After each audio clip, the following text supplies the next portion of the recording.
Dear family, my name is Mo Yun. Upon my arrival in this world of awakened martial souls, I inadvertently shattered the crystal ball designed to test soul power. Just as the elder was grappling with existential doubts, the hero growth system activated, generously bestowing upon me 2 soul rings, each 5,000 years old. I was subsequently purchased by He for a handsome sum of 10,000 gold soul coins.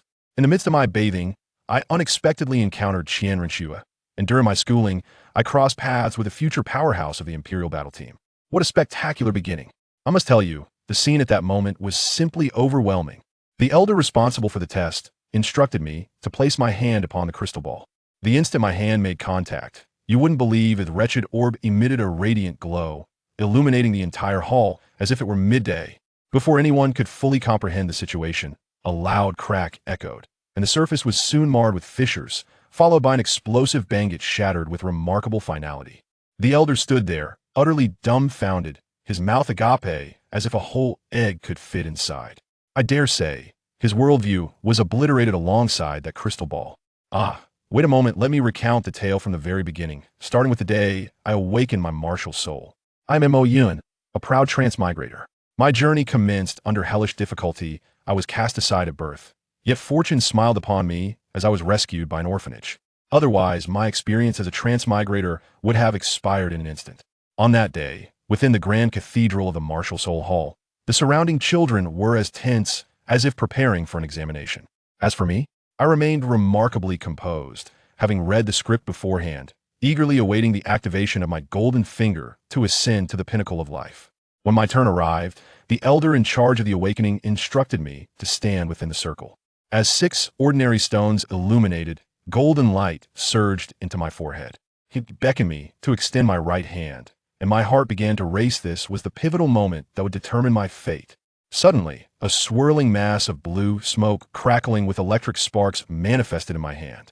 To my astonishment, the elder, in a moment of folly, approached to touch it.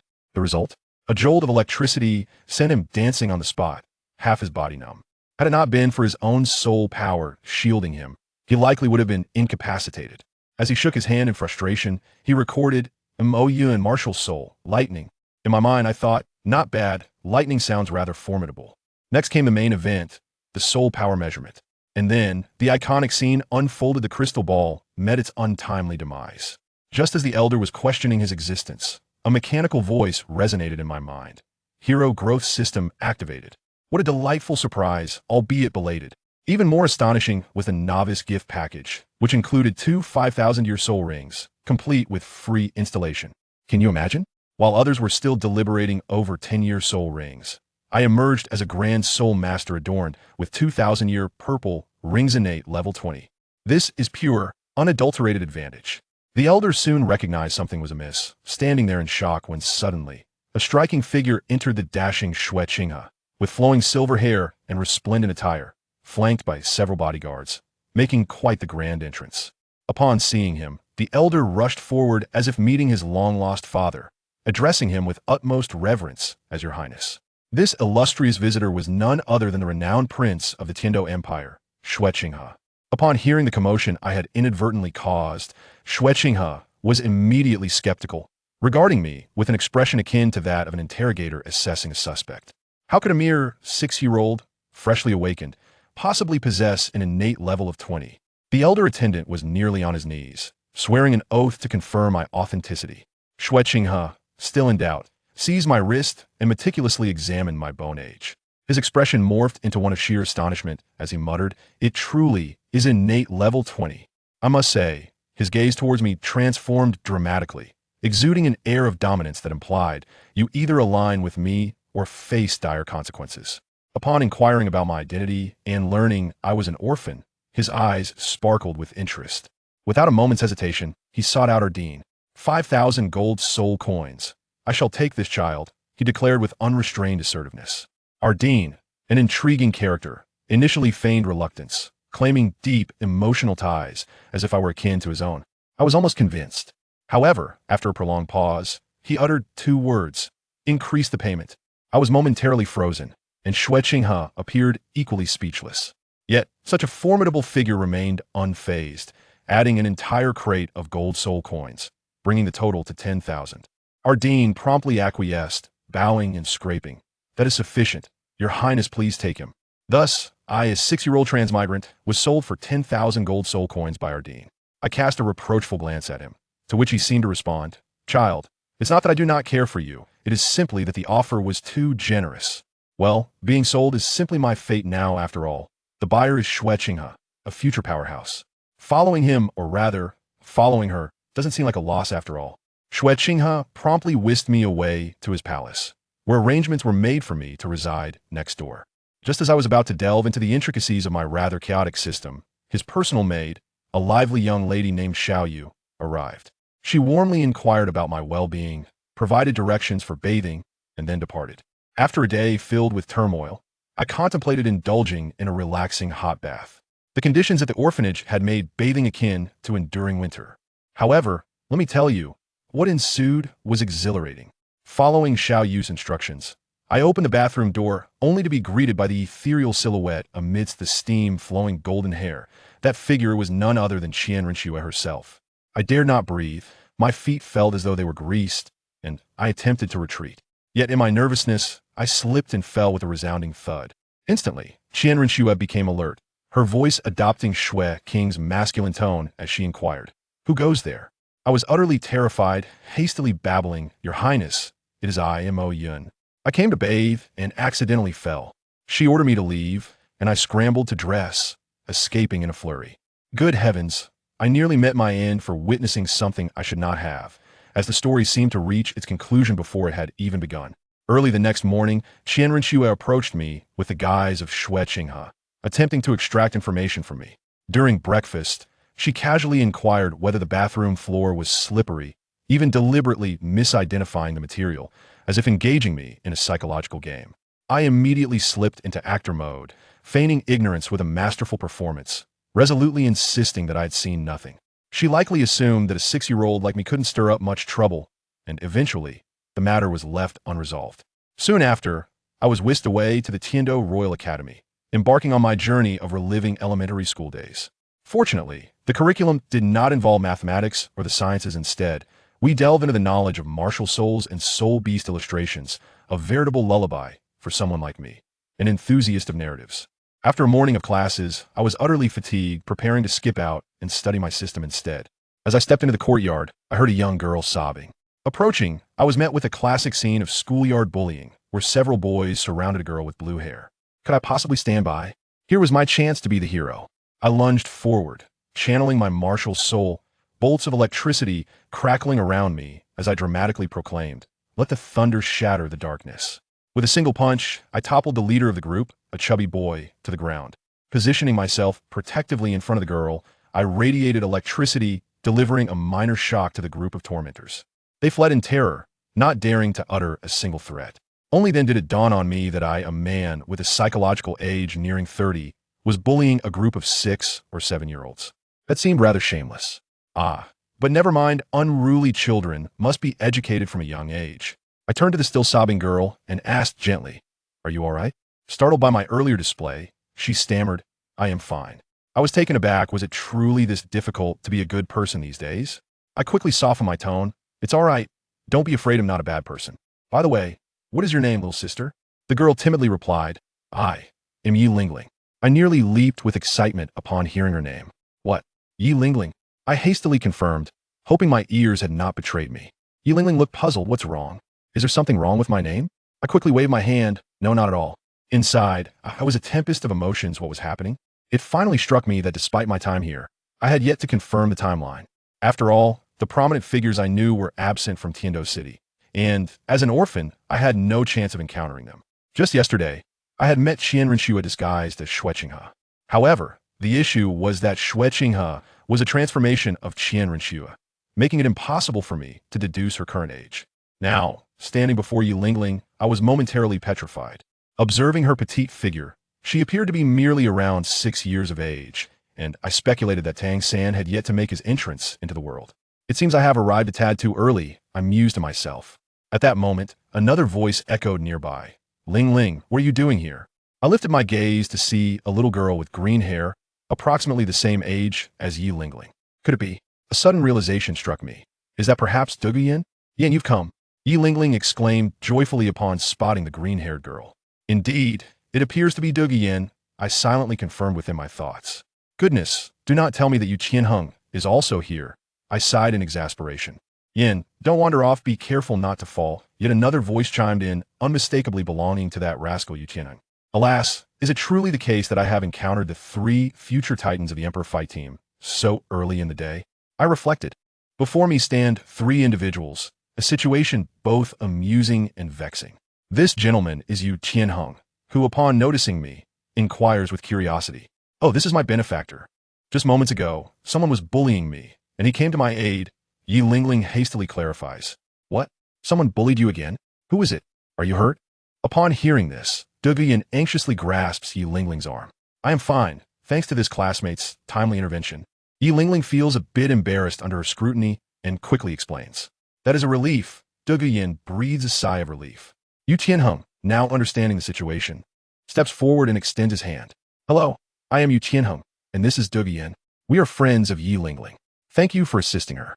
I shake his hand nonchalantly and respond, oh, it was nothing, just a small act of kindness. I am Mo Yun. It is a pleasure to meet you. Well then, I must take my leave, I think to myself, eager to return and study my system. Is he leaving already? You helped Lingling, and we wish to express our gratitude properly, Yu Qianheng says politely. After all, he is the scion of a prominent family, and courtesy is expected. Since Yi Lingling is his friend, he feels obliged to thank me for assisting her. No need, I have matters to attend to, I state, and before they can respond, I hastily depart. What could Mo Yin possibly be in such a rush for, running off like that? We haven't properly thanked him yet, Douluo Yin complains. Enough. Perhaps he truly has urgent matters to attend to. Let's return as well, Yu Qianheng advises. Very well, Douluo Yin concedes, leading Yi Lingling and Yu Qianheng out of the academy. Lingling, if anyone bullies you again, just let me know, and I will have my grandfather deal with him harshly. Douluo Yin exclaims indignantly on the way back. Oh, I understand. Yi Lingling responds absent-mindedly, seemingly lost in thought. As for me, I have already returned to the palace of Shui Qinghe and rolled back into my room. Ding! Congratulations, host, for unlocking a new bond. Just as I enter my room and catch my breath, the system's voice resonates in my mind. I ponder, perplexed by its meaning. I quickly call out to the system. System, are you there? Hello, host. How may this system assist you? The system responds in a mechanical tone. It truly responded. I am somewhat astonished and begin to inquire. What do you mean by that bond you mentioned? On my way back, Mo Yin reflects, this plot is far too cliched. He complains, I tell you, this storyline is older than I am. It's a worn-out trope from ancient times. Suddenly, a young man, aged around 15 or 16, approaches me. His gaze fierce. You bullied my brother and now dare to confront his highness? I am taken aback. Although he is taller than me, I, Mo Yun, am no pushover.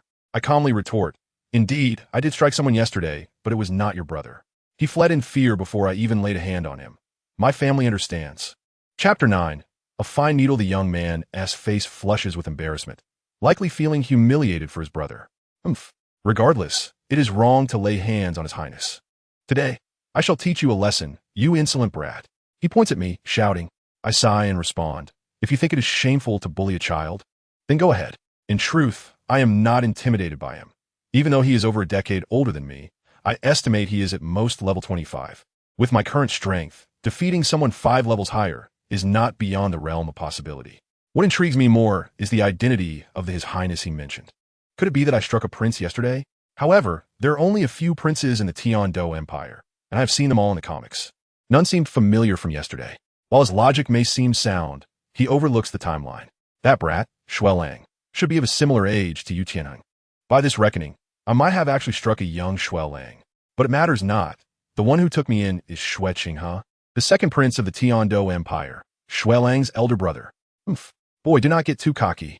The young man, Wu Zhen, declares. Today, I shall teach you a lesson. Martial spirit, Xianming needle. He summons his martial spirit, preparing to attack. I look on in disbelief. A needle?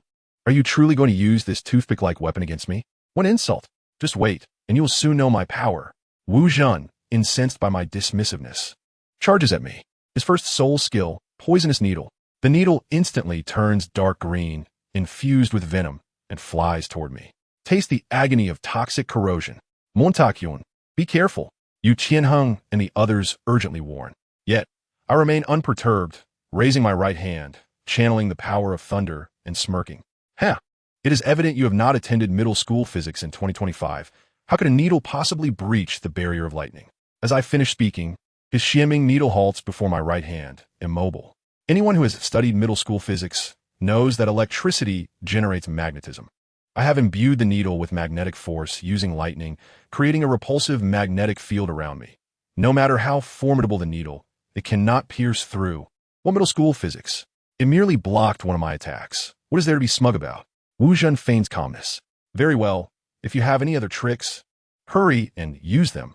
I have class to attend and no time to play needle games. I respond dismissively. Had Wu Zhen been a strong, offensive soul master, I might have found him somewhat challenging. However, the shimming needle poses no threat whatsoever. How infuriating. Second soul skill, channeling. Wu Zhen, realizing the needle is ineffective, resorts to his second soul skill.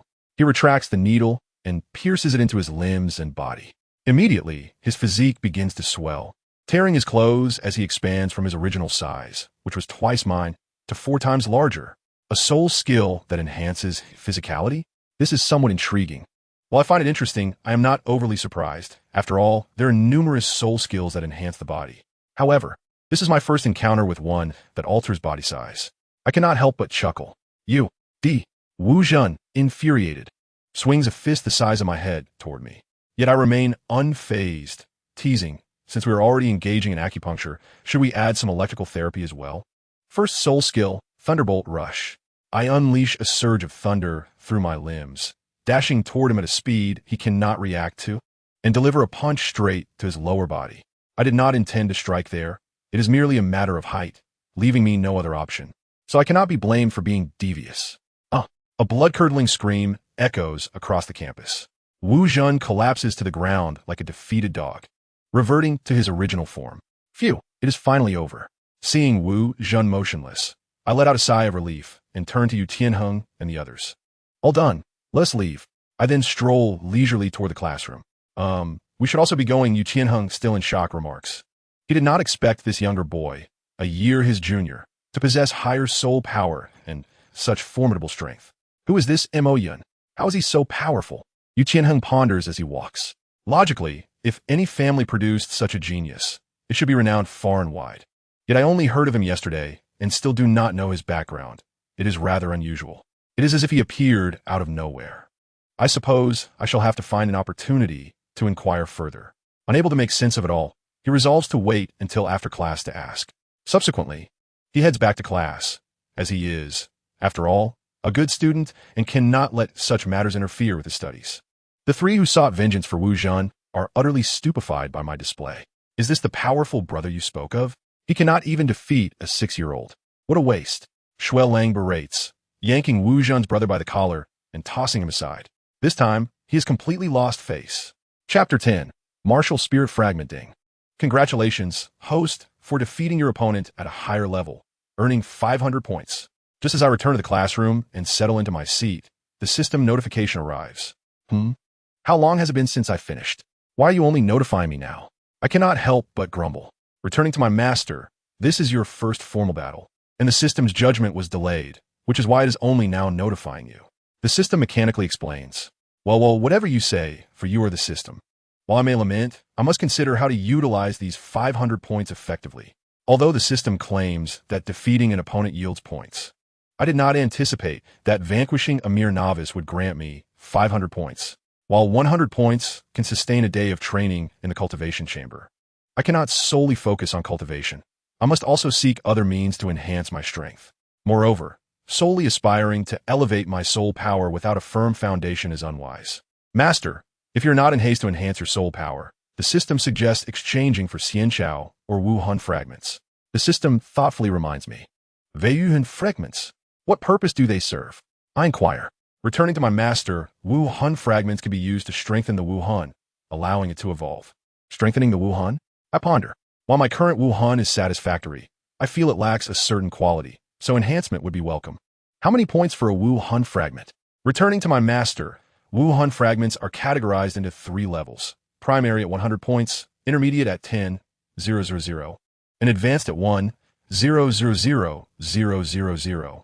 For every 10 fragments acquired, the Wu Hun can undergo a metamorphosis, gaining new attributes. An advanced fragment costs 1, 000,000, and I need 10. This is outrageous. I instantly became agitated. Compared to this, my 500 points are but a drop in the bucket. Master, do not be overly excited. Once your strength grows, acquiring points will be effortless, and 1,000,000 points will not seem excessive. The system comforts me. Fine. Let me exchange for a primary Wu Hun fragment to test the waters. Very well, Master. The system promptly executes the exchange. After the fusion, I eagerly attune myself to the Wu Hun, eager to discern any changes. Yet after a prolonged examination, I sensed nothing amiss. The sole difference is that the power of thunder has solidified slightly. However, this is something I could achieve through cultivation without wasting points on fragments. I feel the system is deceiving me. Master, do not regard me with suspicion. I assure you, I would not deceive you.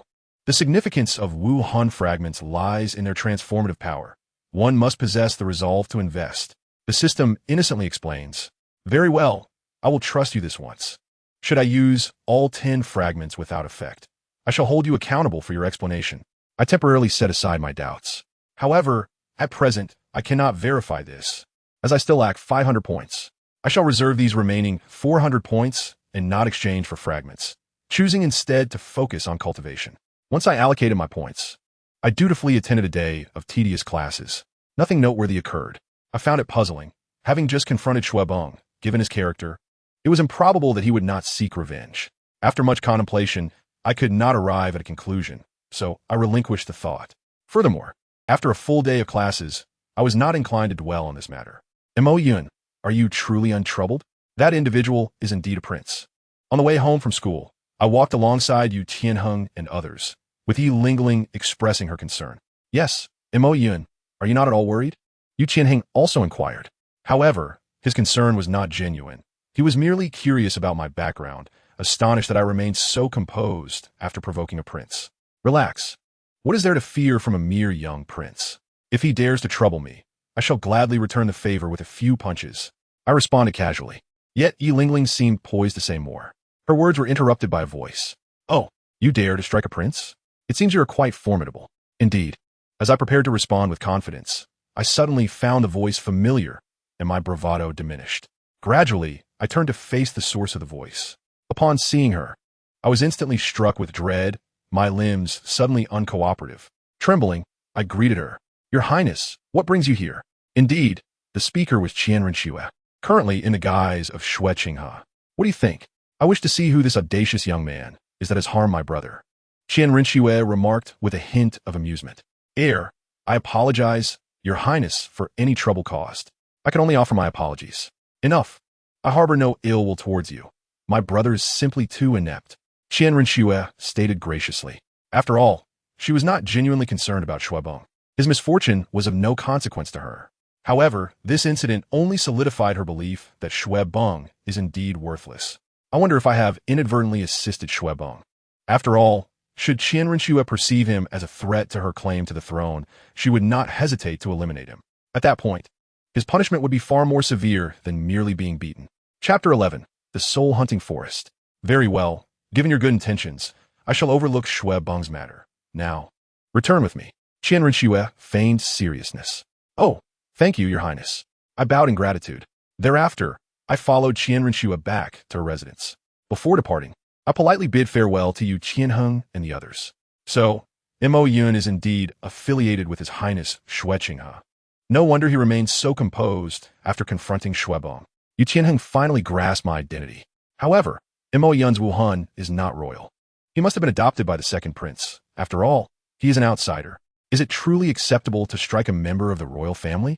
Yu Tianheng's expression revealed his concern. After all, I had not merely struck any royal family member, but a prince, which is tantamount to striking the royal family's face. It is natural for him to worry. However, I do not solely rely on Qian Renxue's pretense of being the second prince. I also possess extraordinary talent. When comparing such a prodigy to a worthless prince, the difference is clear. Forget it. I shall not dwell on it. Observing the second prince's attitude towards Mo Yun, he is likely to protect Mo Yun. Yu Tianheng resignedly stated. He is not a member of the royal family. Publicly, he remains a subject of the royal family. And it is not his place to plead on behalf of another. Coming to this realization, Yu Tianheng departed with Yu Lingling and Duge Yan. Meanwhile, Qian Renxue and I returned to her residence. Mo Yun, rest well today. Tomorrow, I shall take you to the soul-hunting forest for some training. Qian Renxue casually advised. Oh, I understand. Despite my confusion, I acquiesced. Very well, I shall take my leave. Qian Renxue exited to her own chamber. I then entered the system's cultivation chamber. Initially, I intended to use the remaining 400 points entirely for cultivation, but recalling Qian Renxue's promise to take me for training, I spent 200 points to conduct one session each of physical and spiritual training. After completing my training, nightfall arrived, and I retired to bed, weary. The following morning, Xiaoyu awakened me. As per usual, I washed up and had breakfast, then followed Qian Renxue to the soul-hunting forest by carriage. This site was artificially constructed for novice soul masters to acquire soul rings, where the soul beasts generally have a limited lifespan. Given your current soul power at level 20, this training space is ideal for you, Qian Renxue explained while guiding me to the entrance. Very well, you may enter now. Remember, today's task is to defeat 1,000-year soul beast and 5 soul beasts over 500 years old. After vanquishing them, present their teeth to me as proof. Qian Renxue displayed her insignia to the guards and then instructed me. I understand, Your Highness. I frowned slightly. I have never battled a soul beast before, and I'm uncertain if I can complete the task. However, I still agreed, as she must have considered this assignment carefully and would not place me in peril. With this thought, my anxiety diminished. Very well, I shall take my leave. Upon completing the task, return directly. Qian Renxue, surprised by my lack of objection, had anticipated my fear, considering I'm still a child. Yet, seeing my readiness, she said nothing further and departed. After all, she had other matters to attend to, such as plotting the assassination of other princes of the Tiando Empire. Your Highness, are you not accompanying me inside? I asked, taken aback. The soul beasts within may not be particularly formidable, but with my current strength, I could still encounter insurmountable challenges. What if I face difficulties? Well, I have other matters to attend to. Qian Renxue nodded. Then, as if she discerned my apprehension, she consoled me, stating that the soul beasts within were no older than a millennium. Even if there were beasts far surpassing your strength, they resided deep within the forest. Thus, it sufficed for you to wander around the outskirts. Very well, I had no choice but to acquiesce. I shall take my leave then, said Qian Renxue as she departed. Sighing, I ventured into the soul-hunting forest. However, matters were not as troublesome as I had anticipated. Since I had fused the MartialSoul fragments yesterday, my MartialSoul had enhanced its paralyzing effect. Had I recognized it sooner, I would not have worried. Although the paralysis effect was fleeting, my speed was considerable. By employing the frenzied lightning to paralyze the soul beasts, followed by a close-quarters assault with rapid thunder, and subsequently maintaining distance with rapid thunder, I could effortlessly kite them. Though the damage was minimal, repetitive assaults could indeed prove fatal. This was a pearl of wisdom I gleaned while playing with Master Li. Moreover, I merely needed to extract the beast's teeth. Killing them was unnecessary. All in all, leveraging extreme kiting, I completed the trial with relative ease. I collected the teeth of 5 600-year-old thunder leopards and 1,000-year-old gale wolf. Finally, it was over. Gazing at the pouch filled with the 6 soul beast teeth, I exhaled deeply. With my current strength, I could barely handle a few 1,000-year-old soul beasts. But the damage I dealt was too low. Were it not for the paralysis that slowed the soul beasts, followed by continuous assaults, I doubt I would have completed this trial. Ding! Congratulations, Master, for completing Qian Renxue's trial task, earning 500 points and increasing your soul power level by 1. At that moment, a system notification chimed. Why such a meager reward? I complained discontentedly.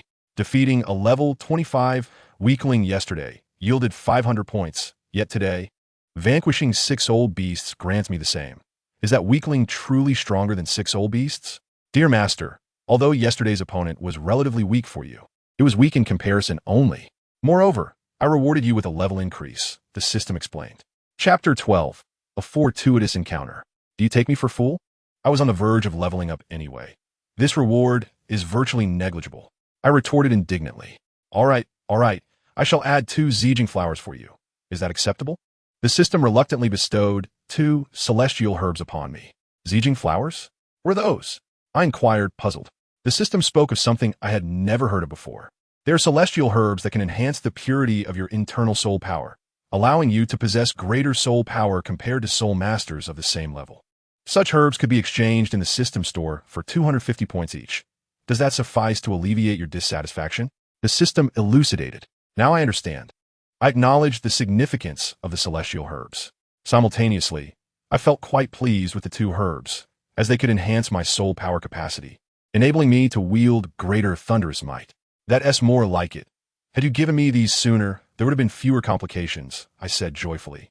The system sighed, likely pondering how it ended up with such a meticulous host. All right, the task is complete, and the rewards have been claimed.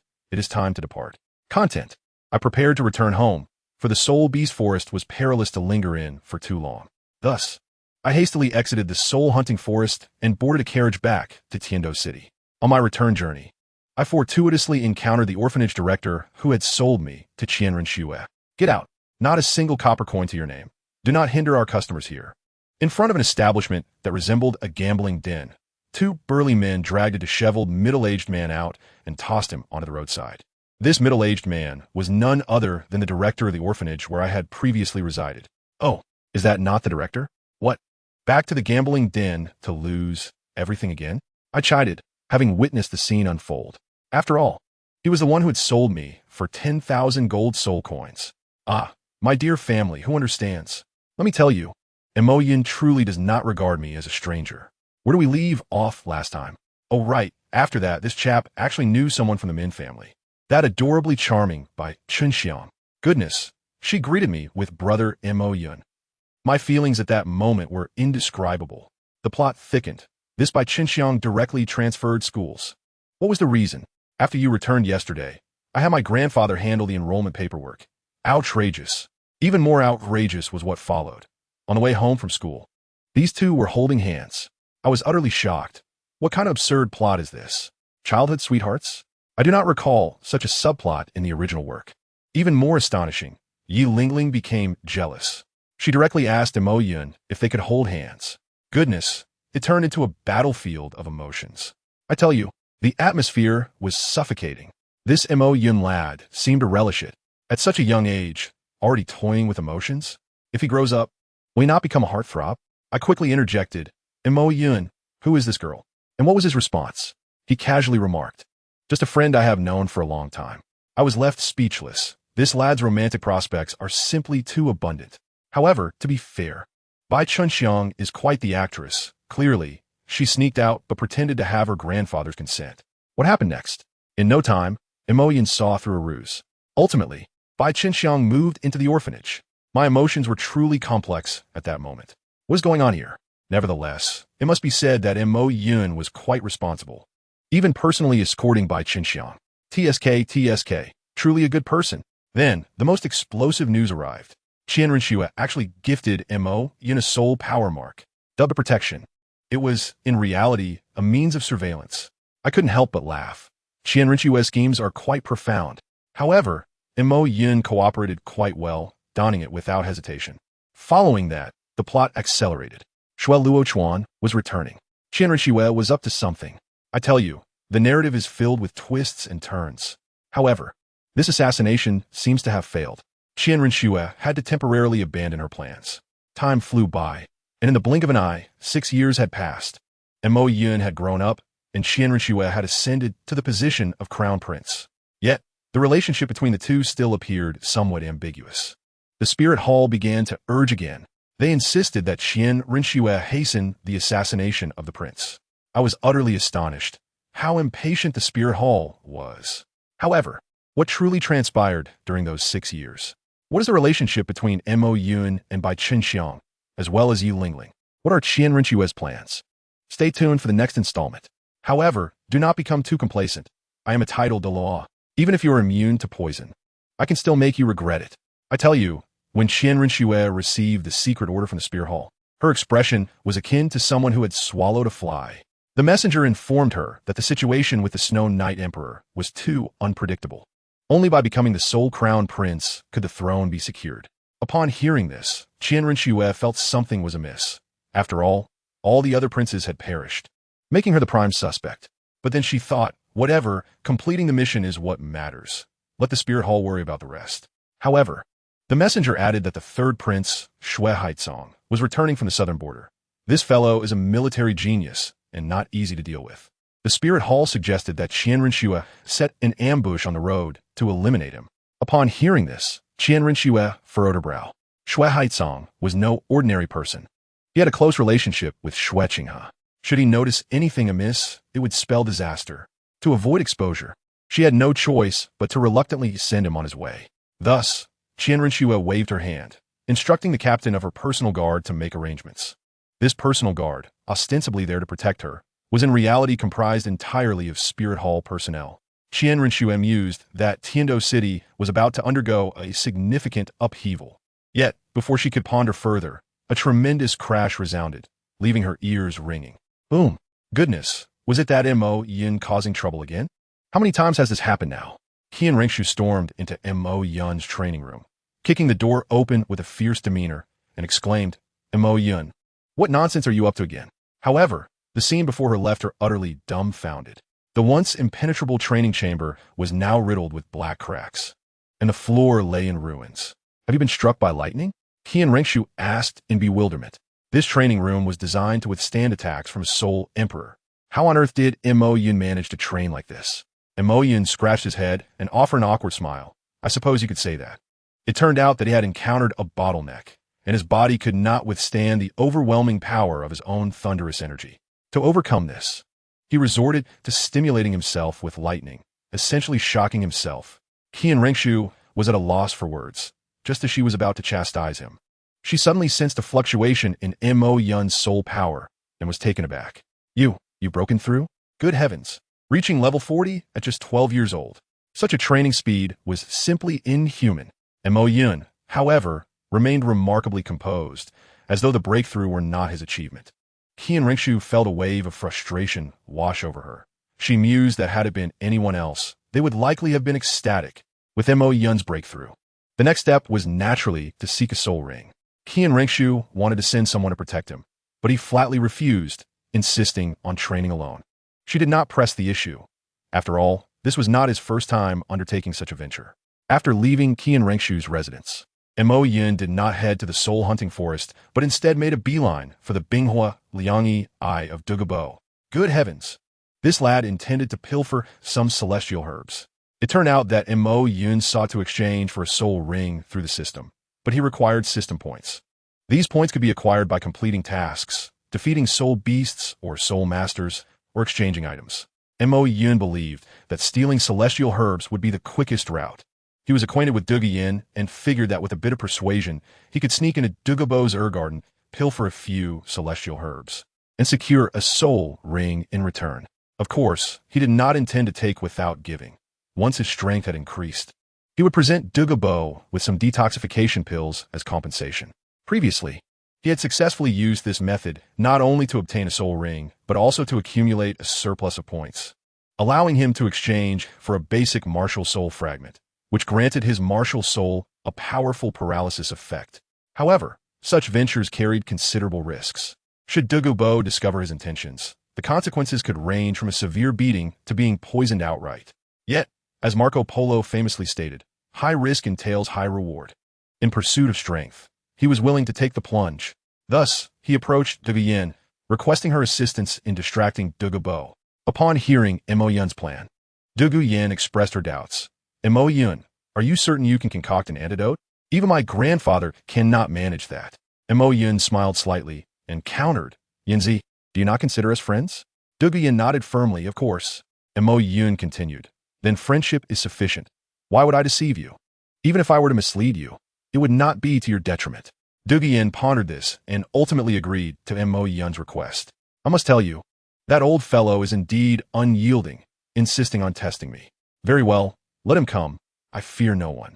Douluo, resembling a quack doctor, rummaged through his spatial pocket, producing an array of bottles and jars, each vividly colored, immediately suggesting they were no ordinary concoctions. Good heavens! Was he about to unleash his entire collection of poisons upon me? I maintained an exterior of calmness, though my heart raced with anxiety. Yet, recalling that I had spent a substantial amount on the Qingzhong Dam from the system, which was guaranteed in quality, I regained my composure. Let the demonstration commence. Douluo Bo flung his hand, unleashing a torrent of poisonous powders and mists towards me. And what happened next?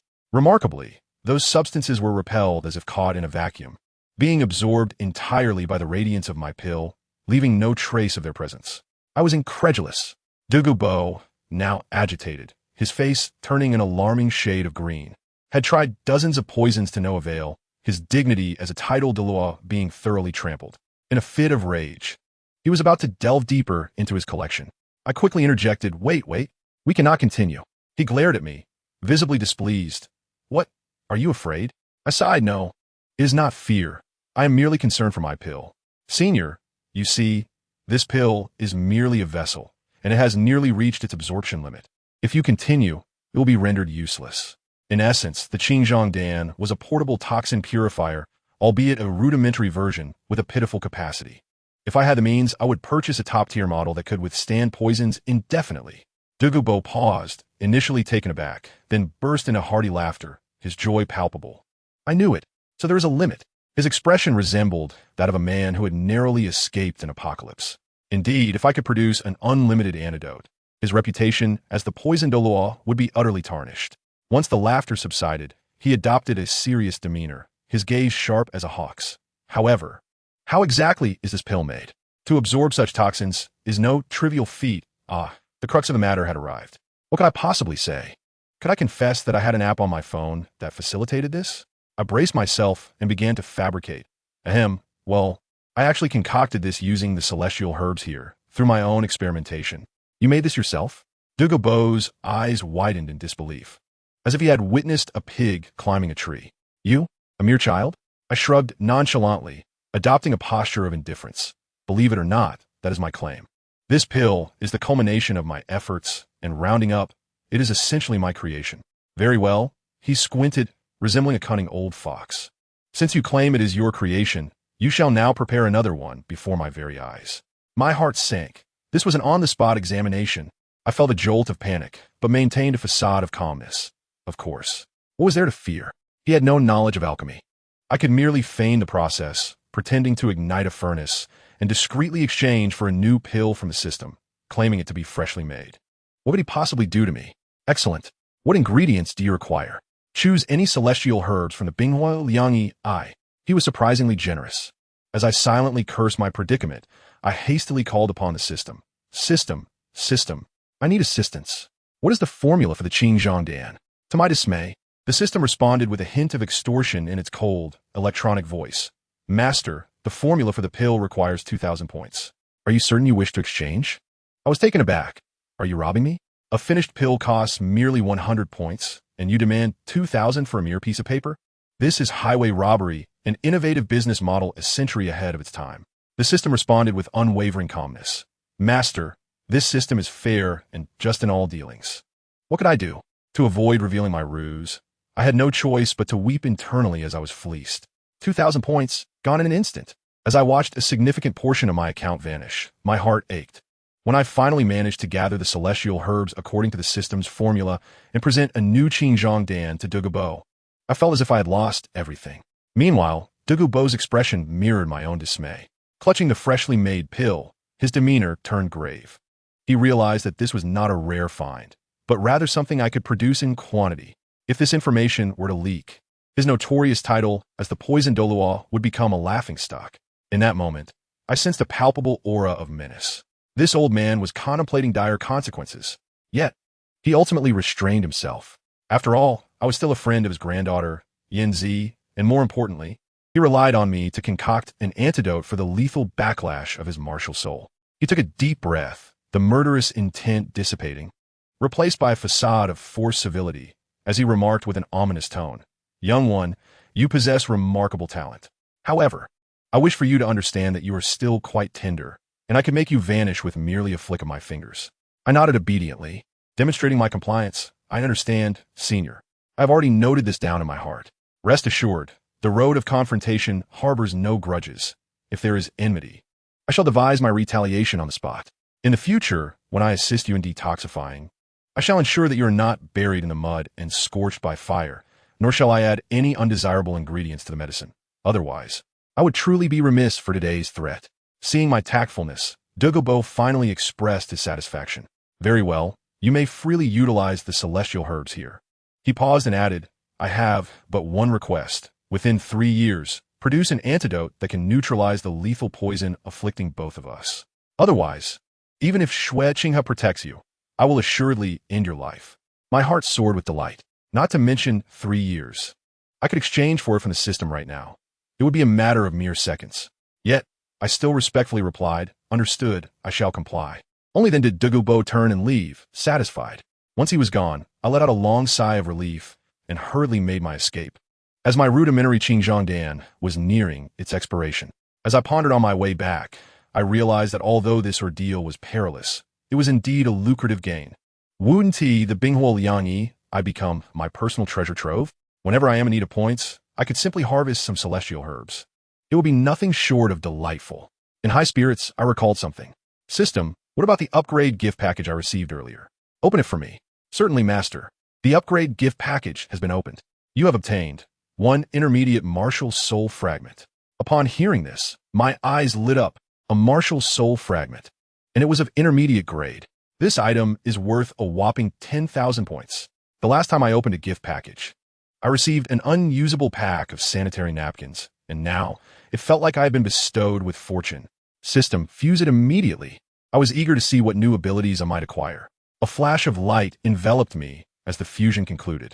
I promptly summoned my martial soul, the power of thunder, and upon inspecting it, I noticed no apparent changes. Its might had not increased at all. I unleashed a strike of thunder upon a nearby tree, and the damage numbers were identical to before. System, come out and explain this. Did you give me a defective product? I demanded angrily, returning to the master.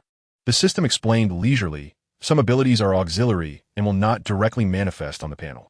I recommend you check the details of your martial soul. Fine. I opened the panel and observed that beneath my martial soul, the power of thunder, 2 new terms appeared. Enhanced auxiliary abilities, paralysis, microcurrent. Microcurrent? What on earth is that? The system began to feign ignorance. Returning to the master, microcurrent refers to subtle electric currents. My temper flared. Are you playing word games with me? Speak plainly. All right. The system reluctantly began to explain in detail. In simple terms, it means you can perceive and manipulate all faint electric currents in the world, such as static electricity in the air and bioelectricity within living organisms. My mind buzzed. Bioelectricity? Isn't that the same as neural signals? If I master this, could I not directly read others' thoughts and even manipulate their actions? Wouldn't that make me akin to the new human in a mecha? This is a divine skill. I am on the verge of greatness. Just as I was dreaming of becoming the ultimate mastermind behind the scenes, the system doused my enthusiasm with cold water. Master, I advise you not to indulge in wild fantasies. The electric signals in the human body are 1,000 times more complex than you imagine. With your current level of control, to manipulate others is but a pipe dream. My spirit plummeted. What use is this ability then? Although you cannot control, you can still perceive. You can use this to anticipate others' actions and thoughts. Just practice more, the system reassured me. All right then, it is still quite promising. At least a potential asset. Once I grasped my new ability and returned to Qian Rinxue's palace. She was taken aback by the gleaming 4th soul ring on me. 10,000-year soul ring. I casually acknowledged her exclamation with a nonchalant hum. She gazed at me, speechless, likely internally lamenting my extraordinary talent. As a favored child of heaven, she had toiled diligently to cultivate, while I seemed to be advancing at rocket speed, making her feel quite vexed. After expressing a few sentiments, she urged me to rest, explaining that the Emperor's grand birthday was the next day, and she would take me to the banquet. The following day, I arrived at the palace, yawning. Upon entering the banquet hall, I heard a voice call out, "Brother Mo Yun." I turned to see Lingling, Dugian, and Yu Qianheng. My companions had all gathered. I exchanged a few jokes with Dugian about her selling me out yesterday, while Yu Qianheng earnestly advised me to mind my manners, warning that one should not speak out of turn at the emperor's birthday feast. I gestured around. All the dignitaries were gathered around the emperor, flattering him, who had the time to listen to a few young rascals chatting. We wandered around the banquet hall, and I casually handed a piece of cake to Yi Lingling, only for her to open her mouth wide, requesting that I feed her. What could I do but indulge her? She swallowed it whole, her cheeks puffed out, with a bit of cream at the corner of her mouth. She was utterly adorable. I instinctively reached out to wipe it away. Dugian, witnessing this scene, immediately nudged Yu Qianheng, her eyes wildly signaling. Yet Yu Qianheng, being the ironclad straight man he is, stammered after a long pause. Ahem, Yinzi, eating too much cake can lead to weight gain. Du Yin exploded in anger, moving close to him. Am I fat? Pressured, Yu Qianheng retreated in panic, his gaze inadvertently landing on a rather inappropriate place, leading to an exceptionally awkward moment. While we were engaging in playful banter, the main event commenced. Qianren Xue, also known as the Crown Prince Xue Qinghe, presented an exquisite painting entitled 1,000 Miles of Rivers and Mountains, which was met with the emperor's delight. Soon after, the rascally Xue Beng took the stage. He clapped his hands, and amidst swirling smoke, for scantily clad dancers emerged, their movements spellbinding. The emperor, infuriated, began to cough violently, berating him for his lack of scholarly pursuits. Yi Lingling leaned in and quietly remarked, Brother Mo Yun, this person is indeed a deviant. I chuckled softly, shaking my head. Having read the script, I understood that Xue Beng was merely hiding his talents for survival. I replied to Yi Lingling, royal matters are not as simple as you think. Next came the other princes presenting their gifts. The eldest prince, Xue Luochuan, offered a divine artifact known as the Hanhai Qingquanzhu. However, the most impressive was the third prince, Xue Haizong, who rushed back at the last moment and directly produced a letter of surrender from an enemy nation, instantly overshadowing all other gifts. I must tell you, at this point in the banquet, I, the protagonist Mo Yun, could hardly remain seated. The entire hall was suffocating, filled with sycophantic praises for the old emperor, a scene more stifling than a meeting. Unable to endure another second, I saw an excuse to slip out for some fresh air. Upon stepping outside, I thought I would finally find some peace on the balcony. However, to my surprise, I encountered Qianren Xue there as well, seeking a breath of fresh air. I could tell she was more anxious than anyone else. Why? Because her troublesome younger brother, the third prince Xue Haizong, had returned. This impostor feared this old acquaintance, knowing that one misstep could reveal her true identity. The pressure was akin to being in a hostile work environment, and she was about to crack under it. Seeing Mo Yun emerge, Qianren Xue expressed her surprise, asking why he had come out as well. Mo Yun lazily replied without raising his eyelids, What do you think? After all, they had been together for 6 years. She was well aware of his temperament. This was a classic case of asking a question with an obvious answer. Qianren Xue could only smile wryly as the two stood in tacit understanding on the balcony. Perhaps due to the atmosphere, Qianren Xue suddenly turned poetic, inquiring Mo Yun's thoughts about her as the crown prince after spending so much time together. I must tell you, Mo Yun possesses a remarkable gift of words. He speaks effortlessly. I perceive you as a refined and cultured individual, possessing a kind heart, great understanding, and remarkable intelligence. A string of official platitudes that left Qianren Xue utterly bewildered. She was well aware that Mo Yun was commenting on the identity of Xue Qinghe, not on her true self. With no other recourse, Qianren Xue could only sigh and say, to be honest regarding my evaluation. This time, Mo Yun was straightforward, promptly declaring, heavy on schemes.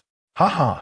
The expression on Qianren Xue's face was a blend of irritation and amusement as she retorted, You little rascal have become quite bold. Are you not afraid of my reprimand? Mo Yun, unfazed, adopted a nonchalant demeanor, embodying the spirit of a defiant pig that fears no boiling water. Seeing his indifference, Qianren Xue felt it was futile and remarked that she had to return, suggesting that if Mo Yun found it boring, he should head home as well. Mo Yun was more than eager to comply. However, before leaving, he needed to bid farewell to Yi Lingling and the others. Upon his return to the Grand Hall, he was met with a crowd reminiscent of a rush-hour subway, making it exceedingly difficult to find anyone. As he squeezed through the throng, he suddenly heard a yelp and a thud. He had knocked over a small child. Looking down, he was taken aback by the sight of a delicately featured little girl, clad in a white dress, her nose red from the impact, tears welling in her eyes, on the verge of spilling over. Who could understand his plight? Montauk Yun panicked. If he caused the little girl to cry in such a public setting, he would become the enemy of the entire crowd. He hastily sought a way to console her, and in a moment of inspiration, he conjured a flower identical to the one atop her head using a faint electric current.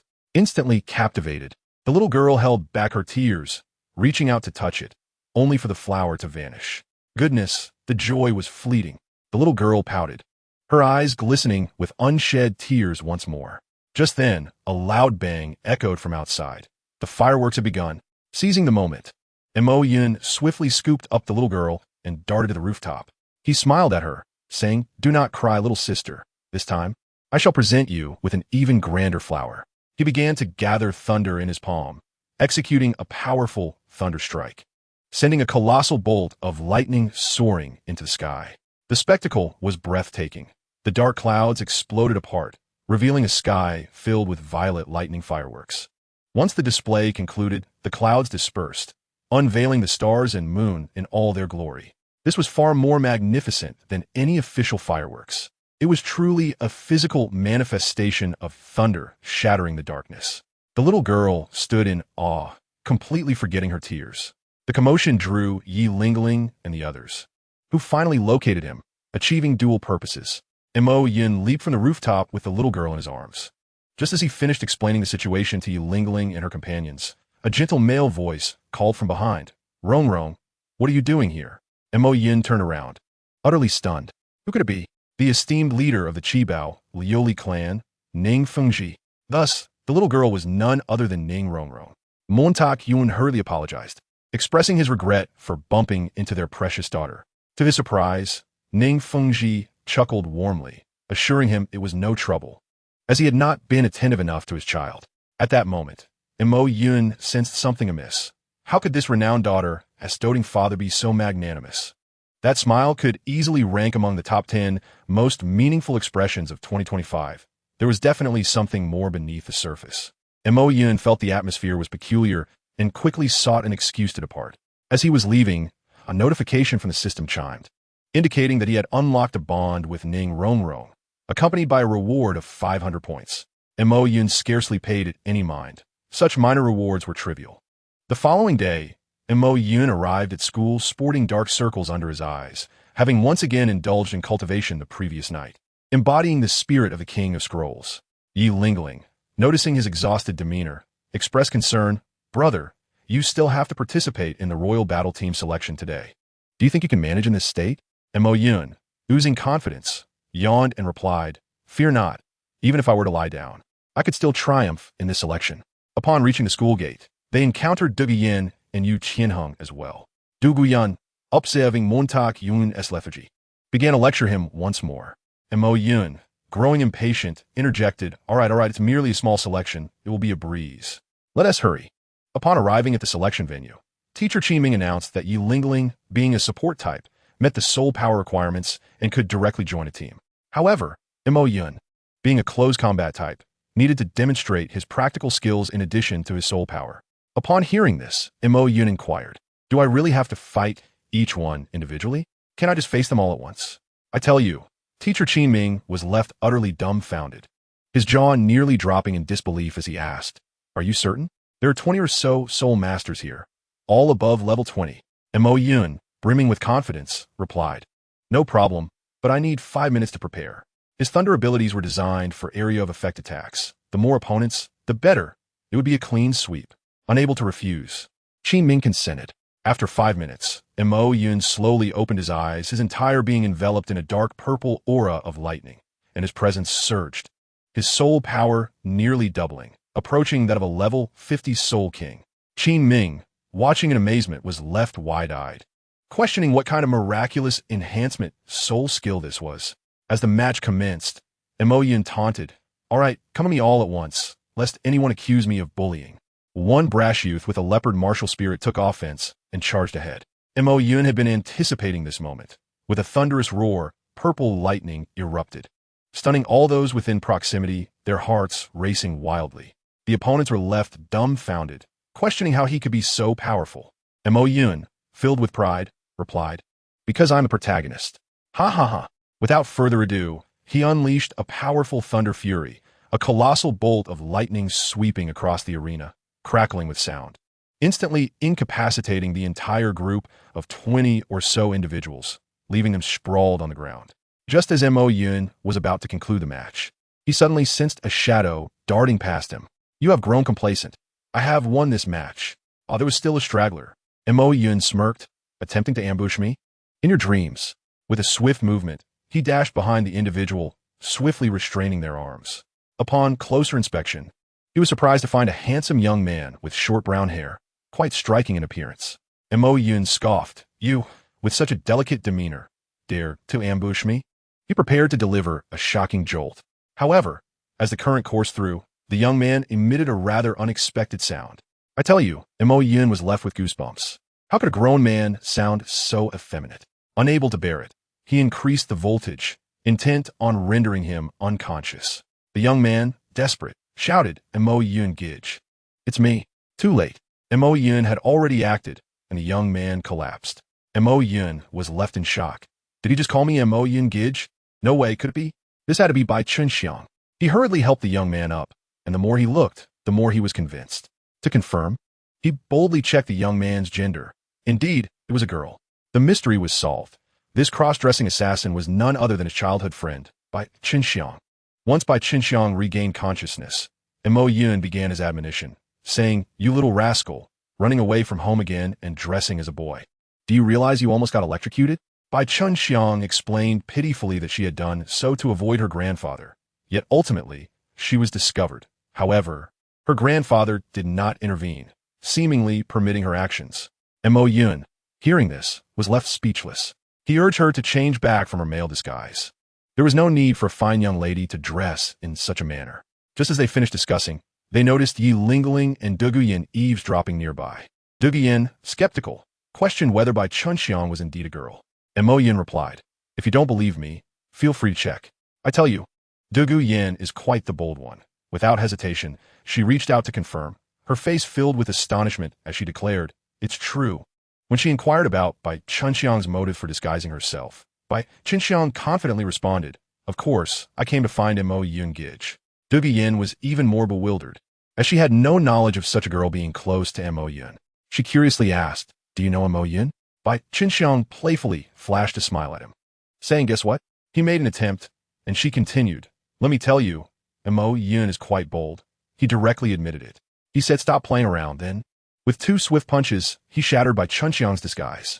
Following this, he explained to Du Guyan and the others, This is Bai Chunxiang, whom I met 6 years ago. Goodness. Du Guyan and the others were utterly bewildered. 6 years had transformed her immensely. However, since they were acquaintances, after a brief exchange of pleasantries, they accompanied Mo Yun back to Qin Ming's place. Along the way, Du Guyan incessantly whispered to Yi Lingling, presumably gossiping about when Mo Yun had managed to charm such a lovely girl. Mo Yun was fully aware, but chose not to eavesdrop. After all, he was determined to become a formidable man like Cao Cao. Upon arriving at Qin Ming's place, Old Qin was introducing the two new team members, Shi Mo and Shi Mo, whose names clearly indicated a focus on defense. After a brief introduction, Qin Ming announced, Today marks the inaugural day of our battle team. Everyone, take some time to familiarize yourselves. Training will begin tomorrow. Having said this, Qin Ming started to gather materials, preparing to devise a training plan. Before leaving, he uneasily inquired, Is there anything else you wish to ask? Mo Yun and the others shook their heads, and Qin Ming departed. Just as Qin Ming left, Bai Chunxiang drew closer, inquiring what Mo Yun would do next. Without lifting his head, Mo Yun replied, Training. He had no choice. He needed to grasp his new abilities as soon as possible. Bai Chunxiang, upon hearing this, pouted in discontent and gazed at Mo Yun with a mournful expression. Mo Yun Gidge, I've come such a long way to find you. And you're going to train. Is it too much to ask? Realizing he might have been inconsiderate, Mo Yun conceded. All right, they'll take you out for a stroll. After all, girls generally enjoy shopping, and Bai Chunxiang was still dressed in male attire. He needed to buy her a few pieces of female clothing. Upon hearing this, Bai Chunxiang's face lit up with joy as she grabbed Mo Yun's hand and hastened forward, with Du Guyan and the others trailing closely behind. They arrived at the largest shopping street in Tiando City, where Bai Chunxiang was utterly thrilled, pulling Mo Yun into the shops. Montag Yun seid inwartlich. Realizing he would have to spend quite a bit today. What do you want to buy? He inquired. Bai Chunxiang began counting on her fingers. Clothes, shoes, jewelry, cosmetics, and some daily necessities. Mo Yun was taken aback. Wait, why do you need to buy so much? Bai Chunxiang bashfully scratched her head. I didn't bring anything when I sneaked out, and after paying for my tuition with Jin Hun coins, there isn't much left. If I hadn't found a place in the student dormitory, I might have ended up sleeping on the streets. Mo Yun was at a loss for words. Bai Chunxiang truly lacked foresight. All right, let us buy you some essentials for now. I'll help you rent a place later, he said resignedly. He didn't have enough money at the moment, so they would have to make do. Bai Qinxiang immediately beamed. Thank you, Mo Yun Gij. Montauk Yun internally scoffed. How can you still be smiling? You're a young lady, yet reduced to a state where you can't even afford basic necessities. Mo Yun lightly tapped Bai Qinxiang's forehead, adding, also, you're currently a boy. Don't make such expressions in public, or people might think I'm that kind of person. Bai Qinxiang, feeling aggrieved, protested, I don't want to dress like this forever. I just don't have the money to buy clothes. Mo Yun sighed. Fine, let us get you a set of clothes. With that, he led Bai Qinxiang into a clothing store, with Du Yin and the others naturally following suit. Choose whatever you like, and once you're done, I'll pay at the front, Mo Yun instructed. Bai Qinxiang blinked her big eyes at Mo Yun. How about you help me pick? Mo Yun felt overwhelmed. He wasn't a mind reader. How could he know her preferences? Moreover, with Yi Lingling present, if he chose for Bai Qinxiang, he would have to select something for Yi Lingling as well. However, he ultimately succumbed to Bai Qinxiang's persistent requests and picked out outfits for both of them. Du Yin, reveling in the spectacle, nudged Yu Tianheng. Tianheng, look, Mo Yun is unprecedentedly buying clothes for Lingling. Aren't you going to show me some affection? Yu Tianheng, bewildered, complied obediently. Bai Qinxiang emerged from the fitting room in her new outfit, twirling before Mo Yun. Mo Yun Gij, what do you think of my outfit? Mo Yun assessed her appearance, nodding in satisfaction. Bai Qinxiang wore shorts instead of skirt, and her newly cropped hair made her appear more lively and cheerful. Quite good, Mo Yun remarked. I'm glad you like it, Mo Yun Gij. Bai Qinxiang beamed radiantly. All right, let us finish up the rest of the shopping and head back, Mo Yun said. After purchasing clothes and various other items for Bai Qinxiang, he also found a rental place for her in Tiando City. By the time they concluded their errands, night had fallen. Mo Yun reflected on how daunting it was for girls to shop. Back at their residence, Mo Yun immediately entered training mode, preparing to familiarize himself thoroughly with his newfound abilities. System, activate the training room and simulate the Soul Beast Forest environment, Mo Yun commanded. Understood, Master, the system responded. In the blink of an eye, Mo Yun found himself in a lush Soul Beast Forest. He aimed to utilize these Soul Beasts to hone his perception abilities, aspiring to achieve flawless anticipation of his opponent's movements. However, it was evident that he was still far from this goal, despite possessing formidable martial spirits and soul techniques. He found himself overwhelmed by the simulated attacks of the Soul Beasts. Roar! A ferocious lion let out a thunderous roar, sending Mo Yun flying as he failed to evade in time. With a thud, he crashed to the ground, feeling the sting of pain throughout his body. Fortunately, this was the System's training room, where injuries healed swiftly. In less than a minute, beams of healing light restored Mo Yun to his former state. Sigh. Mastering the ability to predict actions flawlessly is proving to be quite a challenge, Mo Yun lamented. Master, your progress has been remarkably swift. Remember, you've only just acquired this ability a few days ago. The system's spirit reassured him. All right, but I can't shake the feeling that I'm lacking something. I can't seem to grasp the essentials, Mo Yun confessed, still feeling somewhat disheartened. Do not rush, Master. Maintain a calm mindset during your training, and success will come in due time, the system encouraged. Calm indeed. You're right. The complexity of it all makes haste counterproductive. After all, misperceptions are to be expected. Mo Yun mused, feeling enlightened. He then immersed himself back into training. This time, he closed his eyes, inhaling deeply, and began to sense the currents around him. In his perception, it felt as though he was enveloped in a web of countless threads, each pulsating and shimmering. Suddenly, he detected a surge in the current at a specific point, which then spread in a particular direction. He understood that this was the Soul Beast brain sending commands to its body. Consequently, he followed the movement of the electricity and dodged to the side. As more currents began to pulse, Mo Yun deftly evaded each one, even managing to counterattack. I've finally found a rhythm, Mo Yun exclaimed, excitement bubbling within him. Now, even without closing his eyes, he could effortlessly perceive the direction of the electrical currents with his soul power. This meant that any attack from a thoughtful opponent, guided by the brain, could be easily anticipated. Alas, he lamented that he still couldn't manipulate the currents with precision. How frustrating. Mo Yun expressed his dissatisfaction. Though there were many microcurrents surrounding him, they were fragile. Even the slightest movement would cause them to shatter. Not to mention controlling the flow of electricity within a human body. Well, this is still a commendable achievement. I've trained long enough for today. It's time to rest, Mo Yun decided, recognizing the next phase of training would be even more arduous and that he must remain patient. System. I'm going to rest now. Let us conclude today's session. The system transported Mo Yun back to the real world. Upon returning to his room, Mo Yun did not rush to rest. Instead, he wished to test whether his abilities would yield results in the real world as well. He maximized his soul power perception, and with his current soul power, sensing the microcurrents within a 20-meter radius was not a challenge. What is that? After scanning the surroundings, Mo Yun discovered that there seemed to be a person on the roof of his dwelling. This was the prince's palace. Who would dare to intrude here? It appears they are only at level 50, so they are likely not an assassin, as their level is too low. They must be here to gather intelligence. He carefully scanned again, discerning the individual's soul power level and speculating on their intentions. Ding! Congratulations, host. You have triggered a special mission. Mission name: Shatter the Darkness with Thunder. Mission brief: a spy sent by Shui Hai has infiltrated the Qianrenshue mansion with the intent to gather information on Qianrenshue. Please defeat the spy. Mission reward: 1,000 points, 2,000 experience. Just as Mo Yun contemplated whether to capture the person on the roof, the system's voice suddenly echoed in his mind. A system mission? It seems I must take action, and it will also provide an opportunity to test my abilities. Mo Yun accepted the mission. After all, completing the mission comes with rewards, and it also allows him to test his skills. Two birds with one stone. With this thought in mind, Mo Yun rose and swiftly moved to the roof. In the palace where Qianrenshue resided, the stars and moon shone brightly, and a profound silence enveloped the night, interrupted only by a few owls hunting in the darkness. However, the roof was not solely occupied by owls.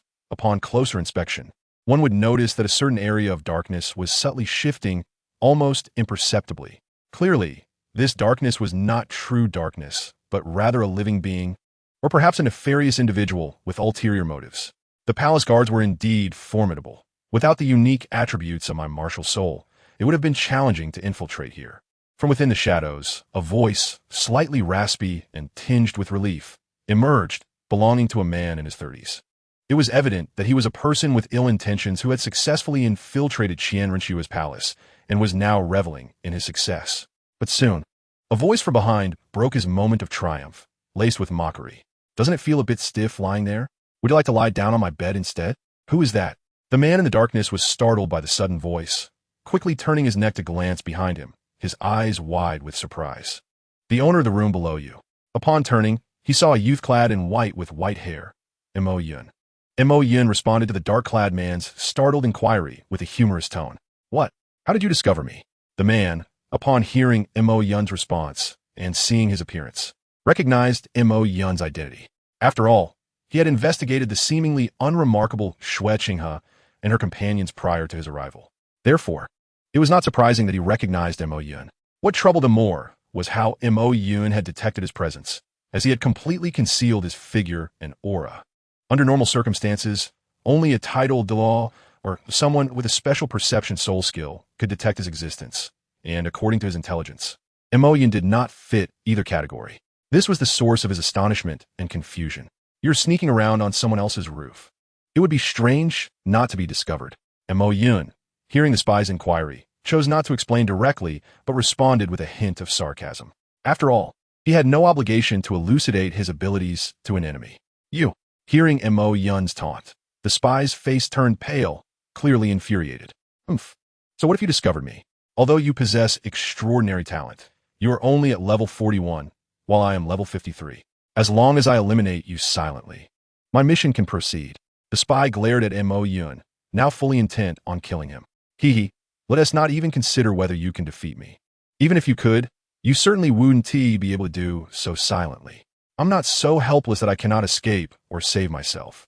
Mo Yun dismissed the spy's words, instead mocking him. He was not a reckless individual. It was precisely because he believed he could handle the spy alone without risk that he had ventured out. After all, as someone on the opposing path, his thoughts could not be anything less than meticulous. Is that so? Then you shall pay for your naive thoughts, little boy.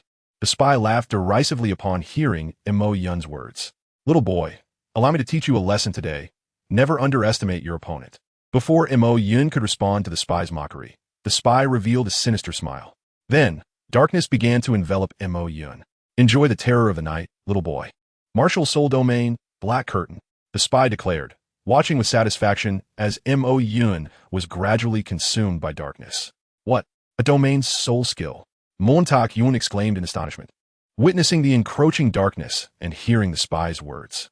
He could hardly believe that an ordinary spy possessed a domain's soul skill. Such skills were as rare as 10,000-year soul bones, hard to come by and precious. Haha, do you regret it now? Too bad it's too late. In my domain, you will be deprived of all 5 senses, and this domain is completely isolated from the outside world. No matter what happens, the outside will show no reaction.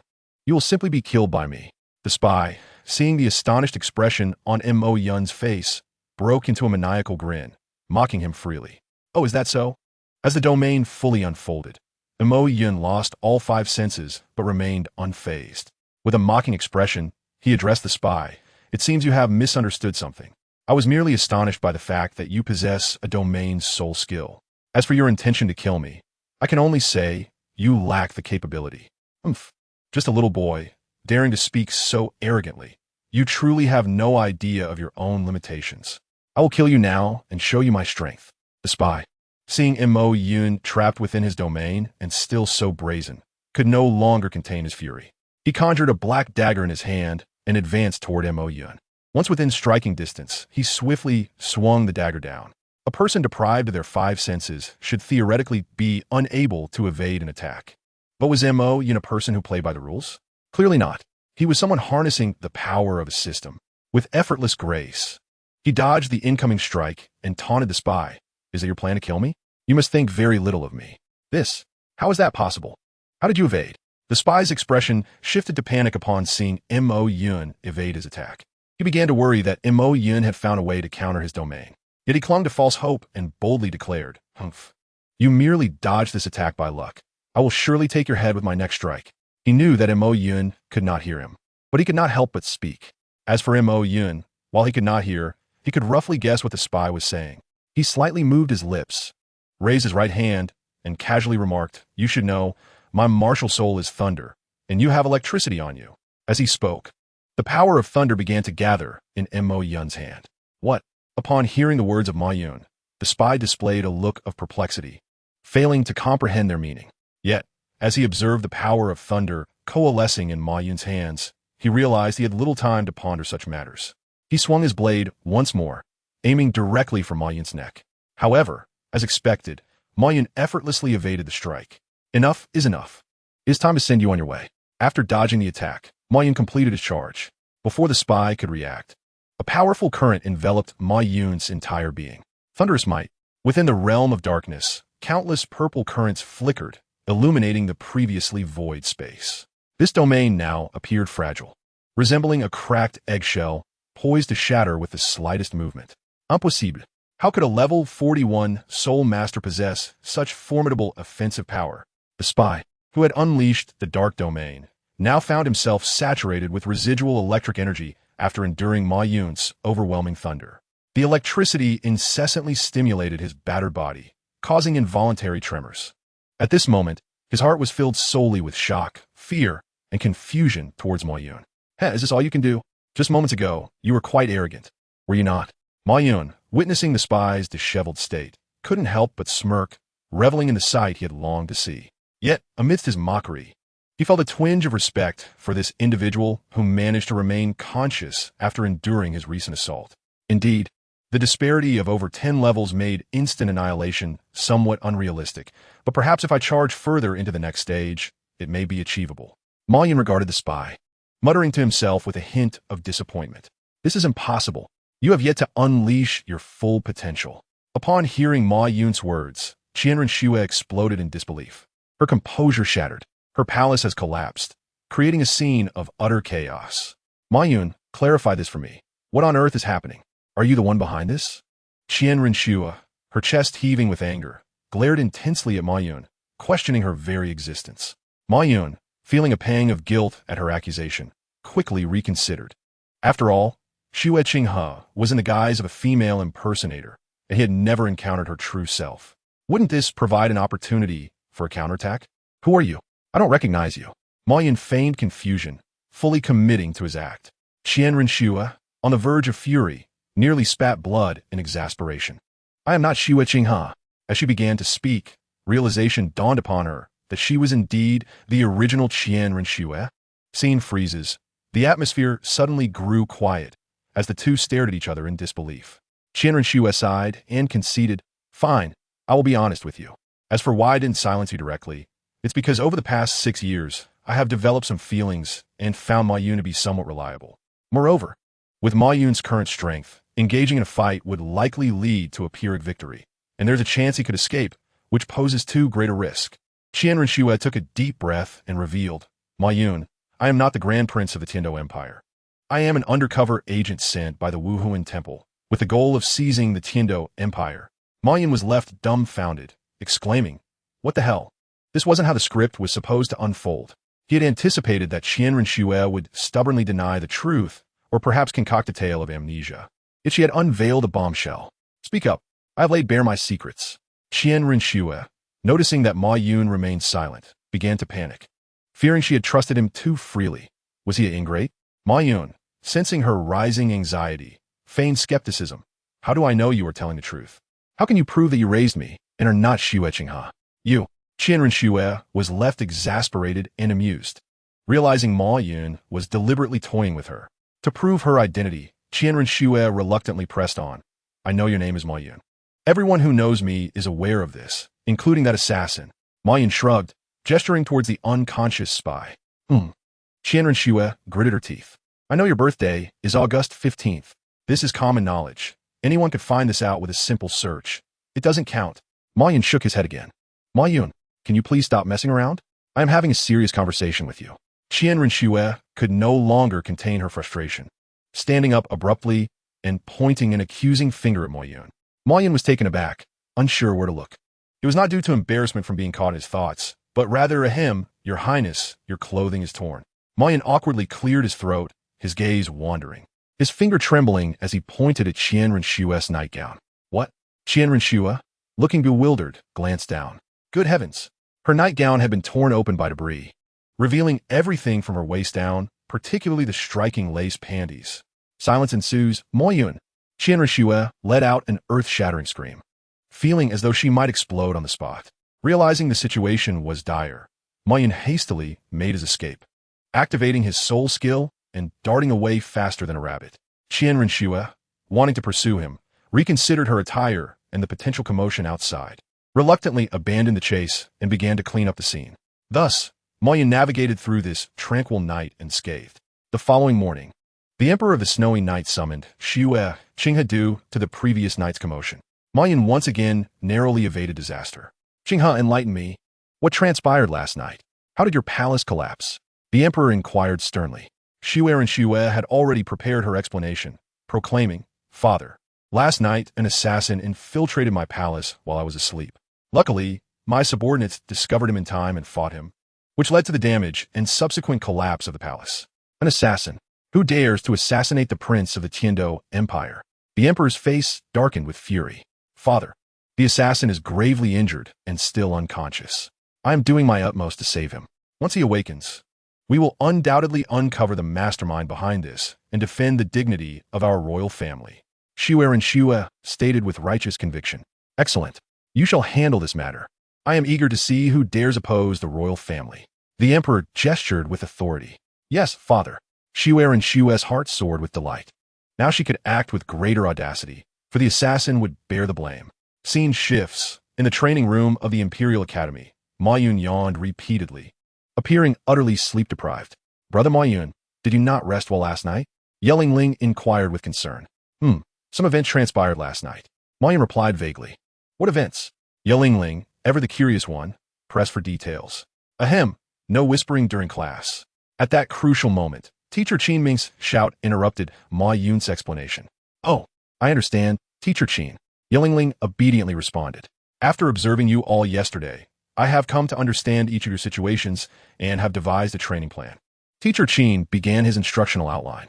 "First, Shimo and Shimo. As defense-type martial souls, your defensive capabilities are insufficient. Thus, you will engage in impact training daily." Teacher Qin approached the Shimo brothers. "Teacher, what does this training entail?" The Shimo brothers felt a twinge of anxiety, while they could endure punishment. Even their limits were not infinite. Teacher Qin smiled mysteriously. Do not worry. I have my arrangements. Inner thoughts. Each day, I will find 2 strong attack-type soul masters who are 2 levels above you to pummel you for 3 hours. Then, Qin Ming approached Yi Lingling and said, Yi Lingling, your martial spirit is unique and only possesses supportive capabilities. Therefore, your task is to diligently enhance your soul power to provide stronger healing for your teammates. Understood, teacher. Yi Lingling nodded. Next was Bai Qinxiang. Bai Qinxiang, your speed is exceptional. As an agile attack-type soul master, you are responsible for restraining enemies or eliminating support. Thus, you must continue to train your speed. I do not wish to increase my speed. I want to enhance my attack power. Bai Qinxiang responded with discontent. Qin Ming intended to persuade her, but Mo Yun interrupted directly. Teacher, leave this matter to me. He was aware that Bai Qinxiang was resolute in pursuing a strong attack route, and persuasion would be futile. Moreover, he already had a better solution in mind. Seeing this, Qin Ming had no choice but to hand the task over to Mo Yun and then outline the training plans for Yu Tianheng and Du Guyan. Finally, it was Mo Yun's turn. With a pained expression, Qin Ming remarked, Mo Yun, your strength is extraordinary. To be honest, even if it were just you, it would suffice. However, we are ultimately a team. You should take it easy and allow others some space for growth. Mo Yun replied, is it a mistake to be too strong? What exactly am I supposed to do? Mon Tak Yun inquired helplessly. You can go to the Soul Arena for practical training to accumulate experience, Qin Ming suggested. All right, Mo Yun agreed, recognizing his lack of practical experience and thinking that training in the Soul Arena would be beneficial. Now that everyone understands, it's time for training. Focus on individual training first, and then we will commence team training, Qin Ming declared with a wave of his hand. Mo Yun, you handle Bai Qinxiang's situation first, and then I will take you to the Soul Arena to register, Qin Ming instructed. Oh, understood, Mo Yun nodded. After Qin Ming left, Mo Yun approached Bai Qinxiang. Bai Qinxiang, please don't try to dissuade me. I have decided to pursue the strong attack route. Bai Qinxiang declared firmly. I never said you couldn't follow the attack route. Mo Yun replied with a wry smile. He understood that Bai Qinxiang's martial spirit was not suited for a strong attack, and forcing her training could jeopardize her talent. However, he had a system. At that time, he could exchange for some celestial herbs or martial spirit fragments to help her modify her martial spirit and enhance her talent. Couldn't he? Mon Tak Yun, are you truly not here to dissuade me? Bai Qinxiang asked, looking at him with curiosity. Well, you can enhance your attack power. This way, you will have some self-defense capability, and I can worry a little less. Besides, even if I try to persuade you, you might not listen anyway. To avoid complications, I have no choice but to agree with your decision, Mo Yun said earnestly. Yay, Mo Yun, you are the best. Bai Shengxiang joyfully hugged Mon Tak Yun. All right, focus on your training. If any issues arise, I will assist you. Mo Yun gently patted her head. I understand. Bai Qinxiang responded with enthusiasm. Mo Yun then left to find Qin Ming. Mo Yun, have you resolved the matter with Bai Qinxiang? Qin Ming inquired. No, Xiao Bai still insists on training her attack power. Mo Yun replied with a shrug, expressing his helplessness. But her martial spirit is not suitable for that, and our team lacks an agile attack type, Qin Ming sighed. No worries, I'm here. It doesn't matter whether others are present, Mo Yun said nonchalantly. You are correct. What can I say? Fine, do as you wish. I shall no longer concern myself with Bai Qinxiang's situation, Qin Ming conceded. In that case, hurry and take me to the Soul Arena. I want to try competing. Mon Tak Yun urged. Sai Mo Yun, don't be anxious. The Soul Arena in Tiando City is generally not open for individuals. It is reserved for academy teams. I must take you to the Soul Arena in another city, which will take some time, Qin Ming explained helplessly. What should I do in the meantime? Mo Yun asked, bewildered. You can practice freely for a while. Once Yu Tianheng and the others finish their training, I will take all of you to the Soul Arena for practical experience, Qin Ming said. All right, I'll wait then, Mo Yun relented. However, he couldn't sit idle. Since it was due to Yu Tianheng and the others not completing their training, he thought he could help them finish their tasks ahead of time. While reading novels, he felt that the Imperial battle team was too weak, constantly losing and embarrassing themselves. Now that he had joined the Imperial battle team, he could not allow them to remain like the original story. They must become the strongest team, capable of crushing their opponents even without him. Although he currently lacked means to strengthen them, he had a system. System? Do you have any items that can rapidly enhance Yu Tianheng and the other strength? Mo Yun called out in his mind. Yes, master. You can exchange for soul bones, martial spirit fragments, or celestial herbs within this system to strengthen others, the system replied. Soul bones, martial spirit fragments. Mo Yun furrowed his brow in contemplation. Soul bones were exceedingly rare, and obtaining them out of thin air would raise suspicions. Martial spirit fragments were a specialty of the system and could not be used either. It seemed his only option was celestial herbs. Moreover, Tang San had also relied on celestial herbs to enhance the strength of the Shrek 7 Devils, making it a reasonable course of action. However, exchanging for celestial herbs in the system required quite a few points. It appeared he would have to revisit the treasure trove of Douluo Bo. After all, as long as he didn't uproot them, celestial herbs could regrow, taking a few wouldn't be a problem. It's decided then. I will head to the Binghuo Liang Ei. Mo Yun immediately set off towards the Binghuo Liang Ei. Although Qin Ming was unaware of Mo Yun's intentions, he did not inquire further, as long as Mo Yun did not complain. Meanwhile, Douluo Bo was destined to feel heartache again. As Mo Yun prepared to steal celestial herbs, Qian Rinxue was also commencing her own plan. In the Tiando Imperial Palace, within the palace of Shui Luochuan, Qian Rinxue and Shui Luochuan sat across from each other, the atmosphere tense. Stop frowning. Speak up, second brother. What is it that you need from me? Shui Luochuan broke the silence first. Well, since you've asked, I shall be direct. Second brother, you must have heard that I was ambushed last night. Half of the palace was destroyed, and father has entrusted me with full responsibility for this matter, Qian Rinxue said meaningfully, gazing at Shui Luochuan. What do you mean by that? Shui Luochuan frowned, his tone unfriendly. He assumed Qian Rinxue was suspecting him. No, brother, you misunderstand. I am not doubting you. After all, we are siblings. Although there is a struggle for the throne, we have never crossed any lines, Qian Rinxue thought to herself, delighted at the effect she had achieved.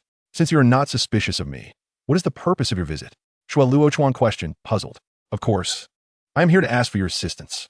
I found an item on the assassin, which may help in identifying the mastermind behind this plot. However, my abilities are limited, and I cannot ascertain its origins, so I came to seek your help, Qian Rinxue explained. What item? Shui Luochuan asked skeptically. This one. Qian Rinxue produced a token and handed it over. This is. Upon seeing the token, Shui Luochuan's face revealed astonishment. Qian Rinxue grew even more suspicious, asking, what? Brother, do you recognize this item? Shui Luochuan realized he had overreacted, but concealing the truth now would only backfire. Being completely honest was also inappropriate. Therefore, he decided to reveal only part of the truth. Second brother, to be frank, I do recognize this item. It belongs to the Jinxiang clan, a group that reveres the strong. I encountered them while stationed at the border. They are valiant warriors, unafraid of death, and they only heed the commands of the one holding the leader's token, making them quite troublesome. Oh, I see. Then I only need to find the person who possesses the leader's token from their clan, Qian Rinxue realized with clarity. Yes, theoretically, Shui Luochuan nodded. But let me tell you, when I leaned in, I was nearly drenched in cold sweat. My left hand instinctively slipped into my pocket, clutching something tightly, fearing I might reveal myself. That Qian Rinxue, a cunning individual, upon seeing my demeanor, must have realized she had hooked a fish. She stood up, feigning humility, and clasped her hands in gratitude, expressing thanks to her elder brother for his guidance, stating that her goals had become much clearer. I too could only play along, hastily rising to return the gesture, exclaiming that it was I who should be grateful for the opportunity to assist in apprehending the assassin, and that I was delighted to do so. She directly announced her intention to depart, claiming she was off to pursue the mastermind behind the scenes. My heart sank at that moment, but I pretended to be enthusiastic, offering to see her off. However, she dismissed my gesture with a curt remark, stating, "Royal brother, you are busy, no need to escort me," and swiftly departed. Who could understand the turmoil within me? The instant she stepped out of the palace gates, I slumped down onto a chair, my legs feeling utterly weak. Trembling, I retrieved an object from my pocket, and to my astonishment, it was yet another identical token, albeit crafted with far greater finesse than hers. Did you think I was the hidden mastermind? No. This item was given to me by my third brother, Su Haigang. I was incensed, glaring at the token as if my eyes could ignite it with flames. Shui Haizong, is this your scheme? This token was handed to me earlier that morning, as he had sensed something amiss with Shui Qinghe, who is none other than Qian Rinxue, and suspected it might be a forgery, requesting my assistance. To convince me, he even offered to put his private army, the Jianchang clan, under my command. presenting the token as proof of trust. And what happened? His dispatched agents were intercepted by my younger brother, Mo Yun, and now Qian Rinshui appears before me with a counterfeit token, which is a blatant attempt at framing me. Whoever possesses the token is deemed the culprit. Why did he choose this moment to present it to me? What a manipulative ploy. I slammed my fist on the table in frustration. You, my dear third brother, I regard you as my own kin, yet you wish to bring about my demise. You claim my second brother is a forgery. How can I trust you after such treachery? You seem more like the false one. After all, this fellow has been fighting on the front lines for years, and upon returning, he conjures such a bloody palace intrigue. It is exceedingly suspicious. Nevertheless, despite my anger, my mind must remain sharp. Upon reflection, while my third brother is indeed the prime suspect, Qian Rinshui is not to be underestimated either. I resolve to adopt a stance of neutrality, observing the situation closely. However, this token is a veritable hot potato. Charges of royal assassination and the concealment of an army could lead me to my demise 1,000 times over. It must be hidden well. This token may very well become my talisman for survival in the future. Thus, I hurriedly took the token and slipped into my secret chamber. Meanwhile, as we staged our own version of Zhen Huan, what was my good brother, Mo Yun, up to? He had revisited the vegetable garden of Douluo, uprooting his precious herbs once more. Allow me to tell you, the scene was quite the spectacle. Douluo stood amidst his ice and fire eyes, surveying the ground littered with uprooted celestial herbs, his green hair bristling with rage. Montakyun, what have you done? He roared, his voice filled with anguish.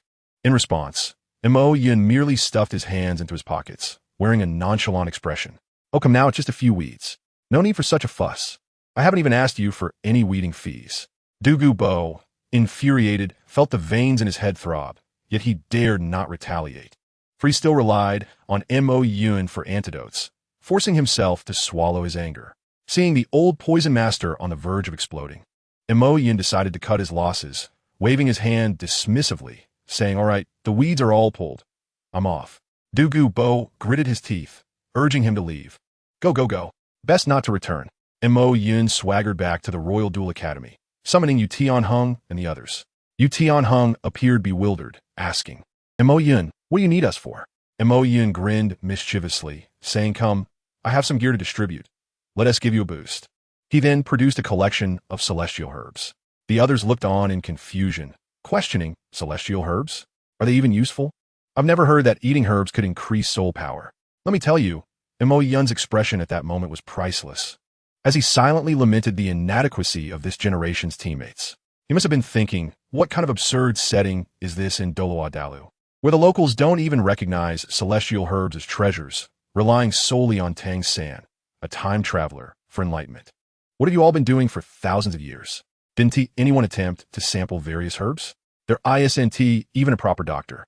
It's all left to healing-type soul masters. Absurd. Yet he could not explain himself. He couldn't just say, I'm a time traveler and I know the plot.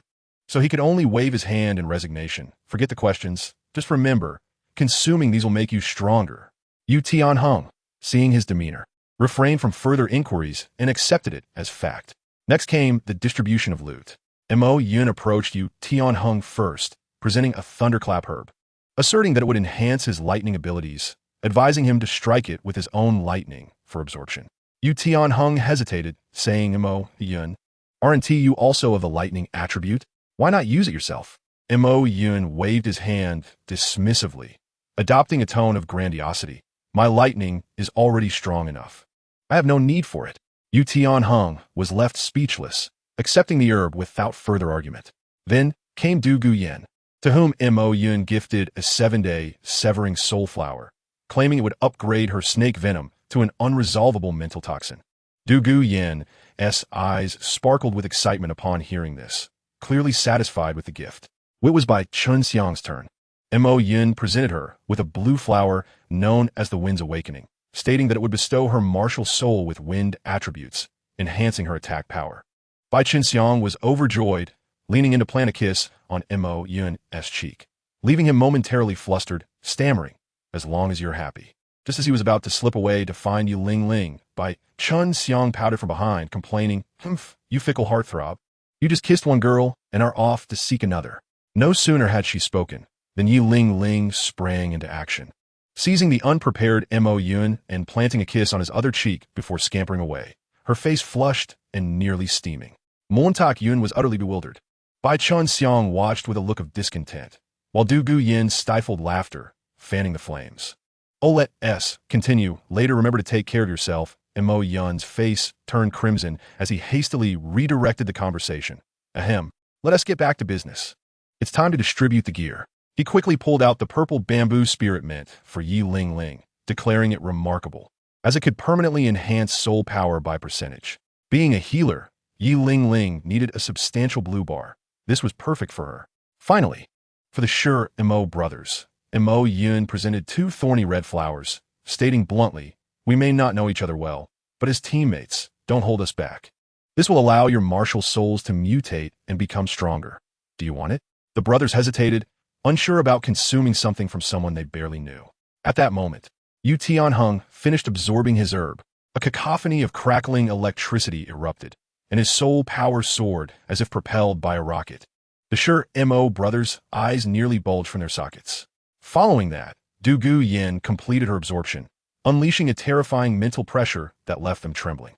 Soon after, Bai Chan Xiang also succeeded, and a whirlwind nearly swept her away. Seeing their wavering expressions, Mo Yin provocatively inquired, "So, do you want it or not?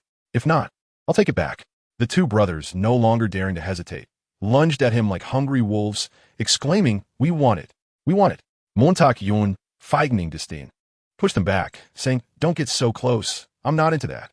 He then tossed the celestial herbs to them, allowing them to absorb it at their leisure. At that moment, the most significant turn of events occurred. Yi Ling Ling, having finished her absorption, found that her 9 hearts Sea Tang had transformed from 1 flower into 2. Mo Yun was astonished, quickly asking her how she felt.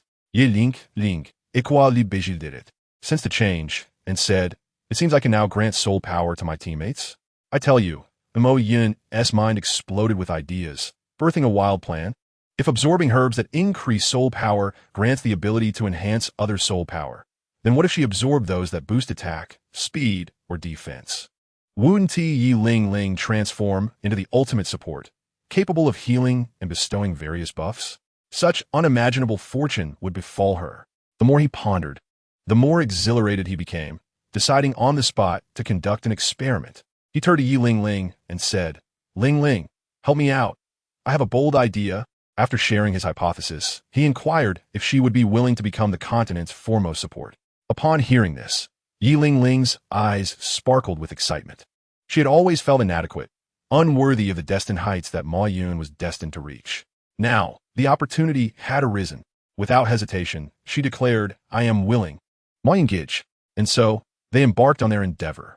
Ma Yun produced several types of celestial herbs that enhanced attack and speed, urging Yi Ling Ling to consume them further. Yu Qianheng and the others gazed in astonishment, concerned for her well-being. Ma Yun reassured them, stating that most of the energy would be absorbed by her martial soul to form new blossoms, and that she would be fine. Yi Ling Ling began to absorb a type of herb called Wu Xinyan, and just as the energy was nearing depletion, her martial soul remained inactive, causing Ma Yun to second-guess himself. However, at the very last moment, a blinding flash of fire erupted, and a fiery red Jiuxin Haitong blossomed from her back. It was a resounding success. Ma Yun was nearly overwhelmed with excitement. His theory had proven correct. With Yi Ling Ling consuming the herbs alone, the entire team would soar to new heights. Yu Qianheng, observing the scene, could not help but marvel at the extraordinary Jiuxin Haitong. Ma Yun remarked that this was undoubtedly a historic first. Such an overpowered ability could not have gone unrecorded. He envisioned future team battles where Yi Ling Ling, as a support, would effortlessly defeat enemy assassins with a single punch. What a thrilling image it was to behold.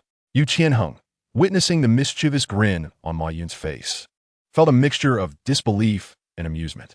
His friend possessed formidable strength, but had a penchant for toying with opponents that seemed almost childish. Yi Ling Ling finally completed her herb absorption, 5 Jiuxin Haitong blooming upon her, though the newly sprouted ones were still small, diminishing their effect slightly. Yet Ma Yun was unfazed, knowing that once her soul power increased, the effects would naturally amplify. "Ling Ling, how do you feel?" Ma Yun inquired, concern evident in his voice. "I feel fine, but the surge of soul power is a bit overwhelming," Yi Ling Ling replied, her face pale and her stance unsteady. "Take it slow. If you feel unwell, Return to rest and adapt over the next few days. When I acquire more valuable herbs, I shall provide you with more. Ma Yun, ever attentive, supported her, fearful that she might fall. Meanwhile, Bai Qinxiang watched with a mix of jealousy and frustration, but refrained from interrupting, understanding that Yelingling was in a vulnerable state. All right, let's call it a day. Everyone should return and digest what they've learned, Ma Yun declared, waving his hand to disperse the group. Yu Qianheng felt as if a weight had been lifted and hurriedly departed with Dugi Yin, both needing time to adapt to their surging soul power. Shi Ma and the others quickly followed suit, realizing that lingering any longer would make them unwelcome distractions. All right, let's leave as well, Ma Yun decided, seeing that most had already departed. Bai Qinxiang, being a resident student, could not leave and could only watch as Ma Yun effortlessly lifted the weakened Yelingling into his arms. Next time, I want Ma Yun Gij to carry me too. She fumed, stomping her foot in irritation. Just then, Qiming ambled over leisurely. Bai Qinxiang, where is everyone? Training over? He inquired. What training? We've leveled up several times already. I'm going home to sleep, she retorted, leaving him bewildered in her wake. What did I do wrong? Why is she angry with me? Qiming pondered, utterly confused. Chapter 43, Shock. Qianren Xue in Ma Yun's room. Ma Yun escorted Yelingling home before hastily returning to Qianren Xue's dormitory, as night had fallen. Upon arrival, he was taken aback to find Qianren Xue standing at his door. Although her quarters had collapsed the previous day, the Yu family construction experts had restored everything within a single day. Ma Yun observed the Qianren Xue resembling Xue Qinghe, feeling a twinge of unease. Your Highness, is there something you need? Let us discuss inside, Qianren Xue replied curtly, pushing the door open and gesturing for him to follow.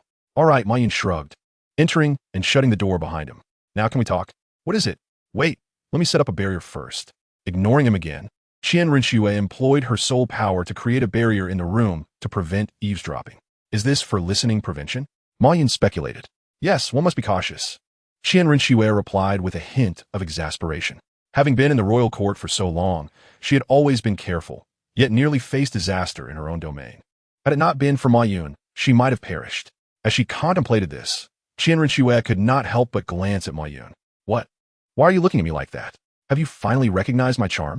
Ma Yun felt nervous under her gaze and quickly made a joke to lighten the mood. TCH, Qianren Xue rolled her eyes, clearly unimpressed. Ma Yun scratched his head awkwardly. All right, let us get to the point. Qianren Xue sighed deeply, shedding her disguise and reverting to her true form. This feels much more comfortable, she stretched, having found wearing a mask and constraining her body quite uncomfortable. Feel free to sit. I have a few questions for you. Ma Yun silently grumbled. This is my room after all. Nevertheless, he found a chair and sat down. Yes. Qianren Xue asked directly. Did you speak of our affairs today? How could I? Do I look like someone who would betray you? Ma Yun retorted, somewhat offended. We've lived together for so long. It's disheartening that you would doubt me. Time spent together does not equate to complete trust. I had been with Xue Qinghe for several years before becoming her. Qianren Xue stated matter-of-factly. Ma Yun found himself at a loss for words. All right. If you think I'm also a spy, feel free to act against me now, he said, raising his hands in surrender. I wish I could. If it weren't for your strength exceeding my control, I would have acted long ago. After all, I am a cautious person, Qianren Xue confessed. Ma Yun was taken aback by her frankness. Fine, since you Haven T betrayed me, I 1T act against you.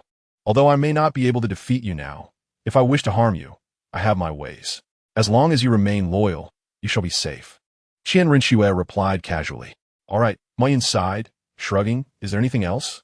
Of course. You Haven T told me how you discovered that spy yesterday, she pressed. Ma Yun hesitated, his gaze evasive. If I said I stumbled upon it by accident, would you believe me? What do you think? Qianren Xue rolled her eyes. Fine. Actually, I discovered it while honing my MartialSoul abilities, Ma Yun admitted reluctantly. MartialSoul abilities? Aren't you manipulating lightning? How can you detect enemies? Qianren Xue inquired. Puzzled. Because there is electricity within the human body, Ma Yun boasted. What does that mean? Qianren Xue was even more bewildered. It was known that biological electricity had only been discovered in modern times on Earth, and in the Douluo Continent, which resembled an ancient era. It was not surprising that she was unaware. Chapter 44, Shock. Ma Yun regarding Qianren Xue, this explanation was somewhat complicated, involving intricate knowledge. Ma Yun felt a sense of satisfaction, finally able to challenge Qianren Xue's sharp intellect. though he maintained an outwardly helpless demeanor. Are you implying that I am foolish? Qian Renshue bristled instantly, her wits having allowed her to survive in the Tiando royal family for so long. I never said that. You implied it yourself. Ma Yin quickly deflected. I don't care. You must explain everything to me today. Qian Renshue insisted firmly. However, you truly do not understand, Ma Yin said helplessly, shaking his head. I don't care whether you speak or not. Qian Renshue began to act petulantly. Sigh, very well. Ma Yin had no choice but to acquiesce. You are aware that my ability lies in controlling thunder and lightning, but lightning is merely a form of electricity. In your understanding, it seems that only that which inflicts pain is considered electricity. Yet, what I wish to convey is that electricity is ubiquitous. The true essence of electricity manifests from the movement of electrons, which are present in nearly all matter. Only through the continuous movement of electrons does electric current arise. My ability allows me to manipulate these currents, though I cannot exert complete control over them. Some currents are exceedingly subtle, and my precision is insufficient. However, even if I cannot manipulate them, I can still sense their movements, and, through these currents, perceive the world around me. This is why I was able to detect an intrusion yesterday, Ma Yin explained in the simplest terms. Nevertheless, Qian Renshue still appeared utterly bewildered. Who am I? Where am I? What has happened? Qian Renshue raged internally, feeling as though she and Ma Yin inhabited entirely different realms. Why is it that every word Ma Yin utters is familiar, yet when combined, their meaning eludes her? I told you, you simply do not understand. Ma Yin sighed in resignation. Ugh. Qian Renshue buried her head in her pillow, feeling an unprecedented sense of defeat. After all, she considered herself a genius. Oof. I refuse to believe this. Explain to me what electrons are. Qian Renshue retorted defiantly. Ma Yin felt a bit flustered, as he too had only a rudimentary understanding of the subject. Nonetheless, he agreed to Qian Renshue's request. Ma Yin summoned several small iron balls with lightning, causing them to orbit a larger sphere in perpetual motion. Our world predominantly consists of a substance known as atoms, which comprise a nucleus, the central sphere, and several electrons. The nucleus carries a positive charge while electrons bear a negative charge, and the nucleus attracts electrons, causing them to revolve around it. Thus, when the positive and negative charges of the atom cancel each other out, no electric charge is produced. However, if another atom approaches and its nucleus exerts a greater attractive force on the electrons, they may escape, resulting in a charged atom. Ma Yin levitated a small iron ball, causing the smaller iron balls that were initially orbiting the first one to drift towards it. He then traced the pathway of the smaller iron balls with electric currents, representing the trajectory of electron movement. Electric current is the path generated by the motion of these electrons, Ma Yin elucidated. Although Qian Renshue still struggled to grasp the concept, she began to understand a bit. So in essence, your control over thunder and lightning is indeed a manipulation of these electrons, correct? Qian Renshue attempted to articulate her understanding. That is approximately the essence, Ma Yin nodded. However, if that is the case, would not your ability be invincible? After all, you can manipulate the fundamental substance of the world. Qian Renshue questioned with curiosity. You are oversimplifying matters. Controlling a few spheres is one thing, but atoms, which are the building blocks of matter, are infinitely smaller. How could I possibly exert control over them? Ma Yin replied, exasperated. Is that so? Qian Renshue felt somewhat perplexed. Yet I remained skeptical. You claim that the foundation of the world is atoms and that electric current is the motion of electrons. How will you prove this? Qian Renshue regarded Ma Yin with doubt. I cannot provide proof, as I lack the necessary observation tools. Ma Yin shrugged. Very well. Even if what you say is true, what does it have to do with your ability to detect that spy? Qian Renshue returned to the main topic. Did I not mention that while I cannot fully control all electric currents, I can perceive them? There is a constant presence of subtle electric currents within the human body, and by sensing them, I can easily discern the presence of others, even anticipating their actions. Ma Yin boasted proudly. You can sense them, that is one thing. But how can you predict others' movements? Qian Renshue continued to inquire. Because when the body is in motion or undergoing psychological changes, the electric currents within also change, and physical actions lag behind the flow of electricity, allowing for a predictive effect. Chapter 45. Are you sleeping? Oh, I see now, Qian Renshue exclaimed in realization. However, I still find your explanation a bit hard to believe. How about this? You demonstrate it for me. Qian Renshue suggested. Very well, but how should I demonstrate? Ma Yin replied reluctantly. Quite simple. You block your ears and blindfold your eyes, and I will attack you to see if you can evade me. Qian Renxue responded nonchalantly. Fine. Although Ma Yun was somewhat reluctant to be struck, he agreed to satisfy Qian Renxue's curiosity.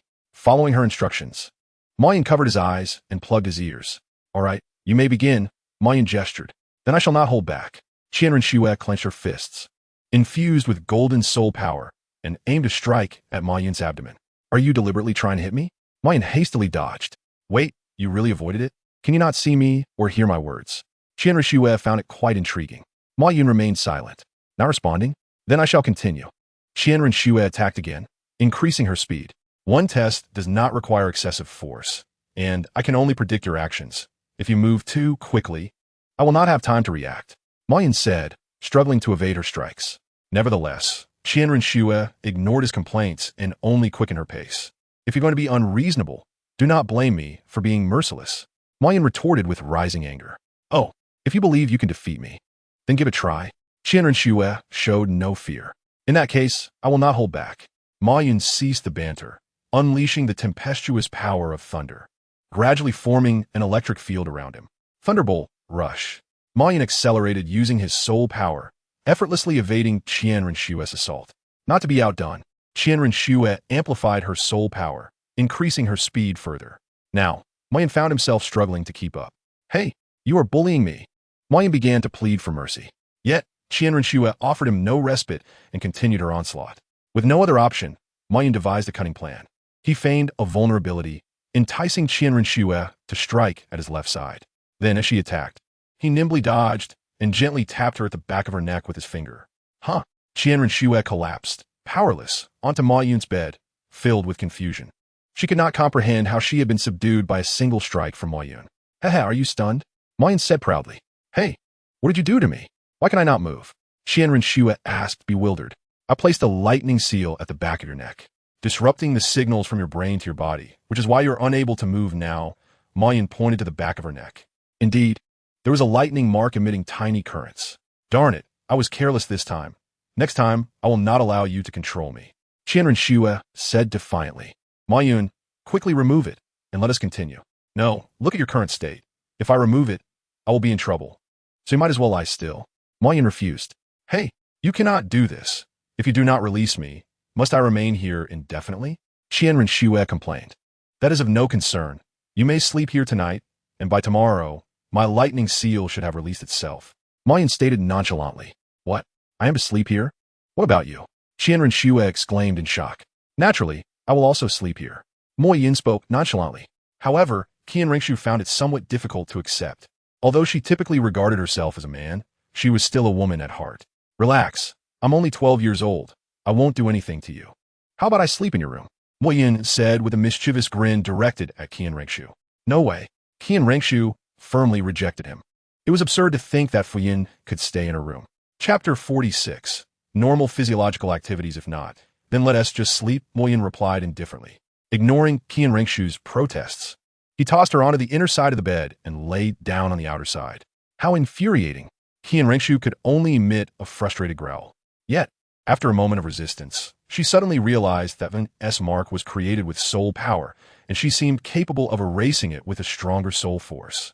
Thus, Qian Renxue began her attempts. Since her soul power surpassed an S to some degree, and he was currently asleep, she easily lifted the mark. I can move again, Qian Renxue exclaimed in astonishment. I told you, such an abnormal ability couldn't possibly be without weaknesses. She declared with pride. That detestable woman nearly tricked me. She glared at him with anger.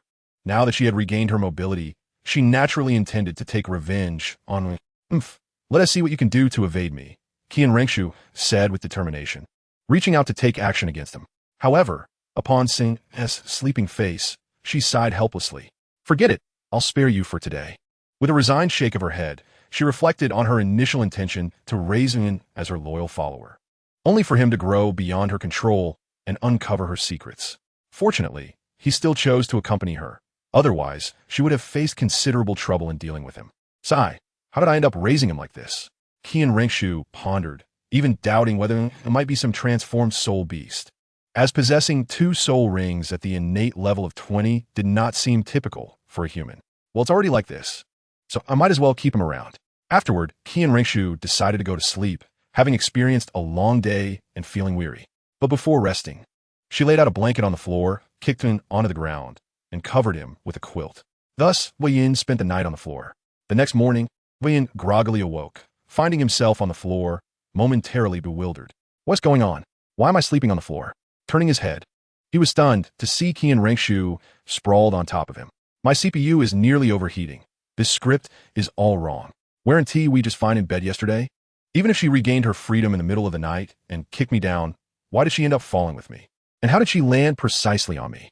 As he pondered these questions, she also stirred awake, drowsily rubbing her eyes. Is it dawn, Wei Yin? Sister, perhaps you should check our current position before asking if it's dawn. He thought, remaining motionless. After all, it was early morning, and some things were beyond his control. If he accidentally nudged her, he feared he might not live to tell the tale. Eventually, she realized the situation, her eyes widening in surprise. Hey, Mo Yin, did you do this? I am innocent, he exclaimed. The moment I woke up, you were already on me. Hurry up and get off. My waist is about to break.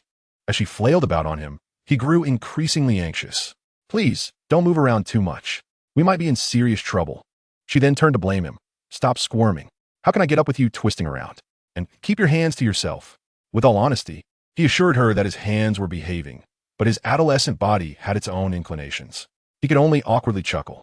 Thankfully, she soon pieced it together, glancing at his small bed, likely realizing her sleeping habits led to their tumble. No longer pursuing the matter, she reverted to her usual demeanor and quickly slipped away. He finally breathed a sigh of relief and hurried to get up. After consuming a batch of heavenly herbs yesterday, Yu Qianheng and the others had all reached level 30. Perfect. Today, he would take these young companions to hunt for a soul ring and upgrade their equipment. Upon arriving at the academy, Yu Qianheng and the others were indeed gathered around Teacher Qin Ming, chattering excitedly. Teacher Qin Ming, I must say, was quite a character. He was feeling rather frustrated, believing that he had little presence as a teacher, with his students leveling up nearly 10 levels in a single day, leaving him feeling irrelevant. His meticulously planned training schedule had become worthless. He was contemplating how to shine during the upcoming soul ring hunt to establish his esteemed image. When I approached, I interrupted his daydream. What are you discussing? Is it about the soul rings? Yu Qianheng's eyes lit up. Mo Yin, you're here. Yes. Teacher Qin has agreed to take us. Then what are we waiting for? There's no time like the present, I decisively proclaimed. The 6 of us should head out now. Yu Qianheng graciously turned to ask, Teacher Qin, what do you think? Teacher Qin Ming wore a rather exasperated expression, seemingly thinking, you two have already made plans. Why am I still being consulted? You want a sense of participation, huh? Nevertheless, he nodded and resignedly began to gather his belongings. On the way, Yu Qianheng inquired whether they were heading to the Xingdou Great Forest. Teacher Qin Ming finally found an opportunity to shine, clearing his throat to announce. We're not going to Xingdou. It's too far. We'll go to the Sun Moon Forest. It's nearby, and there are plenty of soul beasts. I've thought this through. Yu Qianheng praised him effusively. You always think ahead, teacher. Teacher Qin Ming's spirits soared. However, upon hearing Sun Moon Forest, I felt a jolt in my heart. Who understands? ISNT that Douluo as territory? The Ice Fire Inyang is located there. Yesterday, I just stripped his herb garden bare, and now I'm practically delivering myself into his hands. ISNT that courting disaster? I hope I don't run into that old poison master. Otherwise, I might be done for. Upon reaching the Sun Moon Forest, Teacher Qin Ming immediately took charge, waving his arm. Stay close to me. This place is dangerous. Not long after entering, Yu Qianheng spotted a pair of crocodile turtles, perfect for the Shimo brothers. Teacher Qin Ming's eyes gleamed. This was his moment. He rolled up his sleeves, ready to demonstrate how to take down a 1,000-year soul beast. Eager to impress his students. Just as he was about to make his move, a thunderous roar echoed, crushed the genie turtle with thunder. A flash of blue light surged past me as I descended from the sky, landing elegantly on the backs of the 2 crocodile turtles, which were already charred and smoking. I waved my hand confidently, all done. Come over and absorb the soul ring. The Shimo brothers scurried over, their eyes filled with admiration. Teacher Qin Ming, on the other hand, stood frozen in place, his hands still poised to strike, utterly petrified. By the time he regained his senses, the Shimo brothers had already absorbed their soul rings. Yu Qianheng, oblivious to the situation, leaned in to ask, Teacher, who's next? Teacher Qin Ming's face turned green. Gritting his teeth, find yours. He was undoubtedly thinking, it's fine. I have 5 more chances. I'll surely get a shine at least once. Then, he experienced the most hopeless day of his life. Upon locating the swift electric blue python that Yu Qianheng needed, he was just about to make a move when I declared, crush the Aber snake with thunder. Instant defeat. When he pinpointed the mandala snake needed by Du Yin, he had just locked on when I proclaimed, crush the rice spoon snake with thunder. Once again, it was an instant defeat. In search of the Fengling Yuhua that Yi Lingling required, I proclaimed, with thunder, I shall shatter the overlord flower, and succeeded instantly. Teacher Qin Ming was utterly flabbergasted, transforming from a soul emperor eager to showcase his prowess into a mere professional soul beast navigator, primarily focused on leading the way. Eventually, it was by Qinxiang's turn with her wind-winged bluebird. As per usual, I unleashed a bolt of thunder. With thunder, I shall obliterate the BB bird. Alas, this time I faltered. That bird was exceptionally swift and dodged my strike. Just as I felt a wave of embarrassment, Teacher Qin Ming's eyes suddenly lit up, shining like 2 incandescent bulbs in the dark of night. It was an opportunity, a fortuitous chance. He dashed forward, exclaiming, Mo Yun, you've been at it for a while. You must be tired. Allow me to take over. Could I concede this to him? That would utterly undermine my dignity. I promptly refused. No need, teacher. It's merely a trivial matter. I can handle it. After saying this, I pursued the bird once more. Truth be told, after battling 5 soul beasts, I was indeed somewhat fatigued, but for the sake of my pride, I had to push through. I amplified my soul power output and finally caught up to that pesky bird, delivering a thunderous blow that brought it crashing down, dragging my weary body over. I was about to voice my complaints when I looked up and was instantly stunned. Not far ahead, Xueqing stood alongside her elder brother, Shui Luochuan. My mind went blank. This was a disaster. Qianren Shui was about to confront her brother. My presence here could only spell trouble. Just as I contemplated slipping away, Shui Luochuan spotted me, bellowing, halt. Who are you? 1,000 thoughts raced through my mind as I panicked. Just then, Qianren Shui spoke calmly, brother. This is the child I adopted 6 years ago, Mo Yin. Shui Luochuan then recalled seeing me at the birthday banquet, yet he remained skeptical. How'd you end up here? I quickly explained, Your Highness, I came with my teacher and classmates to hunt for soul rings. To my surprise, Shui Luochuan was quite cordial. Oh, do you require assistance? I shook my head vigorously. No. This is the last one. It's already taken care of. It would be absurd to involve him. Wouldn't he that jeopardize Qianren Shui's plan? She would surely have my skin. Shui Luochuan did not press further, merely advising. Then you should leave promptly after finishing. The royal family will be conducting an autumn hunt here tomorrow.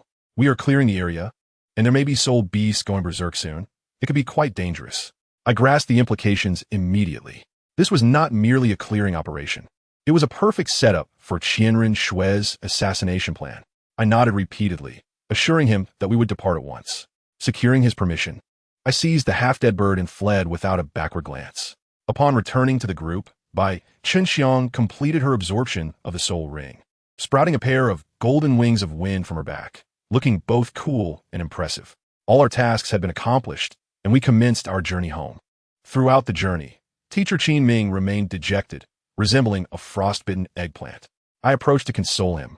Teacher, do not be disheartened. You are still invaluable. You guided us, located the soul beasts, and I was merely the enforcer. Upon hearing this, his expression darkened further. I sensed I might have misspoken. Never mind him. I continued walking while mentally calling out to the system. System, where's my task reward? Ding. The reward has been allocated to your backpack. Please check it at your convenience. I immediately opened my backpack and was astounded to find a soul bone. An external soul bone, no less. Wings of the Thunder Dragon. A 10,000-year relic, capable of flight and endowed with lightning attributes. This was simply delightful. Just as I finished envying by Qinxiang for her ability to fly, I received something even more impressive. The only downside was its age of 10,000 years, which seemed somewhat beneath my stature. I inquired of the system, can this be upgraded? The system replied, indeed, but it will require points. That was no concern. Points could be earned later. I instructed the system to fuse it with me. A wave of tingling sensation coursed through my back as a pair of dazzling thunder wings materialized, simultaneously elevating my soul power to level 42. Unable to contain myself, I exclaimed, ah! I leveled up again despite my efforts to restrain it. The system promptly displayed an exasperated emoji, launching into a tirade. Master, I do not harbor grievances against you. Other transmigrators acquire systems and ascend to title law within a few years, amassing harem legions. And you? After 6 years, with your innate level at 20 and a top-tier martial soul, you are barely in your 40s. Do you realize that many advanced functions of this system remain inaccessible due to your low level? If you continue to suppress your growth, I shall be unable to fulfill my KPIs. I chuckled at the absurdity. Why the rush? I'm only 12. The system fumed. I genuinely wish I could elevate you to divinity at once. My eyes gleamed at the prospect. Oh, then do it. Make me a god, and I shall simply recline. The system shot back with a derisive expression. Dream on. Ah, so you're feeling feisty, are you? Fine, I shall take my time leveling up, and I will utterly deplete your resources. I intend to exploit you to the fullest, enhancing myself to the utmost, so that when you depart, I too can stride with confidence. The system dramatically lamented, "Oh heavens, in my past life, which deity's fish pond did I offend to end up with such a troublesome host? 8 years to attain divinity for others, and you, after 6 years, are still in the 40s. What a travesty." It wallowed in despair, but I remained undeterred. I was acutely aware that this system would eventually flee. Thus, I must seize the opportunity to maximize my gains while I could, ensuring a sustainable extraction of resources. It could not sever its ties to me, nor dare allow my demise. Thus it could only watch helplessly as I played the rogue. Those who understand this feeling of control know it is an exquisite pleasure. Just as we concluded our engagement with the soul rings, Yu Qianheng and his group became restless, clamoring to head to the battle arena for practice. However, Teacher Qin Ming poured cold water on their enthusiasm, stating that if they went now, they would be matched against opponents of a higher level. Besides Mo Yun, who was an anomaly, they would merely be offering themselves as fodder. Instantly, Yu Qianheng and the others wilted, having just contemplated a bold offensive only to find themselves asking what to do next. Teacher Qin Ming, equally exasperated, advised them not to waste time and instead focus on team training. If they could not defeat a single opponent, how could they hope to conquer an entire team? As for their team training, I had no time for that. I had just acquired a flying soul bone, and it was absolutely phenomenal. I located an open space, concentrated my thoughts, and in an instant, a pair of spectacular thunder wings unfurled from my back. Slightly bending my knees, I propelled myself upward with a powerful leap. Soaring into the sky, a long arc of lightning trailed behind me, and my speed was simply unmatched. I performed aerial acrobatics above Tiando City, reveling in the exhilarating sensation. After tiring from flying, I perched atop a clock tower, gazing at the sunset and marveling at how stunning I appeared. Just as I was preparing to return home, I suddenly spotted a vast throng of soldiers rushing frantically towards the direction of the Sun Moon Forest. My heart sank. Could something have happened to Qianren Shui? My mind raced, and without a moment's hesitation, I flapped my wings and sped towards the forest ahead of the soldiers. Upon reaching the treetops of the forest, I quickly discerned the sounds of combat. I descended, weaving through the canopy, and was immediately taken aback. I gasped in shock. Qianren Shui was drenched in blood, encircled by a multitude of soul beasts, while the lifeless body of Shui, Luo Chuan, lay nearby. It dawned on me that this sister had gone awry. Her intention was to use a blade for assassination while feigning injuries to exonerate herself. However, she had underestimated the sharpness of her own weapon, nearly leading to her own demise. As I hesitated over whether to intervene, I noticed a paw of a 10,000-year shadow leopard descending toward Qianren Shui's head. In her current state, that paw would undoubtedly spell her instant demise. I could no longer afford to hesitate. With the full force of the wings of thunder, I swiftly teleported to her side, enveloping her in my arms. The sharp claws of the leopard grazed perilously close to my back, and I thought to myself, who among my family could comprehend this perilous moment? It was a dangerously narrow escape. Qian Rengshu lay in my embrace, weakly uttering my name before her eyes fluttered shut and she succumbed to unconsciousness. I quickly checked her condition. Fortunately, she still had a pulse, albeit she was merely fainted. Gazing down at the reckless beast below, still roaring with ferocity, I felt a surge of anger. One arm secured Qian Rengshu against me, ensuring her safety, while I levitated in midair, crackling with electric energy. The scene was nothing short of divine, reminiscent of a thunder god descending upon the earth. I regarded the mindless creatures below with disdain and scoffed. With my other hand, I summoned a colossal sphere of thunderous energy, the surrounding air warping under its immense gravitational pull. Let the tempest turn you to dust, I proclaimed as I hurled the energy ball downward, unleashing a thunderous strike. The ground erupted with a resounding boom, blue lightning illuminating the sky in a brilliant display, leaving behind only scorched earth and ashes. Once I returned Qian Rengshu to her chamber, she gradually regained consciousness. Upon opening her eyes, her first inquiry was not about her own condition, but rather concerning Shuochuan. I was truly taken aback. I placed the meal on the table and informed her, "He has perished. You need not worry about him any longer. Focus on your own well-being." I explained that had it not been for timely intervention, she would have bid farewell to the sun yesterday. To my astonishment, she confessed that her initial intention was merely to use a pollen that incited the soul beast frenzy to lure them in, orchestrating a scene to eliminate Shuochuan. However, upon her arrival, it appeared the beasts were already in a frenzied state, seemingly under the influence of some substance, attacking anyone in sight. The situation became clear. Aside from her, there was someone else orchestrating events from the shadows. Narrowing her eyes, she concluded that only one person could be behind this, the third prince, Zui Heikang. This palace intrigue had escalated into a life-and-death struggle. Had I not arrived in time, she would have faced a dire fate as the protagonist of this saga. She pondered how Zui Heikang could have acted so swiftly, but dwelling on it now was futile. Gritting her teeth, she declared, "Next, I must find an opportunity to eliminate Zui Heikang." I looked at her, feeling a mix of sympathy and helplessness. For the sake of a trivial task, she had nearly lost her life. Now, she was so weak she could barely stand, her stomach grumbling. I held the meal, intending to feed her, but she stubbornly refused. With no other choice, I adopted a domineering approach, pressing her chin down with one hand while using the other to coax food into her mouth.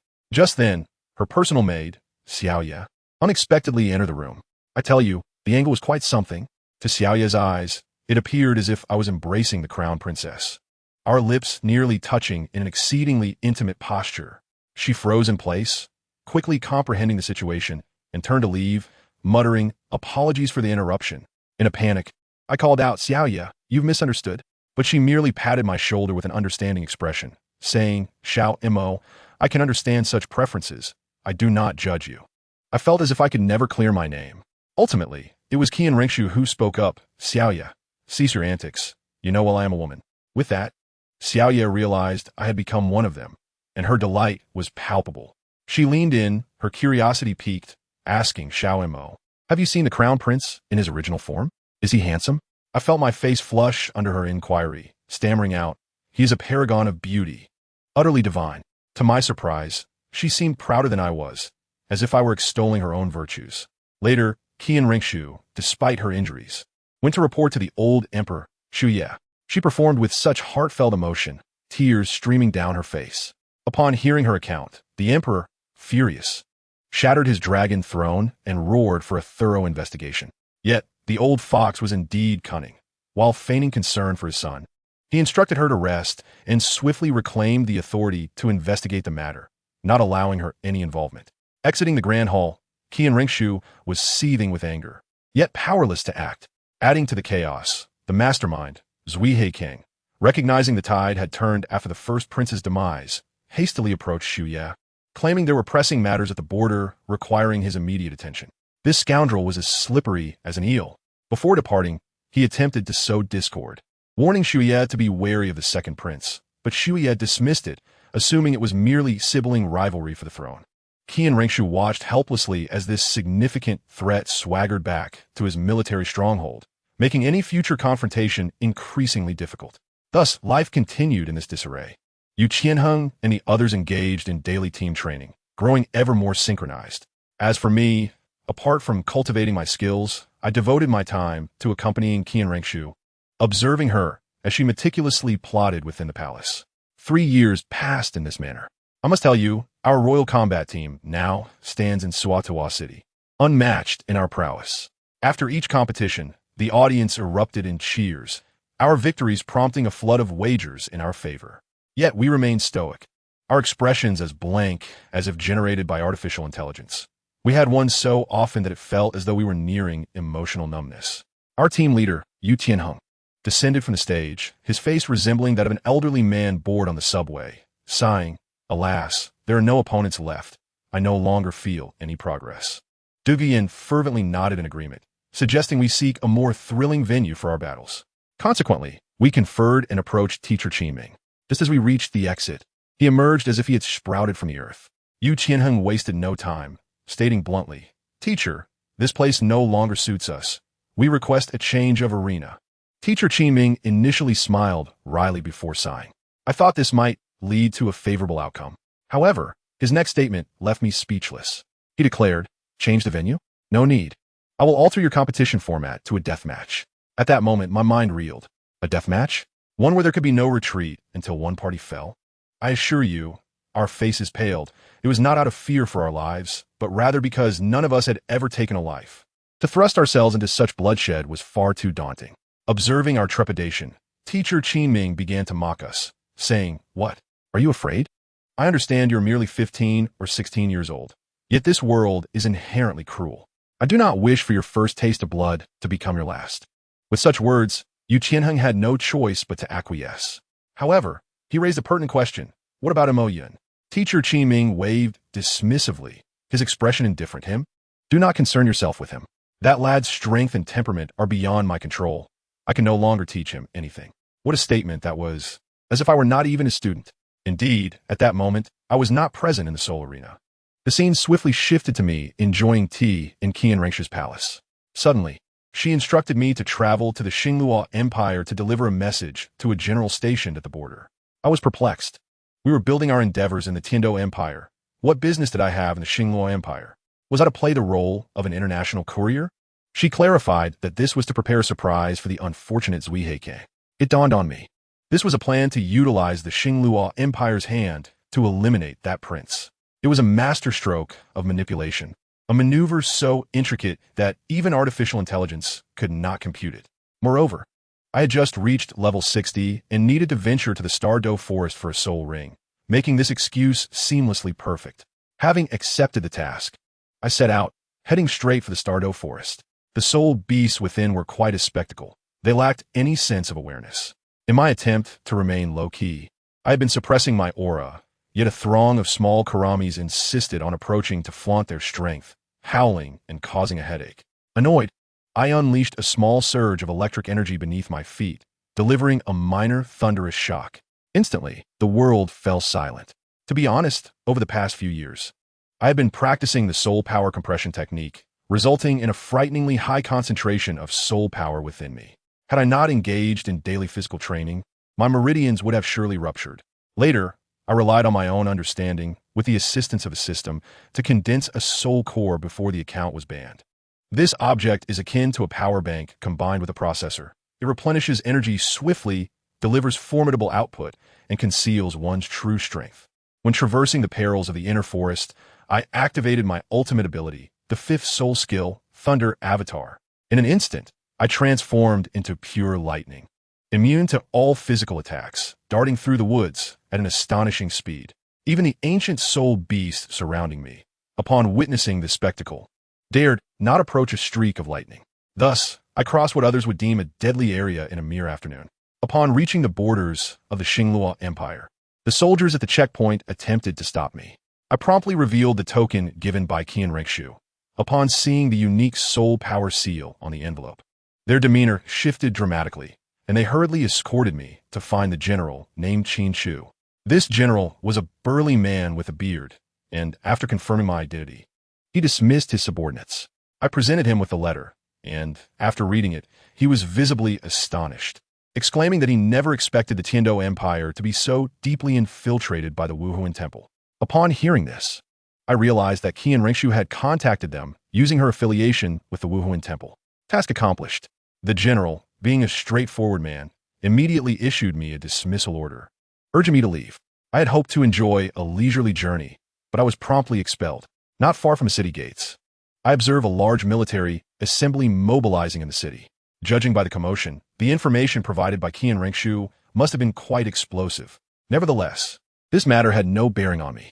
As I walked back, I pondered the troublesome situation involving Qian Rengshu and her mother, Bibi Dong, feeling quite overwhelmed. At that moment, a shadow suddenly darted from the bushes, followed by a crisp little girl's voice shouting, "Quick, get out of the way. I focused my gaze and was taken aback to see a small girl in a black gothic dress chasing after a purple cat. The cat, displaying a fierce temperament, lunged at me as soon as it saw me. Could I let it go? I swiftly executed a capture move, seizing the skin on the back of its neck and lifting it into the air. I remarked to the cat, "If I cannot deal with BB Dong, how could I possibly be unable to handle you, little creature?" The cat, frightened in my grasp, began to cry out in distress. Just then, the little girl approached me, having overheard my threat about roasting cat meat, and urgently shouted, "Please put it down. That's my cat." I glanced at her and then at the wriggling cat in my hand, asking, "Are you certain? The moment I release it, it will vanish." The little girl realized the implication and quickly changed her tune. "Then you should just hand it over to me." I passed the cat to her, and as soon as it landed in her arms, it behaved as if it were an entirely different creature, nuzzling against her in a most endearing manner. I couldn't help but tease, "Does your cat dislike being held by me so much?" The little girl, beaming with pride, replied, "This is my cat. Of course it prefers me." I countered, "Oh, then why'd it run just now?" Her cheeks flushed as she awkwardly attempted to explain. It was frightened. I, uninterested in further debate, inquired about what a child was doing in the perilous Douluo forest. She puffed out her chest proudly and declared, "I'm not afraid. I'm here to obtain a soul ring. I'm already at level 20. I was taken aback, looking at her petite frame. She could not be more than 9 years old, yet level 20 was indeed impressive. I casually asked, "What is your name?" After a brief pause, she softly replied, "My name is Zhu Zhuqing." I suddenly realized why she looked familiar. It dawned on me that I had read about her. I involuntarily exclaimed, "So, it's you?" Little Zhu Zhuqing immediately became vigilant, staring at me and asking, "Do you know me?" I found myself a loss for words. I couldn't very well say I recognized her from a novel.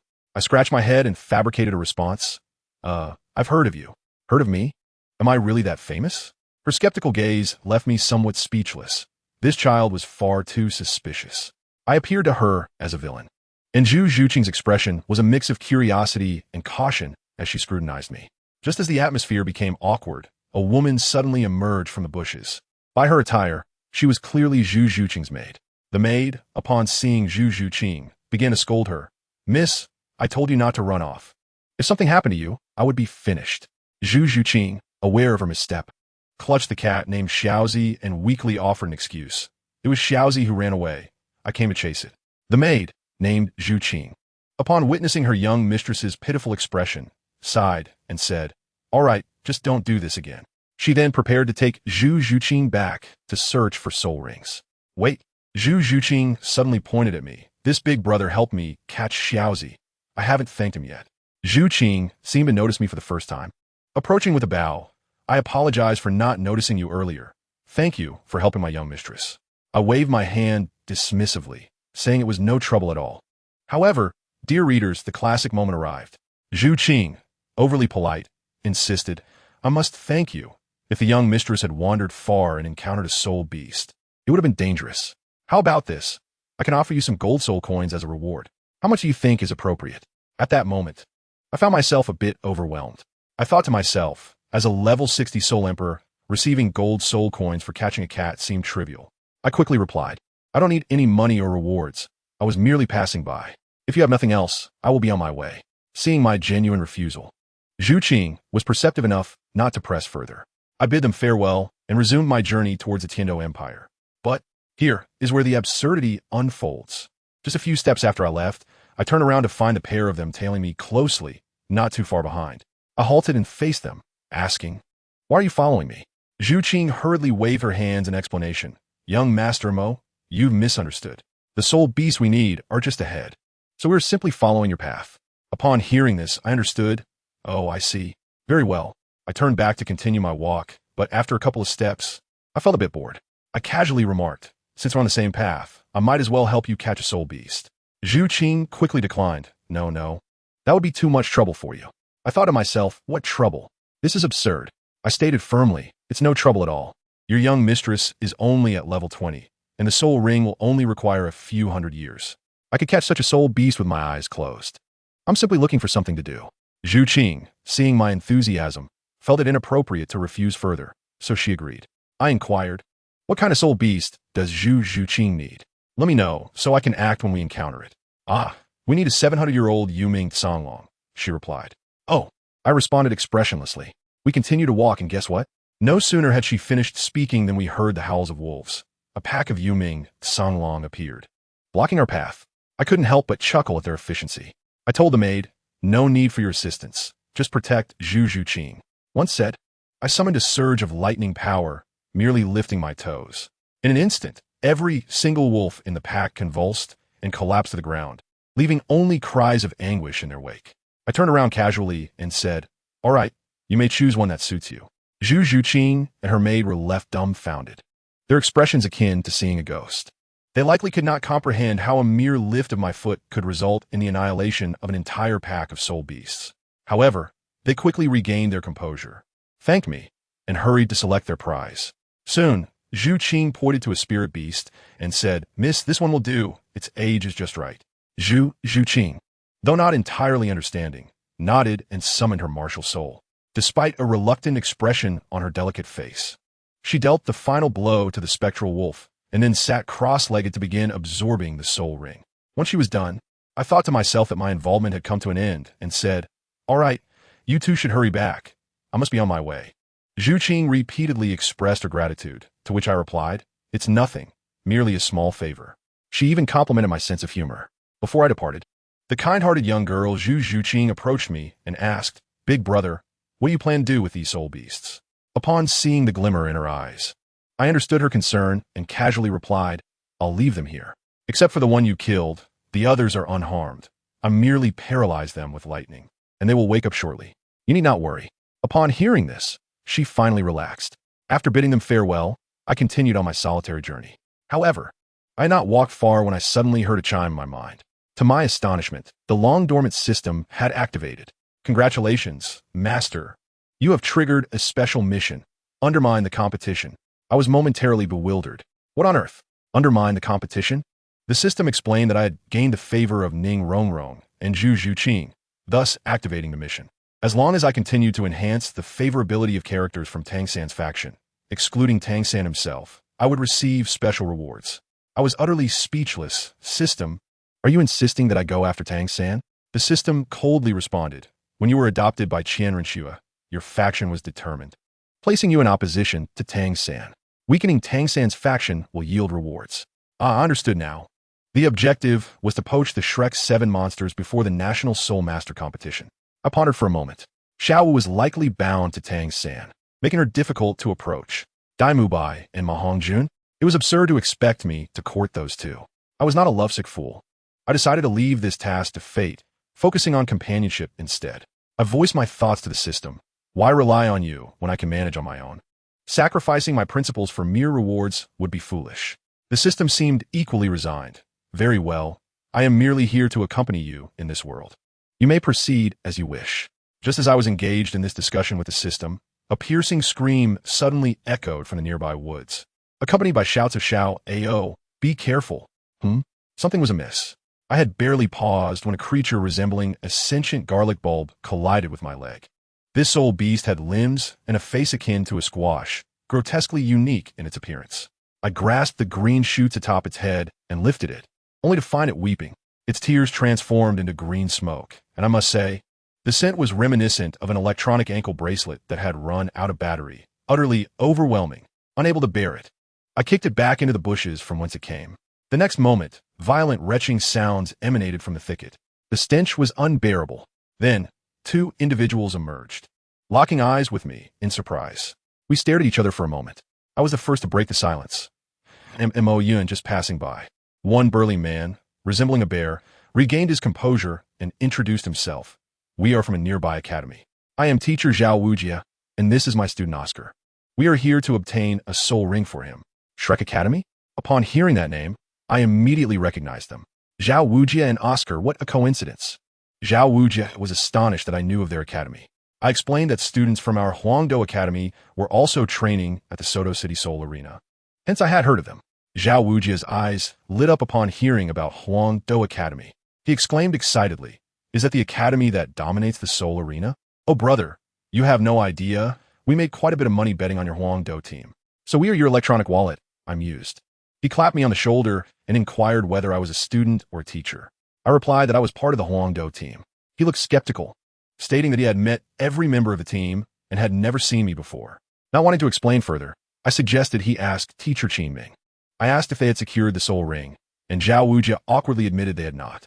I intended to offer assistance, but he waved his hand dismissively, saying, "No need. As a teacher, it would be inappropriate to trouble a student." "Fine, I thought you're quite adamant." Just as I was about to leave, Zhao Wujia stopped me again. "Hey, little brother, don't rush off. I just mentioned that Xiao Qin is visiting our principal today. You could join us at our academy." Upon reflection, it had indeed been a long time since I had seen you Lingling and the others, so it would be nice to say hello. I agreed. However, Zhao Wujia, a soul sage, was utterly flummoxed by a horde of garlic soul beasts. Every time he attempted to attack, they would cry, and the odor made him an Oscar wretch against a tree. I can no longer watch and sighed. Sigh, let me handle this. I unleashed a surge of lightning, which coursed through the ground and instantly stunned the entire group of garlic creatures. As it turned out, these beasts released toxic gas even when incapacitated. The stench doubled in intensity, overwhelming the three of us as we scrambled to escape. Zhao Wujia was on the verge of losing his mind. "I can't take it anymore. Flinder insists that Xiao Ao absorb this soul ring. It's utterly revolting." Once the noxious odor dissipated, Oscar finally completed the absorption of his soul ring. Zhao Wujia was keen to leave immediately, pulling his student along as they rushed out. Upon entering the dilapidated Shrek Academy, Zhao Wujia shouted, "Flinder, I'm back." A man clad in black emerged from the principal's office, grumbling, "So you're back. What else with the shouting? Do you not realize we have guests?" This man was Flinder. Teacher Qinming also stepped out from the room, smiling to ease the tension. Flinder then noticed me and asked Zhao Wujia who I was. Zhao Wujia pointed at me and said, "Oh, this is Mo Yun, a student of Xiao Qin." Teacher Qinming appeared surprised to see me as well. "What brings you here?" I concocted a casual excuse. "I came to obtain my 6th soul ring." As soon as I spoke, Zhao Wujia's jaw nearly dropped. "You are already at level 60? His expression was as if he had encountered a monster. Teacher Qinming chuckled and explained, "You needn't be so astonished, Wujia. Mo Yun is quite exceptional. His talent is beyond what I can teach him." I was disinterested in their mutual flattery and asked Teacher Qinming where Yu Tianheng and the others were. He mentioned they were likely wandering around the academy and advised me to look for them myself. Just as I was about to leave, I overheard Flinder mentioning something about hosting Teacher Qinming. Meanwhile, Duge Yin was strolling around the academy, linking arms with Yu Tianheng, visibly dissatisfied as she remarked, "Tianheng, is this really the academy where the teachers studied? It looks so shabby." Yu Tianheng, feeling somewhat awkward, could only reply, "Perhaps it has its unique charm." Unbeknownst to them, just behind a low wall nearby, Ma Hongjun and Dai Mubai, the two lecherous men, were eavesdropping.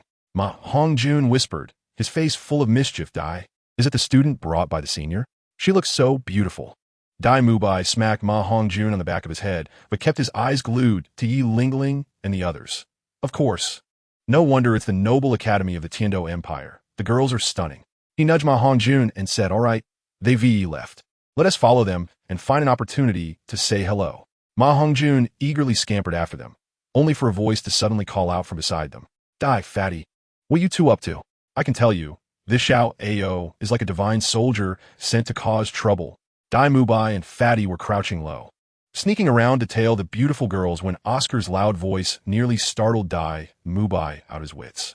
Dai Mubai's face turned pale as he quickly covered Oscar's mouth. Hissing, "What are you shouting about?" Oscar remained utterly bewildered, blinking his large, captivating eyes, entirely unaware of the calamity he had caused. Dai Mubai, seething with rage, felt the veins in his forehead throb and delivered a sharp reprimand, exclaiming, "Can't you see we are engaged in serious business? We are admiring a beauty." Oscar, cradling his head, allowed a woeful sound of dismay. Just as Dai Mubai was about to continue his lecherous pursuit, a chilling voice drifted over from behind the trio, questioning, "Oh, what were you just looking at?"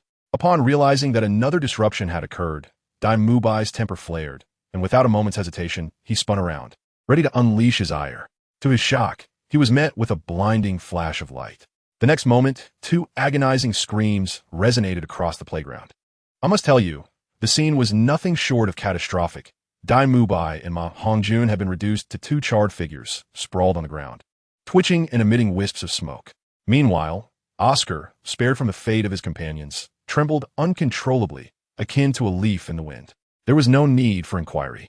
The instigator of this chaos was none other than my brother, Mo Yun. He brushed off his hands, gazing disdainfully at the two charred bodies on the ground, remarking, "Indeed, they are two old lechers, failing to learn their lessons at such a young age, preoccupied with such trivial matters." Let me tell you, Mo Yun was fiercely protective of his territory. Any attempt by these two to harbor thoughts about his future harem was akin to lighting a candle in a restroom, an invitation to disaster. As for Oscar, being a devoted admirer with no ill intentions, Mo Yun chose to let him off the hook for the time being. The commotion drew the attention of Yu Tianheng and his companions. Upon their arrival, they were astonished to find Mo Yun standing there, exclaiming, "Mo Yun, what brings you here?" Mo Yun had already prepared his tale and, with an unfazed demeanor, began to weave his narrative. "Oh, I was traversing the Xingdou Great Forest to acquire my 6th soul ring and happened to pass by. Upon learning that your academy was in session, I thought I would drop by for a visit." This explanation was reasonable enough for everyone to accept. However, they were soon confronted with another staggering revelation. "Wait, Mo Yun, you've reached level 60? Who among us understands the gravity of this?" 3 years prior, Mo Yun had already surpassed them by 20 levels. Despite their relentless training over the past 3 years, the gap had only widened. Yu Qianheng felt a wave of despair wash over him, his spirits plummeting. Noticing the shift in mood, Mo Yun quickly attempted to lighten the atmosphere. "Ah, come now, I'm at level 61 now. Let us not dwell on this. It's been a while.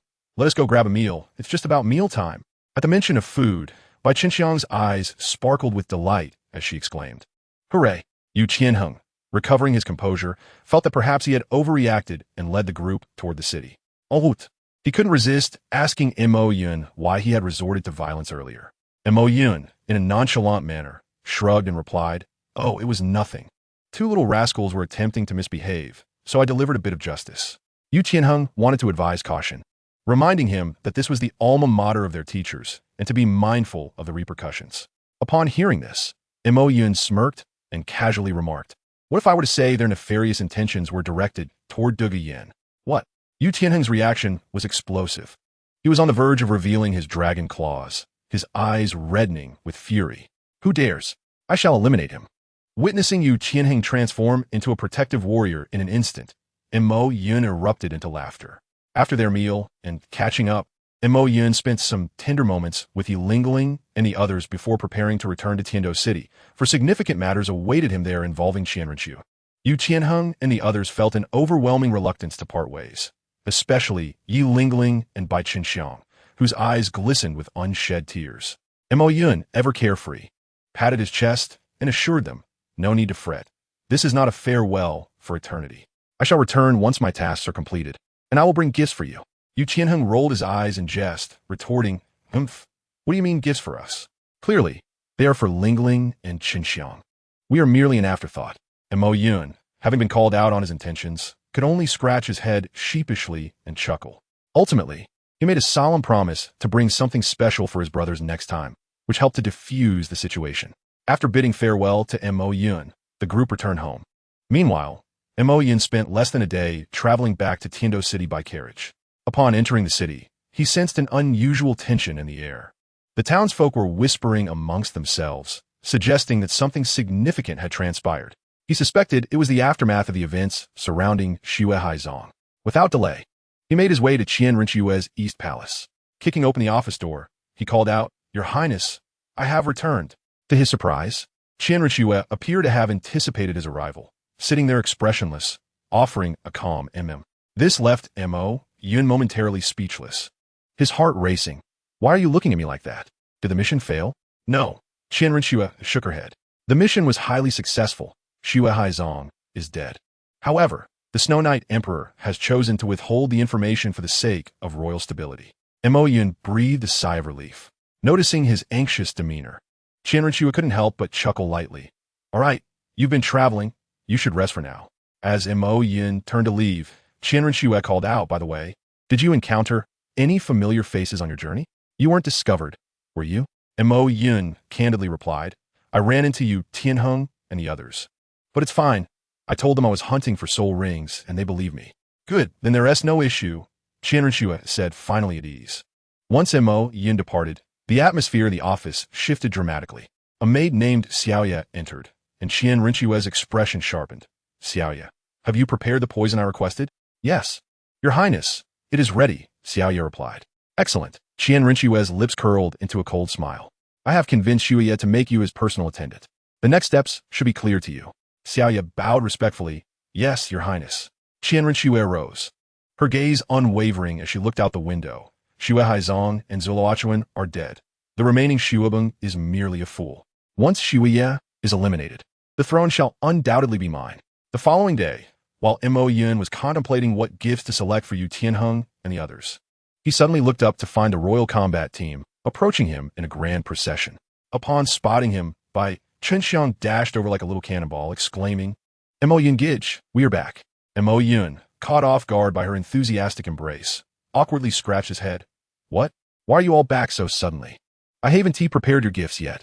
Bai Chenxiang nestled against him and explained, we didn't know either. Teacher Qin urgently summoned us back last night. Upon hearing this, Mo Yun quickly deduced that Qin Ming had likely endured some unthinkable ordeal at Shrek Academy, prompting his hasty retreat.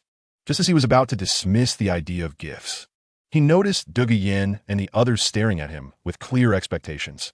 The promised gifts must not be overlooked. With no choice left, Mo Yun reluctantly led the group on a shopping spree, which swiftly drained his monthly allowance. Exiting a jewelry store, he glanced at his empty wallet, his heart aching, and couldn't help but sigh. Noticing his distress, Bai Chenxiang approached to comfort him, shyly planting a gentle kiss on his cheek. This is a return gift. Is it sufficient? In an instant, Mo Yun's spirits lifted, though he still craved more. He turned to Yi Lingling, grinning mischievously, and she shyly followed suit, planting a kiss on his other cheek. Ah, delightful, Mo Yun exclaimed, finally satisfied. However, the mischievous duo, Shimo and his companion, chimed in from the side. Mo Yun Gij, how about we give you a kiss as a return gift too? They pouted playfully. Get lost. Mo Yun replied disdainfully. What is wrong with you two grown men? After a round of laughter, Yu Tianheng stepped in to restore order, reminding them that Teacher Qin was waiting. Thus, the group made their way back to the Royal Combat Academy. Upon entering Qin Ming's office, Mo Yun was left utterly astonished. Qin Ming appeared utterly exhausted, as if he had endured 3 sleepless nights, slumped over the table with a pale complexion. Yu Tianheng rushed over to inquire, Teacher, what has happened to you? Qin Ming weakly waved his hand, saying, It's nothing, just overexertion. I instantly understood. This fellow must have been subjected to a rigorous training session at Shrek. Likely in a grueling sparring match with those 2 old-timers, Flander and Zhao Wujia. It was a miracle he managed to return alive. With great effort, Qin Ming propped himself up and solemnly delivered a significant announcement. I have called you here to inform you that we must prepare to participate in the Academy Battle Tournament. Yu Tianheng, initially unconcerned, remarked that with their current strength, competing against other academies would be akin to bullying. Qin Ming promptly doused his enthusiasm with cold water. Tianheng, there are always greater heights. Our opponents this time are the Wuhuan Temple Academy S team. They are the future elite of the Wuhuan Temple. This tournament has been personally mandated by His Majesty the Emperor. Victory is the only option. Defeat is not permissible. A loss would bring disgrace to the entire Tiando Empire. Upon hearing this, everyone grew serious. After conveying the message, Qin Ming instructed them to return and prepare. Mo Yun lingered behind, stroking his chin and muttering to himself. The Wuhuan Temple Academy? Hulaina should be there too. Bai Chenxiang curiously asked what he was thinking, to which Mo Yun casually waved his hand. Nothing. Just that I will also participate in this tournament. What? Bai Chenxiang exclaimed. If you, brother Mo Yun, take action, what will become of us? It's fine. I'll just observe. If you cannot handle it, then I will step in, Mo Yun replied, though his mind was occupied with other thoughts. As he exited the academy, the system is mind-chimed. Congratulations, Master, you have triggered the mission Academy S contest. Please lead the Huangdou team to defeat the Wuhuan Temple team. Mo Yun immediately retorted to the system. Really now, sir, is such a mission truly necessary? There is no challenge in this at all. The system shot back, Master. Can you blame me? Others at your level have long been seasoned veterans, while you, at level 60, and yet you haven't even completed the beginner tasks. All you do is hide and cultivate. What can I do? I am equally helpless. And Mo Yun, feeling embarrassed by the system's critique, conceded, all right. I'll make sure to venture out more often. He returned to Qian Rinxue and shared the news about the tournament, casually asking, with the death of the Snow Knight Emperor's son, does she still have the heart to hold a tournament? Qian Rinxue explained, This tournament was likely arranged before the incident in Shuahai. It is now essential to stabilize public sentiment and must not be cancelled. Mo Yun further inquired. Since I'm considered part of the Wuhuan Temple, will this tournament result in victory or defeat? Qian Renxue sipped her tea and replied nonchalantly, you may choose. However, she thought to herself, Mo Yun is well aware that Qian Renxue surely hopes he could defeat the team cultivated by Bai Bai Dong as a means of proving her own superiority. All right, I understand. Mo Yun resolved to strategize towards victory. Just as he finished speaking, the system chimed again, altering the mission requirements. The master cannot personally intervene and must rely on guiding Yu Qianheng and the others to secure victory. Well, the difficulty just escalated. It appeared he would need to procure some herbs to enhance their strength. To ensure a 100 victory, Mo Yun decided to take on the role of alchemist once more. However, this time, he wouldn't require heavenly herbs. He planned to first browse the apothecary in Qian Renxue's domain. Yet, just as he prepared to leave, he discovered his pockets were emptier than his face, not a single coin to his name. I suppose I must seek reimbursement from Qian Renxue for my living expenses. After acquiring some golden soul coins from Qian Renxue, Mo Yun hurried to the streets, beginning his search for medicinal shops. After a lengthy search, he finally stumbled upon a quaint establishment tucked away in a corner, intriguingly named Tiando Apothecary. Why does that name sound so familiar? Mo Yun mused but dismissed it, as it was the only shop in the vicinity, and he had no choice but to enter. Owner, do you have chi bloodgrass, blackwood mushroom, and blood grapes? Mo Yun inquired directly upon entering. These were essential materials he had gleaned from the system for concocting the Enhun Zhuang Ti Dan. Yes, yes, yes. How much would you like, esteemed guest? The owner beamed. Mo Yun responded, let us start with 5 pounds of each. He thought it prudent to purchase a surplus rather than risk running short later. Very well. Please wait a moment. The owner cheerfully called for his assistant to fetch the herbs, even bringing over a chair for Mo Yun to sit and wait. At that moment, a young woman entered the shop. Owner, do you have any medicinal herbs for regulating qi and blood? I need 2 sets. Her voice was urgent. Yes, yes, yes. Please wait. The owner replied promptly. Mo Yun, feeling idle, glanced at the young woman and nearly had his eyes pop out in disbelief. What? Hulaina. Indeed, the figure before him was none other than Hulaina from the Wuhuan Temple team, the favored disciple of Bai Bai Dong, the future saintess, and their opponent in the upcoming tournament. What was she doing here? Wasn't the competition scheduled for the day after tomorrow? Mo Yun pondered, feeling puzzled. It seemed Hulaina sensed his gaze and turned to look at him. Mo Yun awkwardly raised his hand in greeting, haha, hello. Just then, the assistant returned with the herbs and presented them to Mo Yun. Esteemed guest, here are your 5 pounds of chi bloodgrass, blackwood mushroom, and blood grapes. Oh, great. Mo Yun accepted the bundle. However, the assistant muttered, dispersed spirit, lack of focus. No wonder he needs so many of these herbs. Mo Yun nearly spat out a mouthful of blood. Well, now I can't clear my name even if I jumped into the Yellow River. He quickly glanced up to see Hulaina covering her mouth, laughing with a meaning that was all too clear, evidently having overheard the assistant's remark.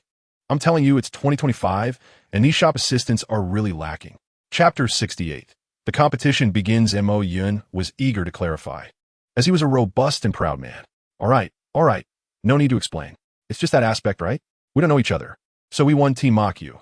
Hulaina waved her hand dismissively, taking her herbs and departing, leaving Mo Yun in a state of disarray. Well, whatever.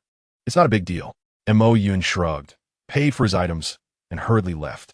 The following day, Mo Yun distributed the refined elixirs to Yu Qianheng and the others, instructing them to take them. These potions were primarily to guard against Hulaina's enchanting abilities. After all, Yu Qianheng was the main source of output for the team. Should he fall under her charm, it would spell disaster. After they consumed the potions, Mo Yun, relying on his memory, briefed them on the Wuhuan Temple team's information, and then he and Qin Ming devised a battle strategy, working diligently throughout the day to finalize their preparations. On the day of the competition, Qin Ming dragged them to the venue early in the morning. As they waited, he sighed repeatedly, wearing a look of anxiety. Teacher, what's wrong? Are you feeling unwell? Yu Qianheng asked with concern. I'd rather not tell you. I fear it may add to your stress. Qin Ming shook his head. Teacher, after all this time together, don't you trust us? Yu Qianheng frowned. Well, fine. Qin Ming sighed and reluctantly revealed the truth. The emperor has issued a strict order that we must win. The pressure is immense. Is that all? Yu Tianheng replied nonchalantly. Even if we falter, we still have Mo Yun. There's nothing to fear. All right, I will place my trust in you. Qin Ming took a deep breath, adopting a resigned expression. The competition is about to commence. Please have the contestants enter. Just then, the host began calling out. Teacher will head in first. Yu Tianheng said to Qin Ming, leading the team into the arena. Wait, why are you here?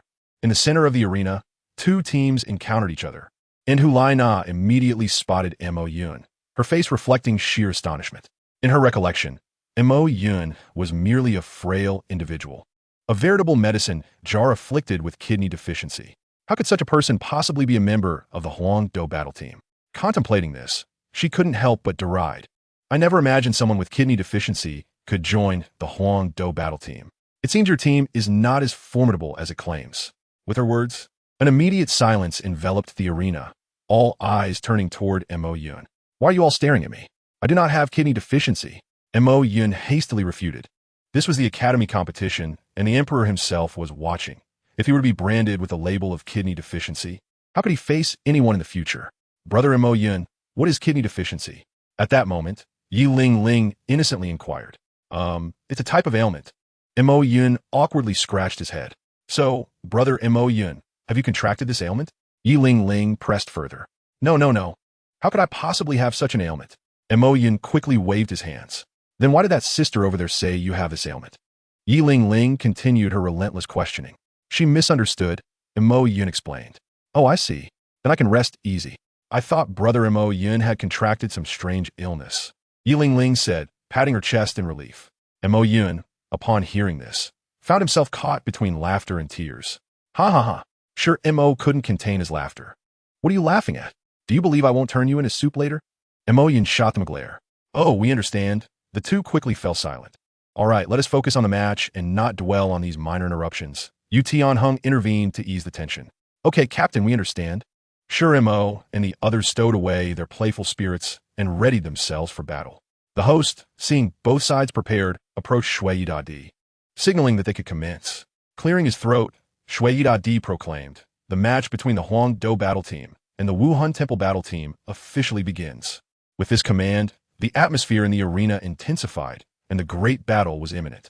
Even if you are kidney deficient, I shall show no mercy. After all, this is a competition, and one must embody the spirit of the game. Hu Laina remarked flirtatiously while gazing at Mo Yun. No, there's no need for that. I shall simply watch from the sidelines, Mo Yun replied, finding a vacant spot, pulling out a chair, and comfortably sitting down. This scene left Hu Laina utterly bewildered. Chapter 69. The Fierce Competition, Thunder Dragon Claw, Rock Barrier, Phosphorescent Blue Poison, Windblade, Light Wing Slash, Xuanwu Shield, Begonia Tribute. As the battle commenced, both teams unleashed their soul skills with an almost supernatural fervor, leaving the audience in a daze. Meanwhile, Mo Yun sought a tranquil spot amidst the chaos, leisurely enjoying the spectacle. Ah, how delightful! Mo Yun reclined in his chair, crossing his legs in utter comfort. How infuriating! Why aren't you fighting? Hu Laina, embroiled in a fierce struggle, glared at Mo Yun's relaxed demeanor, her teeth grinding in frustration. If you want me to fight, you must first prove yourselves worthy. Mo Yun languidly replied. You, how dare you? Hu Laina stamped her foot in exasperation, yet she was aware that Yu Tianheng and his team were formidable opponents. She had no time to deal with Mo Yun. You must be kidney deficient, having relied on connections to join the Huangdo battle team. Otherwise, why would you dare not engage in battle? Left with no alternative, Hu Laina resorted to verbal provocation, hoping to entice him into action. They viewed Mo Yun as a support soul master due to his seemingly frail appearance, unfit for combat, standing on the sidelines and requiring the protection of his teammates. He appeared to embody the essence of a support soul master. However, unbeknownst to them, the true support soul master was Yi Ling Ling, who had already begun to dominate the battlefield. Currently, after undergoing enhancements from Mo Yun, Yi Ling Ling's attack power rivaled that of her peers in the assault category, surpassing even that of the strong attack type. Mo Yun had effectively realized the aspiration of a support player seeking to take center stage. You may as well give up. You cannot defeat my teammates, and I shall not intervene. Mo Yun remained unfazed by Hu Laina's taunts. For the sake of obtaining the system's mysterious rewards, he endured. How infuriating! Hu Laina felt on the verge of spitting blood, wishing she could devour Mo Yun whole. Thunder Poison Dragon. At that moment, Yu Tianheng and Du Guyan unexpectedly unleashed their soul fusion technique, catching Hulai Na and her team off guard. A massive dragon, entirely emerald and crackling with countless arcs of electricity, materialized in the arena, roaring as it surged toward Hulai Na and her team. Nana, be careful. A teammate beside Hulai Na urgently warned her. Yet, they ultimately succumbed to the Thunder Poison Dragon, leaving only a haze of toxic mist and electric currents in its wake. This was the formidable power of the soul fusion technique developed together by Yu Tianheng and Du Guyan. Du Guyan's potent toxin, amplified by Yu Tianheng's lightning, spread rapidly, and after an explosion, the electric current evaporated the toxin, enveloping the arena in a dense mist. Without proper defenses, escape was nearly impossible. Is it over? Following the attack, both Yu Tianheng and Du Guyan were utterly exhausted. The consumption of their soul fusion technique was immense, yet its power was undeniable. This blow would leave Hulai Na and her team severely wounded, if not dead. Thus, even though the toxic mist had yet to dissipate, Yu Tianheng and his companions felt victory was within their grasp. But was it truly so? As the toxic mist gradually cleared, the figures within began to emerge. 1, 2, 3, 4, 5, 6. 6 individuals. Upon realizing the count, Yu Tianheng displayed a look of astonishment. The Wuhan Temple battle team was missing one member. What could have happened? At that moment, the originally emerald mist was gradually supplanted by a blood-red haze. I concede, you are quite strong, but with such a feeble attack. You are far from defeating us. A voice, neither masculine nor feminine, resonated from within the crimson fog. Before Yu Tianheng and the others could react, the red mist expanded, obscuring their vision and suppressing their soul power. What on earth is this? As the captain, Yu Tianheng quickly regained his composure, swiftly analyzing the situation and decisively proclaiming, "Everyone, defend. Ling Ling, quickly purify to eliminate the negative effects." Yes, I understand. Yi Ling Ling hurriedly unleashed her soul skill, attempting to cleanse her teammates of their adverse conditions. However, purification has its limits, and as long as the red mist persisted, the negative effects would remain. Thus, the temporary purification did not grant Yu Tianheng and his team any advantage. How frustrating. Yu Tianheng, realizing the situation, felt a headache coming on. If that is the case, we shall confront this head-on. Unable to dispel the negative effects, they decided to charge forth recklessly. Ling Ling, amplify all. Area attack. Yu Tianheng commanded once more. Oh, very well. Yi Ling Ling unleashed her full power, maximizing the buffs. The members of the Huangdo battle team gathered closely together, forsaking defense and committing to an all-out assault. What? That one called Yi Ling Ling is a support. At that moment, Hulai Na and her team finally realized that Yi Ling Ling was indeed a support. But what role did Mo Yun play? They were left utterly confounded. The positions on the Huangdo battle team were already filled, so was Mo Yun merely superfluous? Never mind, let us defeat these opponents first, Hulai Na thought, prioritizing the battle over her confusion. As Yu Tianheng and his team drew nearer, she promptly organized a counterattack. Charm Gaze. Hulai Na and Xie Yu fused their powers, their eyes turning blood red, leading their teammates to confront Yu Tianheng and his team's assault. Boom! The arena erupted with the sounds of fierce combat, continuing for an extended period before finally ceasing. At that moment, the audience's hearts raced, the view obscured by the red mist, leaving them unable to discern the outcome. On the snowy night, the great emperor was in a state of panic, beads of sweat dotting his forehead. Initially, he felt a twinge of concern upon witnessing Mo Yun's nonchalant demeanor. However, his anxiety eased when he observed Yu Tianheng and his companions suppressing Hulai Na. Yet, as Hulai Na began her counterattack, tension gripped him once more. Now, an eerie silence enveloped the arena, and he yearned to rush in and assess the situation. At last, the crimson mist began to dissipate. Chapter 70. Hulai Na emerges victorious? As the smoke cleared, the spectators were met with a sight that left them utterly astonished. What did they behold? A massive, formidable tortoise shell stood resolutely at the center of the arena. Undoubtedly, this was the handiwork of the brothers Mo and Mo.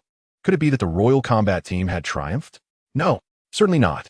Hulai Na, having exited her combined form, remained on the battlefield, panting heavily and seemingly devoid of combat capability. Yet, no one dared to guarantee that she lacked the ability to turn the tide. Crack, crack. At that moment, The armored shell of Sure Mo and Sure Mo began to fracture, and the two emerged slowly from the rubble. Phew, that was perilous. They almost met their end. Having narrowly escaped, they breathed a sigh of relief.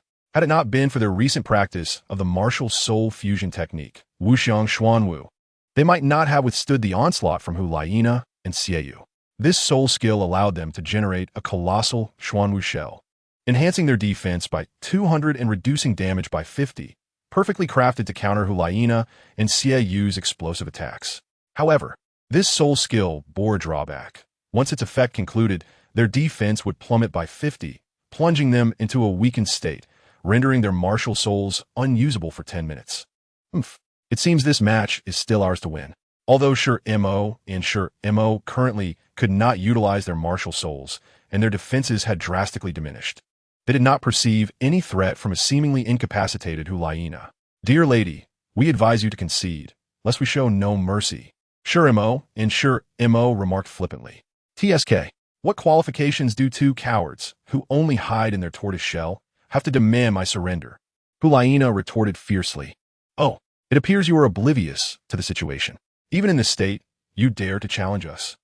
Sure Mo and his brother were taken aback, but became even more infuriated, as they loathed being called turtles. Their martial soul was a noble Xuanwu. How could they be compared to mere turtles? Without further ado, they advanced towards Hulaina, intent on delivering the final blow. Farewell, this time victory is ours. Sure Mo declared, raising his right hand to strike. Oh, are you certain of that?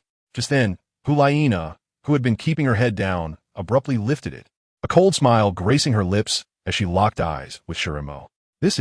Sure Mo realized something, but it was too late. His consciousness vanished in an instant, leaving him a mere puppet of Hulaina. Now, it is my turn, Hulaina said, having successfully enchanted him, standing tall and reveling in her triumph over Sure Mo. How could this happen?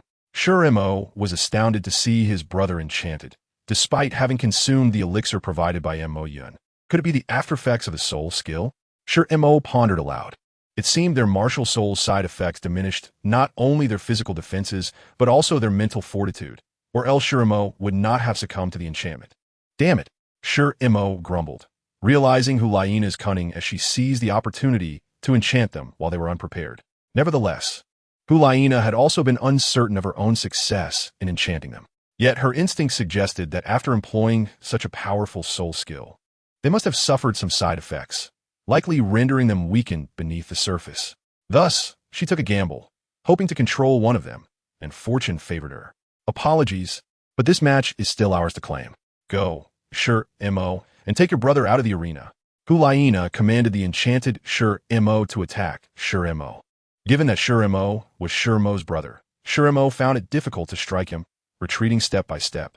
Moreover, as Sure Mo was in a state of unconsciousness, he would not tire, providing Hulaina with an opportunity. She thought to herself that Mo Yun was likely unguarded at this moment, swiftly casting her enchantment skill with precision and speed. Let me tell you, the instant Mo Yun's gaze became vacant, he appeared as though he had lost all vitality, his defenses completely lowered. Hulaina couldn't help but smile, her lips stretching wide in delight. You have fallen in my hands, she mused, her internal calculations echoing as she hurriedly commanded Mo Yun to exit the stage to avoid complications. Yet to her dismay, Mo Yun remained as if he had not heard her, standing still. Not only did he not move, but he also began to walk towards Hulaina step by step. At this point, Hulaina panicked completely. Hey, what are you doing? She shouted, retreating, her face reflecting pure terror.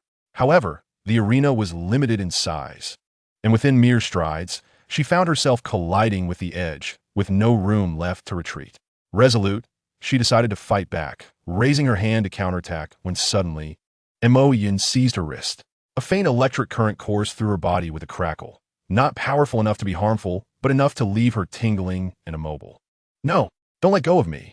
Hulaina felt her strength wane, her voice barely above a whisper as Mo Yun enveloped her in his embrace.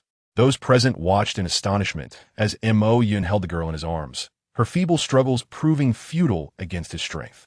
The crux of the matter was that Mo Yun appeared utterly oblivious, as if he regarded Hulaina as a delectable treat. Just when the atmosphere reached a fever pitch and the audience was on the edge of their seats, Mo Yun suddenly stirred, regaining consciousness. He blinked, taking in the sight of the limp Hulayina in his arms and the audience's astonished expressions, their mouths agape. What is going on? Wasn't I just enjoying ice cream? Mo Yun's face was a picture of confusion, his mind swirling with questions. However, he quickly deduced the situation, realizing he had fallen victim to an enchantment. Albeit an outrageous version. While others succumbed to commands, he had unwittingly entered a state of somnambulism, publicly behaving inappropriately. My goodness, what was I just doing? The murmurs from the crowd surged like a tidal wave, and Mo Yun wished to find a crevice to disappear into. His reputation as a lecher would be irreparably tarnished. Sighing, he decided it was best to make a hasty exit. Without a second thought, he gently placed Hulayina down at the edge of the arena, signaling the host with a series of frantic gestures, urging him to announce the results swiftly. The host, understanding the urgency, bellowed, "The match is concluded. The victors are the Royal Combat Academy team." No sooner had he finished speaking than Mo Yun vanished like a streak of lightning, leaving no trace behind, prioritizing a quick getaway over lingering in defeat. Thus, this incident faded into memory. However, the following day in the classroom of the Royal Combat team, the real spectacle was just beginning. Yi Lingling and Bai Chunxiang flanked Mo Yun, pinning him to his seat with glares akin to those of interrogators. Mo Yun, dear brother, with us by your side, how could you still be unsatisfied? I must say, the scene yesterday was quite extraordinary. Although the two of them were oblivious at the time, the news spread faster than the wind. Ma Yun, overwhelmed, could only scratch his head awkwardly and exclaim, "I was bewitched, my body was beyond my control. Truly, it was not my intention." Bai Chunxiang squinted her eyes, her expression rife with suspicion. "Is that so? If you were indeed bewitched, shouldn't you have obeyed that woman's commands? How could you have acted in such a manner?" Upon hearing this, Ma Yun's mind raced, and he began to frantically deflect blame. "Well, perhaps it was because she coveted my beauty and deliberately commanded me to act thus." Bai Chunxiang fell silent at this explanation. Is there really such a possibility? Could that Hulayina be a rogue woman? It seemed implausible at first, yet upon reflection, it did not seem entirely unreasonable. Ma Yun may have been somewhat charming, but it was hard to believe he would engage in such reckless behavior in that situation. Thus, the only explanation left was that he truly had been controlled, and the one who controlled him was a chilling thought indeed. Bai Chunxiang struggled to comprehend it all, but finding no further grounds for interrogation, she chose to let him off the hook for the time being. "Alas, I will let you off this time." With that, Ma Yun let out a sigh of relief, feeling as though he had been granted a new lease on life. Just then, teacher Qinming entered, clearing his throat as he approached the podium, and began with a resounding praise. "First and foremost, congratulations on your victory. You are the pride of the academy." The students, upon hearing this, assumed there would be a celebration in order. However, Qinming's tone shifted abruptly, and with a furrowed brow, he continued, "But the issues you have exposed this time are far too significant. Were it not for Ma Yun, you would have already lost. Relying on him alone each time, what use is there for the team?" Yu Qianheng and the others felt their faces flush with embarrassment, wanting to retort, but at a loss for words. Ultimately, Yu Qianheng mustered the courage to say, "Teacher, without Ma Yun, we were always 6 against 7. We were already at a disadvantage." Qinming shot him a piercing gaze. At a disadvantage? In strong attack, agility, defense, and support, what position were you lacking? Ma Yun is also a strong attacker. Put simply, he relies on soul power to dominate. Without him, you simply cannot win. Are you not acknowledging your own weakness? After this barrage of criticism, Yu Qianheng was left utterly speechless, his head bowed in acceptance of defeat. Seeing their glum expressions, Qinming softened his tone. "Well, I must take some responsibility for this. I did not prepare you adequately for strong opponents. Moving forward, I will arrange for you to face even stronger challengers. For your goal is the National Soul Master Competition." The mention of the National Soul Master Competition left everyone in stunned silence. Qinming excitedly elaborated, explaining that it was the highest level of competition in the Soul Master realm, a gathering of the most skilled and the dream of every Soul Master. In the days that followed, let me tell you, it was nothing short of grueling. Qinming devised a training regimen focused solely on defeating Ma Yun. He transitioned from being the ace to the team's practice target, enduring relentless battles against 6 teammates daily, resembling a real-life version of electronic target practice. Despite his robust stamina, by the end of each day, he felt utterly drained. Returning to Qian Renshue's side each evening, Ma Yun, weary to the bone, was met with her astonished gaze. "What happened? Why do you, the embodiment of stamina, looks so lifeless today. With a bitter smile, he replied, "Don't mention it. I've been used as a punching bag all day." After a week of serving as the practice dummy, Ma Yun felt as if he had developed muscle memory, and his recovery speed for both soul power and physical stamina soared. One morning, after training concluded, Ma Yun collapsed to the ground, feeling utterly depleted. Not long after, his stomach began to rumble, prompting him to rise and seek nourishment. Upon exiting the training room, Yelingling and Bai Chunxiang caught up to him, carrying lunchboxes. "Ma Yun, brother, we brought food. Let us eat together." How could he refuse? Ma Yun happily followed them to a gazebo in the Academy's park. I must say, the scene was idyllic, surrounded by beautiful women feeding him. With a gentle breeze blowing, it felt like the pinnacle of life. However, just as Ma Yun was about to take a bite, he suddenly froze, his eyes widening in shock as they fixated on a figure approaching from outside the gazebo. "What are you doing here?" Ma Yun exclaimed, nearly spitting out his food in disbelief. The visitor was none other than Hulaina. Hulaina shot him a disdainful glance, her tone sharp. "Do I need to report my presence to you? Aren't you from the Wuhuan Temple? What brings you to our academy?" Ma Yun could scarcely believe it. "To attend classes, of course. What else?" Hulaina responded, as if it were the most natural thing in the world. "What?" Ma Yun was astonished. The future saintess of the Wuhuan Temple had come to Tiando Academy as a transfer student? Who authored this script? Hulaina, with an air of nonchalance, declared, "I was defeated by you, so I came to learn a thing or two. Is that a problem?" Ma Yun had no words in response, and could only sigh resignedly. "Fine, as long as you are not here to cause me trouble. What are you thinking? You defeated me, so of course, I'm here to observe you," Hulaina boldly proclaimed. Ma Yun felt a jolt of anxiety and suggested, why not observe you Tianheng and the others? They're quite strong as well." "They're too weak compared to you." Hulaina shook her head, then suddenly leaned in closer, asking, "By the way, what level are you?" Ma Yun hesitated before responding. "It's quite high. I fear it might shock you. Rest assured, I am professionally trained and will not laugh in shock, unless I can't help it." Hulaina patted her chest in assurance. "All right then, I am at level 61. As the words left his lips, Hulaina stood there, frozen in disbelief, resembling a statue. "See, I told you it would shock you." Ma Yun couldn't help but comment. "How is this possible?" Hulaina snapped back to reality, grabbing Ma Yun's collar and shaking him vigorously. "Are you really only 15? "Absolutely." After confirming Ma Yun's actual level, Hulaina felt her worldview shatter. She had always thought of herself as exceptional, but compared to this younger prodigy before her, she felt utterly dwarfed. Yet, her spirit was unyielding. Taking a deep breath, her gaze became resolute. "Even so, one day, I will surpass you." Ma Yun gazed at her earnest demeanor and thought to himself, "Sister, your ambition is as ludicrous as claiming you can build an aircraft carrier with bare hands." But he merely replied nonchalantly, "As long as you're happy." Liena, incensed by his indifferent attitude, huffed in annoyance and declared, "In any case, I will train with you all from now on." Ma Yun, left with no choice, led this persistent shadow back to the training ground.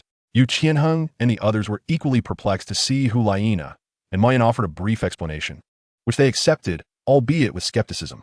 "All right, let's continue training." Yu Qianheng clapped Ma Yun on the shoulder, offering a friendly smile. The afternoon's training involved team battles, with Ma Yun taking on all 6 of them. Hulaina, observing from the sidelines, inquired curiously, "What are you all doing?" Ma Yun casually replied, "Training. I'm taking on them all at once." "What? You're fighting 6 by yourself?" Hulaina was taken aback. "It's nothing. I'm nearly 20 levels higher than them. Although I have to suppress my soul power to level 41 during the match, that doesn't hinder my ability to dominate." Initially, Hulaina found it reasonable that he was higher by 20 levels, but upon learning he would be suppressing his level, her expression soured. In the training ground, lightning crackled. Ma Yun, under various restrictions, still fought with ease, even overpowering the 6 opponents. Hulaina watched in astonishment, muttering, "Are you really human?" As the match neared its conclusion, Ma Yun shouted to his 2 partners, Lingling, Xiaobai, "Step back. I'm about to unleash my ultimate move." The 2 promptly retreated to safety. Immediately, Ma Yun activated his 3rd soul skill, Thunder Strike, transforming into a manifestation of the Thunder God, unleashing his 2nd skill, Furious Thunder, with reckless abandon. Within mere moments, Yu Qianheng and his team could no longer withstand the onslaught, thoroughly fried, hastily calling for a halt and conceding defeat. As soon as the training concluded, Teacher Qin Ming entered the room. Upon noticing Hulaina's presence, he formally announced that she would henceforth be their teammate. Her arrival signified the amicable relations between the Wuhuan Palace and our royal family. Upon hearing this, Yu Tianheng and the others understood it was merely a political assignment. Meanwhile, Mo Yun was acutely aware of the implications behind Hu Laiina's arrival, smiling slightly. Friendly exchanges? I find that hard to believe. It was evidently a cover for Qian Renshue's plans, orchestrated by the Wuhuan Palace to obscure their true intentions. It seems that the dynamics in Tiando City were about to shift dramatically. As I pondered this, Hu Laiina across from me suddenly became defensive, glaring at me with suspicion. Hey, why are you staring? What indecent thoughts are you concocting? At that moment, I was at a loss for words. Who could understand the plight of my family? I merely slipped into a moment of contemplation, yet I was accused of being a rogue. I rolled my eyes and replied, Sister, you are overthinking it. Am I that kind of person? I was just lost in thought, reflecting on life. This matter, I would later report to Qian Renshue. When I mentioned Hu Laiina's friendly exchange with our academy, her expression was one of utter disbelief, as if her CPU were about to overheat. Completely baffled by what her mother, Bibi Dong, was scheming. I conjectured, I suspect she has been sent to assist you. Upon hearing this, Qian Renshue fell silent, her gaze reflecting a complex mix of emotions. I felt a pang of sympathy for her. Her mother had disregarded her for years, casting her into this role as if she were a spy, while devoting all her attention to Hu Laiina. Now, suddenly sending someone to aid her? Who would believe such a farce? It was as absurd as a weasel wishing a hen well. She remained silent, ultimately letting out a sigh. I felt a sense of discomfort and placed a reassuring hand on her shoulder, saying, Rest assured, no matter what happens, I will be by your side. However, the young lady dismissed my concern coldly, replying, Enough, I am not that fragile. You should go rest. Thus, my sincere intentions were met with indifference, and I could only shrug and retreat to my room to sleep. The ensuing months passed in a monotonous blur of training, day in and day out. So tedious it felt like we could sprout mushrooms. Hu Laiina was always nearby, occasionally stepping in to spar, but each time, I easily subdued her. To be honest, Yu Tianheng and his companions were quite impressive. In just 6 months, they had all skyrocketed to level 50. Meanwhile, I struggled to maintain my level 41 spirit power against them, feeling utterly outmatched. Finally, on an unremarkable afternoon, I collapsed in exhaustion, gasping, I can't go on. The level suppression is too severe. I can't carry this high-level game anymore. Though they emerged victorious, they too were utterly fatigued. Yu Tianheng, sitting beside me with a wry smile, remarked, Although we won, the gap between us feels wider than ever. I chuckled and replied, What does it matter in comparison to others? You only need to surpass who you were yesterday. Suddenly, he became introspective and asked, Then why should we strive to grow stronger? His question rendered me momentarily speechless. Indeed, what was the purpose? As a transmigrator, was I truly meant to follow the script of a novel? To align myself with Tang San? Or to serve the Wuhuan Palace as an enforcer? Battling monsters and leveling up, ultimately becoming a deity in the end? Please, that would be merely existing as a pawn in someone else's narrative. How dull. I did not come here to play the role of a subordinate. I cherish my friendship with Yu Tianheng and the others. Thus, I chose to assist them. I felt compassion for Qian Renshue, so I vowed to protect her. Everything I did had to be of my own volition.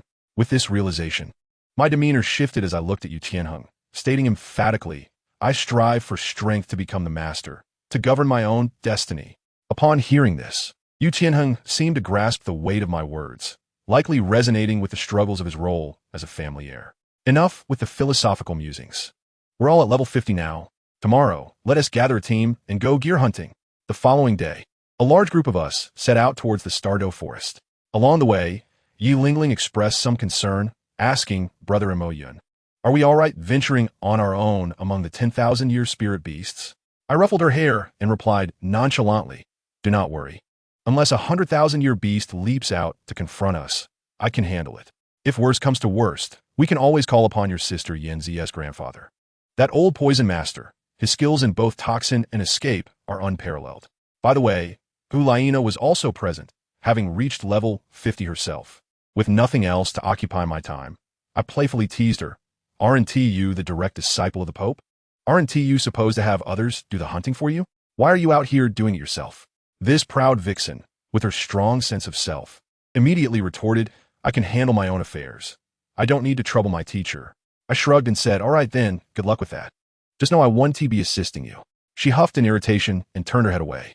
After a long day of travel, we finally reached the outskirts of Soto City by nightfall, only to discover that all the inns were fully booked. After searching for quite a while, we managed to find one that had 4 double rooms left. Now, a dilemma arose. With so many people and so few rooms, how should we divide them? I promptly arranged matters with teacher Qin Ming, saying, "Teacher, given your esteemed reputation, why not experience the sensation of sleeping under the stars?" Teacher Qin's face turned pale at the suggestion. "What are you implying? You want me to sleep in the streets?" He had intended for us to share. But one by one, everyone began to act theatrically. Yu Qianheng claimed he had a mild case of cleanliness obsession, while the Shijia brothers expressed that sleeping together would be awkward due to their familiarity. The girls' side was even more outrageous, as all 4 young ladies simultaneously declared, "Teacher, we're not comfortable sharing a room tonight." I was momentarily speechless. Their excuse was too synchronized. Ultimately, I had no choice but to assign teacher Qin Ming to Shrek Academy, where he could confront the psychological scars from his past. The next morning, we returned to Shrek Academy to retrieve teacher Qin Ming, preparing to set off. However, upon arriving at the entrance, we overheard some murmurs in a corner. Who could it be? Oh, familiar faces, Dai Mubai and Ma Hongjun. My ears perked up as I clearly heard Dai Mubai lamenting the number of girls around me, expressing a desire to use his power to beat me up and steal everyone from my side. I couldn't help but chuckle. Were they truly offering themselves up as easy targets?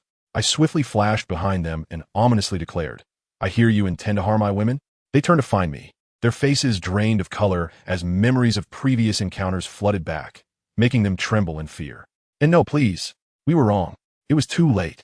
A spark of lightning flickered in my palm as I coldly remarked, "Children should not indulge in lewd thoughts. Today, I shall administer a thorough electric therapy to awaken your souls."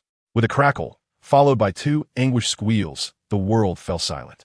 I clapped my hands, observing the 2 writhing on the ground, and warned, "Let us see if you dare to speak carelessly again." Upon rejoining the group, Yi Lingling inquired curiously about my absence. I waved my hand dismissively, casually replying, "Oh, nothing much, just encounter a couple of ruffians and dispatch them." As we entered the Stardow Forest, teacher Qin Ming finally found his footing as an instructor, clearly outlining everyone's spirit ring objectives. Yu Qianheng and the others began forming teams to battle monsters, while I stood by, playing the role of a bodyguard. Yet, I was not one to remain idle. Observing that they were engaged in a balanced exchange, I noticed Hulaina still wandering around aimlessly. An opportunity presented itself. I approached her, teasingly asking, "Oh, still haven't found what you're looking for?" She shot me a scornful glance, her demeanor icy. "Whether I find it or not is none of your concern." I, undeterred by her aloofness, pressed on. "Don't be so distant. Just tell me what you're searching for. I possess a skill called Heart Network, akin to a radar. I could assist you in locating it." Upon hearing this, her interest was piqued, and she dropped her indifferent facade. I briefly explained the situation to her, and her jaw nearly dropped in astonishment, exclaiming that it was outrageous. All right, no need to overreact. So, do you want help or not?" I urged. Only then did she huff in a haughty manner, crossing her arms and saying, "Humph, I don't know who said they wouldn't help me before, but since you are so eager, I shall reluctantly accept your assistance. I need a charm mushroom that is about 20,000 years old. Could you help me find it?" Charm mushroom? Upon hearing its name, my DNA stirred. Isn't that from Plants vs. Zombies? Seeing my momentary daze, she assumed I was at a loss. I quickly asked her to describe what it looked like. Once she clarified, my mind opened up and I scanned the entire area. Guess what? I actually found it. However, the location of this peculiar mushroom was rather interesting. It was growing on the forehead of a gigantic rock serpent, resembling a Teletubby. I pointed in that direction and asked her, "What now? Should we kill this snake?" Hulaina nodded and explained, "Exactly, but strictly speaking, this snake has long been dead. This charm mushroom is a parasitic spirit beast. It has been living inside its host since childhood, ultimately seizing control of the body and turning the host into its puppet for self-protection. All right then, let us swiftly deal with this spirit beast, and then you can absorb its soul ring." Upon hearing Hulaina's explanation, Mo Yun also ceased to hesitate, lightning crackling in his hand as he prepared to strike the spirit beast before him. "Wait, you can't attack the spirit beast like that." Hulaina suddenly panicked, urgently calling out to Mo Yun in an attempt to stop him, but it was too late. Mo Yun's lightning struck the serpent before Hulaina's voice could reach him. At that moment, Mo Yun heard Hulaina's warning, but was just about to inquire what was wrong when a cloud of pink mist erupted from the mushroom, enveloping both of them in an instant, leaving them no time to react. Cough, cough. What is this? Mo Yun, shrouded in mist, suddenly found it difficult to breathe. His chest tightening, and he couldn't help but cough. Hulaina was in a similar predicament, coughing incessantly and unable to respond to Mo Yun at all. Fortunately, the mist did not linger long, dissipating in less than a minute. When the fog cleared, Mo Yun was about to ask Hulaina what the mist had been, only to see her face flushed and breathing heavily. Realizing something, Mo Yun thought about escaping, but before he could run, he found himself experiencing the same symptoms as Hulaina. This mushroom is toxic. Mo Yun realized they had likely fallen victim to some sort of aphrodisiac and couldn't help but curse. Well, complaining is futile. I should think of a way to resolve this situation. Mo Yun could already feel an overwhelming desire, and had it not been for his strong mental fortitude, he would have lost control long ago. Yet, this was still problematic. Who knew when the effects of the charm would wear off? Moreover, Hulaina was clearly on the verge of losing control, as she had not trained her mental strength like Mo Yun. Their danger was not merely the suppression of desire. If it were only about that, Mo Yun wouldn't be so distressed, as he could find a secluded place to relieve himself. However, the spirit beast that the charm mushroom had parasitized was approaching them. He could escape, but he couldn't leave Hulaina behind. He couldn't guarantee that in this state. He wouldn't do something reckless with Hulaina. Having another person around could be dangerous. He also couldn't attack the serpent. System, quickly give me an antidote pill. In that critical moment, Mo Yun suddenly remembered his often neglected system and urgently called out. He needed to detoxify quickly, as the serpent was already very close. So you finally remember my existence. The system responded somewhat irately, seemingly displeased with Mo Yun's neglect. Nevertheless, it complied with his command and exchanged an antidote pill for him, which Mo Yun promptly consumed. After taking the pill, the charm's effect on Mo Yun dissipated, allowing him to breathe a sigh of relief. You despicable spirit beast, resorting to such lowly tactics to ambush me. I must teach you a lesson. Once Mo Yun regained his senses, he transformed into a bolt of lightning and teleported in front of the mushroom's main body, delivering a thunderous strike that roasted it, causing the massive rock serpent beneath it to collapse. With that, Mo Yun also felt a sense of relief. However, before he could catch his breath, a pair of hands reached around from behind and wrapped around his neck. These hands belonged to Hulaina, but at that moment, she was completely lost to herself. Her eyes were glazed, her cheeks flushed, her attire disheveled, and her hands were moving toward Mo Yun's lower body. Simultaneously, she unconsciously activated her charm skill. In such a scene, most people would have lost their composure. After all, it was a beautiful woman using her charm skill while partially undressed to seduce him, her hands teasing him incessantly. Yet, Mo Yun was not the type to succumb easily. Though he did have desires, they were reserved for his wife. Hulaina had neither confirmed their relationship nor hinted at any feelings for him, so how could he act upon her? Furthermore, if he could withstand the charm of 20,000-year-old mushroom, he could certainly endure Hulaina's allure. System, another antidote pill, please. With a sense of resignation, Mo Yun exchanged for another antidote pill from the system. He then seized Hulaina's wandering hands with his right hand, pulling her to stand before him, and personally administered the antidote to her. Mo Yun, I want. Hulaina, while being fed the antidote, continued to tempt Mo Yun. Even when he brought the pill to her lips, she couldn't help but suck on his fingers. This reaction startled Mo Yun. Fortunately, the system's antidote was of high quality, and before she could indulge further, it took effect. Suddenly, Hulaina regained her awareness, and upon realizing her surroundings and her disheveled clothing, she stood there in shock. I didn't do anything to you. This was all you're doing. Mo Yun quickly withdrew his hand, explaining. However, Hulaina was already questioning her existence and paid no heed to Mo Yun's words. Don't be too upset. After all, we didn't do anything. Besides, I left the spirit beast for you. Mo Yun approached to comfort her, but his attempt only made Hulaina feel more embarrassed. Mo Yun could only helplessly raise his hands. However, considering how the situation unfolded, he knew it was still his fault, and he had to continue comforting Hulaina. Chapter 81. Am I a bit of a scoundrel? Sigh, what terrible luck. I must not act so impulsively next time. After much effort, Mo Yun finally managed to calm Hulaina down, but he himself was utterly exhausted. Ultimately, It was his recklessness that led him to act against an unfamiliar spirit beast without considering the consequences. Fortunately, in the end, nothing serious occurred, and Hulaina was now able to absorb the soul ring of that charm mushroom. It would be wise to check on Yu Qianheng and his companions. As Hulaina no longer had any matters to attend to, Mo Yin decided not to linger any longer, feeling somewhat awkward after the recent events. Thus, he made his way to Yu Qianheng's group. At that moment, they had just successfully hunted the soul beast that Yu Qianheng required and were taking a moment to recuperate. You've managed to defeat a 10,000-year-old soul beast so swiftly. Impressive indeed, Mo Yun remarked as he approached them to offer his congratulations. Indeed, while we were able to conquer it, it was somewhat of a struggle. Had it not been for Lingling's timely assistance, we might have faced defeat ourselves. Du Gu Yin responded to Mo Yun's congratulations, revealing a hint of exasperation. Nonetheless, you all have performed remarkably well. Considering this soul beast possesses the bloodline of the Dragon Clan, making it significantly stronger than ordinary soul beasts. Mo Yun expressed with an approving nod toward Du Gu Yin and the others. That is a fair point. Du Gu Yin acknowledged with a slight smile in response to Mo Yun's praise. By the way, how long has it been since Yu Qianheng began absorbing the soul ring? When will he be finished? Mo Yun inquired after commending their prowess. According to Teacher Qin, Tianheng should be done in about 15 minutes. So we have just a few minutes left, Du Gu Yin replied after a moment as contemplation. Only a few minutes? Once Yu Tianheng completes the absorption of the soul ring, which soul beast do you intend to hunt next? Mo Yin continued his inquiry. Teacher Qin has instructed us to seek out the soul beast that Shimo requires, as the Earth Xian turtle is relatively close. Du Gu Yin answered directly. Very well then, prepare yourselves accordingly. I shall accompany you. Just call upon me should you need assistance, Mo Yun replied, having no further questions for the moment.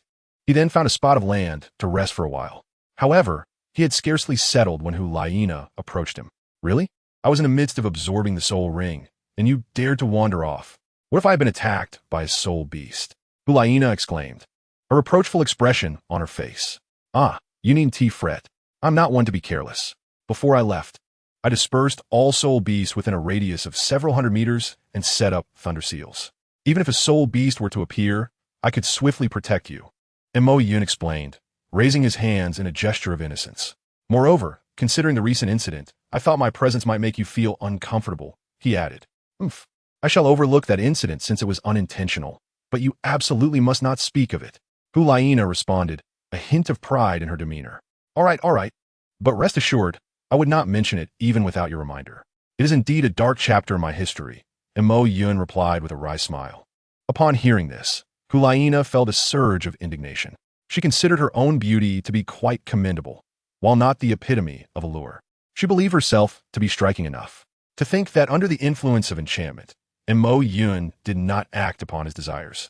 Instead, relegating her actions to a mere dark history was quite disheartening for her as a young woman. Am I truly so devoid of charm? She questioned herself repeatedly. Although she was relieved that nothing inappropriate occurred between them, it was a small consolation against the backdrop of her disappointment over failing to captivate Mo Yun. If only Mo Yun knew the complexity of a girl's feelings, he would surely find it amusing that her displeasure stemmed from his restraint. Montak Yungiga. Captain Tianheng has completed the absorption of the soul ring. We must hurry to find the Earth Xian turtle. At that awkward moment, Yi Lingling rushed over to inform Mo Yun. All right, I understand, Mo Yun replied, shaking off his earlier musings. He brushed off the debris from his clothing and followed Yi Lingling to join Yu Qianheng and the others. Hulaina, realizing she had to suppress her earlier dissatisfaction, joined Mo Yun and the others in their quest for the soul beast. Mo Yun Gij, did you have a quarrel with Sister Nana? Why has she been glaring at you like that?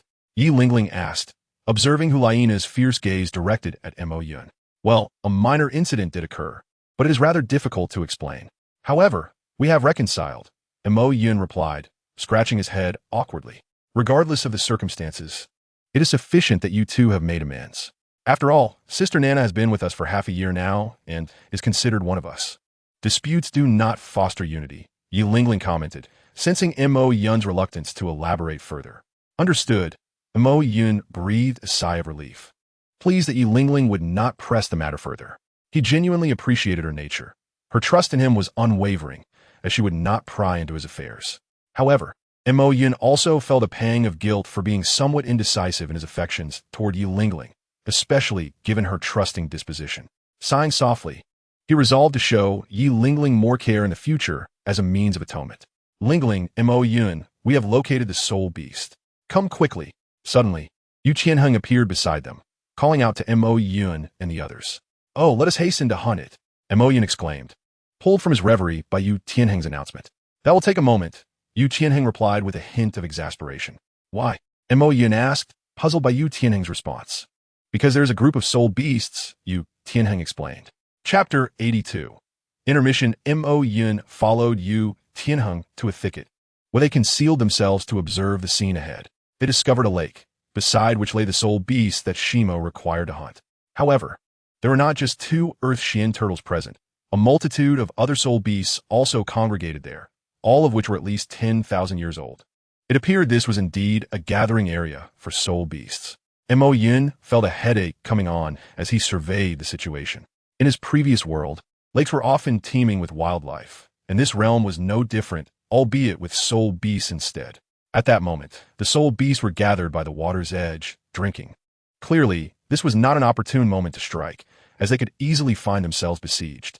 While Mo Yun could handle these soul beasts with ease, Yu Qianheng and his companions were not so fortunate.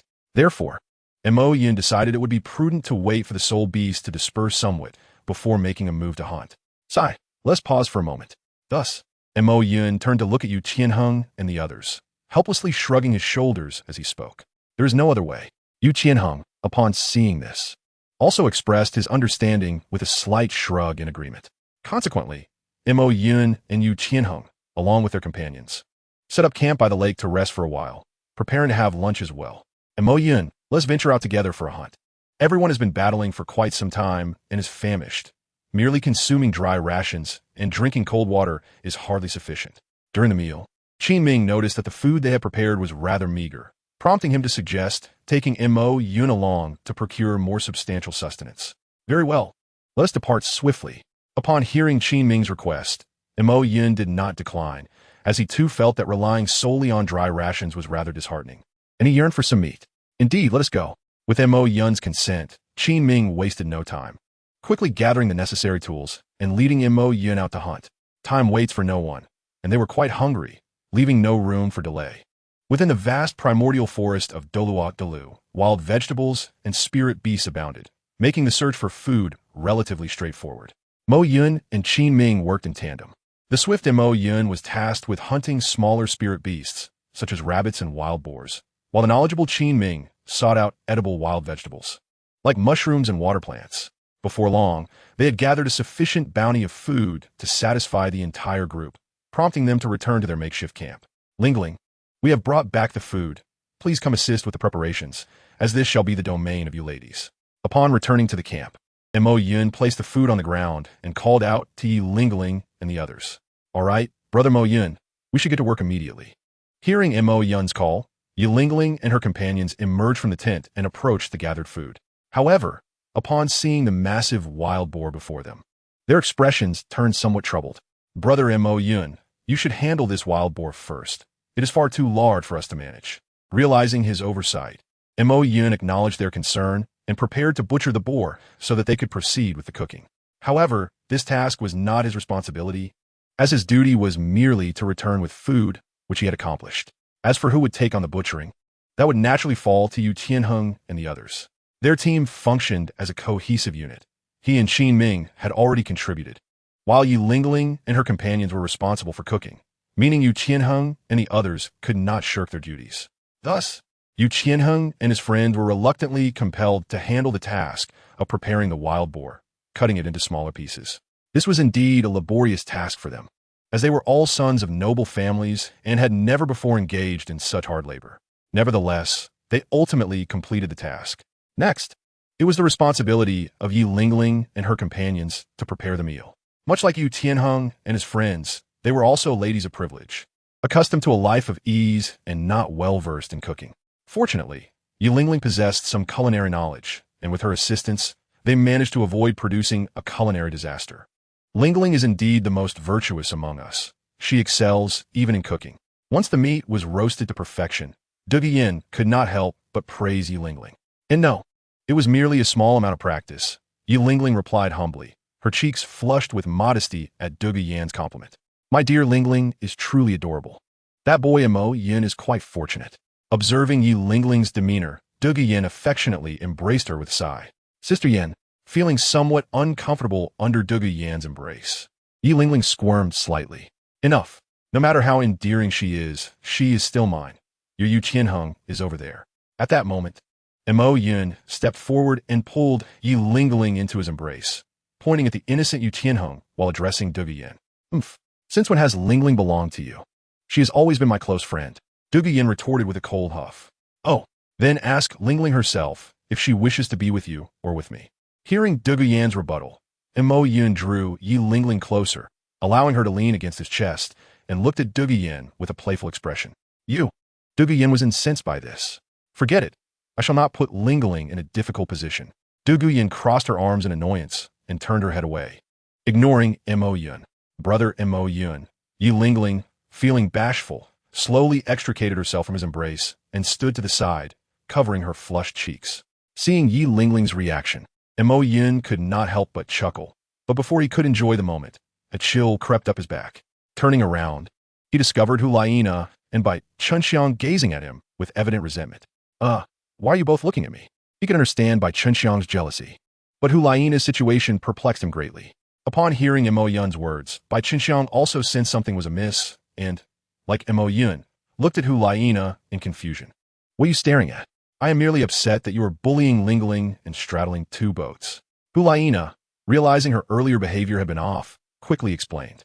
However, she was truly confused as to why Mo Yun held such affection for Yi Lingling while ignoring her, especially since she believed herself to be even more alluring than Yi Lingling.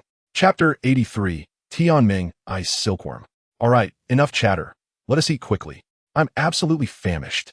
Mo Yun, feeling ravenous, wished to hasten the meal without further inquiries into Hu Laina's demeanor. Very well, let's eat first. After the meal, we still need to hunt spirit beasts. Bai Qinxiang echoed Mo Yun's sentiments. They gathered around the fire, skewering the prepared meat for roasting. Once the meat was sufficiently cooked, Mo Yun and the others generously sprinkled it with the finely ground spices and other seasonings. The enticing aroma wafted through the air around the fire. As the tantalizing scent enveloped them, the group could not help but salivate, eagerly indulging in the sumptuous feast of roasted meat. Delicious. As they ate, they expressed their satisfaction, their mouths filled to the brim. Before long, an entire roasted pig was devoured with astonishing speed, leaving nothing behind. Burp after satisfying their hunger. The sound of contented belches echoed around them, rising and falling like a concert. Ha ha burp. The group could not contain their laughter, sharing glances filled with amusement. Having just finished a hearty meal, the group decided to rest for a while before embarking on the hunt for the soul rings. After successfully hunting the soul beasts needed by Shimo and the others, they would also need to procure the soul beasts required by Douluo Yan, and time was indeed of the essence. After sharing some laughter, Qinming reminded Yu Qianheng and the others of their tasks. Understood, teacher, they replied. With this, the group ceased their playful banter and took a moment of silence to digest their meal. Once they felt rejuvenated, they rose once more to return to the lakeside, ready to hunt soul beasts. Upon their arrival, they noticed a significant decrease in the number of soul beasts near the lake compared to before. However, a few remained, fixated on the center of the lake, neither drinking nor resting. This peculiar behavior puzzled Yu Qianheng and the others. What are they doing? Yu Qianheng inquired, unable to contain his curiosity. I'm not certain. Could be a special activity among the soul beasts. Qinming responded, shaking his head in bewilderment. His extensive knowledge of soul beasts informed him that they typically remained within their own groups and seldom interacted with those from different tribes. Yet, an array of various soul beasts had gathered by the lake, not attacking one another, but simply gazing at the water's surface as if waiting for something. How strange. Is there something extraordinary within the lake? Mo Yun pondered, feeling equally perplexed. With a theory forming, he decided to probe further, employing his perceptive abilities to explore the depths of the lake. What is this? As soon as Mo Yun extended his perception, he sensed an immense energy emanating from the lake, accompanied by a formidable mental force that obstructed his inquiry. This revelation astonished him. His soul power was considerable. What kind of entity could elude his understanding? Although this was merely a lake, it was not the lake of life, which lay deeper within the Stardow forest. They were only operating on the periphery, implying that whatever resided within the lake could not be the Silver Dragon King or Dtion. What other entities within the Stardow Forest could evade his scrutiny? Suddenly, a deafening roar interrupted Mo Yun's contemplation, drawing his gaze towards the source of the sound. Before him stood a bear-like soul beast, massive as a small mountain with claws like blades. This is the dark gold, fearsome claw bear, nearly 100,000 years old. How could it appear here? Although Mo Yun did not immediately recognize the creature, Qin Ming, with his vast experience, quickly identified it as the dark gold, fearsome claw bear. This is far too perilous. We must retreat immediately, Qin Ming exclaimed, his face betraying fear and panic upon realizing the age of the soul beast. Their current strength was utterly insufficient to confront such a formidable foe. The dark gold, fearsome claw bear was comparable to the Titan giant ape, and even a 10,000-year-old soul beast would pose a significant challenge. This creature far exceeded that threshold, nearing 100,000 years, making it impossible for them to prevail.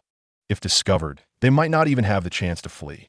Given this dire situation, Qin Ming instinctively thought of escaping while they remained undetected. But what about Shimo and Yi Lingling's soul rings? Yu Qianheng questioned, perplexed by Qin Ming's sudden insistence on retreating. He had not discerned the age of the dark gold, fearsome claw bear, and was therefore unaware of the formidable danger they faced. Soul rings can be hunted at any time, but we only possess one life. That soul beast is far beyond our capabilities. If we do not flee now, we will be doomed once it notices us, Qin Ming urgently explained to Yu Tianheng. Without waiting for further discussion, he seized Yu Tianheng and rushed to inform the others to evacuate. Although the rest were bewildered by the hasty retreat, they obediently followed Qin Ming's orders and hurried away from the scene. However, Mo Yun was an exception. Instead of fleeing, he contemplated how to stealthily approach the lake. Mo Yun, why are you still here? After the others had quietly departed, Qin Ming, intending to leave himself, noticed Mo Yun lingering behind and approached him with confusion. I have some matters to attend to and cannot leave just yet. You should go ahead. Do not worry about me, Mo Yun replied, waving his hand dismissively.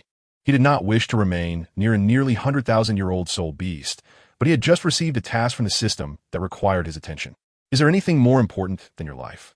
That soul beast is almost 100,000 years old. If we do not flee now, it will be too late. Qin Ming said, frustration evident in his tone as he regarded Mo Yun. Calm down. It has already detected us. Do you think a bear lacks a keen sense of smell? It is simply not interested in us, Mo Yun responded nonchalantly, observing Qin Ming's anxious demeanor.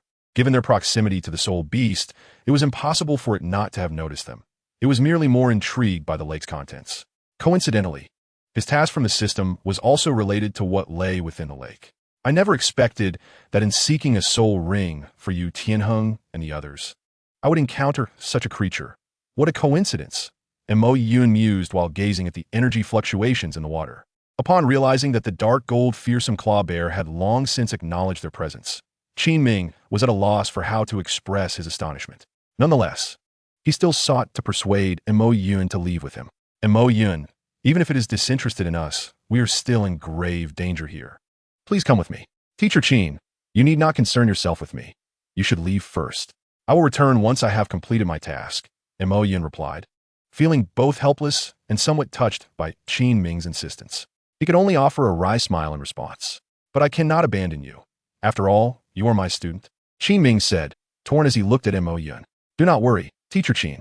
If I truly wish to escape, not even this nearly 100,000-year-old dark gold fearsome claw bear, let alone a soul beast over 100,000 years old, could catch me, Mo Yun assured him.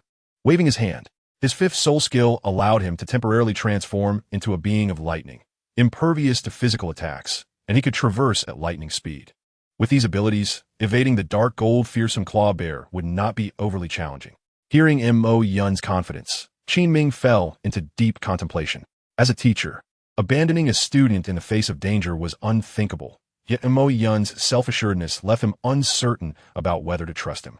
Teacher Qin, you should leave quickly. I have matters to attend to and cannot accompany you, Mo Yun said, noticing Qin Ming's hesitation but choosing not to press further. Instead, he transformed into lightning and entered the lake using the water as a conduit. Witnessing this, Qin Ming cast a conflicted glance towards the direction Mo Yun had taken and then at the dark gold fearsome claw bear. Ultimately, he resolved to trust Mo Yun and decided to leave first. Even if he stayed here, it would be of no use. He could not run faster than Ma Yun, and might even hinder Ma Yun's retreat. Understanding this, Qin Ming felt no further concern. After Qin Ming departed, Ma Yun had already descended to the lake's bottom. There, in the center, stood a body of pearly white adorned with golden patterns, surrounded by a solidified mass of ice. Indeed, it was the Tianming Bingtsan, a serendipitous encounter. Ma Yun, observing this, murmured to himself with a tone of affirmation. Since that is the case, let us commence with the matter at hand. Upon witnessing the Tianming Bingtsan, Ma Yun prepared to fulfill his system task. After all, time is of the essence. The group of soul beasts outside was still eyeing the Tianming Bingtsan hungrily. If he did not act swiftly, he might find himself captured alongside it. Moreover, his elemental state was not everlasting. He would soon be unable to remain submerged. Human, what do you intend to do? Just as Ma Yun was about to take action, the Tianming Bingtsan suddenly awakened. It had been using its mental power to fend off the encroaching soul beasts, unaware that someone had stealthily entered. Upon realizing this, it hurriedly regained its composure. After all, its true form was still quite fragile. Even if Ma Yun was merely at level 60, he could still pose a threat. Nothing much. Just a certain item of yours that I wish to procure, Ma Yun replied, slightly surprised by the Tianming Bingtsan's awakening but quickly regaining his demeanor. Item? What item? The Tianming Bingtsan inquired, perplexed by Ma Yun's response. It had little else on its being aside from its protein-rich form, leading to curiosity about what Ma Yun sought. You do not mean to covet my soul ring, do you? If so, I would advise you to save your energy. Although I may lack offensive power, I am still a million-year soul beast, far beyond your capability to defeat. Moreover, even if you succeeded, you could not absorb my soul ring. Or else you would surely perish, the Tianming Bingtsan mused, contemplating its lack of possessions to offer Ma Yun. You are overthinking it. I am not so reckless. The item I seek, even if taken, will not affect you in any way, Ma Yun asserted, waving his hand dismissively. While the allure of a million-year soul ring was undeniable, he was currently unable to absorb it unless the Tianming Bingtsan willingly chose to seal it, as it had done with Hui Yuhao. However, it was evident that the creature had not reached such desperation to transform into a human soul ring. What do you require then? The Tianming Bingtsan, relieved that Ma Yun was not targeting its soul ring, gazed at him curiously. Aside from its soul ring, it possessed nothing that could entice a human. Its cultivation was significant among soul beasts, but held no value for humans, who could not absorb the cultivation of soul beasts. This is somewhat complicated to explain, but if you're willing to exchange that item of yours, I can facilitate your escape from here, Ma Yun replied, a hint of difficulty in his voice. Are you certain that item is of no use to me? The Tianming Bingtsan regarded Ma Yun skeptically. It found itself in a predicament, having initially dwelled peacefully in the extreme north, only to inadvertently fall into the sea and be pursued by a natural enemy, ultimately seeking refuge in the Douluo forest. Yet this location was fraught with danger, as nearly all soul beasts coveted its cultivation. Although it had cultivated for 1,000,000 years, it had no experience in combat, having expended much energy while fleeing, leaving it in a vulnerable state within a small lake. Now, it found itself reliant on a human of merely 60 levels for assistance. The plight of a million-year soul beast reduced to such circumstances was indeed lamentable. Rest assured, this will have no impact on you, nor will you feel anything, as that item was never truly yours, Ma Yun assured confidently. If it is not mine, then why is it on me? The Tianming Bingtsan pondered Ma Yun's words, struggling to comprehend. Having only recently arrived in the Douluo forest, its mind was not yet as mature as depicted in the original narrative, leaving it baffled by Ma Yun's cryptic statements. To put it simply, that item inadvertently fell onto you, and I merely wish to retrieve it. If you agree, I will lead you out of here, Ma Yun sighed, feeling a sense of helplessness. Truthfully, he was beginning to entertain thoughts of seizing it by force. However, considering the potential consequences of the Tianming Bingtsan's mental attacks, he opted to reason with it instead. Very well, as long as you can safely escort me away, I will allow you to take the item. The Tianming Bingtsan reluctantly conceded, aware that the soul beasts outside were about to breach its mental barrier, and it sensed a more formidable presence approaching. Given the circumstances, it could only hope that Ma Yun would facilitate its escape. All right, since you have agreed, let us depart, Ma Yun responded, swiftly transforming into a bolt of lightning, traversing the icy barrier and propelling himself and the Tianming Bingtsan outward. In his elemental state of lightning, his speed was astonishing. After all, the velocity of electric currents nearly rivals that of light. While he may not yet achieve such speed with his soul power, he was certainly unmatched by any ordinary bear. Chapter 85. The weakest million-year. What speed is this? The Tianming Bingsan barely had time to blink before they exited the Stardow Forest. Its rapid pace, astonishing for a creature accustomed to crawling. Calm down. It's merely a bit of speed. What is there to be alarmed about? You are a million-year soul beast. After all, Ma Yun remarked nonchalantly, amused by the Tianming Bingsan's astonishment. After all, this was the speed of electricity. It would be strange if it were slow. Frankly, if not for the immense energy consumption of this soul skill, he could easily circle the Douluo Continent in a single day. You truly are a freak. You are not human. The Tianming Bingsan marveled at Ma Yun's remarkable speed. However, this comment had a hint of insult, which Ma Yun found unacceptable, so he retorted, "You are not human. Your whole family is not human." I am indeed not human," the Tianming Bingsan replied innocently, scratching its head with its tiny paw. Upon hearing this, Ma Yun could only facepalm in disbelief. What was he arguing with a creature that had lived for 1,000,000 years, yet possessed the mentality of a child? "Well, I have brought you out, and I have taken what I needed from you, so let us part ways here," Ma Yun stated, regaining his composure after a moment of exasperation. "What? You have taken the item already? I do not feel a thing." The Tianming Bingsan looked at Ma Yun, utterly bewildered by his words. "Indeed, it is only natural that you do not sense it. As I mentioned, this object inadvertently fell upon you, remaining imperceptible to your awareness," replied Mo Yun with a nod. "Very well, since it bears no consequence for me, I shall not concern myself further." Upon hearing Mo Yun's words, Tianming Bing can cease to inquire further. After all, based on Mo Yun's description, that object had no relation to it whatsoever. Well then, may fate allow us to meet again. I must seek out my companions. Observing that Tianming had no lingering doubts, Mo Yun decided to depart in search of Yu Qianheng and the others.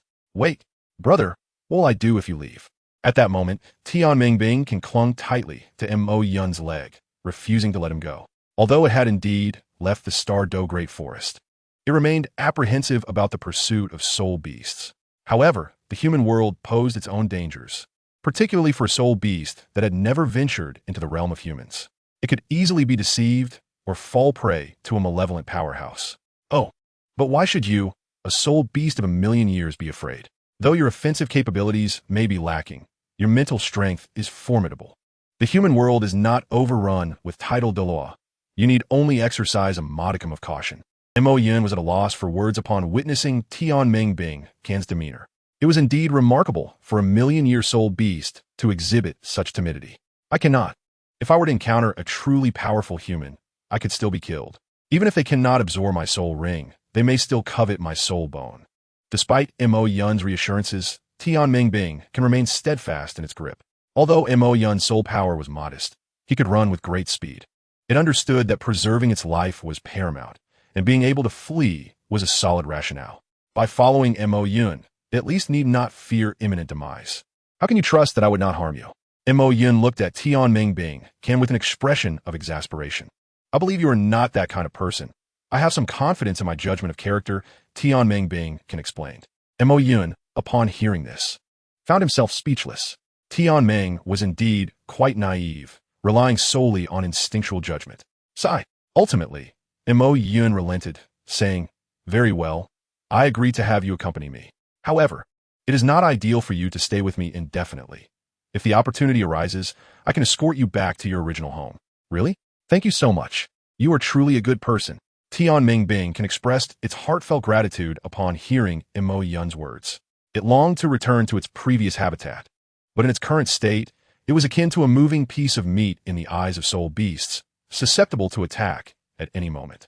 Thus, the prospect of Mo Yun assisting in its return filled it with joy. "Now, please release me. I must seek my friends."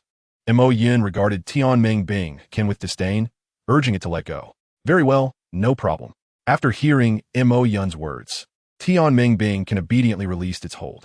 Mo Yun then led Tianming Bing back to reunite with Yu Qianheng and the others. "Ma Yun, how did you get ahead of us?" Upon seeing Mo Yun, Yu Qianheng and the others were taken aback. As they had heard from Qinming that Mo Yun had been by the lakeside, they had been concerned about his safety. "I merely utilized soul techniques to hasten my journey. There is no need for astonishment," Mo Yun clarified. "Is that so? As long as you are unharmed, that is what matters." Though they harbored some doubts upon hearing Mo Yun's explanation, they were nonetheless relieved to find him safe. However, they soon noticed the presence of Tian Mingbing beside him. Mo Yun, what is this? This was their first encounter with such a soul beast, prompting their curiosity.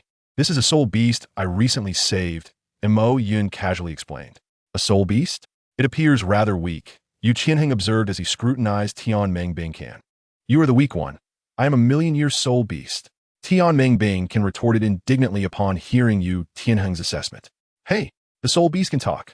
Everyone was utterly astonished, as it was their first experience witnessing a soul beast speak. This was not unusual, given that speaking soul beasts were typically at least 100,000 years old, a level they had yet to encounter. To articulate human speech indicates at least 100,000 years. Although Qin Ming had not encountered a 100,000-year soul beast, he had some understanding of the matter. Recognizing Tian Mingbing's ability to speak, he deduced it was at least over 100,000 years old, though he was skeptical about the claim of a million years. I have already stated that I am a million-year soul beast. Tian Mingbing boasted with pride at the astonished expressions of Yu Qianheng and the others. Enough, you can only frighten them. And Mo Yun, unable to contain himself, playfully tapped Tian Mingbing on the head. This one is indeed a million-year soul beast of the Tian Mingbing variety, specializing in mental strength.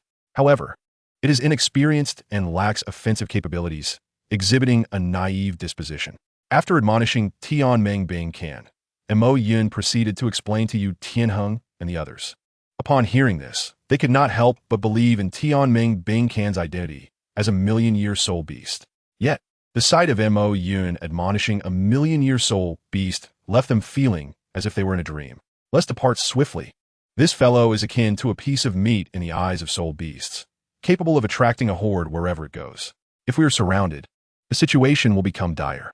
We can discuss other matters upon our return, Mo Yun urged as he noticed the group in a stupor. Chapter 86. Shattered Fragments of the Mind. Very well. The group, upon hearing Mo Yun's urging, though somewhat bewildered, chose to trust him and quickly departed the Star Do Great Forest. Shortly after their departure, an entity resembling a human but adorned with dragon horns appeared at the location they had previously occupied. They fled. After surveying the empty area, it muttered to itself, somewhat despondent. Alas, what a pity. I had hoped to find excellent sustenance for my master. With a sigh, it vanished from sight, leaving no trace of its whereabouts. The perspective shifts back to Mo Yun and his companions, who had now exited the Star Do Great Forest and returned to the inn in Swoto City. Mo Yun Gij. What is the story behind this insect? The group gathered in the room, looking at Tian Mingbing sprawled on the table, and inquired of Mo Yun. Allow it to explain itself, Mo Yun replied, casting the question to Tian Mingbing. No problem. Allow me to introduce myself. Tian Mingbing, pleased to take the spotlight, began explaining to Yi Lingling and the others. First of all, my name is Tian Ming. You may refer to me as Brother Tian Ming or simply Tian Go, but do not call me an insect. Secondly, I belong to the Tian Mingbing species, a soul beast residing in the extreme northern regions, which is also my homeland. That was a perilous land where I grew up from a young age. After arduous cultivation spanning several 100,000 years, I transformed into a million-year soul beast. However, due to relentless pursuit by formidable foes, I fled to the Qingdao de Sunlin. Although I escaped my pursuers, I bore grave injuries and could only hide at the bottom of a lake to recuperate. Yet, I was soon discovered by local soul beasts and besieged. It was then that I encountered you, who were fortuitously hunting soul beasts, and the Mo Yun brothers came to my rescue. The Tian Mingbing half-heartedly introduced itself to Yu Tianheng and the others. Seeing this, Mo Yun could only helplessly cover his forehead. After enduring several 100,000 years of arduous cultivation, it was obvious that it had merely been indulging in sleep and sustenance for all that time. Had it not been for its lack of combat experience, how could its million-year cultivation exhibit such limited power? Although not entirely truthful, its words were not far from reality. Ultimately, it wished to accompany me and requested my assistance to return home. They turned to find me. Mo Yun then summarized the situation for Yi Lingling and the others. Oh, I see. Upon hearing Mo Yun's summary, Yi Lingling and the others grasped the general situation. Essentially, Tian Ming had encountered misfortune, was unable to return home, and sought Mo Yun's help. However, it was you who attracted the soul beasts, thus impeding our hunt. Sure Mo and Sure Mo exchanged discontented glances at Tianming Bingcan. Had it not been for Tianming Bingcan, they would have likely acquired their soul rings today.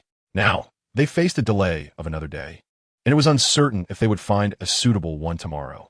Well, you cannot blame me for this. Besides, had I not drawn the soul beasts, you might not have found any at all. Tianming Bing can awkwardly scratched its head with its tiny tentacle. Fear not. You need not worry. I have already placed thunder marks on those two soul beasts, making it easy to locate them tomorrow. Seeing this, Mo Yun stepped forward to offer reassurance. Oh, Montakyun, you are indeed reliable. We, brothers, thank you.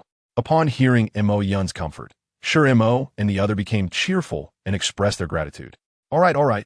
Let us focus on hunting soul beasts tomorrow. For now, let us all rest well. Mo Yun, feeling impatient, shook his head. No problem, Mo Yun. After hearing his words, Sure Mo and the others promptly departed from Mo Yun's room to prepare for rest. The others followed suit, gradually leaving. In the end, only Tianming Bing, Can, and Mo Yun remained. You should leave. Mo Yun instructed the still present Tianming Bing, Can. Where am I supposed to sleep if I go out? Tianming Bing Can replied, somewhat astonished. Are you not a soul beast? You could sleep on the ground, in the lake, or even in the icy wilderness. What is wrong with sleeping outside?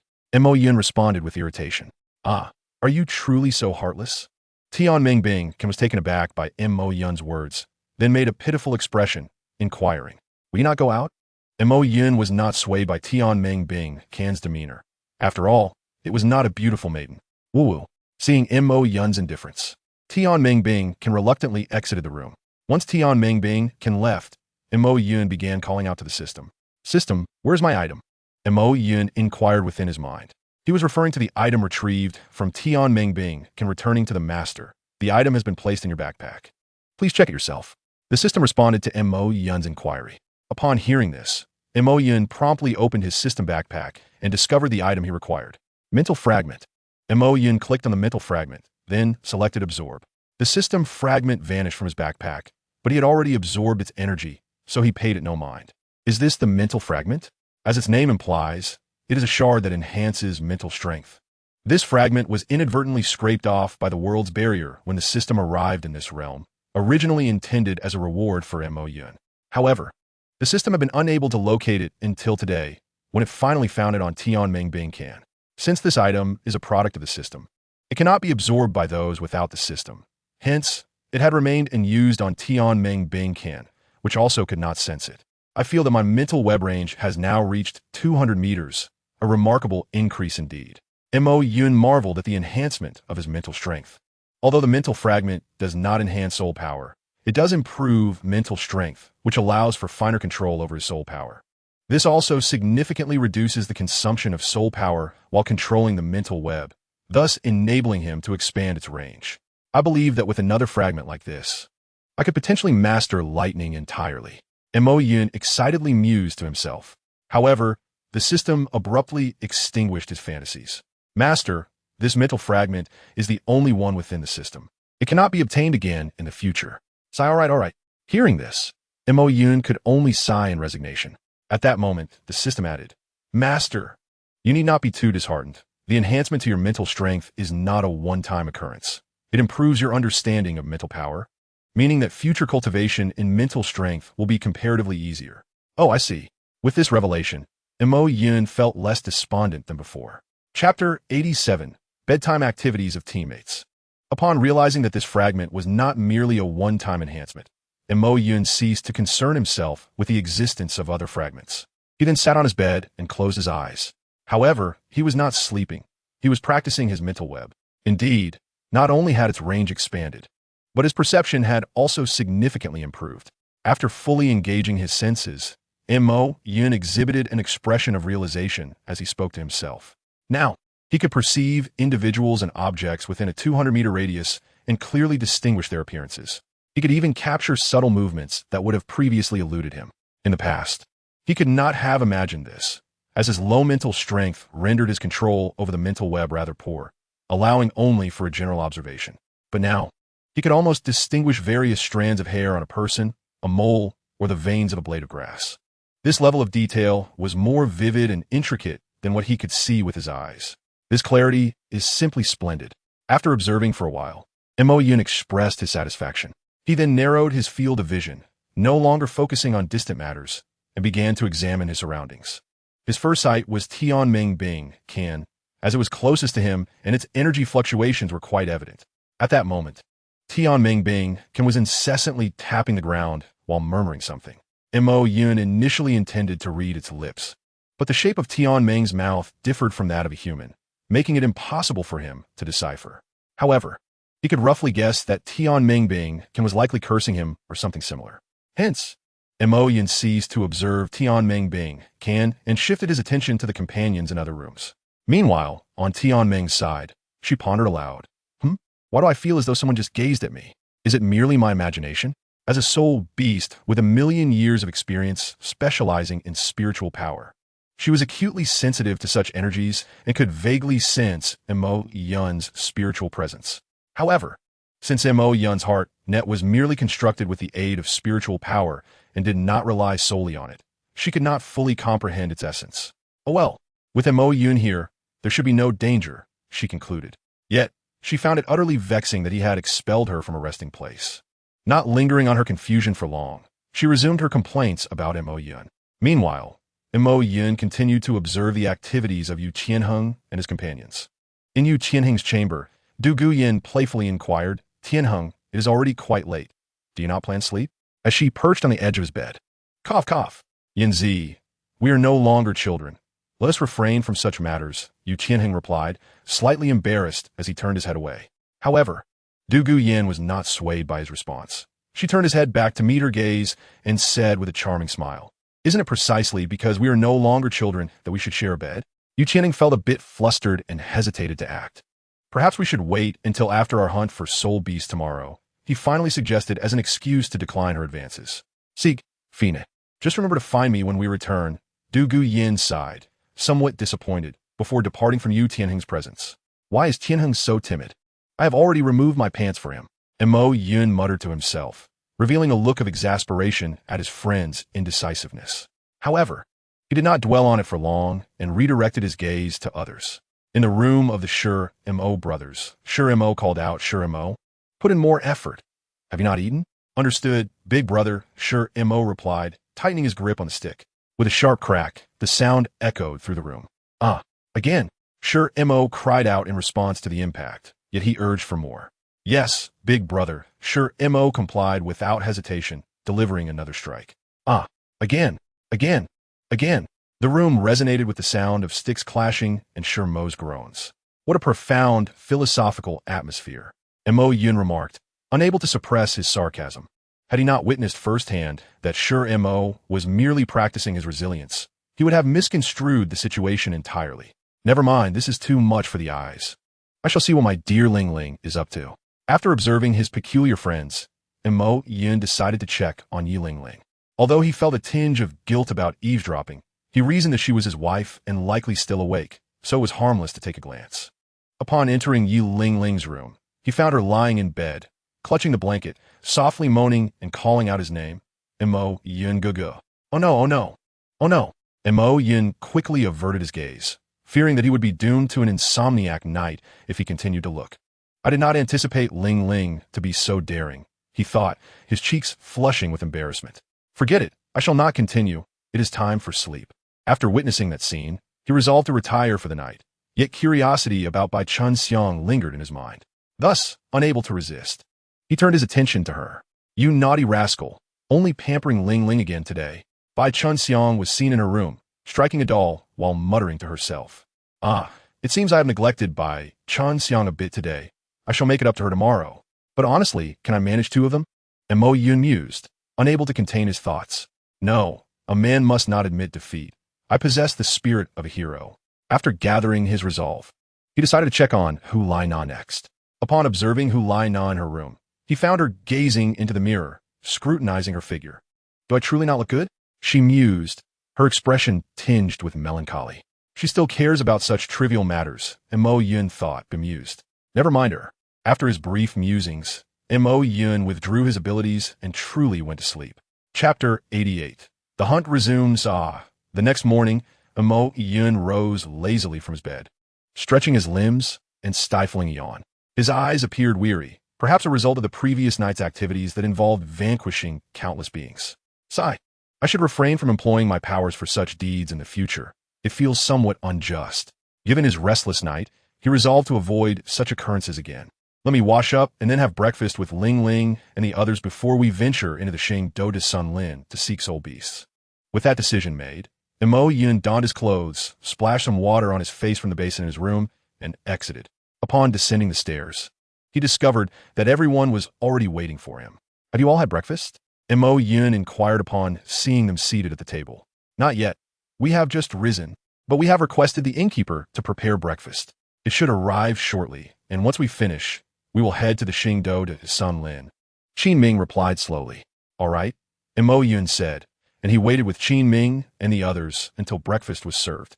After enjoying the meal together, they collectively set off for the Shangdo de Sun Lin. As for Tianming Bang Can, it was a coveted entity in the Soul Beast Forest, attracting numerous soul beasts and potentially even beings like Di Tian. Naturally, Mo Yun could not bring it along, so he left it at the inn. Sigh. Alone in a foreign land. When shall I meet you again? Tianming lamented in solitude at the inn.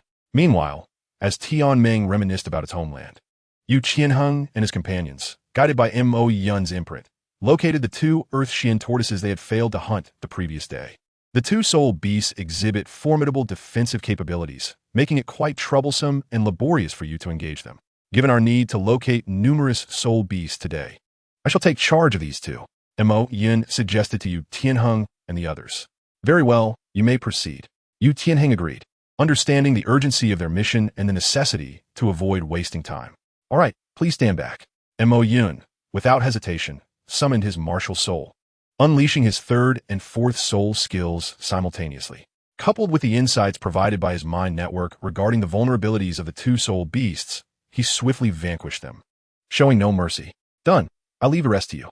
After completing his task, Mo Yun dissipated the thunderous energy surrounding him and turned to Shur Mo and the others. Very well. Perhaps due to the swiftness of Mo Yun's actions or the sheer shock of his attack, Shur Mo and the others were momentarily taken aback, responding somewhat hesitantly. They then approached the fallen soul beast to deliver the final blow and began absorbing the soul rings once they materialized. Montakyun, your attacks are consistently so decisive and impactful, instilling fear in your opponents. Yu Qianheng couldn't help but commend Mo Yun. Swift as lightning, that is the essence of thunder. You ought to learn from it. Mo Yun replied with a hint of pride. The ultimate manifestation of thunder embodies unparalleled power, as the most awe-inspiring force in nature. He could never afford to engage in half measures. Indeed, you speak the truth. Yu Tianheng awkwardly scratched his head in agreement. However, he could hardly be blamed for lacking the same offensive prowess, as he did not possess Mo Yun's extraordinary enhancement abilities nor his profound soul power. Mo Yun recognized this. Thus his teasing of Yu Tianheng was merely in jest. If everyone could be as exceptional as him, what would he be as a time traveler or protagonist? Now then, while they absorb the soul rings, you should continue searching for other soul beasts. Our tasks today are plentiful. Mo Yun instructed Yu Tianheng and the others, noting that Shur Mo and his companions had commenced their absorption. All right, we shall search for more soul beasts. Montakyun, you stay here and watch over Shur Mo and the others. Yu Tianheng concurred and then set off with Ling Ling and the others to locate more soul beasts, planning to leave markers to report back once they had found them. As they gathered enough soul beasts, Shur Mo and the others had also completed their absorption. All right, everyone is accounted for. Let us hasten our departure. Upon seeing that Shur Mo had finished absorbing his soul ring, and Yu Qianheng's group had nearly completed their search, Mo Yun and Qin Ming continued leading Yu Qianheng and the others in hunting soul beasts. The subsequent soul beasts were primarily hunted by Yu Tianheng and his companions, with Mo Yun refraining from assisting, as Qin Ming aimed to train them further. However, Mo Yun would still intervene when necessary, as there were instances when Yu Tianheng and his group struggled against certain foes. Phew, Yanzi, hurry up and absorb your soul ring. After a long day of effort, Yu Tianheng and his companions had finally defeated the last soul beast needed by Douluo Yen, and they now awaited her absorption of the soul ring before they could return. Understood. Douluo Yen approached the soul ring without hesitation, beginning her meditation to absorb it. Meanwhile, Mo Yun and the others stood guard to protect her from any unexpected occurrences. At last, this is coming to an end, After running around all day, I'm utterly exhausted. Mo Yun stretched and sighed. I feel the same. Let us celebrate upon our return and then rest. Yu Qianheng chuckled in agreement. As they neared the conclusion of their tasks, the initial tension had dissipated, and they began to share light-hearted banter. By the way, have you and Du Guyan not yet taken that step? You are both 17, after all. Mo Yun teased Yu Qianheng with a playful grin. Ahem, that is not urgent. We are still young. Yu Qianheng responded somewhat awkwardly, coughing lightly. Is that so? Yet, I believe you both are no longer children. Mo Yun continued to jest, delighting in Yu Qianheng's discomfort. Realizing he was being teased, Yu Qianheng opted to remain silent. Sigh. Mo Yun could only smile wryly and shrug. He then contemplated teasing Mo and the others, but the sudden arrival of a figure extinguished his interest and instilled a sense of panic within him. It is you, the one who took that soul beast. A tall man with black hair and attire, adorned with enormous dragon horns, had appeared before Mo Yun. Mo Yun was left speechless in fright, unable to utter the name of the imposing figure before him. Fortunately, he did not blurt it out. Otherwise, he would have aroused Di Tian's suspicion. Nonetheless, even without speaking, the distinctive features made it evident he was Di Tian. Who are you? The others, noticing Di Tian's presence, looked on in confusion, questioning how he had seemingly materialized out of thin air. Chapter 89. The Art of Deception. Answer my question. Where did you take that soul beast from yesterday? Di Tian, ignoring Yu Tianenges inquidius, calmly fixed his gaze upon Mo Yun, reiterating his question. Faced with such a powerful presence, Mo Yun felt the weight of pressure, his heart racing, and his mind clouded, struggling to articulate a response to Di Tian. Might I inquire as to your identity? I am at a loss regarding what you are speaking of. After a lengthy pause, Mo Yun finally managed to respond. My identity is of little consequence. What matters is that you tell me where you took the soul beast. Di Tian's expression turned displeased as he scrutinized Mo Yun, furrowing his brow. What soul beast are you referring to? I am unaware of what you mean. Mo Yun feigned ignorance in response. Are you attempting to play the fool? Di Tian, realizing Mo Yun might be pretending, glared at him, exerting his pressure to compel the truth. I genuinely do not comprehend what you are saying. I know nothing of any soul beast. Under the oppressive weight of Di Tian's presence, Mo Yun found it increasingly difficult to breathe, as if a meteorite were pressing down upon him. Had he not fortified his mental strength the previous day and possessed robust physical capabilities, he might have already collapsed to the ground. Even so, he struggled to remain standing, responding in fragmented sentences. Mo Yun, seeing his friend in such a state, caused concern among the others, prompting them to approach. Do not come any closer.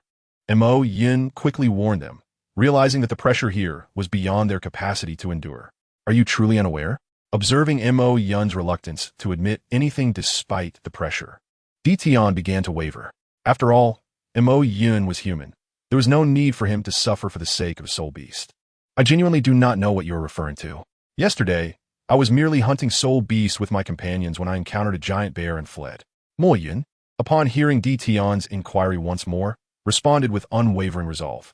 Di Tian, upon witnessing this, found himself engulfed in hesitation. Do you recall how you departed from the Xing, Douluo Continent? Di Tian momentarily withdrew his oppressive aura and continued to question it. With a sigh of relief, Moon, liberated from the pressure, did not rush to answer Di Tian's question.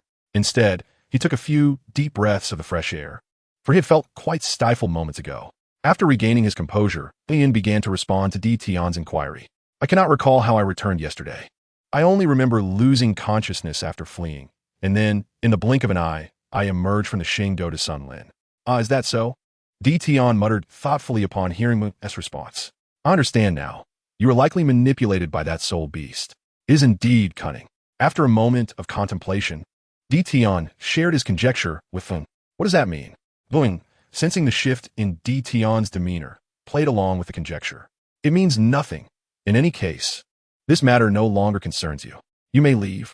Di Tian, upon hearing this inquiry, did not respond but instead displayed an impatient demeanor, urging Mun to depart.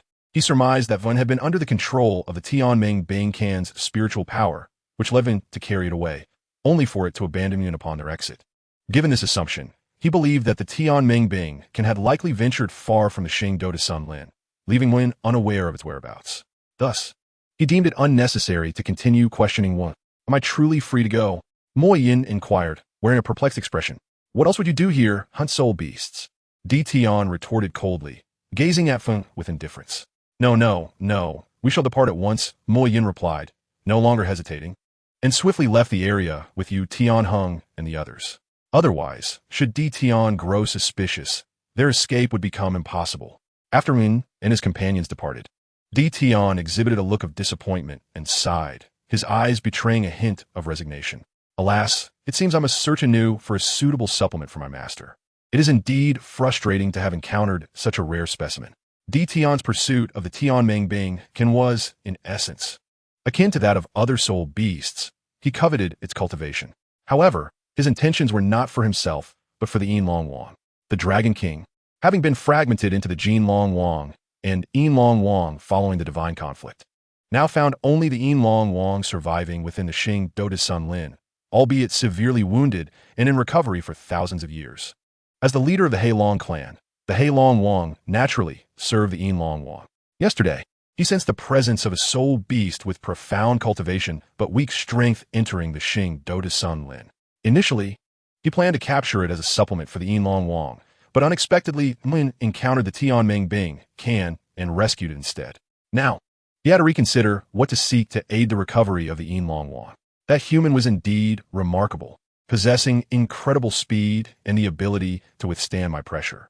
Although I did not exert my full strength, it remains exceedingly difficult for a soul master of over 60 levels to resist. After a period of contemplation, Di Tian began to marvel at Feng's uniqueness.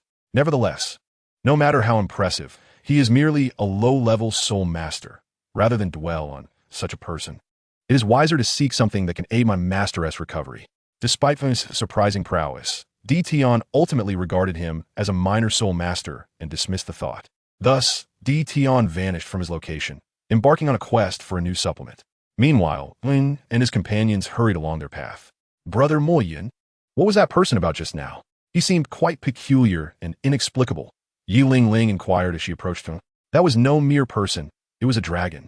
A dragon with millions of years of cultivation, Lian replied, somewhat apprehensive in response to Yi Ling Ling's question. A dragon. Upon hearing this, the group displayed expressions of astonishment. In their understanding, dragons were long extinct, with only a few soul beasts possessing mixed dragon blood surviving. Indeed, it was a genuine dragon, a pureblood Heilong. Unlike the hybrid dragons we typically encounter, Lian reassured them. Then why did he appear in human form? Yi Ling Ling continued her inquiry. Because soul beasts can assume a human form upon reaching a certain age, Lian explained. Soul beasts can transform into humans? Yi Ling Ling looked at Voyin with surprise. Yes, if the Tianming wished to take on human form, it could certainly do so, nodded in affirmation. Yi Ling Ling found this difficult to believe. If soul beasts could indeed become human, then their constant hunting of them would be quite troubling. Ye Ling Ling. You need not concern yourself with whether soul beasts are human or can become human. This is simply the nature of our world. Humans hunt soul beasts to grow stronger. Even if a soul beast can assume human form, such instances are rare. The majority of soul beasts exist without any consciousness, much like the poultry and fish you consume, entirely devoid of sentience. Humans are inherently self-serving beings. Anything beneficial to them becomes a target of acquisition, much like the instinctual desires of most animals. Albeit our desires are more complex and often rationalized with justifications. Thus, you should not feel guilty about such matters, for we live in an era governed by these principles. We cannot alter the times, only adapt to them. Seeing Yi Ling Ling appear somewhat shaken, Lin offered her words of comfort. Well, I suppose so. Though Yi Ling Ling remained somewhat unsettled by his reassurances, her spirits were slightly lifted. Enough, it is already quite late. We must hasten back, or we shall miss dinner. Mo Yin, noticing Yi Ling Ling's improved demeanor, smiled and gently ruffled her hair. Yi Ling Ling responded softly and then walked alongside Lin as they exited the Xing Do Sun Lin, returning to the inn they had booked in Suatua City. Finally back. Upon returning to the inn, Lin let out a long, weary sigh. His fatigue stemmed not only from the long journey, but also from the lingering effects of Di Tian's oppressive aura. Lin, why do you look so exhausted today? Did something happen? Tianming Bing Can, who had spent the day idly in the inn, inquired curiously upon Sin's worn expression. Why are you asking? It is all because of you. Boyin, still brimming with irritation from the earlier incident, snapped in response. Had it not been for this troublesome creature, He would never have faced Tion's threats. I spent the entire day in the inn. How is that my fault? Tian Mingbing can replied, scratching its head in confusion as it looked at him. Due to the presence of a formidable soul beast in the Xing Dou de Sun Lin that has taken an interest in you. I was discovered when I took you away yesterday. Today, while I was hunting soul beasts again, it recognized me. Mo Yin sighed in response to Tian Mingbing can. A being of such immense power? How did you manage to survive? Upon hearing Mo Yun's remarks, Tian Ming shivered, looking at him in astonishment. As a million-year soul beast with formidable mental prowess, it could naturally sense the presence of many powerful soul beasts within the Xing Dou de Sun Lin. This was why it had only settled at the periphery upon fleeing there, yet it was unfortunately discovered, leading to the events of yesterday. Thus, it was now quite curious about the soul beast Mo Yun had encountered and how he managed to return with everyone. Well, naturally, I persuaded that soul beast to trust me with my exceptional wisdom. Mo Yun cast an irritable glance at Tian Mingbing Can, speaking somewhat complainingly. The fact that a soul beast could be fooled by you is a testament to its foolishness. Tian Ming, upon hearing Mo Yun's explanation, expressed confusion and waved its numerous tentacles in disbelief. If that soul beast were to hear you, the consequences would be dire. Observing Tian Mingbing Can's demeanor, Mo Yun warned it with an impassive expression. Were it not for my injuries and diminished mental power, how could I fear the soul beasts of Xing Dou de Sun Lin? After all, I'm the only million-year soul beast. In response to Mo Yun's admonition, Tian Ming displayed a disdainful expression, puffing up with self-importance. You can only say such things here. Your actual combat capability is no more than that of a 10,000-year soul beast. Mo Yun, unrelenting, bluntly exposed Tian Mingbing Can's pretensions. Having struck a nerve, Tian Ming turned its head away in anger, choosing not to engage further. Forget it. I'm off to eat. You can do as you please. With that, Mo Yin decided not to continue arguing with Tian Ming, stepping out of the room to find Yi Lingling and the others for a meal, as he was quite hungry. Hey, wait, how can you go eat without calling me? Tian Ming hurriedly followed after hearing Mo Yun's intention to dine, having not eaten all day either. As a soul beast, it could not procure food from the streets, having spent the entire day at the inn without a morsel. Mo Yun, seeing this, said nothing, tacitly allowing Tian Ming to accompany him. He then called out to Yu Qianheng and the others, and once everyone was gathered, they set off for the restaurant. The dining experience was relatively smooth, and they quickly finished their meal after a day of hunger. However, they were the center of attention, primarily due to the presence of Tian Mingbing Can.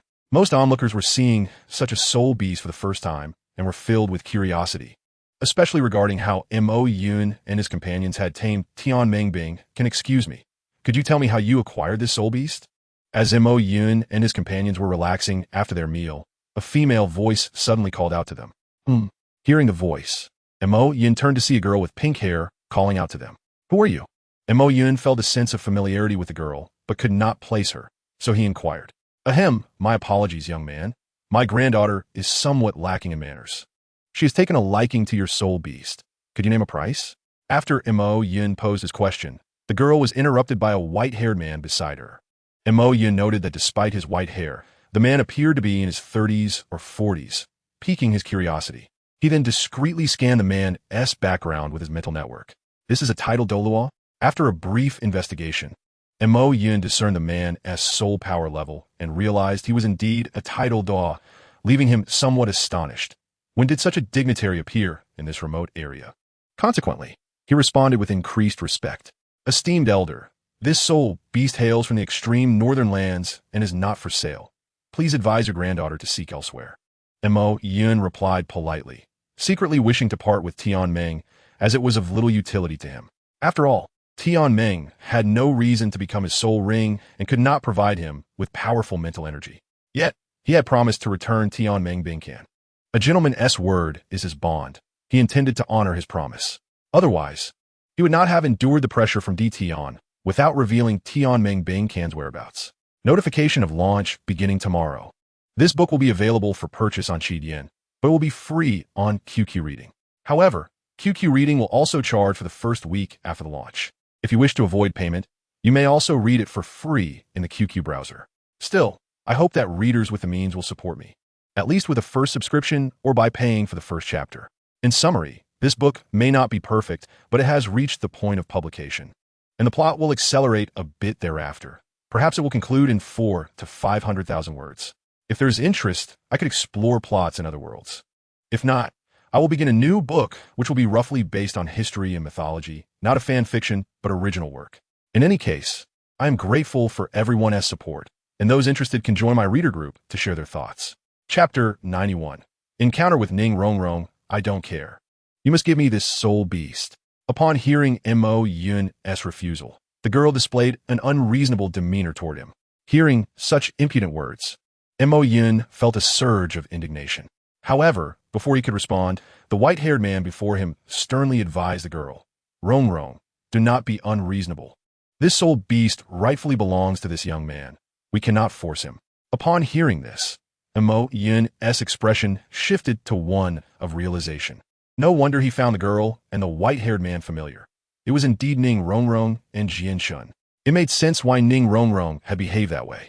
Her character was just as described in the original work. Esteemed elder, it is wise of you to understand. This soul beast truly cannot be relinquished.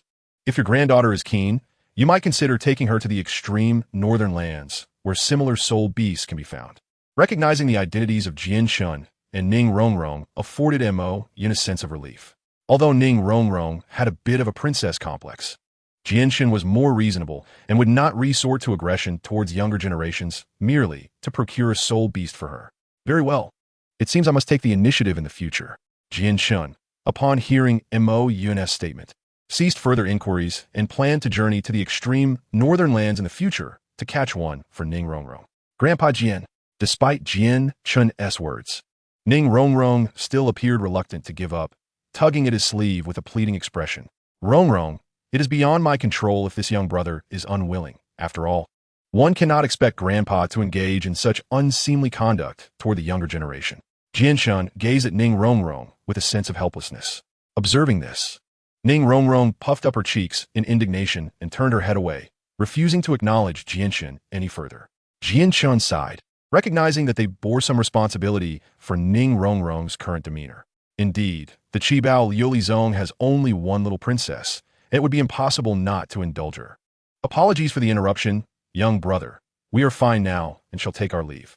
Jinshin noted that Ning Rongrong had come to terms with reality and offered an apology to Mo Yun and his companions before preparing to depart with Ning Rongrong. Not a disturbance at all. In fact, I've had the pleasure of meeting your granddaughter before, though it appears she has forgotten me. Mo Yun, impressed by Jinshin's politeness and composure, felt compelled to respond, recognizing the demeanor befitting a true strongman. Oh, you know Rongrong? When did this happen? Jinshin inquired with curiosity as he regarded Mo Yun. Given Ning Fengji's meticulous care and affection for Ning Rongrong, she had scarcely left the Qibao Liulizong since her birth. Had it not been for the necessity of obtaining a soul ring at her ascension, it is likely that she would not have ventured out at all. Hence, Jinshin was quite intrigued by when Mo Yun had met Ning Rongrong. It was at the Emperor's birthday banquet a few years ago where I encountered your lost granddaughter, Mo Yun explained. I see. That banquet indeed saw Fengji take Ning Rongrong along. He mentioned meeting a talented young man, and I presume that was you. Jinshin mused, his expression brightening as he pieced together Mo Yun's identity. I am honored by your praise. Mo Yun replied modestly, acknowledging the compliment. So, your name is Mo Yun, a disciple under Shui Qinghe's tutelage, Jinshin deduced, confirming Mo Yun's identity. Precisely, Mo Yun affirmed with a nod. It is quite astonishing to encounter someone praised by Fengji here. I wonder, what level have you attained now? When Fengji encountered you, you were already at level 40 at the tender age of 12.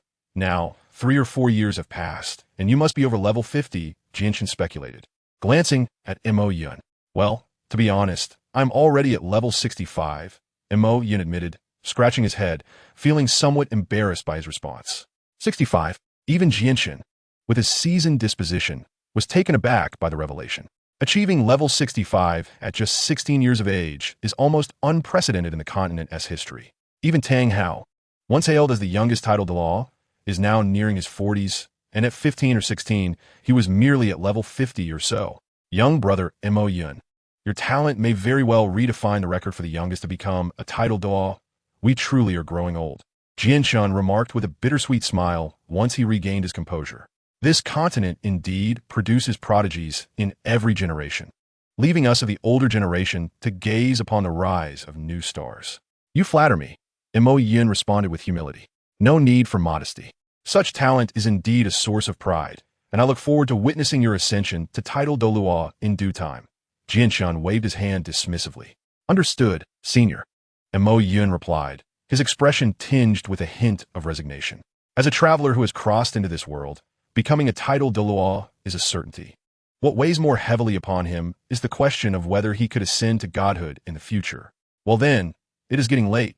We must take our leave. Until we meet again, young brother Mo Yin. After their light-hearted conversation, Jianshan had little more to say and intended to escort Ning Rongrong away, thus bidding farewell to Mo Yin. Farewell, senior, Mo Yin responded as he watched Jianshan and Ning Rongrong exit the restaurant. Rongrong, do not be disheartened. Even if you cannot obtain that soul beast, the young brother we just met is a student of Fengji. If you wish to pursue that soul beast, he can accompany you. Jianshan reassured Ning Rongrong during their journey. But I was so fierce just now. Will he dislike me and refuse to play with me? Ning Rongrong, upon learning of Mo Yun's identity, found herself less concerned about the Tianming ice silkworm and more preoccupied with her thoughts about Mo Yun. After their initial encounter, she had contemplated seeking him out again to watch the fireworks, but now their reunion had unfolded in such an awkward manner, leaving her feeling quite embarrassed. You are still a child. It is natural to have such temperaments, as long as you gradually correct it in the future. Young brother Mo Yin does not seem like the type to hold grudges. Jianshan, being a seasoned individual, discerned Ning Rongrong's sentiments and offered his comfort.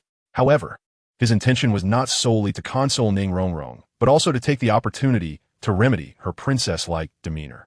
Otherwise, her character might lead her to trouble in the future. Yes, I will strive to improve my temper and aim to become a proper lady by the next time I meet the big brother, Ning Rongrong declared resolutely after hearing Jianshan's encouragement.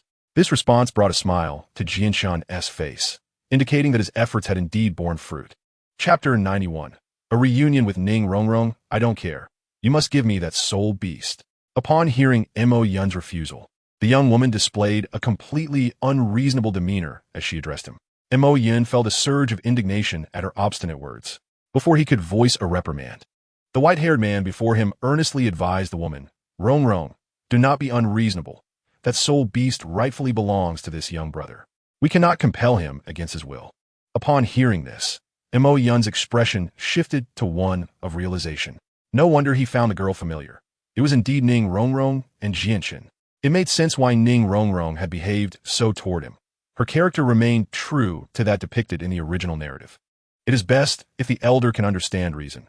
This soul beast truly cannot be given to you. If your granddaughter is determined to have one, you may take her to the extreme north, where similar soul beasts reside. Mo Yun felt a sense of relief upon recognizing Jianshan and Ning Rongrong. While Ning Rongrong might have her princess-like tendencies, Jianshan appeared to be a reasonable person who would not resort to force against the younger generation merely to procure a soul beast for her. Very well. It seems the old man will have to take on some responsibility in the future.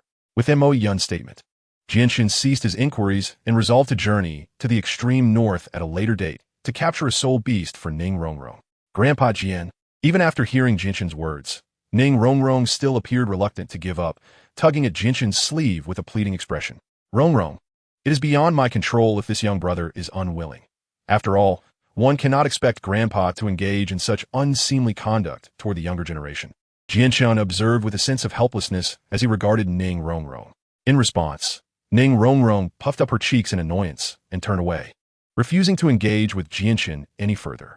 Sighing helplessly, Jianshan acknowledged that they bore some responsibility for Ning Rongrong's current state. After all, the Qibao Liulizong had only one little princess, and it was impossible not to indulge her. My dear young brother, I apologize for the interruption.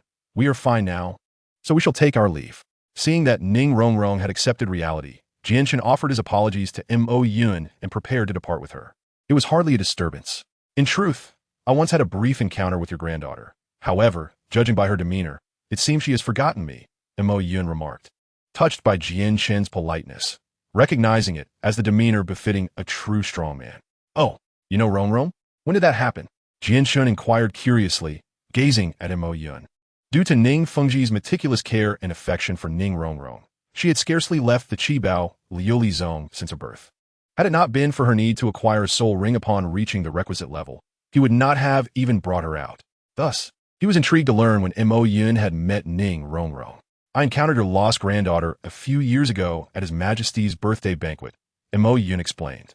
I see, Jianshan responded, recalling that Fengji had indeed taken Ning Rongrong to that birthday celebration and mentioned having met a talented young man, presumably referring to Mo Yun. I am honored by your praise, esteemed senior, Mo Yun modestly acknowledged.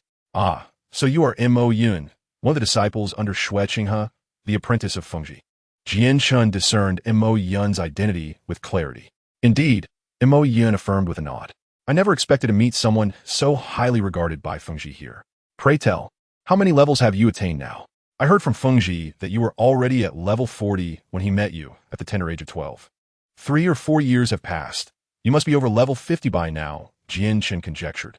To be frank, I'm already at level 65, Mo Yun replied, scratching his head, feeling a bit embarrassed about his response. 65? Jianshan exclaimed, astonished at the revelation. Achieving level 65 at the age of 16 was nearly unprecedented on the continent. Even Tang Hao, hailed as the youngest title Douluo over a decade ago, had only reached level 50 at that age. Young brother Mo Yun, you might very well break the record for the youngest title Douluo on the continent. It seems we have grown old, Jianshan remarked with a slight self-deprecating smile after regaining his composure. Truly, the continent continues to produce remarkable talents, while we of the older generation can merely gaze upon the rise of new stars. You flatter me, esteemed senior, Mo Yun replied humbly. No need for such modesty. Your talent is something to take pride in. I look forward to the day you become a title Douluo. Jianshan casually waved his hand. Understood, esteemed senior. Mo Yun responded with a somewhat resigned smile. As a reincarnated individual in this world, becoming a title Douluo was already a foregone conclusion for him. What he truly cared about was whether he could attain divinity in the future. Well, it is getting late. We must take our leave. Until we meet again. Young brother Mo Yun, Jianshan stated after their idle chatter, signaling his intent to depart with Ning Rongrong. Farewell, esteemed senior, Mo Yun replied, watching Jianshan and Ning Rongrong exit the establishment. Rongrong, do not be disheartened. Even if you cannot acquire that soul beast. The young brother you just met is a student of Fengji. If you wish to seek that soul beast, you could ask Fengji to take you. Jianshan consoled Ning Rongrong as they walked. But I was so rude just now. Will he dislike me and not want to play with me? Ning Rongrong, upon learning of Mo Yun's identity, became less concerned about the Tianming ice worm and more about Mo Yun. After their initial encounter, she had hoped to find him again to watch fireworks, but their reunion had turned out to be so embarrassing. You are still a child. Having a temper is natural.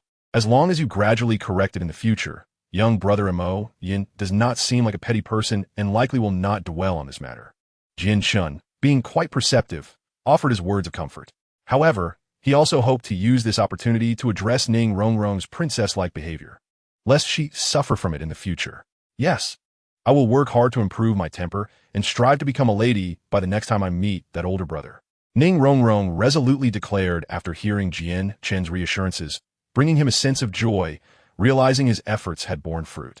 Coughing lightly, Qin Ming stood before Yu Tianheng and the others in the training room of the Tiando Royal Academy. You have trained together for several years, and I have no concerns regarding your teamwork. However, you cannot always have your teammates by your side in life. So it is time for you to embark on your individual training. Teacher, do you mean we should train separately?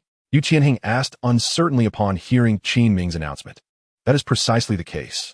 While you are companions and teammates, you will not always be together. Tianheng, you are the heir of the Blue Lightning Tyrant Dragon sect.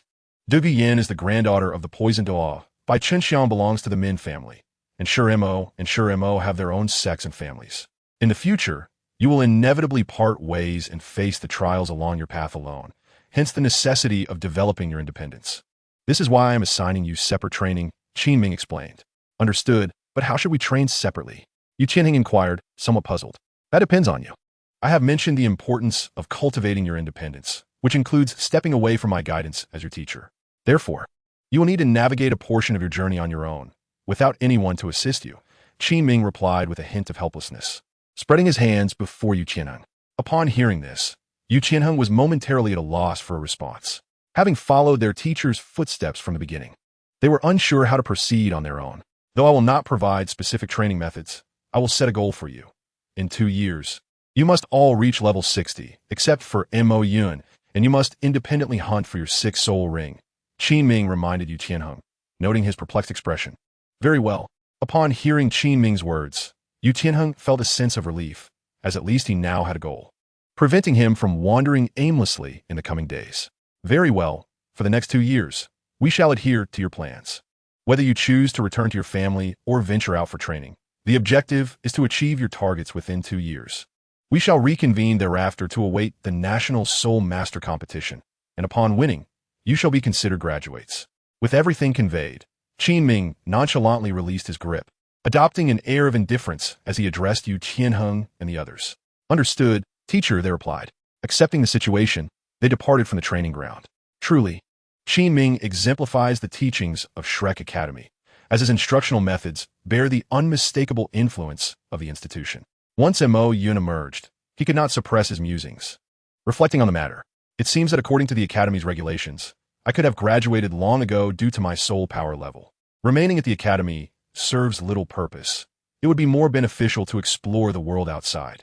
Despite the similarity of Qin Ming's training approach to that of Shrek, Mo Yun felt no aversion, for he indeed needed to step away from the novice village. Having reached over level 60, he had scarcely ventured out for practical experience. Typically, protagonists in such narratives would have already begun to recruit titled Douluos as their subordinates by this stage. Montakyun, since you no longer need to train at the academy for the time being, why not make a trip to the extreme north? You can train while also escorting me back, suggested Tian Mengbing as she approached Mo Yun. After pondering Tian Mengbing Can's suggestion for a moment, Mo Yun considered that the plans on Qianrenchue's inn were already in their final stages, and he was not required for assistance at this time. It was likely that Yi Lingling and the others would be returning to their families, leaving him with little else to occupy his time. Suddenly realizing that he had no particular plans after leaving the academy struck him with surprise. So I am the one without any arrangements. With this realization, Montak Yun exclaimed in astonishment. Since there's nothing else to do, I might as well visit the extreme north. As I have heard of the ancient battlefield ruins of the gods, perhaps I may uncover clues regarding divine positions. With a resigned sigh, Mo Yun concluded his thoughts. However, he was not in a hurry to depart immediately. He intended to seek out Yi Lingling and inquire about their plans. Lingling, Xiaobai, what are your intentions for training? Mo Yun asked as he approached them. I plan to return to my family first. Then I intend to travel and broaden my horizons. Yi Lingling replied in response to Mo Yun's inquiry. Me too. I want to return to my family and show my grandfather that our clan possesses formidable means of attack. Bai Qinxiang proudly declared, puffing out her chest. Your attacking ability is derived from the absorption of celestial herbs. Do you think everyone has the same opportunity as you? Montak Yun retorted, somewhat exasperated. Bai Qinxiang's martial spirit had transformed due to the effects of the celestial herb she exchanged from the system, enhancing it with the attribute of wind. Otherwise, like in the original narrative, she would have lost her talent by forcibly absorbing attacking soul rings and would have been compelled to start over. What of it? The martial spirit is something that can be inherited through generations. Even if I am the only one now, after several generations, won't others possess it too? Bai Qinxiang responded indifferently to Mo Yun's teasing. Well, if you aim to achieve that goal, it will likely be arduous. After all, one can only give birth once a year, and that requires time for recovery. Moreover, there is no guarantee that the child will inherit your martial spirit. It might even be mine, Mo Yun commented with a smile, glancing at Bai Qinxiang's belly. Well, perhaps I might give birth to twins. Bai Qinxiang retorted, recognizing that Mo Yun was jesting, but refusing to shy away like Yi Lingling. Fine, it seems I shall need to put in extra effort. One birth may not suffice for twins, Mo Yun replied with a resigned shrug. However, you must also make an effort. Otherwise, you may not be able to endure. He added, casting another glance at Bai Qinxiang. Who knows who will falter first? Bai Qinxiang shot back defiantly at Mo Yun's remark. This exchange caused Yi Lingling, who was nearby, to cover her flushed face and crouch down, unable to contain her embarrassment. How did she comprehend everything? Chapter 93.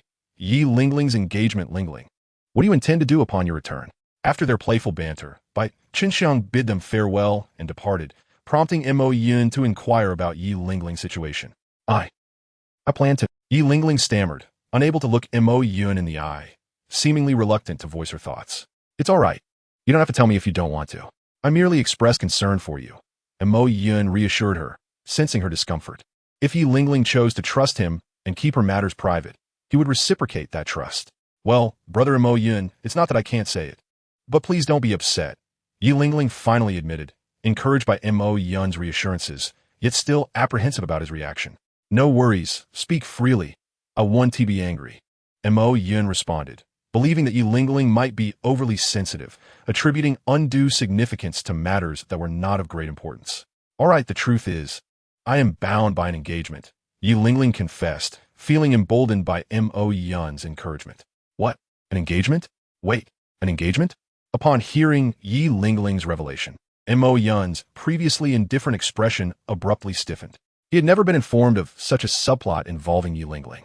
Moreover, she was his girlfriend now. What did it mean to reveal an engagement at this juncture? Brother Mo Yun, you know our family possesses auxiliary martial spirits. While our support abilities are formidable, we lack any means of self-defense. Thus, for the sake of our family's future, we must form alliances with other families through marriage. Yi Lingling began to explain as Mo Yun remained astonished. I see. Upon hearing this, Mo Yun began to grasp Yi Lingling's predicament. Auxiliary soul masters in this continent do indeed face considerable challenges. In the original narrative, Ning Rongrong nearly found herself in a forced marriage. If such a significant family as the Seven Treasure Glazed Tile School must resort to this, how much more so for Yi Lingling's family? What are your plans regarding this engagement? Now understanding Yi Lingling's situation, Mo Yun was no longer as astonished and began to inquire about her intentions. My plan is, of course, to annul the engagement, as I'm already with you, brother Mo Yun. Besides, my martial spirit has undergone evolution, and I no longer require marriage to find someone to protect me. Yi Lingling looked at Mo Yun with unwavering determination and inquired, will your family consent to this? Moreover, who is your betrothed? Will there be repercussions for breaching the engagement? Seeing Yi Lingling's willingness to defy her engagement for his sake, Mo Yun felt a profound sense of comfort and gratitude, yet he also harbored concerns for her predicament. After all, this world is dominated by powerful clans, where familial interests reign supreme. Yi Lingling's open defiance of her family's arrangements could indeed lead to severe consequences. Furthermore, engagements are mutual commitments, and should Yi Lingling breach hers, it was inevitable that the other party would harbor discontent, potentially igniting a cascade of adverse events, akin to the calamity that befell a certain Yin emperor next door, who found himself in a predicament due to a broken engagement. Rest asuot, Montakyun. I have made my decision and am fully prepared for the consequences. As long as I can be with you, I fear nothing, Yi Lingling replied with a knowing smile, seemingly unperturbed by his concerns. However, Mo Yun could perceive that she still felt some trepidation. She was not inherently a confrontational person, and taking the step for him was already a considerable leap. Lingling, encountering you in this lifetime is my fortune. However, you need not bear all the burdens alone. Whatever transpires, I implore you to place your trust in me, Mo Yun said, embracing Yi Lingling with heartfelt reassurance. Understood. Comforted by Mo Yun's words, Yi Lingling felt her fears diminish and a sense of security blossom, knowing he cared for her so deeply. First, please tell me the identity of your betrothed. I shall see if I can assist you. After opening his heart to Yi Lingling, Mo Yun continued his inquiry. Although he was not yet considered a formidable being, he served under Qian Renxue, the current prince, who certainly possessed some influence to aid in this matter. When the topic of her betrothed arose, Yi Lingling hesitated, appearing reluctant to divulge the information. What is it? Is it something you cannot disclose? Mo Yun asked, puzzled by her demeanor. After all, it is merely a betrothal. What is there to conceal? Actually, my betrothed is His Highness Qing He, Yi Lingling finally responded after much contemplation. What? The revelation left Mo Yun momentarily dizzy. The news was utterly astonishing. He had not anticipated that the enigmatic Qing He was so close to him and, moreover, that she was a woman. Mo Yun, I understand you were adopted by His Highness Qing He, which is why you are hesitant to share this. Yi Lingling, misinterpreting his reaction, consoled him, believing he was troubled by how to navigate his relationship with Qian Renxue. No, Lingling. To be honest, I find this revelation somewhat surprising, but it is not difficult for me to accept. Your betrothed being a princess is acceptable, Mo Yun stated, regaining his composure. Huh? Why? Yi Lingling was perplexed by Mo Yun's response. She assumed he would be distressed by this news. However, Her confusion stemmed from her ignorance that the so-called Qing he was indeed Qian Renshua, a woman, and that their union was implausible. Regardless, you need not concern yourself with this matter. I shall speak to the princess, and she will likely annul the engagement herself, Mo Yun reassured her, aware that Yi Lingling was oblivious to Qian Renshua's true identity. Will she agree? Yi Lingling asked anxiously. The dynamic between Mo Yun and Qian Renshua resembled that of superior and subordinate, albeit significantly more intimate. However, the notion of Mo Yun being a subordinate to the princess's fiancé seemed inherently illogical. Fear not, she will undoubtedly consent, even if she were to refuse. You need not wed. Mo Yun gestured confidently to ease her worries. After all, how could two women possibly marry? Very well. Convinced by Mo Yun's reassurances, Yi Lingling chose to trust him. Chapter 94. Journey to the Far North. If you hadn't mentioned it, I would have forgotten about the engagement altogether. After conversing with Yi Lingling and learning about her betrothal to Qian Renshua, Mo Yun returned to Qian Renshua's residence to discuss the matter, hoping she would annul the engagement, which elicited a fit of laughter from her. Had Mo Yun not brought it up, she would have completely forgotten about it. This engagement was originally established by the royal family to absorb the Jiuxin Haitang MartialSoul from Yi Lingling's family. Initially, the betrothed was not her, but rather Shui Luochuan. However, after she eliminated both Shui Luochuan and Shui Haitsong, and given the negative public perception surrounding Shui Beng, the engagement fell upon her. Nonetheless, she did not give it much thought, as she was a woman and the prospect of a genuine marriage was implausible. By the time such matters arose, she might have already usurped the kingdom, rendering the engagement irrelevant. Enough with the laughter. Do remember to annul the engagement, Mo Yun said, feeling somewhat awkward in response to Qian Renshua's demeanor. Although he had anticipated ridicule when approaching her about the matter, he had not expected her to be so unabashedly amused. Oh my, you're now attempting to steal my fiancé, and you do so with such boldness? Qian Renshua teased, as she regarded Mo Yun with a playful glint in her eyes. What would you have me do? Mo Yun replied, feeling somewhat exasperated by her antics. Yet, Qian Renshua merely shrugged, not presenting any demands. Do nothing. Taken aback, Mo Yun wondered if Qian Renshua had a change of heart. Since there are no demands, I urge you to annul the engagement swiftly. After all, I am officially your subordinate, and Yi Lingling is bound to you in engagement while I am her boyfriend. This creates quite a convoluted relationship. Mo Yun expressed his concerns to Qian Renshua. Absolutely not. Qian Renshua categorically rejected his request, shocking Mo Yun with her response. He had assumed that merely informing her would lead to her agreement, yet she had refused. Why not? Mo Yun asked, his confusion evident as he looked at her. I already stated that this engagement was decreed by the royal family, and I cannot annul it unilaterally. However, do not fret. We shall navigate this matter as it unfolds. For I am but a woman, Qian Renshua casually replied to Mo Yun's inquiry. Very well. With that, Mo Yun had no choice but to temporarily relinquish his desire to annul the engagement. Since that is settled, I have no further concerns. I intend to leave for the far north soon. Do you have any tasks for me during my absence? Mo Yun asked Qian Renshua. I do not require your assistance at the moment. However, what business do you have in the far north? It is a perilous place. Qian Renshua inquired curiously upon hearing Mo Yun's words. I plan to undergo some training there and return a creature I brought back a few days ago. Montauk Yun replied dismissively. Well then, if you wish to go, go. Just ensure you return alive, Qian Renshua concluded. Upon hearing Mo Yun's explanation, Qian Renshua ceased to concern herself with the matter. Oh, then I shall go and pack my belongings, she declared. Observing this, Mo Yun retreated to his room, tidied up his possessions, and contemplated taking Tian Meng away. Mo Yun, why are you in such a hurry? Tian Meng inquired, scratching his head in confusion as he looked at Mo Yun. How long do you intend to linger in human society, being a million-year soul beast? If it weren't for your formidable cultivation and harmless appearance, they would have discovered your true identity long ago. At that point, escaping would be impossible. Mo Yun regarded Tian Meng, the ice silkworm, with irritation. It was indeed fortunate for Tian Meng that his identity as a million-year soul beast remained undiscovered. Otherwise, he would have been stripped bare by a horde of titled law. Since his return, Tian Meng had refrained from speaking in front of others, and Mo Yun had advised Yu Qianheng and the others to keep Tian Meng's existence a secret. Thus, everyone merely assumed that Tian Meng was a charming pet soul beast that Mo Yun had acquired by chance. However, given Tian Meng's appearance, it would be difficult for anyone to believe he was a million-year soul beast. Fine, but I can't shake the feeling that you are contemplating something inappropriate, Tianming remarked. Upon hearing Mo Yun's explanation, he reluctantly followed Mo Yun out of Tiando City, heading towards the extreme north. However, along the way, Mo Yun found himself curious about one thing. The Stardew Forest lies to the south, and the extreme north to the north.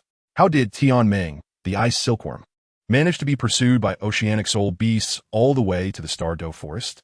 There is a vast stretch of land separating the Stardew Forest from the extreme north. Tianming, which route did you take? Montauk Yun inquired, his mind filled with questions. I can't recall. I was solely focused on fleeing and didn't pay attention to the path, Tianming replied, scratching his head in resignation. All right then, if you don't remember, I'll let it be, Mo Yun said, not intending to press further. His curiosity was merely a fleeting thought, unrelated to their current task. Consequently, Mo Yun continued on their journey with Tianming. They happened to pass by Yi Lingling's family estate, where Mo Yun paused briefly to inform Yi Lingling about the engagement situation before resuming their journey.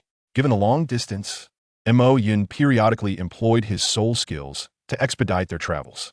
Yet, due to limited soul power, he could not proceed for long without needing to rest. Fortunately, his soul power recovered rapidly, allowing him to save considerable time. After more than half a month of intermittent travel, they finally reached the northern forest, in close proximity to the extreme north. As they traversed the forest, the biting cold wind continuously whipped around them, adding to Mo Yun's discomfort. Tianming, how much longer until we arrive? Mo Yun asked, shivering slightly as he turned to Tianming. We're almost there. Once we pass through this forest, we will officially enter the extreme north.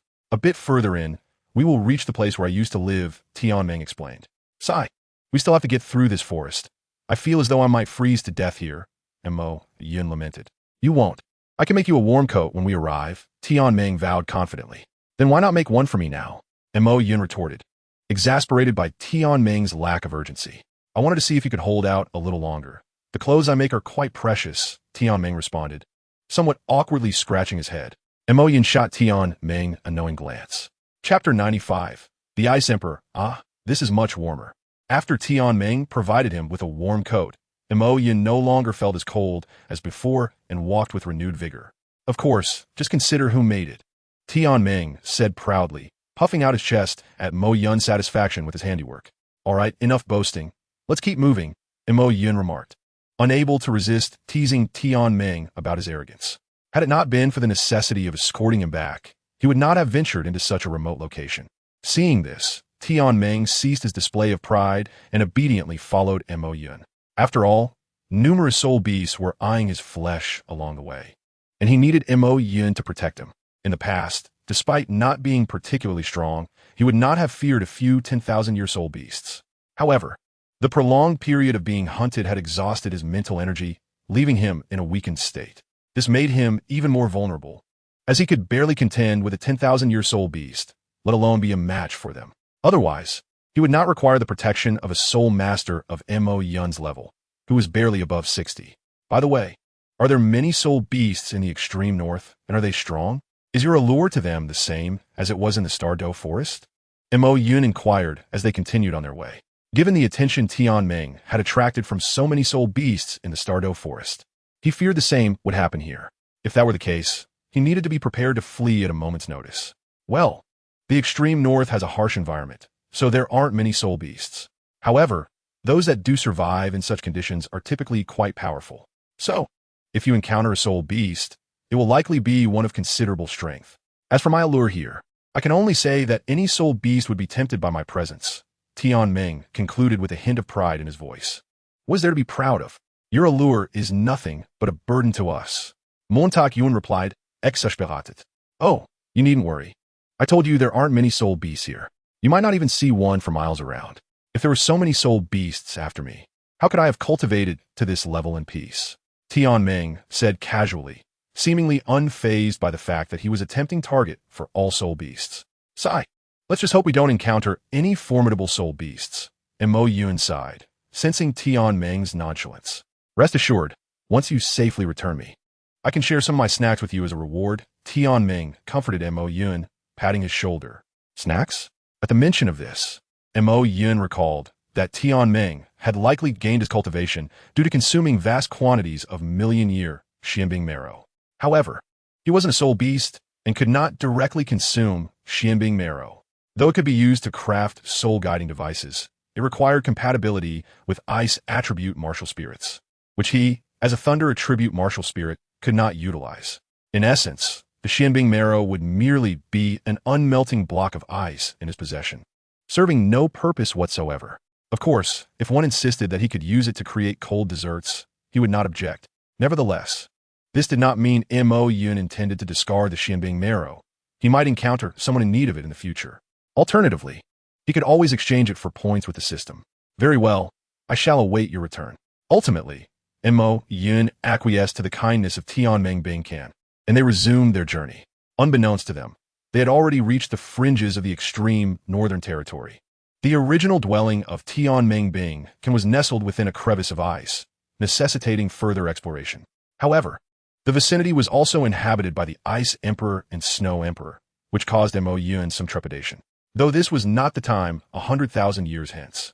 The Ice Emperor and Snow Emperor were still formidable soul beasts of several 100,000 years, far beyond his capability to confront. Moreover, it seemed the Ice Emperor had an insatiable desire to devour Tianming Bingcan, leaving Mo Yun with little choice but to flee if they were cross paths. While it was true that Tianming and Huohua had once vanquished the Ice Emperor 100,000 years hence, the current state of Tianming was decidedly different. Mo Yun could only hope that the Ice Emperor would remain oblivious to Tianming's return.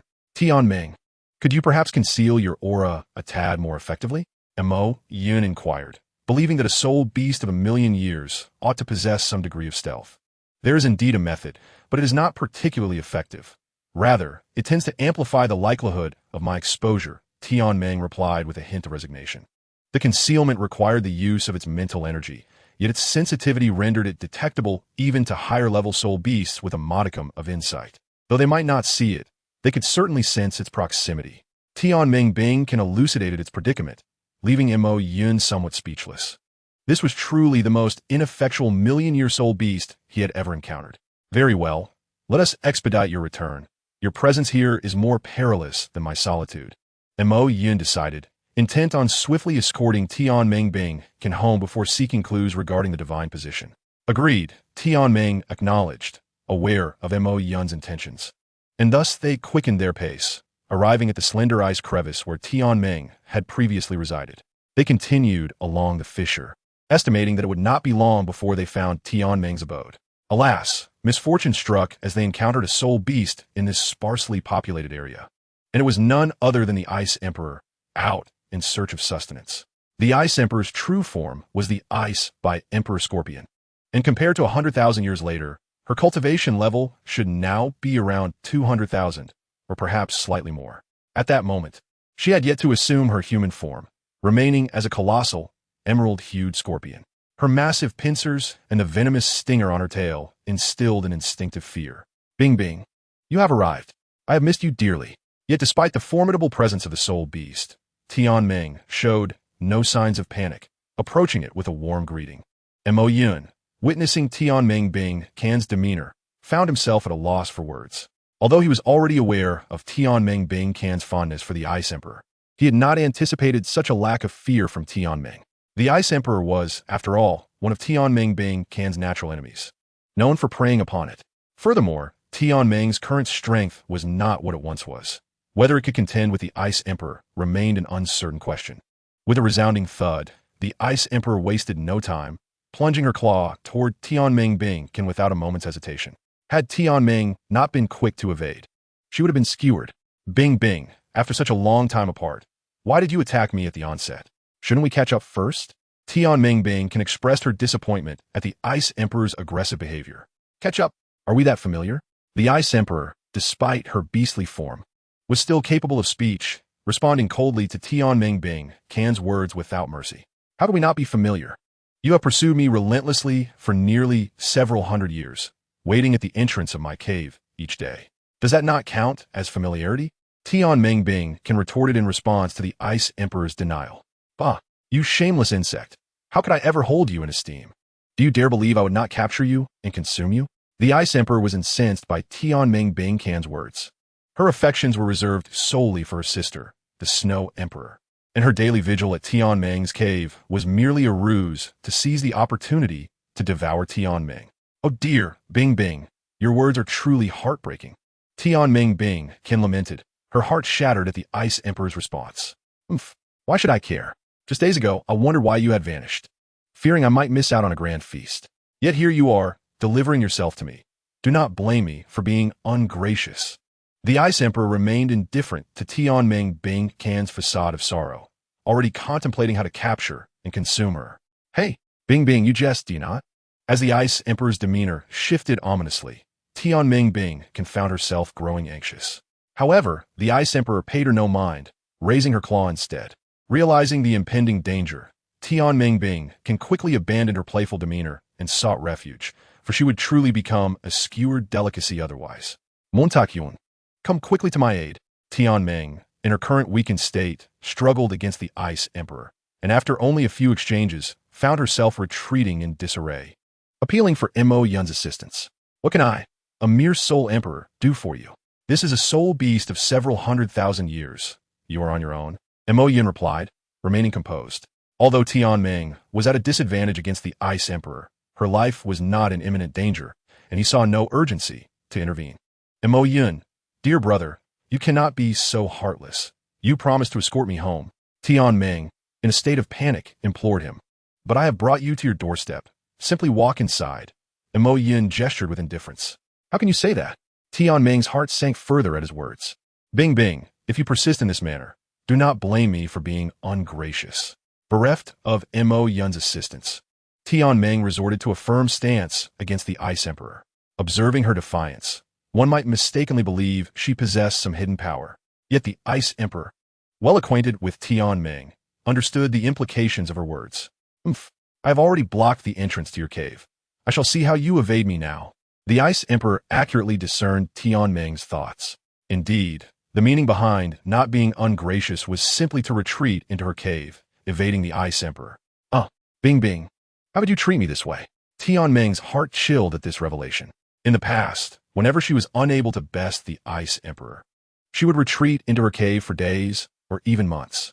Now, with the Ice Emperor having blocked her escape route, how could she flee? Mo Yun, I truly have no other recourse. You must assist me. With no other option, Tianmeng beseeched Mo Yun once more. You are truly foolish. What can a human of over 60 levels do for you? I could squash him with a single claw. The Ice Emperor scoffed at Tianmeng's plea for help. You are unaware of Mo Yun's prowess. Do not underestimate him. I assure you, not even 100 of your claws could defeat him. Care to test that theory? Tianmeng, hearing the Ice Emperor's mockery, deliberately sought to provoke her. Let us see. I refuse to believe that a mere human can withstand my assault. As the Ice Emperor was provoked by Tianmeng Bingqian, she intended to strike at Ma Yun to assert her dominance. Witnessing Tianmeng's actions, Ma Yun was utterly bewildered. He was merely a spectator. How could he be dragged into this conflict? No. Seeing the Ice Emperor's scorpion claw approaching him, Ma Yun hastily sought to avert the impending blow. However, the Ice Emperor, clearly indifferent to the existence of humans, chose to selectively ignore Ma Yun's protests. Consequently, Ma Yun had no choice but to swiftly transform into his lightning form, evading the attack. Thud! With the Ice Emperor's claw crashing down, a deep pit formed in the snow, accompanied by a thunderous sound and swirling snow dust. What's happening? The Ice Emperor, failing to sense Ma Yun's presence after the strike, was puzzled. She had clearly seen him pinned beneath her claw. How could she not feel him? Hey, this is outrageous. At that moment, Ma Yun reappeared as a human, standing aside with indignation directed at the Ice Emperor and Tianmeng. It was one thing to joke around, but if she truly sought his demise, he could not tolerate it. What qualifications does a mere human, akin to an insect, have to call me outrageous? Although I do not comprehend how you evaded my attack, it matters little. I do not believe you can continue to escape. The Ice Emperor arrogantly retorted to Ma Yun. While my strength may not be formidable, I can certainly find a way to disgust you, Ma Yun replied, unimpressed by the Ice Emperor's arrogance. With lightning coalescing in his palm and a thunder mark appearing on his forehead, dark clouds gathered ominously in the sky. A flashy human. I shall stand here and await your attack. Let's see if you can truly harm me. The Ice Emperor regarded Ma Yun with disdain as he gathered his power. That suits me perfectly. I am eager to discover the limits of my abilities. Ma Yun understood that his attack could not vanquish the Ice Emperor, but it was an opportune moment to test his boundaries. He had long sought a suitable subject to experiment with his sixth soul skill. With a powerful surge of energy, he unleashed thunderous might, transformation of thunder, triple enhancement. The lightning enveloping Ma Yun transformed from blue-white to a blood-red hue, appearing eerily ominous. Let me ascertain the strength of my current attack.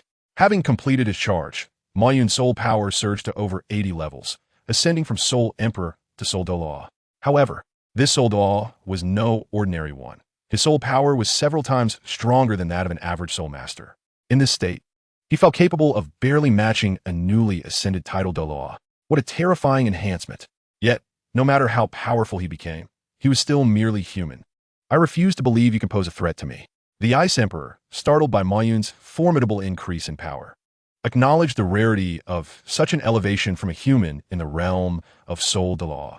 Then let us test it. 6th Soul Skill, Heavenly Thunder Summons. Ma Yun's eyes glowed crimson, his body brimming with the force of thunder. The sky darkened, shrouded in ominous clouds, resembling an apocalyptic scene. Boom! A colossal bolt of lightning descended with Ma Yun's words, striking the Ice Emperor's form. The earth trembled in response, and fragments of ice and snow swirled around the crimson lightning. When the radiance of the thunder faded, only the Ice Emperor's verdant form remained, surrounded by a scorched expanse of land. Coughing, the Ice Emperor trembled slightly, spitting out blood. I did not expect a mere human of over 60 levels to possess such formidable offensive power. It seems I have underestimated you. The Ice Emperor regarded Ma Yun warily. Though Ma Yun had reached the level of Soul Douluo through amplification, this level posed no real threat to a soul beast of several 100,000 years, capable of withstanding even the most potent attacks. However, Ma Yun's advantage lay in the nature of lightning, which excelled in penetrating defenses. Thus, the Ice Emperor's defenses were significantly compromised before Ma Yun's strike, explaining the injury inflicted upon her. Yet, the damage was inconsequential. Such an attack would not impact the Ice Emperor significantly, if at all. Though I commend your ability to injure me, your attack remains far too weak. This must be your strongest effort. Now it is my turn, the Ice Emperor stated calmly while observing Ma Yun. No. It is time for this to conclude. In response to the Ice Emperor's words, Ma Yun maintained his composure. Despite the near-fatal encounter that incited his anger, he was not foolish enough to abandon reason. As a soul master of over 60 levels, he could never hope to defeat a soul beast of such ancient lineage. Thus, he had never entertained the notion of vanquishing the Ice Emperor. His intent was solely to assess his maximum capability and prepare for his escape. Having made his preparations, he turned to the Ice Emperor. What are you saying? You just unleashed such a powerful soul skill, and now you have nearly depleted your soul power. Do you truly believe you can resist or flee? Have you underestimated me? The Ice Emperor retorted, her irritation palpable. If she allowed Ma Yun to escape in such a situation, she would lose her title as the Ice Emperor. No, I do not underestimate you. However, you truly cannot kill me, Ma Yun responded, shaking his head as he pointed behind the Ice Emperor. Boom! Behind the Ice Emperor, a towering avalanche cascaded down. In the face of this moving snow, everything, including the Ice Emperor, appeared minuscule. So that was your plan. Even the Ice Emperor was taken aback by the sight before her, her heart racing with trepidation and astonishment at Ma Yun's cunning. She had not anticipated that his initial strategy was to invoke such a disaster. Even if you have summoned an avalanche, what of it? You possess no soul power. You will still perish here, while I shall merely be buried for a time. The Ice Emperor retorted coldly, regaining her composure. Although Ma Yun had summoned an avalanche, rendering her unable to strike, she believed Ma Yun would ultimately meet his demise, as he had no means to escape. Who says I cannot flee? Beneath your feet lies a gorge, Ma Yun calmly pointed out, unfazed by the Ice Emperor's mockery. This gorge is quite narrow, and I have blocked its few entrances. How could you possibly enter? The Ice Emperor scoffed at Ma Yun's proposed escape plan. Oh, did I not mention that I can pass through walls? Ma Yun replied, a triumphant expression gracing his face. What? The Ice Emperor was momentarily bewildered by Ma Yun's claim. Yet he provided no further explanation before diving into the gorge below. Before she could react, the avalanche surged towards her, leaving the Ice Emperor no time for doubt as she braced for impact against the torrent of snow. After an indeterminate period, the avalanche finally subsided. leaving the area where Ma Yun and her companions once stood transformed into a pristine expanse of white. Time continued to elapse before the Ice Emperor, with great difficulty, emerged from beneath the layers of snow. However, Tianming and Ma Yun had completely vanished without a trace. How dare those contemptible humans toy with me? I vow that the next time we meet, I shall rend you into 1,000 pieces. The Ice Emperor could not restrain her furious roar as she gazed upon the vastness of the academy. Yet, this desire was destined to remain unfulfilled. For by their next encounter, Ma Yun might have the power to utterly overpower the Ice Emperor, leaving her in a state of distress, since Ma Yun was indeed a formidable adversary. At that very moment, Ma Yun was still traversing the depths of the canyon, illuminating the darkness with her lightning as she ventured forth. This canyon was exceedingly long. Even now, she had not discovered a path leading upward. As she walked, Ma Yun pondered aloud. What is this? Suddenly, she spotted a luminous area and, filled with curiosity, approached the source of the light, only to be astonished to find it was a cave concealed within the canyon. The glowing objects were exquisite stones adorning the cave's surface. System, what are these? Ma Yun inquired, gazing at the translucent stones on the walls, a tentative hypothesis forming in her mind. Replying to the master, these stones are known as Wanzai Hanbing Sui, an exceedingly precious material. The system promptly responded upon hearing Ma Yun's query. Indeed, Wanzai Hanbing Sui. Then I have struck a veritable fortune, Ma Yun exclaimed with palpable excitement. Although Tianming had previously mentioned gifting her Hanbing Sui, it would not have been in abundance. Now, having stumbled upon Tianming's lair, she could take as much as she pleased, and given that Tianming had recently deceived her, she felt no guilt in doing so. System, calculate the value of this Xuanbing Sui for me and exchange it all, Ma Yun declared with grandiosity. Replying to the master, there are 500 kilograms of Wanzai Hanbing Sui here, which can be exchanged for 5 million points, the system informed her. What? 5 million? Ma Yun nearly dropped her jaw at this astonishing figure. 5 million points was a staggering concept. Her cumulative points since acquiring the system had barely reached 500,000. This sudden windfall was a tenfold increase, leaving her utterly elated. Yet, she was also perplexed as to why Wanzai Hanbing Sui was so valuable. Priced at 10,000 points per kilogram. For comparison, a single immortal herb might only be worth a few thousand points, with only the rarest reaching just over 10,000. She sought clarification from the system, which explained, although immortal herbs are indeed precious and possess potent functionalities, not all possess significant strength. Furthermore, the regeneration cycle of immortal herbs spans merely 100 to 1,000 years. In terms of rarity, Wanzai Hanbing Sui is superior, as it takes tens of thousands of years to form even a small amount. This cave you are currently in may have taken millions or even tens of millions of years to develop. Chapter 98. The drift at sea today is a splendid day, with pure white snowflakes drifting from the sky. Ma Yun, having instantaneously become affluent within the cave, felt an overwhelming sense of delight, completely dispelling her earlier gloom. With 5 million points suddenly at her disposal, she realized that, if she exercised restraint, this wealth could potentially carry her all the way to divinity. Furthermore, with such a substantial sum, she could finally exchange her intermediate martial spirit fragments and perhaps even procure 1 or 2 advanced fragments to see what effects the 1 million point fragments could yield. However, these considerations were for the future. Ma Yun was still ensnared within the canyon, wandering aimlessly forward. She believed that if she continued in a single direction, she would eventually encounter an exit. As she meandered through the canyon, Tianming had finally returned to its original cave, the very one Ma Yun had just plundered. Who has taken all my food? I intended to save it as a dowry for Bing Bing. Tianming lamented upon discovering the empty cave, its sorrowful cries echoing into the void. As Ma Yun had long since departed, fortuitously, Ma Yun emerged from one end of the canyon, only to find herself confronted by an expansive ocean. Clearly, this was the very location where Tianming had encountered its nemesis. Gazing upon the sea and recalling Tianming's earlier words, Ma Yun instinctively surmised that this was indeed where Tianming had faced its formidable foe. It was likely that Tianming had been out for a leisurely stroll after a satisfying meal, only to cross paths with a sea spirit beast also out for a wander. Of course, this remained mere speculation, and she had no way of knowing for certain. However, it was of little consequence. She had already parted ways with Tianming and need not concern herself with its affairs. Having reaped a bountiful harvest, Ma Yun now contemplated how to return. System, do you have a vessel? Given the circumstances, I fear I may have to sail across the sea, she inquired of the system. Indeed, but it comes at a cost, the system replied. Costly? How much could it possibly be? Ma Yun asked nonchalantly, still buoyed by her recent fortune. Replying to the master, there's only one type of ship available, priced at 1 million points, the system stated, revealing a figure that left Ma Yun incredulous. Surely you jest. What kind of ship could possibly be worth 1 million points? Is it the Ark of the Covenant? She retorted, incredulous at the system's audacity. Replying to the master, this system is not attempting to deceive you. You may examine it for yourself. The system responded, promptly opening the store for Ma Yun to peruse. Item, ship of time and space item description. Crafted from the branches of the world tree and refined with the laws of time and space. This vessel can traverse dimensions.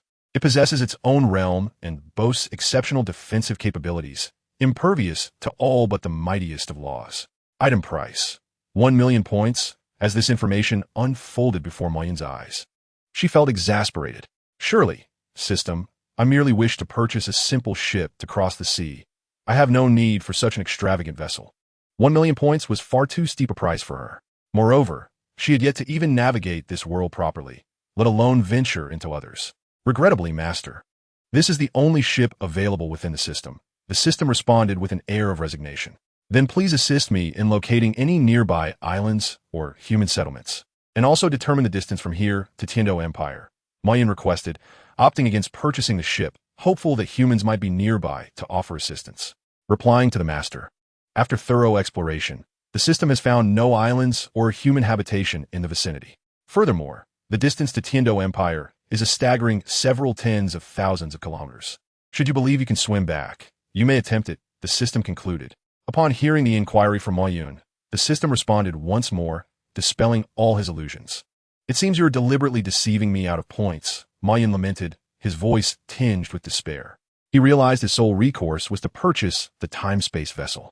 1 million points had vanished in an instant. Yet, he mused, a single time-space vessel costs a mere million, while an advanced soul fragment also demands the same price, which only piqued his curiosity about the nature of these advanced soul fragments. Very well, if I am to be deceived, then so be it.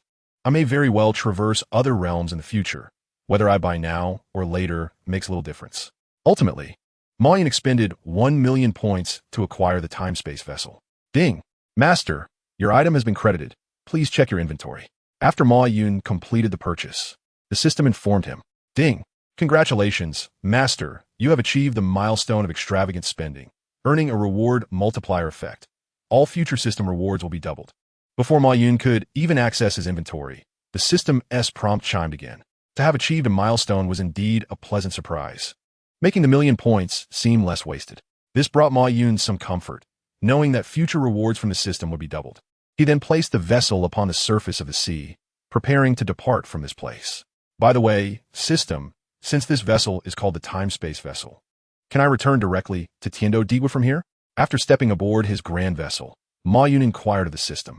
The ship, constructed entirely of wood, bore a rich brown hue, adorned with peculiar patterns reminiscent of tree branches. The bow was embedded with the head of an unfamiliar creature, plump and sporting catfish-like whiskers and tiger-like fangs. Replying to you, Master, this vessel can only perform jumps within worlds. It cannot teleport across different worlds. And such jumps require the consumption of the power of the laws. The system answered Ma Yun's inquiry. So, you mean to say I must obediently sail back myself? Ma Yun expressed his dissatisfaction upon hearing the system's response. Indeed, Master, the system confirmed. Is this a joke? I spent 1 million points for such a vessel. You are certainly deceiving me. Ma Yun complained to the system. Replying to you, Master, the system has no alternatives. However, I can grant you a free opportunity to traverse worlds. You may go to other realms whenever you wish. In response to Ma Yun's grievances, the system made a concession. Traversing worlds? That sounds promising. Seeing the system's sincerity, Ma Yun decided to withhold further complaints for the time being. He then requested the system to provide navigation, preparing for his return journey, while thoughts of venturing to other worlds could wait. Chapter 99. Collecting intermediate soul fragments as the endless blue sea unfurled before him. Gentle breezes stirred waves that lapped against the vessel Ma Yun commanded. This was the time-space vessel he had exchanged for with the system. Although he could not yet traverse time and space, crossing the sea posed no problem. System, at my current speed, when can I expect to return? Ma Yun reclined on the deck of the time-space vessel, seated comfortably beneath the mast, and posed his question to the system. It had been 2 or 3 days since he departed the canyon, and he had yet to see a single bird, let alone encounter human beings or land. Drifting in this vast expanse of ocean, where only the horizon was visible, made him feel somewhat uneasy. Although the vessel was equipped with various amenities and a comfortable bedroom, solitude weighed heavily upon him. Thus, he sought to inquire when he might return. Replying to you, Master, based on the current sailing speed, it will take approximately 3 months before you reach the domain of Tiandodigua. The system promptly responded. 3 months. Ma Yun felt a pang of despair. Drifting at sea for 3 months with nothing to do seemed unbearable. System, is there no way to accelerate this vessel's speed? Eager to return, Ma Yun pressed the system for a solution. Replying to you, Master, to expedite this vessel's journey, you would need to either harness the power of the time-space laws or load energy stones. However, you possess neither. The system replied, its tone tinged with resignation. Ma Yun found himself at a loss for words upon hearing the system's response. Can I use my lightning to speed things up? Despite the system's answer, Ma Yun remained hopeful. After all, pirates could harness lightning to propel their ships and soar through the skies. Why couldn't he? Replying to you, Master. While it's possible, powering this vessel requires immense energy. Given your current state, you would likely be depleted within a minute. The system answered once more. Ma Yun, disheartened, abandoned all hope. Ultimately, he was but a wielder of the Thunder Soul, reliant on soul power to command lightning. Unlike certain pirates who could wield their abilities without limits. Without soul power, he was rendered powerless. Sigh, since I cannot accelerate the vessel myself, I shall resort to external means. How much do those energy stones cost? Ma Yun finally conceded, seeking information from a system. He could no longer tolerate the vessel's sluggish pace. Replying to you, Master, 1 energy stone costs 10,000 points, allowing for 10 days of use, and increasing the vessel's speed 5-fold. The system eagerly replied to Ma Yun's inquiry. 10,000 per stone? Ma Yun found the price somewhat steep, yet as a holder of 1 million points, he could afford it. Furthermore, he need not purchase many. 2 would suffice for his return. Very well, I will buy them. Ma Yun decided to procure 2 energy stones to enhance the vessel's speed. Understood, Master. The system promptly processed Ma Yun's expenditure and purchased 2 energy stones, installing them within the vessel's energy compartment. Instantly, the vessel's speed surged to a remarkable degree. Whereas the ship had previously relied solely on the wind, it was now propelled with a force akin to nuclear energy, achieving an entirely new level of velocity. This speed is much more pleasant. As the vessel accelerated, a contented expression graced Ma Yun's face. This speed was comparable to that of high-speed trains from his past life. At this rate, he could return to Tiandodigua in a little over half a month. Despite the impressive velocity, Ma Yun felt no discomfort. After all, this was a vessel specifically designed for traversing time and space, ensuring stability even in the tumultuous sea of time and space, making the surface waves inconsequential. Hence, Ma Yun felt quite satisfied with the vessel. Now that the speed issue is resolved, it is time to thoroughly examine my soul fragments. With the vessel now speeding along, Ma Yun turned his attention to his collection of intermediate soul fragments, which he had fully exchanged but had yet to utilize. He is currently missing 8 intermediate soul fragments that he has yet to absorb, and he is eager to discover which abilities these fragments will enhance within his soul. Thus, Ma Yun opened his backpack and began to absorb the soul fragments one by one. Ding! Congratulations, Master, on successfully absorbing the intermediate soul fragments. After Ma Yun absorbed the fragments, a notification from the system chimed in. Ding! Congratulations, Master, your burning ability has been enhanced. Congratulations, Master, your sensing ability has been enhanced. Currently at level 2. Congratulations, Master, your electrocution ability has been enhanced. Currently at level 2. Congratulations, Master, your lightning density has increased. Currently at level 2. As the system's notifications continued to sound, Ma Yun's abilities steadily improved.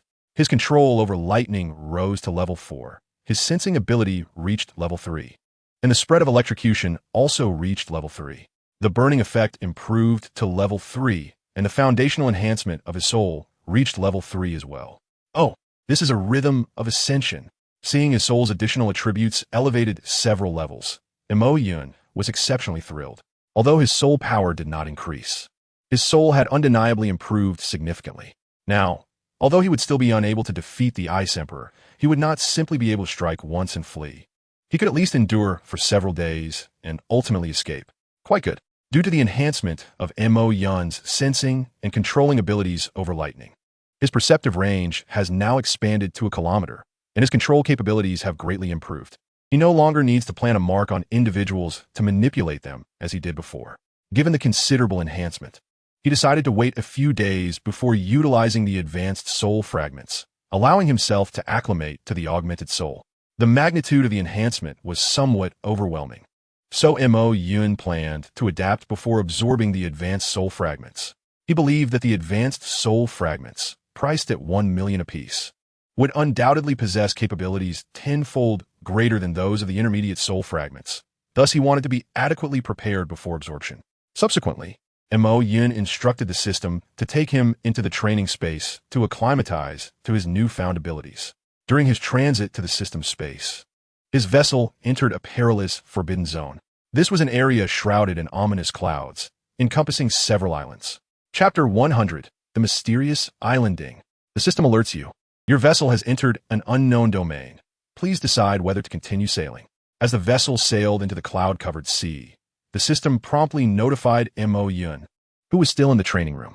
Since the time in the training room differed from that outside, even though only a brief moment had passed outside, nearly half a day had elapsed for Mo Yun. At this moment, he had thoroughly tested his enhanced abilities when he suddenly heard the system's notification, momentarily taken aback. What is this?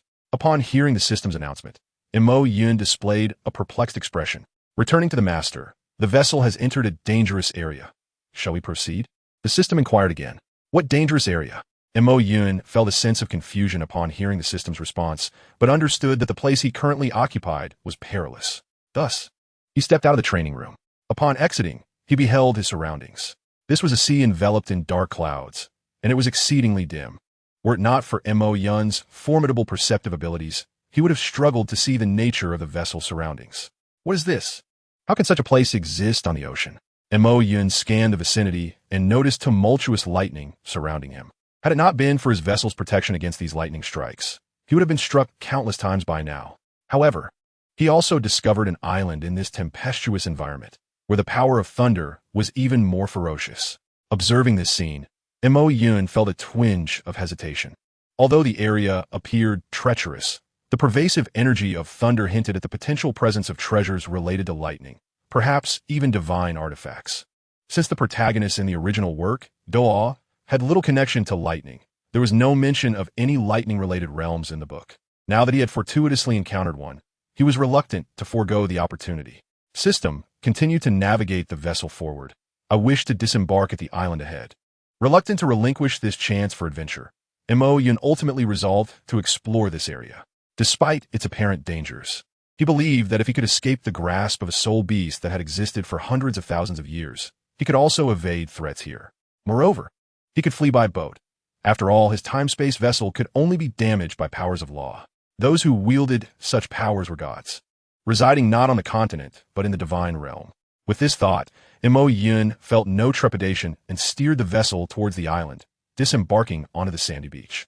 As soon as he stepped ashore, an overwhelming force of thunder surged toward him. Had Mo Yun not conjured a protective shield capable of absorbing lightning using his soul power, he might have been scorched. Indeed, a powerful force of thunder resided here. The source, however, remained unknown. After disembarking, Mo Yun gazed towards the island's center, where he sensed an immense energy, accompanied by dark purple lightning emanating from the core of the island. System, you need not stow the time-space vessel. Leave it here so I can escape if necessary. Aware of the formidable presence he was about to encounter, Mo Yun remained vigilant and directed the system to leave the vessel in place, ensuring his escape route was secure. Understood, Master. The system complied with Mo Yun's command. Nodding in approval as the system executed his instructions, Mo Yun cautiously proceeded towards the island center. On his journey, he encountered numerous human structures. These edifices, constructed from timber and brick foundations, were neatly aligned alongside the pathways. The area resembled an abandoned town, populated by a considerable number of inhabitants. Observing these buildings, Mo Yun speculated internally. The density of the structures indicated a significant population relative to the limited land available. Moreover, The extent of the building's dilapidation suggested that no one had inhabited this place for at least several decades, if not centuries, leaving the structures in a state of decay. How peculiar! I never imagined that anyone would reside on such an island.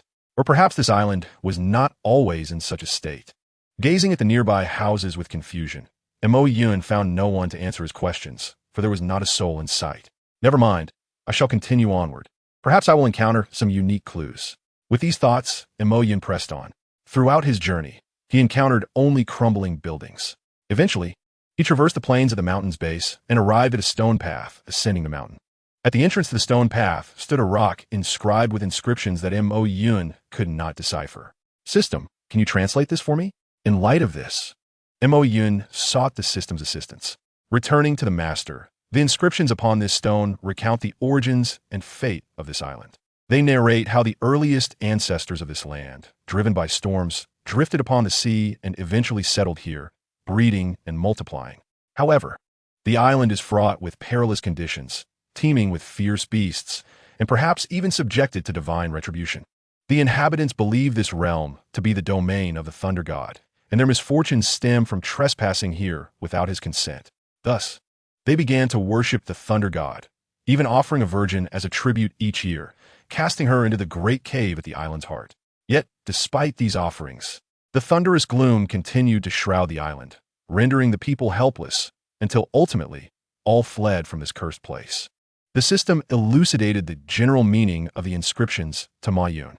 So, it is indeed, this place harbors extraordinary secrets. Upon hearing the system's explanation, Ma Yun's intrigue deepened. The island's plight existed long before humanity arrived, suggesting it could be an ancient relic, perhaps a remnant from the time of divine conflict. If that is the case, he might discover rare soul bones or divine positions here. With this thought, Ma Yun resolved to press onward, no longer lingering but continuing along the mountain path. As he drew nearer to the center, he could increasingly sense a formidable energy. This energy fluctuation, whether a divine position or a million-year-old soul bone, hinted at a significant fortune awaiting him. Feeling that power more acutely, Ma Yun could not suppress a smile of excitement, quickening his pace.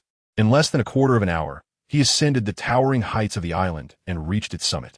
There stood a temple, remarkably distinct from the surrounding structures due to its pristine condition, as if freshly constructed. Ma Yun, however, paid little heed to this detail, attributing it to the mysterious energy permeating the island. Human, you are destined to tread here.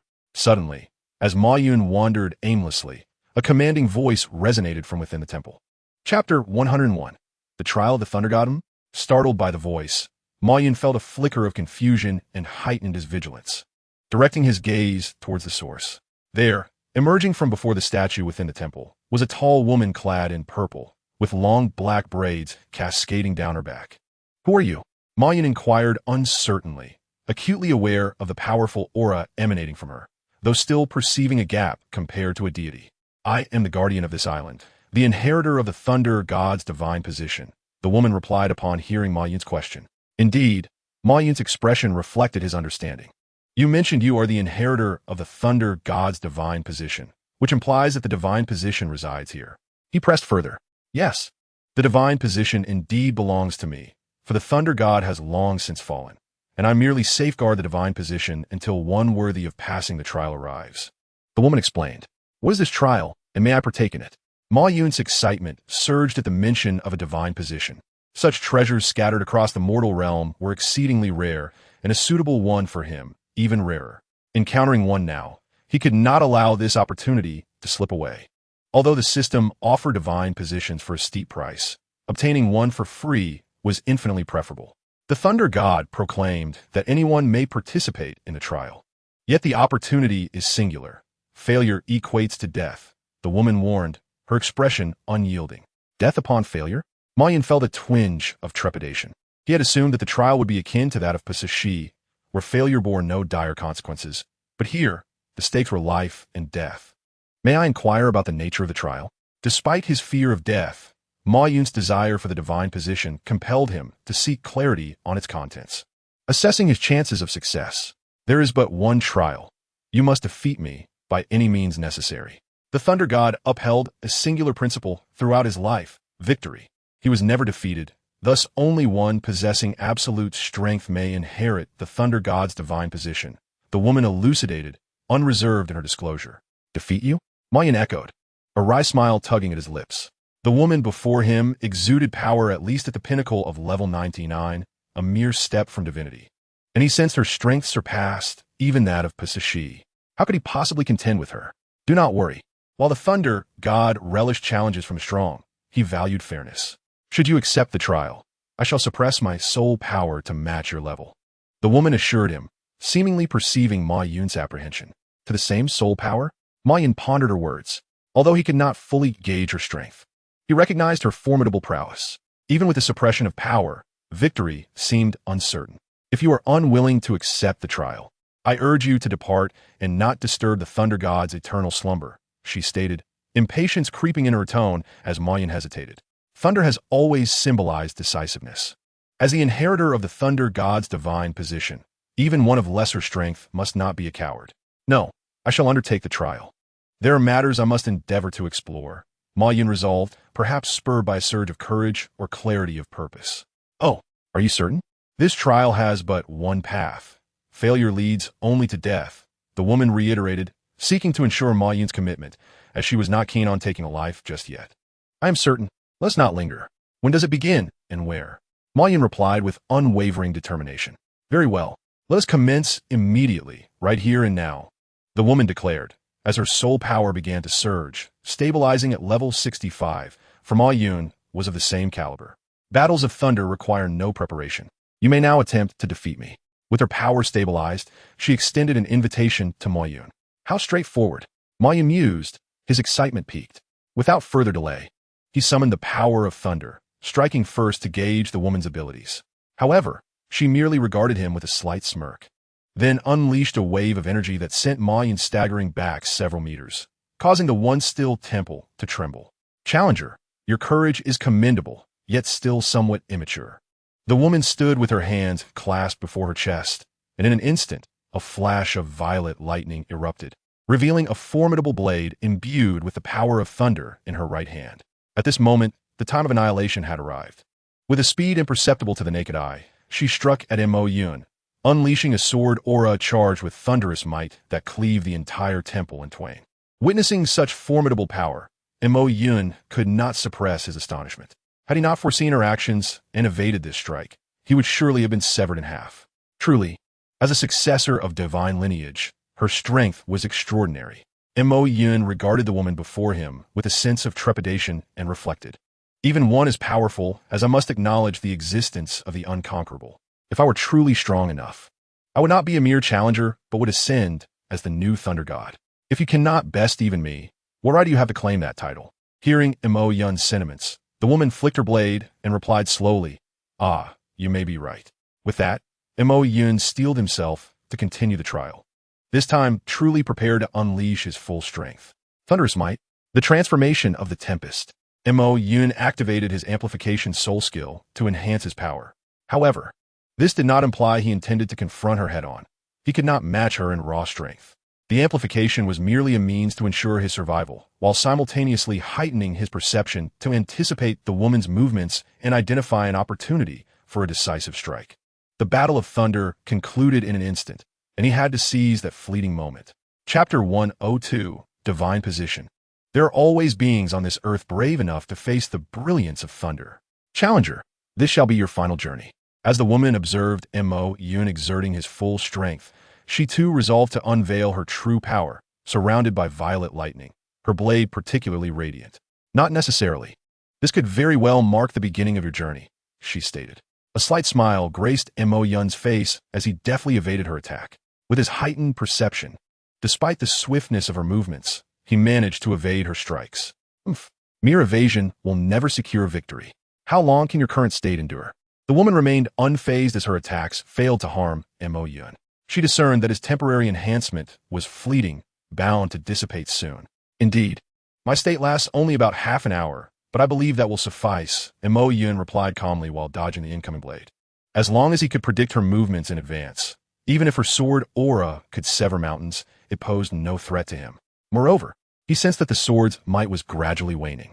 Thus, he surmised that her blade was not without limits. It seemed he was engaged in a contest of endurance with the woman.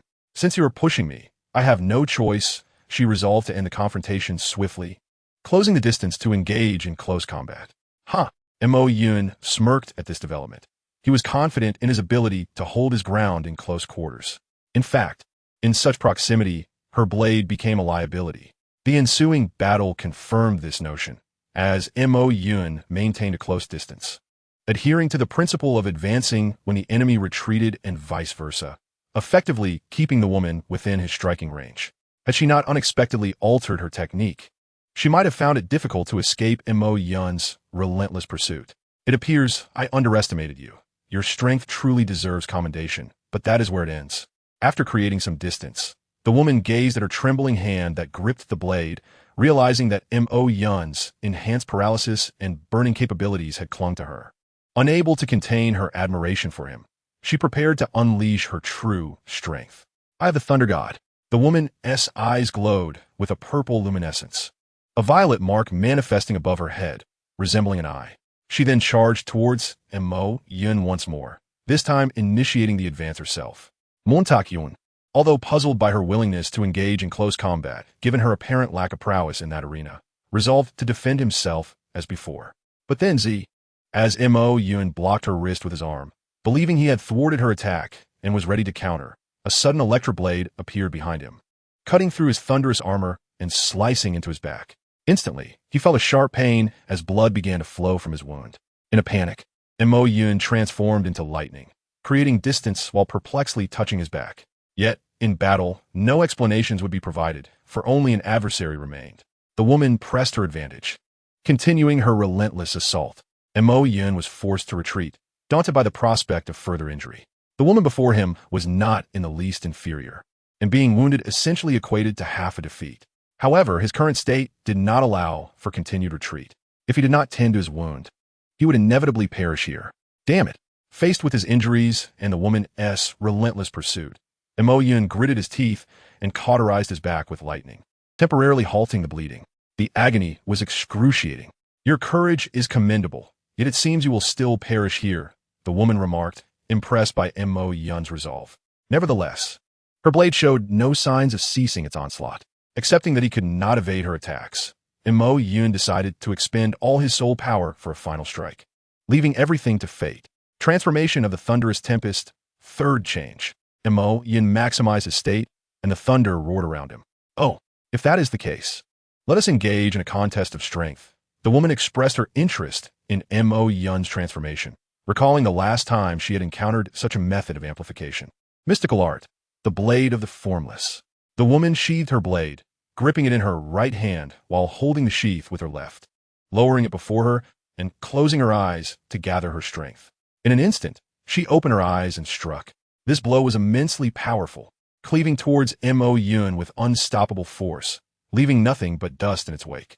Meanwhile, Mo Yun had completed his charge, levitating in the air as he unleashed his strongest attack, soul skill, Celestial Thunder Summoning. A massive bolt of lightning descended from the heavens, colliding with the sword aura. A tremendous energy erupted, causing the entire mountain to tremble from peak to base. Following a thunderous explosion, the mountaintop vanished, leaving behind only a charred expanse of earth and the woman lying within it. Cough, cough. You have won. The woman appeared disheveled, her once elegant dress now tattered, with blood trickling from the corner of her mouth. No, I have lost. At this moment, Mo Yun approached slowly, his expression contemplative, while he bore few visible wounds. A careful inspection revealed a shallow gash on his cheek. Why'd you do this? Mo Yun inquired, puzzled, as he gazed at the woman. For no particular reason. Perhaps I have grown weary. The woman closed her eyes, seemingly lost in thought. Sighing, Mo Yun could not help but express his lament. It was the first time he had been defeated by another, and at the same level of soul power. Follow me to claim the divine position. It is what you rightfully deserve.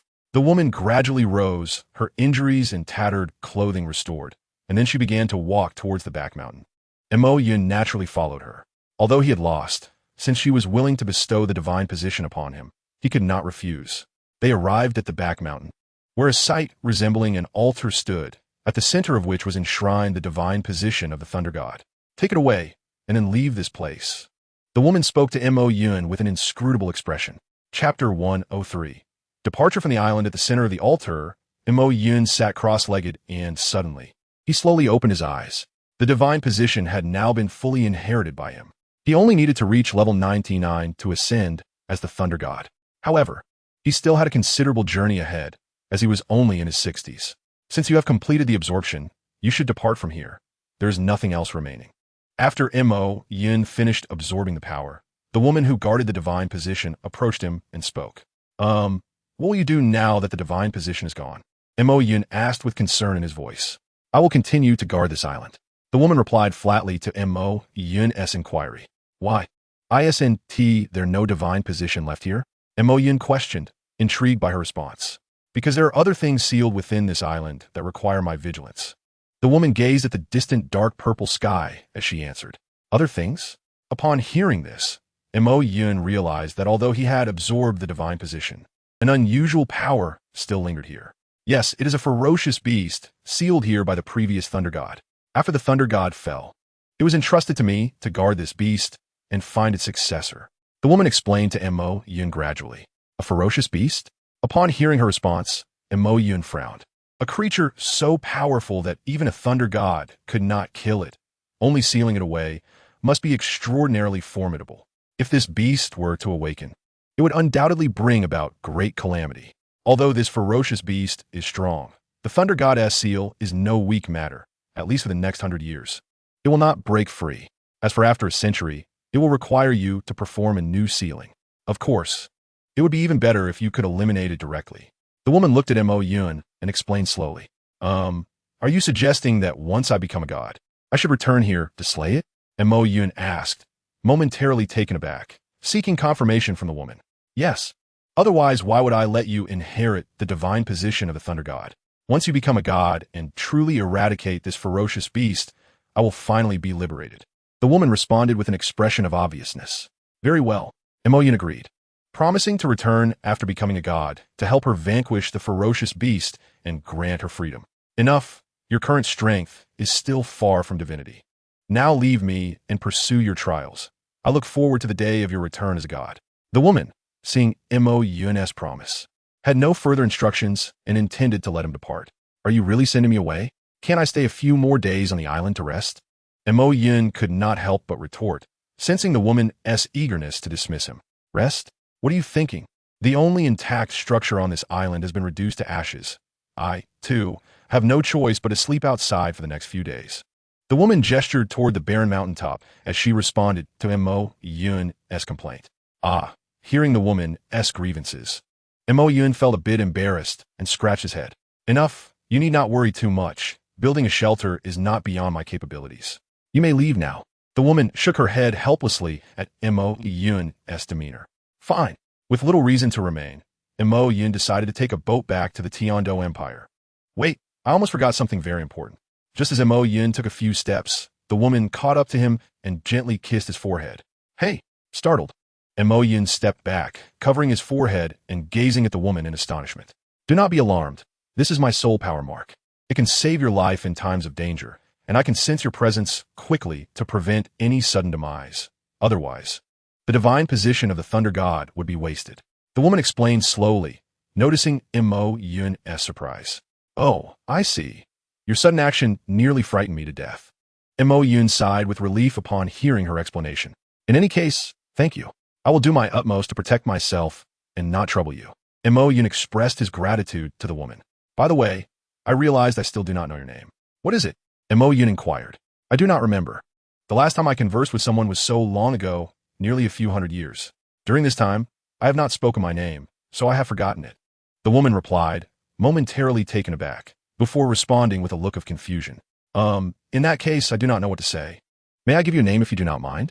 Finally, Mo Yun decided to name the woman himself, as it would be awkward to communicate otherwise. Sure, go ahead. The woman showed no reluctance to Mo Yun naming her, as she served the Thunder God, and now Mo Yun was essentially the next generation Thunder God. Naming her held little significance. Then you shall be called Mo Ran, adopting my surname. Mo Yun stated to the woman. Very well. The woman nodded in agreement, accepting the name Mo Yun had given her. All right, from now on, that shall be your name.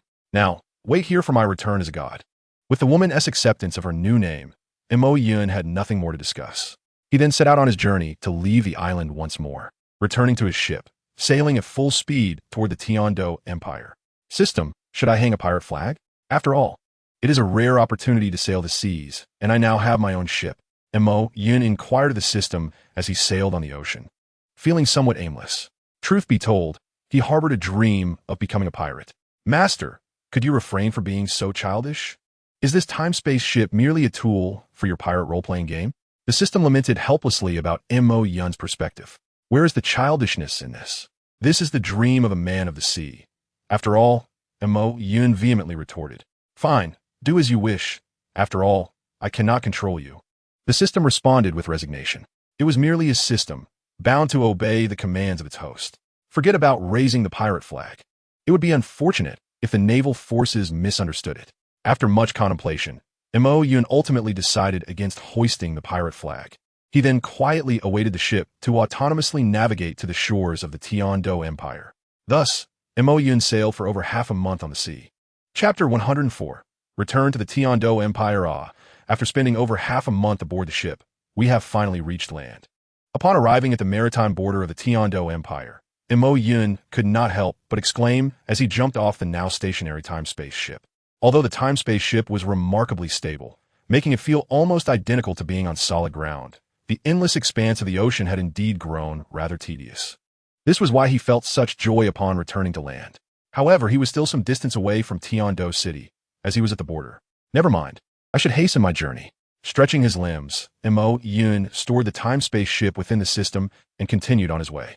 Based on his deductions, he should be on the western side of the Qingdao Great Forest, near the border with the Luo Empire. He needed to head north to return to Tiando City.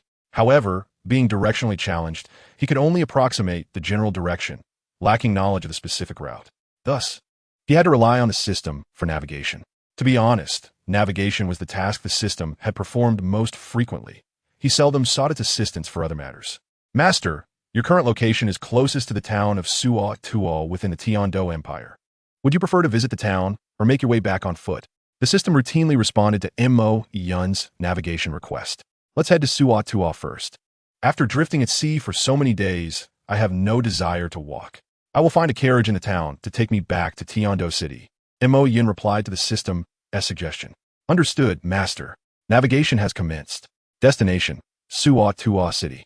Please proceed 500 meters in the current direction, then turn left. As Mo Yun followed the system's directions, he soon arrived at Suo City.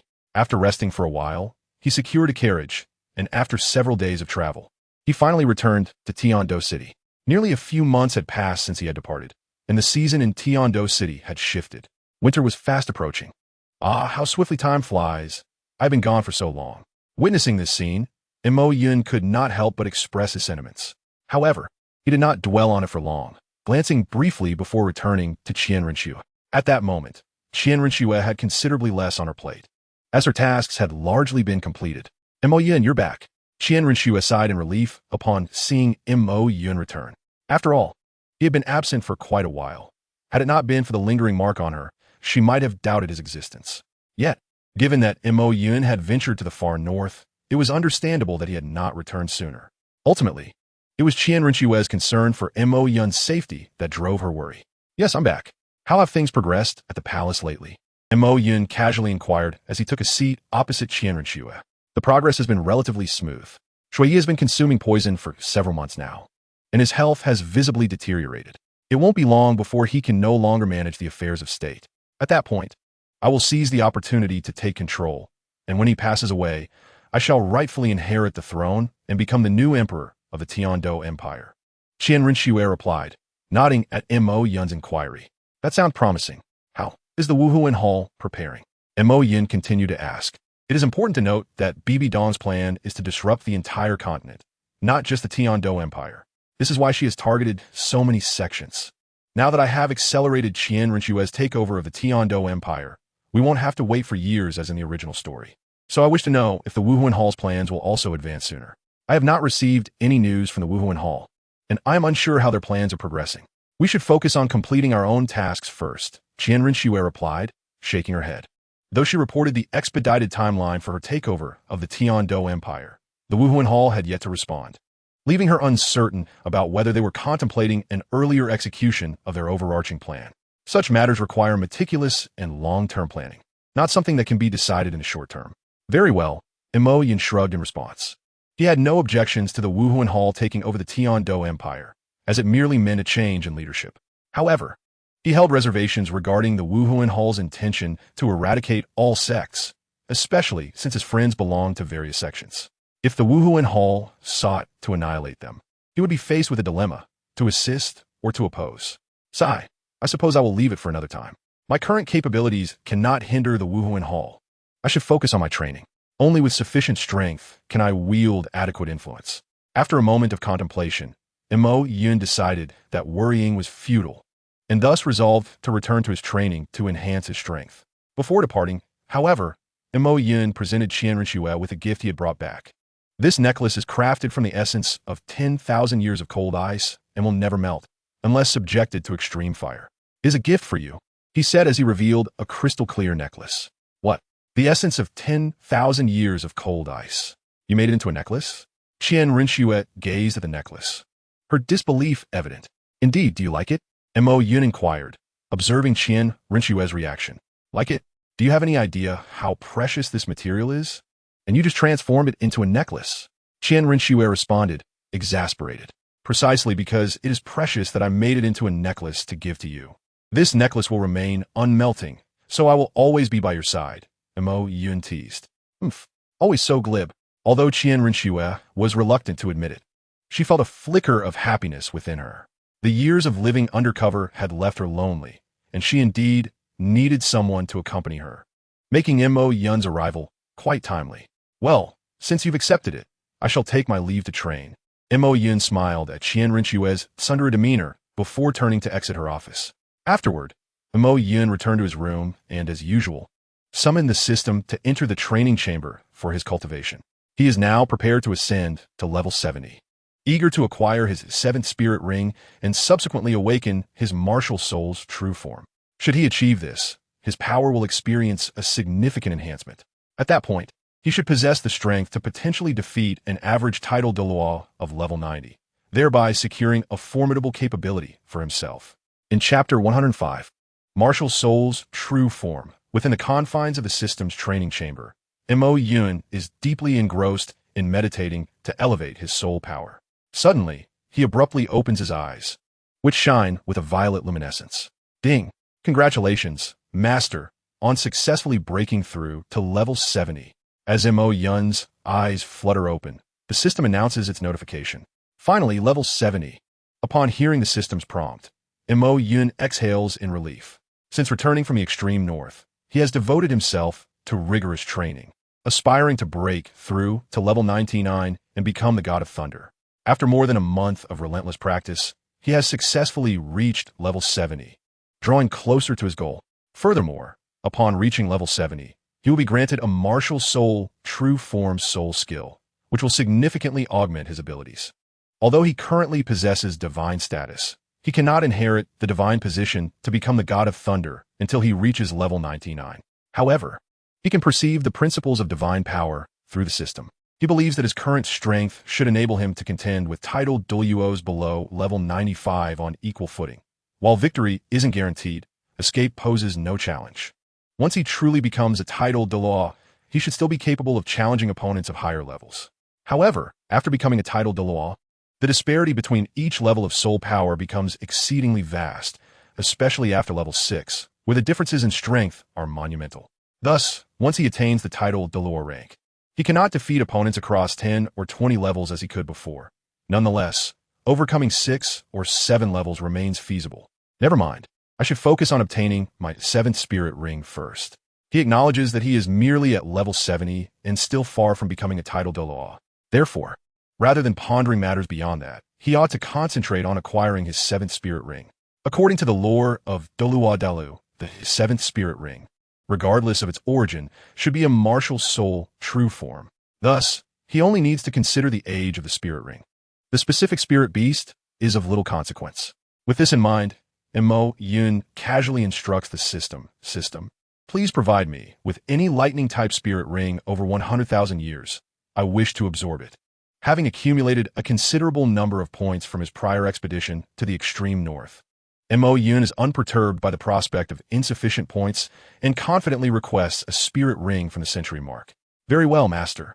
The system is more than willing to accommodate Mo Yun's lavish demand, promptly exchanging a 100,000-year spirit ring for him. After all, this system thrives on accumulating points. Upon receiving the spirit ring, Mo Yun immediately begins the absorption process. Since the spirit ring is system-generated, there is no resistance akin to that posed by wild spirit rings, allowing him to absorb it smoothly. Ding! Congratulations, Master, on breaking through to level 74. Congratulations on becoming a soul sage. The system's level-up gift has been dispatched. Mo Yun is taken aback upon hearing the system's announcement of his sudden leap to level 74. While he anticipated that a 100,000-year spirit ring would yield substantial soul power, he did not expect it to be quite so significant. To put it into perspective, his soul power reserves at each level are several dozen times greater than those of an ordinary soul master. In the case of a typical soul master, this could have propelled him directly to level 80. Well, this is beneficial. It will expedite my cultivation. After a moment of astonishment, Mo Yun realizes that this development is advantageous, and thus he shifts his focus. System, please open my level-up gift. I wish to see what I have received. Once calm, Mo Yun commands the system. Although the system has rarely provided him with exceptional gifts, he feels compelled to take a look, hoping it might surprise him this time. Understood, Master. The system promptly opens the gift in response to Mo Yun's command. Ding! Congratulations, Master, on receiving 1 thunderclap herb, 1 body refining pill, and 1 right arm bone of the 80,000-year thunder sacred bear. Upon hearing the system's report after unveiling the grand gift, Mo Yun is astonished to discover an 80,000-year soul bone. Finally, the system has shown some generosity. Initially, Mo Yun thought the system would once again offer a meager selection, but upon hearing the final item, he realizes he has misjudged the system's intentions. An 80,000-year soul bone is a significant improvement compared to previous rewards. System, I truly adore you. It seems I have misjudged you in the past. At this moment, Mo Yun feels an overwhelming urge to embrace the system in gratitude, though, sadly, the system lacks a physical form. Nevertheless, his appreciation remains unchanged. With gratitude in his heart, Mo Yun hastily absorbs the soul bone, eager to discover the benefits it might bestow upon him. Ding! Congratulations, Master, on successfully absorbing the right arm bone of the 80,000-year thunder sacred bear. Soul bone ability. Each attack using thunder power will enhance attack power by 200%, while reducing the soul power consumed during attacks. Additionally, when struck by lightning-type soul power, immunity to 50% of damage is granted, along with the ability to absorb the opponent's soul power. Oh my!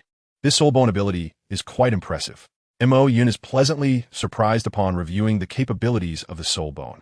With this soul bone, his attack power will be significantly amplified, and he will face little difficulty against opponents of the same attribute. Overall, this breakthrough has proven to be quite fruitful. I have acquired a 100,000-year spirit ring and the 7th soul skill, along with an additional soul bone. After a moment of astonishment, Mo Yun reflects on today's accomplishments with satisfaction. Now, let me test the MartialSoul's true form one last time before exiting. Finally, Mo Yun tests his 7th soul skill. Mo Yun's MartialSoul true form is indeed quite imposing. Once he activates this soul skill, the surrounding thunder coalesces into a towering thunder giant, reaching a height of 100 zhong, within which Mo Yun seamlessly integrates and controls this colossal entity. In this state, Mo Yun can utilize his 6th soul skill, summoning heavenly thunder at will, albeit with slightly diminished power. However, if he employs it frequently enough, this shortcoming is negligible. Additionally, the thunder giant can synergize with his lightning transformation. Depending on the state of the thunder, the strength and abilities of the thunder giant vary. In a standard thunder state, the giant exhibits typical capabilities without any enhancements. However, upon shifting to a purple thunder state, the speed and power of the thunder giant experience a notable increase. That said, the consumption of soul power depletes at an alarming rate. Other enhancement states exhibit similar patterns, amplifying power while simultaneously accelerating soul power consumption. Nevertheless, all of this remains within Mo Yun's acceptable limits. After testing the soul skill, Mo Yun departs from the system's training chamber. Chapter 106. Titan Giant Ape Mo Yun. Have you broken through again? Qian Renxue was resting in the pavilion of the courtyard when she suddenly noticed Mo Yun approaching, heading outside. She inquired, "What are you up to?" "I have reached level 70 and need to find a soul ring," Mo Yun replied, pausing at her question. Although he had already acquired the soul ring for his 7th soul skill and advanced to level 74, he was reluctant to explain that this soul ring had come from the system. Thus, he planned to venture into the Stark Do Great Forest, pretending to hunt for a soul ring to dispel any doubts from others. Indeed, you are truly a prodigy, reaching level 70 before 17. Your level is nearly catching up to mine, Qian Renxue remarked with a wry smile upon hearing Mo Yun's response. Despite her innate advantage of starting at level 20, she was now in her 20s and only at level 71, while Mo Yun, not yet 17, had already achieved level 70. In comparison, she felt her own talent was somewhat lacking. However, this was primarily due to Mo Yun's assistance from the system, while Qian Renxue was still engaged in undercover work, unable to devote all her energy to cultivation. Are you planning to hunt for a soul ring of several tens of thousands of years?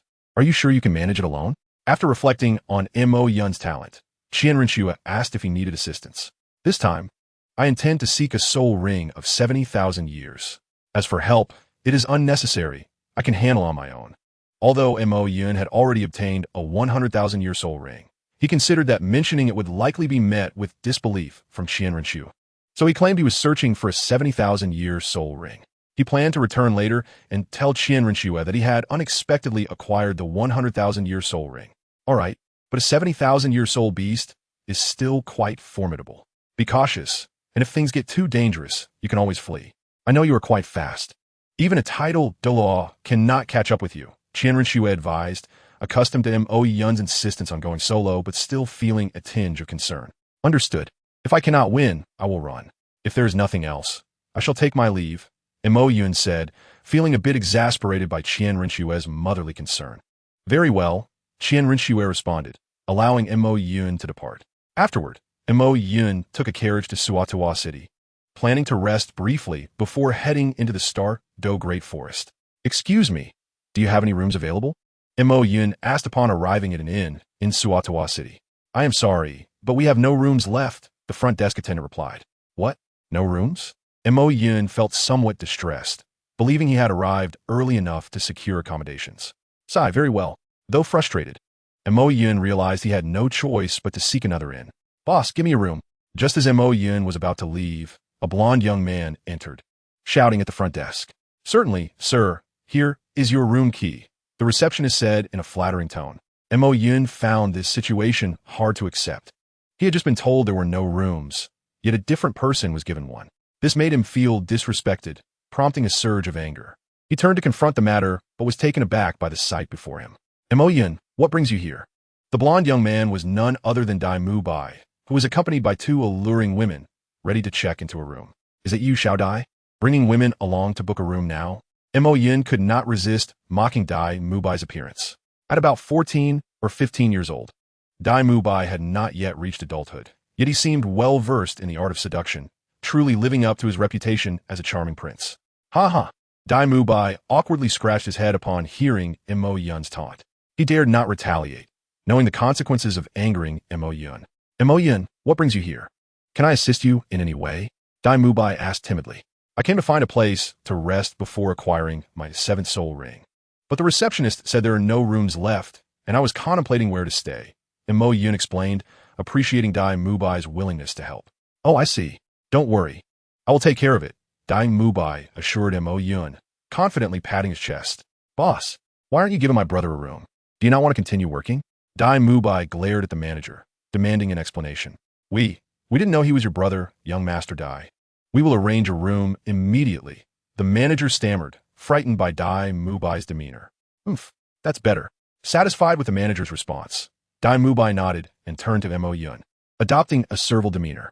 So how about it? Are you satisfied, Mo Yun? Quite so. Given your thoughtfulness, I shall spare you from my electric therapy today, Mo Yun replied, finding no desire to bully Dai Mu Bai further, and followed the attendant to his room to rest. Phew! After Mo Yun departed, Dai Mu Bai exhaled a sigh of relief. Young Master Dai, shall we proceed? One of the women beside him inquired. Proceed with what? I've lost all interest. Dai Mubai retorted, feeling deflated after his encounter with Mo Yun. He left the inn, leaving the woman standing perplexed. Realizing the situation, she stomped her foot and followed suit. Meanwhile, Mo Yun had already begun to sleep. After a night of rest, Mo Yun entered the Douluo Great Forest the next morning. Although he no longer needed a soul ring, he required actual combat experience to familiarize himself with his martial soul's true form. Thus, his purpose for entering the Douluo Great Forest was to find a soul beast suitable for testing his soul skills. As he surveyed the surroundings, it seemed the only suitable candidate was the Titan Giant Ape, a friend of Xiao Wu. Although the Titan Giant Ape was only 90,000 years old, it was not yet 100,000 years, making it a formidable opponent for his testing. Chapter 107. Wilderness Combat. After a night's rest at the inn, Mo Yun felt rejuvenated. He set out early the next morning to search for Ming, knowing he was near the Lake of Life. Without hesitation, he made his way directly to the lake. Within a few hours, Mo Yun arrived beside the Lake of Life, spotting the Titan Giant Ape, Ming, peacefully asleep. Hey, big gorilla, wake up. Mo Yun boldly approached Ming, kicking its rear and calling out loudly. Voyin is likely the first individual bold enough to kick the rear of a Titan Great Ape, a creature that has existed for nearly 100,000 years. This audacious act momentarily stunned the Titan Great Ape, for who would dare to kick it while it slumbers? Upon awakening, the Titan Great Ape, known as Ming, let out a furious roar directed at the one who had just offended it. Unfazed, Mo Yin retorted, "How dare you roar? What is so impressive about a loud voice?" In a swift motion, Voyin delivered a resounding slap to Ming's face, causing the enraged creature to halt its roar and gaze at him in bewilderment. "What are you staring at? Come at me," Mo Yun challenged, feeling incensed by Ming's hesitance to retaliate. It was understandable, as such a situation would baffle anyone. However, once recovered, Ming realized that was indeed provoking it and let out a fierce roar, raising its massive hand with the intent to crush him. "Why roar? If it's a fight you want, then let us fight," Voyin exclaimed, delivering another slap to Ming's face. The Titan Great Ape was utterly flabbergasted, for it was a creature revered as the king of the forest. How could it be so thoroughly humiliated by a mere human? Unable to endure this indignation, Ming attempted to strike back, though this time it refrained from roaring. Observing this, Voyin chose not to retaliate further, but instead evaded the attack with grace. "MartialSoul manifestation," Voyin proclaimed, for he had come to test his strength, intending to overpower Ming rather than rely solely on evasion. He transformed into a colossal thunder giant, matching Ming's size. Taken aback by this sudden transformation, Ming stared vacantly at Voyin. "What's wrong? Shall we continue?" Voyin urged, aware that his current form would not last long and that a swift confrontation was necessary.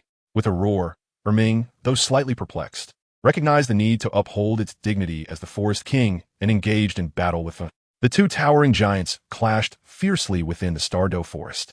However, it was evident that Ming was at a disadvantage. Voyin's form, imbued with the power of thunder, acted akin to a thorn's armor, rendering Ming's strikes ineffective and painful. As the battle progressed, Ming could no longer withstand the onslaught from Voyin. In desperation, it called out for assistance from Daming, the powerful being residing in the lake, fearing that it would soon be overwhelmed by "Human, cease this at once." Daming commanded as it emerged from the water to intervene, although it had been aware of the skirmish. Its confidence in Ming's abilities had prevented it from intervening sooner. Now, witnessing that Ming was clearly outmatched and suffering, Daming felt compelled to assist. "A snake!" Voyin feigned surprise upon seeing Daming, eliciting a bemused reaction from the latter. "Human, why do you engage in battle with Ming?" Daming inquired calmly. Recognizing that Voyin was not a malicious entity seeking to harm innocent creatures or acquire their spirit rings. "Nothing much. I merely sought a formidable spirit beast for a duel, as I have recently acquired a new soul skill," Voyin replied nonchalantly. "Is that so?" Daming found itself momentarily at a loss for words, having not encountered such a mundane human in a long while. "And if not?" Mo Yin retorted with a shrug. "Very well," Daming conceded, unsure what else to say. "Now that you have finished, can you depart?" Having defeated Ming, it appeared that Voyin had accomplished his purpose, and lingering here served little purpose. "Not quite. Though I have bested this gorilla, I feel I have yet to exert my full strength. How about you challenge me instead?" Mo Yin suggested. Daming hesitated, It was not inclined toward battle. Just then, Erming approached Daming, murmuring a few words, seemingly imploring its elder brother to avenge the slight it had suffered. Sighing, Daming nodded in agreement, realizing it had little choice given the circumstances. Human, I accept your challenge. Shall we begin? Daming posed the question to Wen. Not yet. Let's wait for half an hour. I need to recover my soul power, Wen replied. Very well, Daming acquiesced, patiently waiting for half an hour.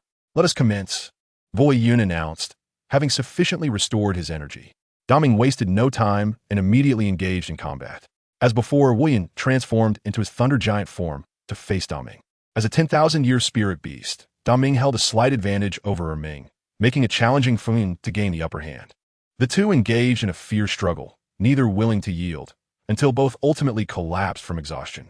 When did humans become so formidable? Daming lamented, unable to comprehend how a spirit power level of merely 70 could defeat it. I am merely an anomaly. If all humans were like me, your spirit beasts would have little chance, William replied, taking a moment to catch his breath. Well, today's battle was exhilarating, but I shall not intrude further. Rest assured, I will return, he declared, contemplating a future visit once he had further honed his abilities.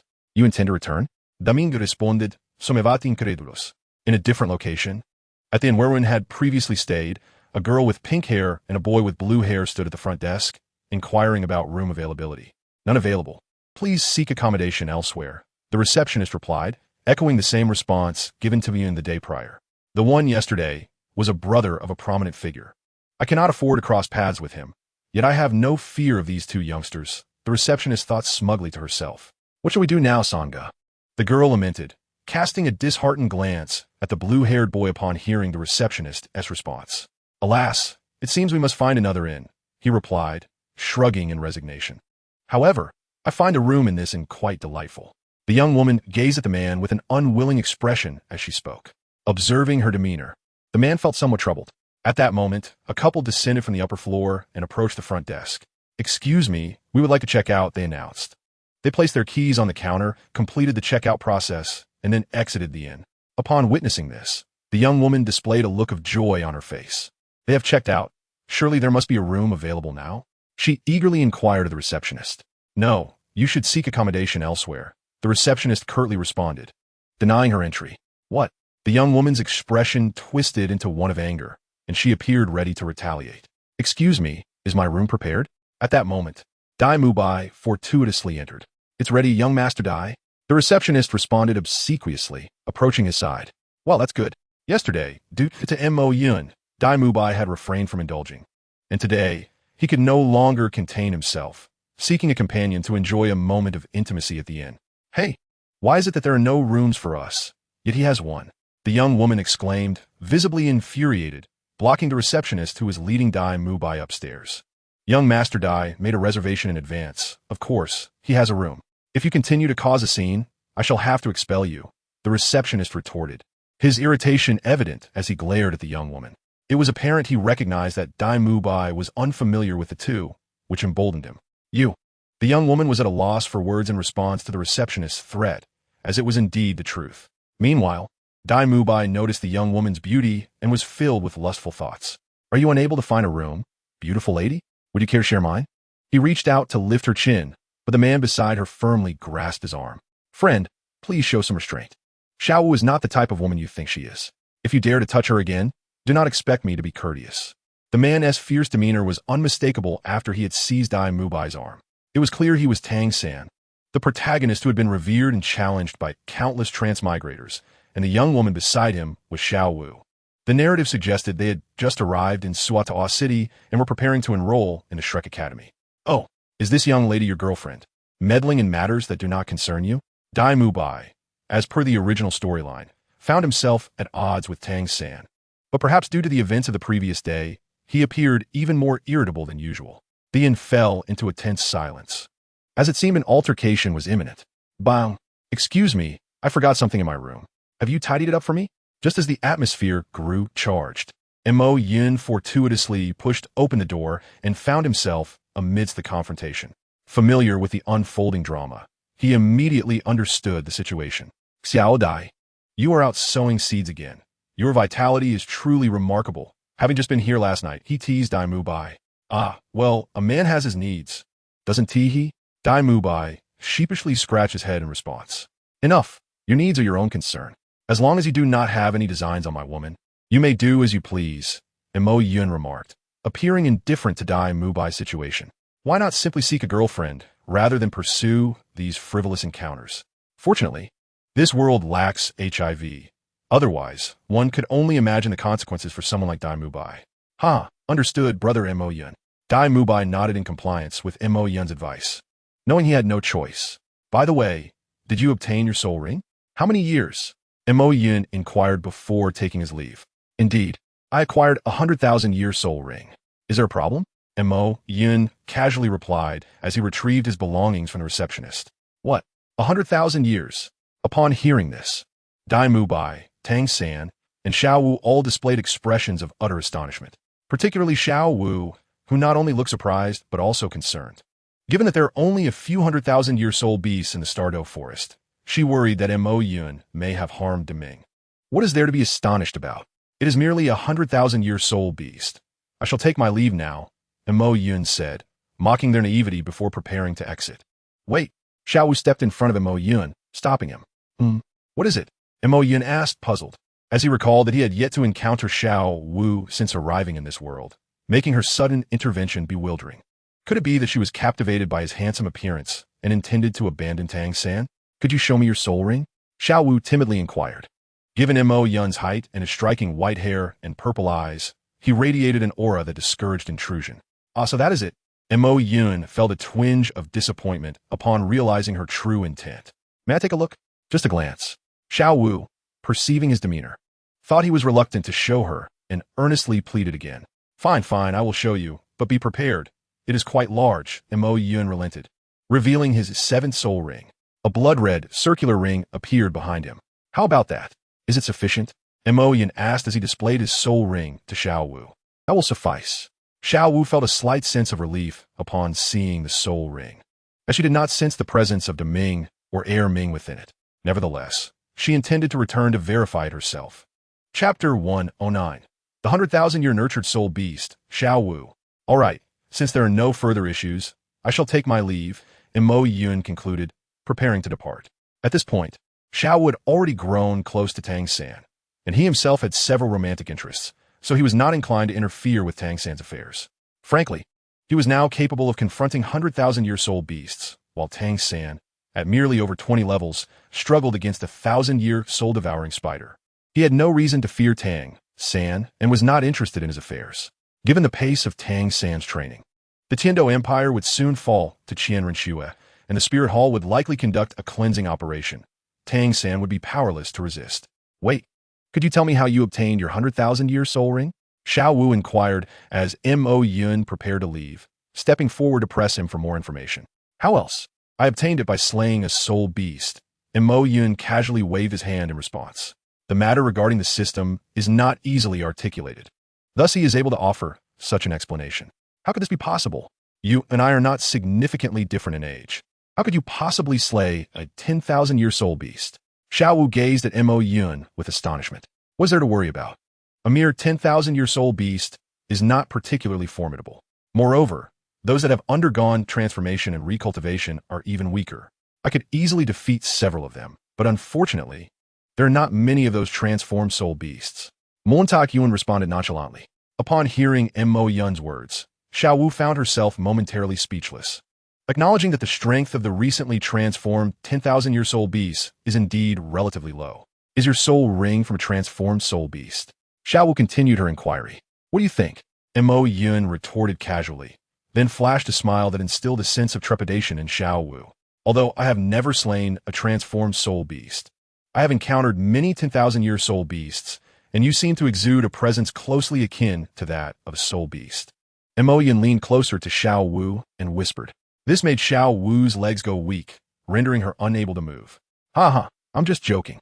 After all, it is exceedingly rare for a transformed soul beast to be foolish enough to venture into the human world during its juvenile phase. If discovered, it would be quite unfortunate. Observing Xiao Wu's expression and demeanor, Mo Yun could not help but smile lightly. Even if he was rather idle, it did not imply that questioning him came without consequences. So he decided to tease Xiao Wu a bit. Well, seeing Mo Yun's demeanor, Xiao Wu could only feel a mix of anger and helplessness, attentively focusing on Mo Yun. For she was indeed the type of transformed soul beast that Mo Yun had described, foolish enough to enter the human realm during her juvenile phase. All right, I won't tease you any longer. There are no further issues, so I shall take my leave now. After a playful banter, Mo Yun prepared to depart once more. Nothing more. You may leave. Xiao Wu, still somewhat irritated, turned her face away, puffing her cheeks, unwilling to engage with Mo Yun. Sigh very well. Observing Xiao Wu's demeanor, Mo Yun helplessly shrugged his shoulders and ready to leave. However, before his departure, he kindly offered a reminder to Xiao Wu. By the way, I have heard that some titled Douluos raised juvenile transformed soul beasts to serve as soul rings for their offspring. What do you think of that idea? After posing the question, Mo Yun departed without waiting for Xiao Wu's response. What a peculiar individual, Xiao Wu remarked about Mo Yun. How could anyone raise a transformed soul beast? Xiao Wu expressed her confusion. In the eyes of humans, they are regarded as rare treasures, and upon encountering one, they would be inclined to slay it to obtain its soul bone. Xiao Wu, I believe there is some merit to his words. After reaching title Douluo, one can no longer absorb soul rings, and even if they possess soul bones, the enhancement is minimal, so it is better to place hope in future generations.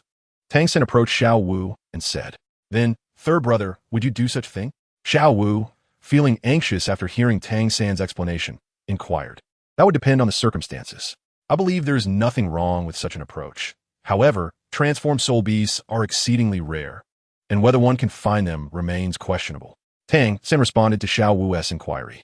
So, does that imply that it is acceptable as long as one can find them? Xiao Wu felt somewhat disheartened upon hearing Tang San's reply.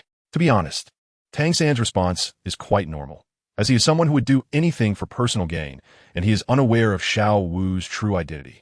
Moreover, raising transformed soul beasts may have become a tradition in the Tang family. Look at Tang Hao. He raised a 10,000-year wife for Tang San, allowing Tang San to absorb her. Now, Tang San is following in his father's footsteps. According to the original storyline, Tang San even left a golden silver dragon king for Tang Wulin. However, based on the current plot development, it appears that Tang San will no longer have that opportunity. Xiao Wu, what is troubling you? Noticing Xiao Wu lost in thought, Tang San inquired with concern. It's nothing. Xiao Wu shook her head in response to Tang San's question. In truth, she was contemplating why Mo Yun had just said such things to her. Was he implying that a title Douluo exists nearby? Has he uncovered my true identity? Xiao Wu murmured softly. At that moment, she began to grasp the implications of Mo Yun's words, leaving her in disbelief. If there truly exists a title Douluo around her, then she is in grave danger. Xiao Wu, what shall we do next? Should we stay here or find another inn? Tang San asked Xiao Wu. Let us change locations. Xiao Wu regained her composure and replied to Tang San. Even if a title Douluo was indeed nearby, there was little she could do at present. She could only wait until they returned to the Douluo forest, where De Ming and Air Ming could assist her. She was now nearing level 30, and she planned to find an excuse to visit the Douluo forest once she broke through to seek help from De Ming and Air Ming. All right, then let us depart. Although Tang San noticed Xiao Wu's odd behavior, he did not dwell on it, believing she was simply upset over losing a room. Subsequently, Tang San led Xiao Wu to another inn where they rented a room and then went to rest. Concerned for her safety, Xiao Wu had no desire to dally with Tang San and opted to sleep in a separate room. Meanwhile, Mo Yun had already returned to Tiando City. You say you have obtained a 10,000-year soul ring. Even with Qian Rinchue's composure, upon seeing the bright red 10,000-year soul ring on Mo Yun, she was astonished enough to spit out her tea. After all, 10,000-year soul rings are exceedingly rare, and hunting a 10,000-year soul beast is no simple feat. Her mother possessed only one 9th soul ring that was a 10,000-year soul ring, obtained through the elite hunters of the Spirit Hall. Yet, Mo Yun had acquired a 10,000-year soul ring for his 7th soul ring, and he had done so himself. How could this not astonish her? Chapter 110. Reunion with Hulayina. Saiwell, the surprises you bring me are not limited to this. I should be accustomed to it by now. Qian Rinxue sighed in resignation. Mo Yun's rate of growth has indeed surpassed her expectations, and he has now far exceeded her. Hence, she could not view Mo Yun through the lens of ordinary standards. In response to Qian Rinxue's exasperation, Mo Yin sheepishly scratched his head. All right. Since you have obtained your soul ring, I have no further concerns. I currently have no matters requiring your attention, so you are free to move about. Qian Rinxua wiped her lips, which had just been moistened, and addressed Mo Yun. Very well. Seeing that Qian Rinxua had no further needs of him, Mo Yun resolved to return and continue his cultivation. He hoped to break through to title Douluo soon. At that point, he would no longer have to fear anyone on the continent, and accomplishing his goals would become significantly easier. Thus, Mo Yun returned to his room. Did I forget to tell Mo Yun something? After Mo Yun left, Qian Rinxua suddenly recalled something, muttering to herself. Oh well, it's not a major issue. Mo Yun should discover it soon enough. Although Qian Rinxua recalled that she had forgotten to inform Mo Yun about certain matters, she chose not to remind him, considering that he would likely arrive shortly. Meanwhile, Mo Yun had already reached the entrance of his room. Is there someone inside? Upon arriving at the door, Mo Yun sensed the presence of another individual within, leaving him perplexed. Could it be that someone had infiltrated Qian Rinshue's estate and hidden in his room during broad daylight? This was utterly absurd. However, for the sake of safety, Mo Yun gathered the power of thunder in his right hand, preparing for an attack. Who is it? With a fierce stance, Mo Yun flung open the door and called loudly into the room. To his astonishment, the familiar figure of Hu Laina emerged, rummaging through his cabinet, holding up a pair of his underwear. This is not good. Hu Laina was startled to see Mo Yun, especially upon realizing the object in her hand, which only heightened her panic. She would undoubtedly be perceived as a pervert. Mo Yun shared this sentiment. Hu Laina, as much as you may admire me, such behavior is unacceptable. If you truly have feelings for me, you could simply confess. I am not the type to reject you. With that, Mo Yun retracted his soul power and shook his head at Hu Laina. No. Hu Laina, realizing the misunderstanding, vehemently denied it. I merely came to challenge you to a spar. You were not here, so His Highness suggested I wait in your room. Hu Laina explained with great enthusiasm. Oh, I see. Mo Yun understood the situation upon hearing her explanation. However, why are you holding my underwear? He inquired, looking at her with confusion. Oh well. Hu Laina was at a loss for words in response to Mo Yun's question. I was simply curious about what a boy's room contains. Isn't that a normal curiosity? If you suddenly found yourself in a girl's home, wouldn't you explore a bit? After pondering for a moment, she hastily explained. No, regardless. Such behavior resembles that of a pervert, and rummaging through someone else's belongings is improper. Mo Yun resolutely shook his head. Hu Laina was momentarily taken aback. Can't you just give me a break and say yes to make it easier for me? You're being too blunt, Hu Laina exclaimed, her eyes welling with tears from frustration as she glared at Mo Yun. All right, I will concede. Mo Yun responded dismissively. What significance does that hold now? Hu Laina retorted, feeling increasingly awkward at Mo Yun's nonchalant demeanor. Sigh in response, Mo Yun could only let out a deep sigh. Girls, whether they say yes or no, are truly peculiar beings.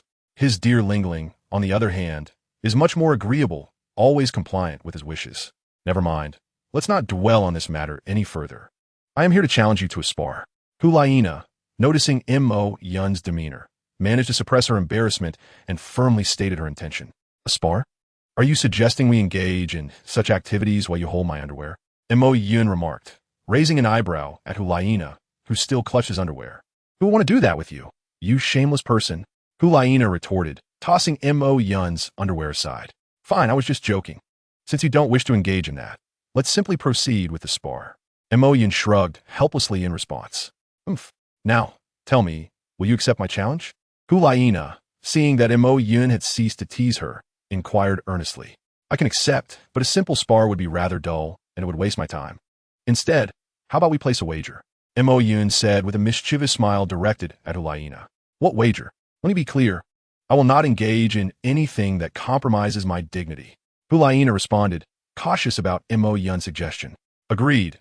We shall not wager anything of that nature. Besides, I'm not that kind of person. Mo Yun nodded in agreement. That remains to be seen. You should first tell me what the wager is. Hu Laina, unimpressed by Mo Yun's response, turned her head away and asked, All right, let us wager on a truth or dare. If I win, I shall ask you a question that you must answer. Conversely, if you win, the same applies to you. Mo Yun smiled gently at Hu Laina. That sounds fair. I accept. Upon hearing that Mo Yun's wager was simply a question, Hu Laina agreed without hesitation. assuming he would not pose anything too difficult. Very well. Let us proceed to the training room for our spar. Mo Yun smiled meaningfully as he led Hulaina to the training room. In the spirit of chivalry, you may strike first, so there is no claim of me bullying you. Mo Yun gestured politely to Hulaina. You will pay for your arrogance. I am no longer the same as before.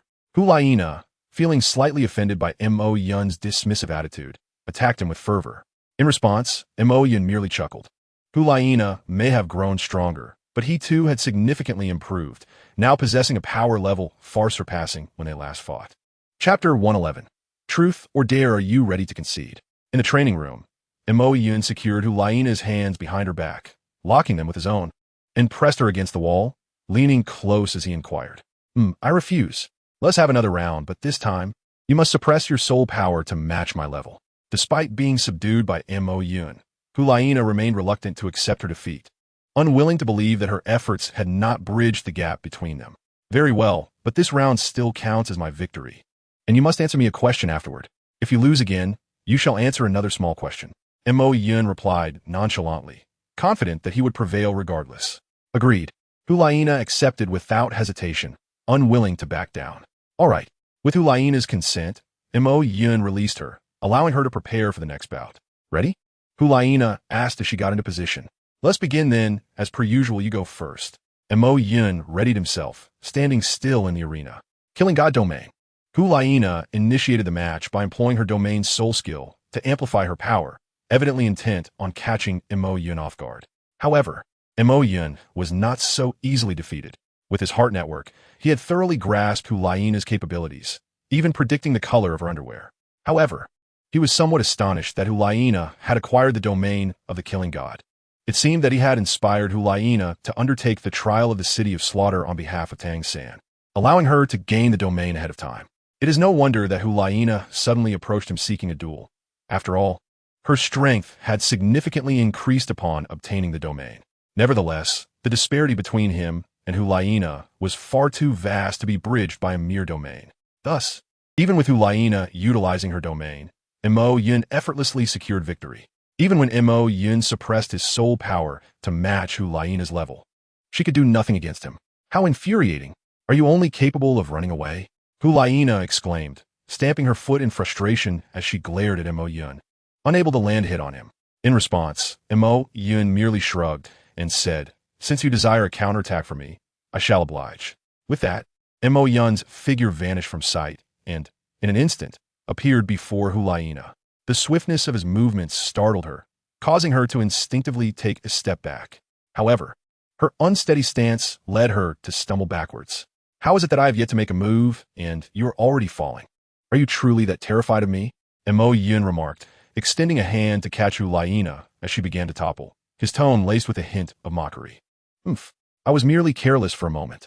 Hulaina, feeling embarrassed by being held by Mo Yun, quickly pushed him away and jumped back. Very well. However, I shall be making my move now. Playing house is far too dull. Mo Yun, observing Hulaina's demeanor, helplessly raised his hands and then appeared behind her, pressing her to the ground. Do you concede? Mo Yun inquired, a hint of pride evident in his voice as he looked at the subdued Hulaina. Why are you so strong? This is utterly unfair. Hulaina responded, rendered speechless after being bested by Mo Yun once more. She realized that the gap between them was far from insignificant. It was you who sought this duel. I merely came as per your request. How can you claim it as unfair? If you wish to blame anyone, blame your talent for not being as high as mine. Mo Yun retorted casually in response to Hulaina's complaints. One day, I shall surpass you. Though defeated, Hulaina's resolve to exceed Mo Yun remained steadfast. Mo Yun was at a loss as to whether to commend her perseverance or deem her somewhat foolish. Very well, continue to strive. However, before that, I have a couple of intriguing questions for you, Mo Yun said, a playful smile gracing his lips as he looked at Hulaina. He intended to have a little fun with her using these two truth questions. All right, what do you wish to ask? Hulaina, accepting her defeat, donned a nonchalant expression as she awaited Mo Yun's inquiry. Mo Yun leaned in closer to Hulaina and whispered, Tell me, what is something that can be both long and short, hard and soft? Why would you ask such a question, you pervert? Hulaina's face flushed crimson as she angrily rebuked Mo Yun. What is wrong with my question? It is quite normal. I was referring to an eggplant. What did you think of? Mo Yun feigned innocence as he gazed at Hulaina. I thought of nothing. Hulaina turned her head away, feeling embarrassed. All right, then I shall proceed with my second question. Mo Yun couldn't help but chuckle internally at the situation, though he maintained a facade of calm as he continued to inquire. What is something that has two petals and sprays water when touched? Why you cannot ask such questions? How am I supposed to respond? Hulaina stammered, her shyness rendering her speechless as she felt Mo Yun was deliberately teasing her, which was indeed the case. What else did you think of? I'm gonna see cucumber. Mo Yun continued to play innocent. Yet inwardly, he was nearly in stitches. If not for his strong will, he would have burst into laughter. I shall no longer engage with you. I am leaving. Feeling embarrassed after being toyed with by Mo Yun, Hulaina hurriedly dashed out. Seeing Hulaina so easily flustered by his antics, Mo Yun could only shrug helplessly. After all, Hulaina's martial soul was the demon fox, and she possessed the charm soul skill. It was surprising how she could not withstand a little jest. Never mind, I shall return as well. After teasing Hulaina, Mo Yun felt much lighter in spirit as he strolled back to his room. Upon returning to his room, Mo Yun reclined on his bed, feeling quite content. What is this strange scent on the sheets? Mo Yun sniffed the bedding, a puzzled expression crossing his face. Could that rascal Hulaina have rolled around on my bed? Montag Yun speculated. Never mind, it's not a big deal. I shall sleep first. Despite his suspicions, Mo Yun paid little heed and soon fell into a deep slumber. However, such comfortable days were destined to be fleeting, for a tremendous storm was about to engulf the Tiando Empire. Chapter 112. The Crisis of Xiaoyu, Your Highness. Is what you say truly the case? In the study of Qian Rinxue, Mo Yun regarded her with a serious expression as he posed the question. Indeed, it is absolutely true. Xiaoyu has been exposed, Qian Rinxue replied, mirroring his grave demeanor. How could this happen? What is Xiaoyu's current situation? Upon hearing Qian Rinxue's response, Mo Yun's face displayed a look of anxiety and concern. Originally, Shui Yi was on the verge of collapse, and Xiaoyu's mission was nearly complete. However, in these final days, she had been suddenly discovered, leaving Mo Yun deeply worried. Should Xiaoyu be discovered, she would be accused of regicide, and execution on the spot was entirely possible. She has not yet been killed. As the royal family wishes to extract information from her about us, Qian Rinxue slowly responded to Mo Yun's inquiry. Does this mean our mission is doomed to fail? Mo Yun asked with a hint of concern in his voice upon hearing Qian Rinxue's answer. Not yet.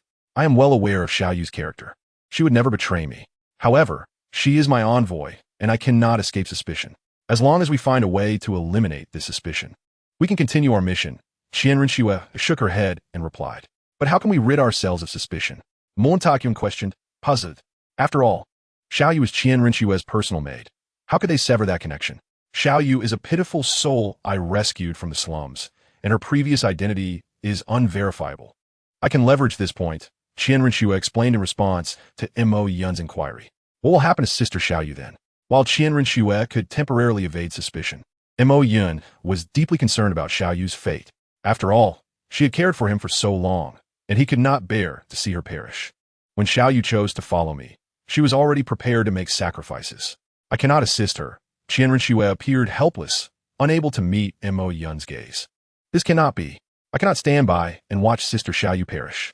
Upon hearing that Qian Rinxue did not intend to intervene on Xiaoyu's behalf, Mo Yun resolutely declared. What do you intend to do? Are you going to rescue her? She is currently imprisoned in the royal dungeon, surrounded by countless guards and traps. Furthermore, we are under suspicion. If you take such action, all our efforts will be in vain. Qian Rinxue gazed into Mo Yun's eyes, which were filled with helplessness. Even so, I must rescue Sister Xiaoyu. A crumbling empire cannot compare to a loved one. Montakyun firmly countered Qian Rinxue's rebuttal. No, I cannot abandon my mission for you. I have been lurking here for over a decade, solely for the success of this task. How could I bear to forsake it now?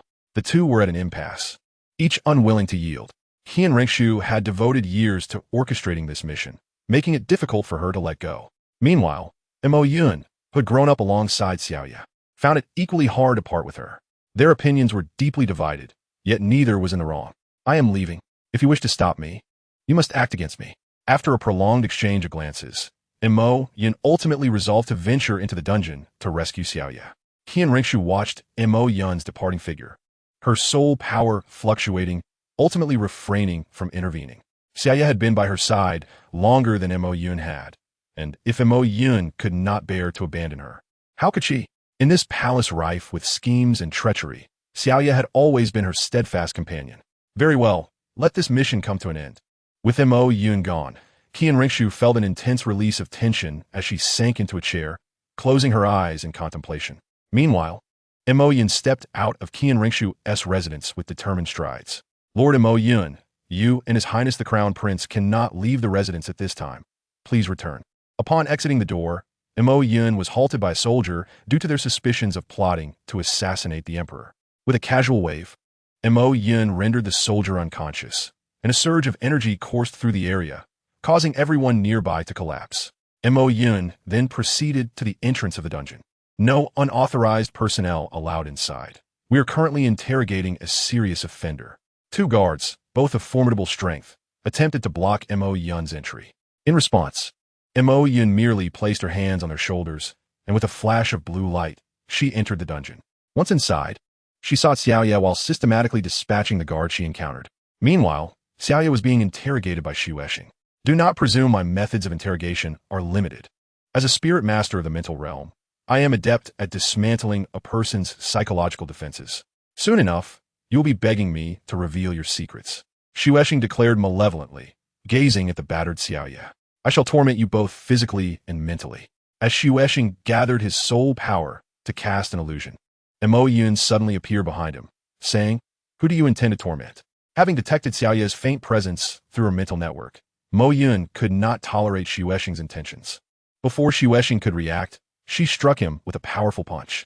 Who are you? How did you get in here? Where are the guards? Xu Weshing exclaimed, bewildered, before calling for assistance. No need to shout. They're all asleep now, and you are next, Mo Yun said, narrowing her eyes with a smile. What? Xu Weshing, terrified by Mo Yun's words, found himself swiftly dispatched, reduced to cinders. Sister Xiaoya, are you all right? After dealing with Xu Weshing, Mo Yun hurriedly released Xiaoya from her restraints. Concern etched on her face. Mo Yun, how did you come to be here? Xiaoya was overwhelmed with astonishment upon seeing Mo Yun, having resigned herself to her fate. She was deeply moved by her sudden arrival. Yet, she worried about Qian Ringshu's mission, realizing that Mo Yun's presence indicated its failure. I came to rescue you. Now that I am here, there are no more problems. Rest for now. I will take you back to treat your injuries. Mo Yun, heartbroken at Xiaoya's wounds, was relieved that they were not life-threatening. Yes, all right. Xiaoya wished to say more, but, meeting Mo Yun's gentle gaze, entrusted the next steps to her and fell into a peaceful slumber. Subsequently, Mo Yun brought Xiaoya back to Qian Ringshu, where she administered healing. Witnessing Xiaoya's grievous state, Qian Ringshu felt an acute pang of sorrow. However, they needed to prioritize their escape, as their cover was completely blown. Now that we have rescued her, what shall we do next? After Xiaoya's wounds were treated, Qian Ringshu escorted her to her room to rest, then joined Mo Yun at the table to discuss their next course of action. They had essentially been exposed and could only flee. Let us remain here, Mo Yun suggested nonchalantly. Stay here? How can that be? We have already been discovered plotting to assassinate Xiaoya, Qian Ringshu exclaimed, astonished by Mo Yun's response. What being exposed? You have revealed the assassination of the emperor, not your identity as a member of the Wuhuan Hall. You are still the crown prince of the Tiando Empire. Mo Yun replied, a knowing smile gracing her lips. What do you mean? Qian Ringshu, grasping the subtle implications of Mo Yun's words, probed further. Precisely as you suspect. As long as you remain the crown prince, you can ascend to the throne even if the emperor dies. Mo Yun confirmed without hesitation. This is too audacious. Are you suggesting I eliminate Xiaoya and all those who oppose me within the palace? Qian Ringshu was taken aback by Mo Yun's proposition, realizing he was urging her toward the palace coup. Yes, as long as you are publicly recognized as the crown prince and heir to the empire. Whether through legitimate succession or usurpation, the populace will accept you. After all, this is a matter for the royal family, and the common folk are largely indifferent. Moreover, replacing an emperor has little impact on their lives, Mo Yun asserted with unwavering conviction. In such a feudal society, the populace often lacked power and interest in politics. Thus, they would not mind who ruled as long as their lives remained unaffected. It was precisely for this reason that Mo Yun wished for Qian Ringshu to seize power directly. Frankly, had Mo Yun foreseen how events would unfold, he would have encouraged Qian Rengshu to usurp the throne when eliminating the other two princes. Such acts of usurpation were commonplace in feudal societies, drawing little attention. Very well, if that is the case, let us proceed with the coup. Encouraged by Mo Yun, Qian Rengshu agreed to his plan. After all, she had spent over a decade of her youth here. It was inconceivable for her to return empty-handed. Since the gentle approach had proven futile, she resolved to adopt a more forceful method. Thus, Qianren Shui meticulously compiled a list of ministers who opposed her and entrusted it to her shadow guards, instructing them to eliminate everyone on that list. Subsequently, Qianren Shui boldly led her personal guard out of the residence. However, upon stepping outside, she was confronted by the imperial army dispatched to capture her. "Your Highness, you are accused of treason and regicide. Please accompany us," stated a robust, imposing middle-aged man who emerged from the ranks of soldiers. "Treason? Huh. I believe it is you who are guilty of treason. Today marks the passing of my father, and according to the law, as the crown prince, I am entitled to ascend the throne. How dare you, commander of the Imperial Guards, lead your troops to my residence?" Qianren Shui replied nonchalantly, fixing her gaze on the commander. What? The implication of Qianren Shui's words was unmistakable, even to a fool, let alone the commander of the Imperial Guards. "Your Highness, why would you resort to such actions? You are gifted and concerned for the nation. You are meant to inherit the throne. Why commit such an act of rebellion? You have truly disappointed me." The commander, who had hoped for Qianren Shui's smooth succession to the throne, felt a pang of sorrow as her treasonous intentions became evident. He knew he had no choice but to execute her. Otherwise, it would be his own demise. "There is no need for further discussion. Proceed," Qianren Shui commanded, determined to resolve the palace coup swiftly without wasting time on the commander's internal conflict. "Your Highness, do you truly underestimate me? I have not reached my current position through connections, but through strength. Do you think sending these few subordinates is merely an act of teasing me?" Seeing Qianren Shui's aggressive stance, he wasted no time and swung his sword, swiftly severing two heads. Blood splattered across his face. "Indeed, the commander of the Imperial Guards is formidable, but alas, you have chosen to oppose me." Qianren Shui remained unfazed by the loss of her subordinates, even smiling in admiration of the commander's prowess. What does this mean? The commander, bewildered by Qianren Shui's demeanor, sought clarification. However, he soon realized something was amiss as he felt his soul power gradually dissipating. "What is happening? What have you done to me?" As his soul power waned, the commander's balance faltered, forcing him to rely on his sword for support. Understanding that this was Qianren Shui's doing, he mustered the strength to question her. "Nothing of great concern. I merely administered a slight poison," Qianren Shui replied with a faint smile. "Poison?" The commander was taken aback, unable to comprehend when he had been poisoned. However, he soon noticed the blood on his body. "It seems you have deduced the truth. There is no need for further explanation. Embrace your fate." With that, Qianren Shui ended his life without hesitation, leaving no soldiers alive. Afterward, Qianren Shui and her subordinates made their way directly toward Shuya's palace. As she passed, the ground was stained with the blood of the vanquished. The coup had unfolded so abruptly that Shuya had no time to react. He had only just captured Xiaoyu that morning, and, within a couple of hours, she was rescued by Mo Yun. By noon, before he could even have lunch, Qianren Shui had launched her coup and entered Shuya's chamber. Upon arriving at Shuya's quarters, Qianren Shui encountered an unexpected obstacle. Douluo was attending to Shuya's illness. "Qinghe, I have treated you well. You are like a beloved child to me. I have nurtured you so diligently. Why would you commit such an act?" Shuya, gravely ill and confined to bed, glared at Qianren Shui with rage. "For no particular reason. I simply believe it is time for a change in leadership after your lengthy reign," Qianren Shui replied coldly, her gaze unwavering.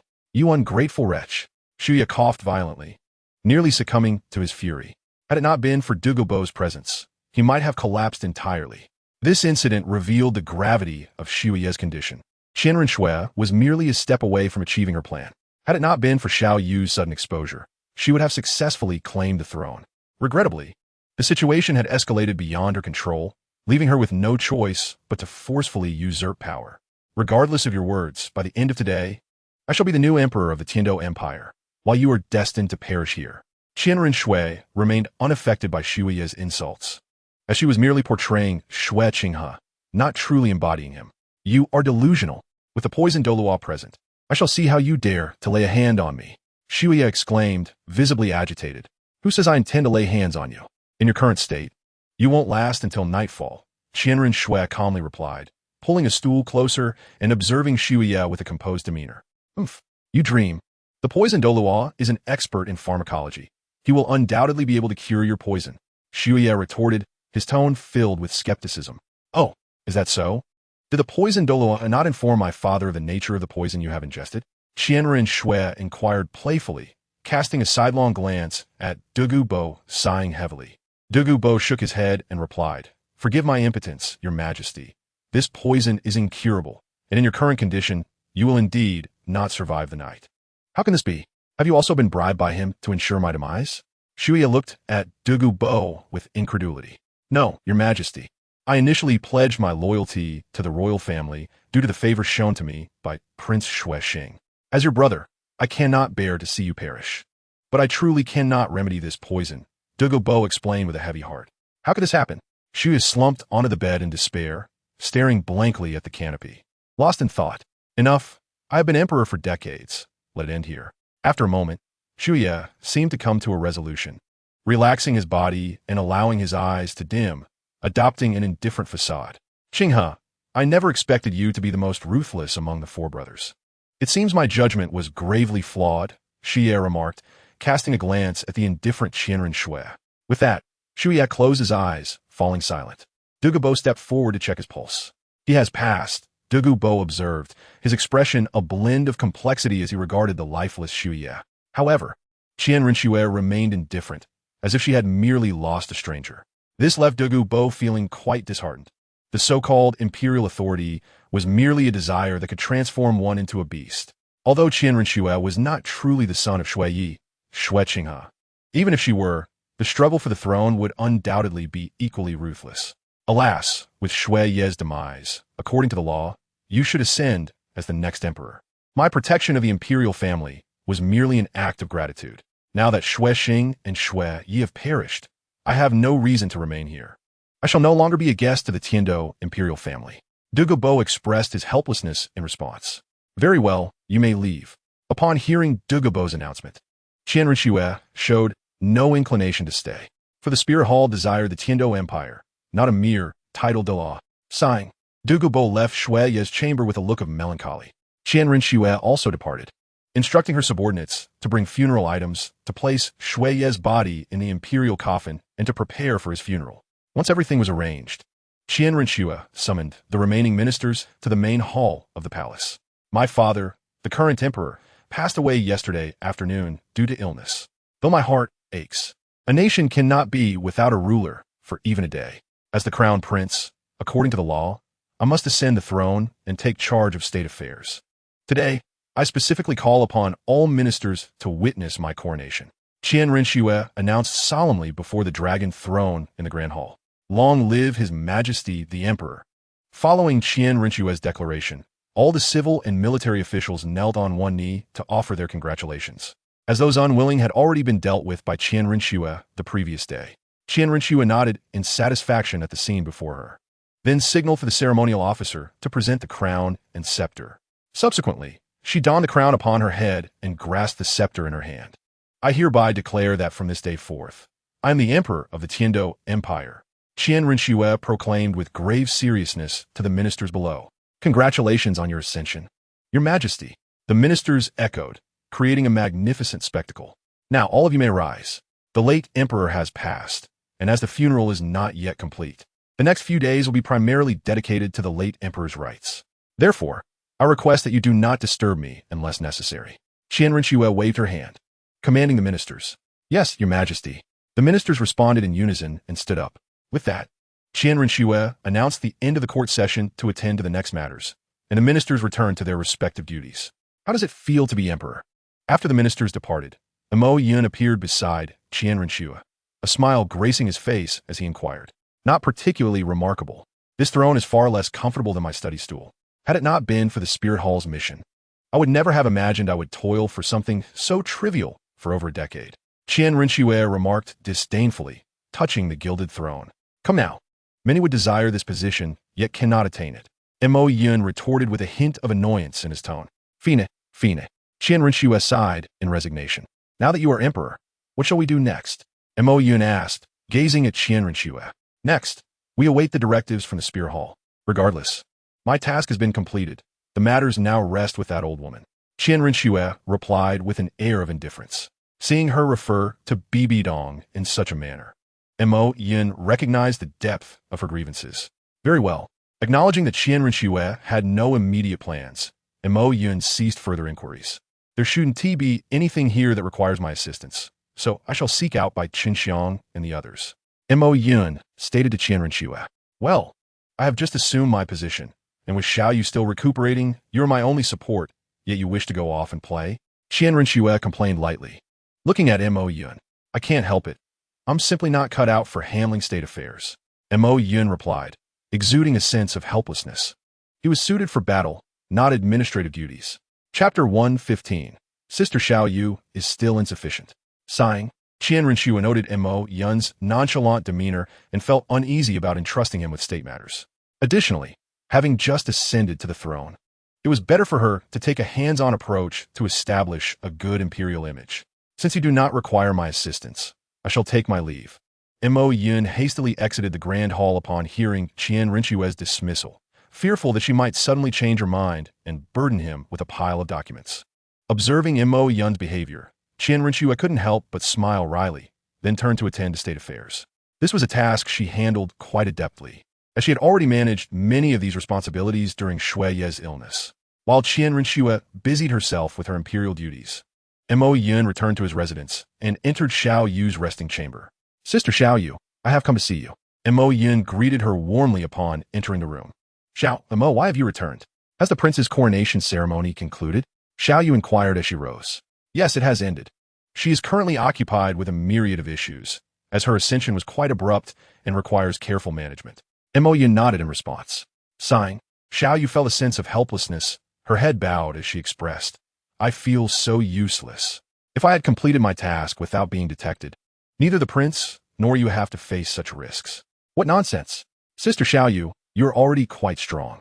After all, you have always taken care of me and the prince, managing various affairs within the residence. Without you, the prince would not have reached this point.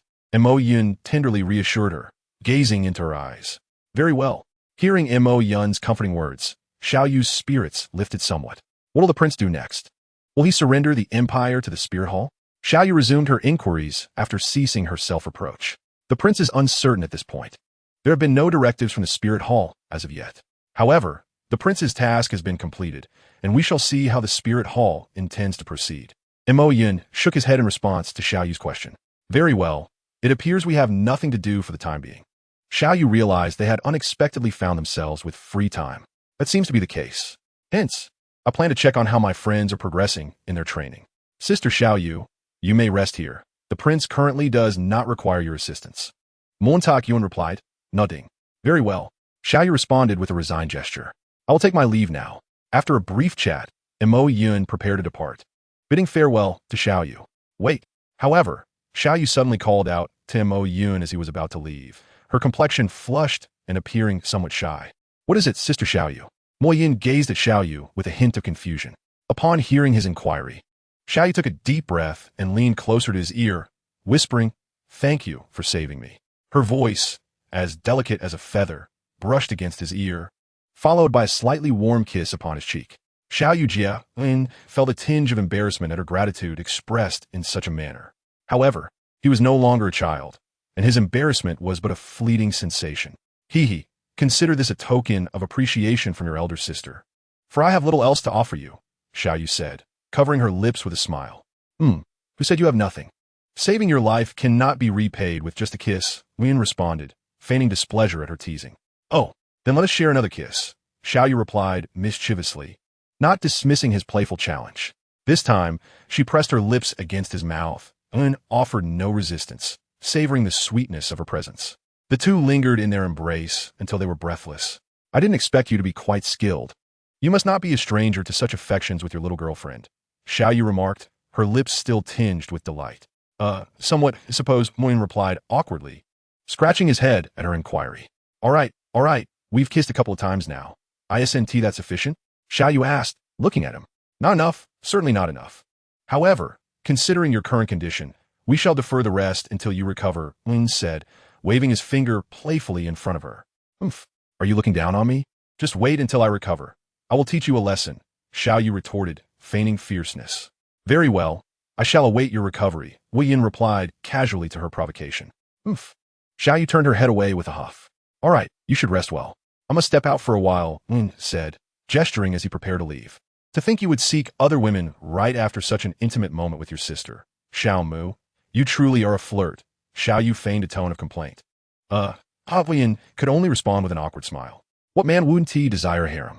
Even if one can love but one cannot limit their affections to a single person.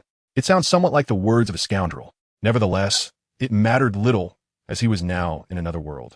Marrying multiple individuals was not illegal. Thus, Win exited the room with an apologetic demeanor. However, his intention to find Bai Qinxiang and the others was not solely driven by such thoughts. He was genuinely concerned about their current state of cultivation, given their prolonged absence from one another. With no pressing matters at hand in Qianrenchua's domain, he decided to seek out Bai Qinxiang and the others. As for how to locate them, Lin had previously left a martial soul mark on them. With a mere flicker of perception, he could discern their approximate locations and proceed toward them. Why does it feel as if Bai Qinxiang is so far away?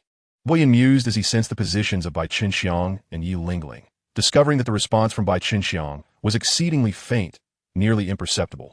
Such a situation could only imply that she was separated from him by no small distance, at least half a continent away.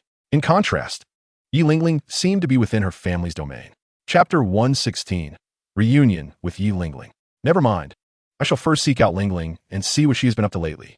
Despite his curiosity about why Bai Qinxiang was so distant, Wei Yin resolved to pursue Yi Lingling first, as both were in the same direction, albeit Bai Qinxiang's location was somewhat remote.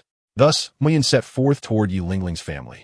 After a day of travel without incident, Wei Yin arrived at Yi Lingling's family estate the following afternoon. The estate was modest, resembling a small manor without any grandiose displays. As the Jiuxin Haidang family had few martial soul heirs and was not particularly renowned. Halt! Who are you, and what is your purpose here? As Wei Yin approached the entrance, a pair of guards intercepted him. I am a friend of your family's daughter. I have come to see her, Win explained to the guards. A friend of Miss Lingling? Please wait while we inform our superiors. One of the guards replied, exchanging glances with his companion before one of them entered the estate. After approximately 5 minutes, a middle-aged man appeared at the entrance with the guard. You must be the Wei Yin that my daughter often speaks of. She is currently in the midst of a breakthrough and cannot meet with you. Please follow me to the parlor for a moment, the middle-aged man said politely. Oh, I see. Thank you. Sir Win responded respectfully upon recognizing the man as Yi Lingling's father, and he followed him into the parlor. I am Yi Changqing, Lingling's father. She may not have mentioned me, so I thought I should introduce myself, Yi Changqing stated as he took a seat at the head of the parlor. I have met you, Uncle Changqing. A friend of Lingling. Win introduced himself briefly. I often hear Lingling mention you. There is no need for pretense. Just say you're Lingling's boyfriend, Yi Changqing said candidly. Wei Yin was somewhat taken aback by Yi Changqing's casual demeanor. Typically, a father-in-law would be difficult to please. Why was it so easy in this case? Moreover, Yi Lingling was ostensibly engaged to Qianrenchua. How could Yi Changqing so openly acknowledge his relationship with Yi Lingling? You need not be so reserved around me. I will not make things difficult for you. To our family, you are a great benefactor, Yi Changqing explained, sensing Win's confusion. What? Win was even more perplexed by this revelation. When had he aided Yi Lingling's family? Haha, my young friend, you may not be aware, but because you developed my daughter's martial soul, it has transformed from the originally healing Jiuxin Haidang into a variant with 9 enhancement effects, granting her exceptional supportive abilities and bolstering her own strength. She has become the hope for our clan's revival, Yi Changqing explained with pride. Oh, but even if Lingling is strong, she is but one person. That does not resolve the unique challenges of your martial soul inheritance, Lin remarked, still struggling to comprehend. I am well aware of that, and it troubles me greatly. But the martial soul evolution method you provided has successfully altered Lingling's martial soul. Our family's martial spirit ultimately embodies the transmission of abilities from one generation to the next. However, now that Lingling possesses 9 distinct capabilities, the next generation cannot inherit them all. They can only inherit one. This implies that we can utilize this method to liberate our martial spirit from the confines of a singular healing ability. alleviating the anguish of having only 2 members with the Jiuxin Haidang. Yi Changqing explained with a beaming smile. Upon hearing Yi Changqing's explanation, Mo Yun understood why he had been so amiable and warm towards him. He had effectively transformed the future of the Yi family. The current Yi family no longer struggles with the plight of having only 2 individuals possessing the family martial spirit, nor do they need to worry about the potential misfortune of a pair of twins causing the demise of their parents. Well, how is Lingling faring now? Once Mo Yun grasped this reality, he no longer felt concerned, as it was not his affair. Lingling has been in seclusion for 10 days, striving to break through to level 60. I am uncertain of her current status, but given her innate talent, she should soon achieve a breakthrough, Yi Changqing elucidated. Very well. I shall wait for her here for a while. If she cannot make the breakthrough, I will take my leave, and Mo Yun replied with a hint of disappointment. His primary purpose for this journey was to check on Yi Lingling's condition, and now that he knew she was well, he felt less urgency to meet her. After all, he was still unaware of the developments regarding Bai Qinxiang, which left him somewhat apprehensive. All right then. Observing Mo Yun's apparent anxiety, Yi Changqing refrained from insisting he stay, accompanying him instead as they waited for a spell. Unfortunately, after several hours, Lingling had still not succeeded in her breakthrough. I apologize, Uncle Changqing, but I truly have matters to attend to and cannot wait for Lingling to emerge. Please convey the gift I brought for her, and if all goes smoothly, I shall return within 10 days, Mo Yun said as he handed over the gift meant for Yi Lingling to Yi Changqing. Sigh, very well. Seeing this, Yi Changqing had no choice but to accept the gift and promise to assist Mo Yun. Well then, goodbye, Uncle, Mo Yun said, not lingering any longer as he departed from the Yi residence, making his way towards Bai Qinxiang. As he progressed, Mo Yun realized that Bai Qinxiang had ventured out to sea. He had followed the direction to the shoreline, but had yet to sense Yi Lingling. Alas, you run too swiftly. Mo Yun gazed at the vast, boundless sea, unable to suppress a sigh. However, speaking of swiftness, Mo Yun, was even more adept at traversing great distances, having crossed half a continent to reach the extreme north. Very well, given the circumstances, I must board a ship. Montakyun, surveying the limitless ocean, retrieved his vessel, and once again set sail upon the waters. Once aboard, Mo Yun took advantage of the energy he had previously exchanged and accelerated the ship, eager to locate Bai Qinxiang. Yet, she was still too distant. Even after 2 days of sailing at full speed, he had not sensed her presence. What is going on? I can clearly sense Bai Qinxiang's aura nearby. Yet I cannot locate her, Mo Yun muttered in bewilderment while seated on the ship. Just then, a seagull flew overhead and released its droppings. But Mo Yun reacted swiftly and evaded the mess. Hey, haven't your parents taught you not to relieve yourself indiscriminately? Mo Yun shouted angrily at the seagull, his expression resembling that of someone wishing to roast the bird. However, he soon dismissed the incident from his mind as he spotted something far larger than the seagull hovering above him. Chapter 117. Sky Island. There is actually an island here. It is truly astonishing, Mo Yun exclaimed as he beheld a colossal island shrouded in clouds, nearly imperceptible to the naked eye. Although the island was immense, it was surrounded by clouds and situated several thousand meters above the ground. Were it not for the seagull's sudden droppings, he might not have noticed it at all. It seems that Xiao Bai must have ascended to that island. I am quite curious about how she managed to reach such heights. Mo Yun speculated about Bai Qinxiang's whereabouts upon spotting the island. No wonder he had been unable to see her while sensing her aura nearby. It was actually above him. Nevertheless, it would be prudent to investigate the island further. Although Mo Yun had formed a hypothesis, it needed verification. He summoned his thunder wing and soared into the sky, transforming into a flash of lightning, successfully landing on the island in under a minute. Upon alighting, the sight that greeted Mo Yun left him in awe. A magnificent palace stood before him, with the entire perimeter of the island adorned with the palace's courtyards. How could one not be astonished by an island located at such a great height? Mo Yun stood there, momentarily dazed by the scenery, unsure of how to articulate his feelings regarding the sight before him. Yet he knew that this was not the time for admiration. He had come in search of Bai Qinxiang. Regaining his composure, Mo Yun began to search the courtyard for any sign of her. However, after a thorough inspection, he found nothing but the vibrant, exotic flowers, lush green grass, and some stone sculptures. It seemed he would need to enter the palace to continue his search. After a fruitless circuit, Mo Yun ceased his aimless wandering and approached the palace entrance. The palace's architecture was grand, characterized by towering domes that resembled a church. Xiaobai, are you here? Mo Yun called out loudly upon entering the vast hall, his voice echoing throughout the chamber. Yet despite his efforts, he received no response from Bai Qinxiang. What could this mean? Is she not here? That cannot be the case. Growing increasingly puzzled by the silence, Mo Yun scanned the area for any sign of Bai Qinxiang. Ah, intruder! Are you seeking the golden Bai Qinxiang or the silver Bai Qinxiang? Just as Mo Yun was surveying his surroundings, he suddenly turned to find a delicate figure with two braids standing before him, holding two Bai Qinxiang dolls. Oh! Mo Yun was startled, his heart nearly leaping from his chest. However, he quickly regained his composure. Who are you? How did you come to be here? Do you know Xiaobai? Mo Yun inquired of this rare encounter. With a calm demeanor, the figure responded, What question would you like me to answer first? Could you first tell me who you are? Mo Yun replied after a brief pause at the unexpected question. Very well. I am Babachuosi, a deity of wind. That concludes my introduction, the figure succinctly stated in response to Mo Yun's inquiry. What? Upon hearing Babachuosi's introduction, Mo Yun nearly widened his eyes in disbelief. In his understanding, how could a deity descend to the mortal realm? Yet, here he was unexpectedly encountering a wind deity. Although he sensed that this island might be a sacred place of inheritance upon his arrival, he never anticipated the presence of a wind deity. Do not be so alarmed. Am I really that terrifying? The wind deity remarked, observing Mo Yun's astonishment with a look of indifference. Allow me a moment to gather my thoughts. Even if Baba Tuasi had stated so, Mo Yun found it hard to accept at first, leaning against his forehead and taking a few deep breaths. Are you ready now? Baba Tuasi inquired as Mo Yun seemed to regain his composure.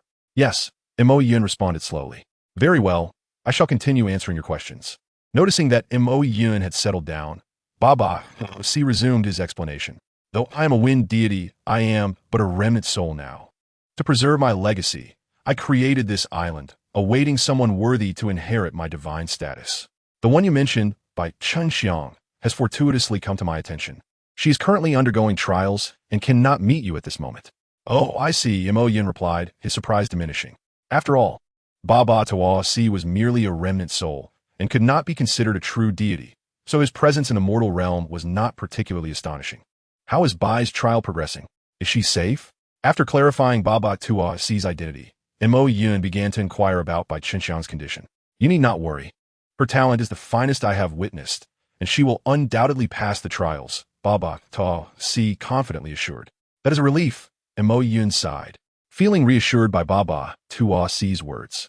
Now that you seem settled, may I pose a few questions? Baba Tuasi observed Mo Yun, his curiosity piqued. Sure. What would you like to ask? Mo Yun replied, not wishing to decline, for he believed in the principle of reciprocity. They exchanged questions freely without any hesitation. All right, could you tell me how you arrived here? You do not seem to possess a wind-type martial soul, Baba Tuasi noted, observing Mo Yun's soul energy. Not only wind-type martial souls can fly, I possess a flying soul bone, Mo Yun revealed, showcasing his Jing Leiji. Ah, a supplementary soul bone. The wings of the Jing Leiji long. You are quite fortunate, Baba Tuasi remarked with a hint of admiration. Can you also tell me about your relationship with Bai Qinxiang and how you found this place? After addressing the first question, Baba Tuasi continued. I am Bai's lover, and I found this place due to the marks she bears from me, Mo Yun replied. Oh, so you're a couple. No wonder you dare to venture to my lofty island to seek her. Your courage is commendable, Baba Tuasi observed, a smile gracing his features. Chapter 118, Bai Qinxiang's Ascension. Do you have any further inquiries? Mo Yun, noticing Baba Tuasi's inquisitive demeanor, sighed in resignation and asked. None. Baba Tuasi shrugged. Very well.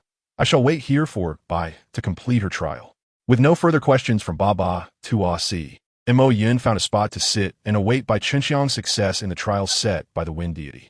All right, Baba Tuasi said, somewhat resigned as he also waited alongside Mo Yun. By the way, what kind of trial did you set for Bai? Mo Yun inquired while awaiting Bai Qinxiang's completion of the trial.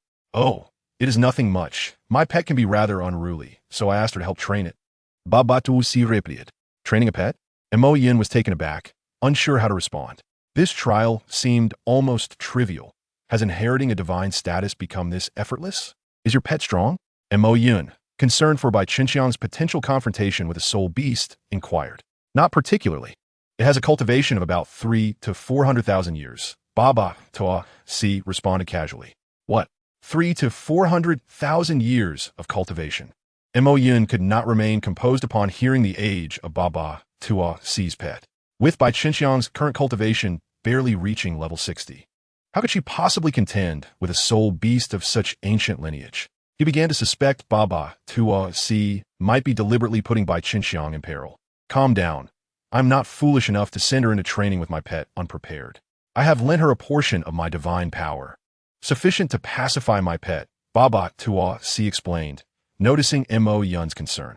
Oh, that is a relief, Mo Yun said, feeling considerably more at ease after Baba Toa Si's explanation. However, where is your pet? I don't see any soul beasts around here, Mo Yun pressed on. His curiosity piqued.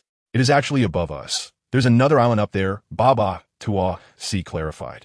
I understand now, Mo Yun nodded, his question satisfied as he continued to await Bai Qinxiang's return. Suddenly, a resounding crash echoed as the palace's roof shattered, debris raining down and causing a tremendous commotion. Cough! Cough, cough! Mo Yun was caught off guard by the falling rubble, coughing profusely and covering his mouth and nose with his clothing. What's happening? He wondered, gazing at the dust-covered spectacle before him. That voice sounds familiar, he remarked just as a woman's voice emerged from the haze. A gentle breeze swept through, clearing the dust, and there appeared Bai Qinxiang riding a colossal dragon. Xiaobai! Mo Yun exclaimed. Gidge! They both called out in astonishment upon recognizing each other. Mo Yun, Gidge, what are you doing here? Bai Qinxiang quickly dismounted from the dragon, joyfully approaching Mo Yun. Observing her swift descent, Mo Yun was somewhat taken aback. It seemed Bai Qinxiang had made considerable progress over the past 2 years.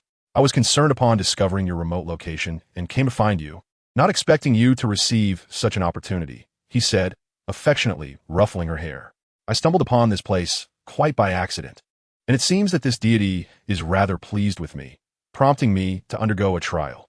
Bai Qinxiang remarked with a chuckle upon hearing Mo Yun's reflection. Indeed, this deity possesses a commendable disposition. Mo Yun could not deny Bai Qinxiang's assessment of Baba Toa Si. Ahem, have you both said enough? Baba Toa Si interrupted, clearing his throat as he stood by while Mo Yun and Bai Qinxiang were engrossed in conversation. My apologies for forgetting you.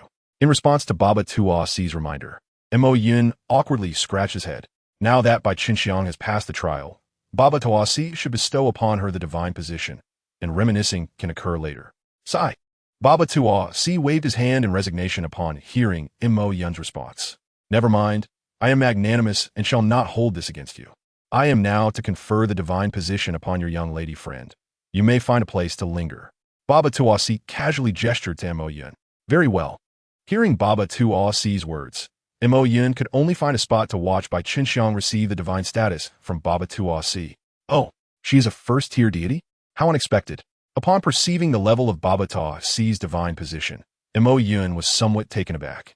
He had initially assumed that such a seemingly unreliable deity would possess a lower status. However, it now appeared that Baba Toa Si held some standing in the divine realm during his lifetime. The divine position has been conferred upon you, and my mission is now complete. As Mo Yun pondered, Baba Toa Si had already integrated the divine position into Bai Qinxiang's being. Now, Bai Qinxiang, like him, would only need to reach level 99 to become a new deity. Does your declaration of mission completion imply that you will vanish? Mo Yun speculated upon hearing Baba Toa Si state that his mission was complete, who said that completing a mission necessitates disappearance. I'm not so fragile. My mission merely entailed finding an heir. Now that the heir has been found, I shall venture forth. I cannot remain in this barren sky forever. Baba Toa Si retorted, somewhat irked by Mo Yun's assumption. Very well. You deities are indeed peculiar. Mo Yun shrugged his shoulders in exasperation at Baba Toa Si's intentions. Ha! Not all of us are like that. Primarily, I am the wind deity, a symbol of freedom. Baba Toa Si chuckled heartily. All right, go on and enjoy your freedom. I must return with Xiaobai. Mo Yun displayed a hint of resignation upon hearing Baba Toa Si's explanation, deciding not to interfere with his plans. How heartless. To take my divine position without even a word of thanks before departing. Baba Toa Si fiend sorrow. In response, Mo Yun wore a look of amusement. Enough of that gaze. While I am aware of my good looks, I am indeed a boy. Baba Tuosi teased Mo Yun. What? A boy? Upon hearing Baba Tuosi's jest, Mo Yun glanced at Baba Tuosi's white stockings, then at his small braid and handsome features, momentarily doubting whether he had misheard. Chapter 119, Departure from the Sky Island. I have said I am a boy. If you do not believe me, I can show you. Baba Tuosi grinned mischievously at Mo Yun. No, that's unnecessary. I believe you.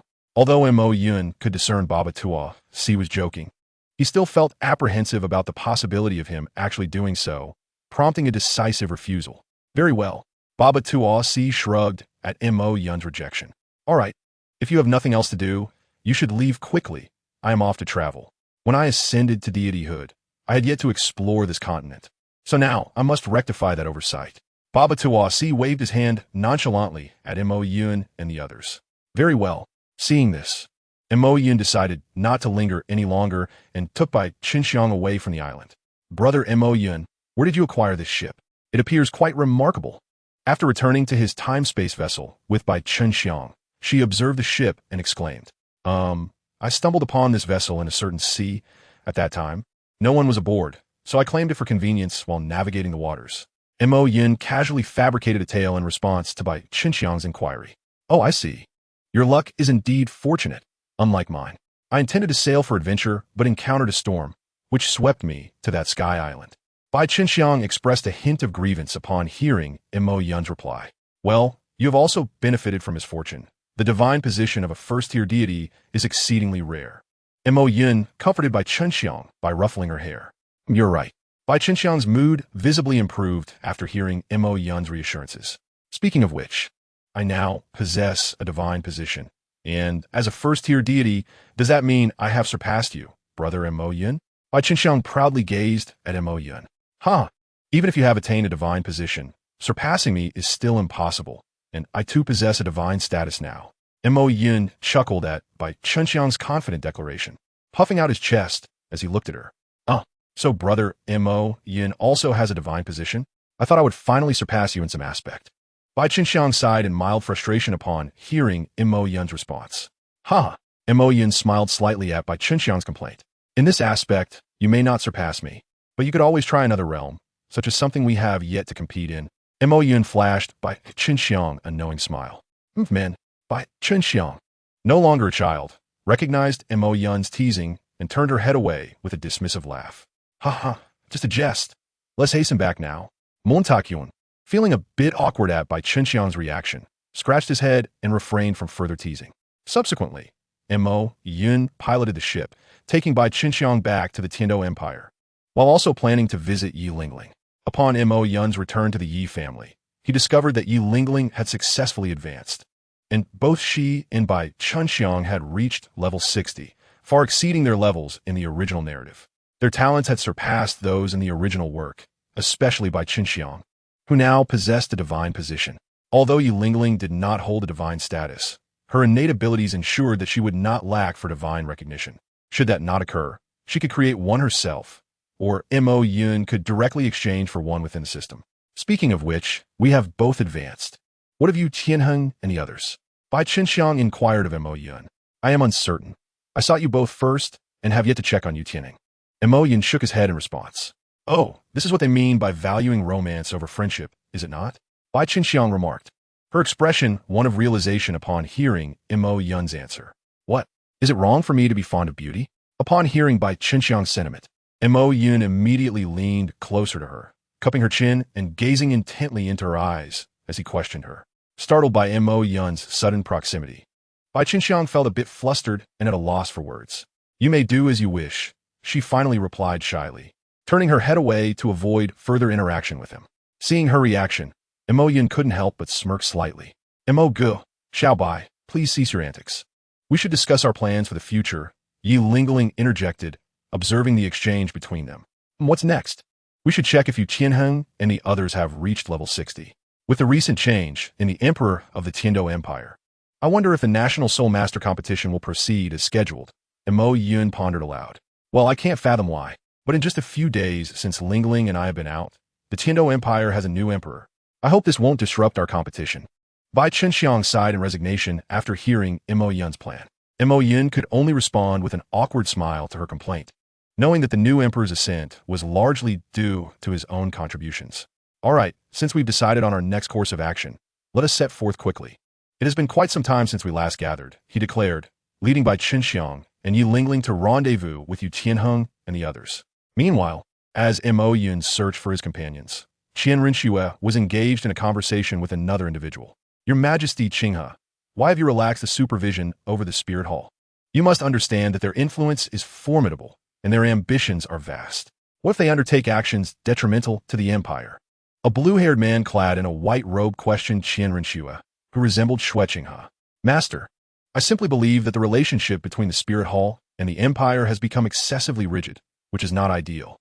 Besides, the Spirit Hall has indeed benefited our empire, assisting our citizens in awakening their martial spirits and providing them with subsidies, creating a seemingly harmonious atmosphere. Qian Rinxue responded calmly to the man's inquiry. It was evident from her reply that the blue-haired man was her mentor, and the only one who held that distinction was Ning Fengji, the leader of the Seven Treasure Glazed Tile School. Qinghe, you are not a fool. You must understand the implications of my words. What exactly are you trying to achieve? Ning Fengji, not easily deceived, recognized the underlying motives of Qian Rinxue. He had chosen to become her mentor because he saw her potential to become an emperor, believing that fostering a good relationship would aid the growth of their school. However, her actions post-ascension, which favored the Spirit Hall, an entity that secretly opposed his sect, were intolerable to him. Master, I comprehend your concerns. The threat posed by the Spirit Hall to the Tiando Empire is indeed significant, yet the strength of other sects should not be underestimated either, Qian Rinxue replied, remaining unfazed by Ning Fengji's anger. She took a delicate sip of tea before continuing. Upon hearing her words, Ning Fengji grasped her intention. He assumed she aimed to leverage the Spirit Hall to counterbalance the influence of other sections. Consequently, he had no further objections. After all, Qian Rinxue was no longer the crown prince, but a legitimate emperor. Even as her mentor, he could not question her decisions without courting disaster. Very well. Your intellect is recognized by both me and the late emperor.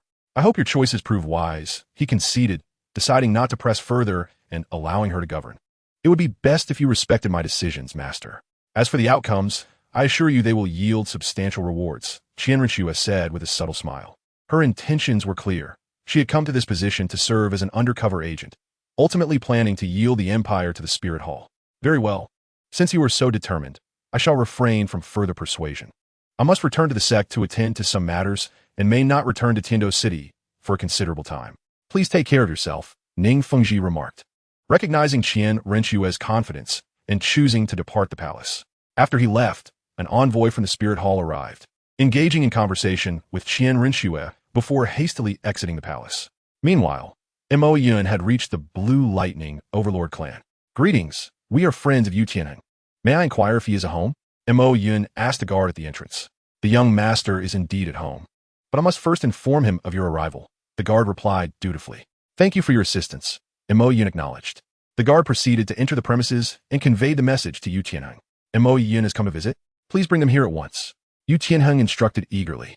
Understood, young master, the guard replied before swiftly returning to the entrance to escort Mo Yun and his companions. Tianheng, it has been a long time. Mo Yun greeted as he stepped into the courtyard, addressing Yu Tianheng, who stood there. Indeed, it has been quite some time. What brings you all to visit? Yu Tianheng responded warmly. Since both Lingling and Xiao Bai have made breakthroughs, I wanted to see how you were faring, Mo Yun explained. Ah, I see. You wish to see if I've made any progress so that you can tease me, Yu Tianheng said with a knowing smile. Of course not. We are not the type to derive amusement from your misfortunes, Mo Yun replied, scratching his head awkwardly. Regardless, whether that is true or not, you will be disappointed. I have reached level 60 and plan to seek a soul ring in a few days, Yu Tianheng declared proudly.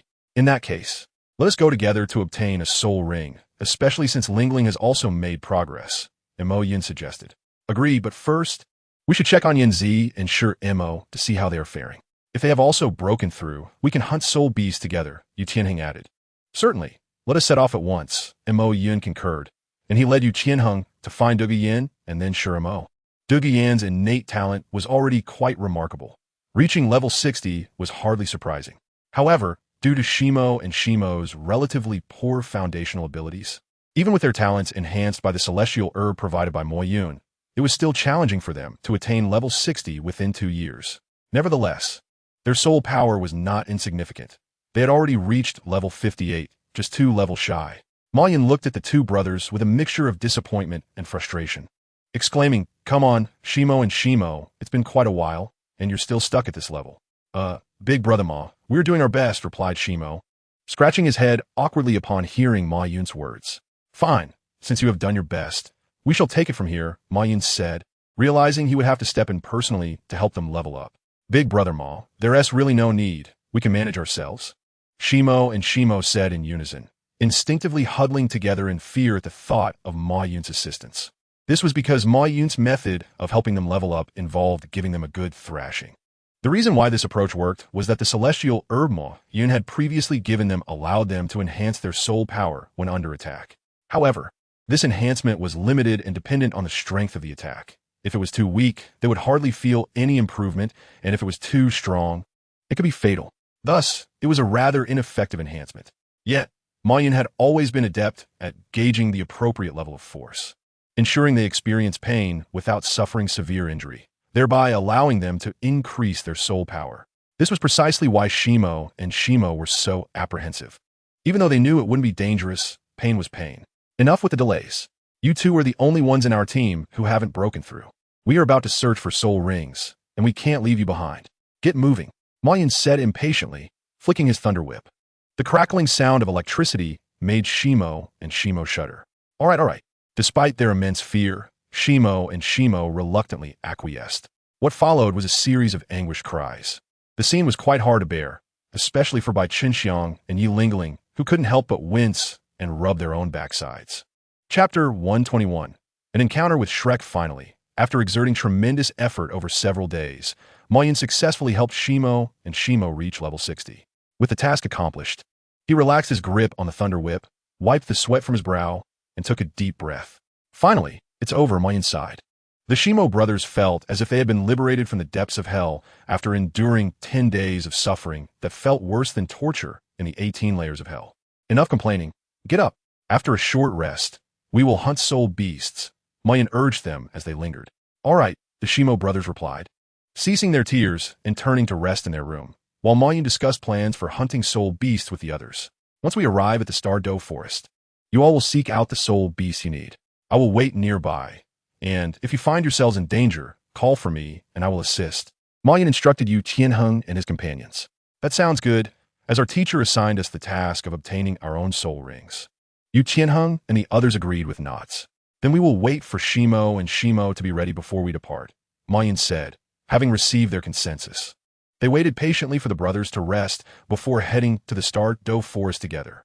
You're now at the 6th soul ring, and a soul ring age of around 40 to 50,000 years should not be an issue, correct? Ma Yun inquired as they entered the Douluo Forest. Although a normal soul master's 6th soul ring typically ranged from 10 to 20,000 years, Yu Qianheng and his companions were not ordinary soul masters. Their strength allowed for a higher threshold.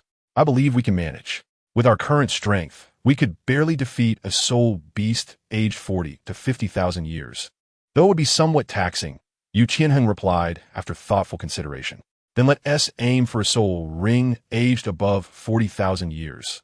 That way, your chances of success will be greater, Ma Yun suggested after hearing Yu Qianheng's response. Agreed, but we will need to venture deeper into the forest. Yu Qianheng nodded in agreement. All right, go a bit deeper to hunt the soul beasts. I will wait here for you. If any issues arise, activate the mark I left for you, and I will rush to your side immediately, Ma Yun affirmed, planting a lightning mark on them before allowing them to seek their soul rings. Subsequently, Ma Yun set up a simple tent in the distance and prepared some cooking tools, planning to celebrate with a feast once Yu Qianheng and the others returned. Now that everything is set, it's time to gather some ingredients, he said, leaving the camp to search for food. Hey, what are you doing? I found the soul beast first. Ma Yun suddenly heard a commotion nearby while foraging for ingredients. Curiosity piqued, he approached the source of the noise and discovered a group of familiar faces. Zhao Wuji, Dai Mu Bai, Ma Hongjun, Zhu Zhuqing, Xiao Wu, Tang San, Oscar, Ning Rongrong, along with 2 unfamiliar individuals. What brings you all here? Ma Yun inquired, glancing at the members of Shrek Academy, including an older woman and a young girl. Ma Yun. Upon seeing him, Dai Mubai and Ma Hongjun reacted with fear, unable to greet him properly. What's wrong? Am I that frightening that you can't even speak? Ma Yun remarked, slightly bemused by their reaction. And no, big brother Ma, you are quite amiable. How could you intimidate anyone? Dai Mubai and Ma Hongjun quickly waved their hands and shook their heads in denial. Forget it. I won't hold it against you. But you still haven't explained what you're doing here, Ma Yun prompted, as the scene felt vaguely familiar, though he had forgotten much of the plot after living in this world for so long. Oh, we are helping Xiao Ao obtain a soul ring. But we accidentally stole someone else's soul beast and are currently in a dispute, Dai Mubai succinctly explained. I see, Ma Yun replied, recalling the storyline upon hearing Dai Mubai's explanation. This young friend, this matter pertains to us and them, and I hope you will refrain from intervening. As Ma Yun was deep in thought, the snake lady implored him nearby. She expressed this to Ma Yun because she sensed his formidable soul power. The presence of Zhao Wuji had already posed a significant challenge for her, and if Ma Yun were to join, she would have no choice but to concede. Very well. I originally came here out of curiosity to see what was happening and had no intention of intervening. Since this is your dispute, you shall resolve it yourselves. Ma Yun nonchalantly responded upon hearing the snake lady's plea. He was not particularly familiar with Tong San and his companions, and thus felt no obligation to assist. Then I thank you, young friend. The snake lady sighed in relief upon realizing Ma Yun would not interfere. Hey, Ma Yun, being a student of Qiming, should you lend us a hand in such matters? Zhao Wuji could not help but voice his complaint at Ma Yun's disinterest in helping. You are the ones who seized another soul beast. I remain neutral, so do as you please, Ma Yun replied with an indifferent demeanor. Fine, fine, Zhao Wuji conceded, unable to persuade Ma Yun any further. Snake lady, I shall not waste words with you. This soul beast is intended for the younger generation. Since we all desire it, let us have them compete. The one with greater ability prevails, Zhao Wuji declared to the snake lady. I can tell at a glance that your young man is merely an auxiliary soul master. How can he possibly compete with my girl? The snake lady scoffed. That's no issue. I can have someone else take the stage in place of Xiao Ao. Zhao Wuji waved his hand dismissively. Very well. Then select someone quickly to begin. The snake lady acquiesced to Zhao Wuji's solution. Thus, as in the original narrative, a duel between Tong San and Meng Iran unfolded, concluding as Ma Yun had anticipated, with Tong San emerging victorious. Now there's no problem, right?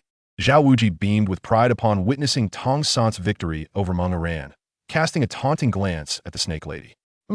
As always, let us depart. The snake lady stormed off in a fury. Xiao San, splendid work. Xiao, don't just stand there. Hurry and absorb the soul ring. Zhao Wuji hurriedly instructed Osika. Osika, reminded by Zhao Wuji, promptly turned to absorb the soul ring.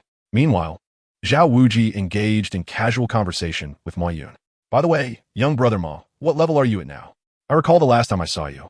You were only in your 60s. Zhao Wuji draped an arm around Ma Yun's shoulder and inquired.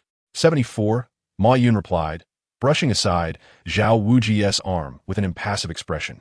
74? So soon? Zhao Wuji was taken aback. In less than 2 years, Ma Yun had ascended from the 60s to 74, nearing his own level, which astonished him greatly. You truly are a prodigy. Your rate of advancement is akin to that of a sow giving birth, Zhao Wuji remarked. What an odd comparison. Ma Yun was left speechless by Zhao Wuji's description, wondering how one could liken rapid leveling to that. Well, whatever. I'm merely here to observe. Now that I've seen enough, I shall take my leave. Ma Yun commented, slightly critiquing Zhao Wuji's peculiar analogy before deciding to continue his search for food. Don't be so aloof, young brother Ma. Since we've met here in the Xingdou Dasan Lin, let's walk together, Zhao Wuji said warmly, wrapping an arm around Ma Yun's neck. No need. I'm not well acquainted with you, and I have matters to attend to in the Xingdou Dasan Lin. Ma Yun deftly pushed Zhao Wuji away. He was not fond of being so familiar with a large man, especially one as boisterous as Zhao Wuji, though he might have accepted such affection from someone like Baba Toosi. What brings you here, then? Perhaps we can assist? Zhao Wuji inquired. I am here to assist my friends in hunting soul rings, Ma Yun replied coldly. Perfect timing. I'm also helping Tong San and the others with their soul rings. Zhao Wuji responded, displaying his usual straightforwardness. Not quite. They seek soul beasts of 4,000 to 5,000 years, which are not on the same level as your junior students. Ma Yun decisively rejected. Very well, we shall not disturb you further. Zhao Wuji sighed and gave up on persuading Ma Yun. All right, if there is nothing else, I shall take my leave, Ma Yun stated calmly before departing to continue his quest for sustenance. What a peculiar individual, Tong San remarked, unable to contain his thoughts as he watched Ma Yun walk away. Shoo, Xiao San, keep your voice down. His perception is remarkably keen. It would be unfortunate if he overheard you speaking ill of him. Dai Bai whispered to Tong San. Is his temperament truly that fragile? Tong San questioned, looking curiously at Dai Bai. Whether he is fragile or not, I cannot say. But if you speak ill of him, he will certainly hear you. It seems he can sense everything within a radius of several hundred meters, Dai Bai explained. He himself was not entirely clear on Ma Yun's mental capabilities. Having only heard about them in passing during conversations with Qin Ming and Zhao Wuji, thus he was unaware that Ma Yun's range of perception had expanded to several kilometers. To perceive everything within a radius of several hundred meters is an extraordinary ability, Tong San exclaimed, astonished by Dai Bai's revelation. This capability is a natural nemesis to assassins. Any subtle movement would be laid bare before him. It seems wise to refrain from antagonizing him, lest he become a formidable adversary. Tong San mused cautiously upon grasping Ma Yun's abilities. Xiao San, it's not merely wise to avoid antagonism. It is imperative that you never cross him, or you shall experience matters beyond your imagination. Dai Bai earnestly advised Tong San. Very well, Tong San nodded in resignation. Hey, is it truly appropriate to speak ill of someone behind their back? I find him to be a rather kind individual and quite gentle, Ning Rong interjected, incensed by Tong San and Dai Bai's remarks. Indeed, I think he is quite admirable, Zhu Zhuqing added her support. That petty individual is hardly admirable. He frequently subjects me and Ma Hongju to harsh treatment, Dai Bai lamented. That is because you lack shame, engaging in despicable acts daily.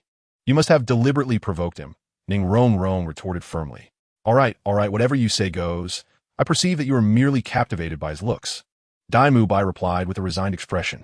Who said that? Ning Rong blushed slightly in her rebuttal. Could it be that you have already taken a liking to him? Dai Bai was rendered speechless upon witnessing Ning's demeanor.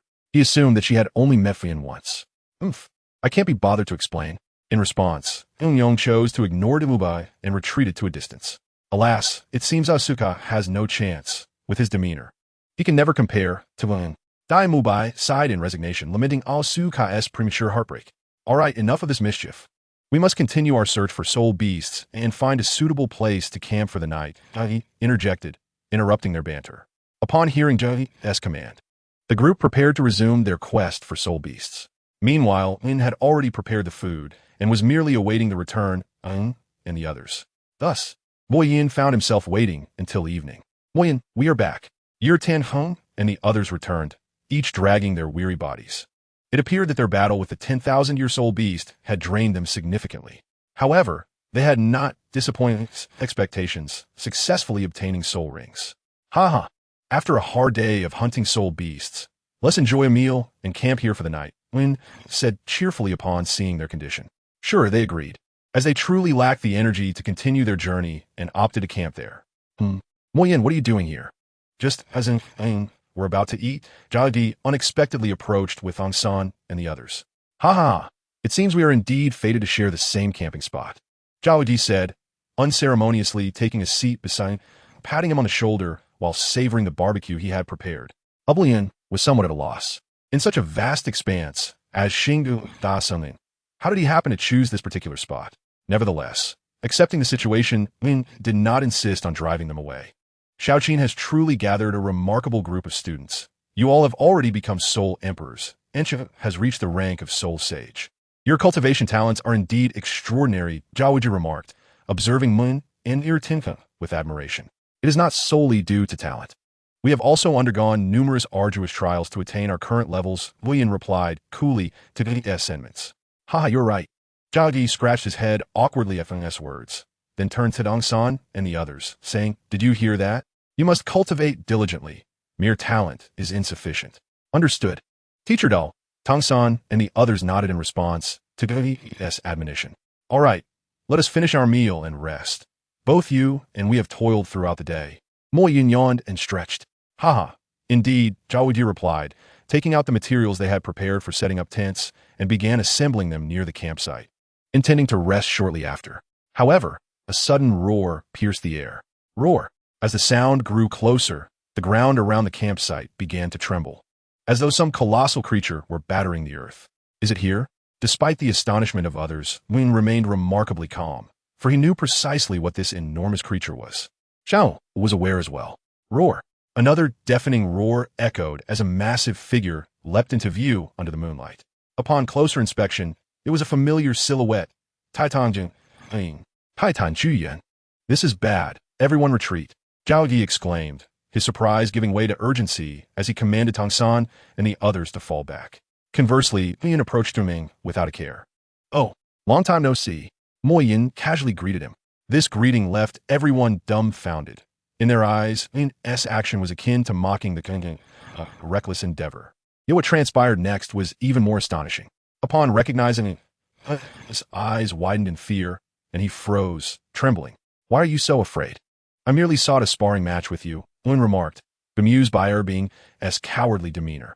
Woo-woo. Ming could only shed tears of fear in response to Lian's teasing. Enough, enough. You are nearly 100,000-year-old beast, yet still so weepy. I know why you are here. Let us finish quickly, so I can get back to sleep. Mo Yin said, looking disdainfully at without daring to voice any complaints, sidestepping and approached Dagi. What do you want? Zhao Wuji asked, his expression tense as he feared Ming might harm them. Xiao, hand her over. Ming spoke in clumsy human language, extending his massive hand. What? The group was startled by his speech, even more perplexed as to why a soul beast would know Zhou and demand her surrender. I will not give Zhou to you unless you step over my dead body. Tang San, though frightened, stood resolutely in front of Xiao. Human, get out of the way. Ming, seeing Tang San prevent him from reuniting with Zhou, swatted at him with a paw, disregarding Zhou's attempt to intervene. Thankfully, Zhao Ji intervened, blocking the blow, or Tang San might have met an untimely end. Puff! Although Zhao Ji managed to shield Tang San from Ming's swipe, he sustained considerable injury. Ming, stop! Upon witnessing Zhao Ji's injury, Xiao's temper flared, and she shouted at Ming. Xiao Ming looked like a child caught in the act, curling his fingers in trepidation. Xiao sighed, seeing Ming's demeanor. If you wish to see me, just say so. Why resort to violence against my friends? I intended to find an opportunity to visit you anyway. Xiao scolded Ming. Ming adopted a remorseful expression, resembling a child who had done wrong as he listened to Zhou's admonishments. All right, wait here for a moment. I must explain things to Zhengge and the others, Xiao Wu said, seeking to acknowledge his mistake, and turned to approach Doji and the others. Xiao Wu, what is this? Tang San and the others were astonished to witness Zhou conversing with the Taitangjin, their expressions reflecting their confusion. This old beast is actually my friend. His name is Ing. Xiao Wu explained somewhat timidly. What? You are friends with such a massive soul beast? The group stared at Xiao Wu in disbelief, their expressions a mixture of shock and astonishment. I know this seems hard to believe, but he truly is my friend. Xiao Wu continued to affirm, yet remained reluctant to disclose her true identity as a soul beast. However, how could a soul beast, with nearly 100,000 years of history, possibly be friends with humans? The others sensed that Xiao Wu was concealing something from them, and thus pressed her for answers once more. Upon realizing that Tang San and the others were asking her the very question she dreaded most, Xiao Wu hesitated, unsure whether to reveal the truth to Tang San and his companions. What was so perplexing about a soul beast befriending another soul beast? Montakyun, unable to contain himself due to Xiao Wu's indecisiveness, interjected with a response. He had no concern for whether Tang San and the others minded Xiao Wu being a soul beast. He merely wished for Ming to complete his business swiftly so they could depart, as he needed to rest. What? Although Mo Yun found Xiao Wu's identity as a soul beast quite normal for Dai Mu Bai and the others, who had lived alongside her for several months, it was monumental news, especially for Tang San, who was astonished to learn that the childhood companion he had known for years was, in fact, transformed from a soul beast. There was no need for such astonishment. Ming had merely come to reconnect with Xiao Wu, and they should not interrupt them. Mo Yun suggested allowing Ming to take Xiao Wu away for a while, as he too desired some rest, indifferent to the astonishment of the others. Montauk yawned lazily. Chapter 124. Return to the academy after discovering Xiao Wu's true identity as a soul beast. Tang San and his companions wished to inquire further, But Ming was eager to reunite with Xiao Wu, prompting them to wait until after the reunion to pose their questions. Teacher, is Xiao Wu truly a soul beast? She seems no different from a human. Dai Mubai asked as he approached Zhao Wujia. How would I know? I'm not a title Douluo. Only a title Douluo or someone with special perceptive abilities can discern an ordinary transformed soul beast, Zhao Wujia replied grumpily. He was still brooding over having been injured by Ming earlier. Having recently been beaten by Tang San's father, he now found himself on the receiving end of Xiao Wu's soul beast friend's wrath.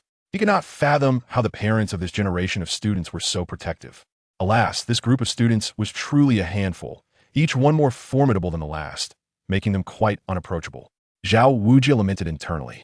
He was known for his strict teaching methods and frequently resorted to punishment. Now, Tang San's father was a title Douluo. Ning Rongrong had the backing of the Seven Treasure Glazed Tile School, and Dai Mubai and Zhu Zhuqing were associated with the Xing Luo royal family. Only Ma Hongjun and Oscar were still within his reach. All right, go rest for now. Tomorrow, when Xiao Wu returns, she will explain everything to you. Zhao Wujia said wearily to Tang San and his companions. Very well. With that, Tang San and the others returned to their tent to rest. The following morning, Xiao Wu returned to the camp, marking the time for her to explain everything to Tang San and the others. Mo Yun, however, remained disinterested. Whether or not Tang San and his companions accepted Xiao Wu was of no concern to him. Thus, he took Yu Tianheng and the others and departed the Stardow Forest, returning to Tiando City. I cannot believe you have completed the task I assigned you ahead of schedule, Qin Ming remarked with a look of satisfaction as he observed the royal fighting team members. All now at level 61 in the Tiando Academy training ground. Haha, it was merely a stroke of luck, Yu Tianheng humbly replied. As the young master of a prominent family, he had ample resources for cultivation, and along with some fortunate encounters during training, reaching level 61 was not a challenge. The others were similarly fortunate, with Bai Chenxiang even achieving a divine rank. Well, since you have completed your tasks, it's time to reorganize our battle team. Let us prepare for our final team competition, Qin Ming said, his expression filled with anticipation as he looked at the newly empowered members of the royal fighting team. Yes, teacher. The group nodded in agreement, though one question lingered in their minds. Teacher, now that the empire has a new emperor, will our competition still proceed as scheduled? Yu Tianheng inquired. Although the Soul Master Tournament was traditionally held every 5 years, and there were still 1 or 2 years left until the next event, he was uncertain whether Qianren Xue would continue this tradition.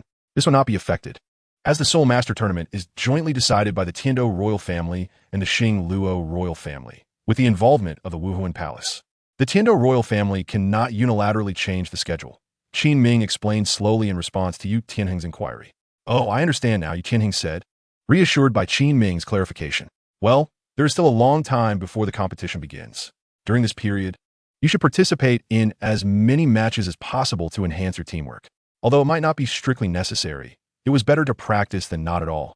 Qin Ming intended for Yu Tianheng and the others to continue participating in team matches to improve their synergy. Yet he realized that their current strength was overwhelmingly superior. The age limit for the Soul Master Tournament was set at 25 and below, where the most powerful Soul Masters would barely reach level 50.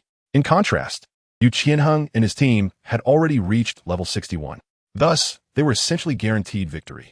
Furthermore, they were the main team sent by the Tiando royal family, directly qualifying for the finals, meaning they only needed to win 2 matches to secure the championship, competing against any 2 of the teams sent by the Xing Luo royal family, the Wuhuan Palace, or the team that triumphed in the ordinary team matches. Indeed, we have not fought side by side in quite some time. Practicing together now would be beneficial. Although Yu Tianheng was aware that their current strength practically assured them victory, he still wished to hone their skills. After all, it was a team competition, and even if their opponents had lower average soul power, a well-executed strategy could lead to victory. Of course, this victory condition required that Mo Yun did not intervene. Otherwise, there would be no hope. A group of children in their 40s and 50s could not possibly defeat a powerhouse capable of confronting a 100,000-year soul beast. All right, let us head to the soul fighting arena. I hope we can find worthy opponents, Qin Ming said, noting that Yu Tianheng and the others had no objections. However, he did not hold out much hope, as the skill level of soul masters in the soul fighting arena varied greatly, and it was rare to encounter truly powerful soul masters. Moreover, those who reached level 60 and above generally held significant status, making it unlikely for them to engage in such rough battles at the arena. Nonetheless, if such individuals did exist, they would likely be battle maniacs, posing a considerable challenge for Yu Qianheng and his team. Thus, although he acknowledged the slim chances, Qin Ming approached the soul fighting arena with a spirit of exploration. What? An average level of 62. You wish to find a team to compete here? The receptionist at the front desk was taken aback upon hearing Qin Ming mention the soul power levels of Yu Tianheng and his team. Yes. Do you have any suitable teams available? Qin Ming affirmed. We truly do not have that. The receptionist responded while wiping the cold sweat from his forehead. Is there a lower level option available? Qin Ming, still somewhat hopeful, inquired.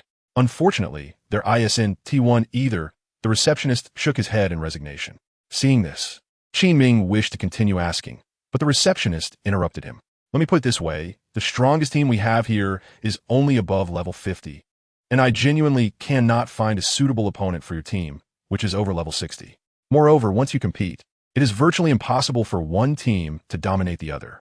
Our Dohan arena is bound to incur losses, the receptionist said with a bitter expression. Sigh, very well then.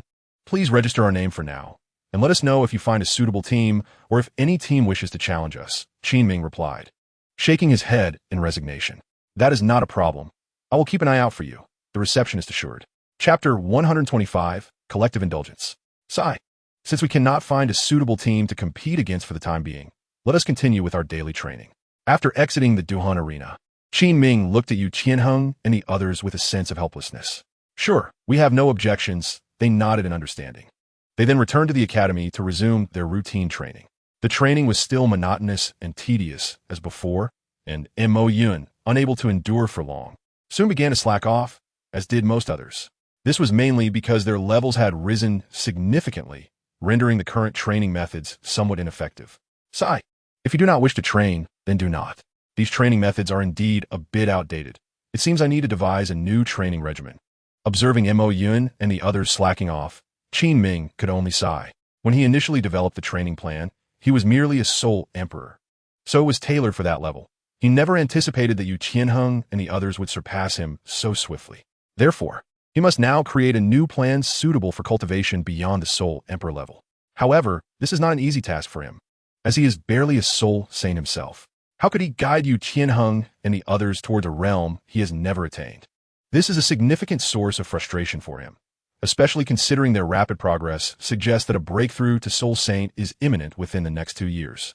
As for Mo Yun, he might even reach the level of soul Douluo in that time. At that point, he would have little to teach. Sigh. Perhaps it is for the best. They must ultimately become independent, though he had not expected it to come so soon. Contemplating this, Qin Ming felt a mix of helplessness and pride at seeing Mo Yun and the others becoming self-reliant. All right, everyone, let us return and rest for today. Over the next few days, I will analyze your current status and identify areas for improvement in our training regimen, Qin Ming said, feeling relieved. Although his own strength is not high, isn't that the role of the teacher? A teacher who has never been accepted into Tsinghua or Peking University can still guide students who excel there. Likewise, he, who has never become a title de law, can still teach disciples who achieve that level. Moreover, consider Yu Shaojing, who despite being only at level 30, successfully instructs Tang, San, and others who are at levels 40 or 50. Thus, one's soul power level does not entirely restrict a teacher's ability to educate. Understood. Upon hearing Qin Ming's instructions, everyone departed the academy. Mo Yun, what should we do next? After leaving the academy, Yu Qianheng and the others found themselves at a loss for what to do. Let us take a stroll around the city and chat about what has transpired in your lives over the past 2 years, Mo Yun suggested, having no particular destination in mind. All right, sounds good. The others agreed, and they began to walk and converse, sharing their experiences. Yu Qianheng primarily spent his time within the family, participating in clan affairs alongside his father and undergoing the family trials. Duguyan trained with Dugabo at the Eye of Ice and Fire. Yi Lingling traveled extensively in search of celestial herbs to enhance her martial soul. Bai Qinxiang, as one might expect, went to the Sky Island to inherit a divine position. The Shimo brothers trained in the Soul Beast Forest. Mo Yun mainly explored the extreme north and passed through Thunder Island. Hey, you and Bai Qinxiang both attained divine positions? Gods truly exist. Upon hearing that Bai Qinxiang and Mo Yun had achieved divine status, everyone displayed expressions of disbelief. In this era, people generally regard gods as non-existent. and many are unfamiliar with the very concept of divinity, hence their astonishment at the news. Of course, we have no reason to deceive you regarding this matter. Mo Yin responded firmly to Yu Tianheng's inquiry. Well, it is still somewhat hard to believe, Yu Tianheng said, rubbing his forehead, momentarily struggling to accept this reality. Enough. Attaining divinity is not that rare. Given your talents, it is not impossible for you to become gods in the future. Mo Yin casually waved his hand. This notion that becoming a god is so easy made Yu Tianheng and the others raise their eyebrows. They had previously been uncertain about the existence of gods, and now they were being told they could potentially become one. It would be difficult for anyone to accept such a sudden revelation. In any case, after obtaining divine positions, all you need is to elevate your soul power to level 99 to ascend to godhood, correct? Yu Qianheng confirmed with Mo Yin. Indeed, Mo Yin nodded in affirmation. However, reaching level 99 is no simple feat. As far as I know, only the Grand Offering of the Spear Hall in our entire Tiando Empire has achieved that level. Yu Qianheng remarked with a furrowed brow. Just because others cannot do it does not mean we cannot, and reaching level 99 is not as difficult as you might think. Mo Yin replied dismissively. All right, I never imagined that divinity would be so within reach. Upon learning that Mo Yin and Bai Chunxiang had both attained divine positions, Yu Qianheng could not help but express his astonishment. Gods are merely individuals who have cultivated their soul power to a different state. They are human too. To be honest, even without divine status, I could still become a god, Mo Yin said nonchalantly. Are gods merely humans? Your perspective is always so unique, Mo Yin, but I appreciate it. Yu Tianheng responded, surprised yet in agreement.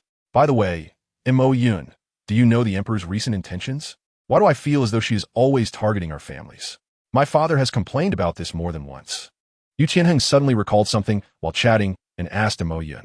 As for this, Mo Yin momentarily struggled with how to explain. Qian Renxue seems intent on collaborating with the Spirit Hall to eliminate the influence of major families, and the Lan Dian Ba Wang men is evidently among them. While it may seem trivial now, a conflict will inevitably arise one day. Mo Yin found himself at a loss as to how to assist Yu Tianheng. He could not betray Qian Renxue in order to aid Yu Tianheng's family, yet he could not simply stand by and do nothing. For now, you need not worry about any major upheavals within your family. At least for the next few years, you are safe, he reassured Yu Tianheng, while contemplating a solution that would strike a balance between both parties. Chapter 126. Qian Renxue's arrangement, is it comfortable, my lord? Mo Yin inquired softly from behind Qian Renxue in her study. Yes, it's all right, she replied, tilting her head slightly to reveal a look of enjoyment on her face. Then I shall apply a bit more pressure. Upon hearing her response, Yin tightened his grip on her hand. Ah, no, that hurts a bit, Qian Renxue protested, her body instinctively resisting the increased pressure. My lord, please do not move. Otherwise, I cannot hold on, Yin urged, observing her discomfort with a hint of helplessness. But it truly is somewhat painful. Must you apply such force for a massage? Qian Renxue pouted in dissatisfaction. This is merely due to your body being so tense. Without applying more pressure, I cannot effectively knead it, Yin patiently explained. Well, this is the result of sitting for days on end reviewing documents. And you know nothing of helping me. You only go out to fool around, Qian Renxue lamented further. Ah, but I'm not merely fooling around, I am training. Look, I am now at level 75, Yin replied, awkwardly averting his gaze. Fine. All you ever do is cultivate. I truly wonder how someone like you attracts any admirers. Qian Renxue remarked, her expression revealing a hint of discontent. Because I know how to be gentle when it matters. After all, I am here giving you a massage. Mo Yin smiled slightly. I'm not some naive girl. Do you think I would believe your flowery words? Qian Renxue chuckled lightly in response. Speak, what brings you here? Given her understanding of him, she could easily discern that he had come with a purpose, as his demeanor indicated. Oh, well, I wanted to ask how you plan to handle those sects, Yin inquired directly. I knew you would ask about that, Qian Renxue replied, her expression suggesting she anticipated his question. She was aware that Fin had connections with several families, and as she sought to suppress their power, she had suspected he would raise this issue. Well then, could you enlighten me on your intentions regarding them? Mo Yin pressed for clarification. You need not worry. I'm not as rash as her. I'm a pacifist. My methods against the major families will be economically inclined. Unless absolutely necessary, I will not resort to force. Qian Renxue responded slowly, taking a sip of tea. All right then. Though Yin wished to comment on Qian Rongxi's self-designation as a pacifist, he was relieved that she was not as maniacal as Bi Dong, approaching the families from a gentler perspective. This meant that Yu Qianheng and his kin would not suffer any substantial harm. Since that is the case, I shall take my leave, he stated. Having received the information he sought, he preferred not to linger, fearing that Qian Rongxi might assign him a daunting task. Why so hastily? You have yet to finish the massage you owe me, she said, tugging gently at his sleeve. Alas, very well, he sighed, relieved that she merely wished for him to continue. Ah, that feels good, she sighed contentedly after he completed a full massage, her body relieving the stiffness accumulated from work. Can I leave now? He asked, showing signs of fatigue. Not so fast. I have one more favor to ask of you, she said, expertly grasping his sleeve once more. All right, what else is it? He inquired again, slightly exasperated. Do not wear such a gloomy expression. It is not a significant matter. I simply need you to represent me and deliver an invitation to the Wuhuan Temple, inviting them to my upcoming celebration, Qian Rongxi explained casually. Is it necessary for me to undertake this task? He questioned, puzzled by her request. Of course, it is necessary. You are my personal guard, and your presence will signify my sincerity, she affirmed with a nod. Very well. Reluctantly, Lin accepted the invitation from her hands. By the way, you have been crowned for quite some time. Why the need for a coronation ceremony now? He queried, glancing at the invitation. It is simply that I have been too busy with matters these past few days to arrange it, which is why it has been delayed until now, Qian Rongxi sighed, expressing her frustration. All right, I shall deliver the invitation then. With no further questions, Lin took the invitation and departed the residence, hailing a carriage to head towards Wuhuan City. Voyin could not shake the feeling that Qian Rongxi intended to flaunt something before Bi Dong. Seated in the carriage, he pondered the invitation in hand. Though Qian Rongxi took her undercover work seriously, she often exhibited childlike behavior when it came to Bi Dong. This was understandable, considering they were mother and daughter. He wondered how amenable Bi Dong would be at present, hoping to deliver the invitation without incident. As he sat in the carriage, he expressed his concerns aloud, aware of Bi Dong's unsavory temperament. Moreover, he bore a divine position that Yu Qianheng and the others could not perceive. However, Bi Dong was a titled Douluo, and with Qian Douluo in the temple, he worried about the potential repercussions of being discovered. Although Bi Dong and Qian Douluo could not easily eliminate him, he preferred to avoid conflict, especially since he was currently in Qian Rongxi's employ. Forget it, I shall simply focus on the journey, he resolved after a moment of worry, recognizing that fretting would serve no purpose. Thus, Lin dedicated himself to the journey, engaging in some cultivation within the carriage. After several hours, the carriage finally arrived at Wuhuan City, and he alighted onto the streets, making his way directly to the Wuhuan Temple. Upon arrival, he explained his purpose to the guards, presented his credentials, and entered the temple. To speak candidly, this was his inaugural visit to Wuhuan Hall, and upon witnessing the grandiose architecture of the establishment, he could not help but express his admiration. Chapter 127. Bye-bye Dawn, Your Holiness. This invitation is a decree from His Majesty, inviting you to attend the coronation ceremony to be held in 3 days. As Mo Yun was escorted by the guards of Wuhuan Hall into the papal chamber, he raised the invitation with both hands and addressed by Bai Dong, who sat at the center of the hall. Oh! Upon hearing Mo Yun's words, Bai Dong smiled subtly, yet swiftly returned to her usual impassive demeanor. She then gestured to the attendant beside her. Bring it over. Yes, Your Holiness. The attendant, upon receiving Bai Dong's command, descended the steps, approached Mo Yun, accepted the invitation, and returned to Bai Dong's side. Your Holiness. The attendant presented the invitation to Bai Dong. Bai Dong slowly took the invitation and opened it before Mo Yun, scrutinizing its contents. All right, I understand. After reviewing the invitation, she nonchalantly stored it away and signaled to Mo Yun. Since Your Holiness has perused the invitation, I shall take my leave, Mo Yun stated, ready to depart. After all, Wuhuan Hall was not the Tiando Imperial Palace, and surrounded by titled Douluos, especially with the presence of the eccentric Qian Douluo. He felt immense pressure. There's no rush to return. I have no objection regarding the invitation, but I have other inquiries that require your elucidation. Bi Dong, upon noting Mo Yun's intent to leave, did not acquiesce, but instead sought further engagement. What could a mere envoy like me possibly assist Your Holiness with? Montak Yun replied, somewhat apprehensive at the prospect of questions from Bai Dong. You're no mere envoy. I have yet to encounter an envoy of merely 17 years who possesses the strength of rank 74. Bai Dong remarked, her expression unyielding as she pierced through Mo Yun's self-deprecation. Ah, I merely stumbled upon some fortuitous opportunities. Mo Yun awkwardly scratched his head, acknowledging the truth of her statement. It seemed his concealed prowess had been discerned by Bai Dong, which was not entirely unexpected, given her status as a title Daw, surpassing him in levels. Indeed, it appears your opportunities are rather extraordinary. Bai Dong narrowed her eyes slightly, regarding Mo Yun with a gaze imbued with intrigue. She sensed a peculiar aura emanating from him, one reminiscent of her own, yet even more potent. As the chosen heir of the god of slaughter, she was cloaked in divine power, while Mo Yun, under the aegis of the god of thunder, similarly possessed divine protection, though the nature of their divine powers differed. The similarity in their divine essences was unmistakable. Indeed, Mo Yun thought to himself, feeling a twinge of resignation as Bai Dong's expression revealed that she had unraveled the secret of his divine heritage. Rest assured, I harbor no ill intentions towards you. After all, you are a trusted guard to the current emperor, and I have no desire for what you possess, Bai Dong stated, dismissing his concerns with a wave of her hand. Ah, my apologies, your holiness, Mo Yun replied, feeling somewhat embarrassed that his thoughts had been laid bare. I have no significant inquiries for you. I merely wish to observe you.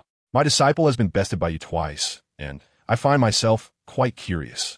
However, it seems that Nar has not suffered unduly, as you and she are evidently not on the same level of strength. Bai Dong articulated her thoughts slowly. Your holiness, you flatter me. Hulaina possesses remarkable talent. It is merely that she lacks certain opportunities. Her training has been rather mundane.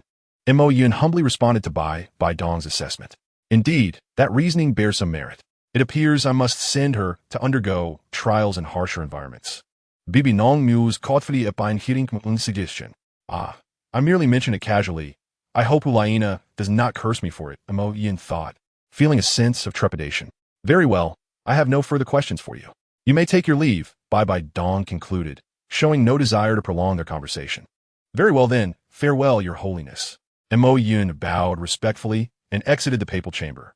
Once outside, Mo Yun did not linger within Wuhuan Hall, eager to depart the premises. Montakyun, what brings you here? Suddenly, Hulaina appeared beside him as he walked along the path. It's you. Initially puzzled by the unexpected call, Mo Yun relaxed upon recognizing her. Who else could it be? Are there others in Wuhuan Hall who know you? Hulaina retorted, rolling her eyes. Fair point. Mo Yun conceded, momentarily caught off guard before continuing. You still haven't told me what brings you here. Aren't you supposed to be in Tiando City? I was delivering something and have just completed my task, intending to return. Mo Yun replied straightforwardly. Something? What is it? Hulaina inquired, her curiosity piqued. Just an invitation for the Pope, your master, to attend an event. Mo Yun answered nonchalantly. Oh, I see. Upon understanding Mo Yun's explanation, Hulaina grasped his intent. Now that you've finished your business, would you like to explore Wuhuan Hall? I can show you around. No, I must return to my training, Mo Yun responded, raising his hand to decline the offer. Ugh. Hulaina pouted slightly, her irritation palpable. She did not genuinely wish to tour Wuhuan Hall. She simply sought an excuse to spend time with Mo Yun. All right, I'll accompany you for a while. Mo Yun sighed in reluctant acquiescence, recognizing her disappointment. What could he do? After all, who could resist her gentle understanding and warmth? Ahem, feeling slightly embarrassed by his own self-praise, Mo Yun coughed awkwardly. By the way, do you reside in Wuhuan Hall? He inquired of Hulaina. Of course. My brother and I are orphans taken in by our master, and we have nowhere else to go, Hulaina replied matter-of-factly. Ah, I see. Mo Yun felt a pang of sympathy for Hulaina's candid acceptance of her orphan status. Though he too was an orphan, he had long since matured to accept this reality. Hulaina, however, was a true orphan, enduring solitude from a young age, reminiscent of his own past life, evoking a sense of compassion within him. Chapter 128. Qian Douluo, esteemed your holiness. I have recently ascended to the throne and cordially invite you to my coronation ceremony. Within the papal chamber, Bai Dong gazed at the text upon the invitation in her hand, a subtle smile gracing her features. However, after the laughter fades, a profound melancholy takes its place. Such is the nature of child, mused Bai Dong with a hint of resignation. Qianren Shui is her daughter, as well as the daughter of Qian Sunji. Her disdain for Qian Sunji inevitably extends to Qian Ren Shui. Yet the bond of blood is a curious thing. Even if one harbors thoughts of hatred towards their offspring, the depths of love buried within the heart will occasionally rise to the surface. This sentiment is even more pronounced in mothers, for a child is akin to a piece of flesh from their being, born after 10 months of gestation. Of course, exceptions exist, such as test tube babies and surrogacy, but during Bai Bai Dong's era, neither were prevalent. If only you did not exist, my dear Shui. Bai Bai Dong lamented while gazing at the invitation in her hand. Meanwhile, as Bai Bai Dong wallowed in self-pity, Mo Yun meandered through the spirit hall alongside Hu Lai Na. It was not merely a leisurely stroll. He was observing the place where Hu Lai Na resided. Truly, the spirit hall surpassed even the grandeur of the royal palace. After a tour, Mo Yun could only marvel at the extravagant wealth of the spirit hall. The splendor of the architecture and the beauty of the artificial landscapes were indeed remarkable. While it is only fitting, as the spirit hall is the most prestigious soul master organization on the continent, with numerous branches, Hu Lai Na proudly noted, pleased by Mo Yun's admiration. For she too was a member of the spirit hall. All right then, Mo Yun replied with a resigned shrug. The spirit hall's ambition to dominate the world was not solely driven by Bai Bai Dong's grievances. Rather, it had long-harbored aspirations for expansion. After all, no organization desires anything less than to acquire more talent and greater power, and the spirit hall was no exception. Furthermore, if the spirit hall lacked any intent to expand, it would not heed Bai Bai Dong's command so readily, as the spirit hall was not solely under her influence. Apart from the Pope, the Qian family, led by Qian Dao Lu, has been the controlling force of the spirit hall for generations. Thus, it can be said that Bai Bai Dong's desires perfectly aligned with the spirit hall's developmental needs, allowing her to assume control rather than the other way around. Therefore, assertions that Bai Bai Dong manipulated the spirit hall out of personal vengeance may not be entirely accurate. After all, a vast organization cannot simply be beholden to one individual's commands. Well then, I've had enough of wandering. I shall take my leave, Mo Yun declared after completing his tour with Hu Lai Na. He still needed to dedicate time to his training, striving for an early breakthrough to become a title de law. The urgency stemmed from the realization that only after attaining the rank of title de law could one absorb high-level soul fragments. How unfortunate it is that something valued at 1 million can only be observed, not utilized. Where might he voice his grievances? Very well, I shall take my leave, Mo Yun decided. Although Hu Lai Na felt a tinge of disappointment at his departure, she refrained from urging him to stay. However, before you go, I must apologize. I have done something that may have inconvenienced you, Mo Yun said with sincerity in his eyes as he looked at Hu Lai Na. What do you mean? Have you secretly done something to me? Hu Lai Na, misinterpreting Mo Yun's words, reacted instinctively. In truth, Mo Yun was referring to inadvertently complicating Hu Lai Na's training under Bai Bai Dong. No, you've misunderstood. Mo Yun quickly tried to clarify, but before he could elaborate, an aged, withered hand rested upon his shoulder. Young man, how can you bully our spirit hall's prospective saintess? A venerable elder with white hair and youthful features regarded Mo Yun with a serene expression. Mo Yun turned in surprise, recognizing the elder as Qian Dao Lu, the esteemed grand offer of the spirit hall. Grand offer, Hu Lai Na greeted him respectfully. There is no need for formality. I merely came to take a casual look. Qian Dao Lu replied with a gentle demeanor. Mo Yun could only think to himself, if you are merely looking around, why do you keep holding on to me? Grand offer. Might you release me? Montag Yuan politely requested. Certainly, Qian Dao Lu responded and promptly withdrew his hand. With a sigh of relief, Mo Yun felt a mix of confusion. Well, I sense an unfamiliar aura, so I came to investigate. Now that all is well, you may continue, Qian Dao Lu stated, leaving Mo Yun perplexed as he departed without further explanation. This encounter left Mo Yun feeling bewildered. Never mind, since there is nothing more to be gained here. I shall return, he resolved, despite his curiosity about Qian Dao Lu's intentions. Thus, he bid farewell to Hu Lai Na and exited the spirit hall. Meanwhile, Qian Dao Lu returned to his chamber, reflecting on the unexpected strength of the protective mark he had sensed from Mo Yun, which had resulted in an immediate counterattack. Gazing at his charred palm, he felt a pang of trepidation. Such power surely rivaled his own. He had not anticipated that there existed beings more formidable than himself upon the continent. This boy possesses an aura akin to Bai Bai Dong. He appears to be yet another child of destiny. Qian Dao Lu mused with a tinge of longing. Having lived for so long, Trapped at the pinnacle of level 99 for much of his life, he wondered why fate had not favored him. This left Qian Douluo in a state of melancholic reflection. Meanwhile, Hulai was summoned to the papal palace by Bai Dong. Heir. I believe your recent training has been rather lackluster, so I intend to send you out for some experience, Bai Dong stated. Did I not just recently pass the trials of the City of Slaughter? Hulai inquired in confusion. This suggestion did not originate from me. It was proposed by the one who defeated you, Bai Dong explained, revealing Mo Yun's involvement. So that was his intent. Kawelie not realized. Her expression shifting to one of enlightenment. How vexing. Chapter 129, The Banquet of Ambush. After returning from the Spirit Hall, Mo Yun found himself without tasks at hand, leading him to resume his training. Thus, several days passed, and the banquet hosted by Qian Rinshui commenced. Boom, boom, boom.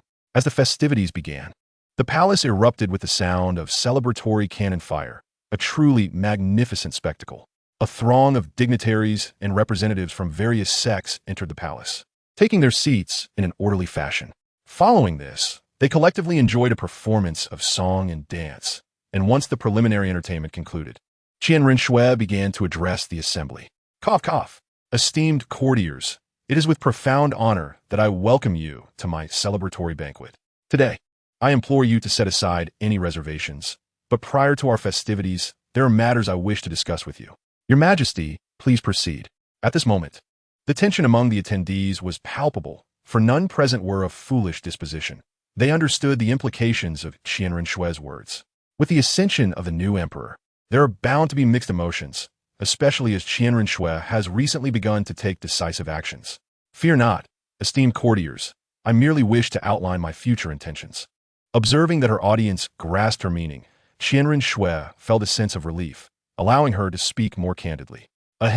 Firstly, due to the abruptness of my ascension, I have been preoccupied with numerous state affairs in recent days, which has regrettably delayed this banquet. I extend my sincerest apologies to all of you. Qian Rinshui expressed with a hint of contrition in her demeanor. Your Majesty, you are too gracious. We would never dare to hold this against you, came the apprehensive response of the courtiers.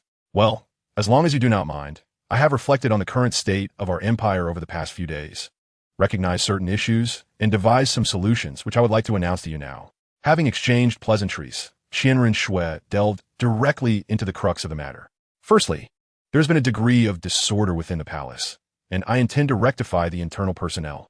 Secondly, the empire has recently fallen into poverty and weakness, suffering defeats at the borders. For the stability of our nation, I plan to reclaim some assets from the noble families. Lastly, to address the shortage of troops, I shall conscript soul masters from the populace. In essence, we are in dire need of funds. Qian Rinshui succinctly summarized. Upon hearing her proclamation, the courtiers' faces reflected a bitter acceptance. Your Majesty, does this imply an increase in taxation? Although they had surmised her intent, they sought further clarification. What do you think? Qian Rinshui replied impassively to their feigned ignorance. This revelation extinguished any lingering illusions among the courtiers. Your Majesty, for the safety of the empire, we are willing to contribute, and my family is prepared to offer mine. Recognizing the futility of resistance, some of the lesser noble families ceased their struggles. Rather than be coerced into relinquishing their wealth, they opted to voluntarily contribute, hoping to earn Qian Rinshui's favor. Very well, pleased by the understanding of this group. Qian Rinshui nodded in approval. However, the larger families, such as the Lan Dian Bawang men, remained conspicuously silent, which stirred some dissatisfaction within Qian Rinshui. Lord Lei Ting Douluo, during this critical juncture for the empire, do you not have anything to say? Qian Rinshui inquired pointedly of Yu Engine. Your Majesty, our family's mine is a unique dragon crystal, which can only be mined by us. While I yearn to assist, we find ourselves powerless. Yu Engine replied calmly in response to Qian Rinshui's inquiry. Very well, in that case, you may sell some refined or to the empire. Although our treasury is currently stretched thin, let us draft a contract first. Qian Rinshui, having heard Yu Engine's defense, decided to employ a clever ruse. The courtiers could refuse her request for donations, but they would find it inappropriate to decline a purchase. Yet, the debt incurred could linger indefinitely, and if the state fails to provide compensation, what recourse would they have? Their family's expenses were substantial, with the primary income stemming from her sales. Now that Qian Rinshui owed them for a shipment of or they would be left with diminished liquid assets, exacerbating their operational challenges. Lord Lei, Ting Douluo.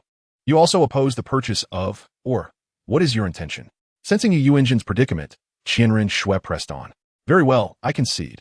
Though infuriated, Yu Yunjin had no choice but to acquiesce to Qianren Shui, considering their activities were still within the jurisdiction of the Tiando Empire. Satisfied, Qianren Shui nodded. She then turned her attention to Ning Fengji.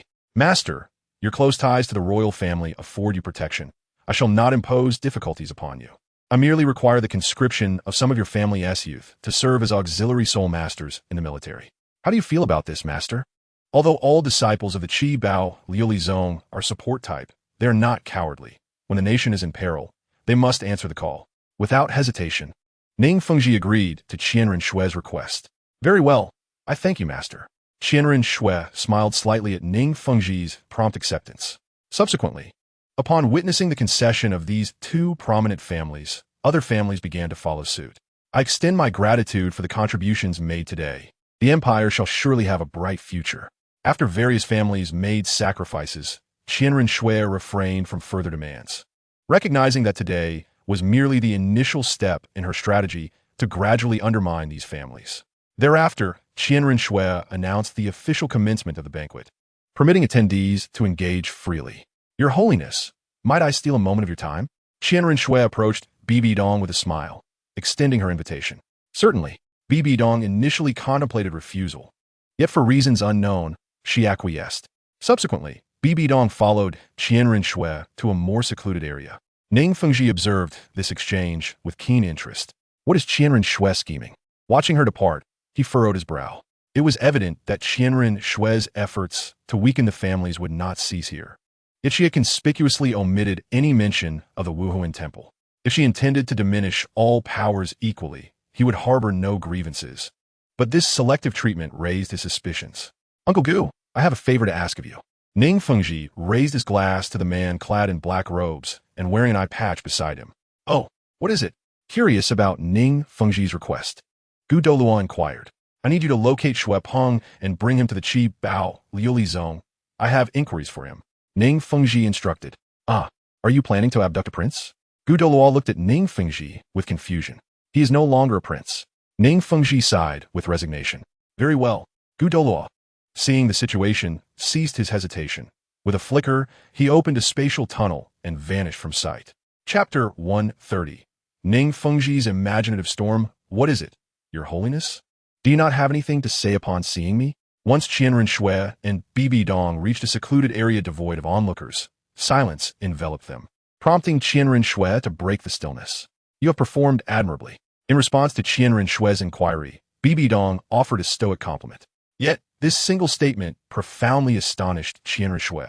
For throughout the past 2 decades, Bibi Dong had never uttered such praise to her. She had only ever endured endless coldness and disdain. Mother, Qianren Shui could not suppress the moisture welling in her eyes. Everything she had done over the past 20 years had been for this moment of acknowledgement. At this moment, Bai Dong's lips quivered, as if she wished to utter something, yet ultimately remained silent. Deposit, observing beat donkising at Qianren Su, speechless for an extended period. Perhaps unable to endure the oppressive atmosphere, Bai Dong turned and left. Qianren Shui made no effort to retain her, having already acquired the answer she sought. Sighing, Bai Dong exited the Tiando Imperial Palace and returned to the Wuhuan Temple, her countenance clouded with sorrow, unable to suppress her sighs. Thus, she resolved to go back. After her departure, Qianren Shui continued to organize the banquet, pondering what conversation he had with the Pope that elicited such a reaction. Witnessing Qianren Shui and Bai Dong clandestinely converse in a secluded spot, along with their peculiar expressions, Ning Fengji found himself perplexed. He vaguely perceived that Qianren Shui had likely been in tears, while Bai Dong wore a troubled expression. Such appearances hardly suggested a discussion of conspiracy. Could I be mistaken? Ning Fengji mused inwardly, grappling with self-doubt. This should not be, as Qin He's actions could not possibly lack purpose. After further contemplation, he clung to his original conviction. Based on his understanding of Qianren Shui, she was certainly not one to act without intention or planning. Every endeavor she undertook was imbued with significant purpose. It was evident that her current actions aimed to ally with the Wuhuan Temple to suppress other familial powers. Yet, if that were the case, the recent display between Qianren Shui and Bai Bai Dong was inexplicable. Surely, it could not be that kind of relationship. Ning Fengji, wise and perceptive, contemplated countless possibilities and arrived at one. Could it be that Shui Yi had an affair with the Pope? This would be sensational news. He internally acknowledged his thoughts. It must be said, Ning Fengji's imagination ran wild, as he speculated that Qianren Shui might be Bai Dong's daughter. How cliché. However, if this were indeed the case, Qing He's current maneuvers would make sense. Although Ning Fengji found his conjecture somewhat tenuous, it was the only plausible explanation he could conceive. Alas, if that is the truth, I am left with but two choices. Firmly resolved in his internal speculation, Ning Fengji felt increasingly troubled. If Qianren Shui were truly Bai Dong's offspring, he would either have to align himself with the Wuhuan Temple or uncover evidence to overthrow Qianren Shui, facilitating Shui Bang's ascension. As a man of understanding, he recognized that either choice bore tremendous risk. How could such a melodramatic scenario unfold? Realizing he was confronted with only two paths, Ning Fengji felt a deep sense of distress. Very well, I shall first meet with Shui Bang. Ultimately, he chose to temporarily set aside his decision and sought to speak with Shui Bang, for the latter was a pivotal figure in his second option. Consequently, Ning Fengji bid farewell to Qianren Shui and departed the banquet, returning to the Qi Bao Liuli sect. Meanwhile, Douluo awaited him in the hall, ready to bring Shui Bang back. Xiao Ning, I've brought Shui Bang. Feel free to converse with him, Douluo announced upon Ning Fengji's return, pushing Shui Bang forward. Understood. Ning Fengji acknowledged with a gesture. He turned and took a seat, extending his hand towards Shui Bang. Your Highness, please have a seat. Despite his perplexity regarding why he had been summoned by Ning Fengji, Shui Bang complied and sat beside him. What did you bring me here for? Shui Bang inquired warily, casting a cautious glance at Ning Fengji. Given that Ning Fengji was Qianren Shui's mentor, and that Qianren Shui had slain both his brothers and father, Shui Bang was understandably apprehensive. There's no rush. Have a cup of tea to calm yourself. I invited you here to pose a few questions, after which you may leave, Ning Fengji replied calmly, sipping his tea. Go ahead, ask what you wish. I have nothing left. Shui Bang responded fearlessly. With Shui Xing deceased, and Shui Yi also gone, he felt he had no means to resist should Qianren Shui decide to eliminate him. Very well, I admire your spirit. Let me ask, do you believe your brother has changed? Ning Fengji inquired, noticing that Shui Bang was not the coward he had anticipated. Completely different. He was once kind and unambitious, yet now he slaughters for the throne. Shui Bang exclaimed passionately. This merely suggests you do not understand your brother well enough. As his teacher, I can assure you he harbors great ambition, Ning Fengji remarked, finding little of value in Shui Bang's response. He had become Qianren Shui's mentor only after Shui Qing he had been replaced, and his initial impression of Qianren Shui was that of a ruthless and ambitious individual. All right, let me ask you another question. Does your father, Shui Yi, have any close ties with the current Pope, Bai Dong? After receiving no satisfactory answers from his first question, Ning Fengji pressed on with his second inquiry. My father and the Pope? Shui Bang paused, taken aback by the question. He struggled to comprehend Ning Fengji's motives. Was he interested in the palace scandals? You need not know why. Simply tell me yes or no, Ning Fengji urged, growing impatient with Shui Bang's hesitation. Given that Qianren Shui had usurped power through a palace coup, retaining him as a mere prince was solely to avoid suspicion. Thus, Shui Bang held little utility in this scenario. Ning Fengji had already extended him the courtesy of addressing him as Your Highness. Fine, I suppose, Shui Bang conceded, recognizing his precarious position, and ceased his curiosity regarding Ning Fengji's intentions. I cannot say for certain if my father and the Pope share a special relationship. All I know is that they meet at each Soul Master competition, Shui Bang replied feebly. The Soul Master competition, you say? Ning Fengji pondered upon hearing Shui Bang's response. Chapter 131. Induction. Sigh, Uncle Gu, please escort him back, Ning Fengji declared after failing to extract useful information. If discovered, he could be accused of treason. Very well, Douluo complied, albeit perplexed by Ning Fengji's erratic behavior. He disregarded Shui Bang's objections and swiftly transported him back through the spatial tunnel. Shortly thereafter, Douluo returned to the Qi Bao Liuli sect. Fengji, what exactly are you planning? Douluo inquired, unable to contain his curiosity any longer. Uncle Gu, it is evident that Qing He, for reasons unknown, is currently aiding the Wuhuan Temple while suppressing other factions, including ours. Thus, for the future of our clan, I believe it prudent to prepare some contingencies. Ning Fengji replied with a serious expression. Are you implying that you wish to assist that young man in rising to power? Gu Shu expressed his innermost conjecture upon hearing Ning Fengji's response. Indeed, I have such intentions, although the timing may not be favorable just yet. Ning Fengji acknowledged with a nod. Very well, pursue your ambitions as you see fit. Jianshun and I shall lend our utmost support.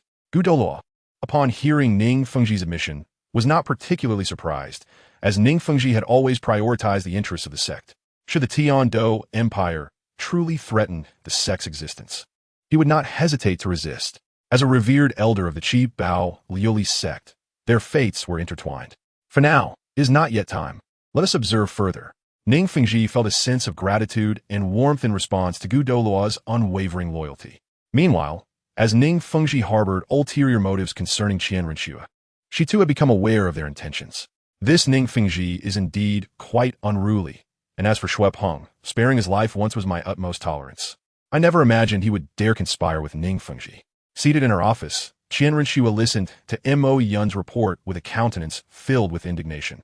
Mo Yun's current surveillance range spanned a vast kilometer, enabling him to monitor nearly the entire palace. Thus, the incident of Gu Douluo taking Xue Peng had not escaped his notice. After discovering this matter, Mo Yun promptly reported to Qian Renxue. Naturally, upon learning of this, Qian Renxue was incensed. Summon Xue Peng. I shall charge him with treason. Enraged, Qian Renxue resolved to execute Xue Peng to prevent future complications. Your Highness, please remain calm. This is known only to us, and without evidence, a sudden execution of Xue Peng would invite scrutiny. Mo Yun urged hastily, recognizing the tempest of fury within Qian Renxue. She had only recently consolidated her position and could not afford to stir up discord over such matters. Having just quelled numerous families, creating discontent, executing Xue Peng now would surely brand her a tyrant, provoking widespread opposition. Alas, Qian Renxue sighed in resignation as Mo Yun's counsel struck a chord of understanding. Your Highness need not despair. Although you cannot eliminate him now, this is only temporary. When he truly rebels, especially in plain sight, you will have the justification to eliminate him, Mo Yun suggested, a glimmer of mischief in his tone. Oh, are you implying we should deliberately provoke their rebellion? Qian Renxue grasped Mo Yun's intent, acknowledging her extensive experience and strategy over the past 2 decades. Precisely, a slight push from you will suffice. Mo Yun smiled knowingly as Qian Renxue comprehended his suggestion. Although Ning Fengji and Xue Peng may have entertained rebellious thoughts, they were likely not yet resolute. Given Ning Fengji's cautious nature, thus, to incite their rebellion, Qian Renxue would need to take decisive actions to compel them, preparing traps for their inevitable descent. Understood. Leave the next steps to me, Qian Renxue declared, her expression revealing a cunning smile. Although Ning Fengji was her mentor, anyone who obstructed her quest for unification of the empire was doomed.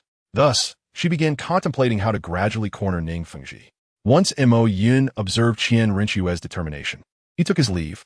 After departing from her presence, Mo Yun returned to his chamber. System, he called out within his mind, summoning the long-unseen entity. I am here.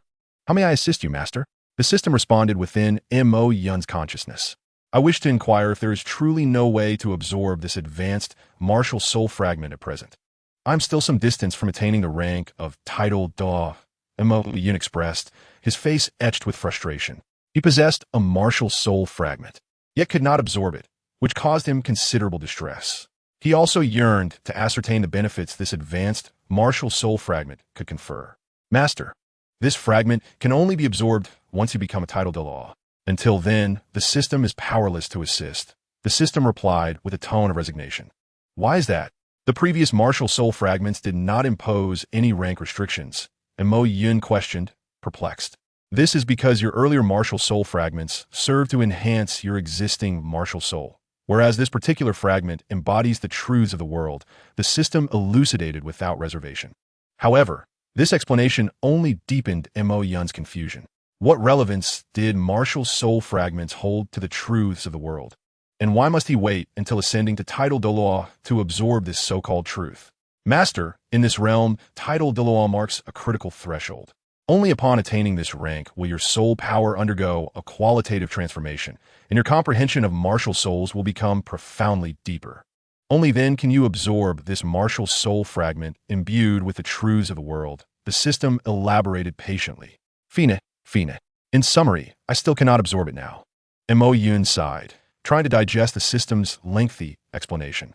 Ultimately, he understood that he was prohibited from absorbing the advanced martial soul fragment at this time. Thus, he resolved to continue his arduous training, hoping to reach title Douluo soon to witness the unique properties of this advanced martial soul fragment. System. I wish to enter the training chamber. Set the time ratio to 100:1. I shall train for a month. Chapter 132.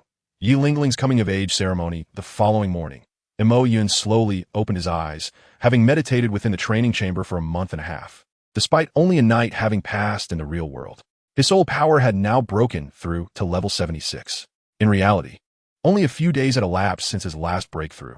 Anyone witnessing his training speed would likely exclaim in astonishment. Yet, Mo Yun felt his progress was sluggish. He longed to ascend directly to level 90. Such a leap, however, was unrealistic, considering he was already in the 70s and possessed a far greater soul power reserve than most. Each level gained now was exceedingly arduous, requiring an abundance of soul power. Perhaps I should take a stroll, he mused. Despite the short passage of time in reality, he felt as though he had spent a month and a half in meditation. After nearly 50 days of relentless training, he found himself weary and decided to step outside to refresh his spirit. It has been a while since I checked in on by Chun Xiang and the others. Mo Yun recalled that he had not visited them in some time and resolved to seek them out. Today seems to be a significant day, he thought as he walked, a vague sense of importance lingering in his mind. Yet, after such prolonged training, his thoughts were muddled, making it difficult to recall the specifics. Oh well, I shall find Xiao Bai. Perhaps she remembers. Bung, unable to recall certain matters, decided to clear his mind and head towards the academy with unwavering focus. However, upon arriving, he found himself in solitude, perplexed by the absence of anyone. Could it be that they had all chosen not to attend school today? With no one in sight, Mo Yun scratched his head in confusion. Nevertheless, even in the absence of Bai, Qin Xiang and the others, it mattered little, for he could locate them through his imprint. After a brief moment of sensing, he discerned that Yi Lingling seemed to have returned to her family. Without hesitation, Mo Yun activated his fifth soul skill, transforming into a bolt of lightning and dashing towards her. At that moment, Yi Lingling stood in the grand hall of her family, facing her elders, while Bai Qinxiang and the others observed from outside. Father, she called out to her parent. Yes, Lingling, once today passes, you'll be 18, an adult, and from now on, matters will be yours to handle independently. Yi Changqing remarked with a sense of nostalgia, reflecting on how swiftly time had passed, noting how the once crying child had blossomed into a graceful young woman. Now, go and undertake the family's coming-of-age challenge. After a moment of reflection, Yi Changqing refrained from delaying further and urged Yi Lingling to proceed with the adult ceremony. Yes, father, she replied, ready to participate in the ritual. However, Yi Chang suddenly halted her. Wait, Lingling, aren't you going to find a partner to accompany you? He inquired with a puzzled expression. Since their family was one of auxiliary martial souls, the challenges were typically undertaken in pairs with an attacking soul master. No need, father. I am no longer merely an auxiliary and can certainly handle this alone, Yi Lingling said, a hint of disappointment in her tone. She had initially agreed with him to attend her coming-of-age ceremony together, but he had lost track of time during his training and had yet to arrive. Thus, she resolved to face the trial alone. Very well, Yi Changqing acquiesced, albeit uncertain about his absence. Since Yi Lingling had decided to proceed solo, he had no choice but to comply. All right, she prepared to set off. Just then, in a frantic rush, arrived just in time, suddenly recalling that today marked Yi Lingling's coming of age. He had nearly forgotten such an important event, while her strength would enable her to pass the trial with ease. It was utterly unacceptable for him, as her boyfriend, to miss such a significant day. Mo Yin Guga, you here, Yi Lingling exclaimed, her joy evident despite his slight tardiness. Hey, why did you arrive so late? Don't you care about Lingling's adult ceremony? Will you treat me the same way in the future? Bai Qinxiang interjected, defending Yi Lingling's honor. Haha, I simply lost track of time while training. The one TB next time, Mun replied awkwardly, scratching his head. Oomph. All you do is train every day. Don't we matter as much? Bai Chenxiang retorted, unimpressed by Mun's apology. I train to ensure I can provide you all with a secure and reliable support. Please don't hold it against me, he countered, resorting to his charming tactics of affection, which ultimately softened Bai Chenxiang. Humph.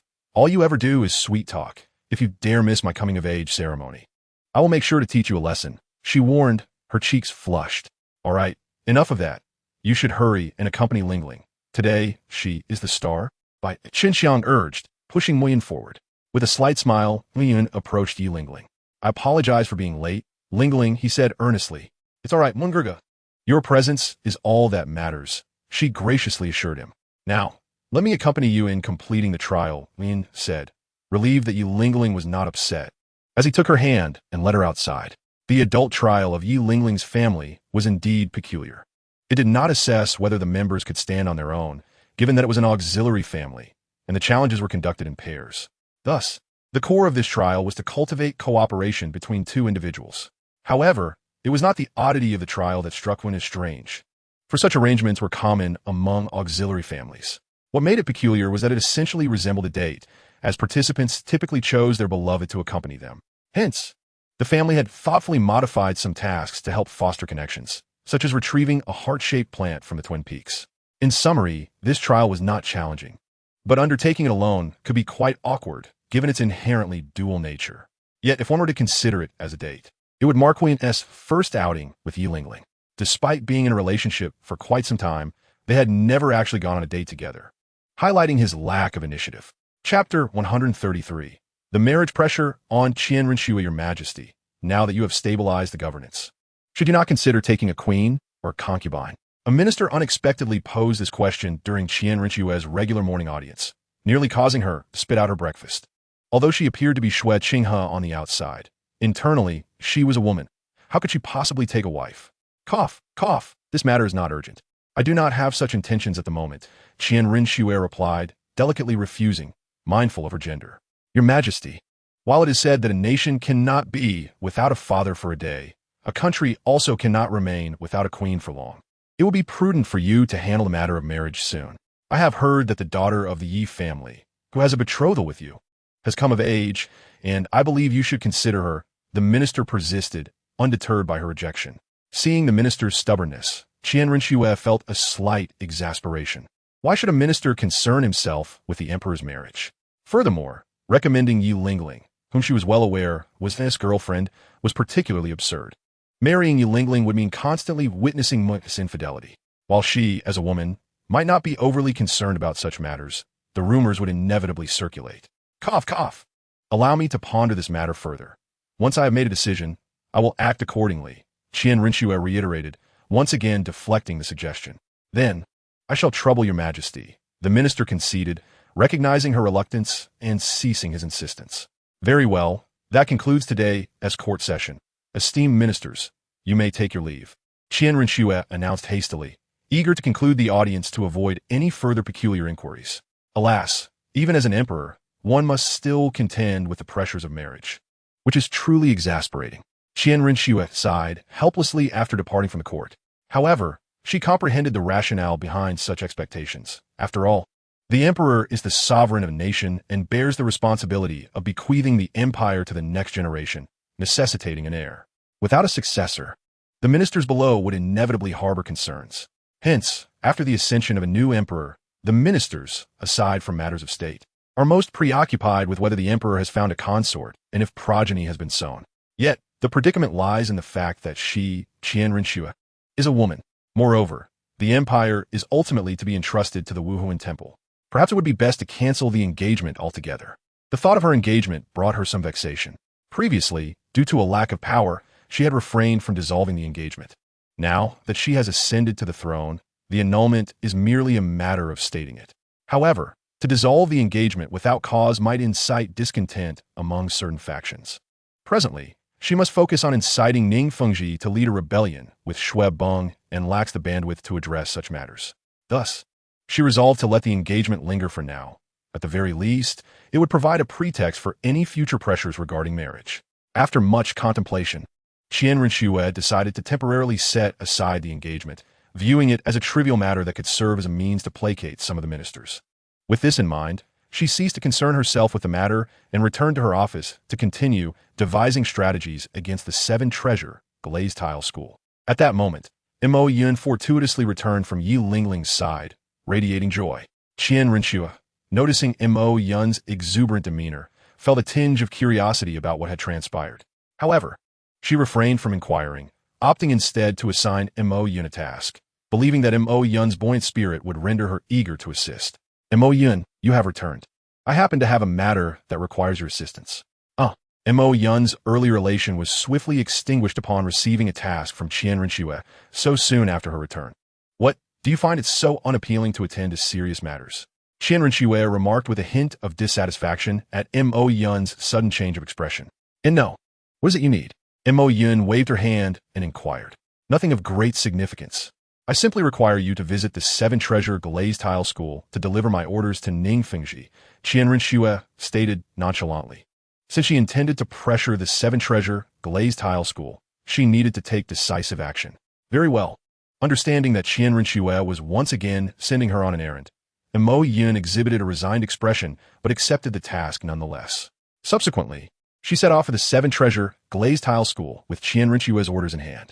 To expedite her journey, Mo Yun unleashed her soul power, leaving behind a trail of blue light in her wake. In a mere 10 minutes, she arrived at the foot of the Seven Treasure Glazed Tile School's entrance. After communicating with the guard stationed there and receiving permission to enter, Mo Yun proceeded into the school bearing Qian Rinxue's instructions. Upon entering the sect, Mo Yun wasted no time and headed straight for the main hall where Ning Fengji resided. Sect Master Ning, Her Majesty has sent me with orders for you, Mo Yun stated bluntly upon encountering Ning Fengji. Oh, what orders?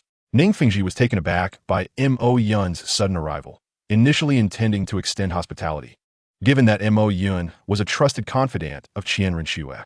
However, before he could articulate his thoughts, Mo Yun conveyed her purpose, leaving him puzzled. What directive could Qian Rinxue possibly have for him? Had she discovered his clandestine meeting with Shuebeng? After all, he had just met with Shuebeng yesterday, and now Mo Yun appeared today. This hardly seemed coincidental. Sect Master Ning, do not be alarmed. Her Majesty merely requests a loan to procure electric crystal stones from the Blue Lightning Tyrant Dragon sect, Mo Yun stated directly. This was perplexing. Just yesterday, Qian Rinxue had inquired about personnel, and now she was seeking funds. Ning Fengji found it difficult to fathom. He recalled Qian Rinxue had assured him he was her mentor and would not impose undue hardships upon him. Yet, what was the current state of affairs? The Seven Treasure Glazed Tile School was a supportive MartialSoul sect, primarily reliant on alliances with prominent families and the recruitment of talented individuals to maintain its strength. All of this hinged upon financial resources, and now Qian Rinxue was demanding both people and money, leaving him in a precarious position. Sect Master Ning, this is a decision already made by Her Majesty.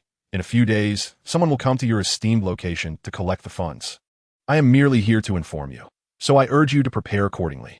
Although Mo Yun recognized Ning Fengji's astonishment and confusion, she chose not to elaborate further, instead completing her delivery of Qian Rinxue's orders before departing the Seven Treasure Glazed Tile School. She was busy with her own cultivation and had no time to linger. Scoundrel!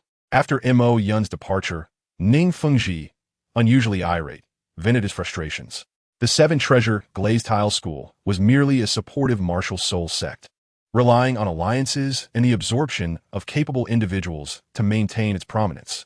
Such financial demands from Qian Rinxue were unsustainable. Chapter 134. Ning Fengji's strategy. After a brief period of indignation, Ning Fengji gradually regained his composure. He began contemplating how to extricate himself from Qian Rinxue's relentless exploitation. Was rebellion truly the only recourse? After much deliberation, he could not conceive a viable solution. He was situated within the Tiando Empire, under the jurisdiction of the royal family. Although previously the royal family and the great clans had maintained an almost equal standing due to their substantial financial and martial power, the royal family could not contend with them. However, with Qian Rinxue's ascension, it was evident she had allied with the Wuhuan Temple. None among the great clans could stand against the Wuhuan Temple, making warfare with the royal family tantamount to suicide. Yet, Qian Rinxue was systematically targeting them, leaving them no means of survival. If they did not resist, they would slowly perish. If they did, they would meet an immediate demise. Yet, rebellion offered a glimmer of hope, while passivity would only subject them to oppression. What does Her Majesty truly intend? If she annihilates our sects, who will maintain balance against the Wuhuan Temple? Ultimately, the royal family will fall into their grasp, Ning Fengji lamented, rubbing his temples in exasperation. The influence of the Wuhuan Temple had eclipsed that of any singular clan, capable of crushing the entire Tiando Empire. Only through the union of the great clans and the royal family could there be a modicum of resistance against the Wuhuan Temple. He believed Qian Rinxue could not possibly be unaware of this reality. Yet, her actions suggested she had chosen to ally with the Wuhuan Temple to eradicate their sections. Bone Uncle, please bring Xue Bong here once more and inform the other two major clans that I intend to pay them a visit soon. Ning Fengji instructed Bone Douluo beside him. Regardless of Qian Rinxue's true intentions, he could not remain idle. Thus, he resolved to prepare in advance. Very well. Bone Douluo, understanding Ning Fengji's thoughts, sighed in resignation. He believed that the likelihood of a successful rebellion was rather slim, as the number of titled Douluos within the Wuhuan Temple far exceeded their expectations. Moreover, with the formidable Qian Douluo overseeing the situation, their chances of victory were nearly non-existent. Nevertheless, Bone Douluo did not attempt to dissuade Ning Fengji, as death was inevitable regardless of the path taken. Thus, Bone Douluo resolved to follow Ning Fengji's orders to retrieve Xue Bong before proceeding to visit the other two sections. Suddenly, just as half of Bone Douluo's body had entered the spatial tunnel, Ning Fengji called to him, bringing him to an abrupt halt. What is it, Fengji? Bone Douluo queried, puzzled by the sudden interruption. Uncle Bone, please make one last stop to see Rongrong. I recall she is currently at Shrek Academy, where a prince of the Xingluo Empire resides. I need Rongrong's assistance in inquiring about certain matters concerning that prince, though I intend to visit him personally afterwards. Ning Fengji elaborated. He had just recalled a significant detail regarding the demise of the third prince, Xue Haizong. As the mentor of Qian Rinxue, he surmised that despite her meticulous assassination of the two princes, she was still the likely perpetrator. Given that Qian Rinxue had committed the act, he was confident that evidence could be uncovered. Since he had resolved to rebel against Qian Rinxue, he needed a legitimate justification, and her dark past provided an excellent rationale. While Xue Luochuan's death in the Soul Beast Forest left little trace, Xue Haizong's death occurred during the war, seemingly unrelated to Qian Rinxue. However, Ning Fengji's instincts hinted at an undeniable connection. Therefore, he planned to investigate the circumstances surrounding Xue Haizong's death to unearth evidence of Qian Rinxue's dark history. As Xue Haizong fell victim to the forces of the Xingluo Empire, he would require someone from that empire to gather information. Naturally, Dai Mubai, a prince of the Xingluo Empire, was the ideal candidate, especially since his daughter was a classmate of Rongrong, facilitating the request. Rongrong? Very well, I understand, Bone Douluo replied, albeit uncertain of Ning Fengji's true intentions. After confirming that Ning Fengji had no further matters to discuss, Bone Douluo entered the spatial tunnel. With a sigh, Ning Fengji resigned himself to await Bone Douluo's outcome. The circumstances of his sect were dire within the Tiando Empire, and fleeing was not an option, as the Xingluo Empire harbored no sects. Rather, the royal family represented the mightiest sect. The royal family maintained an unfriendly stance toward sections. Nevertheless, the relationship between the Xingluo and Tiando empires was strained. Should he instigate internal conflict within the Tiando Empire, the Xingluo royal family would likely be eager to offer their support. Regardless of the outcome, it was a win-win situation for the Xingluo royal family. With such thoughts, Ning Fengji couldn't help but sigh again. Meanwhile, as Ning Fengji contemplated his rebellion, Mo Yun had already returned to the palace. Observing Bone Douluo stealthily escorting Xue Bong away once more. Did they fall for the trap? Qian Rinxue inquired as she regarded the returning Mo Yun. Indeed, they have been deceived. They have taken Xue Bong away again, and Bone Douluo did not return to the Seven Treasure Glazed Tile School, indicating he is likely visiting other sects. Mo Yun responded slowly. That is satisfactory, Qian Rinxue remarked, relieved and displaying a smug smile, pleased that Ning Fengji had been successfully manipulated. Now we shall proceed according to plan. She had anticipated Ning Fengji's attempt to form alliances, but she would not impede it. Rather, she would guide it.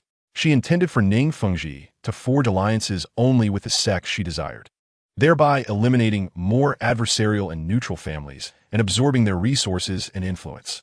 As for the two major families, although she could not control them, she would strive to placate them, ensuring they would not ally with Ningfengji. After all, even the Wuhuan Temple would find it challenging to confront three major sects simultaneously. Furthermore, their ambitions extended beyond merely the Tiando Empire. They sought dominion over the entire Douluo Continent. If they expended too much energy in vying for the Tiando Empire, how could they hope to contend with the Xingluo Empire? Unlike the Tiando Empire, the Xingluo Empire had few sects, with power concentrated within the royal family, which was significantly stronger, possessing formidable power that far surpassed that of the Tiando Empire, which lacked even a title Doa. Otherwise, she would not have infiltrated so easily. Enough of this. There is nothing more for you to do here. You may attend to your own matters. Qian Rinxue casually dismissed Mo Yun as she prepared to commence her work.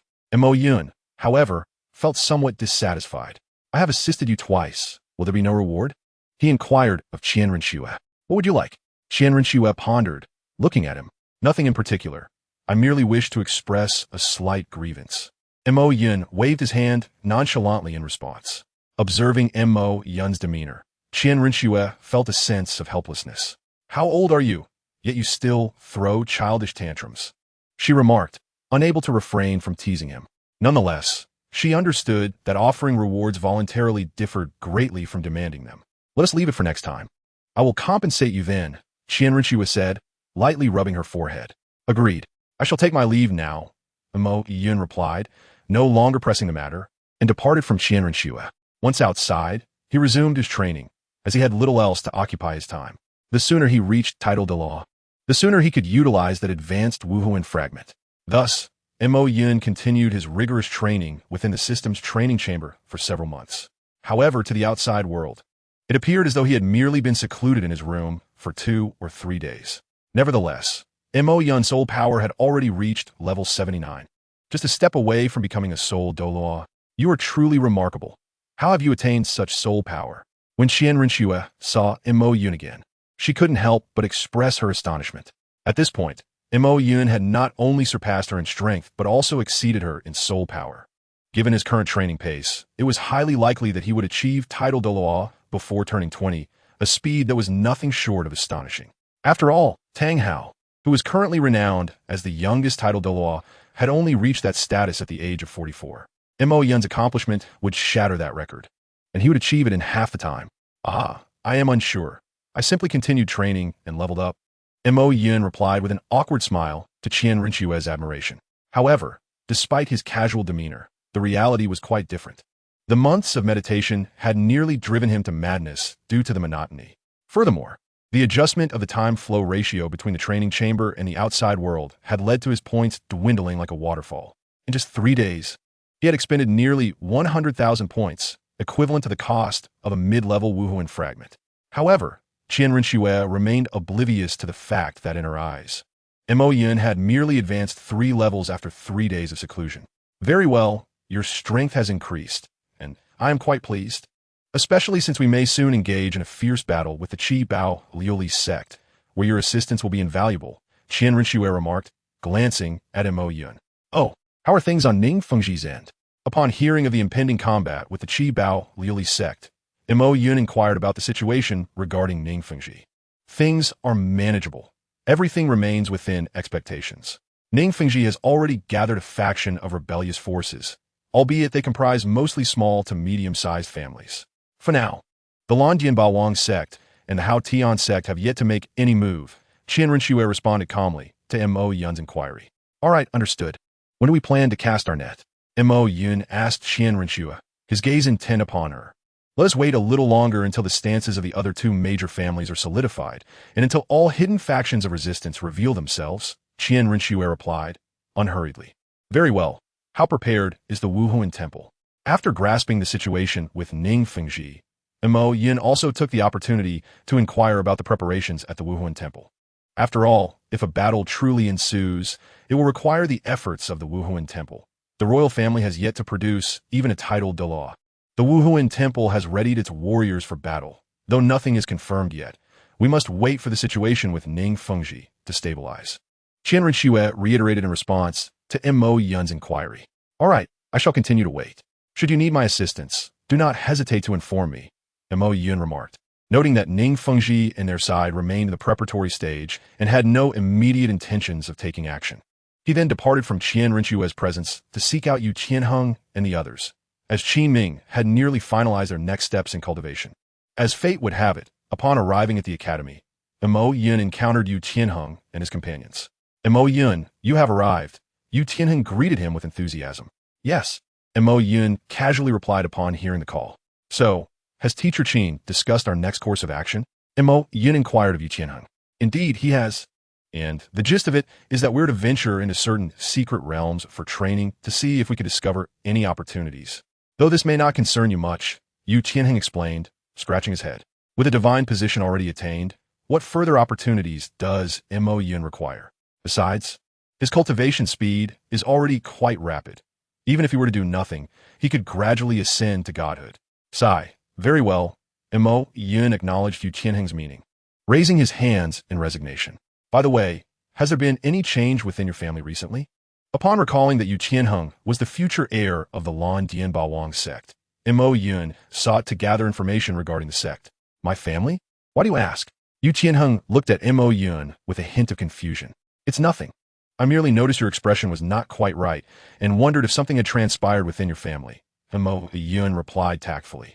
All right, but I'm unaware of any significant matters within the family. There has been a peculiar atmosphere lately, and my father has been wearing a stern expression, which has led to my worried demeanor, Yu Qianheng explained. I see, Mo Yun responded, discerning that Yu Yuanjin had likely not disclosed certain matters to Yu Qianheng. However, it seemed that Yu Yuanjin had not yet allied with the Qi Bao Lili sect, but rather opted to observe the situation for the time being. Mo Yun Gij. Just as Mo Yun contemplated the affairs of the Lan Dianbao Wang sect, Bai Chenxiang and Yi Lingling emerged, greeting him warmly. Little Bai, Lingling, and Mo Yun acknowledged them, momentarily setting aside his thoughts. How have you both been these past few days? Mo Yun asked with genuine concern. Bored, nothing much to do, just daily cultivation. Bai Chenxiang replied, her eyes weary as she gazed at Mo Yun. I am much the same, Yi Lingling chimed in. Haha, well, I find myself in a similar situation. Mo Yun responded with a faint smile. Mo Yun Gij, you are unlike us. We have not elevated even a single level in several days of cultivation, while you have ascended directly to level 79, Bai Chenxiang remarked with a hint of teasing. Well, it's not too bad, Mo Yun chuckled, though he knew from his own experience that he had been cultivating for nearly a year, and it was indeed unreasonable not to have advanced significantly in that time. All right, what do you plan to do next? Mo Yun inquired of Bai Chenxiang and her companions. We intend to follow Teacher Qin's arrangement and embark on some training together. Bai Chenxiang replied. Very well, Mo Yun said, showing no further concern as their plans mirrored those of Yu Qianheng and the others. By the way, little Bai, has there been any news from your family recently? Mo Yun asked Bai Chenxiang again, considering the Min Yi family was originally a subordinate sect of the Hao Tian sect.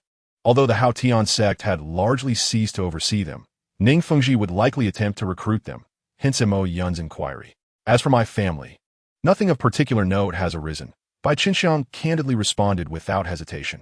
Is that so? Then all is well. Mo Yun sighed in relief, having feared that Bai Chenxiang's unreliable grandfather might choose to side with Ning Fengji. Mo Yun Gij, why do you ask? Noticing Mo Yun's expression of relief, Bai Chenxiang questioned him with curiosity. It's nothing. I was merely concerned that your unreliable grandfather might make an erroneous decision, Mo Yun replied casually. Upon hearing this, Bai Chenxiang remained puzzled by Mo Yun's intent, but did agree with his assessment of her grandfather's unreliability. Very well, if you all intend to train far away. Do you still require my company? Mo Yun inquired of Bai Chenxiang and her friends. No need. We wish to train on our own and cannot always rely on you. Bai Chenxiang firmly declined, with Yi Lingling nodding in agreement beside her. Sigh. Very well, Mo Yun sighed in resignation. However, he did not intend to completely relinquish oversight of Bai Chenxiang and the others, as he had already left a mark upon them, ensuring he could arrive at the first sign of danger.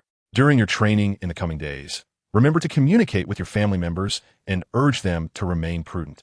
Otherwise, they may find themselves caught in the crossfire. Mo Yun cautioned them once more. Very well, although unsure of Mo Yun's reasoning, they chose to heed his advice and planned to return home to discuss it with their family. All right, since you all intend to train, I shall not disturb you any longer, Mo Yun stated, preparing to depart as he had other matters to attend to. Very well then, farewell. Bai Qinxiang observed that Mo Yun had matters to attend to and was preparing to depart. Thus they made no effort to retain him. Subsequently, Mo Yun exited the Huangdo Academy and made his way toward a quaint town. Utilizing his keen perceptive abilities, he distinctly sensed the pervasive crimson aura of murder lurking beneath the town. Indeed, Mo Yun intended to explore the city of slaughter. His primary objective was to acquire a domain, as he currently harbored no interest in the position of Shura God, having already secured a divine title. His greatest regret was reaching nearly level 80 without a single domain soul skill. While Qian Renxue possessed an innate angel domain, and Hulaina had acquired her own domain. Even a minor character he had previously encountered possessed one. It was rather unacceptable for the protagonist to be without such a skill at this juncture. Hence, he resolved to obtain a domain within this locale. Although it might not be the most formidable domain, it would suffice for his purposes and afford him a degree of prestige. Furthermore, at present, Ning Fengji and Qian Renxue were not poised to engage in conflict, and with his prowess, he could likely complete the trials within a month, ensuring no disruption to future battles. Thus, seizing the opportunity to acquire a domain seemed advantageous. With this in mind, Mo Yun followed his senses to a tavern. "What can I get for you, esteemed guest?" The tavern keeper inquired with a calm demeanor upon seeing Mo Yun.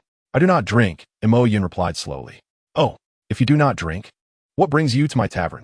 The tavern keeper could not suppress a smirk upon hearing Mo Yun's declaration. "Nothing in particular. I merely wish to utilize the passage here." Montauk Yun responded expressionlessly. The tavern keeper erupted into laughter, but before he could finish, he convulsed and collapsed to the ground. "I cannot fathom why such places employ such fools," Mo Yun remarked casually before stepping into the city of slaughter. Upon entering, Mo Yun encountered the same guard knights as depicted in the narrative. Aware of the rules, he swiftly dispatched one with a single blow and strode confidently towards the city of slaughter. His purpose here was not for training, but simply to obtain a domain soul skill. Therefore, upon meeting the receptionist, he wasted no time and directly requested her accompaniment to the slaughter arena. "Hurry, gather as many as you can. I intend to fight 100. In the city of slaughter, while soul skills were prohibited, martial spirits remained usable, as did soul power. With soul power comparable to that of a tidal Ba and a thunder martial spirit, Mo Yun was virtually invincible here, facing little threat aside from Tang Chun, while others were mere novices. Thus, he carried an air of arrogance. Of course, he was deliberately provoking others, aiming to attract attention, engage in numerous battles, and swiftly acquire a domain soul skill to accumulate the qualifications necessary to exit. He had no time to waste. His provocations proved effective, as many daring individuals approached him for a challenge, only to be decisively defeated by Mo Yun. To him, the participants were either mentally unhinged or merely seeking training, with those bold enough to challenge him being particularly deranged, fixated on killing. Thus, he treated them without regard for mercy, dispatching them with brutal efficiency. By the end of the first day, Mo Yun had secured victories in 10 matches. Were it not for the restrictions on soul skills, he could have unleashed his amplification soul skill and decimated the competition, completing the trials within mere days. Alas, he was unable to utilize his soul skills. "Oh well, if one day is insufficient, I shall return for several more," he lamented, feeling somewhat vexed. If not for the suppression of his soul skills, he mused, he would not have won so few matches. Chapter 137. What are you doing here? After a night's rest at the inn in the city of slaughter, Mo Yun felt rejuvenated and resolved to return to the slaughter arena for more matches. He retraced his steps from the previous day towards the arena. Despite the early hour, the arena was already buzzing with enthusiastic spectators and competitors. Observing the frenzied expressions of the audience and participants, Mo Yun found it difficult to comprehend their motivations. Was there any enjoyment in constant violence? Surely, a peaceful life with family was far more appealing. Nevertheless, he was determined to remain for a few days, hastily complete his matches, and depart before these lunatics influenced him. Mo Yun believed that only a person of sound mind could fail to understand the thoughts of these frenzied individuals. At this moment, his sole focus was on winning as many victories as possible to become the champion of the slaughter arena. Thus, he participated in numerous matches, leveraging his formidable strength to secure stable victories. The fighters in the city of slaughter were not particularly strong. If Tang San and Hulaina could emerge victorious here, it indicated a lack of soul power surpassing that of a soul Douluo. His soul power was akin to that of a tidal Douluo, and his physique had been honed through relentless training, enabling him to deliver attacks with tenfold the normal strength, even without relying on soul power. Furthermore, since soul skills were prohibited, competitors could only utilize their martial spirits in their raw forms, making this the perfect stage for Mo Yun. His martial spirit was lightning, allowing him to attack effectively both from a distance and up close, making competitions here as effortless as drinking water. However, matches were conducted one at a time, requiring him to wait between contests. Continuous battles also drained considerable soul power. If he could have all the participants gang up on him, he mused, he could defeat them effortlessly with a single strike. Unfortunately, the arena adhered to its rules, which would not be modified for his convenience.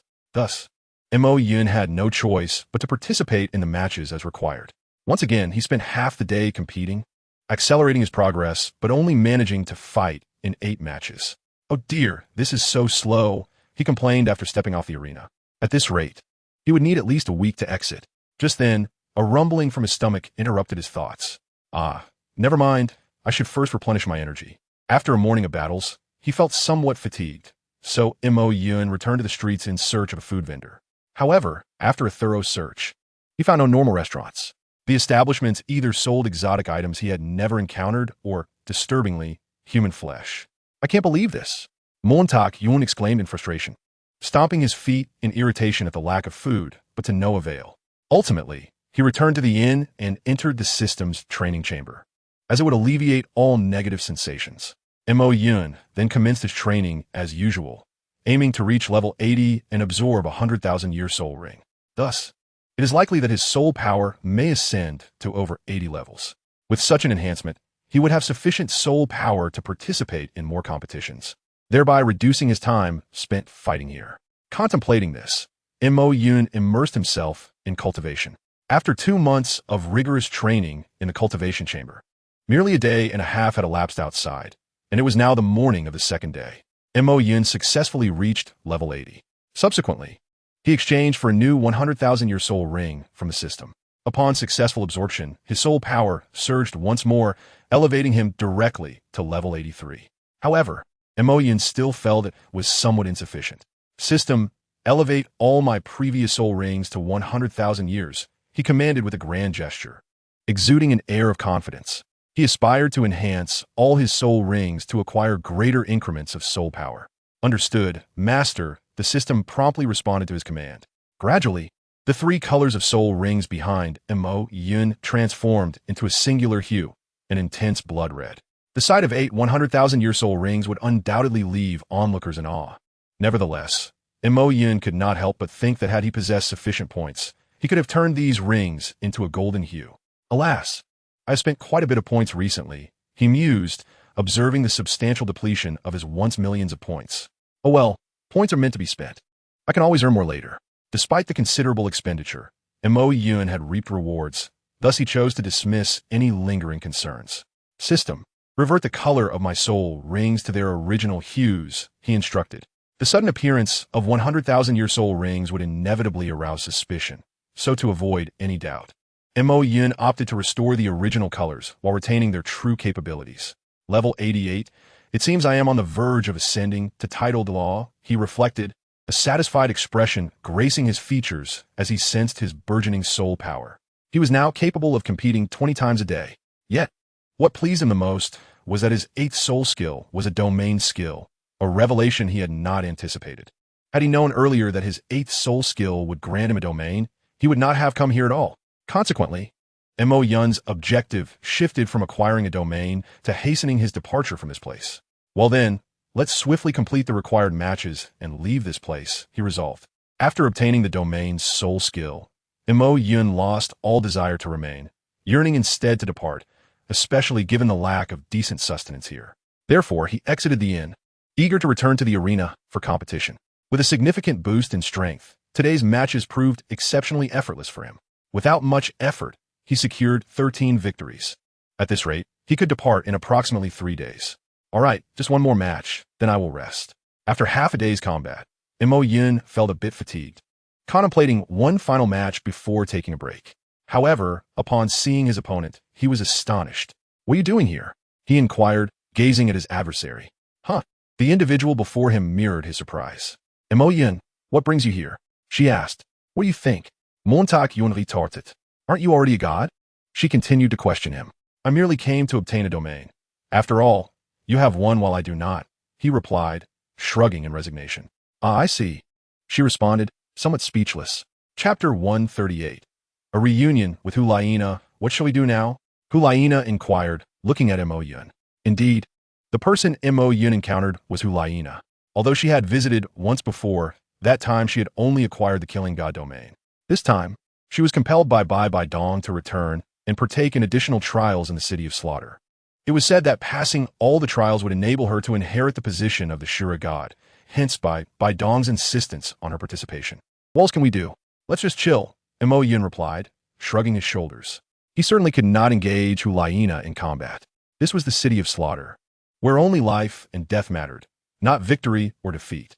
But according to the rules, we must fight, right? Hulaina said, her expression troubled. What happens if we don't fight? Montauk Yun replied nonchalantly. He was aware that the most formidable being here was Tang Chun. Although he could not yet match the 99th level limit Douluo, he was confident that he would not lose. Even if he violated the rules, Tang Chun would not be able to do anything about it. Furthermore, it was unlikely that Tang Chun would intervene for such trivial matters. Thus, Mo Yun felt emboldened. All right, let us go then. Since we happen to meet here, let us catch up, he declared, disregarding the rules as he embraced Hulaina and departed the arena. This audacious act shocked the audience, leaving them in disbelief. They had never witnessed such a situation in a life-and-death arena. Where are the referees? Where are the administrators? The participants are escaping, a chorus of frustrated onlookers exclaimed. They toiled each day, risking their lives. Why should Mo Yun have the liberty to flirt here? Consequently, they expressed their dissatisfaction, hoping for Mo Yun to face repercussions. This contestant, the administrator, feeling the pressure, approached Mo Yun in an attempt to dissuade him. What do you want? Mo Yun shot him a fierce glare, simultaneously releasing his imposing aura. I apologize. Sensing the disparity in power, the administrator dared not oppose Mo Yun. He had worked hard to attain his position, and dying so easily would be utterly regrettable. Noting the administrator's cowardice, Mo Yun scoffed and continued to lead Hulaina away from the arena. The audience erupted in a cacophony of complaints. I will report you to the Lord of Slaughter, some spectators shouted. To this, Mo Yun remained oblivious, having already distanced himself. Even if he had heard, he likely would not have reacted. Setting aside whether they could even meet the Lord of Slaughter, even if they did, what could he do to Mo Yun? By the way, what brings you here?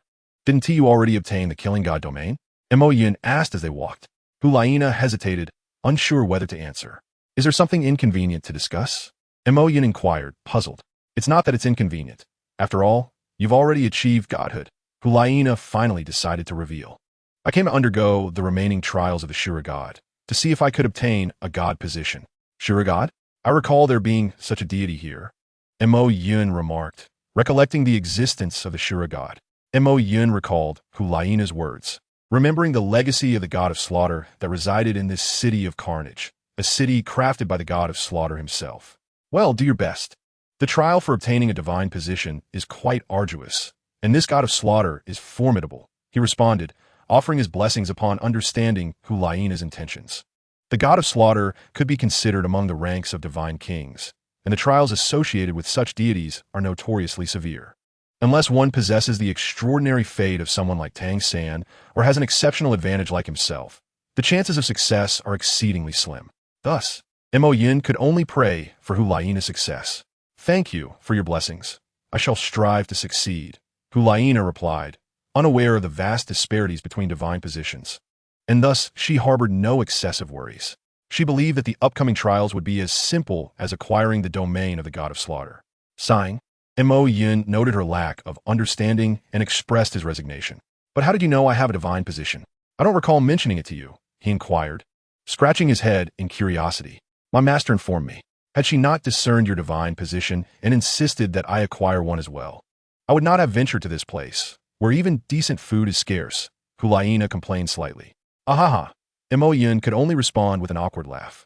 In that case, allow me to treat you to a meal. I still have some provisions. He expressed a hint of apology to Hulaina. He had ample food stored in his soul guide and could also exchange for food through the system, making the preparation of a meal quite manageable. As for why he had not done so the previous day, he mused whether a grown man would think of cooking for himself while alone at home. Thus, Mo Yun led Hulaina to an inn and amicably borrowed its kitchen. After tidying the space, he began to prepare the ingredients for cooking. Once he had finished creating a feast that could fill an entire table, Mo Yun paused, causing the onlookers, who had not laid eyes on proper food for quite some time, to salivate. However, they seemed unwilling to admit their hunger, instead attempting to ridicule the meal. "Humph, you are all peculiar. Who eats such things here? I see you are nothing but cowards." "Oh, really?" In response, Mo Yun said nothing and merely picked up a golden shrimp ball, tossing it into the air. Instantly, the entire erupted in commotion. "Huh." Mo Yun smirked at the scene. "All right, let us continue our meal. Even the dogs have ceased barking." With that, he and Hulaina began to savor the normal, delicious dishes before them. "Ah, it has been so long since I have tasted such ordinary food. Previously, I had been subsisting on that wretched Bloody Mary. It was dreadful." Hulaina lamented after satisfying her hunger. "You actually drank that? It is toxic," Mo Yun replied, looking at her incredulously. Will I be all right?" Hulaina asked, her eyes wide with surprise. "No worries. The toxicity is minimal and requires substantial quantities to affect you. If you're still concerned, you may visit my room tonight, and I can examine you," Mo Yun remarked calmly. "Why must I go to your room?" Hulaina retorted, realizing Mo Yun was teasing her and feeling quite indignant. Cough cough, Mo Yun simply cleared his throat. "I admit I was jesting, but that substance is genuinely toxic. It would be prudent to avoid it in the future," he cautioned her. Chapter 139. Tang Chun What? You're the one who has won over 10 consecutive matches in a single day? After enjoying a hearty meal, Hulaina and Mo Yun engaged in further conversation. Through their dialogue, Hulaina learned that Mo Yun was indeed the individual who had recently achieved remarkable victories. She was slightly taken aback, but quickly rationalized that it was to be expected, given Mo Yun's evident prowess. "You mentioned you came to acquire a domain. Having succeeded, what do you plan to leave?" Hulaina asked Mo Yun, now calmer. "I will depart as soon as I have earned the right to leave," Mo Yun replied slowly. "Well, although one must win 100 matches to exit, with your strength, you will likely be able to leave in just a few days, unlike me." "I fear I will be here for quite some time," Hulaina said, a hint of disappointment in her voice. "Do not fret, should you wish to leave. I can accompany you when the time comes," Mo Yun assured her. "However, I cannot win that many matches at present, and my master has instructed me to undergo trials here," Hulaina lamented. "Very well." Hearing her response, Mo Yun simply shrugged. "I need to visit the arena again. I cannot afford to waste this afternoon. What about you?" "I think I will pass. I lack the motivation to compete today, but I can go watch," Hulaina replied. "All right, then you may observe my matches," Mo Yun said, not minding her decision, and they headed to the arena together. However, Hulaina took a seat in the audience, while Mo Yun proceeded to the dueling arena. As before, Mo Yun engaged in a series of challenging matches, achieving victory in his 8th consecutive bout. What terrifying strength! Hulaina mused as she watched from the audience, astonished by Mo Yun's endurance. Winning a single match was a considerable challenge for her, and she often required extensive rest afterward. In contrast, Mo Yun fought like an indefatigable beast, not only winning effortlessly, but also continuing his series of battles. "Today, I have already won approximately 20 matches. I shall stop here for now."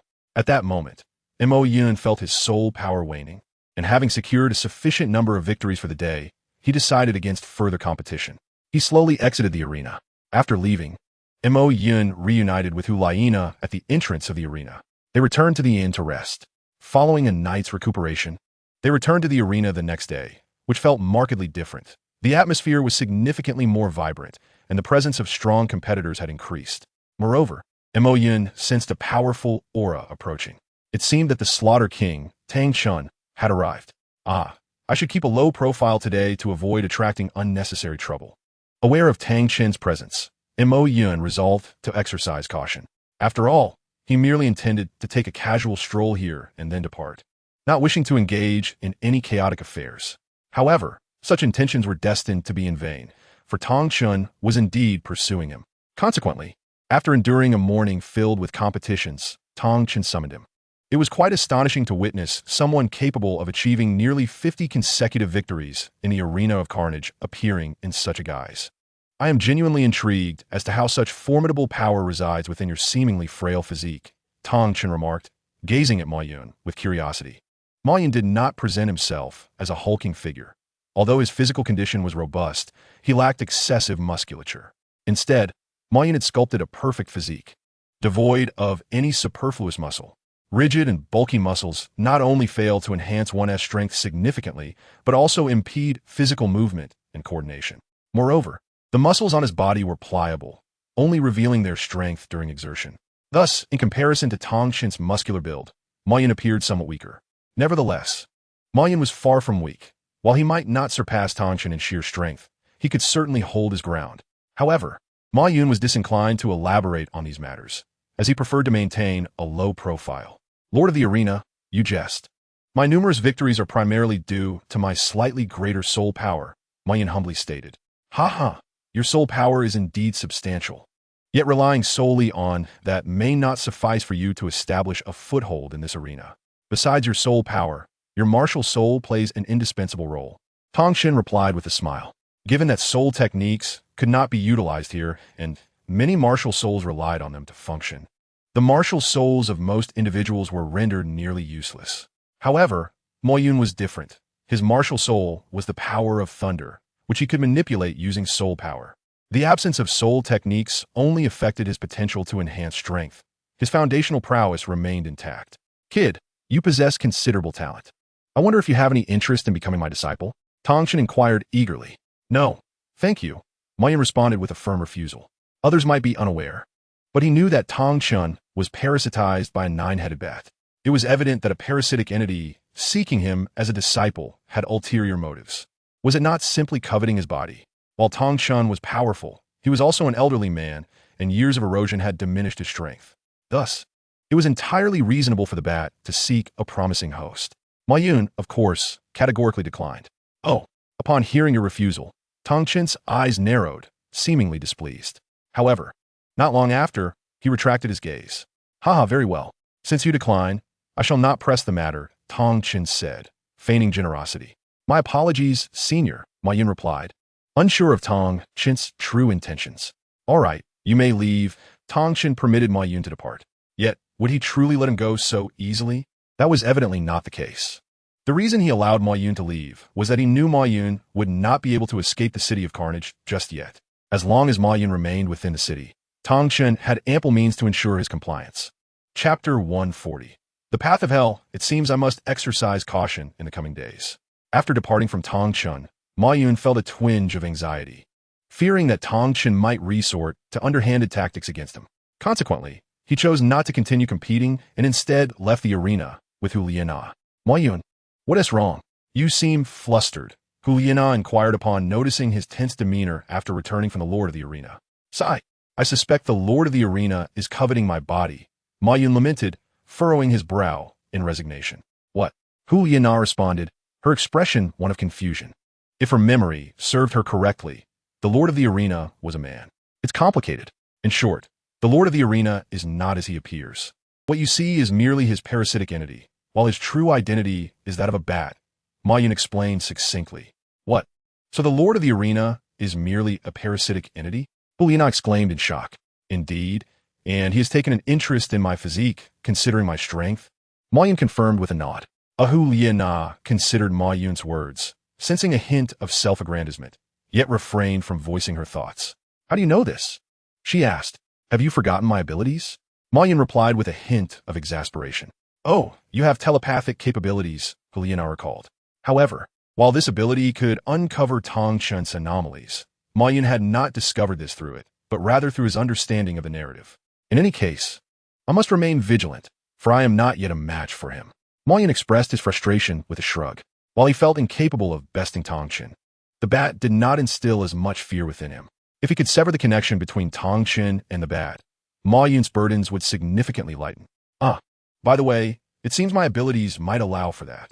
Upon contemplating the possibility of detaching the nine-headed bat from Tong Chen, Ma Yun realized that he could potentially accomplish this through his martial soul.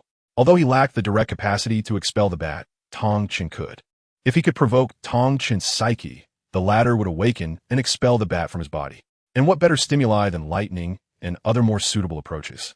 He could administer a set of electric therapy to Tong Chen's mind, and it would be complementary. This method is feasible. After contemplating this strategy, Ma felt considerably less anxious. Nevertheless, he remained cautious, as he had no way of knowing if the nine-headed bat would deviate from expectations and catch him off guard. Perhaps I should minimize my participation in competitions for the next few days. I must conserve enough soul power to escape. Acknowledging his circumstances, Ma Yun resolved to lay low. Aiming for merely 10 victories a day, fearing excessive exertion would deplete his soul power. Subsequently, Ma Yun returned to the inn with Hu Liana, deciding against competing that day. After parting ways with her, he directed his consciousness into the training room of the system. In confronting Tong Qin, he felt an urgent need to enhance his strength for a sense of security. Thus, for the next several days, Ma Yun engaged in a few matches each morning and trained in the afternoon. After a week, Ma Yun had amassed a total of 100 victories, qualifying him to undertake the trial to leave the City of Carnage. Furthermore, his soul power had reached level 90, and he was now poised to absorb a soul ring to break through to the rank of title Douluo. However, in the City of Carnage, where soul beasts were non-existent, acquiring a soul ring would inevitably raise suspicion, especially with Hu Liana still present. Therefore, Ma Yun hastened to seek out the Lord of the Arena to express his desire to traverse the path of hell. Unexpectedly, you have swiftly triumphed in 100 battles, thus qualifying for the trial. The King of Slaughter did not refuse Mo Yun's request, but instead readily acquiesced. This response struck Mo Yun as peculiar. Could it be that the King of Slaughter was not tempted by his physique? Such a notion seemed implausible, especially given Mo Yun's recent enhancement of soul power, which the King of Slaughter could not have overlooked. With such an exceptional body, it was impossible for him to remain indifferent. Nonetheless, despite his uncertainty regarding the King of Slaughter's true intentions, he had no choice but to undertake the trial of Hell Road. Once he departed the City of Slaughter, he had no reason to fear Tang Chun. Thus, although Mo Yun harbored doubts, he still ventured into Hell Road. As Mo Yun entered, a shadow stealthily slipped into Hell Road as well. It was evident that Tang Chun harbored ill intentions.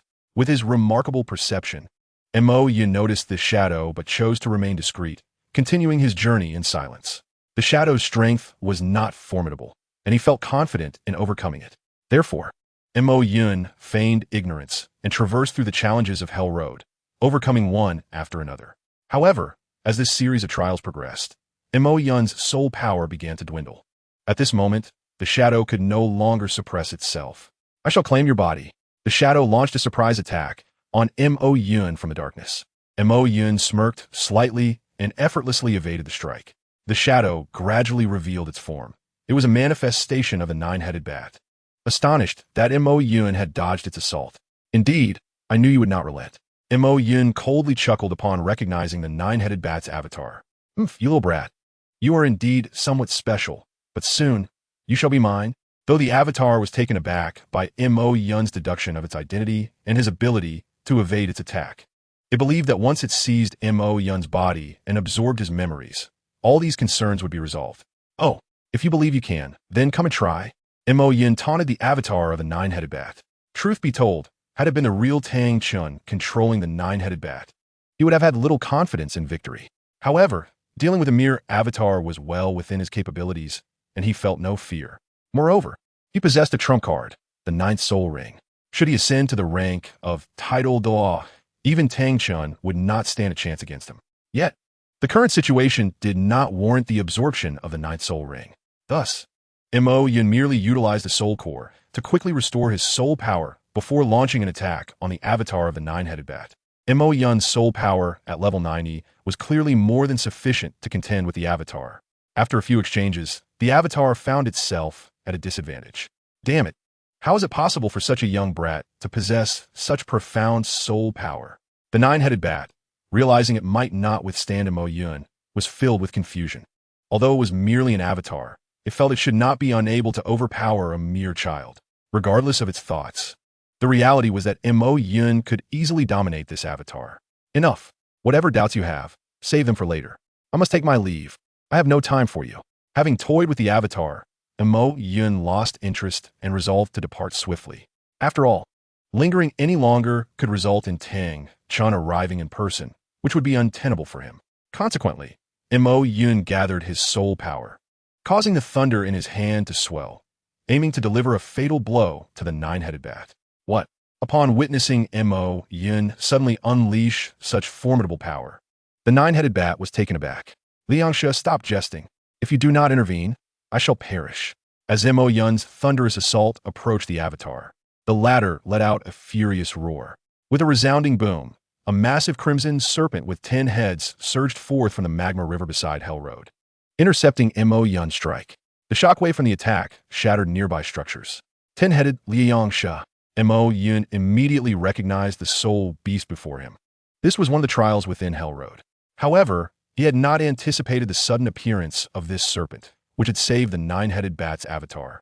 Upon reflection, it made some sense. After all, one had 9 heads and the other 10. A connection was only natural. Sigh, I had hoped to avoid absorbing a soul ring, but it seems that now I must.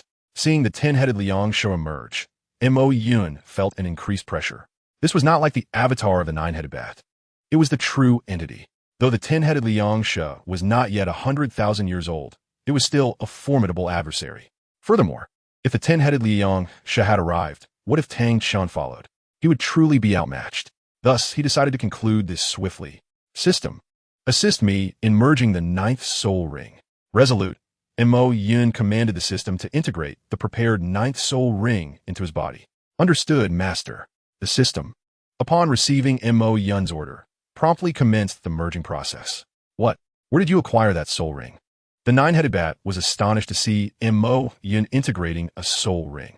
It was known that in the entire city of Slaughter, there were only the 2 of them as soul beasts. If they were still present, where could Mo Yun's soul ring have originated? However, this was not the time for them to ponder such matters. Regardless of the origin of Mo Yun's soul ring, they needed to interrupt his merging. Should Mo Yun break through to level 90, it would signify a qualitative leap. They would be utterly unable to contend with him unless they summoned their true form.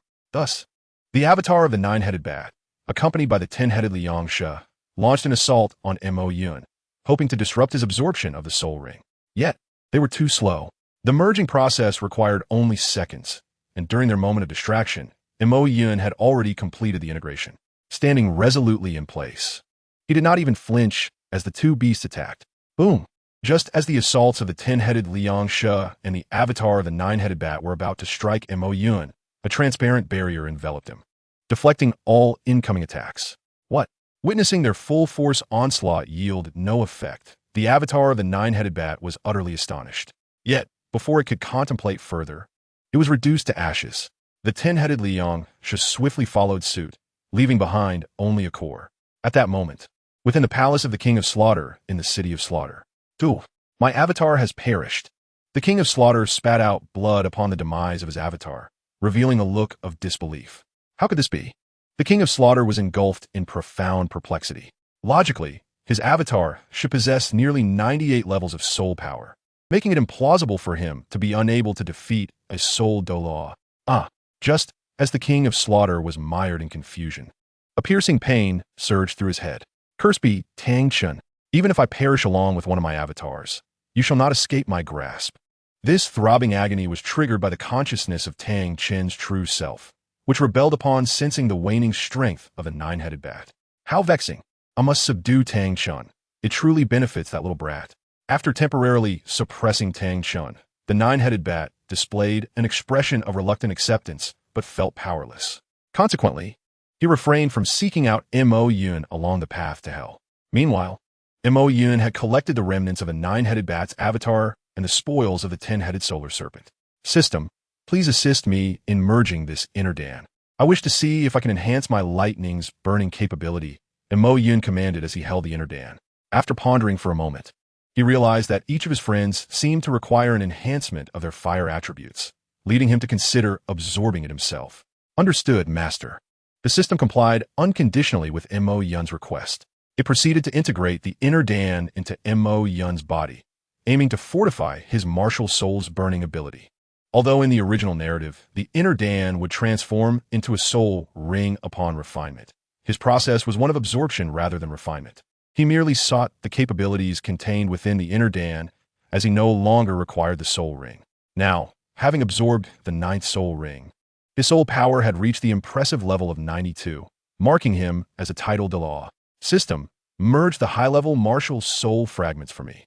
After the absorption of the inner Dan, Mo Yun bypassed checking its effects or his 9th and 10th soul skills, instead directing the system to merge the high-level martial soul fragments.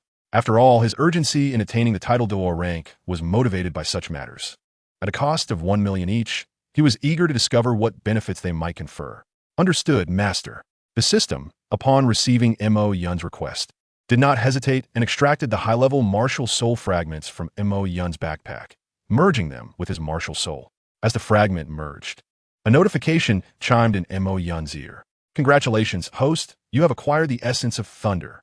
What is this essence of thunder? Mo Yun inquired, puzzled by the system's announcement, as he did not comprehend the nature of this new ability. In essence, Master, the essence of thunder is precisely that, the very source of thunder, the system clarified. While this explanation was somewhat illuminating, it did not fully elucidate the concept. In summary, this ability allows you to utilize your martial soul without expending any soul power, enabling you to become one with thunder. The system elaborated slightly in response to Mo Yun's skepticism. What? Utilizing my martial soul without consuming soul power? Mo Yun was astonished by the system's revelation. If he could wield his martial soul without depleting his soul power, what need would he have for soul power at all? Moreover, if he truly did not consume any soul power, would he not be invincible? Indeed, Master, you heard correctly. From now on, whether you use your martial soul or martial soul skills, you will not expend any soul power, for the essence of thunder will merge you with thunder itself. All thunder in the world will be at your command, rendering consumption moot. Upon hearing the system's affirmation, Mo Yun felt a surge of elation. Does this mean I am invincible? The system nodded in acknowledgement, but did not provide a definitive confirmation. What do you mean by that? Mo Yun queried, having detected a hint of caution in the system's response. Master, while the essence of thunder is indeed formidable, it is not without its limitations. Should a completely void world be created, one devoid of thunder, your ability would become inoperative. Furthermore, the essence of thunder exists in tiers. Currently, you possess the most rudimentary form, which can only be utilized within this realm, and its range is limited approximately to the extent of the Tiando Empire. Only by acquiring a higher tier of the essence of thunder can you extend this capability to other realms and broaden its application. Additionally, while there are various forms of this essence, they all culminate in a singular endpoint, the void, which represents the most primal state of the essence of thunder. Only upon attaining this form will you achieve true invincibility. Understood. Nevertheless, even with these constraints, I should still be invincible within this world. Mo Yun felt reassured by the system's explanations. After all, no one capable of creating a void world had yet been born on this continent. Moreover, the Tiando Empire was already sufficiently vast. The thunderous power of an entire empire was more than adequate for his needs. Thus, in summary, within this continent, he was indeed invincible. Having acquired this new ability, it is time to put it to the test. I shall temporarily set aside thoughts of returning. After all, I can now manipulate thunder at will and traverse the Douluo Continent in less than a second. With his newfound power, Mo Yun was in no hurry to return. The ability to freely control thunder, merging seamlessly with it, implied that he could entirely command the speed of thunder's movement, matching it with the speed of light. Such velocity renders the notion of traversing the Douluo Continent in a second no mere boast, for the speed of light is an astounding 299,792,458 meters per second. In this world, he had become an entity surpassing even the divine. Wait a moment. If the high-level martial soul fragments are so potent, why do I still desire a divine position? Mo Yun suddenly realized that he might surpass the gods of this world by an immeasurable margin. What need had he for divinity? Perhaps he should return the divine position. It seemed of little use. Having recognized the magnitude of his own strength, Mo Yun lost interest in the divine status. His primary objective was no longer to attain divinity, but to elevate the tier of his essence of thunder. Never mind. I shall practice my abilities first and return the divine position at a later time. After some contemplation, Mo Yun decided he would relinquish the divine status in due course. But first, he needed to test his powers. As for whom to use as a test subject, it was undoubtedly the King of Slaughter, who had previously coveted his form. With 99 levels of soul power, he was indeed an unparalleled entity on this continent, making him the ideal candidate for practice. Thus, Mo Yun retraced his steps along the path to hell. At that moment, the King of Slaughter was still tormented by the backlash of Tang Chen's spirit. However, in the next instant, Mo Yun appeared before him. Wow, I truly can move that fast. Mo Yun was momentarily astonished to find himself at the palace of the King of Slaughter in an instant. After all, not everyone could experience the speed of light. What the hell? Upon suddenly encountering Mo Yun, the King of Slaughter thought he might be hallucinating and rubbed his eyes in disbelief. Yet, even after rubbing his eyes, Mo Yun remained standing before him. Well, it seems you have not yet departed, so do not blame me for my impoliteness. The King of Slaughter, perhaps disoriented by Tang Chen's counterattack, failed to ponder how Mo Yun had materialized here and immediately sought to strike him. Naturally, Mo Yun did not indulge him. Without even moving his hand, he merely cast a glance at the King of Slaughter, and in an instant, bolts of lightning manifested around him. With the sudden flare of lightning, the King of Slaughter emitted a heart-wrenching scream. What is happening? The King of Slaughter gazed at Mo Yun with an expression of disbelief. He had not even seen Mo Yun make a move before he was injured. How could this be possible? After all, he was a level 99 limit Douluo. Even if Mo Yun had become a title Douluo, there remained a considerable gap between them. How could he fail to comprehend Mo Yun's attack? This simply cannot be.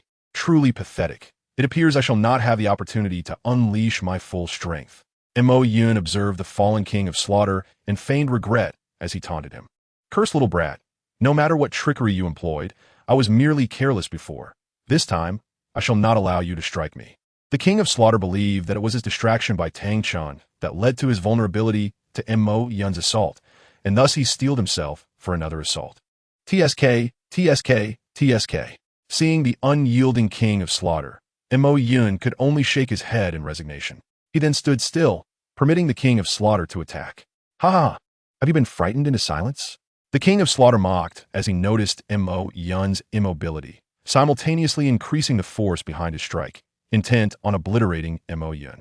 Yet, as he swung a fist, it merely passed through Mo Yun's form. What?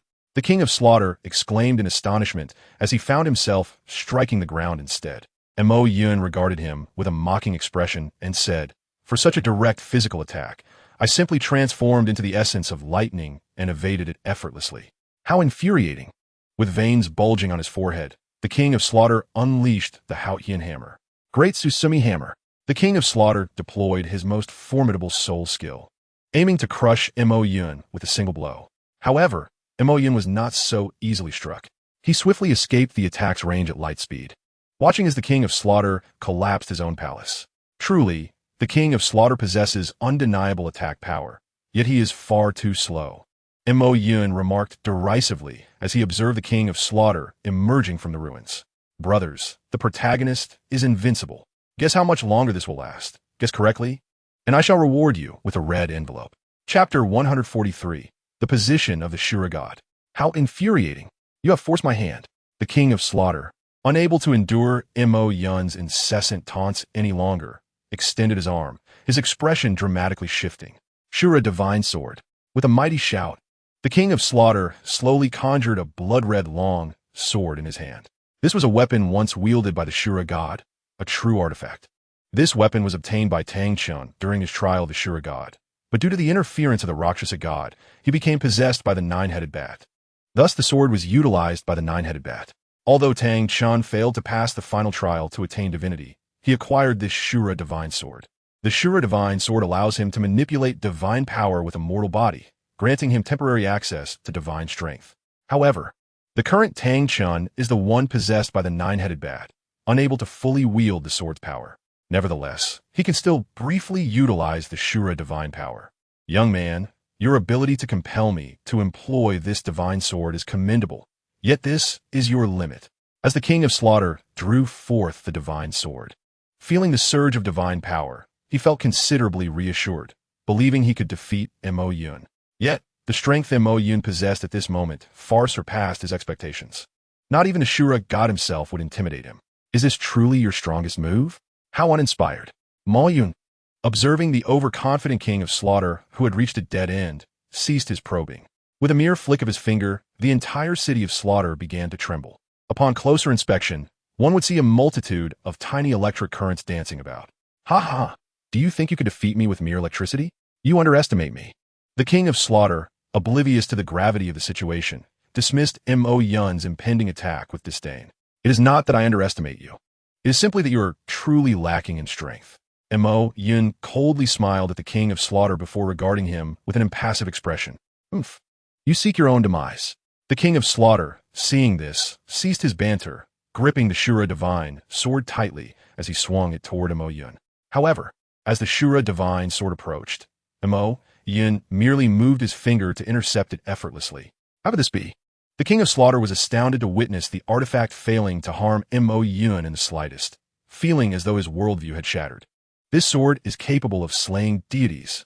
The king of slaughter remained unable to reconcile this in his mind. Yet, even more astonishment awaited him. The Shura Divine sword began to dim at Mo Yun's fingertips, gradually disintegrating. No, this cannot be. The king of slaughter felt the divine power within him dissipate and realized that Mo Yun had destroyed the Shura Divine sword. This was his most powerful weapon. Casually vanquished by Mo Yun, he could hardly believe it. Moreover, Mo Yun bore no divine power. To him, Mo Yun was merely a newly appointed title Douluo. How could he possibly possess such strength? In response, Mo Yun could only scoff at Tang Chen's lack of knowledge in physics. His control over electricity is merely the direction of electron movement. Although the essence of this world is not a physical realm, its existence still adheres to physical laws. Since this sword is a tangible object, it is composed of atoms or molecules, which predominantly contain electrons.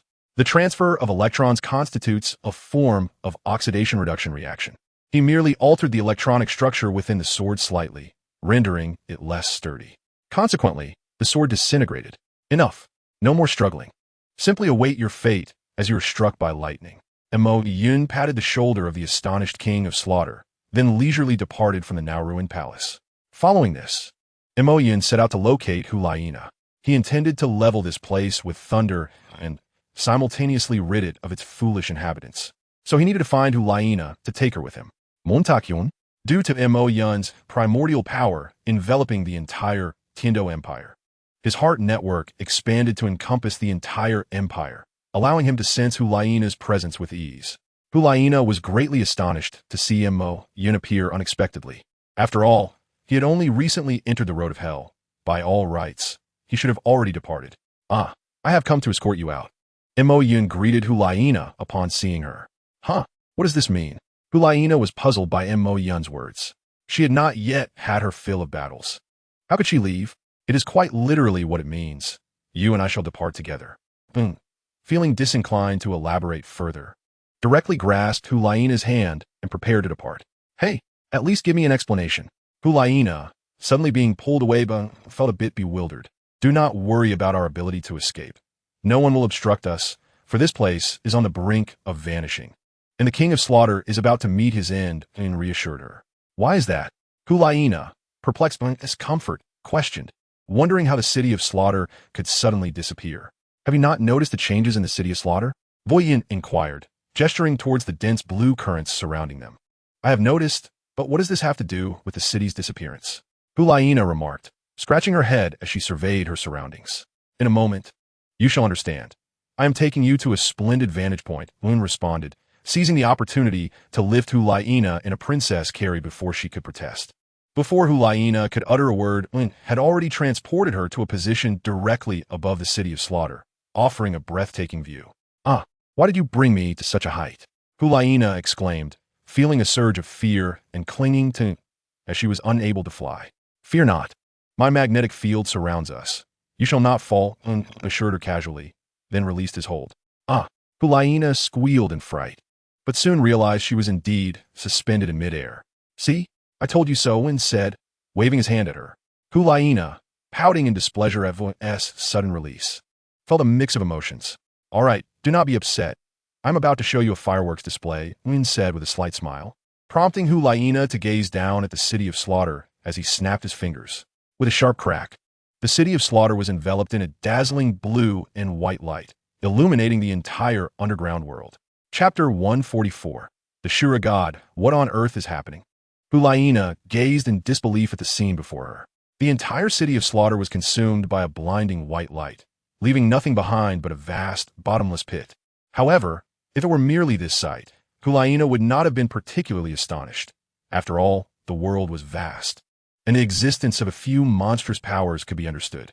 The crux of the matter, however, was that this spectacle was conjured by who was Yin? He had only just become a titled Douluo. How could he possess such godlike power? This left Hu Laina utterly confounded. So, how do you find the fireworks? Vo Yin inquired as he approached her. What fireworks? This is clearly akin to a nuclear bomb. If Hu Laina were a modern individual, she would certainly have made such a quip. Unfortunately, Hu Laina was unfamiliar with nuclear weapons, and in her understanding, there was nothing with such destructive power. Thus, while she was astonished, she found herself at a loss for words. Hey, are you in shock? Vo Yin waved his hand in front of Hu Laina's face. Hu Laina's awareness returned at this gesture. Vo Yin, what is going on? She looked at him, her eyes filled with confusion, desperately wanting to comprehend how Yin had suddenly acquired such formidable strength. The explanation is somewhat complex. In essence, my martial soul has evolved, and my current power can easily overwhelm even the most formidable title. Yin scratched his temple and explained vaguely. Martial soul evolution? You were already an elemental martial soul. How could it evolve? Hu Laina questioned, skeptical of Yin's claims. If it were a beast or a plant martial soul, evolution might be conceivable. But what could an elemental martial soul evolve into? Who says elemental martial souls cannot evolve? That is a misconception. The evolution of elemental martial souls primarily manifests in the understanding and control of elements, Yin attempted to clarify, hoping to dispel Hu Laina's doubts. Well, fine. Though still somewhat skeptical, Hu Laina recognized reluctance to elaborate further and chose not to press the matter. Now that the city of slaughter is no more, you need not train any longer. Come with me and leave this place, relieved by her silence, proposed as he prepared to lead Hu Laina away. Oh, fine. Accepting Da's suggestion, Hu Laina understood that with the city of slaughter reduced to ruins, her training was futile. Thus, she followed Yin as they made their way towards the exit of the city of slaughter. By the way, how did you suddenly break through to title Douluo? As they walked, Hu Laina recognized his soul power had indeed ascended and inquired out of curiosity. After all, in her understanding, the city of slaughter harbored no soul beasts. Where had Yin acquired his spirit ring? I obtained this spirit ring in the Hell Road. There's a powerful soul beast within, Yin casually explained. I see.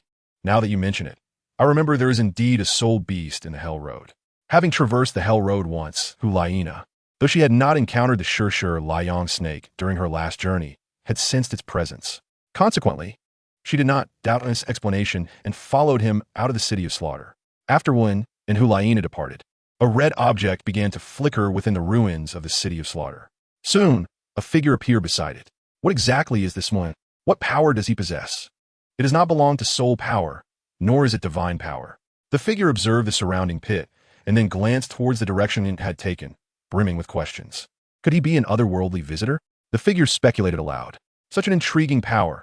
I wonder if it will aid me in breaking through the limitations of this world. After pondering for a moment, the figure ceased to be perplexed and let out a hearty laugh.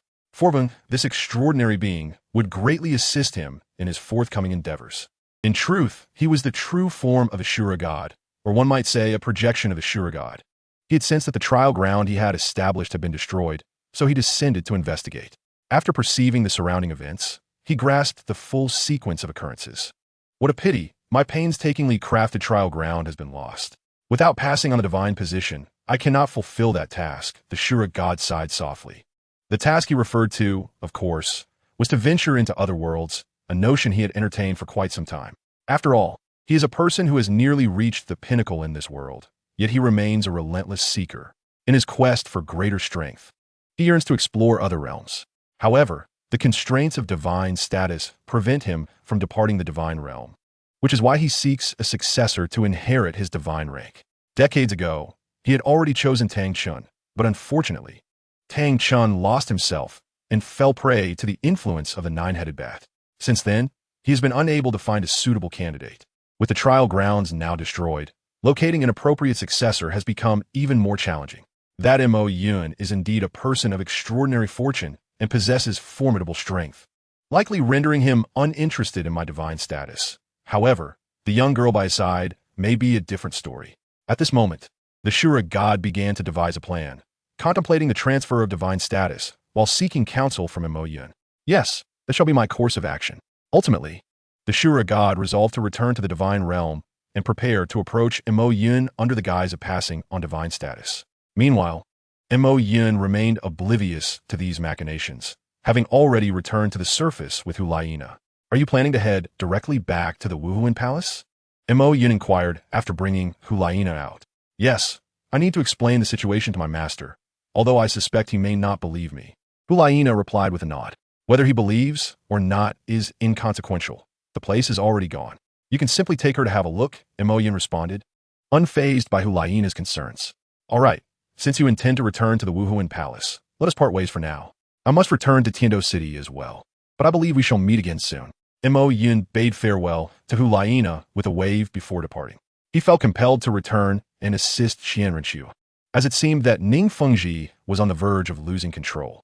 Chapter 145. Qian Renqiu's complaints upon exiting the city of slaughter. Mo Yun bid Hulaina farewell and returned to his original location. Have you heard? It seems something significant is about to occur in Tiando City, one passerby remarked. Really? Where did you hear that? Another inquired. Isn't it obvious? Just look at the battalions that have been roaming the streets of Tiando City each day. The first replied. You have a point. I've never seen so many troops appear so suddenly within the city before. The second acknowledged. Exactly, which suggests that something momentous may transpire soon. And it could be quite dangerous. What should we do then? What else can we do? We can only wait it out. We are merely ordinary citizens with no assets elsewhere. If something were to happen, we would simply have to remain in the city. True enough. We can only hope it's nothing serious, and that His Majesty resolves it swiftly. In Tiando City, pedestrians gathered in small clusters, discussing the recent changes, while the streets were filled with patrolling troops. Has it really come to this? The developments seem rather rapid, Mo Yun mused, surprised by the scene before him upon returning from the city of slaughter. The military had already stationed itself in the imperial city. The gravity of the situation was apparent to anyone with sense. Enough of this. I must hurry back to the palace and inquire about Qian Renqiu, he resolved. Having been away for a considerable time, he was unaware of what had transpired to warrant Qian Renqiu's heightened caution and the mobilization of troops. Thus, Mo Yun swiftly returned to the palace and entered the office where Qian Renqiu was situated. Xiao Yu, have any suspicious individuals been apprehended in the city recently? Qian Renqiu inquired while attending to her duties. Your Highness, there have been no reports of any suspicious persons in the city as of now, Xiao Yu replied. That is reassuring, but we must remain vigilant. Intensify the patrols and searches, Qian Renqiu said, feeling a slight sense of relief yet unwilling to relax her guard. Yes, Your Highness, Xiao Yu nodded in agreement. What transpired in my absence to make you all so tense? Mo Yun asked as he entered the room. Hearing the conversation between Qian Renqiu and Xiao Yu heightened Mo Yun's curiosity about what had led her to be so cautious. Montakyun, where have you been these past few days? Qian Renqiu questioned, her expression a mix of confusion and reproach. I just took a trip to the city of slaughter, Mo Yun replied, scratching his head, puzzled by her demeanor. What are you doing there? Are you not aware that these are perilous times? If you had been here, I might not have nearly been assassinated, Qian Renqiu expressed, revealing the gravity of her situation. It turned out that during Mo Yun's absence, an attempt had been made on her life. Without his presence, she had been unable to sense the danger. After all, not everyone possesses the perceptive abilities that Mo Yun does. While ordinary soul masters can sense enemies through their soul power, those adept in concealment techniques are often undetectable. For instance, Mo Yun had previously defeated a soul master skilled in the art of stealth. Thus, Qian Renqiu had been oblivious to the assassination attempt. Had she not summoned 2 titled Douluos from the Wuhuan Palace for protection, she might not have survived. The assailant was also a titled Douluo, yet Qian Renqiu had never encountered or heard of the soul skill or martial spirit employed by that particular titled Douluo. It was likely a hidden asset of some family. Though she had managed to survive, the assailant had eluded capture, given that he was a powerful titled Douluo who could easily escape even if outnumbered. You encountered such a situation? Mo Yun remarked, understanding why Qian Renqiu was so upset. He had never anticipated that she would be targeted for assassination. Otherwise, he would not have left her side. I apologize. I thought you would be safe in Tiando City. I didn't expect the titled Douluo to infiltrate, Mo Yun said, his gaze filled with regret as he looked at Qian Renqiu. Titled Douluos are rare across the continent, and they are well-known figures. Their appearances are usually recognized. Therefore, he had never imagined that someone of such caliber would dare to attempt an assassination on an emperor. Never mind, it's not your fault. I didn't expect Ning Fengji to go so far as to send a titled Douluo to assassinate me. However, It seems he lacks the confidence to confront me directly. Qian Renxue replied, waving her hand dismissively at Mo Yun's apology before beginning to analyze the current situation. Ning Fengji has been my teacher for several years. I know him well. He is ambitious and cunning, a hypocrite who will resort to any means for his own benefit. Thus, the thought of him attempting to assassinate me was already in my considerations. That is why I called upon 2 titled Douluos from the Wuhuan Palace for protection. Yet, I never anticipated he would manage to find a titled Douluo to carry out such a task, especially one skilled in stealth and escape, which allowed him to evade detection by my guards. Well then, what shall you do next?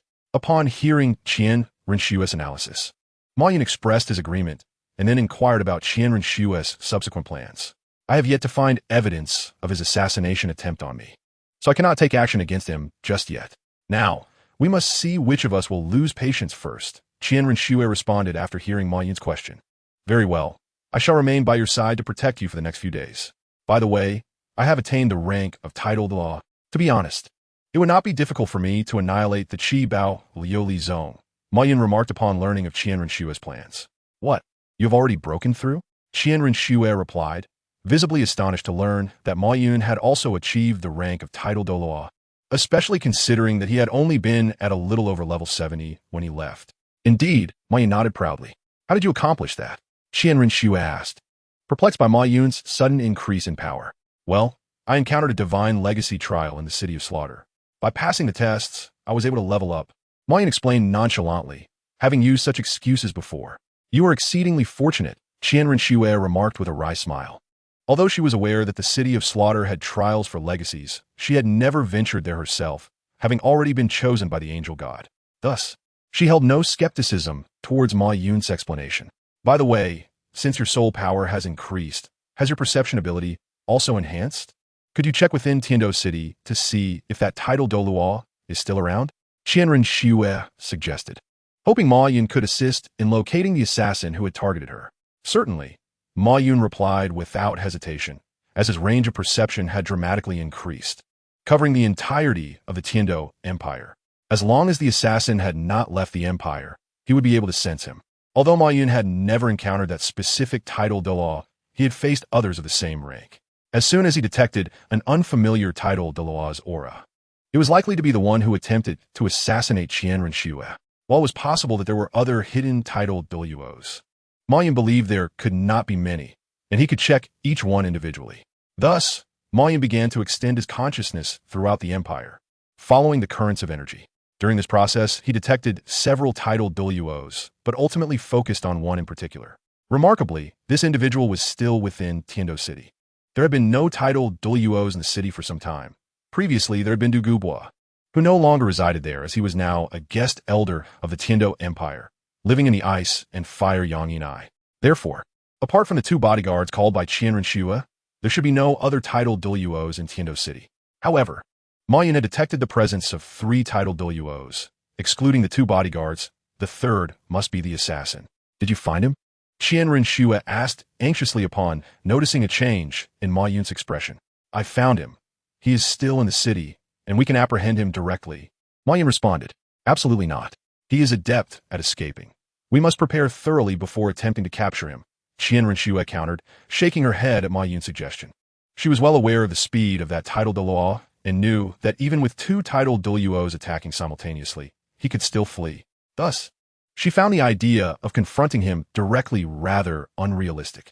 Haha, I refuse to believe he can outrun me, Ma Yun declared dismissively. With his ability to manipulate lightning, he could match the speed of light, a velocity that no one could surpass. Capturing a mere title Douluo would be a simple task. Upon hearing Ma Yun's confidence, Qian Renxue realized that his speed was indeed impressive, and now that he had become a title Douluo, he would undoubtedly be even faster. Consequently, she decided to let Ma Yun give it a try. All right, since you are so confident, I shall trouble you to capture him, Qian Renxue requested. Of course, Ma Yun replied, giving her an affirmative gesture before vanishing from her sight in an instant. After approximately half a minute, Ma Yun reappeared before Qian Renxue, holding a man shrouded in a black cloak.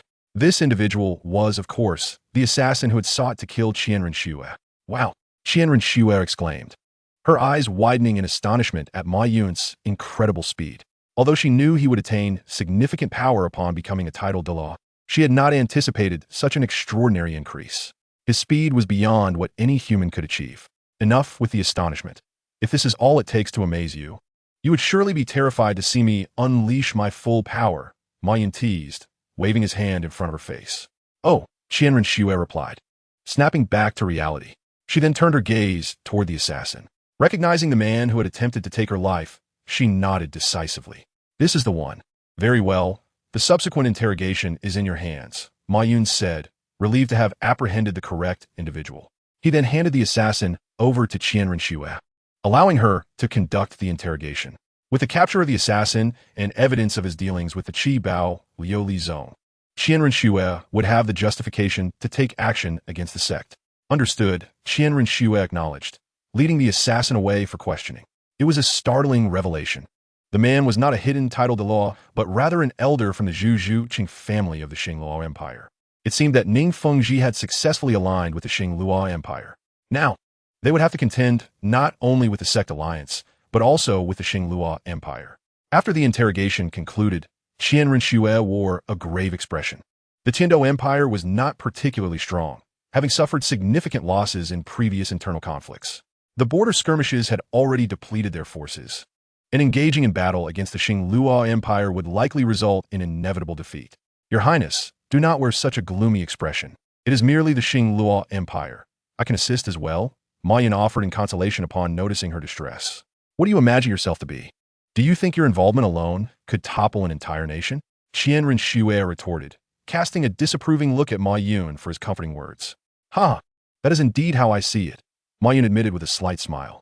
In truth, he possessed the strength to challenge an entire nation. Sigh, I shall cease jesting with you. This assassin is not one we can eliminate, being a titled Douluo. The Xingluo Empire would not take such a loss lightly. Let us see if negotiation is feasible. I hope they will be wise enough to withdraw voluntarily. Upon witnessing Mo Yun's demeanor, Qianren Xue initially thought he was jesting and paid it little mind. Very well. Noticing her disbelief, Mo Yun shrugged in resignation, prepared to follow her lead. Since that is the case, I must trouble you, he said. Qianren Xue smiled at his compliance, glancing at him. Is it true, my lord? I have just returned, and already you wish me to run errands? Mo Yun expressed his exasperation towards Qianren Xue. Cough, cough. It is merely that this titled Douluo is quite elusive. Should he escape, no one else could capture him, so it falls to you. Moreover, if negotiations falter, you can return swiftly, she explained, a hint of awkwardness in her voice. Very well, very well. After hearing her rationale, Mo Yun found himself, without further argument, resigned to escort the assassin to the Xingluo Empire. What a bother. It would be far simpler to annihilate the Xingluo Empire directly, he lamented as he walked, causing the assassin to shiver involuntarily. Having personally experienced Mo Yun's prowess, he understood that such words were not mere bluster. Chapter 147, Xingluo Empire. You must be a noble of the Xingluo Empire, from the Zhu family, correct? What is your standing within your clan? During their journey, Mo Yun idly conversed with the assassin. Aware of Mo Yun's strength, the assassin responded candidly. I am Zhu Ritian, the third elder of the Zhu family. An elder, you say? How could you forsake such a position to engage in assassination? Mo Yun inquired, observing Zhu Ritian. Generally speaking, one who ascends to the rank of titled Douluo enjoys considerable status and would seldom entertain the idea of such dishonorable actions. Particularly for someone like Zhu Ritian, a family elder, there seemed little justification for such deeds, given the substantial reputational repercussions for both his family and himself. I had no choice. His Majesty the Emperor made a deal with the Seven Treasure Glazed Tile School. They would assist in assassinating Qianren Xue to aid Ning Fengji in elevating Shuebong. After which the Seven Treasure Glazed Tile School would manipulate the Tiando Empire to pay homage to the Xingluo Empire. However, assassinating an emperor is no trivial task. It requires immense strength and stealth to avoid capture. Thus, His Majesty dispatched me, a sensitive attack type titled Douluo, for this endeavor. After the initial failure, I had hoped for another opportunity, but I did not expect to encounter a monster like you. Zhu Ritian gazed at Mo Yun with a weary expression, his heart heavy with resignation. Never had he felt so utterly speechless. Renowned for his speed, he found himself unable to even catch a glimpse of Mo Yun's movements before being captured. Mo Yun's swiftness was unparalleled. a guarantee that none on the entire Douluo Continent could surpass him. He could traverse any location unimpeded, and should he carry out an assassination, the victim might not even realize their demise until it was too late. I'm most curious. What is your martial soul or soul skill that allows you to achieve such speed? Zhu Ritian asked, his eyes filled with earnest intrigue. Nothing extraordinary, merely ordinary lightning. Mo Yun casually waved his hand in response. Lightning, you say? Zhu Ritian pondered this revelation. Enough of this. It is beyond your comprehension, and we have arrived at our destination, Mo Yun remarked as Zhu Ritian fell into contemplation. They had reached the outer palace of the Xingluo Empire. Mo Yun then extended his senses to locate the emperor's position. Found it. Upon identifying Dai Mubai's father's location, Mo Yun retracted his sensing and swiftly appeared before him. Who goes there? The guards surrounding the emperor were immediately on high alert upon his sudden appearance. Stand down. Dai Mubai's father, rather composed, was only slightly taken aback upon seeing Mo Yun and the captured Zhu Ritian, promptly instructing the guards to withdraw. Your Majesty, the guards, baffled, exchanged glances but, upon observing Dai Mubai's father's demeanor, sheathed their weapons and departed. After all, as a titled law, Dai Mubai's father held a rank above the guards. Should any trouble arise, they would merely be a burden. Come, this is not a suitable place for conversation. Once the guards had left, Dai Mubai's father slowly led Mo Yun through the corridor to his grand hall. Have a seat. Upon entering the hall, he gestured towards a chair, inviting Mo Yun to sit. Mo Yun was somewhat perplexed by Dai Mubai's father's calm demeanor. Did he truly lack imposing authority? Speak, what is your demand? Dai Mubai's father, perceiving Mo Yun's astonishment, bypassed explanations and addressed the matter directly. This made Mo Yun feel as though he were the one being requested. However, after a brief moment, he adapted to Dai Mubai's father's straightforward nature. After all, as an emperor and a titled Douluo, he quickly grasped the situation upon encountering Mo Yun and the bound Zhu Ritian. Cough, cough. Since you are a man of understanding, I shall speak plainly. Mo Yun, recognizing Dai Mubai's father's acuity, wasted no time and articulated his demands directly. Your nation has dispatched assassins to take the life of our emperor, which is an act of profound disrespect. The assassin is now in our custody, and you have two choices: declare war or cede territory and pay reparations. Mo Yun stated with unwavering directness. Very well, I understand. Which territory do you seek? Dai Mubai's father responded without hesitation, opting for the latter. You do not wish to deliberate? Mo Yun was taken aback by his unyielding submission. Logically, the Xingluo Empire was a formidable nation, with the royal family eager to expand its dominion. In such circumstances, one would expect a vehement rejection of Mo Yun's demands, possibly leading to his arrest. Why did the emperor appear so meek, lacking the courage to confront Mo Yun? Do not be astonished. You chose to silently bring Zhu Iching to my presence, which signifies that you could eliminate me at any moment. I am capable of discerning the relative weight of life and temporarily forfeited territory, Dai Mubai's father elucidated. Fine. Very well, Mo Yun conceded, admitting he had not considered such implications. He merely found the formalities of entry too cumbersome. However, since Dai Mubai's father perceived it this way, Mo Yun saw no need for correction, as long as his objectives were achieved. Our esteemed emperor has not made excessive demands. He merely requests the return of the lands that have been occupied by the Xingluo Empire for merely a few decades. Mo Yun addressed Dai Mubai's father. Very well. Upon hearing this, Dai Mubai's father furrowed his brow slightly, but ultimately acquiesced to Mo Yun's request. He then produced a map and an imperial edict, marking the ceded territories on the map and inscribing the decree to cede land to the Tiando Empire. Within 7 days, I shall withdraw the troops from the border. You shall be responsible for returning this map and decree. After making a replica for himself, he handed the original map and edict to Mo Yun for verification. All right, I shall take my leave. Finding the proceedings rather uninteresting, Mo Yun had anticipated a more challenging negotiation, perhaps even a pretext to incinerate Dai Mubai's ancestral home. Yet this was the outcome. Chapter 148. The enhancement of primordial power. After successfully negotiating with Dai Mubai's father, Mo Yun departed from the Xingluo Empire. Meanwhile, Dai Mubai's father stood in contemplation, unable to shake off the surprise at the formidable presence of the Tiando Empire. He had initially hoped to exploit internal strife within the Tiando Empire to his advantage, only to find himself losing decades of hard work. This was a bitter pill to swallow.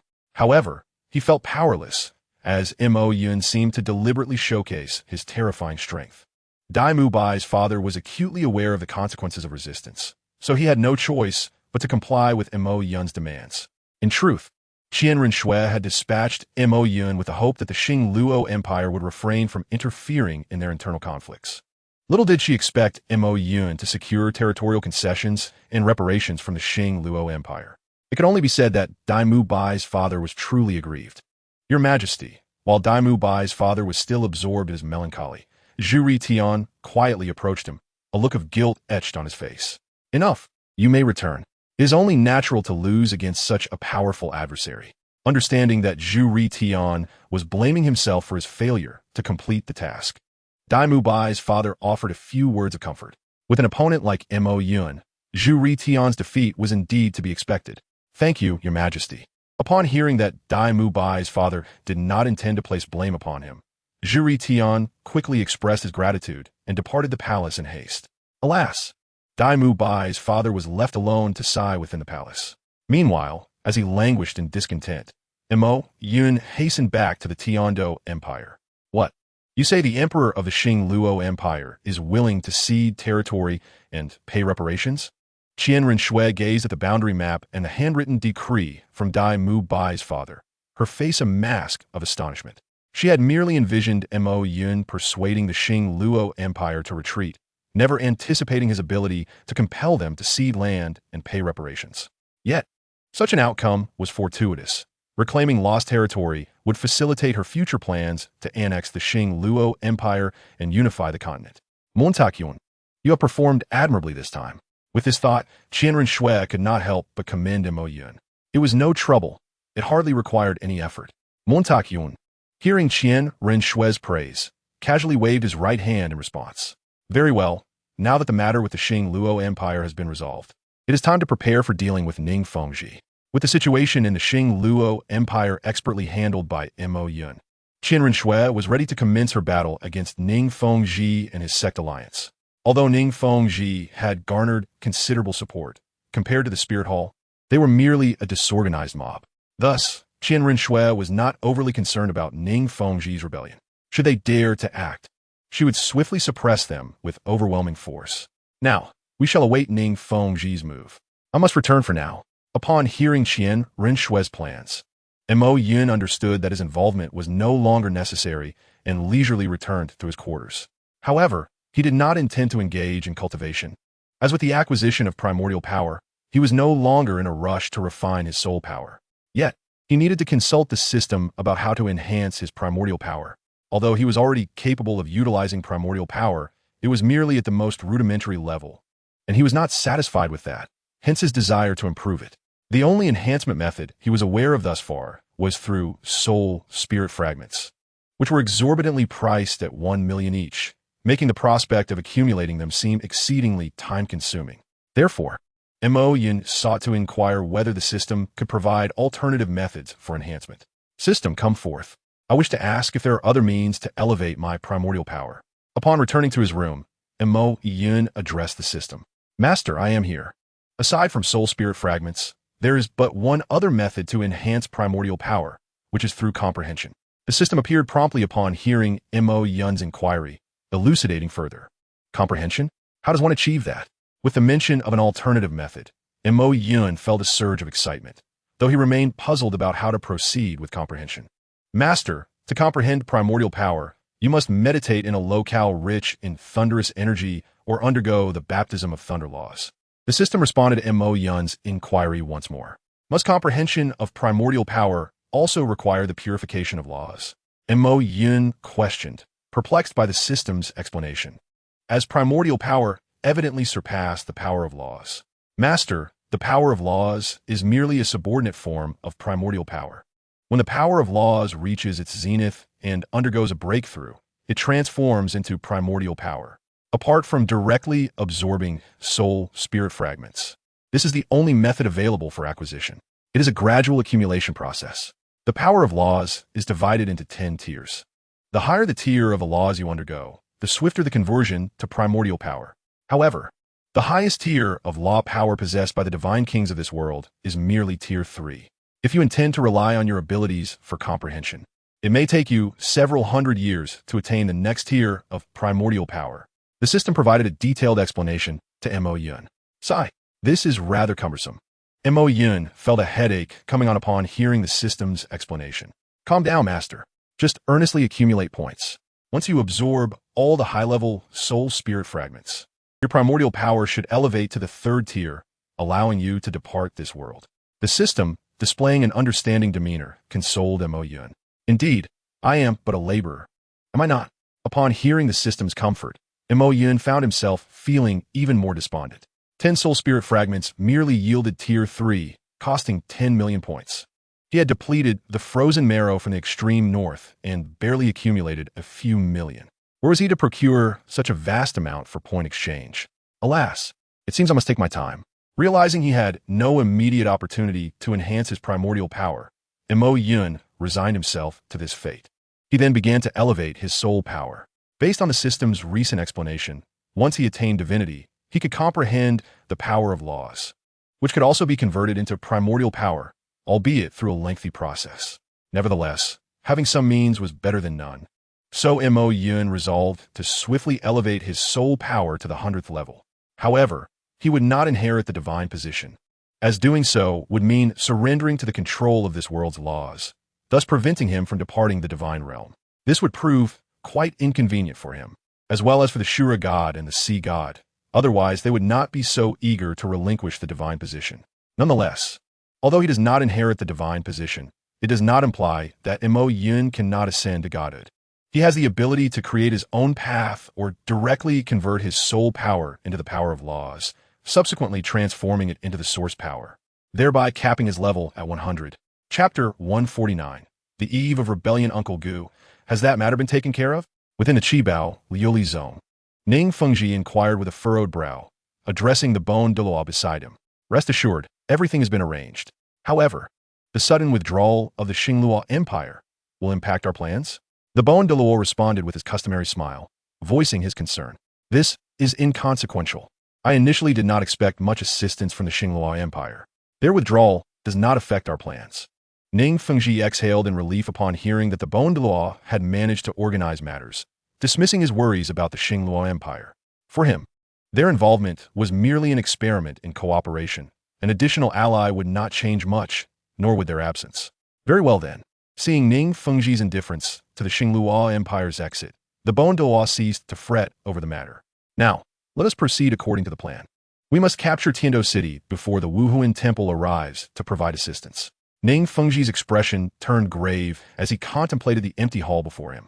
Although he had gathered considerable forces to form a substantial alliance, they remained far too weak in comparison to the Wuhuan Temple.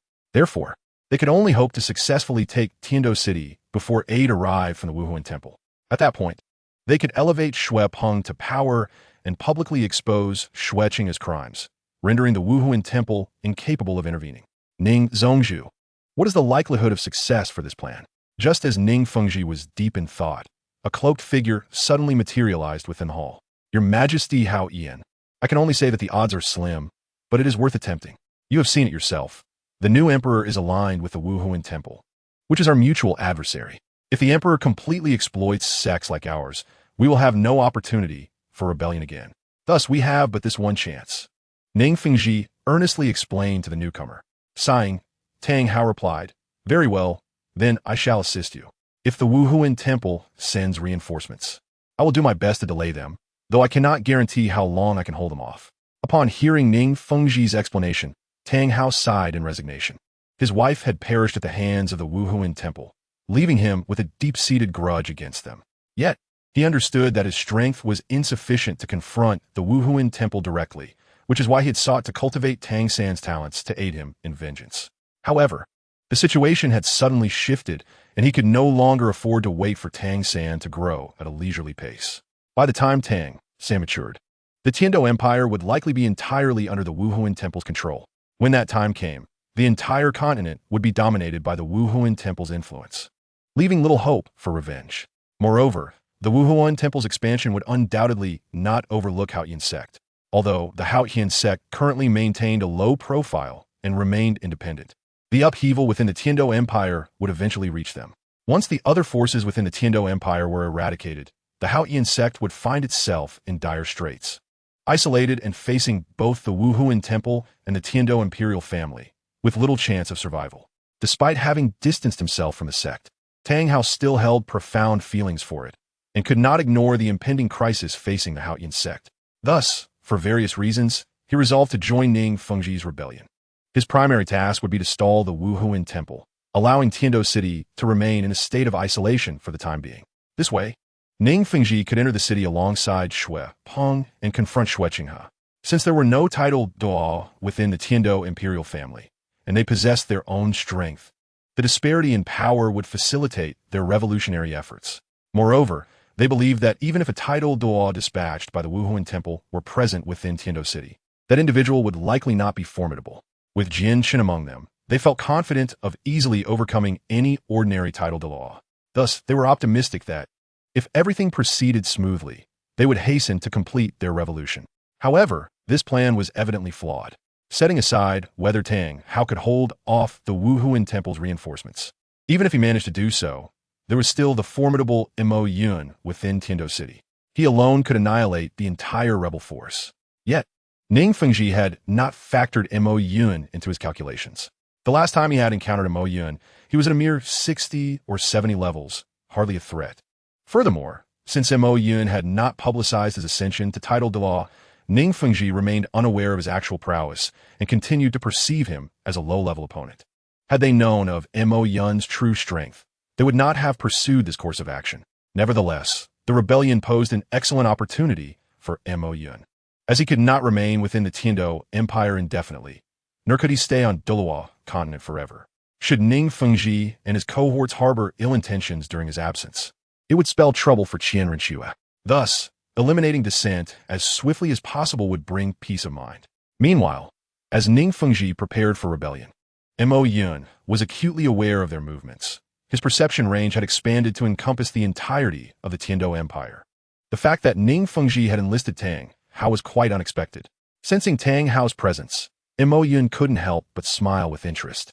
This was an opportunity to catch them all in one fell swoop. Are you saying Ning Fengji intends for Tang Hao to obstruct the Wuhuan Temple's reinforcements? Mo Yun relayed his insights regarding Ning Fengji's plans to Qian Rinxue, who appeared somewhat astonished. She was quite familiar with Tang Hao, as he was her overt enemy whose actions had led to her father's demise, even though it was Bibi Dong who had ultimately executed the act. Publicly, however, this truth would never be disclosed. Thus, Qian Rinxue firmly regarded Tang Hao as her father's murderer. As for Tang Hao, she recognized him as a titled Douluo of considerable strength, a formidable adversary. In this impending rebellion, the Wuhuan Temple intended to dispatch only a handful of ordinary titled Douluo and 3 offerings for support, if Tang Hao exerted himself to obstruct their advance. Qian Rinxue estimated he could delay them for at least an hour. This was decidedly unfavorable for her, as she understood that the strongest force on Ning Fengji's side was Jian Shen, along with the elusive Bon Douluo. Relying solely on the 2 ordinary titled Douluo at her side would be insufficient to hold them back. Rest assured, Your Highness, I am here as well. You may proceed with the plan, Mo Yun noted, recognizing Qian Rinxue's concerns and offering reassurance. With him present, not even Jianshin or a divine being could jeopardize Qian Rinxue's safety. However, he could not eliminate them all.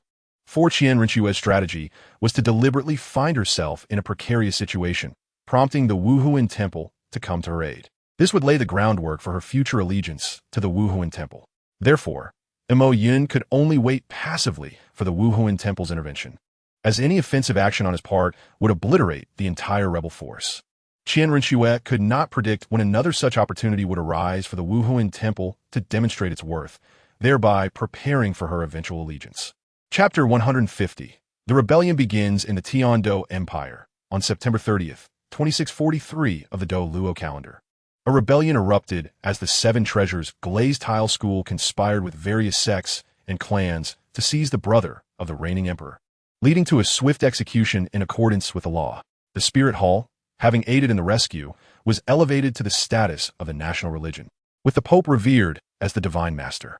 This pivotal moment is inscribed within the annals of the Tiando Empire's history. Master Ning, we are prepared. We can commence the assault, a voice echoed outside the city.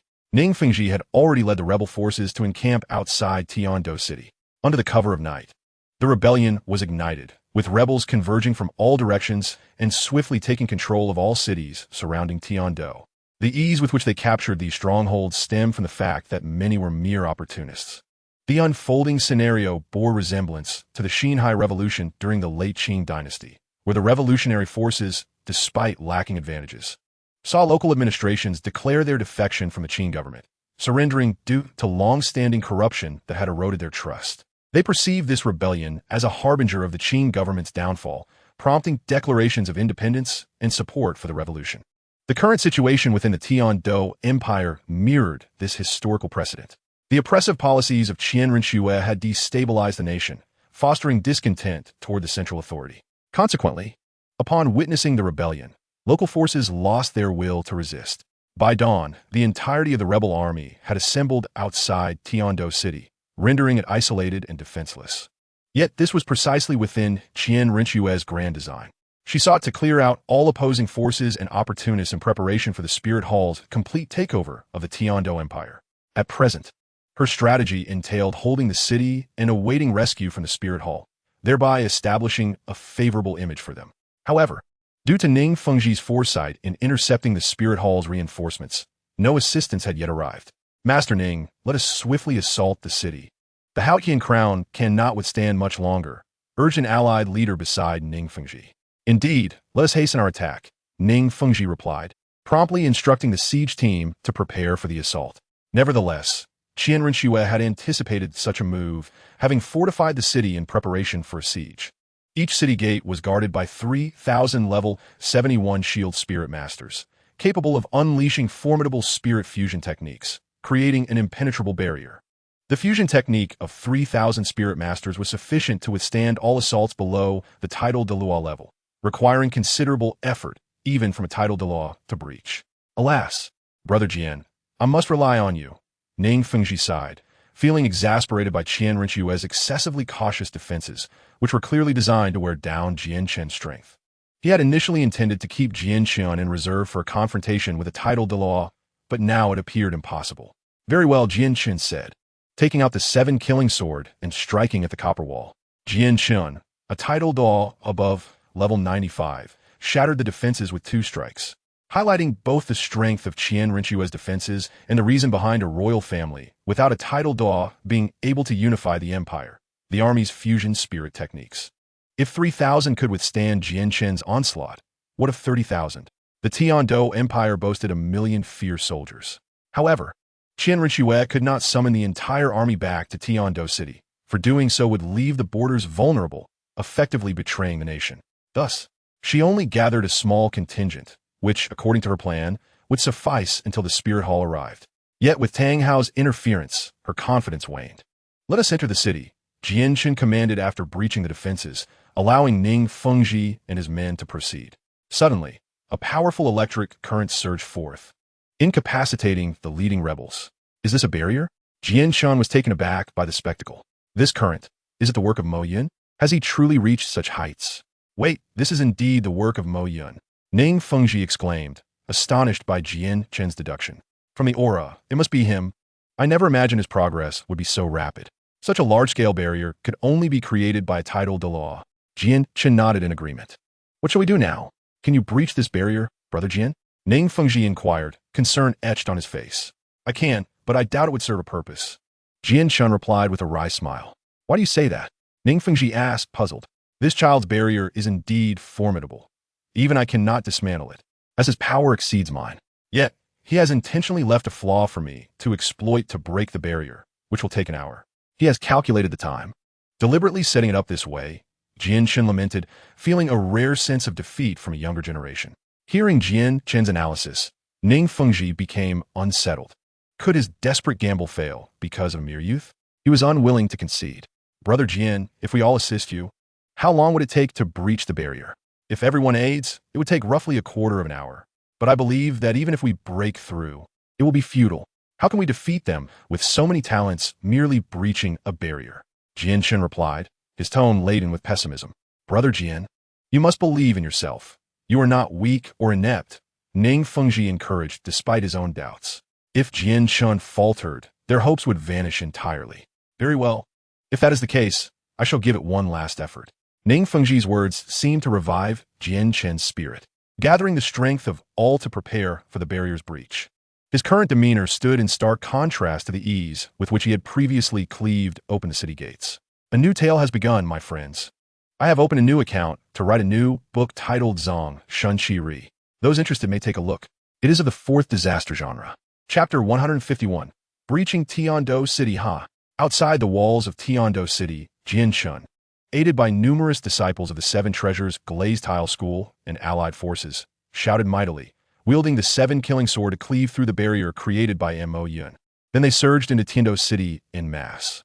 The rebellious faction showed no mercy to the soldiers resisting within the city, slaughtering them without hesitation. A river of blood flowed as they made their way to the palace where Qian Rengshu resided.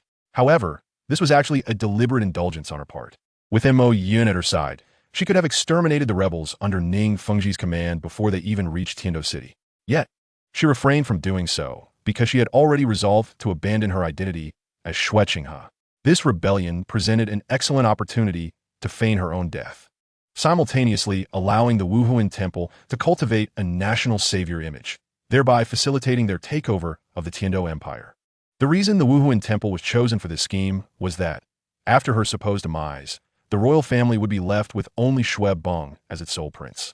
Since Xue Beng's rebellion would warrant a death sentence, once the Wuhuan Temple's representatives arrived, they could simply execute him. Consequently, the Tiando Empire would be left with Princess Xue Ku, who was too young to inherit the throne. Otherwise, Qian Rengshu would have acted against her long ago. With all potential heirs eliminated, it would only be natural for the Wuhuan Temple to govern as the nation's savior. In this manner, she could finally rid herself of this false identity and return to the Wuhuan Temple, achieving a dual purpose. Qinghe, who would have imagined our teacher-student relationship would culminate in such a manner?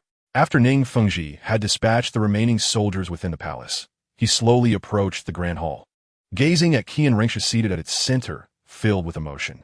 Had Qian Rengshu not denied them any means of survival, they would not have reached such a point. No. Teacher, this was all part of my plan from start.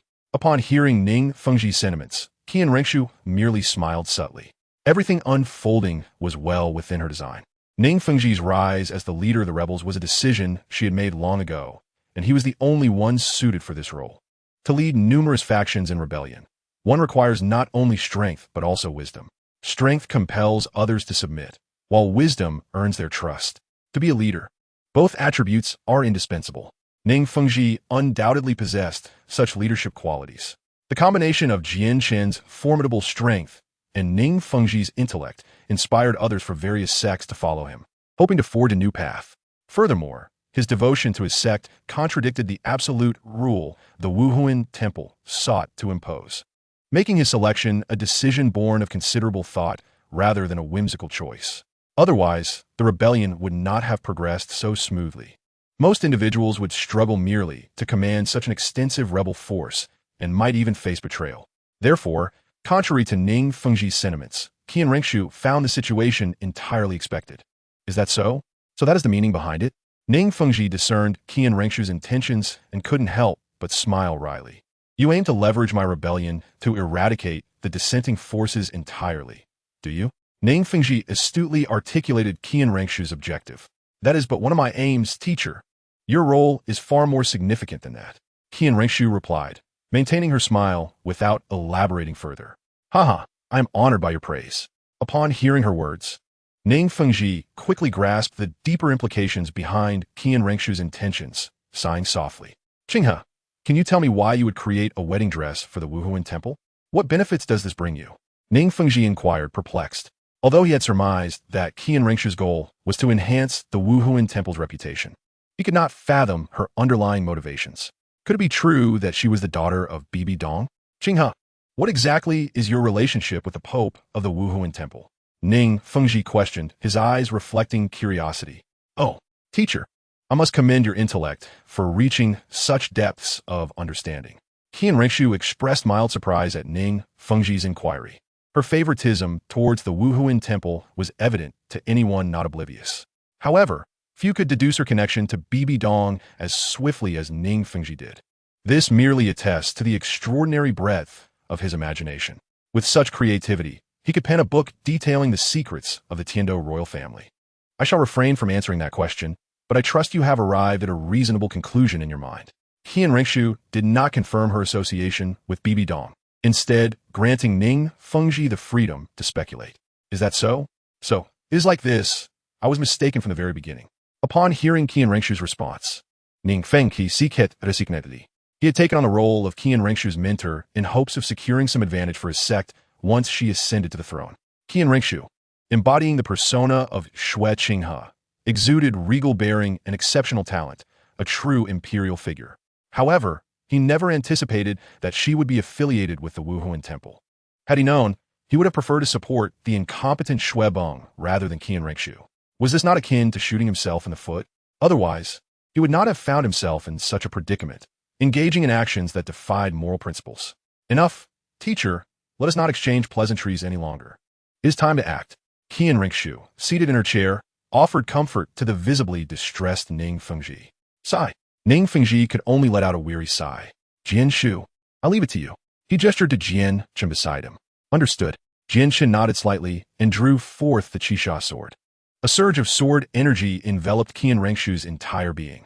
That day, the citizens of Tiando City witnessed the explosion of the palace. What is this? Inside the palace, Jian Chen clearly observed Qian Ringshu, shielded by Mo Yun, and scathed. It seemed the performance had concluded. Mo Yun surveyed the surrounding ruins of the palace, ensuring no one was watching, and breathed a sigh of relief. The act of Qian Ringshu's feigned death was complete. The rest was left to the Wuhuan Temple to conclude. Mo Yun. Both Jian Shun and Ning Fengji exclaimed simultaneously upon seeing Mo Yun. They had not detected Mo Yun's presence upon entering Tiando City and assumed he was absent, only to have him appear at the last moment. Although you may be perplexed, I'm not obliged to explain. Our roles have concluded. It is time for the final curtain. Mo Yun, upon witnessing the astonished expressions of Jian Shun and Ning Fengji, offered no further explanation and vanished with Qian Ringshu from the palace. Chapter 152. Confession. Ning Fengji, you have committed treason and harbored intentions of rebellion. We have come, under the edict of the Pope, to aid His Majesty in administering justice upon you. Just as Mo Yun departed, reinforcements from the Spirit Hall arrived. Remarkably, this group exhibited no signs of fatigue from battle. This left Ning Fengji utterly astonished. Logically, even if Tang Hao could not stop them or defeat them, he should have inflicted considerable losses upon them. Yet here they stood, seemingly unscathed. The explanation lies with Mo Yun. His earlier absence was due to escorting the reinforcement from the Spirit Hall, while simultaneously subduing Tang Hao and handing him over to the Spirit Hall. Thus, these reinforcements had not suffered significant attrition from Tang Hao. Instead, it was Tang Hao who had paid the price. Ning Fengji found himself entirely unable to regain control of the situation. With the arrival of the Spirit Hall's support and Qian Ringshu's retreat, their rebellion had met with utter failure. The consequences of this defeat were all too clear. Gu Shu, lead everyone in retreat, Ning Fengji commanded. Recognizing that the situation was irretrievable, he instructed Bon Douluo to utilize the spatial tunnel to facilitate their escape. However, Mo Yun had already established a barrier, effectively severing their escape route. Is there truly no way out? Ning Fengji lamented, uncharacteristically at a loss for what to do. Fengji, since there is no retreat, let us fight to the bitter end, Jian Chen remarked, having come to terms with life and death. Upon sensing Mo Yun's presence, he realized they had no hope of turning the tide. Even if they triumphed over the Spirit Hall, they could not overcome the divine.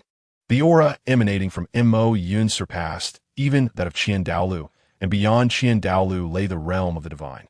This was Jian Chen's understanding, though it was limited by his lack of experience with the divine.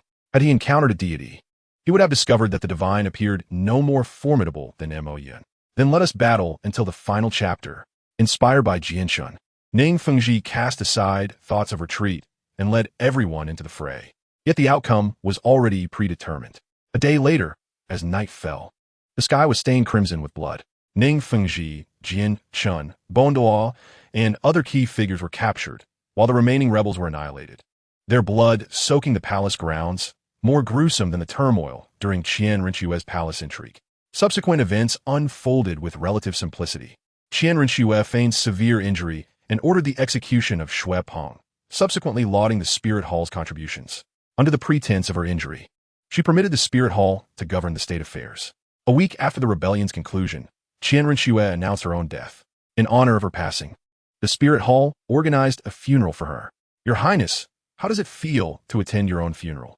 At the ceremony, Mo Yun arrived alongside the now unmasked Qian Rinxue, observing as the officiant extolled her achievements and mourned her demise. This scene prompted Mo Yun to inquire about her feelings regarding attending her own funeral. It feels nothing. This identity should have perished over a decade ago. Consider this a mere formality, Qian Rinxue replied, casting a glance at Mo Yun. Moreover, I am no longer an emperor or a prince. You should refrain from calling me your highness. Such titles may arouse suspicion. What should I call you then? Mo Yun asked, feigning a puzzled expression as he shrugged. Just call me by my name. Qian Rinxue blushed slightly, feeling a bit embarrassed. Then, shall I call you Xiao Shui, Shui Shui, or Shuier? Which do you prefer? Mo Yun unabashedly offered 3 options. Why are all your suggestions like this? Qian Rinxue sighed, exasperated by his choices. I suddenly feel that your highness suits you better. Please, you said I could use your name. Since you refuse to choose, I shall call you Xiao Shui from now on, Mo Yun remarked nonchalantly. Isn't that a bit inappropriate, considering I'm older than you? Qian Rinxue questioned. Not at all. If we counted accurately, I am indeed older than you, Mo Yun replied with a mysterious smile, hinting at his experiences of reincarnation. However, he chose to remain silent on the matter. Very well, I shall let it be, Qian Rinxue conceded, seeing that Mo Yun was unwilling to change his address. Mo Yun, I truly appreciate your assistance over the years. Without your help, I might not have completed my tasks so smoothly. Qian Rinxue suddenly expressed her gratitude. Since you acknowledge my contributions, do you plan to show your appreciation?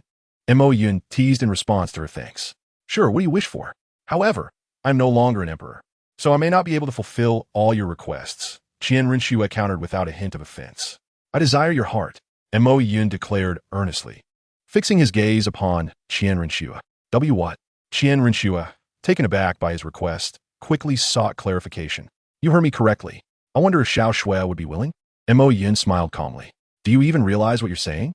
I am significantly older than you. And do you not already have 2 girlfriends? Qian Rinxue retorted, slightly displeased. And what of it? Who said I could only love one person? My assistance to you is not solely because you sheltered me, Mo Yun replied, gazing at her with adoration. Can I have some time to consider this? Qian Rinxue, unprepared for this sudden confession, found herself at a loss, uncertain whether to accept Mo Yun's feelings. If she agreed, would it be genuine affection for him or merely gratitude? Hey, you 2 over there. I've tolerated you for long enough. This is a funeral. Can you show some decorum? A guest who had come to pay respects approached, unable to contain their frustration at the display of flirtation amidst such solemnity. Ah, my apologies, Mo Yun replied sheepishly, scratching the back of his head. He then led Qian Rinxue away from the funeral. Xiao Shui, you need not rush to respond. After all, we have plenty of time together, and I will gradually help you discover your true feelings for me, Mo Yun said, embracing Qian Rinxue as they exited the somber scene. Please take a day off. I have quite a bit of homework today and cannot provide an update. I apologize. I will make up for it during the holiday. Chapter 153. Unraveling the Hearts. Not following the conclusion of Qian Rinxue's funeral, the Wuhuan Temple swiftly commenced its takeover of the Tiando Empire. Thanks to Qian Rinxue's prior efforts in eliminating numerous obstacles for the Wuhuan Temple, the transition was executed with minimal exertion. Subsequently, the official name of the Tiando Empire was altered to the Wuhuan Empire. Qian Rinxue then returned to the Wuhuan Temple with Ma Yun. Shue, you have finally returned. The one most delighted by Qian Rinxue's homecoming was none other than Qian Douluo. After all, due to Bibi Dong's lack of fondness for Qian Rinxue, her childhood was predominantly spent in the company of Qian Douluo, fostering a profound bond between them. Grandfather, I am back. Qian Rinxue greeted the long-absent Qian Douluo with joy. Observing the changes in both herself and Qian Douluo, Qian Rinxue felt an overwhelming surge of emotions. After all, she had been away from the Wuhuan Temple for over a decade, nearly 20 years. Welcome back. Tonight, I shall host a feast in your honor. Like Qian Rinxue, Qian Douluo was deeply moved to see the little girl he once knew now grown so much. He planned to reminisce with Qian Rinxue that evening. Well then, I shall trouble you, grandfather. Qian Rinxue, upon hearing Qian Douluo's arrangements, did not refuse. She then turned to introduce Mayun, saying, "By the way, this is Mayun Mai." At that moment, Qian Ringshu realized her relationship with Mayun seemed somewhat ambiguous and was unsure how to proceed with the introduction. "Ha ha ha, little Shui, you need not feel embarrassed. I was young once too. I understand everything." Qian Douluo, interpreting Qian Ringshu's distress, chuckled heartily, seemingly misunderstanding her situation. "Grandfather, we are not in that kind of relationship." Seeing Qian Douluo's misunderstanding, Qian Ringshu hurriedly clarified. "No need for explanations. I quite like this child, Mayun. He possesses exceptional talent and handsome looks, quite suitable to become a son-in-law of the Qian family." Qian Douluo, unfazed by Qian Ringshu's clarification, maintained an expression of understanding. Sighing, Qian Ringshu could only shake her head in resignation. Mayun, feeling somewhat awkward, scratched his head. "Never mind, think as you wish." With her explanation proving futile, Qian Ringshu abandoned the attempt to clarify. "What about that woman? I wish to meet her." After giving up on persuading Qian Douluo, Qian Ringshu planned to seek out Bibi Dong and inquired of Qian Douluo. "She is currently in the Papal Palace. If you wish to find her, that is where you should go." In response to Qian Ringshu's inquiry, Qian Douluo's expression grew somewhat complex. The relationship between Qian Ringshu and Bibi Dong had always been a deeply intricate issue. "Understood." Qian Ringshu replied expressionlessly to Qian Douluo's answer before bidding him farewell and departing. Mayun, however, remained behind to chat with Qian Douluo, as he felt he could be of no assistance to Qian Ringshu in meeting Bibi Dong.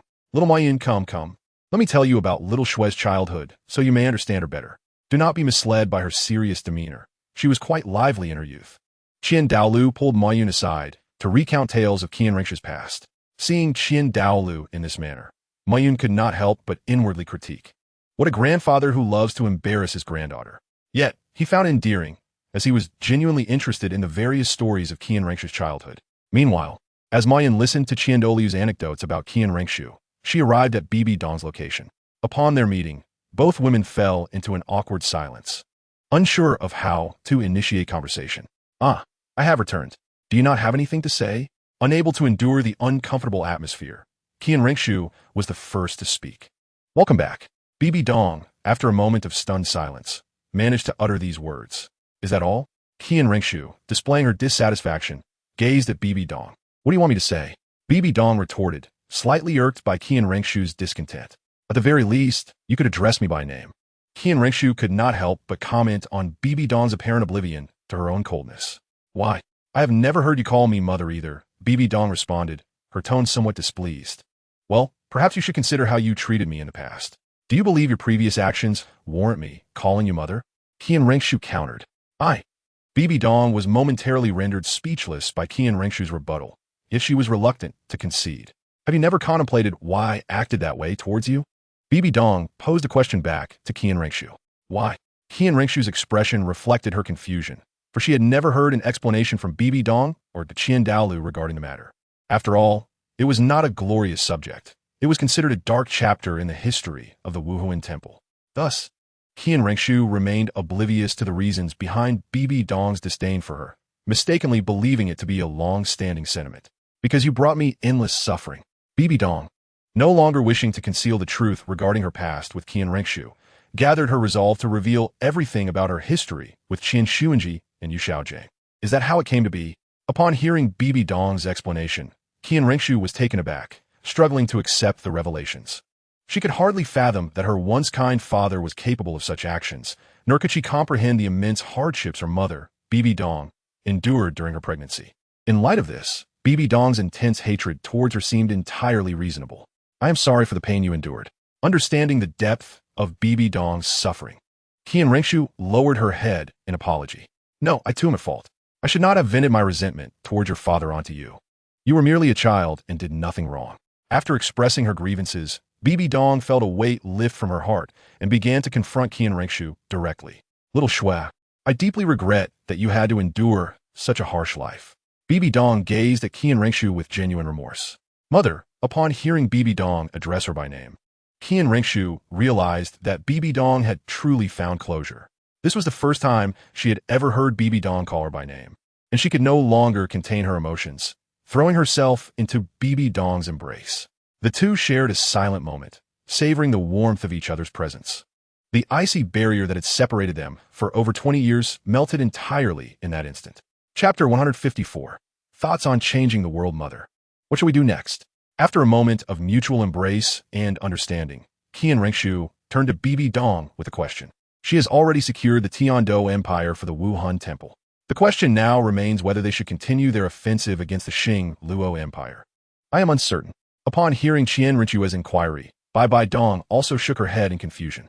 She no longer harbored the desire for further expansion, having unraveled the knots within her heart. Initially, her motivation stemmed from a cynical worldview, seeking to vent her inner resentment through expansion. However, after resolving her inner conflicts with Qian Renshua, she found that her previous intense hatred had dissipated. Consequently, her inclination for further expansion had vanished. So, do you wish to maintain the status quo? Qian Renshua suggested, noticing Bai Dong's lack of immediate ideas. No, I do not wish to remain stagnant. Although Bai Dong no longer felt an overwhelming desire for expansion, she did not wish to maintain the existing state either. She yearned for change. Yet was uncertain about the nature of that change. This created a profound inner conflict within her. What if you attempted to establish a world of equality, ensuring your tragedies never recur? Qian Renshua proposed to Bai Dong. A world of equality?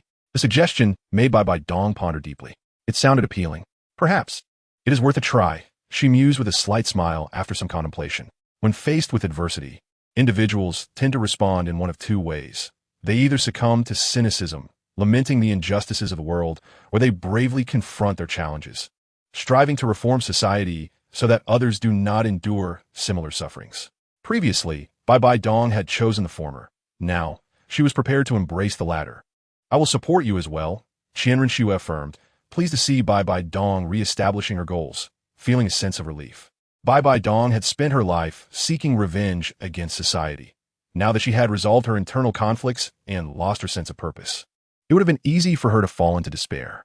Hence, Qian Renshua sought to establish a new goal for Bai Dong, preventing her from succumbing to a state of despondency. Alas, I truly am not a good mother, relying on my child for everything.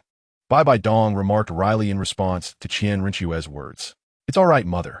We are both learning for the first time, and making mistakes is perfectly normal. Let us grow together, Qian Renshua generously replied. Indeed, Bai Dong, feeling a rare moment of affection, gently stroked Qian Renshua's head. They conversed for a while longer, marking the day since Qian Renshua's birth when they had spoken the most, surpassing even the sum of their dialogues over the past 20 years. After their heartfelt exchange, their relationship returned to a normal mother-daughter dynamic. Furthermore, under Qian Renshua's guidance, Bai Dong commenced a new life plan.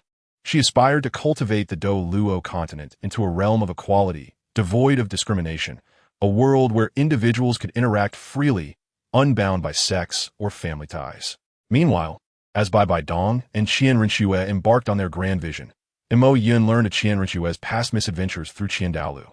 I never would have imagined that little Shui had done such things. Mo Yun expressed with surprise as he listened to Qian Douluo's account. What's the big deal? Children often engage in foolish antics. You have no idea how busy I was during that time, constantly helping her resolve her issues, Qian Douluo replied matter-of-factly. All right then. Reflecting on his childhood, Mo Yun found some merit in Qian Douluo's perspective. All right, enough for today. Little Shui should have spoken with Bai Dong by now. We ought to check on them and hope nothing unfortunate has occurred. Qian Douluo decided it was time to visit Qian Renshua, concerned about the fraught relationship between her and Bai Dong, fearing they might clash. Yes, you're right. Mo Yun shared Qian Douluo's concern and agreed to accompany him to the Wuhan Temple. On their way, they worried about whether Qian Renshua and Bai Dong had already come to blows. However, upon arriving at the Pope's palace, they were astonished to find Qian Renshua and Bai Dong engaged in amicable conversation. Their surprise was palpable, but they felt immense relief that the two had reconciled. Even more astonishing was the revelation that Qian Renshua and Bai Dong aimed to create a world of equality. As a person of modern sensibilities, Mo Yun found this goal somewhat daunting. Conversely, for Qian Douluo, a leader of a traditional feudal family, he struggled to comprehend the ambition shared by Qian Renshua and Bai Dong. However, witnessing their hard-won reconciliation, he refrained from intruding. Well, you all proceed as you see fit. With a faint sigh, Qian Douluo rubbed his forehead before departing the Pope's palace. Confused, Qian Renshua and Bai Dong exchanged glances. Uncertain about Qian Douluo's mood, Mo Yun, however, understood but chose not to elaborate. Do not mind him. As people age, they tend to develop their quirks. He reassured Qianren Xue and Bai Bai Dong. Is that so? Hearing Mo Yun's explanation, Qianren Xue and Bai Bai Dong exchanged doubtful looks. Well then, since you intend to change the world, continue your efforts, and I shall support you, Mo Yun casually remarked. Thank you for your continued assistance, Qianren Xue replied, her heart swelling with joy at Mo Yun's willingness to support her. It seems, little Xue, that you have found a commendable companion, Bai Bai Dong observed with a smile. Sensing Mo Yun's affection, Mother, this person is rather a flirt. He already has 2 girlfriends, Qianren Xue complained to Bai Bai Dong. What of it? They are merely girlfriends. It is not marriage. Little Xue, you must believe in yourself, Bai Bai Dong encouraged her daughter. Qianren Xue, upon hearing Bai Bai Dong's words, felt at a loss for how to respond. With a sigh, she decided to refrain from further comment. Ha ha ha. Mo Yun chuckled at Qianren Xue's exasperated expression. They exchanged a few more pleasantries before returning to rest as night fell. Do you believe that I was hacked? Recently, I stumbled upon a trending video discussing an author whose work was deemed poor, leading a hacker reader to steal his account and write 20,000 words, even altering the outline. Do you believe this? Personally, I do not. Otherwise, why has no one hacked my account to assist me? I am on the verge of despair. Chapter 155, Reactions from All Sides. Ning Rongrong, do not act impulsively. This is a critical time. Heading to the Wuhan temple like this would undoubtedly be perilous. Outside Soto City, within the Shrek Academy, everyone was urging Ning Rongrong to calm down, as she is the daughter of Ning Fengji and the princess of the 7 Treasures Glazed Tile School. At present, Ning Fengji and her 2 godfathers have been captured by the Wuhuan temple, and her family has been annihilated, naturally causing her great distress. She wishes to seek an explanation from the Wuhuan temple. Since Ning Fengji has never confided his plans to her, Ning Rongrong is unaware that he intended to rebel. Therefore, when she hears of the emperor's passing and the Wuhuan temple's declaration of Ning Fengji's treason, she finds it utterly unbelievable. She perceives it as a deliberate slander by the Wuhuan temple, aimed at usurping the Tiando Empire. Consequently, she desires to confront the Wuhuan temple for an explanation.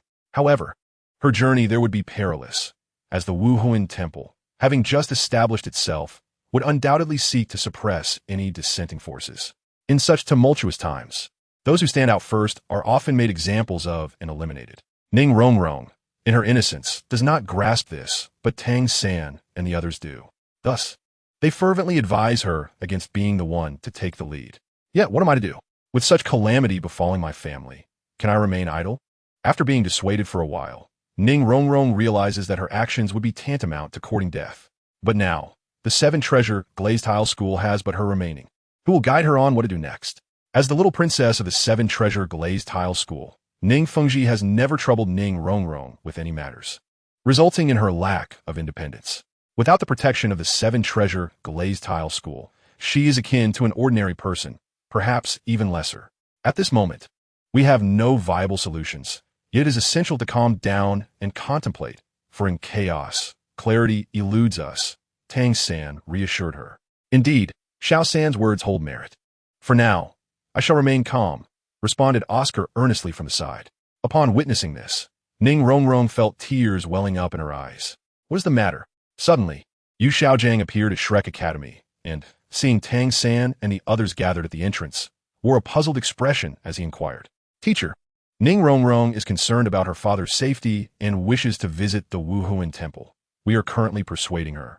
Tang San explained with a look of helplessness upon seeing Yu Xiaojiang. Oh, is that so? Yu Xiaojiang's expression shifted to one of realization upon hearing Tang San's explanation. He then approached Ning Rongrong and comforted her, saying, Rongrong, there is no need for such distress. Your father and the others are currently safe.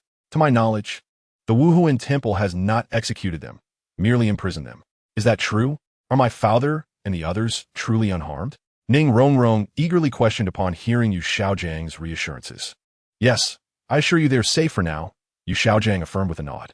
Recent events in the Tiando Empire, or rather, now the Wuhuan Empire, have been tumultuous. Yu Xiaojiang, somewhat astonished, ventured into Tiando City to gather information and gained a general understanding of the recent happenings. Furthermore, due to his prior connections with the Wuhuan temple, he uncovered numerous confidential matters, including Ning Fengji's current situation. What will happen to my father and the others next? Knowing that Ning Fengji and his companions are safe for the time being, Ning Rongrong began to worry about their future fates. I am uncertain, but for now, they should not be in any mortal danger. Typically, leaders of such rebellions are executed on the spot. However, the Wuhuan Temple has opted to imprison them instead. Hence, Yu Xiaojiang could not predict what the Wuhuan Temple would do next. Very well.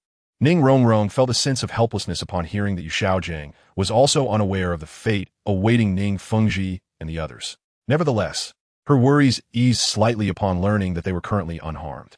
Above all, you need not fret about your father. Instead, focus on enhancing your strength. As the Wuhuan Temple may not spare you either, Yu Xiaojiang advised Ning Rongrong. His encouragement for her to train was intended solely to equip her with self-defense capabilities, not with the expectation that she would rescue Ning Fengji and the others, which was unrealistic, given that Ning Rongrong was merely a support spirit master. Understood, teacher, Ning Rongrong replied, feeling revitalized and less sorrowful upon hearing Yu Xiaojiang's suggestion. Seeing this, Yu Xiaojiang sighed in relief. However, upon catching sight of Tang San again, he became somewhat melancholic. After much hesitation, Yu Xiaojiang took Tang San aside for a private conversation. This action puzzled the others, but they refrained from inquiring too deeply, assuming Yu Xiaojiang wished to discuss something confidential with Tang San. Indeed, that was his intention. Xiao San, I have pondered this matter for a long time, wavering on whether or not to inform you. Yu Xiaojiang said to Tang San with a bitter expression once they were alone. What is it, teacher? Tang San asked, perplexed by Yu Xiaojiang's mysterious demeanor. He had not noticed any recent occurrences that warranted such secrecy. Tang San, your father, Tang Hao, is a titled Douluo. Yu Xiaojiang revealed slowly to Tang San. A titled Douluo. Tang San was astounded by Yu Xiaojiang's words. After all, to him, his father was merely a slovenly man living off his past glory. Being suddenly told that his father was a titled Douluo was indeed hard for him to accept. Xiao San, do not be astonished just yet. I must share something even more significant, and you must promise to remain calm upon hearing it, Yu Xiaojing cautioned Tang San. All right, I promise not to act rashly. Please tell me what it is, Tang San responded, feeling some confusion. What could be more shocking than learning that a disheveled uncle is a titled Douluo? Xiao San, during the rebellion, your father was also captured and is now imprisoned alongside Ning Fengji and the others at the Wuhuan Temple. Yu Xiaojing revealed everything concerning Tang Hao after Tang San's promise. What? My father has been captured by the Wuhuan Temple. Tang San's heart raced with disbelief upon hearing Yu Xiaojiang's words. Chapter 156, A New Wave of Rebellion. The establishment of the Wuhuan Temple, the annihilation of the 7 treasure glazed tile school, and the capture of Tang Hao, Ning Fengji, Jiandeluo, and Gudouluo were truly shocking news. Yu Yuanzhen, of the Blue Lightning Overlord sect, listened to his subordinates' reports, unable to believe the unfolding events. Each of these occurrences seemed so improbable. Yet, they had indeed transpired. Alas, how has the Tiando Empire changed so drastically? It appears that declining Ning Fengji's invitation to join the revolution was indeed the right choice. Yu Yuanzhen recalled Ning Fengji's earlier proposal to him and felt a twinge of regret. Ning Fengji had organized a rebellion for months, only to see it destroyed in mere hours, resulting in his capture. This suggests that even with his involvement, success was not guaranteed. Thus, he felt that not joining the Ning Fengji faction was indeed the correct decision. Otherwise, he would have been captured by now, and the Lan Dianba Wang Min might have vanished as a result. However, Mo Yun could only express that if it were not for Qian Renxue considering his relationship with Yu Tianheng, the Lan Dianba Wang Min would have long ceased to exist. Nonetheless, even if the Wuhuan Temple refrains from acting against the Lan Dianba Wang Min for now, it is only a matter of time. After all, Bai Bai Dong and Qian Renxue have resolved to create a world of equality. To achieve this goal, sects that represent class opposition cannot be permitted to remain.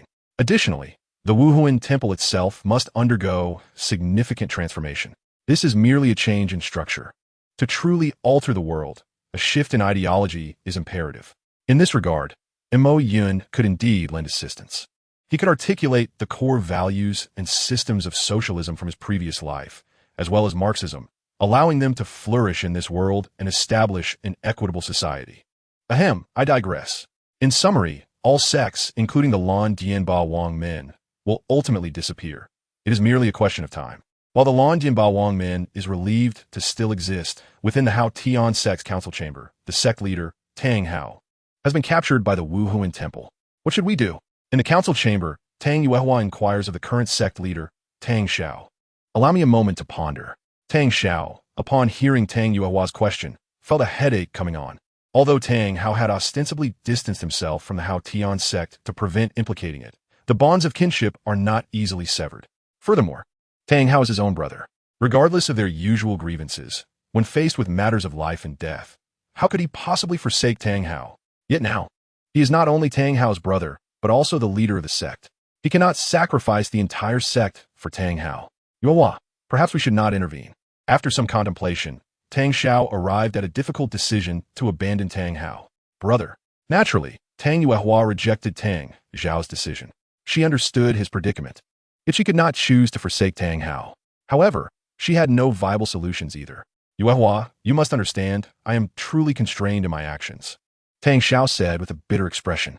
The Hao Tian sect is no longer as glorious as it once was. They are woefully short on talent, and their top-tier strength is insufficient to contend with the Wuhuan Temple. Particularly now that one of the top 3 sects, the Seven Treasures Glazed sect, has been eliminated. Even with just the Hao Tian sect and the Lan Dian Ba Wang men, they may not be able to defeat the Wuhuan Temple. I know we cannot contend with the Wuhuan Temple at present. Can we not find alternative methods to rescue second brother? Tang Yuehua suggested. Sister, you know as well as I do that Tang Hao has an irreconcilable enmity with the Wuhuan Temple. What do you think we can do to compel the Wuhuan Temple to release him? Tang Xiao replied helplessly. Upon hearing Tang Xiao's words, Tang Yuehua was at a loss for words. Are we truly to do nothing? Tang Yuehua gazed at Tang Xiao in despair and asked again. The Wuhuan Temple has directly annexed the Tiando Empire. Their ambitions are fully exposed. Do you think we can simply hide and still have hope? Tang Yuehua expressed her concerns. Sorrow etched across her face as she looked at Tang Xiao. Hearing her words, Tang Xiao fell into contemplation. Given the Wuhuan Temple's current intentions, they would undoubtedly not spare sects like theirs. This means that even if they hide, it would be futile.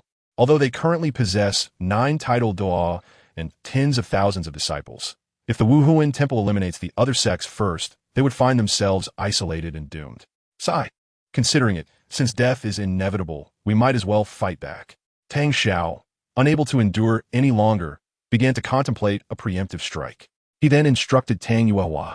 Although I have resolved to resist the Wuhuan Temple, our strength alone is insufficient. I must trouble you to negotiate and rally as many forces as possible, and also to summon the 4 major sects that previously aligned with us. We need their assistance now. Understood. I will not decline your request.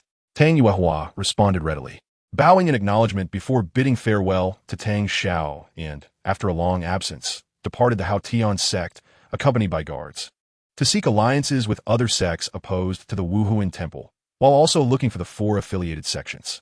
The 4 affiliated sects include the Pazhi clan, Li Ji clan, Yu Ji clan, and Min Ji clan. These sects have shown a reasonable degree of loyalty to the Hao Tian sect. If Tang Yuehua personally persuades them, they are likely to agree. However, the most surprising development was that the Min Ji clan also consented. After Mo Yun assisted Qian Rinxue in staging a drama, the Tiando Empire fell, and the Wuhuan Temple took control. Moreover, Mo Yun had not informed Bai Qinxiang and the others of his safety, leading Bai Qinxiang to believe that he had been captured by the Wuhuan Temple. Consequently, she encouraged Bai He to join the Hao Tian sect's rebellion, aiming to invade the Wuhuan Temple in search of Mo Yun. This has indeed turned into a rather absurd situation. If Mo Yun knew that Bai Qinxiang joined the rebel forces for such reasons, he would likely be bewildered. Yet, Mo Yun is still at the Wuhuan Temple, accompanying Qian Rinxue, unaware of the need to reassure Bai Qinxiang and the others. It is likely that when the Wuhuan Temple and the rebel forces engage in battle, Mo Yun will suddenly encounter Bai Qinxiang amidst the conflict and finally grasp the situation. At that point, he will undoubtedly be left in a state of confusion. However, that is a matter for the future. In any case, the current situation is that a new wave of rebel forces centered around the Hao Tian sect is gradually taking shape. This will mark the first cleansing operation within the Wuhuan Empire since its establishment. The aim remains the elimination of as many opposing forces as possible to consolidate their rule. Meanwhile, the neighboring Xing Luo royal family observes all these developments in silence. For them, it suffices to watch the turmoil within the Wuhuan Empire unfold, waiting for the right moment to strike, hoping to benefit from the conflict. Chapter 157. Tang San's decision what? You say the Hao Tian sect is now grappling with internal betrayal? Within the Wuhuan temple, Bai Dong found it hard to believe upon hearing her subordinate's report. After all, the Hao Tian sect had remained hidden for a long time, and she had not heard any news about them. Who would have anticipated that they were planning a rebellion? Reporting to your holiness, every word spoken by my subordinate is true. We have been lurking around the Hao Tian sect, as per your instructions, for decades, without any signs of activity. But just a few days ago, Tang Yuehua left the sect secretly to visit other sections. After investigating, we confirmed that they intend to obstruct the rebellion alliance. The spy affirmed again upon hearing Bai Dong's inquiry. Very well, I understand. You may withdraw for now. Bai Dong felt a headache coming on as she listened to the spy's unwavering response. The Wuhuan temple had just dealt with Ning Fengji, and now the Hao Tian sect had emerged. She truly has no respite whatsoever. Sigh, it may be for the best. Perhaps this rebellion of the Hao Tian sect presents an opportunity to address some of the more unruly individuals. After the headache subsided, Bai Dong began contemplating how to quell this insurrection. Previously, the Wuhuan Palace had already expended considerable effort to suppress Ning Fengji and his associates. Now, facing the Hao Tian sect and its myriad followers, she lacked complete confidence. Moreover, she was uncertain whether Tang Chun still resided within the Hao Tian sect. She feared that if Tang Chun were indeed there, their sole trump card, Qin Daolu, would become futile. The Hao Tian sect, once renowned as the premier sect of the continent during its heyday, could not be underestimated, even after years of seclusion. This posed quite a dilemma. After much contemplation, Bai Dong found herself without a viable strategy. Meanwhile, Tang San had managed to calm his own tumultuous thoughts. Aware that his strength could not contend with the Wuhuan Palace, he had no intention of recklessly challenging them to rescue Tang Hao. Master, what should I do next? Tang San inquired of Yu Shao Gang, believing that since Yu Shao Gang had the audacity to speak so candidly about his father, he must have devised a plan. It seemed improbable that Yu Shao Gang would merely seek to ignite his desire for cultivation. Instead, this matter was a source of great concern to him, potentially hindering his progress and even leading him astray. Thus, he speculated that Yu Shao Gang's forthrightness signified an existing solution. Indeed, Shao San, you are quite astute. I do have a method that may assist you. Upon hearing Tang San's question, Yu Shao Gang displayed a look of satisfaction, as he believed Tang San was exceptionally clever, intelligent, and capable. With considerable talent, he felt certain that Tang San would ultimately fulfill his aspirations. Shao San, your father is not merely an ordinary title Douluo. He is a disciple of the Hao Tian sect and the brother of the current sect master. Yu Shao Gang gradually explained to Tang San. I see. I never imagined my father, who seems so unremarkable, possesses such a significant background. Tang San's expression transformed to one of enlightenment upon hearing Yu Shao Gang's solution. However, he was also perplexed as to why such a formidable individual as his father had fallen to such depths. Shao San, I understand your confusion regarding your father's current state. Although I had promised the Hao Tian not to divulge details about him, this is a critical time, and it is prudent for you to know certain truths. Observing Tang San's eager expression, Yu Shao Gang proceeded to recount the events surrounding Tang Hao and his mother. Shao San, the reason your father, the Hao Tian Douluo, has become what he is today is due to your mother. Decades ago, as a prodigy of the Hao Tian sect, he journeyed to Tiando City for study, where he encountered your mother. For reasons unknown, the Wuhuan Palace hunted your mother down. At that time, she was already pregnant with you. To protect you both, the Hao Tian Douluo fought valiantly. However, the Pope of the Wuhuan Palace, Qin Xuanji, along with numerous titled Douluos, attacked. At that time, your father was merely a sole Douluo and was utterly outmatched. It seemed a certain death. Yet, for reasons unknown, he unexpectedly broke through, turning the tide against the Wuhuan Palace and even slaying the Pope. However, your mother perished in the process. Since then, your father severed ties with the Hao Tian sect to avoid implicating them and retreated into seclusion. Judging by his demeanor, it is likely he has languished in despair during this time. Yu Shao Gang elucidated to Tang San in detail. So, my mother also fell at the hands of the Wuhuan Palace.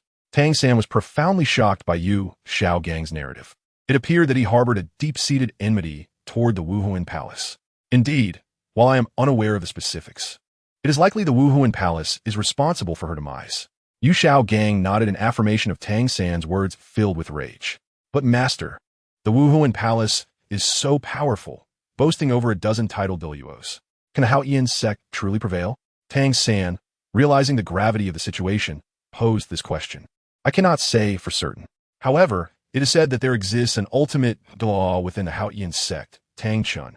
If this is true, even if the Haotian sect cannot defeat the Wuhuan Palace, they should be able to compel the Wuhuan Palace to release your father. Yu Xiaogang responded to Tang San. Ultimate Douluo? This term was new to Tang San, leaving him somewhat puzzled about its meaning. Xiao San, the ultimate Douluo represents the pinnacle of titled Douluos.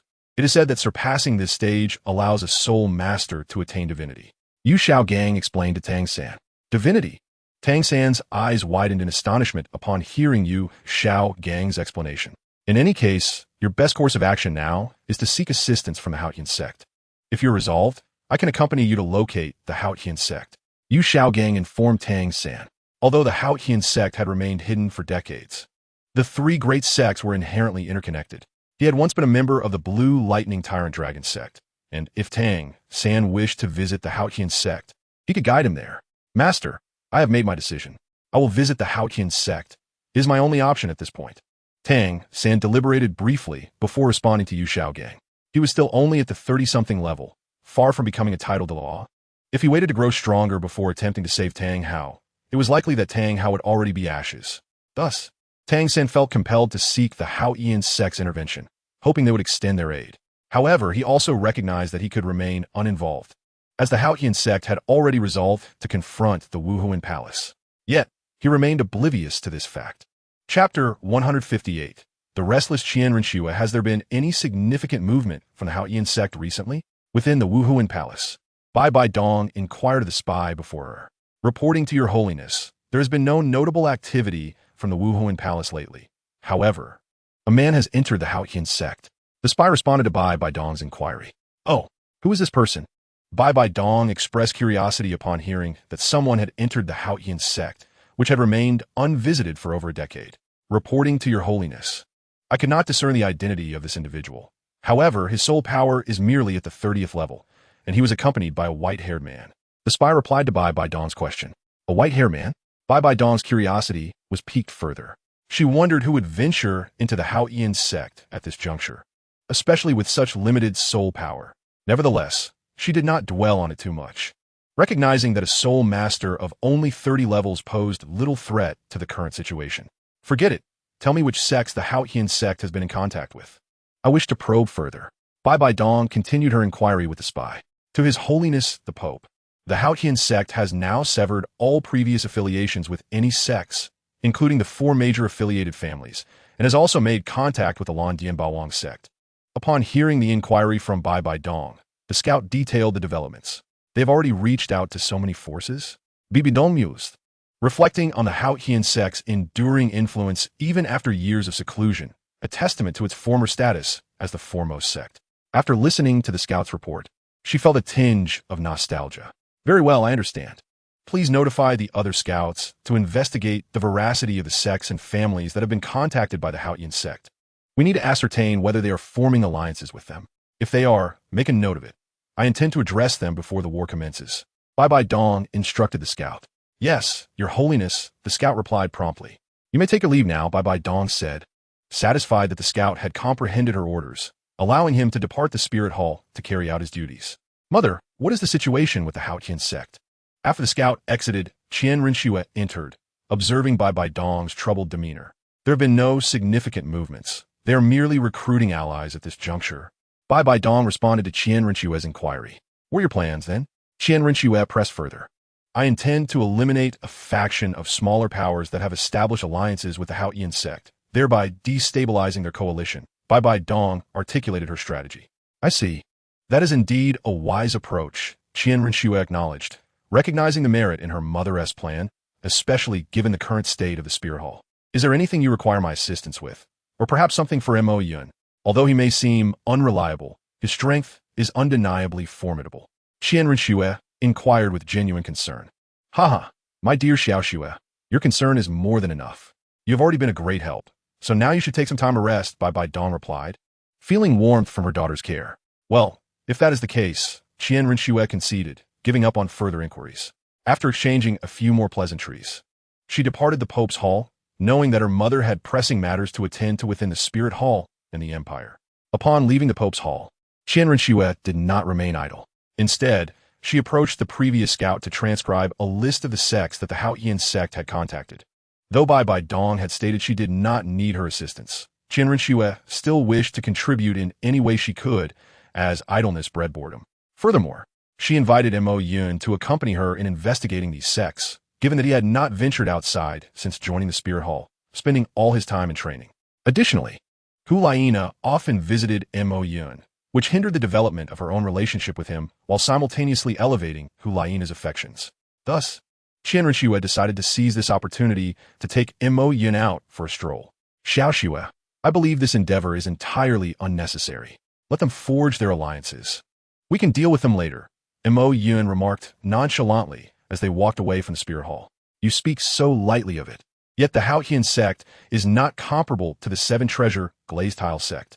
They are primarily composed of offensive soul masters, posing a far greater threat than those of support, Qian Renxue explained. Moreover, the Haotian sect commands a more substantial influence, as many sects were once its vassals before they became independent after its retreat from the world. This makes their potential unification a significant challenge for the Spirit Hall, especially after recently enduring a great conflict. All right, I concede, Mo Yun sighed, recognizing the validity of her points. To him, it mattered little whether they faced the Haotian sect or the Seven Treasure Glazed Tile sect. He could resolve the situation with minimal effort. However, he understood that Qian Renxue did not share this belief, so he chose to accompany her and investigate the sects that had interacted with the Haotian sect, knowing he could intervene if a need arose. The four sects that had once been the greatest vassals of the Haotian sect naturally topped Qian Renxue's priority list. When Mo Yun noticed the Mingji family, where Bai Chunxiang resided, on the list, he expressed concern. Bai Chunxiang should be able to persuade her grandfather, he murmured to himself. Xiaoxue, does the Mingji family hold any grievances against the Spirit Hall? He asked Qian Renxue anxiously. I believe not. Why do you ask? She replied. Oh, I see. You must be thinking of your little girlfriend. Qian Renxue teased, having picked up on his unease. Mo Yun felt a bit awkward at her remark. I knew it, Qian Renxue huffed, irritated that he professed his feelings for her while contemplating another girl. Aha! Mo Yun could only respond with an awkward laugh to diffuse the tension. Chapter 159. Persuading Bai Chunxiang, do you think I'm the kind of person who would easily perish? Mo Yun remarked, exasperated, as he faced Bai Chunxiang in the Mingji family's residence. Had he not accompanied Qian Renxue to investigate sects allied with the Haotian sect, he would have been oblivious to the Mingji family's involvement in the rebellion against the Spirit Hall. If Bai Chunxiang were to confront the Spirit Hall, it would indeed be an awkward situation for him. Well, you cannot blame me. With the recent upheaval in the Tiando royal family, you never informed me, leaving me to assume you were embroiled in some conspiracy, Bai Chunxiang complained, slightly displeased at Mo Yun's lament. She felt it was his fault for not reassuring her of his safety. All right, that was indeed my oversight. I apologize for causing you concern, Mo Yun sighed, acknowledging his mistake. However, now that you are aware I am safe, I urge you to convince your grandfather to withdraw from the alliance. Otherwise, the Spirit Hall will purge them. Yes, I will persuade him shortly. But before that, I am curious how you became affiliated with the Spirit Hall. Weren't you previously aligned with the Crown Prince? Bai Chunxiang inquired, her curiosity piqued. Oh, I understand now. Are you an undercover agent? She speculated. Mo Yun could only stare at her incredulously. An undercover agent? I think your mind has been influenced by the god of wind, he said, rubbing his temples in exasperation. I was wrong. Mo Yun, please let go of me. Bai Chunxiang, being playfully manipulated by Mo Yun, hastily pleaded for mercy.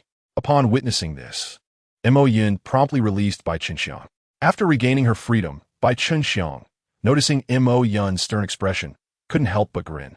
Sighing, Mo Yun observed that Bai Chunxiang was increasingly resembling Feng Shan, albeit solely in temperament. Enough with the antics. Upon your return, remember to inform your grandfather about leaving the alliance. We still need to investigate the next sect, Mo Yun remarked with an exasperated expression. Understood. Bai Chunxiang obediently nodded in response to Mo Yun's admonition. Very well. I shall take my leave, Mo Yun announced, intending to depart from Mingji clan, bidding farewell to Bai Chunxiang. However, Bai Chunxiang seemed to have further inquiries for Mo Yun, stepping directly in front of him to obstruct his path. Wait. You haven't told me who that woman beside you is, she insisted, pointing at Qian Ruxue. This is the second prince you mentioned, and Mo Yun replied without reservation. As the Tiandou Empire had fallen, and Qian Ruxue had shed her identity as Xue Qinghe, leaving no secrets to conceal. Are you truly taking me for a fool? Bai Qinxiang skeptically retorted, for in her eyes, Xue Qinghe was male, while Qian Ruxue was clearly a woman, and a strikingly beautiful one at that. Are you not a little fool yourself? Mo Yun quipped in jest, not rushing to respond to Bai Qinxiang's skepticism. Donot jest with mischos from Europe. Tell me who this woman is. Are you secretly courting her while I was unaware? You fickle-hearted rascal. Bai Qinxiang pouted, visibly displeased with Mo Yun's teasing. I have already stated, she is indeed the second prince. What more can I clarify? Mo Yun said, squeezing Bai Qinxiang's cheek with a smile.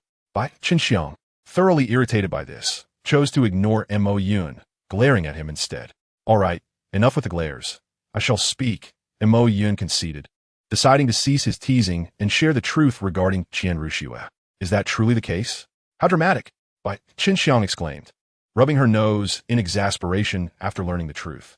She had never imagined that the second prince, who had lived among the Tiandou royal family for years, would turn out to be a spy for the Wuhuan Palace and the daughter of its pope.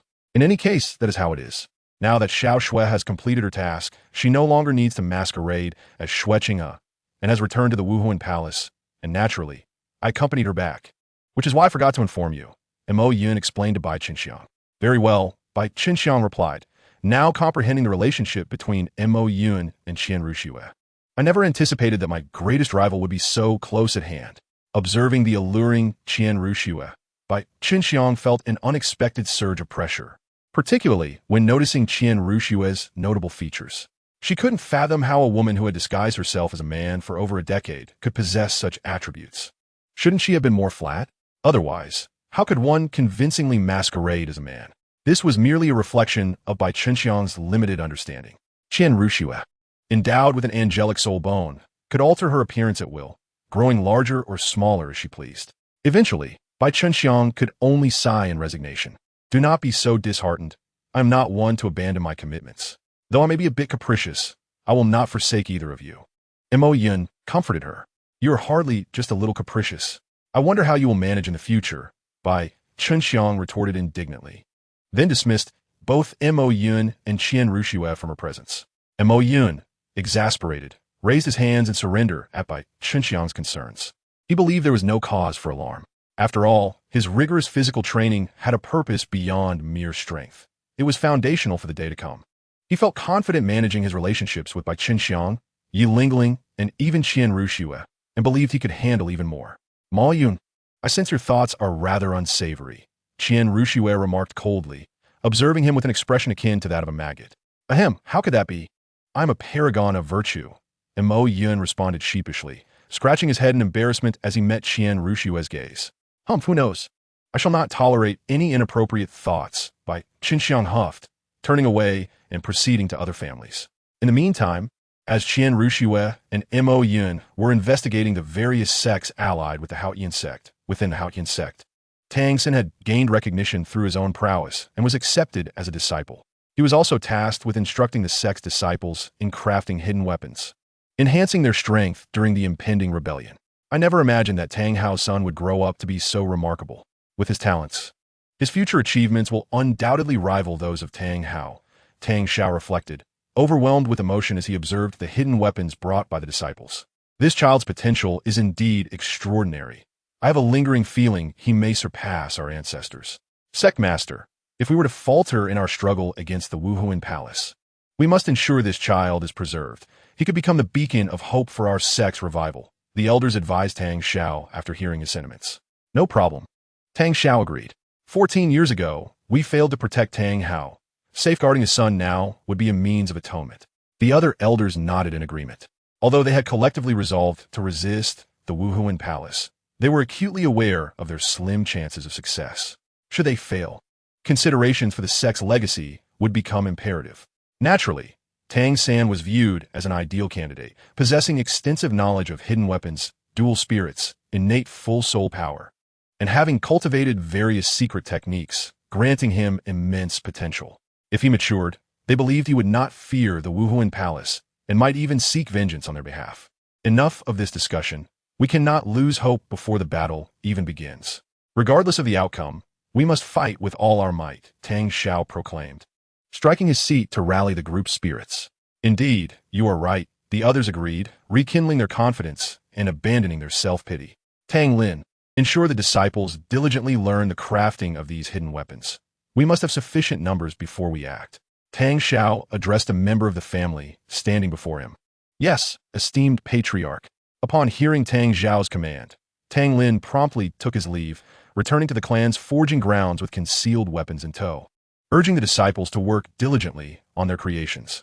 Meanwhile, Tang Sen also utilized the comprehensive forging materials and tools available at Hao Yian Sect for the fabrication of additional concealed weapons. For he understood that relying solely on a Zhuge crossbow would not significantly impact the outcome of the war. He intended to forge several of the most formidable concealed weapons from the Tang Sect's arsenal. However, with his current level of cultivation being limited, there were certain weapons he could not easily wield, relegating them to mere trump cards for emergencies. Tang San, I have procured what you requested. Inside the forging chamber, Tang San stood patiently before a refining platform when a disciple suddenly entered, presenting him with a spatial storage soul guide. Thank you for your efforts, Tang San remarked, his previously furrowed brow easing slightly upon seeing the newcomer.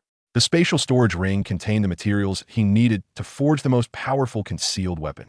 It's no trouble. After all, you are contributing to the sect, and you are the son of the esteemed Hao Qian'o, who is an idol in our hearts, the disciple replied cheerfully.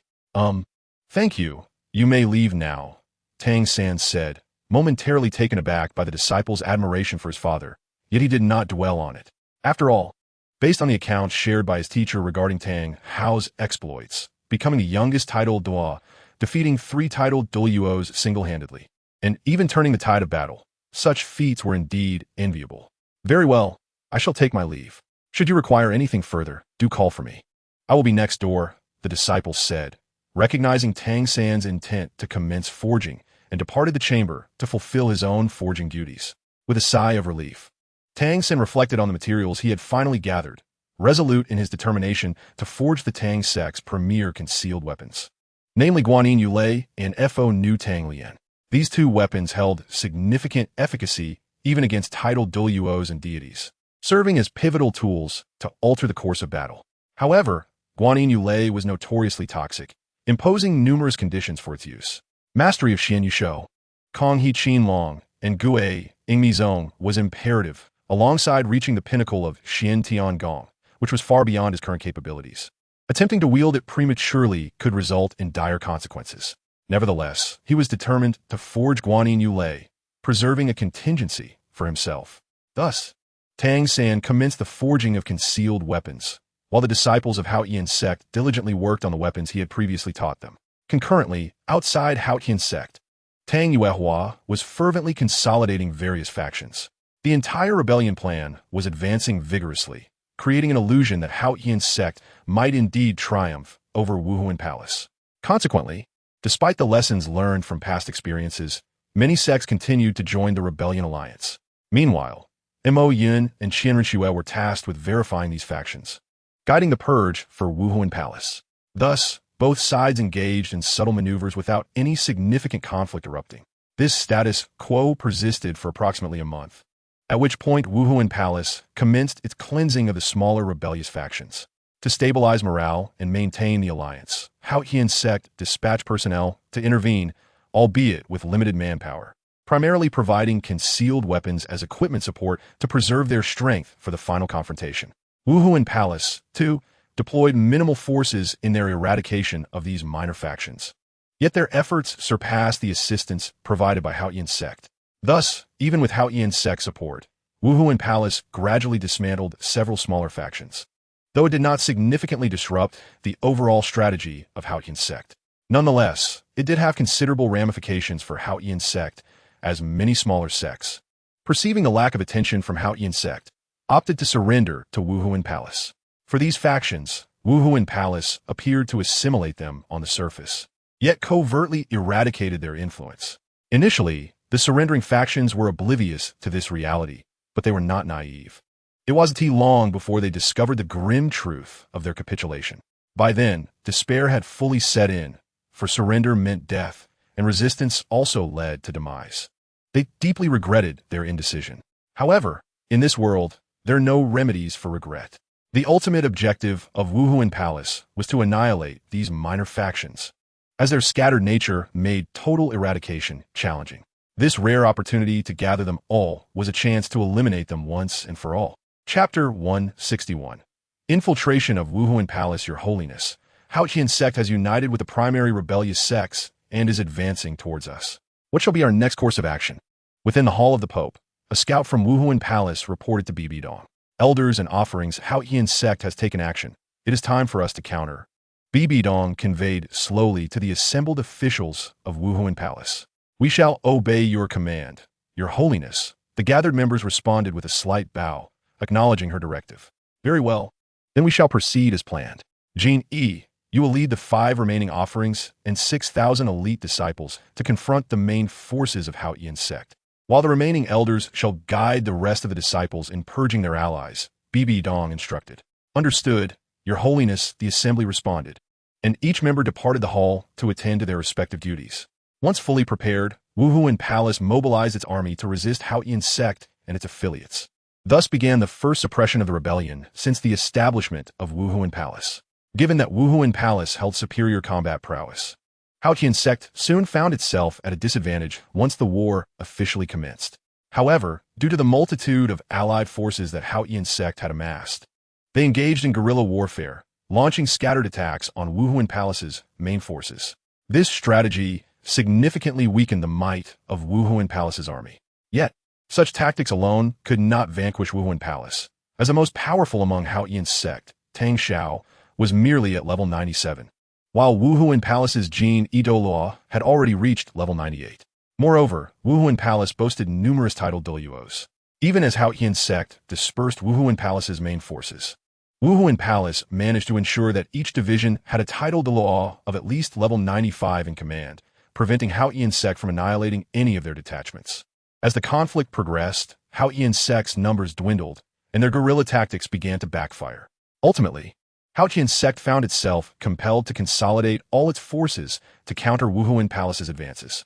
Damn it, I never expected that after a decade of seclusion, Wuhuan Palace would develop to this extent. Back when our ancestor was still present, our power was nearly equal to that of Wuhuan Palace. Now, despite uniting so many factions, we still cannot contend with them, Tang Xiao lamented in the council chamber of Haotian sect. After nearly 10 days of relentless battle, they had yet to gain even the slightest advantage over the Wuhuan temple, and an ominous sense of impending defeat loomed over them. How could Tang Xiao, as the leader, not feel troubled?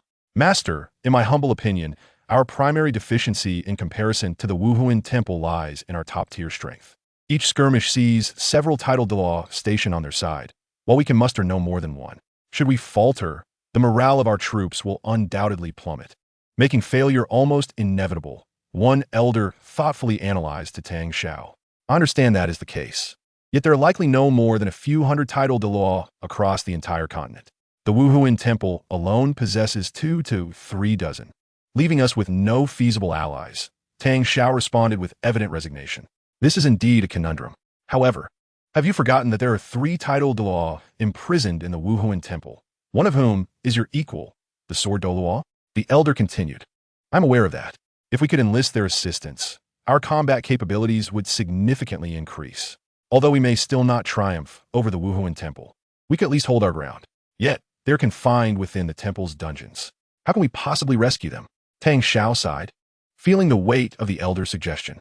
The original objective of this mission was to rescue Tang Hao. But how can we achieve that without defeating the Wuhuan temple? The elder remarked. Master, I recognize that rescuing them from the dungeons of the Wuhuan temple is no easy task, but it is not beyond the realm of possibility. Given the current situation, our only option is to find someone who can infiltrate the Wuhuan temple and rescue the 3 titled Douluo, providing us with a glimmer of hope. Hearing the elder's words, Tang Xiao sighed in resignation. Very well then. I entrust you with the task of finding someone capable of infiltrating the Wuhuan temple to rescue Tang Hao and the others. Tang Xiao was acutely aware of the dire straits they faced and felt compelled to take a risk. Understood, Master. The elder promptly departed the council chamber to select a suitable disciple for this critical mission. Grandpa Elder, what are you doing? Tang San, having completed his crafting of hidden weapons, emerged to see the elder gathering a group of disciples for selection. Curiosity piqued, he inquired, "Oh, little San, I am seeking to choose someone who can infiltrate the Wuhuan Temple to rescue your father and the members of the Seven Treasure Glazed Tile School, thereby aiding us in resisting the Wuhuan Temple." The elder replied directly, as he regarded Tang San as akin to family. Infiltrating the Wuhuan Temple? But doesn't it have numerous titled Douluo inside? How can they possibly enter? Tang San expressed concern upon observing the group of disciples selected, all of whom were at levels 5 or 6. "I am at a loss, as the situation is quite tense, and we lack sufficient personnel," the elder sighed. "However, you need not worry excessively. We are not the only ones short on manpower. The Wuhuan Temple is equally stretched thin. Currently, all their combat strength, including the Pope, has been dispatched, leaving the Wuhuan Temple rather vulnerable. Infiltration should not prove overly difficult." "Oh, I see." Tang San's confusion dissipated upon hearing the elder's explanation. "In that case, allow me to take on this infiltration task. I am quite adept at such matters." Understanding the circumstances, Tang San confidently offered his services, feeling a strong obligation to rescue his father. "Little San, are you serious? Even if the Wuhuan Temple is currently understaffed, there are still several Soul Douluo stationed there. And you are barely over level 30, the elder asked, initially suspecting Tang San was jesting. "Yes, Grandpa Elder, I am serious about this. You can trust me with it." Tang San assured, his resolve firm. He had once been an assassin in his previous life and was well-versed in stealth missions. Furthermore, having prepared life-saving hidden weapons and given the current scarcity of defenders in the Wuhuan Temple, this was undoubtedly an opportune moment for him to shine. Chapter 162. A reunion with Tang San and Mo Yun. Why are they engaged in battle while we languish here in the Wuhuan Temple? Qian Rinshua lamented from a pavilion in the temple's courtyard, gazing at the desolate surroundings. "Isn't idleness quite pleasant? Why must we exhaust ourselves on the front lines?" Montakyun, sipping tea with a calm demeanor, found Qian Rinshua's complaints perplexing. "I am simply bored." She sighed in resignation, acknowledging the irony of her previous grievances about the arduous infiltration mission now being replaced by complaints of inactivity. Mo Yun could only shake his head at Qian Rinshua's contradictions. "In any case, you should remain here quietly. Once they have dealt with the Haotian sect, based on the current situation, it should take no more than half a month for them to be unable to hold out any longer." "Half a month? That seems excessively long." "It only took a day to defeat the Seven Treasure Glazed Tile School," Qian Rinshua remarked, astonished. "That is to be expected, for the Haotian sect was once the premier sect, and its power and influence far exceed that of the Seven Treasure Glazed Tile School. It is only natural that they are more formidable," Mo Yun explained, noting Qian Rinshua's surprise. "Fine. I hope my mother and the others can conclude their battle swiftly." Qian Rinshua sighed, resigned to the situation. "Do not dwell on the war over there. I have a sense that the Wuhuan Temple is virtually assured of victory. Should any unexpected events arise, I will be the first to respond." And Mo Yun reassured her, recognizing that Qian Rinshua's concerns were primarily for Bibidong's safety. "All right then." Though still somewhat apprehensive, Qian Rinshua chose to trust Mo Yun. "Since you wish to avoid idling in the Wuhuan Temple, let's take a stroll outside," Mo Yun suggested, determined to distract Qian Rinshua from her worries about the ongoing conflict. "Fine." After a moment's contemplation, Qian Rinshua acquiesced, and they departed the Wuhuan Temple. Not long after they left, Tang San utilized his disguise technique to assume the appearance of a Wuhuan Temple disciple and infiltrated the premises. At that moment, Mo Yun had not activated his perception and was unaware of Tang San's entry, while Qian Douluo was in seclusion and similarly oblivious to Tang San's presence. Thus, Tang San successfully penetrated the Wuhuan Temple. Subsequently, Tang San discreetly gathered intelligence on the locations of Tang Hao and the others while also setting up hidden weapons, such as the Buddhist Fury Lotus, within the temple, intending to exact revenge by obliterating the Wuhuan Temple. "Who goes there?" A guard stationed before the dungeon of the Wuhuan Temple suddenly caught sight of a figure flitting through the nearby underbrush and became vigilant, advancing with his spear. However, upon parting the foliage, he was met only with an iron ball. Out of curiosity, the guard picked it up, only to be met with a flurry of swift sounds.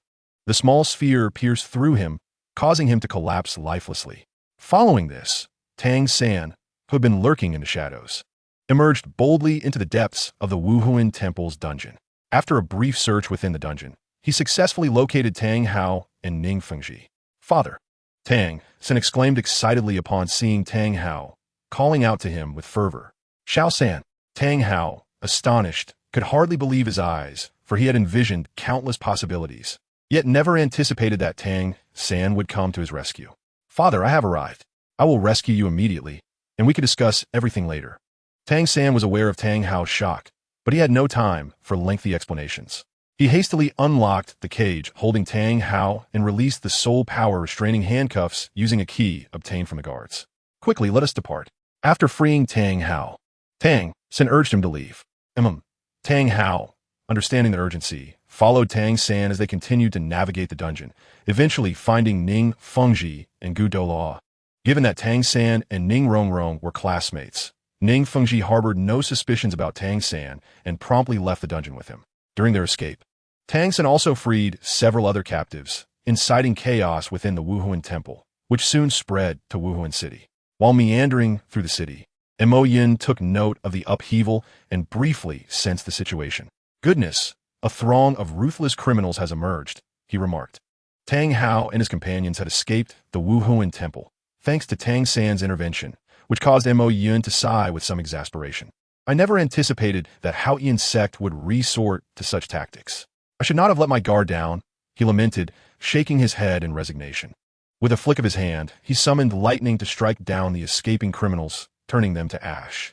After dealing with the minions, Mo Yin swiftly approached Tang San, intending to settle the score. "Hello, Tang San. This marks our second encounter," he greeted politely, observing Tang San's astonishment at his sudden appearance. "You are Mo Yin." Tang San recognized him immediately. "What brings you here?" he asked, somewhat surprised. He remembered Mo Yin was affiliated with the Tiando royal family and the royal combat team, so his presence in Wuhuan City was unexpected. "Given your presence in the Wuhuan Temple, why should my appearance in Wuhuan City surprise you?" Montak Yuan replied. His formidable mental perception left Tang San with no secrets to hide. Whatever he thought, Mo Yin could sense. "You." Tang San was taken aback by Mo Yin's insight into his thoughts, but quickly regained his composure, realizing this was Mo Yin's ability. "Are you here to stop me? If so, why?" Tang San inquired. "Naturally, it is because I'm associated with the Wuhuan Temple. You have released a major criminal and intend to escape with your father. I am here to prevent that," Mo Yin stated expressionlessly. If you believe you can, then come and try," Tang San replied, understanding that there was no room for negotiation and prepared for a confrontation. However, as a soul master at merely level 30, he knew that even surviving Mo Yin's pressure was an accomplishment in itself. Thus, Mo Yin did not regard Tang San as a serious threat, and instead turned his attention to the others behind him. "Will you return on your own, or shall I escort you?" "Father, you all go ahead. I will hold them off," Tang San urged, having never witnessed the full extent of Mo Yin's power.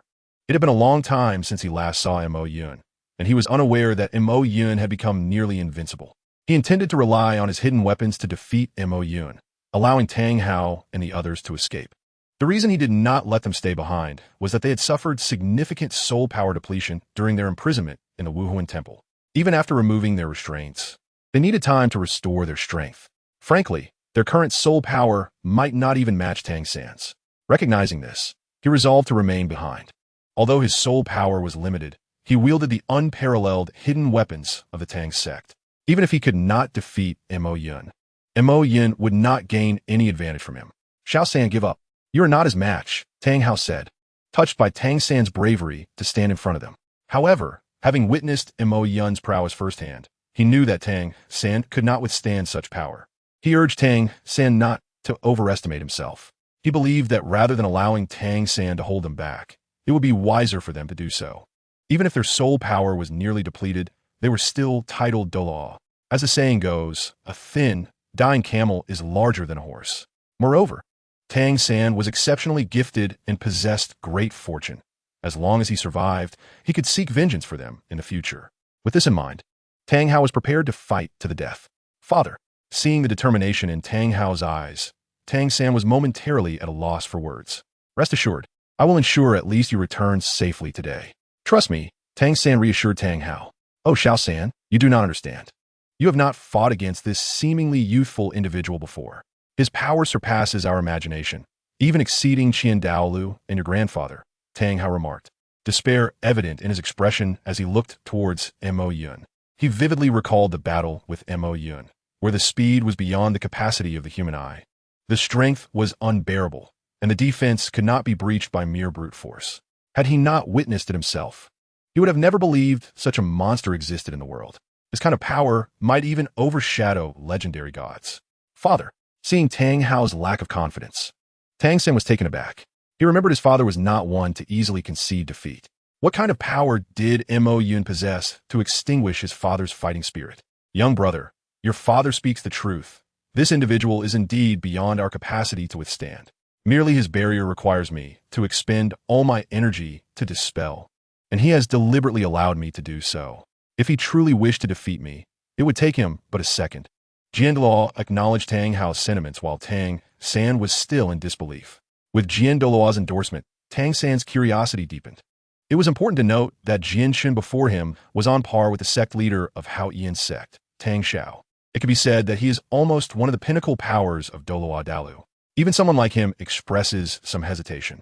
Moreover, from the words of Douluo, he learned that Douluo seemed to have been defeated by Mo Yun. This revelation genuinely surprised him. He had thought that Douluo was defeated by the legendary ultimate Douluo of the Spear Hall. To his astonishment, it was actually Mo Yun, who is only a few years older than him. In this light, the gap between him and Mo Yun appears to be quite significant. He cannot guarantee that he could have defeated a super Douluo at Mo Yun's age, and certainly not without effort. Well, since it has come to this, there is no point in lamenting. At this moment, Douluo stepped forward and patted Douluo on the shoulder, saying, Shun, I understand your thoughts. Although the enemy before you is formidable, your sword is already itching to move. You are eager to know the disparity between you and the divine, are you not? Douluo smiled at Douluo with narrowed eyes. Ha, as expected of you. I indeed harbor such thoughts, but unfortunately, my sword is no longer within my grasp. Douluo responded with a hint of desolation, gazing at his trembling hands. Alas, old friend, since you wish to pursue this, then do so. I shall support you. Douluo comforted him once more, this time transferring all his remaining soul power to Douluo. Upon witnessing Douluo's actions, Douluo understood his friend's intentions and felt a sense of gratitude for having such a companion. Alas, if that is the case, then I too shall lend you my strength. At that moment, Ning Fengji also summoned his 7-treasure glazed tile pagoda. 7 treasures, grant me the power of the soul. Douluo's aura gradually revitalized. Meanwhile, Mo Yun quietly observed from the side. Since Douluo wished to experience the disparity, he would oblige him. Phew! The strength is gradually returning. Though not abundant, it suffices for me to unleash my most formidable strike. Let me wield the ultimate skill I have comprehended throughout my life to taste the power that rivals the divine. Douluo's presence briefly returned to its peak as he summoned the 7-killing sword, directing his gaze towards Mo Yun. Very well, let us commence. Seeing Douluo's resolve, Mo Yun ceased any further hesitation. His violet eyes suddenly focused, and the entire spirit city was enveloped in dark clouds, with flashes of lightning erupting. Observing the scene, Tang Sen finally comprehended the words spoken by his father and Douluo. With but a slight movement of his gaze, he could manipulate the very heavens and the earth. Such power could not be deemed weak. Thunder punishment. Mo Yun merely flicked his finger, and the power of thunder converged into a singular point, akin to a speck of dust slowly descending from the sky. Yet, even this minuscule particle moved every soul present. The energy contained within was comparable to the self-detonation of an ultimate Douluo, far surpassing their perception of strength. Nevertheless, Douluo remained unwavering. 7-killing absolute technique, sword heart. Douluo positioned the 7-killing sword before him, channeling all his soul power into it. The sword emitted a blinding radiance as he concealed his presence within its blade, restraining all his aura. Achieving such a feat, even if Douluo managed to successfully block Mo Yun's attack, he would likely not survive long thereafter. Tang Hao, witnessing this scene, was filled with astonishment. Douluo had already exhausted his life force to execute this strike. Regardless of whether Douluo could withstand Mo Yun's assault, this move would ensure that Douluo would no longer exist in this world. Chapter 164. The Spirit Hall explodes indeed, Was this the outcome? A speck of dust landed upon a blade without an edge, and the air within several miles solidified, as if time itself had come to a standstill. However, this scene quickly vanished, replaced by a blinding explosion capable of obliterating an entire city. After the explosion, the outskirts of Spirit City transformed into a massive abyss, with Douluo lying flat at the center of the crater. And Mo Yun, on the other hand, hovered above Douluo. Why did you not kill me? After this battle, Douluo fully understood the gulf between him and Mo Yun. It was a realm inaccessible to him as a mere mortal. What did I ever say I would kill you? From the very beginning, I asked whether you planned to return on your own or if you wish for me to escort you back. It is evident that you desire the latter, which is why I intervened. Mo Yun explained, adopting a tone of casual nonchalance. Ha ha ha, Mo Yun, you truly possess a delightful sense of humor. Douluo could no longer contain his laughter upon hearing this. Enough with the laughter, just lie there quietly. I fear you might inadvertently slip away. Mo Yun rolled his eyes at Douluo. Douluo had utilized his own lifespan for the previous attack, rendering the already aging Douluo even more frail. The fact that he was still alive was nothing short of a miracle. Very well, Douluo resigned, offered a wry smile, and continued to lie on the ground in silence. Ning Fengji and the others also discreetly approached Douluo's side to keep watch over him. Gazing at the gaping crater beneath them, they felt a shiver run down their spines at the thought of the recent attack. Had Mo Yun not protected them, they might have perished in the aftermath. From this, they also recognized that Mo Yun had no intention of harming them, which eased their minds considerably. Tang Hao, now what is your choice? After attending to Douluo, Mo Yun turned his gaze towards Tang San and Tang Hao. Father, Tang San was astonished by Mo Yun's strength. Unable to comprehend it fully, yet he was unwilling to concede so easily. He still had hidden cards to play. Mo Yun, what have you done to create such a massive pit? At that moment, Qian Renshue suddenly appeared, shouting at Mo Yun. She found the previously intact Spirit City suddenly marred by such a vast chasm to be rather unsightly. Xiao Shui, what brings you here? Upon seeing Qian Renshue, Mo Yun temporarily shifted his attention away from Tang Hao and turned to inquire about her presence. How can you even ask that? Was it not you who summoned me out? Why did you vanish as soon as I turned around, only to detonate this pit? Qian Renshue responded angrily to Mo Yun's inquiry. Haha, I was merely sensing that Tang Hao and the others were escaping, so I hurried to pursue them. I forgot to inform you. Mo Yun scratched his head awkwardly. Oomph.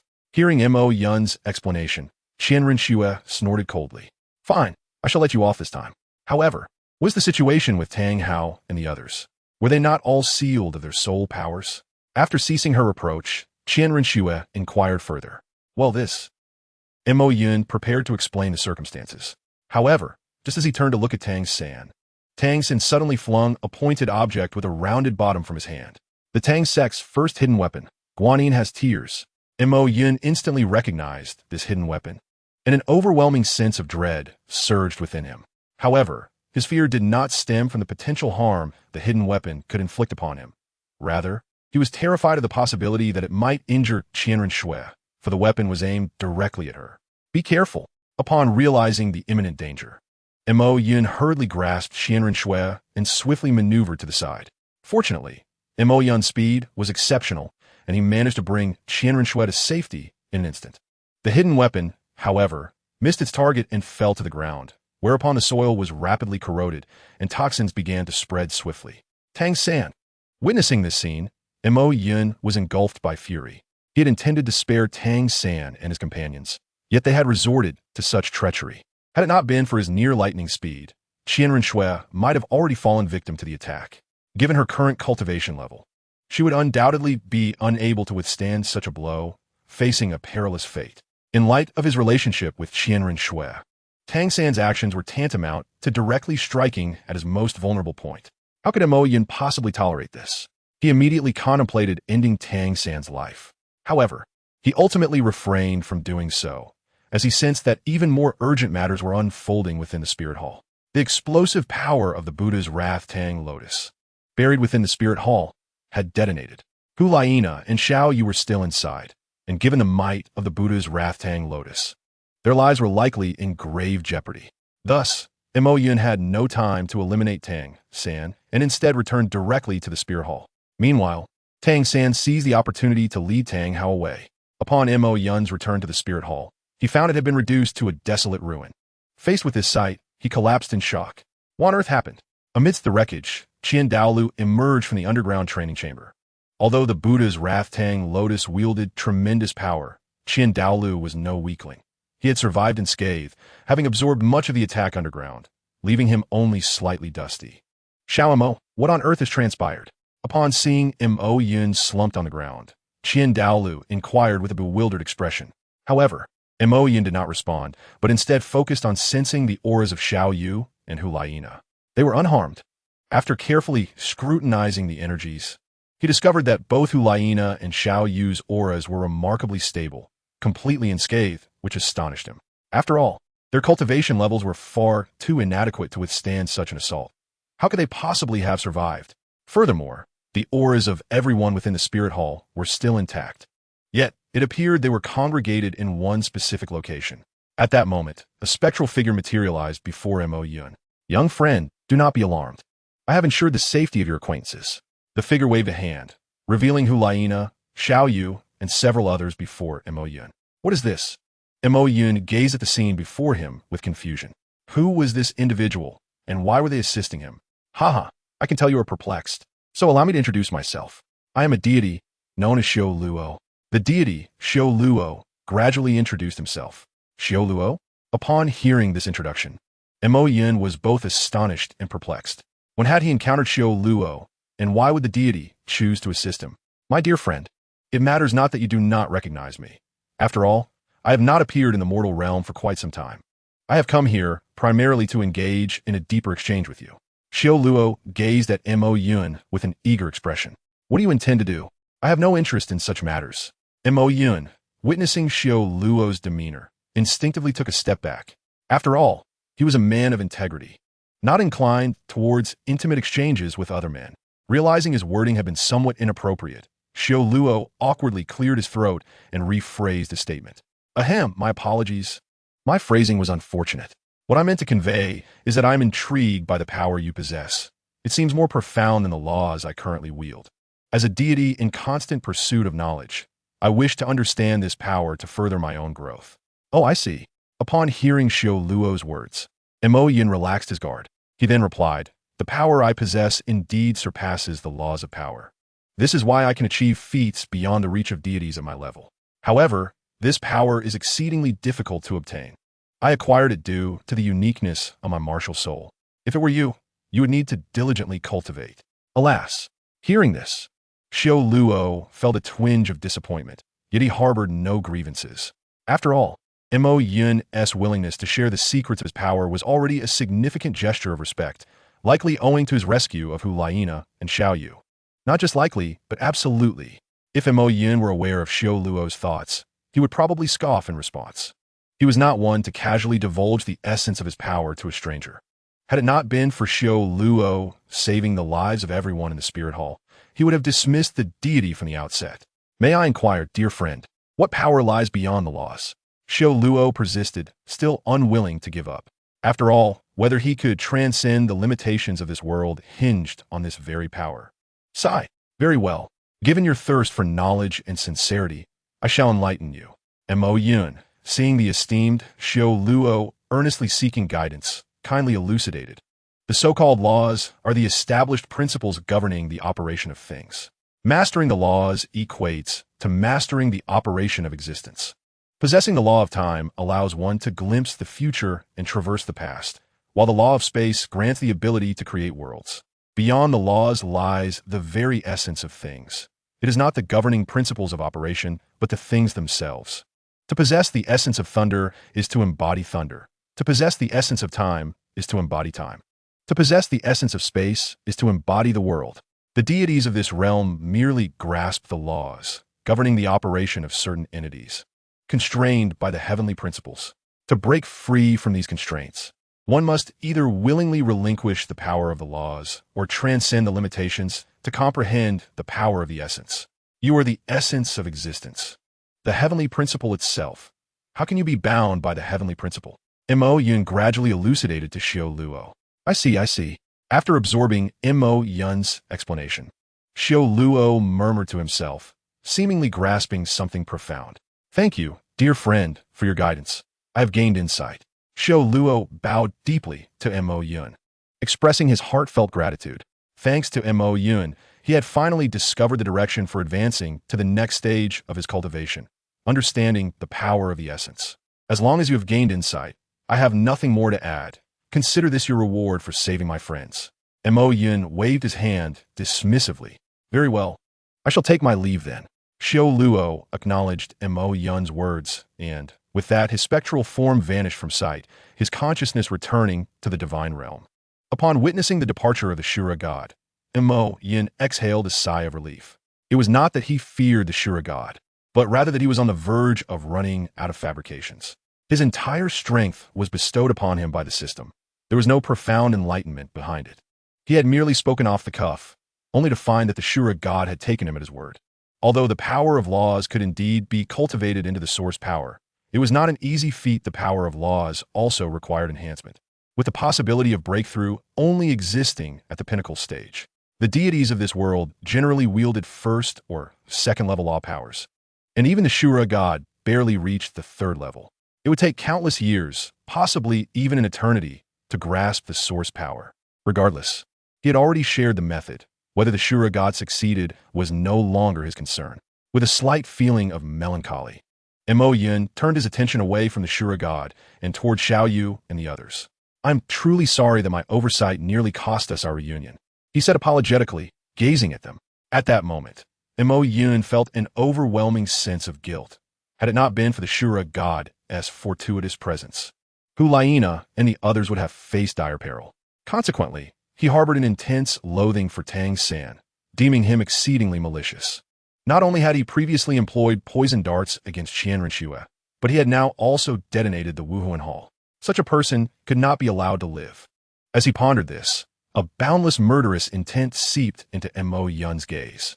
However, he did not intend to kill Tang San outright. He wished to torment him thoroughly. After all, he had nearly caused the demise of Qian Renxue, Hulaina, and Xiao Yu. Simply slaying Tang San would not alleviate his hatred. Observing Mo Yun's guilt and sorrow for nearly losing himself, Hulaina felt a twinge of emotion. Xiao Yu shared the same sentiment. Enough of this sentimental display.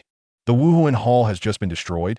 We must hastily tidy up, interjected Qian Daolu, unable to suppress his irritation at witnessing their affectionate exchange.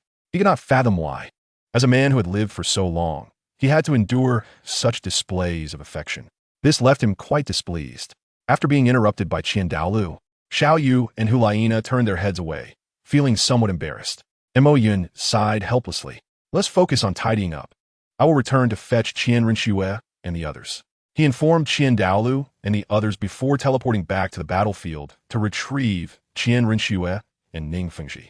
It was undeniable that Ning Fengji and the others had come to a profound understanding, as they had not fled alongside Tang San.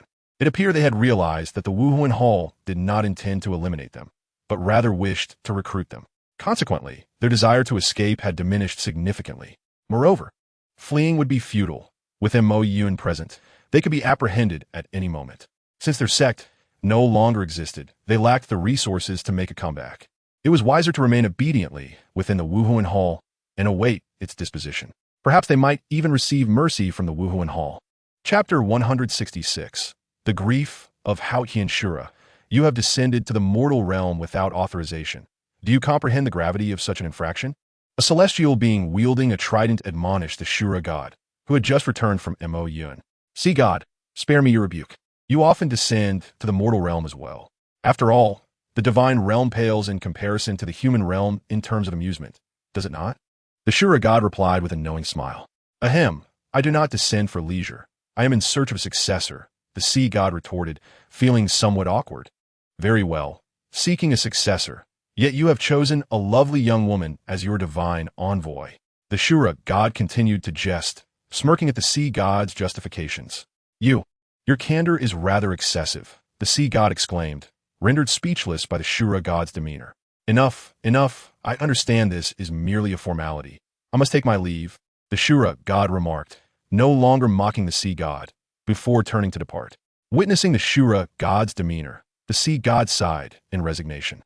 The Shura god was nearly on par with him, if not slightly superior. even if the Shura god had committed transgressions in the mortal realm. The sea god had no means to reprimand him. Moreover, he too frequently descended clandestinely. Let it be. I shall concern myself with my chosen successor instead. The sea god shook his head, dismissing thoughts of the Shura god, and sent his divine consciousness to the mortal realm to seek out his successor. The sea god's successor, of course, was Tang San. One should not presume that Tang San was chosen only after the events at the Tiando Palace. Divine successors were determined from the outset, and various methods were employed to entice them to inherit divine positions, along with providing certain assistance, such as aiding in the extermination of a soul beast nearly 1,000,000 years old.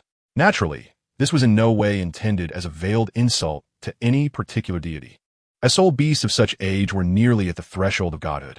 Without assistance, a successor would likely meet their demise. In general, the deities of the divine realm were exceedingly unruly, with none taking the rules seriously. Meanwhile, while the sea god was observing Tang San's condition in the mortal realm, Mo Yun had temporarily gathered the survivors of the Wuhuan Hall in Wuhuan City, finding a location to settle them. He then swiftly arrived at the front line to brief Bibi Dong, who was still overseeing the battle. What? The Wuhuan Hall has been bombed? Bibi Dong's fury erupted upon hearing that her base had been compromised. She had never anticipated that the Haotian sect, in such a weakened state, would still possess the audacity to invade her territory. Damn, the Haotian sect. Gue Mei. Assemble all forces. I shall obliterate the Haotian sect. Bibi Dong commanded her subordinate, her anger boiling over. She was determined to annihilate the Haotian sect. However, Mo Yun intervened, raising a hand to stop her. Your Holiness, I am weary of this child's play. Leave the destruction of the sect to me. Mo Yun calmly stated after halting Bibi Dong. He intended for Tang San to experience the sensation of having his home invaded and his loved ones on the brink of death. This was precisely why he had not sought out Tang San immediately, but rather made his way to Bibi Dong first. Mo Yun, what do you mean by that? Bibi Dong's mood turned complex upon hearing Mo Yun trivialize their conflict, feeling somewhat belittled. Your Holiness, I can handle the matters concerning the Haotian sect alone. Order all personnel of the Wuhuan Hall to retreat 30 miles from the Haotian sect. Tang San has bombed our Wuhuan Hall, and I must return the favor. Mo Yun explained to Bibi Dong. Oh, do you possess powerful explosives as well? Bibi Dong inquired, mistakenly believing Mo Yun had some form of explosive device. Not at all. But that does not hinder my plans to destroy the sect. You need only follow my instructions and enjoy the spectacle. Mo Yun assured her with a reassuring glance. Very well. Although the intentions of Ma Yun regarding the destruction of Hao Tianzong remain unclear, the confidence radiating from his gaze compelled Bibi Dong to place her trust in him. Gue Mei, you have heard the instructions. Proceed, as Ma Yun has advised. She commanded the figure beside her. Yes, Your Holiness, Gue Mei replied, promptly setting off to relay Bibi Dong's orders, ensuring that all members of the Wuhuan Dian engaged in battle retreated 30 kilometers from Hao Tianzong. Once they had all withdrawn to a safe distance, they witnessed a mushroom cloud rising ominously above Hao Tianzong. On that day, the entire continent was left in shock, for they had never encountered such a colossal mushroom. Compared to it, Tang San's Fu Tong Lien seemed almost trivial.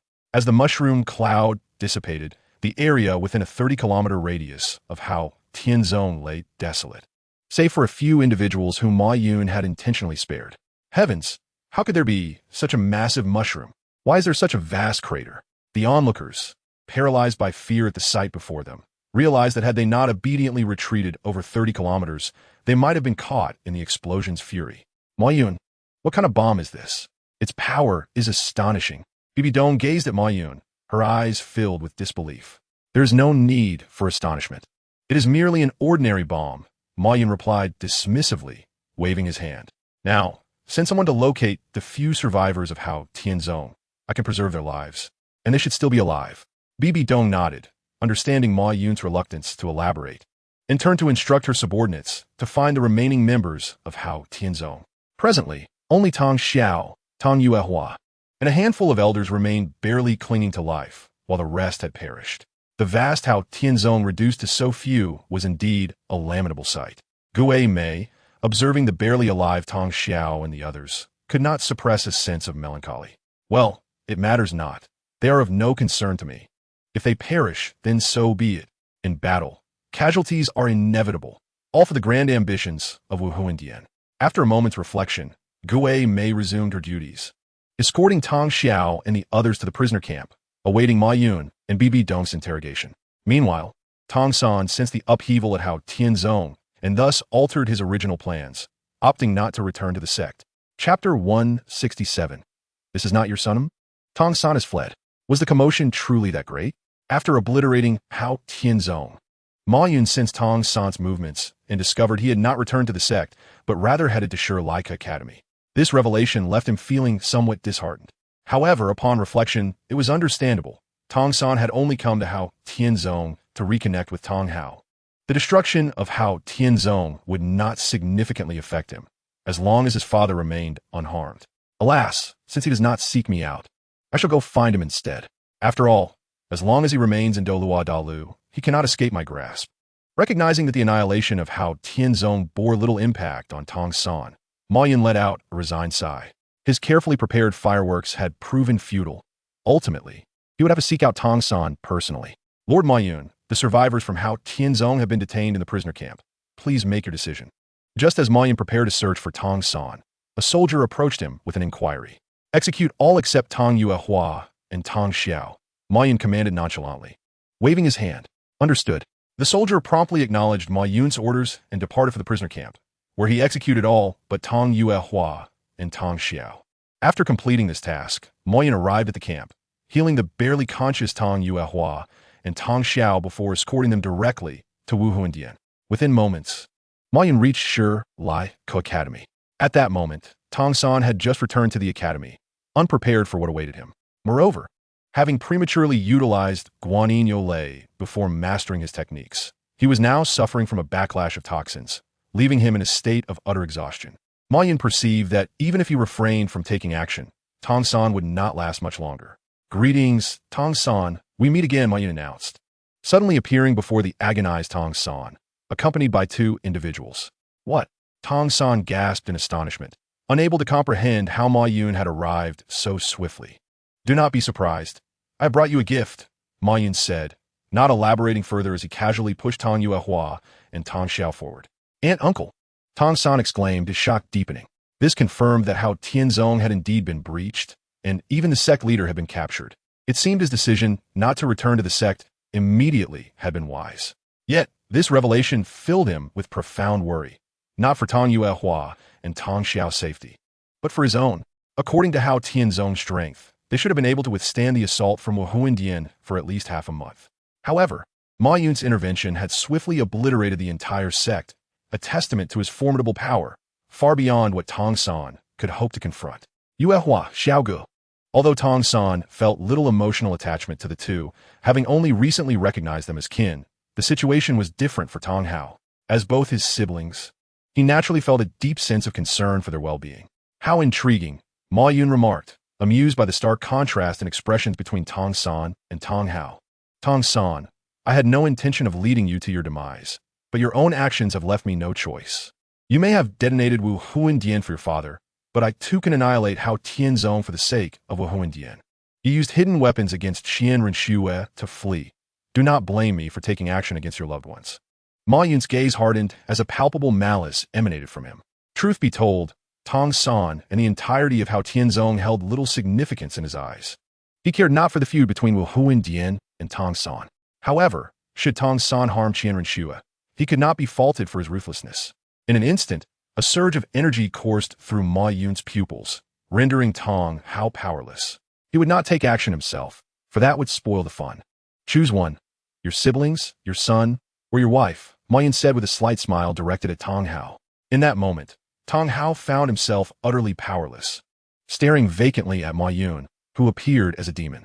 For Ma Yun, tormenting Tang San paled in comparison to inflicting pain upon his loved ones. For Tang San had cherished his family dearly after arriving in this world, having previously known no kin. He was acutely aware of this sense of cherishment, having lived as an orphan in 2 lifetimes. You, Mo Yun, are you not afraid of divine retribution for your actions? Indeed, upon witnessing Mo Yun's torment of Tang Hao, Tang San's heart surged with indignation as he reproached Mo Yun. You have slaughtered tens of thousands of disciples of the Haotian sect, and now you resort to such vile means to humiliate us, father and son. After your death, You shall descend into hell, doomed to suffer eternally." In response, Mo Yin merely chuckled. "Are you, Tang San, a mere assassin, jesting with me? Furthermore, the slaughter of those tens of thousands was provoked by your own hand. Did you ever inform the people within the spirit hall to escape before you detonated it? When you released those wicked individuals, did you consider that they would massacre innocent civilians? We are both selfish beings. The only difference is that I am stronger and more protective of myself.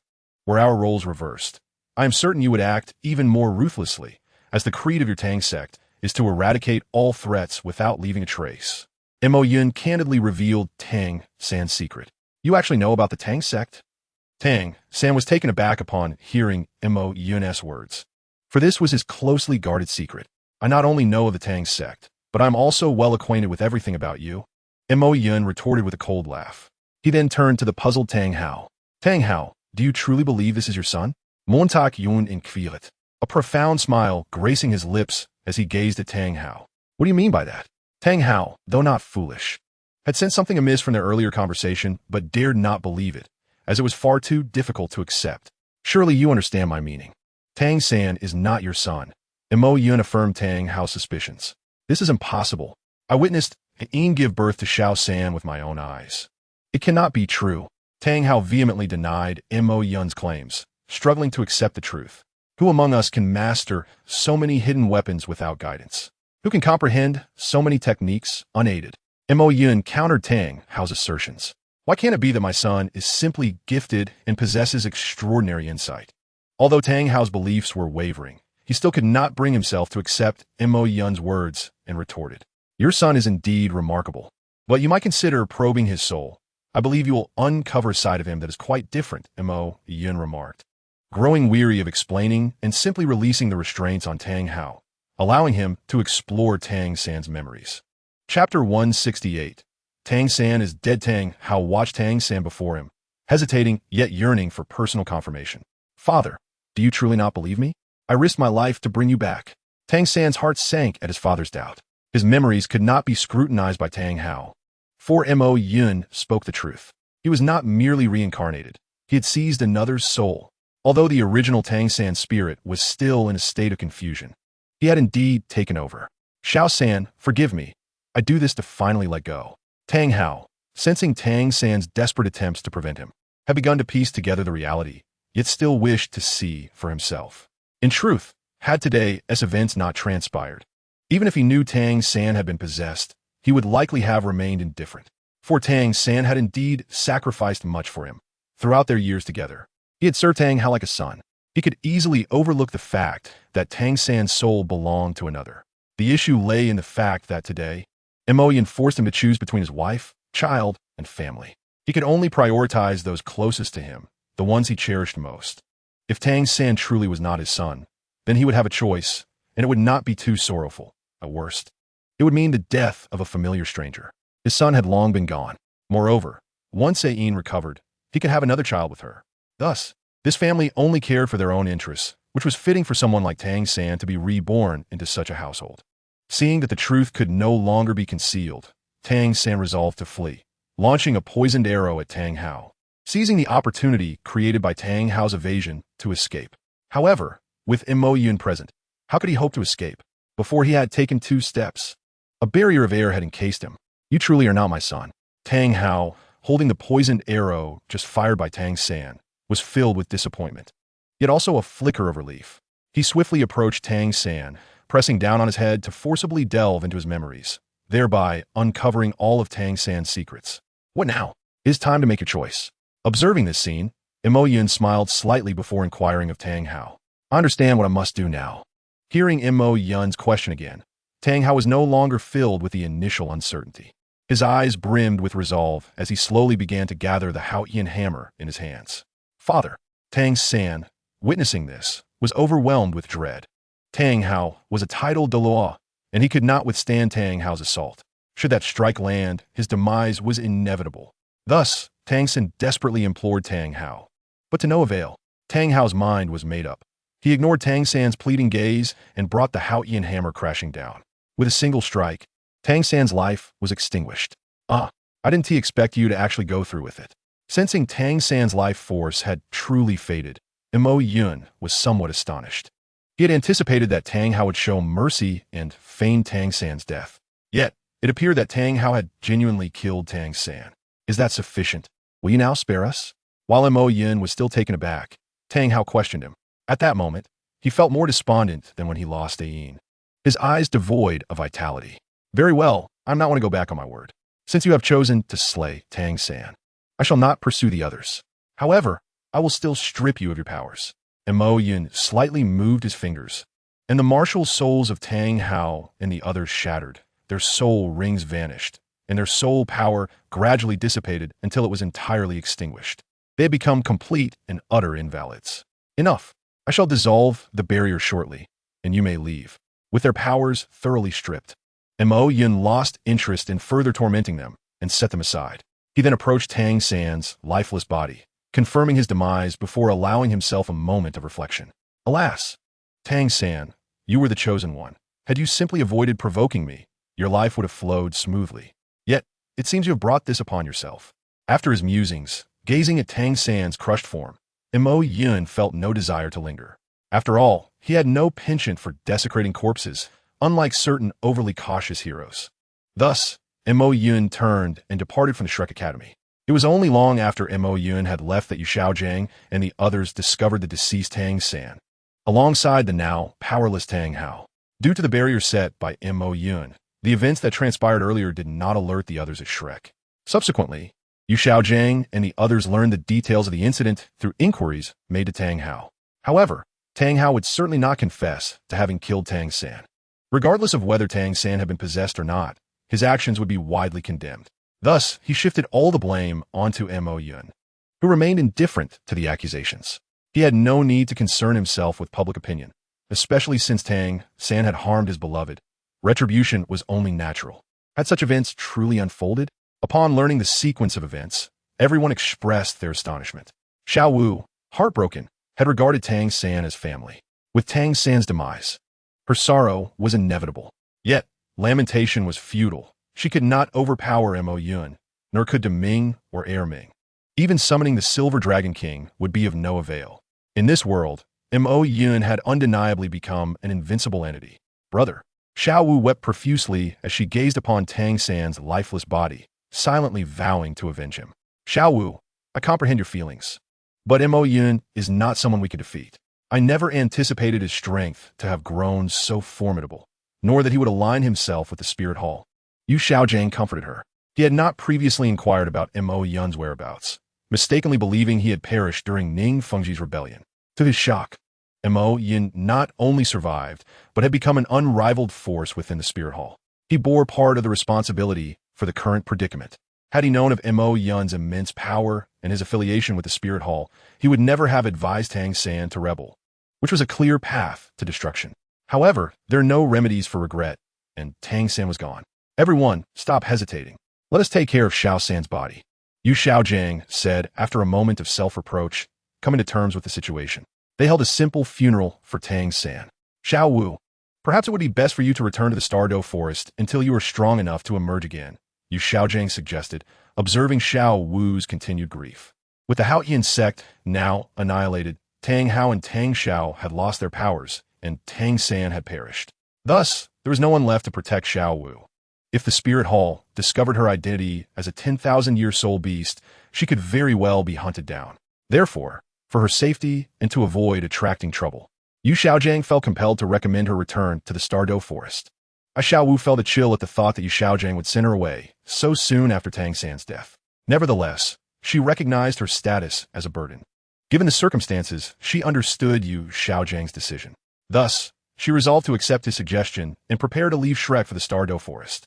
At that moment, Dai Mubai stepped forward and addressed Yu Xiaojiang. Teacher, Xiao Wu is, after all, a member of our team.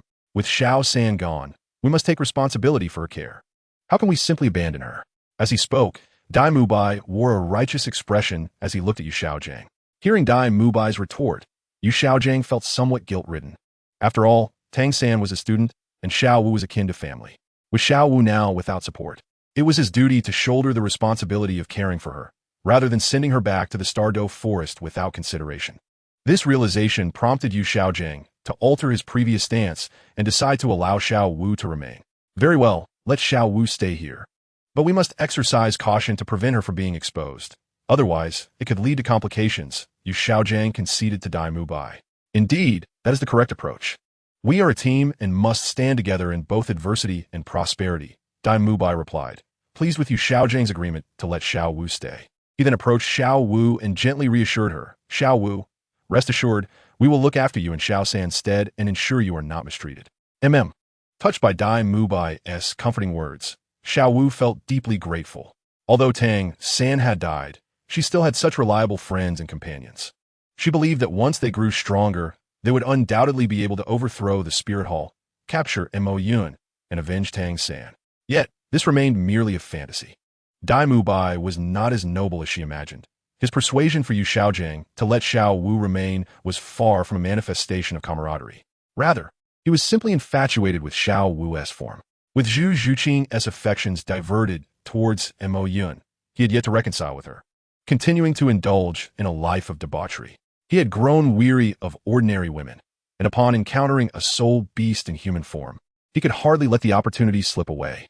Previously, he had restrained his desires while Tang San was present, but now that Tang San was gone, pursuing Xiao Wu seemed permissible. After all, she was his brother's wife. Rather than let someone else benefit, it would be better for him as the closest friend. Poor Xiao Wu remained oblivious to Dai Mubai's intentions, still expressing her gratitude towards him. Your Highness Hao Yin, what are your plans moving forward? After addressing Xiao Wu, although Tang Hao was now powerless, Yu Xiaojing still addressed him with respect. We intend to retreat into the mountains and forests. We no longer seek vengeance. Such a person is beyond the capability of humanity to defeat, Tang Hao replied with a nonchalant demeanor. His spirit had been utterly crushed by Mo Yun, and the remainder of his life would likely be spent in a state of aimless existence. If he lived long enough, he might witness a Yin's revival, and perhaps, if fate permitted, he could father another son. Yet even so, he would be unable to affect Mo Yun in any meaningful way. Very well, I wish you tranquility, Your Highness Hao Yin. Observing Tang Hao's resignation, Yu Xiaojing refrained from further persuasion and bid farewell as he escorted Tang Hao and his companions away from Shrek Academy. Upon returning to Shrek Academy, Yu Xiaojing instructed Dai Mubai and the others to rest and recuperate, planning to resume their studies and training in a few days. Although the loss of Tang San grieved him, as he had lost an exceptional subject for validating his theories, he still had Dai Mubai and the others. Though they lacked Tang San's extraordinary talent, they possessed considerable potential, and with proper nurturing, they could achieve success. Hence, even with Tang San's demise, Yu Xiaojing would not abandon his pursuit of theoretical practice. It could be said that they were truly worthy of their roles as teacher and student. Both were similarly self-serving. Meanwhile, as they took time to adjust, the Spirit Hall had tidied up the aftermath left by Mo Yun and officially declared the rebellion quelled. Following this pacification, the entire Spirit Empire enjoyed a newfound tranquility, with no one daring to voice opposition against the Spirit Hall. Among the remaining 3 great families, the Blue Lightning Tyrant Dragon sect trembled in fear. The Blue Lightning Tyrant Dragon sect now complied with the Spirit Hall's every command, too intimidated to resist, for defiance would spell their doom. However, even compliance would lead to their demise, albeit at a slower pace. However, the Blue Electric Tyrant Dragon sect found itself in a predicament, clinging to the hope of surviving another day. Mo Yun, must you proceed in this manner? Qian Rinxue, her cheeks flushed, averted her gaze, and questioned him within the Spirit Hall. Just bear with it. It will be over shortly, Mo Yun replied with unwavering composure, continuing his actions. In response, Qian Rinxue had no choice but to close her eyes and endure his touch. Yet this did not last long, for soon Mo Yun concluded his task. Rather than ceasing, he turned his attention to Hu Laina and Xiao Yu. Xiao Shui has finished. Now it's your turn. He smiled at them. Hu Laina and the others felt a blush creep onto their faces, slightly embarrassed, but ultimately acquiesced to Mo Yun's request. Thus, he inscribed the origin mark upon them, a precautionary measure to prevent any harm from befalling them in his absence. This mark contained the essence of lightning, which would activate in the face of danger to protect them. It was a lesson learned from his previous encounter with Tang San. Additionally, he realized another truth: to eliminate all threats in their infancy, thus sparing them from any ill intentions. However, as a precautionary measure, Mo Yun still resolved to implement protective measures. This, of course, was a secondary strategy. The primary goal was to empower them directly. Chapter 170. Rest and Recuperation. Mo Yun. Where did you procure these celestial herbs? Have you yet exhausted the treasures of Douluo Bo's domain? Within the Spirit Hall, Mo Yun gathered Qianrenxue, Xiaoyu, Hulaina, and Bai Qinxiang, presenting each a few rare celestial herbs. Some of these herbs were entirely unfamiliar to them, while others they recognized as exceedingly rare. The sheer quantity of herbs Mo Yun produced left them momentarily astonished. My perception now encompasses an entire continent. Procuring a few celestial herbs is but a trifling task. Rest assured in utilizing them, he stated proudly, patting his chest upon hearing their astonished inquiries.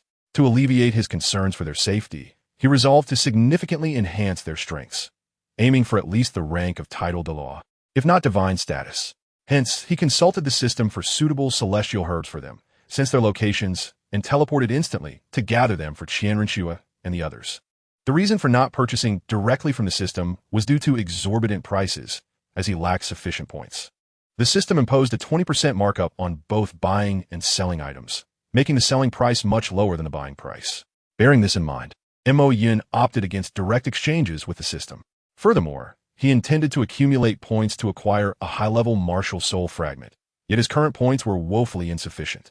Thus, he needed to seek rare and precious items to exchange for points, having already devised a plan for what to offer in return. This was not particularly difficult to obtain, so he was not in a hurry, choosing instead to focus on elevating Qianrenxue and the others to title de law. They were all around levels 60 to 70, with Qianrenxue nearing level 80, making their goal of reaching title de law quite attainable. These celestial herbs should elevate them to approximately level 80, with Qianrenxue likely achieving soul de law. Following that, he would find them suitable soul rings and bones, and after a period of rigorous training, they should develop a considerable degree of self-defense capability. With this in mind, Mo Yun began to urge Qianrenxue and the others to consume the celestial herbs swiftly. Hurry and absorb them. Celestial herbs must be consumed fresh, as their potency diminishes once plucked. He prompted them. Very well, we shall absorb them, the group replied, each commencing the absorption of the herbs. The quality of the celestial herbs Mo Yun had procured this time surpassed those he had previously gathered for Bai Qinxiang, resulting in a longer absorption process. It took a full hour for them to completely assimilate the essence of the herbs, and their soul power generally increased by 5 to 6 levels, bringing them close to the threshold of a breakthrough. Now, for the next few days, continue to digest the celestial herbs within your bodies. When you reach the breakthrough level, I will prepare a set of soul bones and rings for each of you. Mo Yun declared upon witnessing their successful absorption.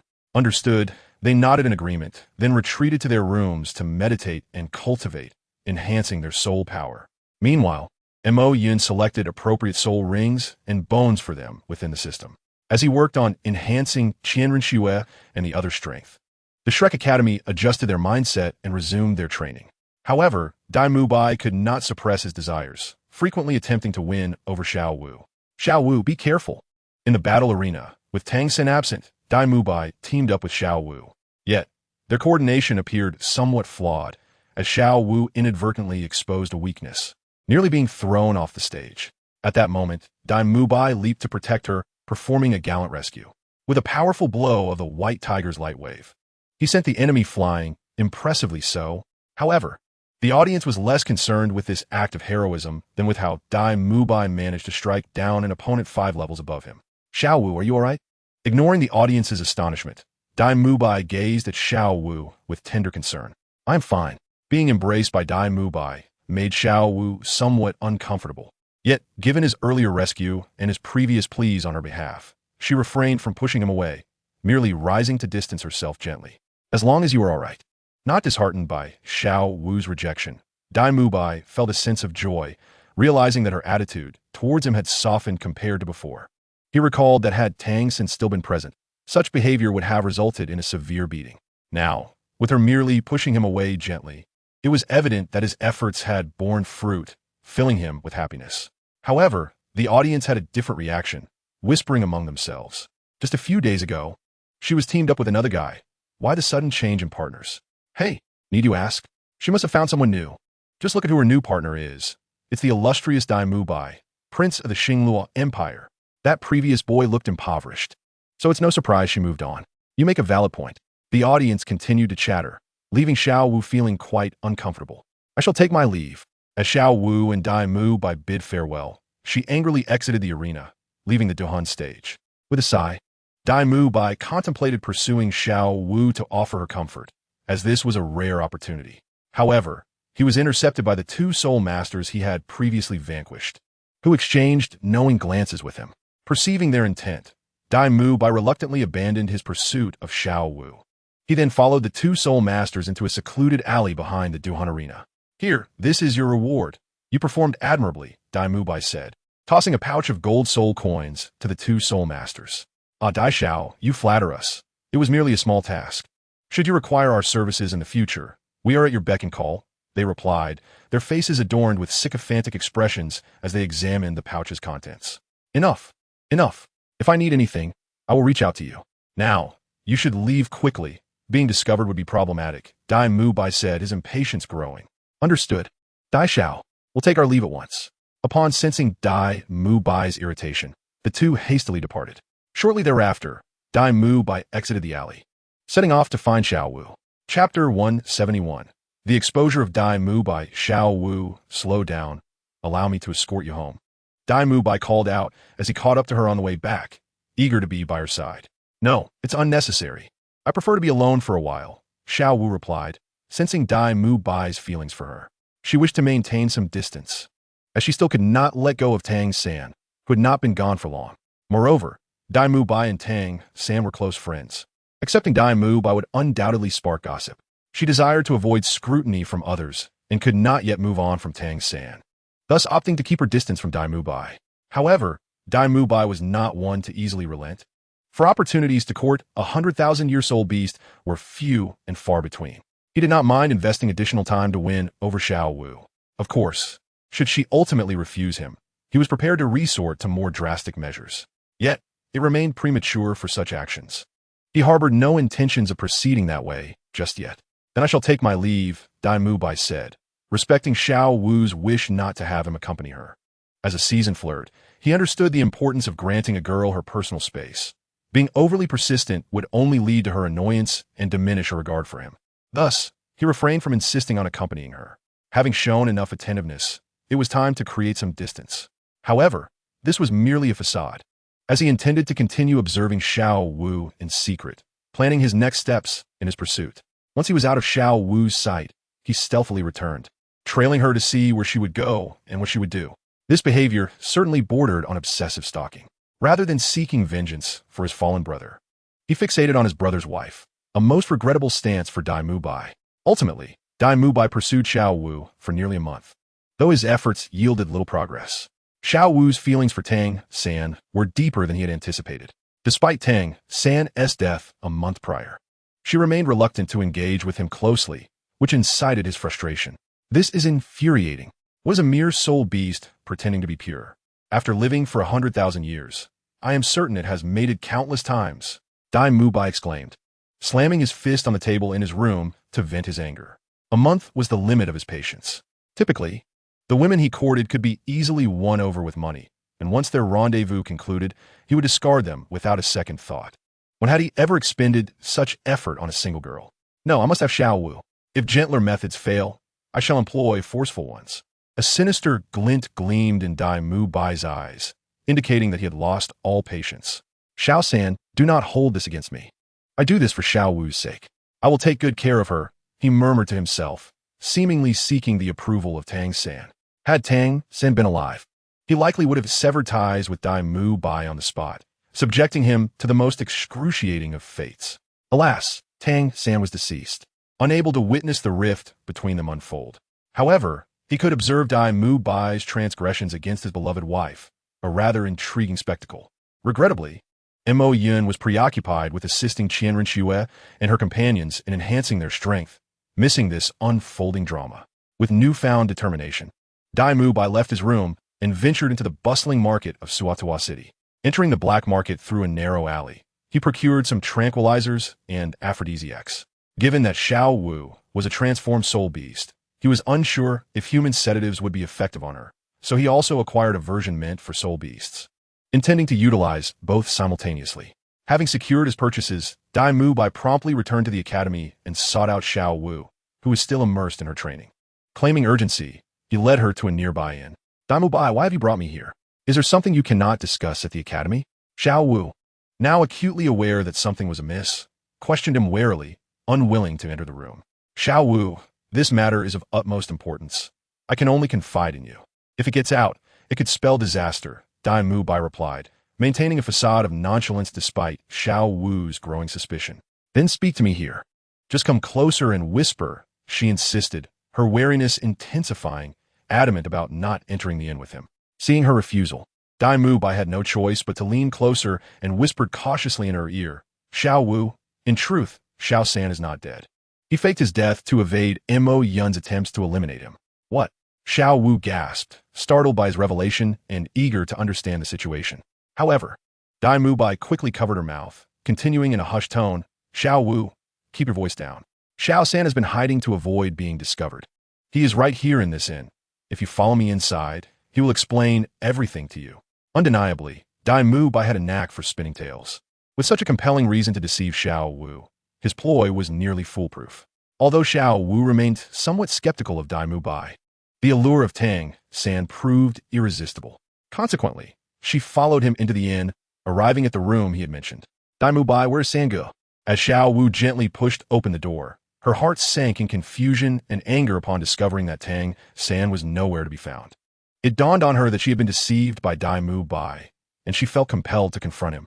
However, before she could gather her thoughts, Dai Mu Bai stealthily approached from behind, covering her mouth and nose with a towel soaked in a powerful sedative. The shock of the situation left Xiao Wu in disbelief. How could Dai Mu Bai dare to treat her this way? In her astonishment, she struggled frantically, but Dai Mu Bai was well prepared, rendering her resistance futile.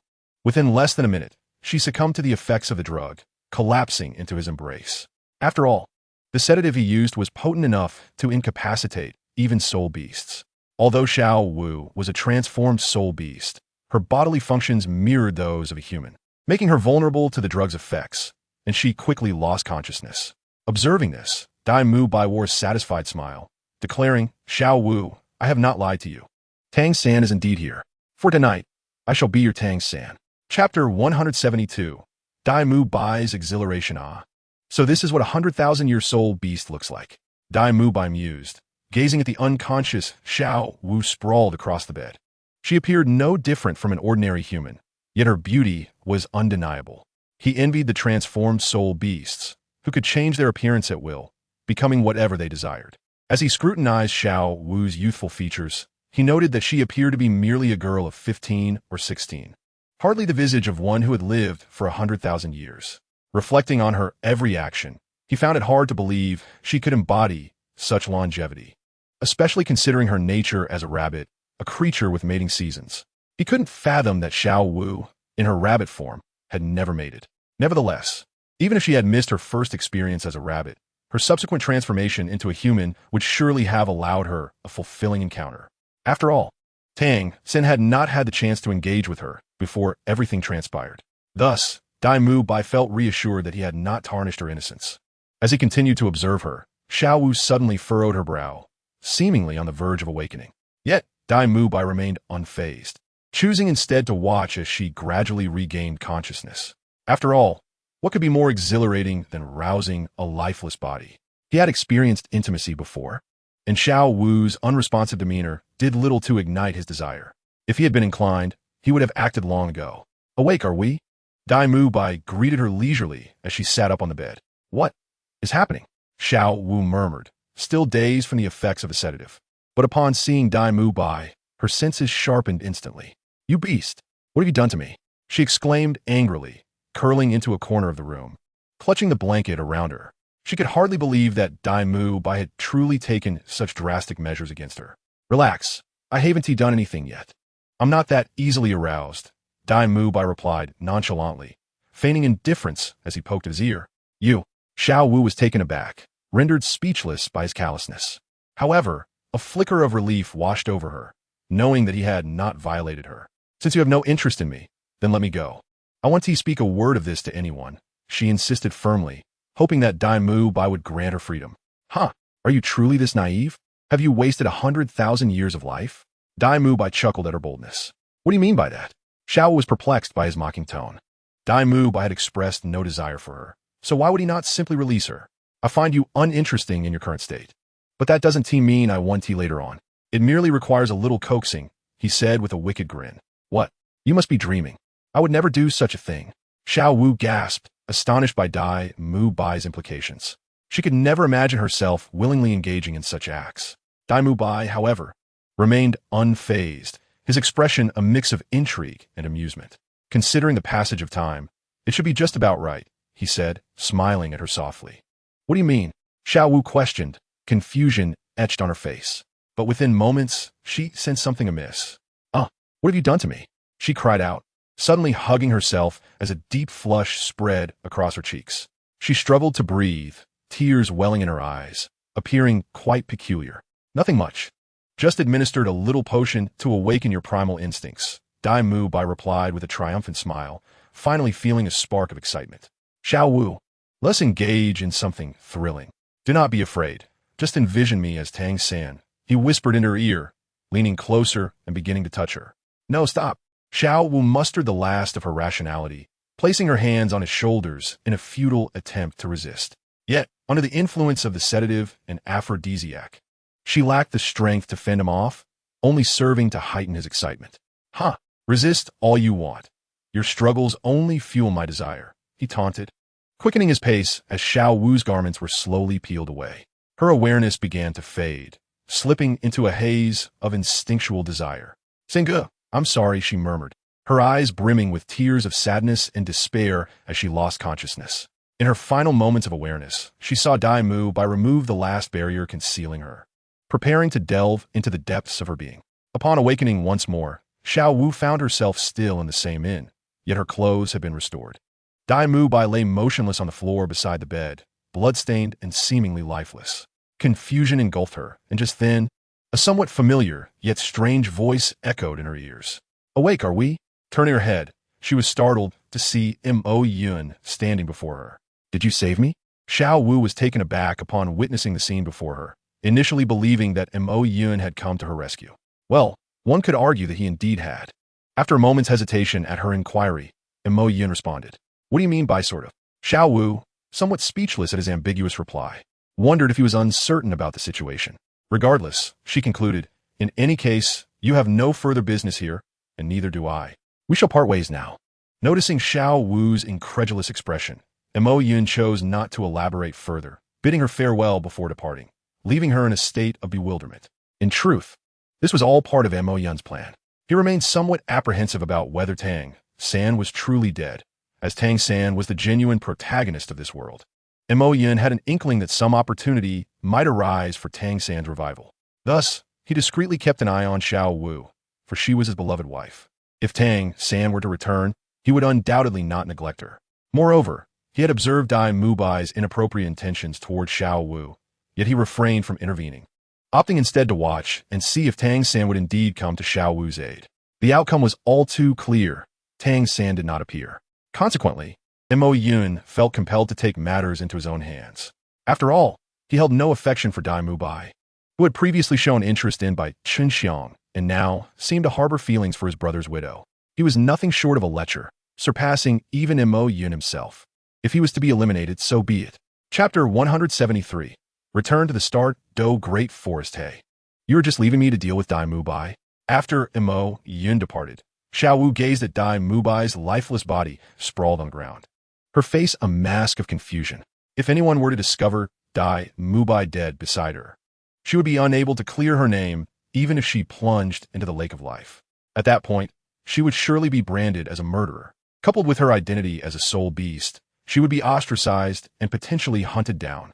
Thus, Xiao Wu found herself with two choices: either dispose of Dai Mu Bai's body and conceal the incident, or flee back to the Star Do Great Forest to seek protection from Deming and Erming. Reluctant to leave Shrek Academy, she leaned towards the former option. However, just then, perhaps due to the commotion caused by her earlier altercation with Dai Mu Bai, a hotel attendant unexpectedly entered their room. The attendant swung open the door, only to be greeted by the sight of Xiao Wu seated on the bed, and Dai Mubai's lifeless form on the floor. Young Master Dai.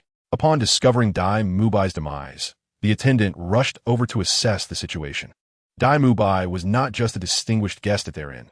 He was also a prince of the Star Luo Empire. The death of a prince within their establishment was a grave matter. If mishandled, they could all face dire consequences. Hence, the attendant's panic was palpable. Yet, it was futile, for Dai Mubai was already deceased. Young Master Dai. Young Master Dai. Seeing that Dai Mubai's body had grown cold, the attendant was on the verge of tears. How would they explain this? Although Dai Mubai was a prince of the Star Luo Empire, he was still a royal. With the MartialSoul Empire and the Star Luo Empire so closely situated, the death of a Star Luo prince in the MartialSoul Empire would undoubtedly provoke retribution. This was not merely about Dai Mubai's significance. It concerned the dignity of the royal family. To uphold their honor, the Star Luo Empire would surely demand accountability from the MartialSoul Empire. As they were situated in the MartialSoul Empire, they would bear the brunt of the responsibility. To quell the anger of the Star Luo Empire, these insignificant individuals would likely be executed without hesitation. Thus, their chances of survival were virtually non-existent. It was you. You killed young Master Dai. It has nothing to do with us. In his frantic state, the attendant caught sight of Xiao Wu and hastily shifted the blame onto her. No, it was not like that. Xiao Wu attempted to clarify, but the attendant disregarded her explanations. Fleeing to spread the news that Xiao Wu had killed Dai Mubai. Realizing the gravity of the situation, Xiao Wu contemplated fleeing. However, still weakened from the poison, she lacked the strength to escape. Before long, she was captured by two Soul Kings and taken to the City Lord's mansion. Bao woman, why did you kill Dai Mubai? Do you not realize he is a prince of the Star Luo Empire? Are you deliberately trying to incite conflict between our two great empires? Speak. What are your intentions? The City Lord stood in the Grand Hall, interrogating Xiao Wu, who was bound and helpless. I did not kill him. Xiao Wu desperately defended herself. But who would care about the truth? They merely sought a scapegoat. At this juncture, you still dare to argue? You intend to sow discord between our nations and instigate war. For this, you shall pay with your life. The City Lord dismissed her protestations entirely, condemning her to death and commanding his subordinates to take action against her. In that moment, despair settled over Xiao Wu. Who could she turn to for salvation now? Yet at that instant, a mighty roar resonated through the skies as the Titan giant ape made its grand entrance. Roar! With a single punch, Ming shattered the walls of the City Lord's mansion, advancing into the hall.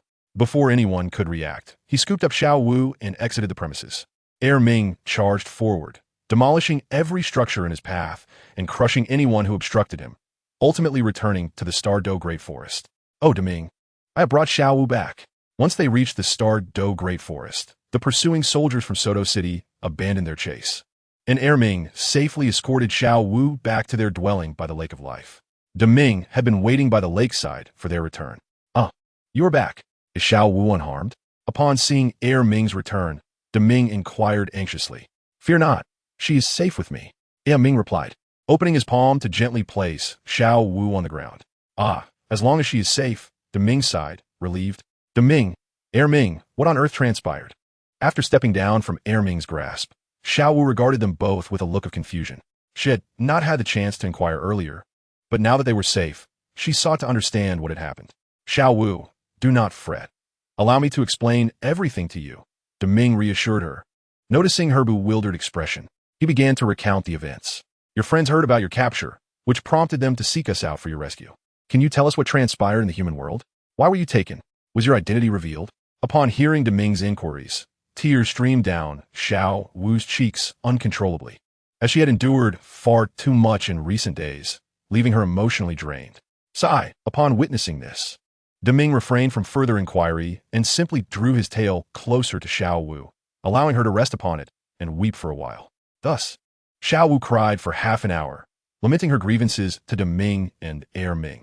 From her complaints, Deming and Ming gleaned the events that had transpired in Xiao Wu's life over the past few days, leaving them with an overwhelming sense of sorrow. Xiao Wu, you shall remain in the Xing Do de San Lin with us. The human world is far too complex. Deming consoled her in the end.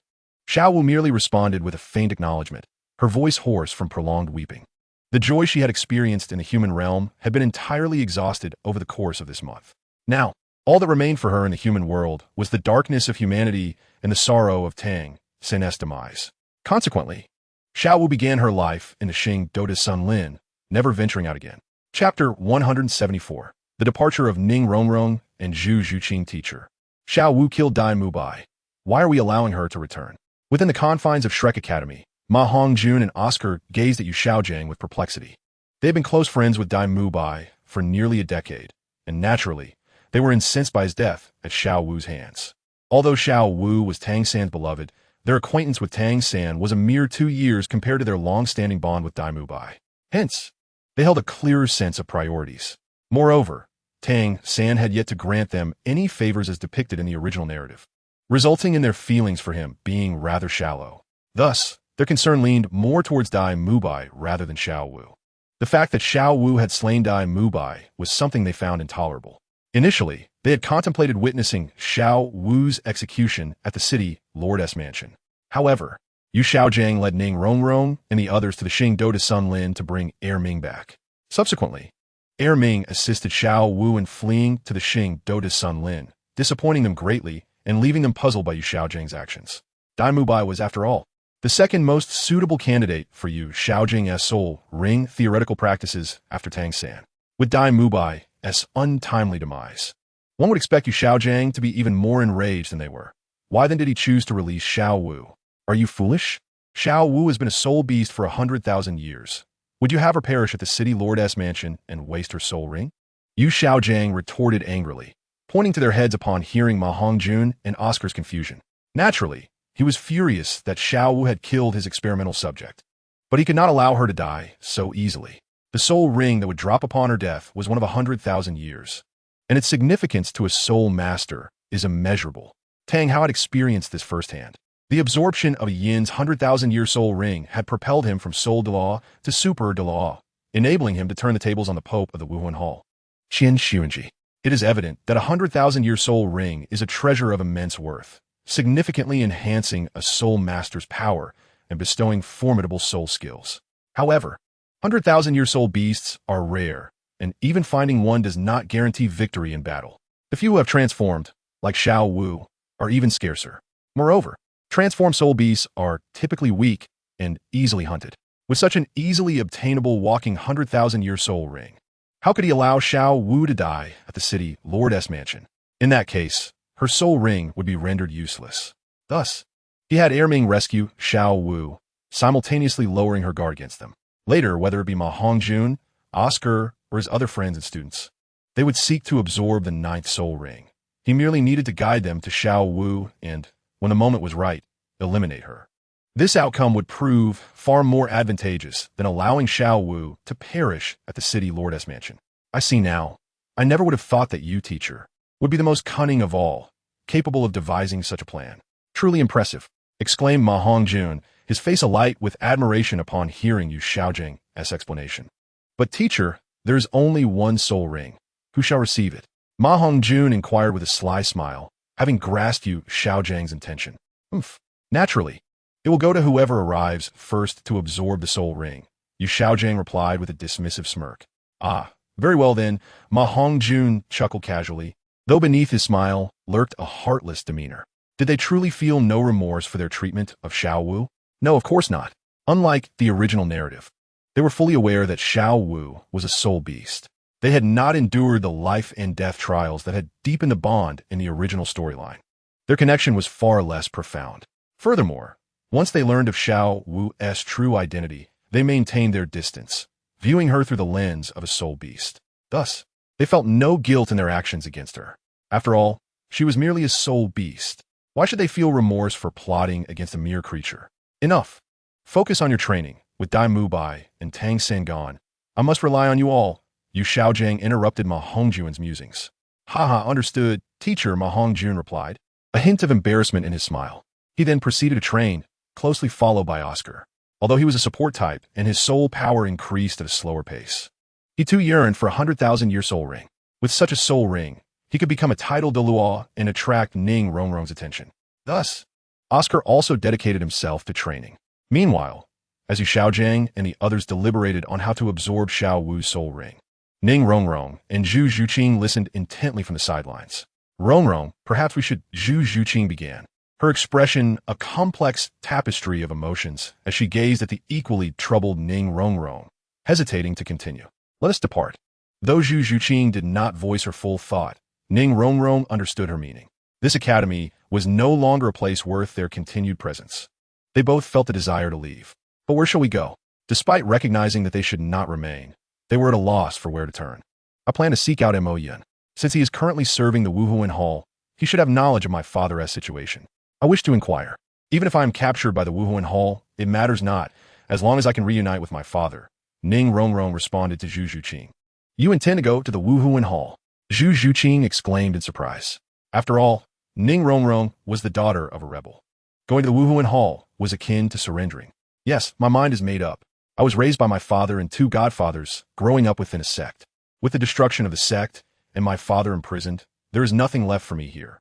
Rather than remain in this vile place, I would prefer to go directly to the Wuhuan Hall and reunite with my father. Ning Rongrong responded with unwavering determination. Very well. Since you intend to return to Wuhuan Temple, I shall return to my family.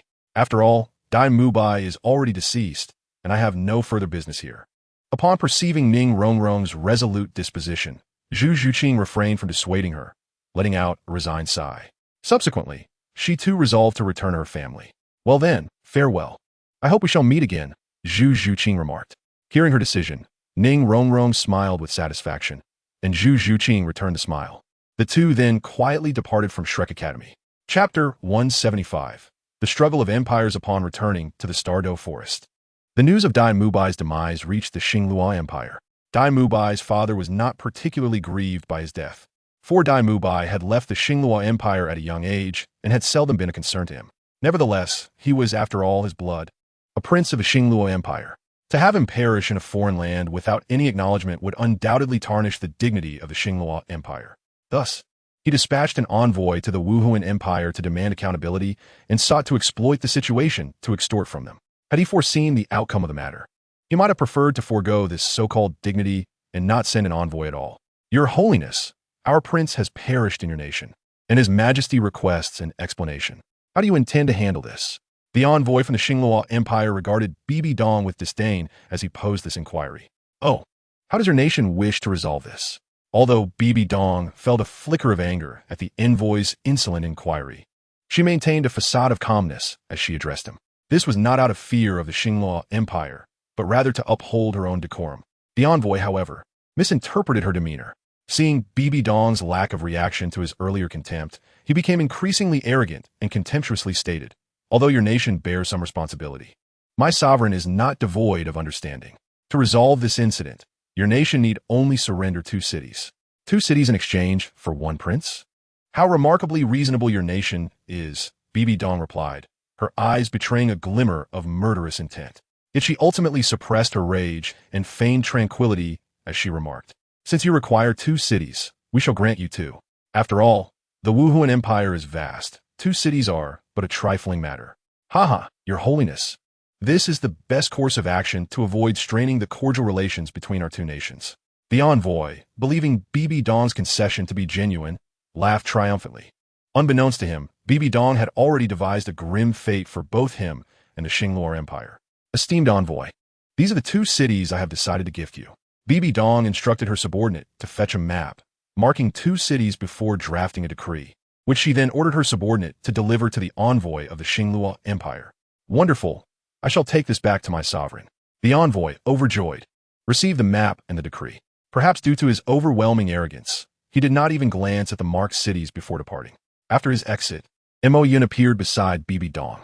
I never imagined that you, my dear mother-in-law, would exhibit such a mischievous streak, employing this method to toy with him, he remarked with a smile. Indeed, Bibi Dong had circled 2 cities on the map for the Xinglua Empire, Xinglua City and Duhan City. Both were cities of the Xinglua Empire, with Xinglua City being its capital. The implication of Bibi Dong's actions was unmistakable. She aimed to annihilate the Xinglua Empire. The envoy, neglecting to inspect the map, would undoubtedly face dire consequences upon returning with it. This envoy would serve as the first scapegoat, while extermination of his entire clan was uncertain. His survival was certainly not assured. This was Bibi Dong's retribution for the envoy's earlier disrespect. Bibi Dong's stratagem of using others to eliminate her foes was indeed masterful, which prompted Mo Yun to tease her. "Oh, so you think you can mock me now that you've grown a bit of bravado?" she responded, not overly perturbed by his jest. After all, Mo Yun was her designated son-in-law, and light-hearted banter among family was commonplace. Nonetheless, to maintain her authority, Bibi Dong shot him a fierce glare. "Ah, my apologies." Mo Yun scratched his head, feeling a bit awkward. "Enough of the jesting. I intend to unify the continent. Overcoming the Xinglua Empire is a necessary hurdle, merely a matter of time. However, given that you advance the timeline, shouldn't you show some appreciation?" Bibi Dong regarded Mo Yun with a meaningful smile. Her intent was clear. Due to his oversight, their campaign against the Xinglua Empire had been expedited, and they were not yet adequately prepared. Therefore, she sought Mo Yun's greater assistance. "Very well, but I require some time to prepare," he conceded with a sigh, fully aware of his role in the current predicament. However, he understood that preparation was essential, as the conflict between empires was vastly different from that among sections. The scale and scope were far greater, and he could not obliterate all adversaries in one fell swoop as he had done with the Haotian sect. The combined might of the Wuhuan Empire's thunderous power would not cover such a broad area. Thus, Mo Yun resolved to gather items that could be exchanged for system points, intending to use these points to acquire advanced Wuhuan fragments, thereby enhancing his inherent power to extend his control. With greater power, he could potentially vanquish the forces of the Xinglua Empire in a single strike. Very well, the Xinglua Empire will require time to prepare for their offensive as well. So as long as you are ready beforehand, that will suffice. Bibi Dong understood Mo Yun's position, appreciating the need for preparation, and refrained from pressuring him. Instead, she encouraged him to prepare thoroughly for a decisive victory against the Xinglua Empire. "Then I shall take my leave." Relieved that Bibi Dong was understanding, Mo Yun intended to seek out items for point collection. "Wait, before you go, there's one more matter. Ning Fengji's daughter, Ning Rongrong, came seeking you shortly before the envoy's arrival. However, as you were not present, I directed her to your residence." Bibi Dong casually remarked to Ma Yun, "Ning Rongrong?" Upon hearing Bibi Dong's reminder, Ma Yun felt somewhat puzzled. What could Ning Rongrong possibly want from him at this moment? However, after a brief reflection, he grasped her intention. "Sai, why not just send her to find Ning Fengji?" Ma Yun said, gazing at Bibi Dong with a hint of exasperation. By now, Ning Fengji had come to terms with reality, abandoning thoughts of rebellion against the Wuhuan Dian, and had instead pledged his allegiance to it. Nevertheless, this news had yet to circulate, and Ning Rongrong might still be unaware, mistakenly believing that her father was imprisoned in the dungeons. Chapter 176, The Silver Dragon Kingdom. Where on earth is Ma Yun? Ning Rongrong strolled toward Ma Yun's residence in the Wuhuan Dian, glancing around occasionally. Yet she found no trace of him, which left her feeling quite distressed. And why is that Pope so friendly to me? Shouldn't I be regarded as the daughter of a traitor? Why hasn't she captured me? As she walked, Ning Rongrong pondered aloud in confusion. Just then, Ma Yun suddenly appeared before her. "It's been a while." He greeted her before she could fully process his presence. "Ma Yun, yes, it has been a long time," Ning Rongrong exclaimed, startled by his sudden appearance, and hurriedly responded. "Don't be afraid. I know why you're here, and I'll take my time to explain everything to you." Ma Yun reassured her kindly, noticing her bewilderment. "Okay, I understand." Hearing his comforting words, Ning Rongrong calmed down significantly and began to inquire about her father's condition. Ma Yun, without reservation, recounted the events that had transpired, including his and Qian Renshu's true identities, as well as Ning Fengji's current situation. "So, do you understand now?" After finishing his explanation, Ma Yun looked at Ning Rongrong, seeking her comprehension. Wait a moment. Let me sort this out." Perhaps overwhelmed by the enormity of the information Ma Yun had shared, Ning Rongrong struggled to grasp it all at once. However, she confirmed that her father and his kin were not in danger and appeared to have secured positions within the Wuhuan Dian, which eased her previous anxieties. This revelation granted her the capacity to delve deeper into Ma Yun's narrative. To think that all of this was orchestrated by the Wuhuan Dian, Ning Rongrong mused as she organized the information Ma Yun had provided, finally understanding the intricate details. She learned that the crown prince of the Tiando Empire, Xue Qinghe, was the daughter of the Pope of the Wuhuan Dian, and her father's rebellion against the Tiando Empire was a trap set by the Wuhuan Dian to seize control of the empire. The rebellion of the Haotian clan was also incited by the Wuhuan Dian, all to solidify its dominance. The sheer depth of their scheming left her in awe of the Wuhuan Dian's strategic prowess. This Wuhuan Dian is even more cunning than my father. Now that you understand my intentions, I shall take my leave. I have other matters to attend to. You may go to the Wuhuan Dian office to seek out your father. He is currently working there. Upon realizing that Ning Rongrong comprehended his message, Ma Yun sighed in relief and then reminded her. Okay, I understand. Although Ning Rongrong felt a twinge of disappointment at Ma Yun's departure, she did not attempt to hold him back. After all, she was no longer the young lady of a grand family. While Ma Yun had ascended to a status akin to that of an elder in the Wuhuan Dian, second only to the Pope herself, the disparity in their statuses deterred her from harboring any such thoughts towards him. Then I shall take my leave. Recognizing that Ning Rongrong grasped his intent, Ma Yun decided not to linger further. He bid her farewell and vanished instantaneously. Ning Rongrong could only let out a resigned sigh before following the direction Ma Yun had indicated to find Ning Fengji. Meanwhile, Ma Yun arrived at the Life Lake in the Xingdou Great Forest. He had come here because the lake's depths held the items he needed for point exchange. However, as the territory belonged to the Silver Dragon King, Ma Yun resolved to negotiate amicably with the Silver Dragon King before retrieving the items. Although he no longer feared the Silver Dragon King or the Black Dragon King due to his enhanced strength, he was not the sort to act without reason. It would be inappropriate to take what belonged to others without permission. Thus, upon reaching the sky above the Life Lake, Ma Yun called out towards the lake's depths. Ditian, are you there? I have something to discuss with you. He shouted several times into the depths of the water. Who is calling my name? Just as Ma Yun's words faded, a massive black dragon emerged from the water, transforming into the form of a middle-aged man before him. This was Ditian's manifestation. Why are you here? Ditian recognized Ma Yun as the one who had previously released his million-year-old spirit beast. What brings you here? I showed you great mercy by letting you go last time, yet you dare interrupt me again. Are you not afraid of death? Ditian glared at Ma Yun with a menacing expression. Come now, old black, don't be so irritable. I merely wish to borrow something from you, or rather, from your master. Once I've borrowed it, I shall take my leave, Ma Yun said nonchalantly, placing an arm around Ditian's shoulder in jest. It should be noted that he was no longer the weakling he once was. He felt no fear of Ditian, which allowed him to act so audaciously. However, Ditian seemed unaware of Ma Yun's newfound strength. Initially, Ditian contemplated killing Ma Yun for his insolence, but just as he prepared to act, Ma Yun unleashed his powerful aura, enveloping Ditian and making it difficult for him to breathe. How could this be? This aura, what has happened to you? Ditian's expression shifted to one of terror. Ma Yun's aura was several times more formidable than what he had previously encountered with the divine entity. This revelation extinguished Ditian's inclination to attack and instilled a sense of dread within him. Enough of this cowardice. If I intended to attack, I would have done so long ago. I told you, I'm here to borrow some items. As long as you grant my request. I won't harm you or that fellow beneath the lake. Ma Yun continued in a half-joking tone. Wait, you are dragons. You likely don't have any hair. Perhaps I'll spare you a few dragon scales instead. Upon hearing this, Ditian ceased to underestimate Ma Yun's words and began to contemplate seriously. What is it that you wish to borrow, esteemed guest? Ditian inquired, addressing Ma Yun with respect, a clear indication of his trepidation towards Ma Yun's strength. It's nothing much. Just a few tons of life crystals from the lake's depths will suffice. Ma Yun casually responded to Ditian's inquiry. Upon hearing Ma Yun's request, Ditian's expression grew strained as he momentarily struggled to find an appropriate response. Because the life crystal is an item used by Yinlong Wang to heal injuries.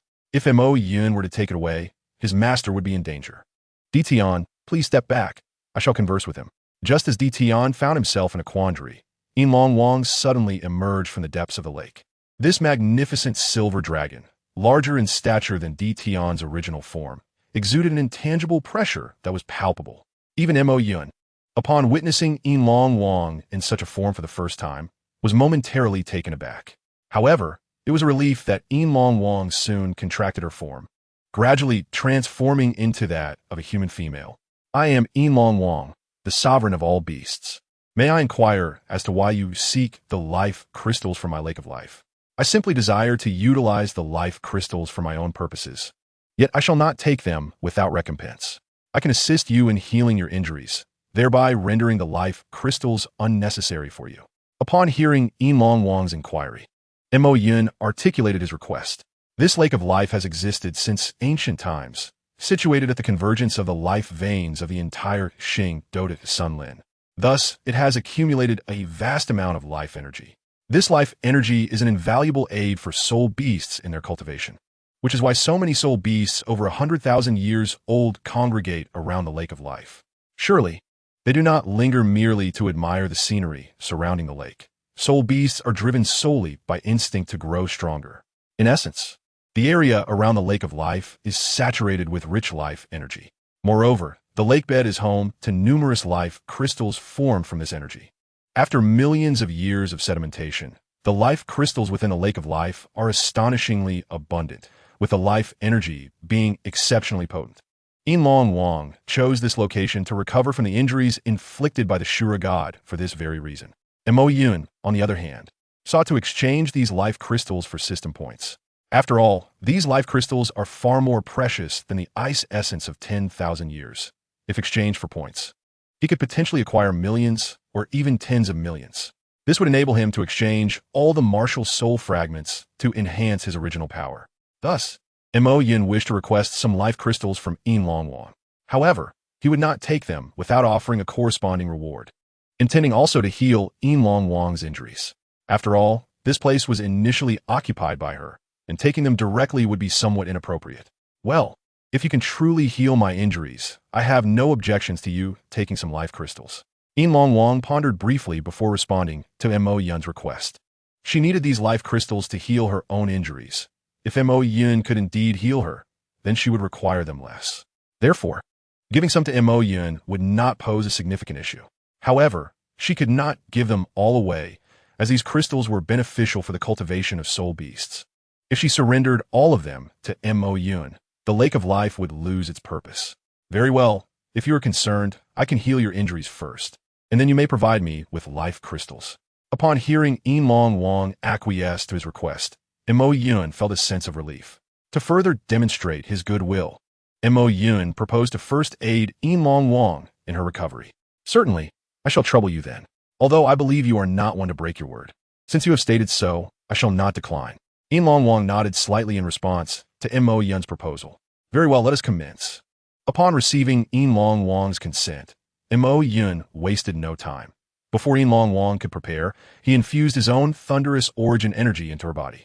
Oh, Yinlong Wang was slightly surprised by Mo Yun's actions, initially suspecting ulterior motives.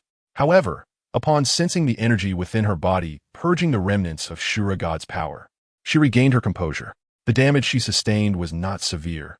Her own recovery abilities could suffice. The true dilemma lay in the Shura God's power within her. This formidable force had been left in her body when the Shura God divided the Dragon God. It relentlessly ravaged her divine form. Due to her injuries, her strength had significantly diminished, preventing her from dispelling this divine power. Thus, she had to rely on the life crystals within the Lake of Life for her healing, enduring the tumult of this divine power until either it weakened or her strength returned, allowing her to expel it. Once the divine power dissipated, her injuries would naturally heal. Mo Yun discerned this predicament, prompting him to utilize his own thunderous origin energy to eliminate the remnants of the Shura God's power from Yinlong Wang. Although the Shura God possessed extraordinary power, it was merely an understanding of the laws. Mo Yun, having mastered the origin energy, could effortlessly erase the law's power. Consequently, within mere minutes, Mo Yun eradicated all of the divine power within Yinlong Wang. Simultaneously, the pallor of her cheeks began to regain vitality, taking on a hint of rosy hue. It had been quite some time since she felt such relief. Yinlong Wang, sensing her body's condition, could hardly contain her joy.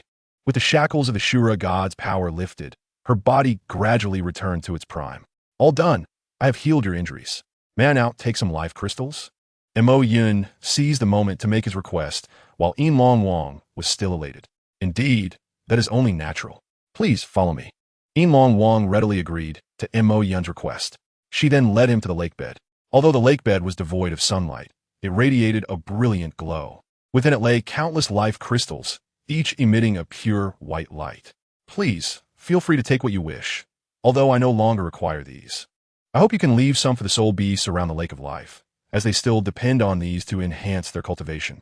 Yinlong Wang reminded Mo Yun as they reached the lake bed, encircled by thunder. Mo Yun nodded in agreement. Rest assured, I shall only take what I need. I have no use for excess. Very well, that is reassuring. Yinlong Wang felt relieved upon hearing Mo Yun's sensible response. Mo Yun then commenced his exchange of life crystals for points. Each diminutive crystal could provide him with 10,000 system points, while larger ones could yield hundreds of thousands. Thus, without expending many life crystals, Mo Yun amassed a total of 10 million points. This sum was sufficient for him to exchange all his martial soul fragments, with some remaining surplus. Thus, at this juncture, Mo Yun ceased his further exchanges, for he had pledged to the Yinlong Wang to acquire only what he truly required. Is this sufficient? Observing Mo Yun's halt, Yinlong Wang gazed at him with a hint of surprise and inquired. She had anticipated that Mo Yun would seek a greater quantity of life crystals. However, he had taken less than 1/10, which left her somewhat astonished. Yes, this is ample. Anything beyond this would be of no use to me. Thank you for your assistance. Mo Yun responded with a nod to Yinlong Wang's inquiry. There is no need for thanks. In comparison to your aid to me, these life crystals are trivial, Yinlong Wang replied, shaking her head at his gratitude. Chapter 178. The Completion of the Source. Very well. In any case, I have acquired enough life crystals, and I have healed your injuries. If you have no further matters to attend to, I shall take my leave, for I have other pressing concerns. Seeing that Yinlong Wang bore no resentment over his taking of the life crystals, Mo Yun felt a sense of relief and prepared to depart. After all, he needed to swiftly exchange these points for martial soul fragments and subsequently absorb them. Once that was accomplished, he would need to prepare for battle against the Xing Luo Empire and also attend to the matters concerning Qianren Xue and her companion strength enhancement. With so many duties at hand, he lacked the leisure to engage in idle conversation with Yinlong Wang. Well, I had intended to host you a while longer, but since you were so eager to depart, I shall not detain you. Yinlong Wang, noting Mo Yun's urgent desire to leave, stepped aside to allow him passage from the Lake of Life. After Mo Yun's departure, Yinlong Wang approached Di Tian, contemplating the direction in which Mo Yun had exited. Di Tian, what is the true identity of this Mo Yun? How did he so effortlessly erase the Shura divine power from me? Yinlong Wang inquired of Di Tian beside her. In response, Di Tian stated, this man is the one I previously mentioned, who seized the million-year soul beast I had prepared for you. At that time, he was merely at a few dozen levels. Although his soul power was exceptional among humans, in my eyes, he was still insignificant. I never imagined that upon our next encounter, he would have grown to such an extent. Upon hearing Di Tian's answer, Yinlong Wang's pupils constricted in astonishment. To have risen from a mere few dozen levels to a being surpassing even the first-level gods and divine kings in just a few short years is indeed astounding.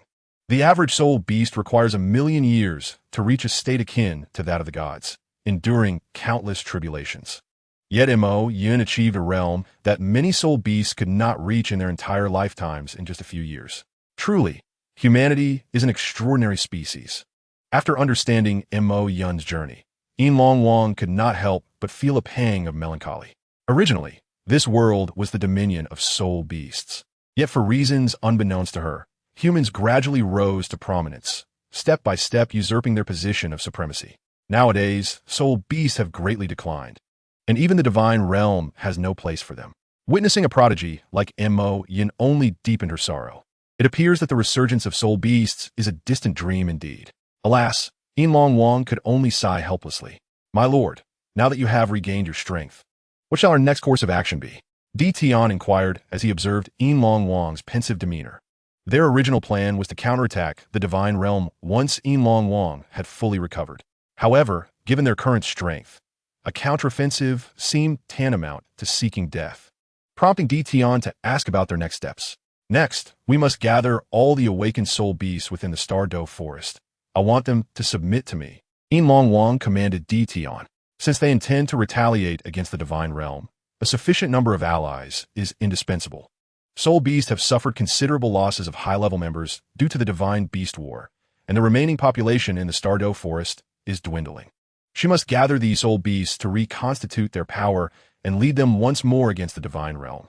Yet, this goal seems almost endless, as the current average cultivation level of soul beasts is relatively low. To contend with divine beings, a soul beast must possess at least several 100,000 years of cultivation. Currently, even 10,000-year soul beasts are scarce, let alone those with hundreds of thousands of years.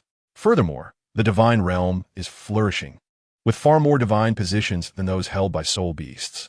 Therefore, the prospect of breaching the divine realm appears exceedingly dim. Nonetheless, Yinlong Wang felt compelled to attempt it, for as the leader of the soul beasts, she must guide them back to prosperity. This is her mission. Should she fail to fulfill this duty, she would be unworthy of the title of Yinlong Wang. Indeed, my lord. Di Tian sensed Yinlong Wang's determination and respectfully acknowledged her command before setting forth to execute her orders. Yinlong Wang then returned to the lake, quietly awaiting Di Tian's report. Meanwhile, as Yinlong Wang and Di Tian strategized their plans, Mo Yun had returned to the MartialSoul Hall, entering his room and stepping into the system's training chamber to exchange all remaining MartialSoul fragments. He then commenced the absorption process, intending to absorb all the fragments at once, as time was of the essence, and proceeding one by one would be too slow. However, absorbing high-level MartialSoul fragments required the full exertion of his vital essence, placing a tremendous burden on both his body and mind. By the time he completed the absorption, a month had elapsed within the training chamber, though only 3 days had passed outside. Finally, he exhaled deeply, releasing a breath of stale air, and opened his radiant eyes. At this moment, having absorbed all the MartialSoul fragments, his thunder source power was now perfected. He had attained mastery over the thunderous forces of the entire Douluo world and could traverse its realms.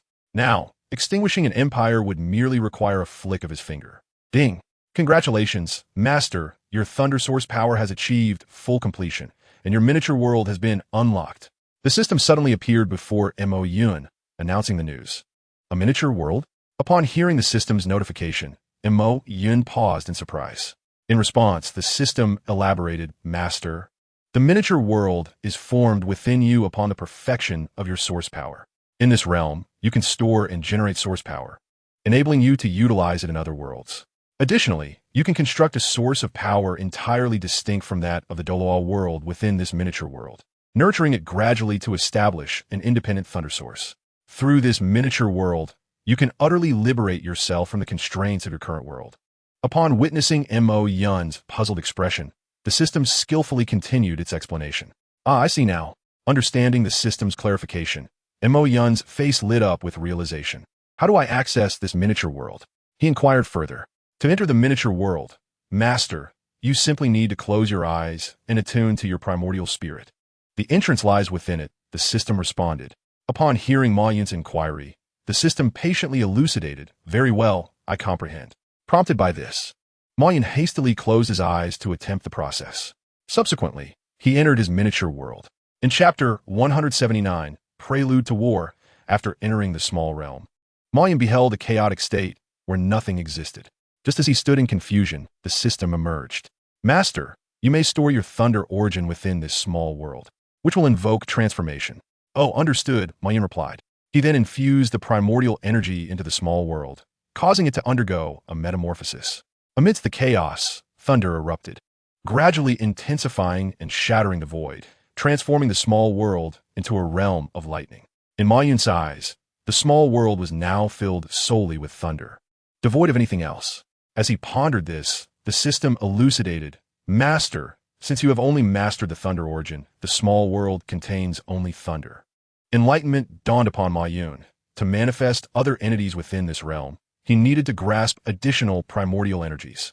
It appears that acquiring mastery over various primordial forces is essential for the enhancement of this small world. The task of upgrading it is indeed formidable, he mused.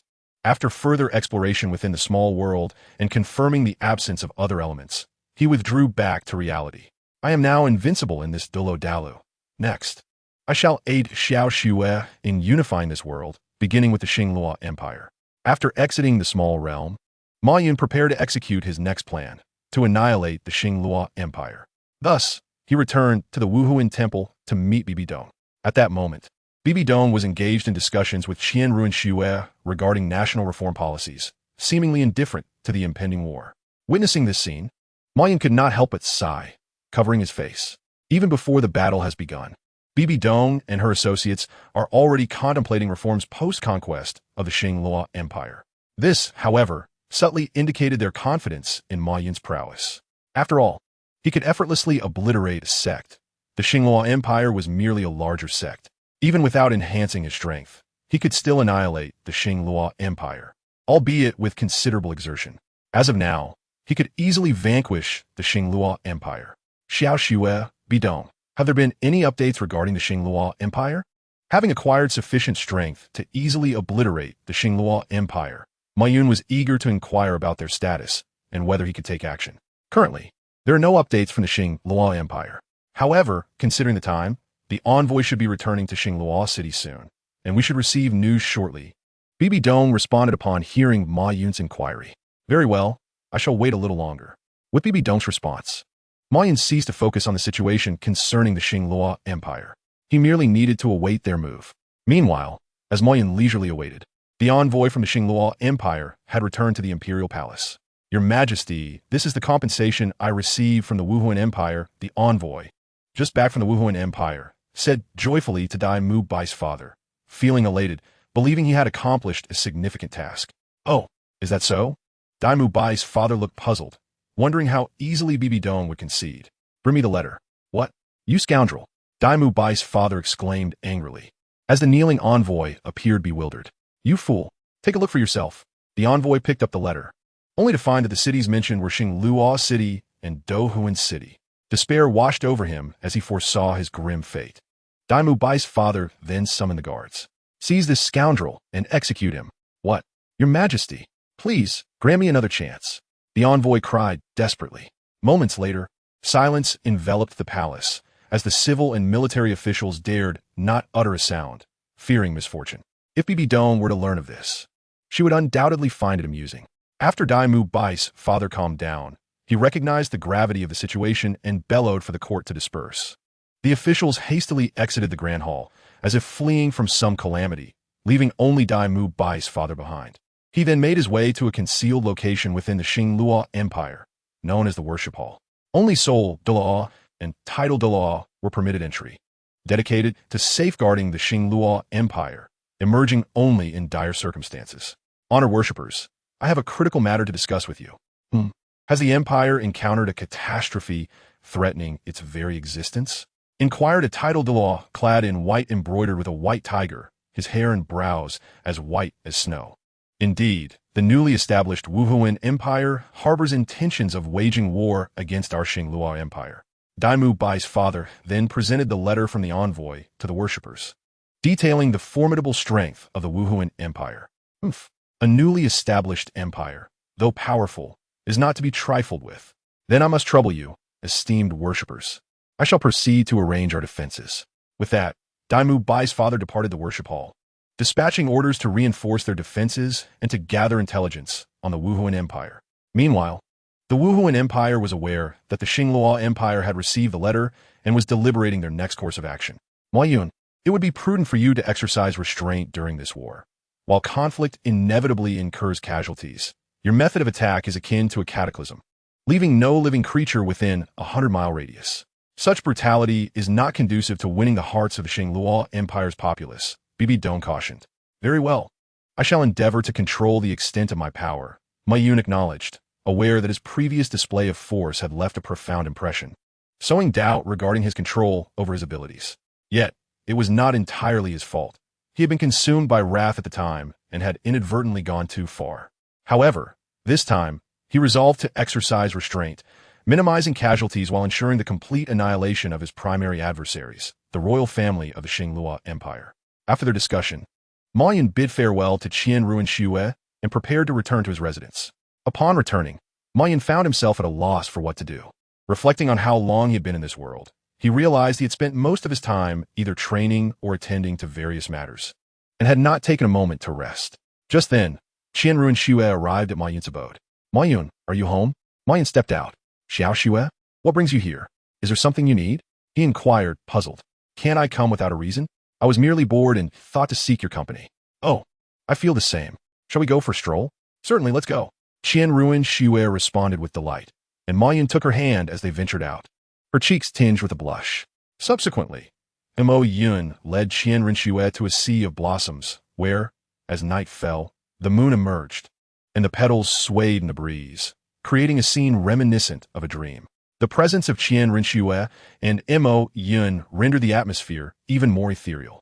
Chapter 180. The war begins, old ancestor. All the armies of the Qing Luo Empire have assembled and await your command to strike. Reported Dai Mubai's father respectfully to the esteemed high priest of the Qing Luo Empire, who is also the patriarch of the Dai family. Well, since everything is ready, let us depart. I am eager to witness how a newly established nation, having endured 2 internal conflicts, will contend with the centuries-old foundation of the Qing Luo Empire. The Dai family patriarch confidently proclaimed upon hearing that preparations for war had been completed. Although both the Qing Luo Empire and the former Tiando Empire stood as the 2 dominant empires on the Douluo Continent, the strength of the Tiando Empire was markedly inferior. This was primarily due to the absence of any titled Douluos within the Tiando Empire's army. The titled Douluos of the Tiando Empire were either affiliated with various noble families or the Spirit Hall. In contrast, the Qing Luo Empire had little to no sex, with families that were ultimately subservient to the imperial family, which itself boasted numerous titled Douluos. Thus, in terms of elite power and cohesion, the Tiando Empire could not rival the Qing Luo Empire. The Tiando Empire's only pride lay in its vast army of 1 million soldiers. However, the Qing Luo Empire also possessed a military, albeit smaller in scale, yet comprised of elite warriors who were not inferior to those of the Tiando Empire, and perhaps even slightly superior. This was the reason why the Qing Luo Empire had consistently maintained dominance over the Tiando Empire in previous confrontations. Had it not been for the numerous sects within the Tiando Empire, particularly the formidable Spirit Hall, the Qing Luo Empire would have long since declared war. Now, with the Spirit Hall engaged in conflict with the Tiando Empire and its various factions, the Dai family patriarch believed that the Spirit Hall must have expended considerable resources. Thus, initiating war at this juncture would undoubtedly work to their advantage. While his reasoning held merit under normal circumstances, the presence of a formidable entity like Mo Yun complicated matters. Although the Spirit Hall had indeed weakened, who was to say that it was the Spirit Hall that would confront the Qing Luo Empire? In truth, a single individual, Mo Yun, could annihilate the entirety of the Qing Luo Empire, rendering the Spirit Hall's involvement unnecessary. The Spirit Hall could simply wait for Mo Yun to dismantle the Qing Luo imperial family before sending others to clean up the aftermath. It was evident that Dai Mubai's father had failed to gather adequate intelligence, as he had not even heard of Mo Yun's existence. Given the commotion Mo Yun had caused at Haotian's sect, one would expect that a cursory inquiry would have revealed this, yet he discovered nothing. His overconfidence led him to dismiss Mo Yun's explosive display as merely a secret weapon of the Spirit Hall, underestimating the possibility of their ability to deploy such a powerful weapon again. This mindset mirrored that of the once prosperous Zhenzi kingdom when faced with the nuclear capabilities of the United States. Hence, the ultimate fate of the Qing Luo imperial family was all but obvious. With a flourish, the Dai family patriarch led the armies of the Qing Luo Empire into battle. Radiating confidence and majesty, their imperial might overwhelming all in their path. The citizens of the Qing Luo Empire gazed upon the departing forces with deep admiration, filled with an inexplicable sense of pride, convinced that victory in this war was assured. Report, Your Majesty, a man has appeared ahead, obstructing the army's advance. As the troops marched toward the Spirit Empire, they reached a narrow gorge at the border of the 2 nations, where Mo Yun suddenly materialized before them. Surrounded by towering mountains, this narrow path was perfectly suited for Mo Yun to annihilate the army. Just one person? Kill him, and we shall proceed. Dai Mubai's father replied dismissively upon hearing the soldiers' report. With hundreds of thousands of elite warriors at their command, why should they fear a single individual? Consequently, he paid little heed to Mo Yun's appearance and ordered the soldier to lead a few men to eliminate him. Is this all they sent? I am truly underestimated. Mo Yun mused upon seeing the mere handful of soldiers before him. Clearly, his renown on the Douluo Continent was still too limited. Otherwise, Dai Mubai's father would not have dispatched so few against him. Nevertheless, feeling slighted, he decided to showcase a fraction of his power. With a sigh, Mo Yun watched as the soldiers charged toward him. In the blink of an eye, their heads fell to the ground, their bodies continuing to ride past him, carried by their uncontrollable steeds. After a moment, the horses, bereft of their riders, came to a halt, and the bodies tumbled down. The other soldiers in Mo Yun's vicinity were taken aback by the sight, instinctively retreating. Fool! Dai Qi, retrieve that man's head for me. Dai Mubai's father, witnessing Mo Yun's brazen display, was understandably furious and commanded his trusted general to eliminate Mo Yun immediately. Yes, your majesty, Dai Qi replied respectfully, then swiftly positioned himself before Mo Yun. As a title Douluo known as Ghost Tiger, he was renowned for his speed. Upon reaching Mo Yun, he wasted no words and aimed a deadly strike at Mo Yun's head, seeking a swift resolution. Sensing an inexplicable pressure emanating from Mo Yun and recalling the speed of his recent attack, Dai Qi understood that he could not afford to hesitate. But was it effective? It was futile. If a mere title Douluo could harm Mo Yun, how would he ever assert dominance before the Silver Dragon King or the God of Shura? The outcome was inevitable. The general was reduced to ashes before he even comprehended the situation. What? Dai Mubai's father erupted in disbelief, his composure shattered. Dai Qi. He could scarcely fathom the scene before him. Dai Qi was not merely a general. He was a trusted comrade who had fought alongside him in countless battles. How could he have fallen so easily? This was an unbearable reality for him. Everyone seize that boy. I will have him torn to pieces. In a frenzied state, Dai Mubai's father lost all sense of reason, fixated solely on eliminating Mo Yun. Dai Xiao, calm yourself. This person is not beneath me in strength. Do not allow our soldiers to make unnecessary sacrifices. At that moment, the Dai family patriarch intervened, firmly restraining Dai Mubai's father.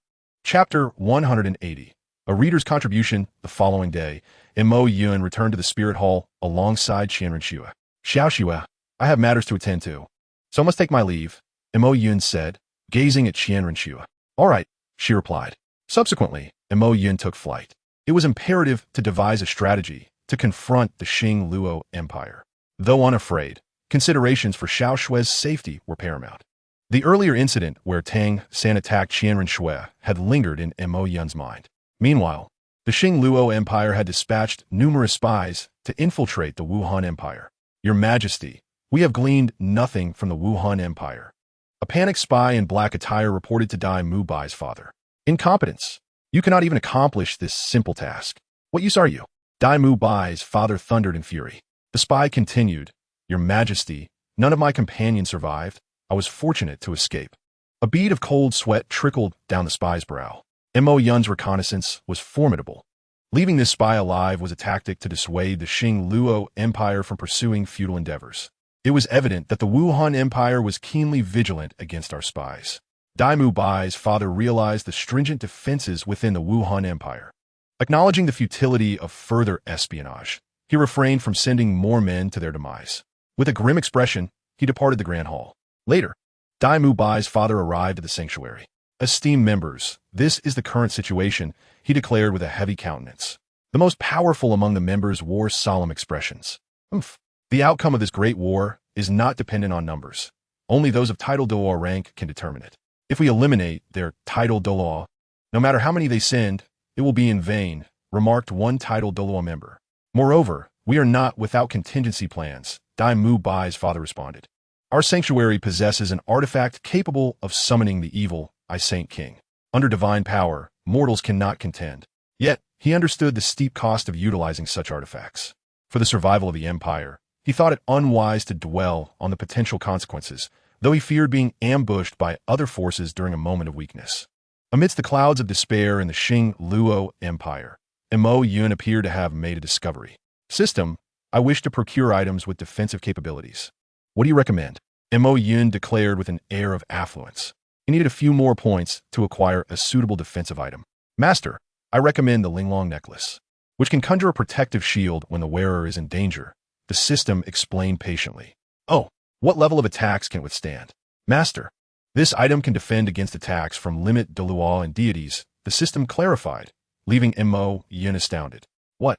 It can withstand divine attacks? And it costs only 1 million points. Master, it is a one-time use item, capable of resisting 3 attacks from limit Douluo and 1 from a second-level deity. Ah, I see. Mo Yun then confidently instructed, System, purchase the Linglong necklace for me. Understood, Master. The item has been sent to your system backpack. Would you like to purchase anything else? No, that will suffice. Mo Yun retrieved the exquisite Linglong necklace he had acquired for 1 million points. This design is truly beautiful. Xiao Xue will surely adore it. The necklace featured a gem imbued with an aura of mystery and dreaminess, while other parts were adorned with intricate patterns. Mo Yun then proceeded to visit Qianren Xue's residence. Xiao Xue, I have something for you, he announced. Qianren Xue emerged slowly, inquiring, "What is it, Mo Yun?" Mo Yun presented the Ling Long necklace, and upon seeing it, Qianren Shui's eyes sparkled with joy. "Xiao Shui, consider this necklace a token of my affection. You must wear it every day," he said with a mischievous grin. Qianren Shui softly responded, "I understand." Upon seeing her accept the necklace, Mo Yun continued, "Now, Xiao Shui, shouldn't you reward me?" "Very well, since you have given me such a lovely necklace," she said, quickly pecking Mo Yun on the cheek. Just as he was about to speak, Qian Dao Lu emerged from seclusion and witnessed the scene. "Oh, what are you two up to?" Mo Yun was taken aback by Qian Dao Lu's unexpected entrance. Qianren Shui blushed and asked, "Grandfather, how did you come out without making a sound?" "Ah, if I hadn't hurried out, my precious granddaughter might have been whisked away by a pig," he teased. Mo Yun scratched his nose, unsure of how to respond. "Oh, grandfather, if you keep saying that, I won't talk to you anymore." Qianren Shui feigned anger. All right, I won't say anything more," Qian Dao Lu replied, stroking his beard. "By the way, old man, weren't you in seclusion? How did you emerge so quickly?" Mo Yun asked, puzzled, as Limit De rarely exited seclusion so soon. "It's related to Xiao Shui's divine position inheritance." Qianren Shui looked perplexed, while Mo Yun began to piece together the implications. Could it be that Xiao Shui was destined to inherit the angel god position? Qian Dao Lu continued, "Xiao Shui, do you know that we are born with the six-winged angel MartialSoul and innate level 20 soul power because our family is the guardian of the angel god position? So that's why." Qianren Shui realized the reason behind her innate level 20 soul power, surpassing the typical innate limit of level 10. "So, grandfather, you want me to participate in this divine position assessment?" "Yes, I too participated in my youth, but alas, my talent fell short, and I became a guardian of the divine position, unable to surpass level 99, Qian Dao Lu lamented. "Very well, Mo Yun. I shall take Xiao Shui to participate in the divine position assessment. You two must part ways for now." "Understood. Xiao Shui, please take care of yourself." Mo Yun expressed concern for her. "I will," she assured him, and Qian Dao Lu led her away. Chapter 181. The Fall of the Xing Luo Empire. Subsequently, the ancestor of the Dai family turned to Mo Yun and inquired, "Who are you? Why did you take action against our army?" The ancestor was unfamiliar with Mo Yun and was perplexed as to why Mo Yun would oppose them. Had the Xing Luo Empire inadvertently provoked this seemingly youthful yet powerful individual? "You have not offended me, but I am of the Wuhan Empire," Mo Yun replied calmly. "Given your strength, why lower yourself to the insignificant Wuhan Empire? If you were to join us in the Xing Luo Empire, we would treat you as an honored guest, granting you a status equal to my own, along with numerous treasures to aid your cultivation." Upon hearing Ma Yun's response, the patriarch of the Dai family extended an invitation, recognizing the formidable strength of Ma Yun. Engaging him in battle would undoubtedly result in severe losses, detrimental to their future conflict with the Wuhuan Temple's forces. Moreover, the acquisition of such a talent would further solidify the enduring legacy of the Xinglua Empire. As the true ruler of the Xinglua Empire, he was eager to see it grow stronger. However, Dai Mubai's father was displeased. He questioned how a mere youth of barely 20 could possess such strength, and it was unprecedented for the patriarch to extend such an invitation. He reminded them that Ma Yun had slain Dai Qi, and without avenging Dai Qi, how could they lead their troops? Yet, Dai Mubai's father found himself unable to act due to the patriarch's imposing presence. The patriarch harbored disdain for Dai Mubai's father, despite Ma Yun's youth. His power likely eclipsed that of Dai Qi, and securing him would be equivalent to gaining 10 Dai Qis. However, Dai Mubai's father had inadvertently jeopardized the plan with his outburst. "Silence. How to proceed is for me to decide, not for you to instruct." The patriarch rebuked, then turned back to Ma Yun. "My lord, will you not reconsider?" Observing the exchange between Dai Mubai's father and the patriarch, Ma Yun smiled faintly. "I shall not reconsider. I possess all that you offer and desire nothing more. Besides, the Wuhuan Temple has my wife. Then you are resolved to fight us to the death? Though you are indeed powerful, we are not without a chance when united," the patriarch declared. After his invitation fell on deaf ears, the patriarch's eyes widened as he unleashed his soul pressure upon Ma Yun, prompting others to follow suit. "My lord, I urge you to reconsider. Will you remain in this insignificant Wuhuan Empire, or will you join our Xinglua Empire?" With overwhelming soul pressure bearing down on him, a typical title de Luo would find it insurmountable, yet Ma Yun advanced unperturbed. "If you wish to engage in battle, then let us commence without delay. He responded dismissively to the patriarch.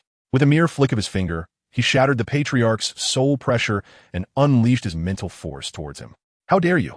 the patriarch exclaimed, attempting to counter Ma Yun's assault with his soul power. Yet, he soon realized he was powerless to defend against it, as Ma Yun's released mental force sent him flying several meters. "How can you be so powerful?" the patriarch gasped in astonishment, wide-eyed at Ma Yun's might. "Join me, all of you." Recognizing Ma Yun's overwhelming strength, the patriarch refrained from any arrogance and commanded all titled Douluos to attack. A multitude of martial spirits and soul rings emerged, unleashing a barrage of fearsome attacks towards Ma Yun. "Very well, let's strike together. It saves me the trouble of seeking you out individually," Ma Yun remarked, his demeanor tranquil as he regarded the oncoming assault as mere fireworks, devoid of fear. "Arrogance. Survive first before boasting," the patriarch retorted confidently, believing he could withstand the onslaught. A cacophony of attacks ravaged the terrain, shrouding the area in a dense fog, leading the patriarch to assume Ma Yun had been gravely injured. However, what he witnessed next was shocking. Such feeble power, it barely dented my defenses. As the fog dissipated, a thunderous shield enveloped Ma Yun, rendering the patriarch's and others' attacks utterly ineffective. "How is this possible? How can you be this strong?" the patriarch exclaimed, his astonishment palpable. "There are beings on this earth who dare to face the wrath of thunder. Your attacks have concluded. Now it is my turn." Ma Yun ascended slowly into the sky, surrounded by countless bolts of lightning, resembling a descending deity of thunder. A colossal bolt of lightning surged towards the patriarch and his cohorts. "Not good. Quickly, defend yourselves." The assembled forces summoned their strongest defenses in a desperate attempt to shield themselves from the impending strike. A tremendous explosion resonated, leaving the ground littered with residual electricity. Crackling ominously, the earth charred black. The collective might of the titled Douluos, including the patriarch and Dai Mubai's father, was reduced to ash, extinguishing the pinnacle of the Xingluo royal family's power. To prevent unnecessary slaughter, Ma Yun tempered his strength, sparing the ordinary soldiers from harm. Nevertheless, their will to fight evaporated.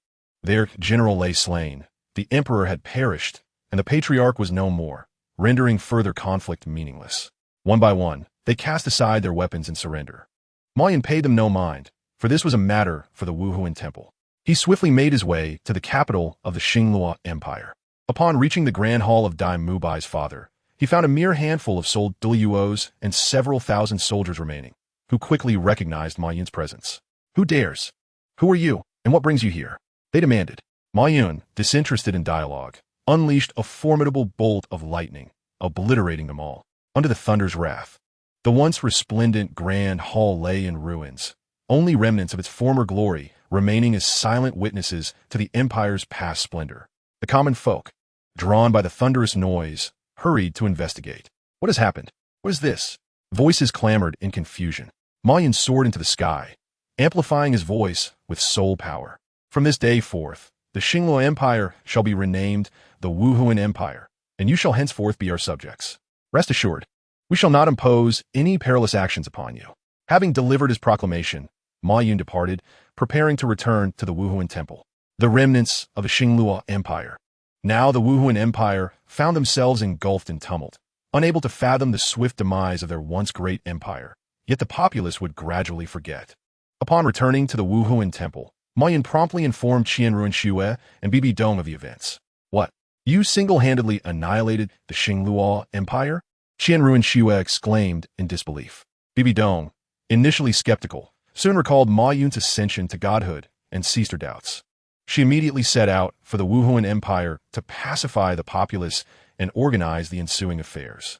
Thus, the territory of the Wuhuan Empire expanded, drawing closer to the objectives of Qianru Xue and Bibi Dong. In the following days, Bibi Dong journeyed to the former Xingluo Empire to assimilate its people. Ma Yun then shifted his gaze towards overseas endeavors. Chapter 182, Ma Yun's exclusive guidance. Following the obliteration of the Xingluo royal family, the Wuhuan Temple commenced the process of incorporating the territories of the Xingluo Empire. However, the endeavor was somewhat sluggish, as despite the fall of the royal family, numerous noble factions remained, each vying for their share. In response, the Wuhuan Temple employed ruthless measures against these noble factions, quelling several insurrections and securing the hard-won lands for Mo Yun. However, this also led to the general dissatisfaction of the nobles towards the Wuhuan temple, causing them to oppose the temple in various minor matters. In response, the Wuhuan temple found itself in a rather helpless situation. Ultimately, it was Mo Yun who intervened, subduing the previously most powerful noble family in the Qing Luo Empire, the Zhu family led by Zhu Zhuqing, thereby momentarily quelling this farce. As for how he accomplished this, naturally, it was through the elder of the Zhu family that Mo Yun had previously captured. Aware of Mo Yun's formidable strength, they dared not oppose his commands. After resolving the trifles of the Qing Luo Empire, the Wuhuan temple smoothly began to take control of the empire. During this time, Mo Yun also found himself with a fair amount of leisure. I have successfully become a titled Douluo. In the courtyard of the Wuhuan temple, Mo Yun was leisurely taking an afternoon nap when Qian Renxue suddenly appeared by his side, excitedly exclaiming, "Ah, splendid! You have advanced so quickly." Hearing Qian Renxue's joyous shout, Mo Yun rose to congratulate her. Qian Renxue, as a being of innate level 20 soul power, possessed exceptional talent, standing out among by Chunxiang and the others, and was the first to break through to title Douluo. Now, Qian Renxue had acquired a certain level of self-defense capability. Yet for Mo Yun, this was still far from sufficient. The pinnacle of combat prowess in this world was not titled Douluo, but deities. Thus, Mo Yun's next step was to elevate Qian Renxue to divinity. Now that you have broken through to titled Douluo, the next step is to cultivate towards comprehending the power of laws. Mo Yun instructed Qian Renxue. Are we moving on to the next stage so soon? Qian Renxue responded, slightly surprised at Mo Yun's suggestion. She felt that her advancement to title Douluo was already a significant achievement, allowing her to rest for a while. Xiaoxue, I do this for your own good. This world remains perilous. Although I am now invincible, there will inevitably be times when I am not by your side. You must possess sufficient capability for self-defense. Even if you cannot defeat an opponent, you must be able to endure until my arrival, Mo Yun said, somewhat helplessly, in response to Qian Renxue's complaints. All right. I shall proceed to undertake the divine examination. Qian Renxue sighed and reluctantly acquiesced to Mo Yun's request. Good. Then go find your grandfather to take you for the examination. Mo Yun nodded in agreement, suggesting that Qian Renxue seek out Qian Daolu for guidance to the site of the angel god examination. With that, Qian Renxue wasted no time, bidding farewell to Mo Yun before leaving to meet with Qian Daolu, who would accompany her to the angel god's examination venue. Meanwhile, Mo Yun was not idle. To ensure that Qian Renxue would not encounter any unforeseen circumstances during her divine examination, he swiftly transported himself to the divine realm, where he greeted the angel god warmly. After securing her assurance, he felt at ease allowing the angel god to conduct the examination for Qian Renxue. Nevertheless, the process of the divine examination was quite lengthy. In the original narrative, Tang San took 5 years to complete the 9 tests of the sea god. Although the angel god was not as powerful as the sea god, she was still a first-tier deity. The trials that Qian Renxue faced were by no means simple. Fortunately, with the enhancement from the celestial herbs that Mo Yun had given her, coupled with his prior consultation with the angel god, Qian Renxue's examination was not overly arduous. However, it still required several months to complete. During this time, Bai Qinxiang and the others also progressively advanced. Subsequently, aside from Bai Qinxiang, they all began to inherit divine positions. Hulaina was selected early on by the Shura god. Although her innate talent had not been particularly high previously, after being trained by Mo Yun, she underwent a remarkable transformation. It could be said that her current capabilities were 20 times that of the original Tang San. Since Tang San was able to inherit, it was only natural that she could as well. Furthermore, considering the budding friendship between Mo Yun and the Shura god, the latter had no objections to bestowing the divine position upon Hulaina. Thus, Hulaina proceeded to undertake the divine examination of the Shura god. As for Yi Lingling, she had yet to encounter a divine inheritance, prompting Mo Yun to directly exchange for a first-tier grass god position from the system, which he presented to her for absorption and refinement. Similarly, he granted Xiao Yu a snow god position. Thus, all of them, including Qian Renxue, had obtained a divine position. What remained was diligent cultivation to reach the pinnacle of 100 levels and ascend to divinity. During this period, Mo Yun frequently offered guidance and assistance. In the mornings, he would visit Qian Renxue. Then in the afternoons, he would check on Bai Qinxiang and Yi Lingling, and in the evenings, he would see Hulaina. As for Xiao Yu, naturally, she would accompany Qian Renxue, being her personal maid. In this manner, Mo Yun traversed back and forth 3 times daily, resulting in rapid advancement in the soul power of Qian Renxue and the others. However, Mo Yun himself became increasingly gaunt. Fortunately, he maintained a regimen of physical training, and although the thrice-daily exertion was somewhat taxing, his solid foundation mitigated any significant issues. This routine of training continued for approximately 6 months.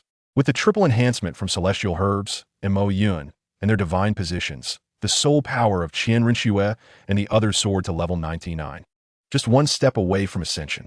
Over the past 6 months, the Wuhuan Temple had also thoroughly settled the entire Xing-Luo Empire and the Tiando Empire, transforming the Wuhuan Temple into a true Wuhuan Empire. At present, Bibi Dong was no longer merely a pope, but the empress of the Wuhuan Empire. The Wuhuan Temple underwent reorganization, with the elders being incorporated into official positions, thus politicalizing the religious authority. I am Mo Yun. I can no longer endure. In Qian Renxue's chamber, both she and Mo Yun sat on the bed, drenched in sweat. At this moment, Qian Renxue furrowed her brows, her cheeks flush with a rosy hue, her lips tightly sealed, biting down to suppress any sounds that might escape. Mo Yun understood her suffering, yet he could not relent, so he comforted her. Xiaoshu, just hold on a little longer. It will soon be over. We cannot relax at this moment. No, I truly cannot continue. Not long after Mo Yun's words, Qian Renxue suddenly stiffened and collapsed onto the bed. Seeing this, Mo Yun let out a helpless sigh. Why is it that this final step always eludes her? Observing Qian Renxue sprawled on the bed, Mo Yun found it perplexing. Qian Renxue had been the fastest among Bai Qinxiang and the others to reach level 99, logically making her the one closest to becoming a deity. Yet while Bai Qinxiang and the others had progressed, Qian Renxue remained stagnant. This left Mo Yun in a state of confusion. He had assisted Qian Renxue in her breakthroughs on numerous occasions. Yet each time she had failed to complete the last step. Mo Yun, do you think I lack the potential to become a deity? After recovering from her weakened state following her failed breakthrough, Qian Renxue approached Mo Yun, casting a disheartened gaze as she inquired. How could that be? You have passed the divine examination. How could you possibly lack the potential for divinity? Yun, upon hearing Qian Renxue's self-destructive lament, offered her words of consolation. Then why can I never seem to break through? Qian Renxue, in response to his comforting remarks, found herself even more perplexed. If she possessed the qualifications to attain divinity, why was she still stuck at level 99? I believe this may be related to your inner thoughts, Mo Yun suggested. Tell me, little Shui, do you harbor any reluctance towards becoming a deity? After a moment of contemplation in response to Qian Renxue's inquiry, Yun shared his speculation. I'm not certain. Qian Renxue replied, her expression betraying confusion. Never mind. Let us conclude our discussion for today. I will seek out the reasons for your inability to break through. Mo Yun, not surprised by Qian Renxue's uncertainty, understood that this was not their first discussion on the matter. Realizing that Qian Renxue was equally baffled by her own situation, Yun resolved to investigate further on his own. He offered her some words of comfort before departing her chamber. System, could you analyze why little Shui is perpetually unable to break through? Upon returning to his own room, Yun inquired within his mind. Returning to the master. This system cannot discern the reason. Qian Renxue's divine status is unblemished, and her soul power has reached the threshold for a breakthrough. I too am puzzled as to why she has yet to ascend to divinity. The system's response regarding Qian Renxue's stagnation only served to heighten Yun's distress. If the system could not provide assistance, what could he possibly do? He recalled that in the original narrative, Qian Renxue's ascension was not fraught with such difficulties. Was there perhaps an aspect he had overlooked? After pondering for a while, Yun resumed his contemplations, yet no answers emerged. Master, why not consult the angelic deity? Perhaps there are unique conditions for inheriting her divine position that she has not disclosed to Qian Renxue, the system suggested. Seek out the angelic deity? Yun reflected on the system's proposition for a moment. Very well. Let us proceed, for the angelic deity is indeed the one who bestowed divinity upon Qian Renxue. She must possess some insights. After deliberating for a while, Yun made his decision. He transformed into a streak of lightning, swiftly arriving in the divine realm. Utilizing his divine sense, he directly reached the territory of the angelic deity. Yin, are you present? I have matters to discuss with you. Ignoring the resistance of the angelic deity's attendants, Yun called out loudly upon entering her palace. I have arrived. Cease your shouting. I sense your approach from a distance. After Wen had shouted a couple of times, the current angelic deity materialized before him, wearing an expression of displeasure. It seemed she harbored some resentment towards him, not only due to his raucous entrance, but also because he had previously coerced her into granting special treatment to Qian Renxue. She prided herself on fairness in the bestowal of divine positions, yet this intimidation had forced her to breach her principles, fostering a lingering grievance against him. Upon observing her demeanor, Lian understood the reason and offered an awkward smile. Speak, what brings you to seek me? The angelic deity, noticing S. sheepishness, cast a sideways glance at him before inquiring. Given her familiarity with Feng, she knew him to possess a thick skin. Today, however, he seemed somewhat abashed at her jests. Haha, it is nothing significant. I merely wish to inquire why little Shui has yet to inherit her divine position. Feng, eschewing any circumlocution, directly posed his question to the angelic deity. Oh, she is still not broken through to level 100? This is unexpected. Although I relaxed the divine test for her, her talent is quite commendable, by all accounts. She should have ascended by now, the angelic deity remarked in astonishment, casting a puzzled glance at Feng. You are also unaware of the reason? Monk's heart sank upon witnessing the angelic deity's reaction. If she did not know the cause, how could he assist Qian Renxue in overcoming this hurdle? Not at all. I am merely surprised that she has not yet broken through. However, I will require you to take me to meet Qian Renxue in order to discern the issue. The angelic deity stated with calm assurance after observing V's despondent demeanor. Oh, then let us not delay. Lead me to see little Shui at once. A flicker of hope ignited in his eyes upon hearing the angelic deity's words, and he eagerly sought to take her to Qian Renxue. Hold on. Do not be so impatient. I am a deity, and there are regulations in the divine realm. I cannot descend at will, the angelic deity cautioned, alarmed by his urgency. What does it matter? Who could possibly stop me if I wish to bring you down? Should anyone dare to blame you, simply mention my name, and I shall see who would have the audacity to challenge me. In response to the angelic deity's concerns, Liang retorted with a dismissive tone. Without further regard for her reservations, he took the angelic deity back to the Wuhuan Hall, guiding her directly to Qian Renxue's chamber. Liang and the angelic deity. Qian Renxue was slightly taken aback to see Liang return so soon with the angelic deity in tow. Although the angelic deity was of little significance to him, she held profound meaning for Qian Renxue. After all, the angelic deity was the divine being worshipped by the Qian family for generations, and her divine position had been conferred by none other than the angelic deity herself. Thus, Qian Renxue regarded the angelic deity with a measure of reverence. Little Shui, I have brought her down from the divine realm specifically to address your breakthrough issue. Let her examine where the problem lies, Mo Yin explained to the astonished Qian Renxue. Mo Yin, you need not trouble the angelic deity for such matters. I believe it may simply be due to my own lack of talent. Qian Renxue expressed her apprehension, feeling somewhat uneasy that Void had sought the angelic deity's assistance on her behalf. Nonsense. The beings of the divine realm are quite idle. Do not concern yourself with it. She herself does not mind, Moon replied nonchalantly. Chapter 184, The Bonding. All right, let me see precisely where your issue lies. You need not feel embarrassed for inconveniencing me. As Oyin mentioned, I am indeed quite bored in the divine realm, or else I would not be so eager to bestow my divine position. The angelic deity let out a slight sigh of resignation. Very well, Qian Renxue conceded. Ceasing further protest, she then commenced her attempt to break through level 99 before the angelic deity, and surrounding her, her soul power swirled like a vortex, converging from her 7 apertures in her body, ultimately settling in her dantian. The soul power within Qian Renxue's being compressed continually, growing denser, a harbinger of the transformation into divine energy. Was success imminent? Upon witnessing this scene, Mo Yin felt his heart leap to his throat, intently gazing at Qian Renxue, hoping for her successful breakthrough. No, she would fail. However, I have already discerned the reason for her impending failure. At that moment, the angel god unexpectedly appeared beside Mo Yin and casually remarked, displaying a somewhat helpless expression. Has the reason been identified so swiftly? Mo Yin was taken aback upon hearing the angel god claim she had found the cause. After all, he had spent considerable time searching for it, only for the angel god to ascertain it at a mere glance. In response, Mo Yin could only marvel at the angel god's profound understanding of her divine status, far surpassing his own. Meanwhile, as Mo Yin contemplated, Qianren Xue inevitably failed her breakthrough. Although her soul power converged in her dantian, it cannot be transformed into divine power, leading to an overwhelming burden on her dantian, forcing her to abandon the process. She had encountered similar failures in her previous attempts. It was for this reason that Ma Yun had previously considered suppressing her soul power, allowing her to concentrate on her breakthrough. Yet, it remained ineffective. Consequently, Ma Yun sought the angel god, as he felt utterly helpless.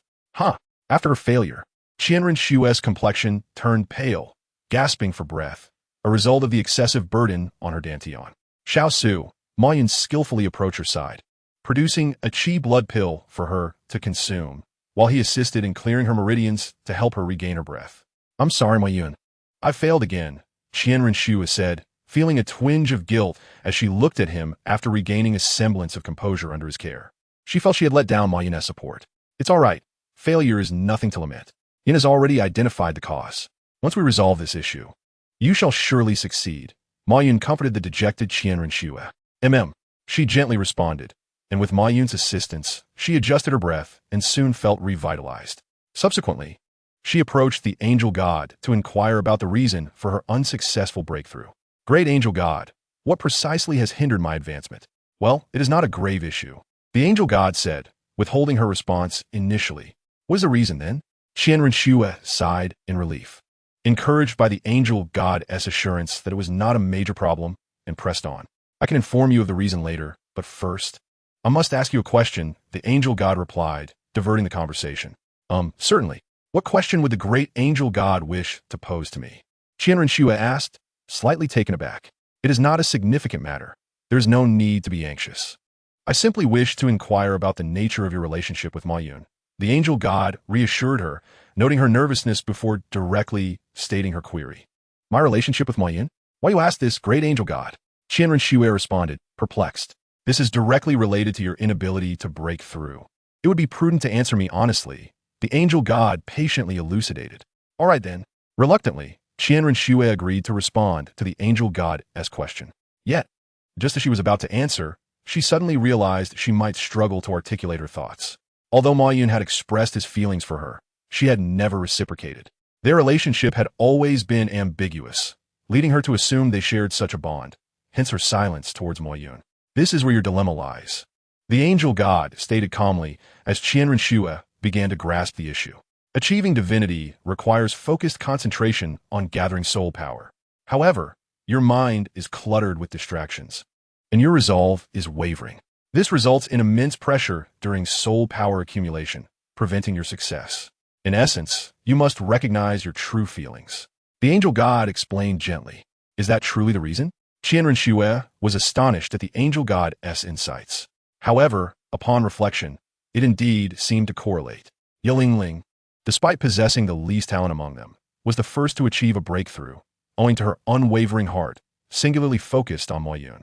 Next came Bai Qinxiang and Xiao Yue. Now, only Qianren Xue remained without a breakthrough. This, however, did not imply a lack of affection for Ma Yun. Steadfastness of heart and love for Ma Yun were not directly linked. It merely indicated that Qianren Xue's mind was overly cluttered, and she had yet to confront her feelings for Ma Yun, which she had scarcely acknowledged. "I have identified your issue. Now it is up to you. I shall take my leave if there is nothing else." The angel god smiled slightly upon seeing Qianren Xue's realization, then bid farewell to Ma Yun and the others as she departed from the Wuhuanding. Qianren Xue and Ma Yun exchanged glances, uncertain of how to proceed. Did Qianren Xue harbor feelings for Ma Yun? Undoubtedly, she did. After all, they had lived together for so long, with Ma Yun offering her countless assistance, and his warmth toward her was undeniable. Moreover, Ma Yun was exceptionally strong and admirable, qualities that any woman would find appealing. Yet, it was precisely because of their prolonged and intimate relationship that Qianren Xue found herself unable to confess her feelings.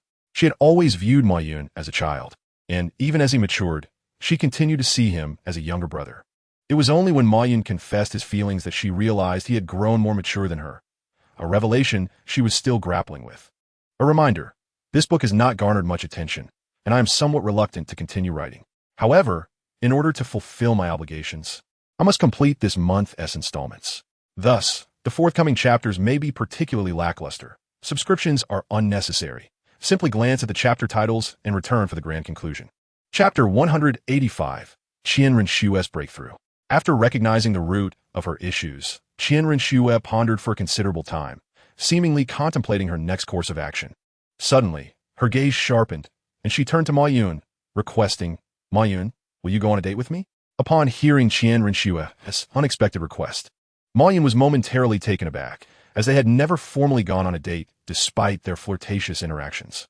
"All right." After a brief pause, Ma Yun responded earnestly, looking directly at Qian Renshue.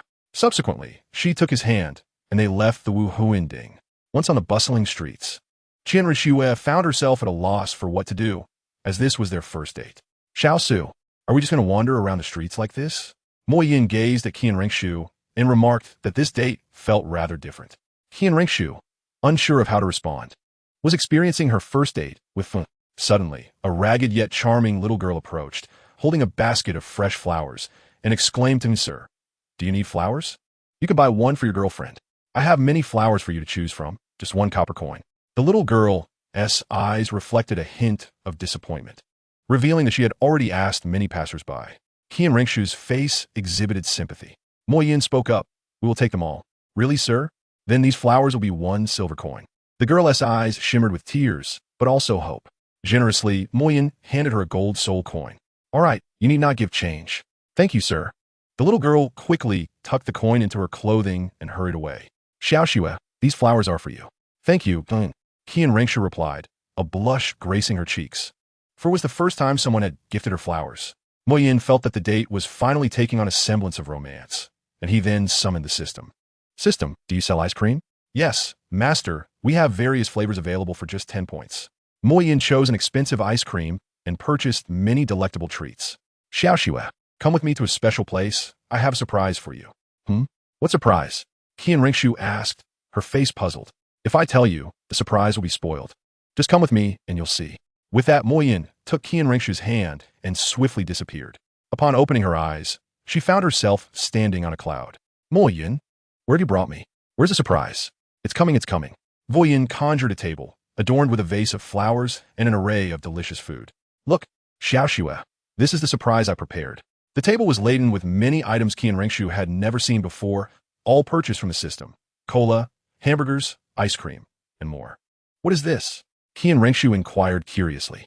Mo Yin patiently explained each item. "Xiao Xue, this is cola, meant for drinking. This is ice cream. It's delicious." Gradually, Qian Rengshu began to understand. Her curiosity piqued by the abundant food on the table, and she eagerly took a bite of the ice cream. "Wow, why is it so cold? But it's so delicious." Mo Yin felt joy seeing her delight. "Xiao Xue, try the cola. It's quite refreshing." He poured cola into 2 tall glasses for them to enjoy. Taking a sip himself, "Mo Yin, this cola is amazing." Qian Rengshu sampled everything, savoring the exquisite delicacies from the great celestial empire. "Mo Yin, did you make all of this? Why have I never seen it before?" Despite having tasted many gourmet dishes, she had never encountered the items Yin brought from the system, naturally assuming he had prepared them. "Of course, Xiao Xue, if you want more, I have other treats as well." Mo Yin readily affirmed.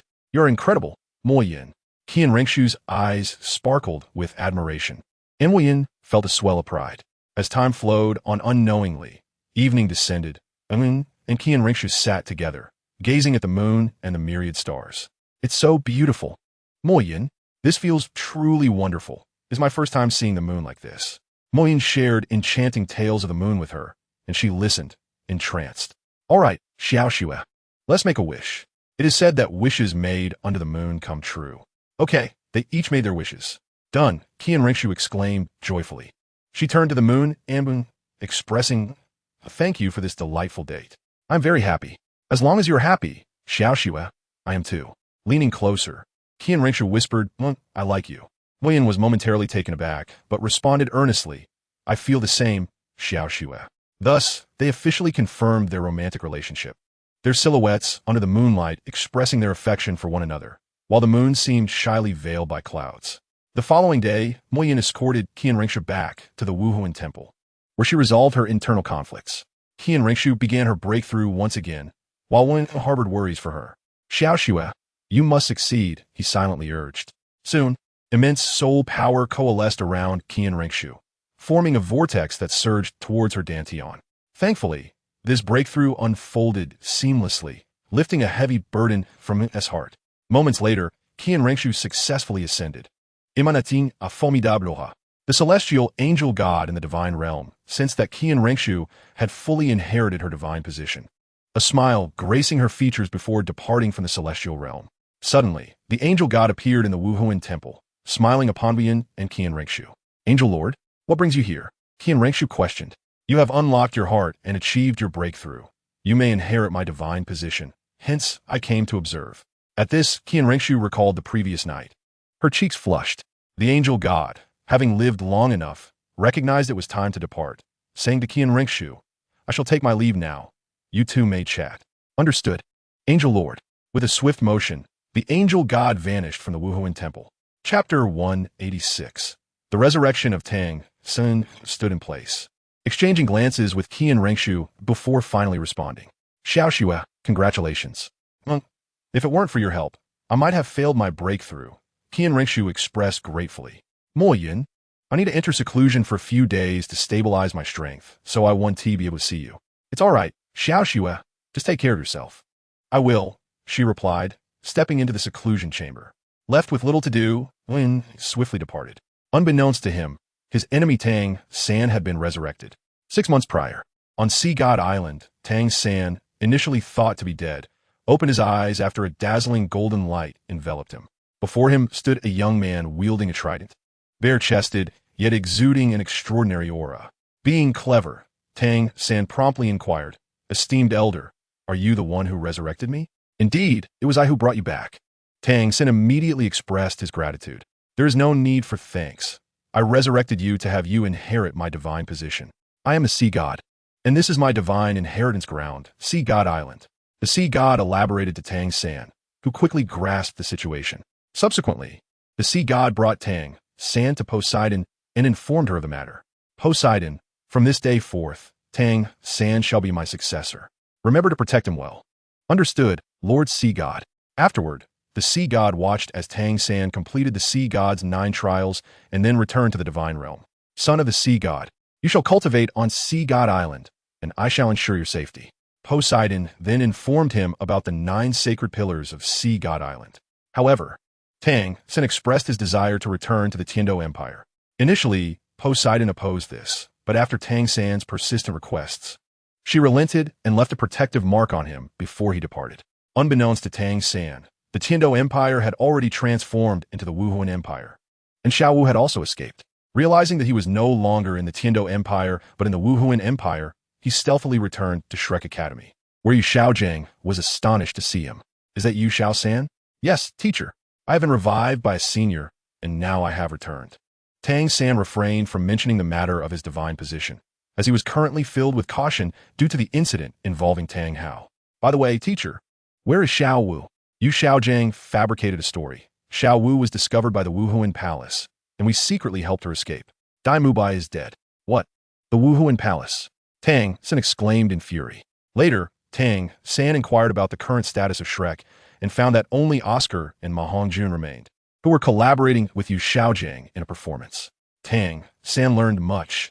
He had not anticipated that so many changes had occurred during his absence, including the Wuhuan Palace's rise to power and the destruction of the Xingluo Empire. He then asked about Xiao Wu's whereabouts, but they claimed ignorance, knowing they must not let Tang San find her, lest they be exposed.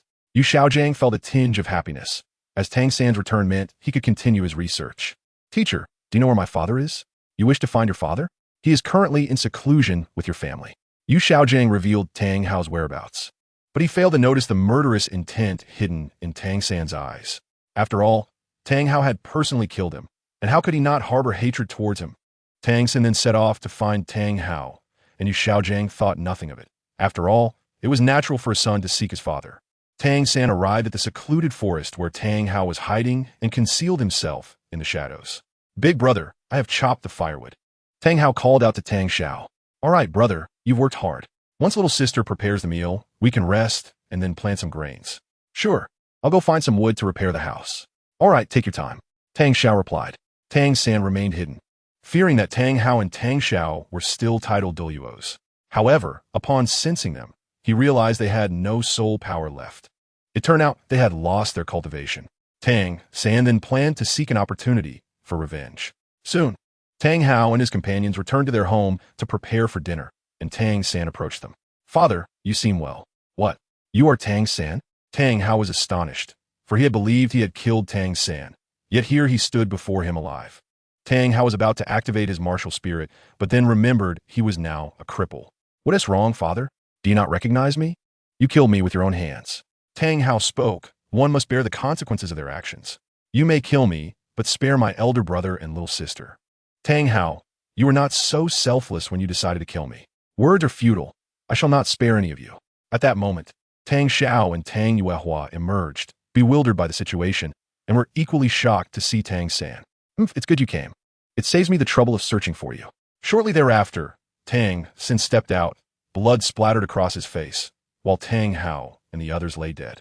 Tang San then destroyed the wooden house along with their corpses. He returned to Shrek Academy to find Yu Xiaojiang. "Teacher, do you truly not know where Xiao Wu has gone?" "Xiao San, I genuinely do not know." Yu Xiaojiang's face displayed a helpless expression, but it was merely an act. Tang San quickly bid farewell to Yu Xiaojiang and departed the Wuhuan Empire, fearing discovery by Mo Yun. After leaving, Tang San was uncertain of his next destination. After some contemplation, he surmised that Xiao Wu, being a spirit beast, might have returned to the Star Do Great Forest. Given his limited strength, even with a protective mark, he could not guarantee his safety, so he decided to find a place to cultivate first. Tang San purchased a house in a nearby town to the Star Do Great Forest for training, intending to seek out Xiao Wu once he grew stronger. Meanwhile, Poseidon sensed the mark on Sea God Island and learned of Tang San's safety, feeling relieved, as she had heard from a sea god that a powerful individual from the Wuhuan Empire bore a grudge against Tang San. Originally, Tang San was to remain on Sea God Island to cultivate until he gained sufficient strength to return, but he insisted on going back, and she could not dissuade him, leaving him with a mark to facilitate his departure. However, as Tang San was designated as the sea god's successor, and she was the guardian of that divine position, she had no choice but to protect him, leaving her with a sense of helplessness. Chapter 187. Return to Thunder God Island after assisting Qian Renxue in her breakthrough. Mo Yun found himself momentarily idle, as Qian Renxue and her companions had developed a certain level of self-defense capability and no longer required his attention. Therefore, Mo Yun decided to return to Thunder God Island, as Mo Ren needed his assistance, which he had delayed for quite some time. With a flash, Mo Yun arrived at the seaside of the Wuhuan Empire and summoned the time-space ship. In the calm sea, as smooth as a mirror, small ripples occasionally emerged, heralding the approach of Mo Yun and his time-space vessel. In truth, Mo Yun could reach Thunder God Island swiftly, but he had not utilized the time-space ship much since purchasing it, and at Wu Ti due to let it gather dust in the warehouse. "System, come out." "Master, I am here." Mo Yun prepared to purchase some items from the system. "Very well, Master, the items have been sent to your warehouse." Mo Yun retrieved a folding chair from the system, set up a table beside it, and placed some fruit upon it. This is true indulgence. He then took a sip of coconut juice. "Never mind, I shall take a nap." Although Mo Yun fell asleep, he remained capable of sensing any impending danger. This sleep is truly comfortable. As night fell, Mo Yun enjoyed the scenic view of the sea, where a moon rose, casting its silvery glow upon the waters. "System, procure 2 energy stones and add them to the ship." "Understood, Master." The energy stones have been added to the time-space vessel. The ship then accelerated toward Thunder God Island at 10 times the speed, while Mo Yun leisurely lounged on the vessel, enjoying the fruit and basking in the sunlight. As Mo Yun neared his destination, he received a prompt from the system indicating his arrival at the island. Thunder God Island remained enveloped in thunder. Yet at its center stood a small wooden cabin. The guardian of the Thunder God position, Mo Ran, sensed Mo Yun's presence and immediately rushed out from the cabin. As Mo Yun progressed halfway, he spotted Ma Ran rushing towards him, and he joyfully greeted her. "Ma Ran, it has been a long time. I have come to vanquish that ferocious beast." You have ascended to divinity and intend to exterminate that beast?" Ma Ran inquired with a tone of disbelief, her expression one of cool detachment. Ma Yun then released his aura, allowing Ma Ran to sense his formidable strength. "You truly are extraordinary. In such a short span, you have achieved godhood." Ma Yun found himself at a loss for words. "Since you are here, after eliminating the beast, I shall find my own liberation. Follow me. Moran led Ma Yun to a concealed underground realm where dozens of chains bound a colossal pink fox with 9 tails, ensnared within a shimmering golden seal that rendered it immobile. This fox was once favored by the Thunder God, known as Jiu Shenhu or Yazhonging, but alas, it had succumbed to the corruption of the island. Moran recounted the origins of this creature to Ma Yun. Ma Yun approached, dispelling the seals, and the beast awakened, its eyes gleaming with a crimson light, its 9 tails thrashing as it roared at the sky before charging at Ma Yun. A pink glow emanated from its eyes as it conjured a sphere of lightning, its tails swaying, summoning a multitude of thunderbolts from above. Oh, a creature endowed with both spiritual and lightning powers. It possesses a certain allure. Perhaps it could serve as a pet, Ma Yun mused, intrigued by the fox before him. He conjured a colossal hand of lightning, swiftly subduing the beast, rendering it immobile. The corruption upon the fox was soon addressed as Ma Yun approached its brow and, utilizing the primordial force of lightning, cleansed it of all impurities. Soon, Yazhonging regained consciousness. As it recalled its past, it realized that its mind had been clouded by corruption, resulting in its suppression by the Thunder God. It addressed Ma Yun. Are you the new Thunder God? The essence of the Thunder God was unmistakable to it. Indeed, I have rescued you with the intention of making you my pet. Do you consent? After a moment of contemplation, Yazhonging agreed. Very well, I accept your offer. Moran then emerged, stating, the beast is now awake, and I need not remain here any longer. Reflecting on Moran's lack of direction, Ma Yun extended an invitation for her to accompany him home, to which she acquiesced, having nowhere else to go. Subsequently, Ma Yun summoned the temporal vessel to transport them back to the Wuhuan Empire. Their journey back was uneventful. However, Moran expressed a desire to explore the city for a while. With nothing pressing to attend to, Ma Yun obliged. Ma Yun, what is this? Moran, having not ventured out for centuries, found everything to be a source of fascination. This is, she inquired further about various sights, and Ma Yun patiently answered her questions. Ma Yun then cautioned Yazhonging, you may only communicate mentally. Refrain from speaking in crowded places. Understood, my lord Thunder God. Yazhonging acknowledged mentally. Ma Yun took Moran to the Wuhuan Hall to inform Bibi Dong of the situation, intending to appoint Moran to a position there. You want me to serve as a venerator? Moran could hardly believe it. Of course, your strength is exceptional. Serving as a venerator will not burden you, only summoning you for significant matters, Ma Yun explained gradually. Oh, then I shall accept this role, Moran concurred. Afterward, Moran requested Ma Yun to show her around, and once she had familiarized herself, she began to purchase items she fancied. After a considerable time, Moran emerged with a large bag of treasures. Ma Yun remarked, do girls truly spend money so swiftly? Since Moran had a place to reside as a venerator, Ma Yun decided to return home to prepare a resting place for his pet. Moran, you may return first. I have some matters to attend to. All right, goodbye, she replied, and Ma Yun swiftly returned home. System, come forth. Master, I am here. The system appeared promptly. Do you have any pet beds for sale? Master, what type do you desire? I have standard, advanced, and luxurious versions. The system listed various options for Ma Yun to choose from. Never mind. Just give me the most expensive one. Overwhelmed by the array of choices, Ma Yun opted for the priciest. Very well, Master. Your item has arrived at the warehouse. Ma Yun retrieved it and placed it on the ground. This shall be your new abode, he declared to Yazhonging. Her eyes sparkled with delight. It was indeed a pinnacle of fox life. Chapter 188. An encounter in the Stardow Forest. At this moment, hidden within the Stardow Forest, Tong San had significantly enhanced his strength and thus ventured into the forest in search of Xiaowu. He had prepared several concealed weapons beforehand and cautiously entered. Will Xiaowu truly be here? I suppose I shall delve deeper. Tong San meticulously employed the ghost shadow mistrace to evade the soul beasts, traversing the forest floor.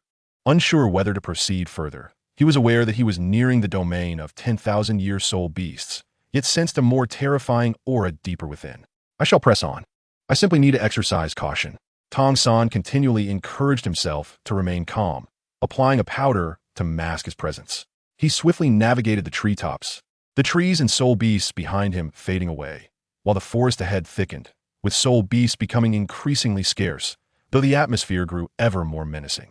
Oblivious to the fact that he was being watched, a flash of crimson darted through the grass behind him before disappearing. Why is it so eerily silent? This is bad. An ominous dark gold claw bear emerged from behind Tong San, its massive paw descending swiftly upon him. Although he evaded the strike, he sustained injuries, his left arm marked with several wounds. A 10,000-year soul beast. Tong San gasped upon seeing the creature before him, but he quickly regained his composure. After all, his strength had significantly increased, and confronting a late-stage soul beast posed little difficulty. With determination, Tong San unleashed various concealed weapons and toxins against the dark gold claw bear.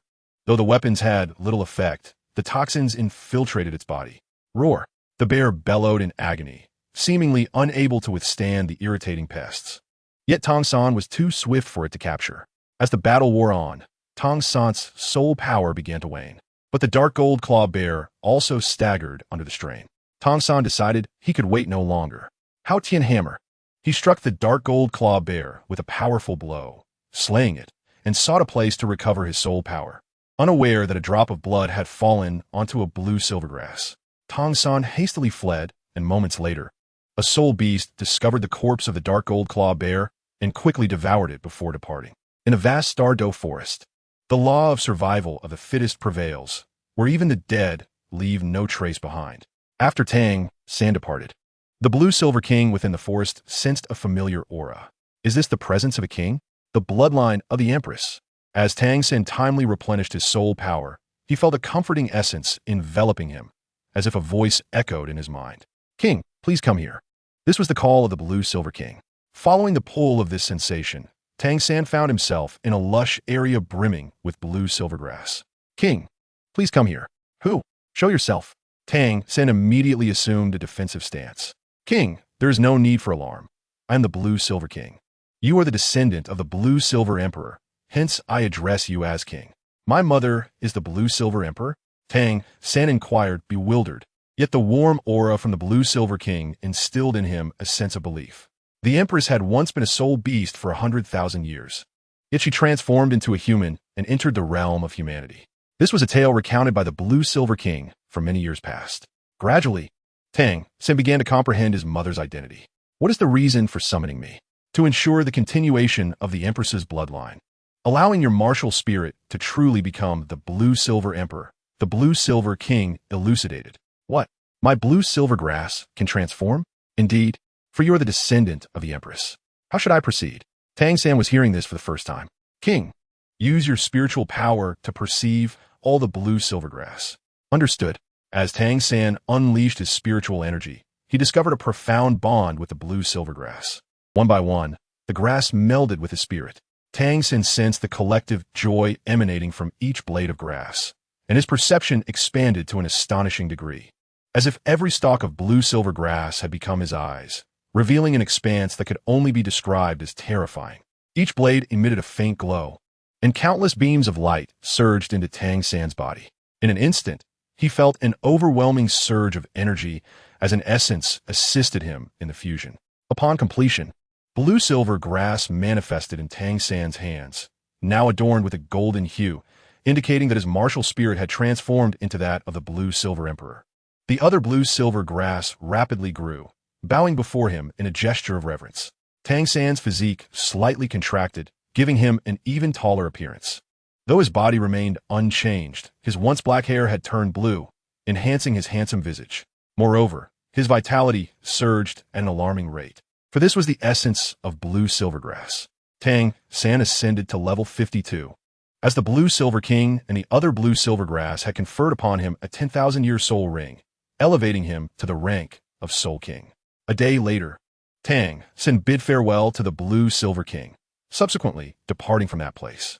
He ventured deeper into the forest, where the strength of the soul beast had become formidable. However, with the blue silvergrass as his eyes, he faced no significant threats along the way. Beside the lake of life, Xiao Wu sat, her eyes devoid of their usual sparkle, still unable to let go of Tang San. Deming and Air Ming were at a loss regarding what to do. Deming, how can we comfort Sister Xiao Wu? This situation cannot continue, Deming lamented. Let us allow her some peace, Air Ming suggested, feeling anxious and uncertain. I should never have allowed Sister Xiao Wu to transform and enter the human realm. Otherwise, this would not have happened, Air Ming expressed with regret. Xiao Wu, overhearing, forced a smile. Deming, Air Ming, I am fine. I just wish to be alone. You need not worry about me. Deming sensed the pretense in Xiao Wu's words, while Ming remained oblivious, believing her to be genuinely all right. Sister Xiao Wu, if you're truly fine, that is wonderful. Let me take you to pick bananas, Ming exclaimed with excitement. Deming, unsure of how to respond, remained silent. I wish to rest today. Ming, you may go alone. Very well, Ming replied, grasping a vine before departing, while Deming sank into the depths of the lake. A gentle breeze swept through, and the lake of life fell into serene silence, leaving only Xiao Wu seated by the shore, lost in thought, holding the wooden comb that Tang San had repaired for her. Chapter 189. Tang San and Xiao Wu. At this moment, Xiao Wu sat alone by the lake of life, clutching the comb and unable to hold back her tears. Meanwhile, Tang San approached the vicinity of the lake of life. What is this place? Why are there no soul beasts here? Have I entered the territory of a powerful soul beast? Upon reaching the area surrounding the lake of life, Tang San distinctly sensed a decline in the number of soul beasts, yet he did not relax his guard. Instead, he remained vigilant. The scarcity of soul beasts only indicated that a formidable one occupied this domain. As Tang San cautiously advanced, he suddenly spotted Xiao Wu and could not help but call out. Xiao Wu. Startled, Xiao Wu quickly concealed the comb and turned to face Tang San. Who are you? How did you get here? Tang San was momentarily taken aback before responding. Xiao Wu. It's me, Tang San. You lie. San Gu is dead. How dare you impersonate him? Xiao Wu exclaimed, launching an attack. It then dawned on Tang San that his appearance had changed, rendering him unrecognizable to her. Xiao Wu, please listen. I truly am. I will not listen. Tang San, feeling helpless, realized he needed to calm her before he could explain. Blue silvergrass entangle. With the evolution of his martial spirit and his ascension to Soul King, Xiao Wu found herself ensnared. Wait, you really are San Gu? Xiao Wu exclaimed, suddenly recalling something. It is I, Xiao Wu. Do you remember the hidden darts I gave you? He inquired, recalling the gift. San Gu, weren't you dead? How have you come back to life? And looking even more handsome than before. Xiao Wu still harbored doubts about his identity.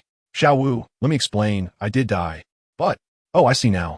Tang San clarified the circumstances surrounding his revival. Then how has your martial spirit transformed so significantly? My martial spirit is no longer ordinary blue silvergrass. It has become the blue silver emperor, and I am now a soul king. What? So that is the case. Xiao Wu, how did you end up here? Xiao Wu recollected past events. San Gu, while you were gone, Dai Mubai tried to take advantage of me, and then... What? Didn't he the teacher say they were covering your escape, and that Dai Mubai died because of it? Are you alright? Tang San questioned furiously. San Gu, I am fine. It was Mo Yun who saved me. What? Mo Yun? How could he be so kind? He must have ulterior motives. Tang San's eyes gleamed with a murderous intent at the mention of Mo Yun, yet he felt powerless against him, even with Tang Hao's strength. San Gu, what is wrong? Xiao Wu inquired, noticing Tang San's dark expression. Upon hearing her concern, Tang San softened his demeanor. Xiao Wu, let us depart. We shall venture to Hai Shan Dao.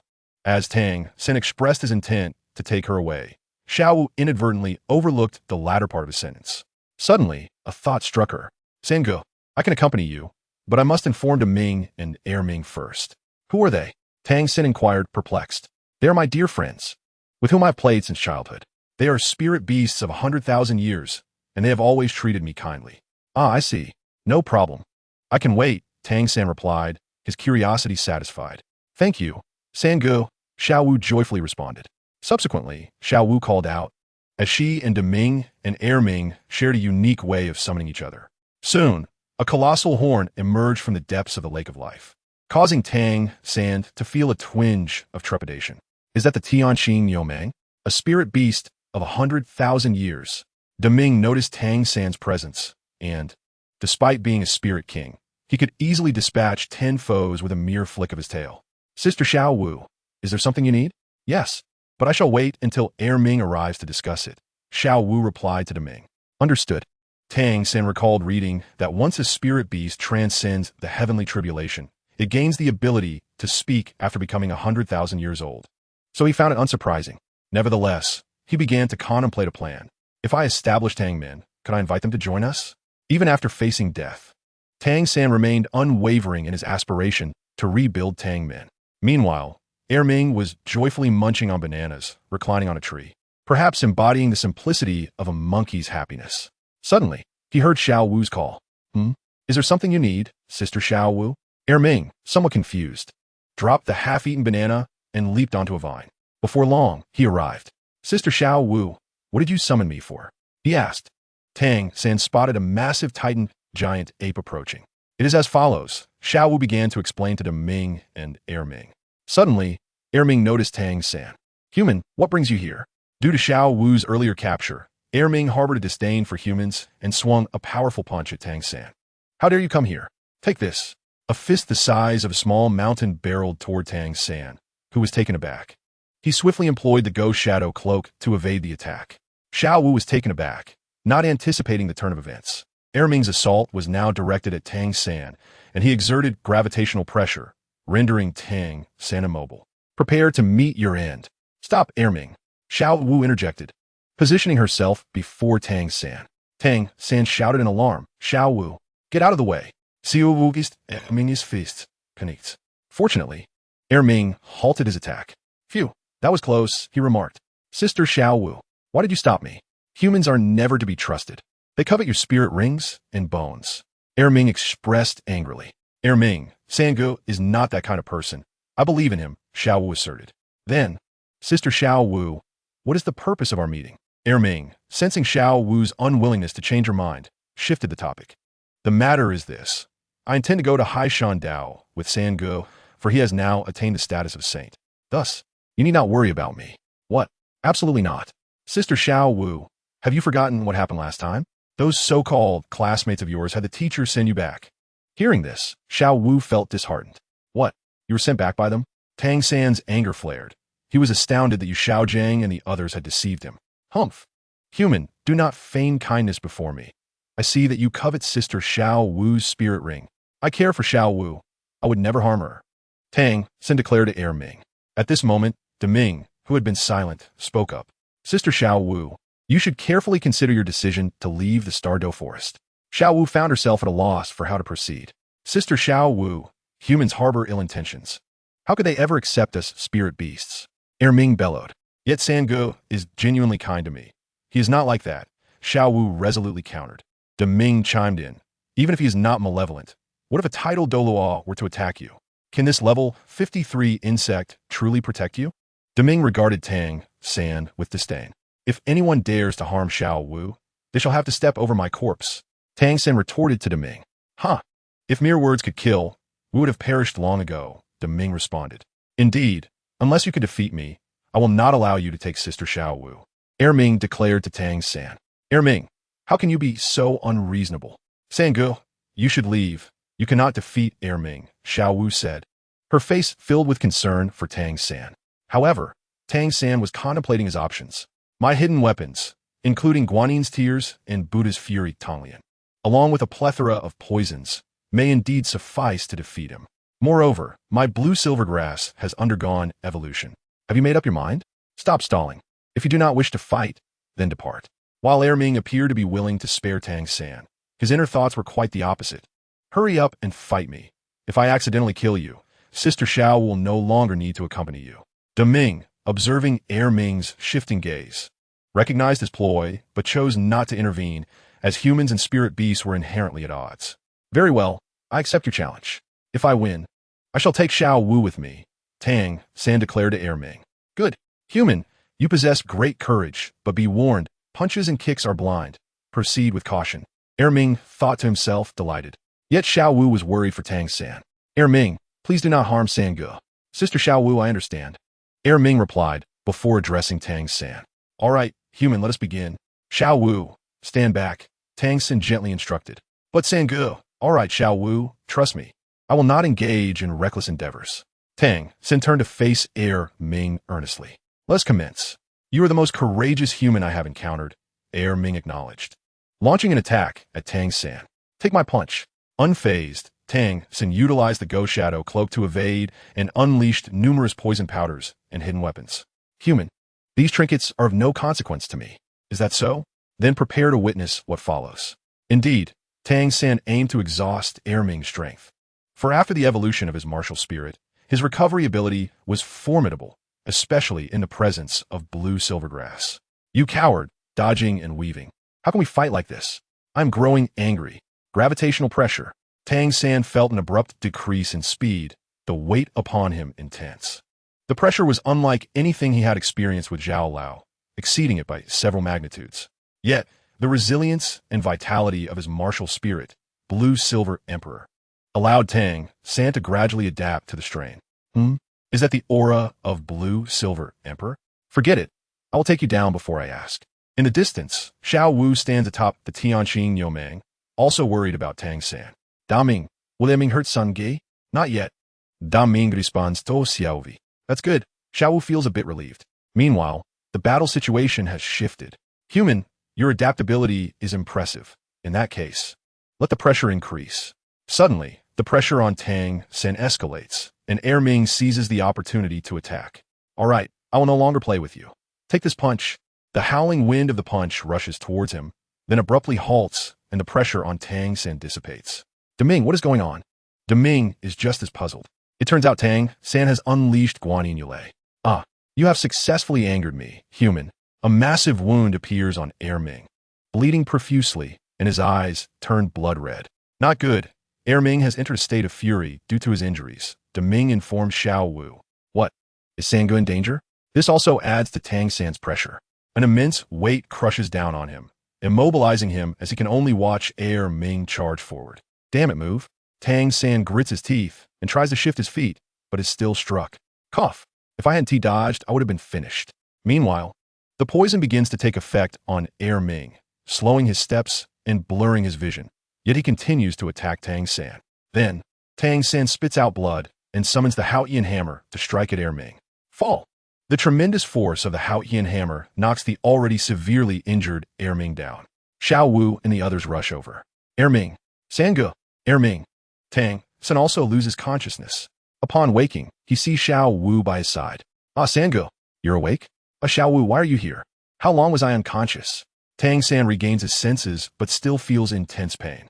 Sange, you are still injured. Hurry and lie down, Xiao Wu says with concern. Ming approaches, his wound still bleeding. Human, you are quite impressive. You actually managed to injure me like this. Ming remarks to Tang San. Ming, you shouldn't T-talk. Your blows were too heavy. Xio Vu Scoits Ming. Sister Xiao Wu, I'm the one who is truly injured.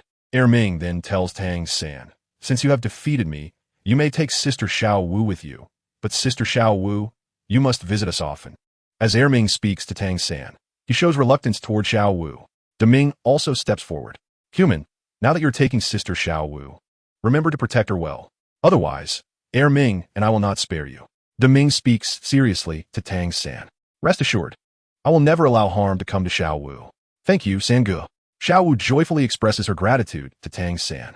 3 days later, Tang San's injuries have healed, and Ming learns of Tang San being a descendant of the Blue-Silver King, which strengthens their bond. Deming, Ming, Xiao Wu and I are leaving.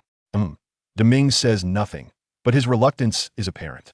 Xiao San, Sister Xiao Wu, you must take care of yourselves, and remember to come back to see us. Xiao Wu is also reluctant to leave. You can rest assured. I will take good care of myself, and will definitely return when I have the chance. Xiao Wu, let us go. All right, Sange. Xiao Wu bids farewell to Deming and Ming before departing from the Xingdou Great Forest. After leaving the Xingdou Great Forest, Tang San intends to take Xiao Wu back to Shrek Academy. Although this book is not yet finished, I have already published a new one, updating daily with 3,000 words. The new book is of the 4th disaster type. Those who like it can check it out, and if not, that is fine too. Just give a collection to support me. I implore all dear readers. The title of the book is This Is Not a Game. Chapter 191, Returning to Shrek Academy. Xiao Wu, before we head to Sea God Island, let us return to Shrek Academy first, Tang San says to Xiao Wu. Well, okay, Sange. Upon hearing Shrek Academy, Xiao Wu recalls the incident with Dai Mu Bai and feels somewhat reluctant to return, but for Tang San, she decides to go back and take a look.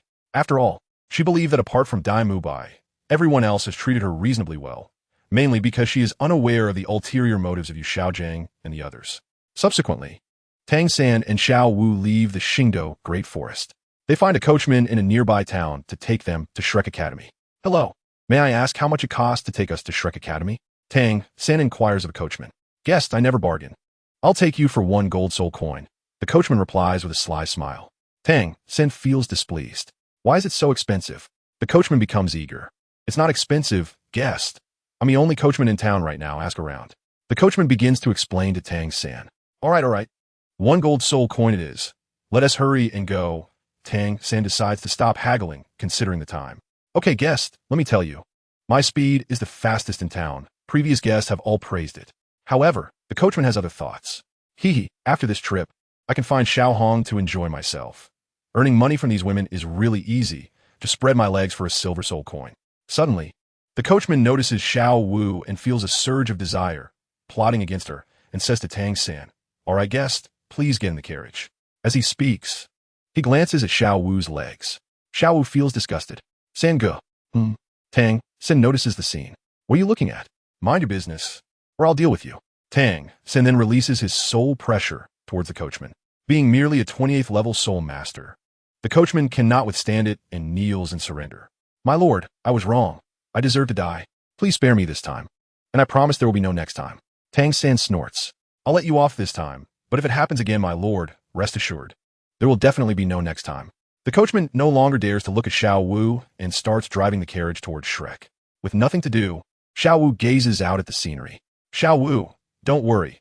This time I will not let you be wronged, Tang San says solemnly to her. Thank you. San Ge. Xiao Wu replies, tears glistening in her eyes. As the night falls, the coachman comes up with an idea. This kid dares to use soul pressure against me. Let me drug and knock you out, then that little girl beside you will be mine. And the money will be mine too. The coachman then speaks to Tang San and Xiao Wu. My lord, it's already dark. We can't continue. How about we set up a tent to rest for the night and continue tomorrow? The coachman pretends to look troubled. Tang San leans out to check outside. The situation indeed appears that way. Forget it. There is no need to rush this day. He then spoke to the coachman. All right. The coachman subsequently produced a tent for Tang San and another for himself. After a while, Tang San had set up his tent, but the coachman approached him. What do you want? Tang San inquired. My lord, I am truly sorry. Due to the previous incident, I feel guilty, so I prepared 2 cups of tea for you. The coachman chuckled. The sedative in these 2 cups could even incapacitate a level 40 soul master. Internally, the coachman felt a sense of triumph, indicating he had done this numerous times before. No need for that. You may leave. I no longer hold a grudge regarding the previous matter. We wish to rest now. Tang San coldly replied. The coachman's heart sank. If you don't drink, what will I do? My lord, this is truly fine tea. If you don't believe me, I can fetch the teapot and pour you a cup. The coachman urgently sought to prove himself. Xiao Wu then interjected. San Ge, we Haven Tea had water for so long. Why not have a cup? After all, he wouldn't dare deceive us. She implored Tang San. Yes, my lord. I genuinely lack the courage to deceive you. The coachman added, adopting a timid demeanor. Very well. Set down the tea and return to your place, Tang San instructed. Yes, my lord. I shall take my leave now. As the coachman turned, a sinister smile crept across his face. Heck, kid, you have no one to blame but yourself for not discerning people well. Be more careful in your next life. The coachman intended to scheme for wealth and life. After the coachman left, Xiao Wu swiftly drank the cup of tea. San Ge, you should hurry and drink too, or we'll get cold. All right, Xiao Wu, Tang San replied with a smile. San Ge, I must say this tea is quite good, but suddenly Xiao Wu fainted due to the sedative, startling Tang San, causing the teacup to crash to the ground. Xiao Wu, what is wrong with you? Tang San exclaimed in shock, later realizing she had lost consciousness. Meanwhile, the coachman outside believed he had succeeded, but upon entering, he was met with Tang San. You scoundrel! How dare you drug us? Tang San glared fiercely at the coachman. Realizing his plot had been uncovered, the coachman cast aside his pretense. Kid, I didn't expect you to be unharmed. Then you shall die. The coachman hurled a packet of powder into the air. Tang San smirked. Playing with poison? You really don't know when to quit. In his previous life, Tang San had trained in the Tang sect, mastering the arts of poisoning and antidote creation, even having secretly studied the Xian Tian Bao Jian. Kid, you're already poisoned, so stop pretending. Come here, and I shall grant you a swift end, the coachman grinned. Oh, is that so? Then how about this? The coachman was astonished to see Tang San effortlessly dispel his poison. How is this possible? How can you be unaffected? The coachman's mind spiraled into despair. He had always succeeded with this poison. Damn it, I'll fight you. He roared, summoning a large blade, revealing 2 spirit forms, white and yellow. Yet, Tang San gradually revealed his own spirit. What? The coachman was driven to despair upon seeing Tang San's 5 soul rings. He then pleaded, My lord, please spare me. I shall never dare again. From now on, I will be your dog. Do with me as you please. Desperation shone in the coachman's eyes. He knew his chances of survival were slim, yet he still yearned to live. You enjoy using poison, don't you? Let us see how you fare with it. Tang Sen retorted, retrieving several packets of poison. This poison, when scattered on a person, can make them feel as if 1,000 insects are gnawing at them. This one can ignite a burning sensation throughout their body. Tang Sen displayed an array of poisons, describing their effects while allowing the coachman to select a method of death, leaving the coachman trembling in fear. My lord, please grant me a swift death. The coachman, in despair, realized there was no hope left for him. He preferred a quick end to a painful demise. If you do not choose, I shall select for you, Tang San remarked, pointing to a packet of poison.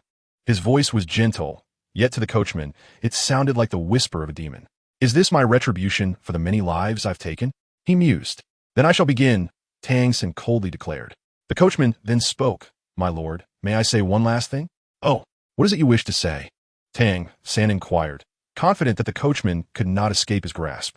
The coachman, seizing the moment when Tang San's attention was diverted, prepared to take his own life.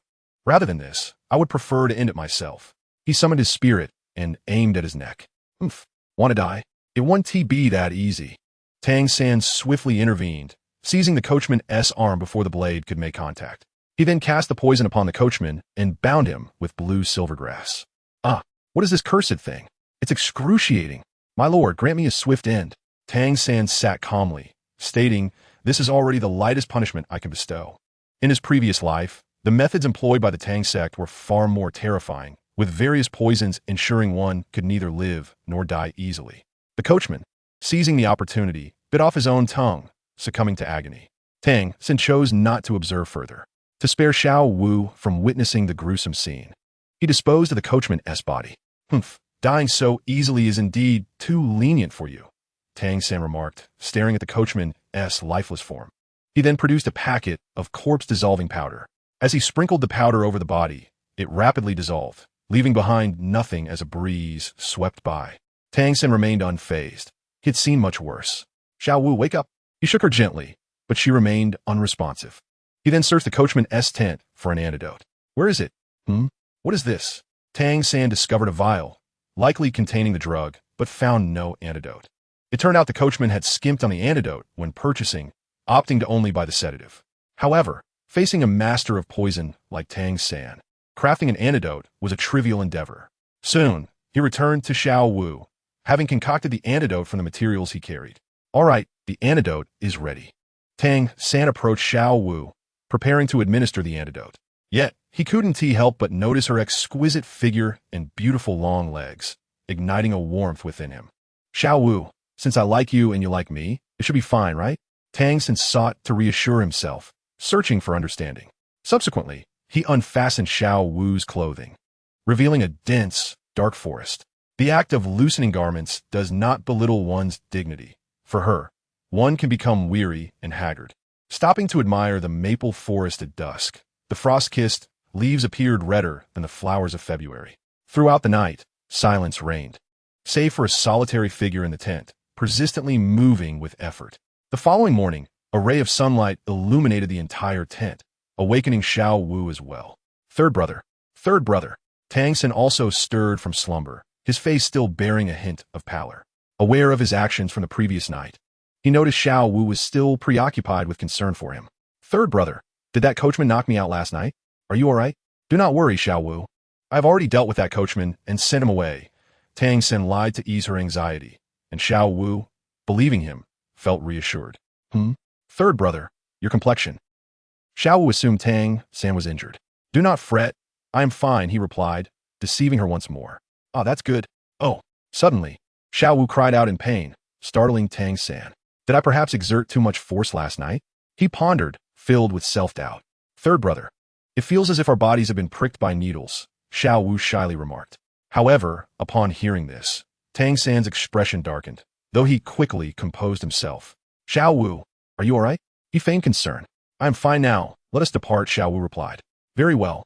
Upon emerging, Xiao Wu was taken aback by the sight of the coachman's carriage and turned to Tang San, asking, Third brother, what is this? Tang San was momentarily at a loss before responding. Oh, this is a token of apology from the coachman. I also compensated him a bit. Although Xiao Wu appeared skeptical, she accepted Tang San's explanation. So that is how it is. All right then. Tang San then urged Xiao Wu to board the carriage, and together they set off towards Shrek Academy, unaware that Xiao Wu was still a wanted criminal.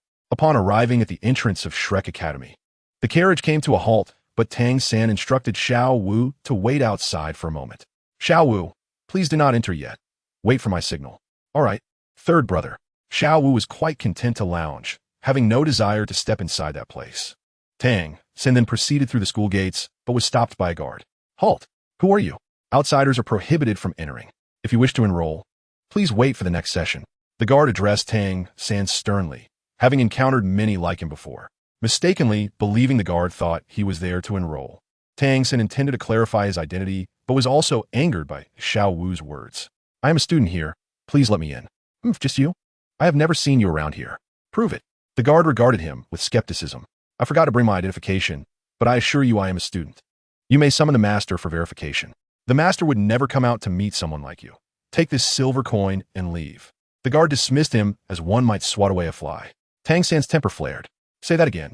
Oh, you have quite the authority, don't you? Now get lost. Faced with the guard's continuous provocation, Tang San felt a surge of murderous intent. You seek death.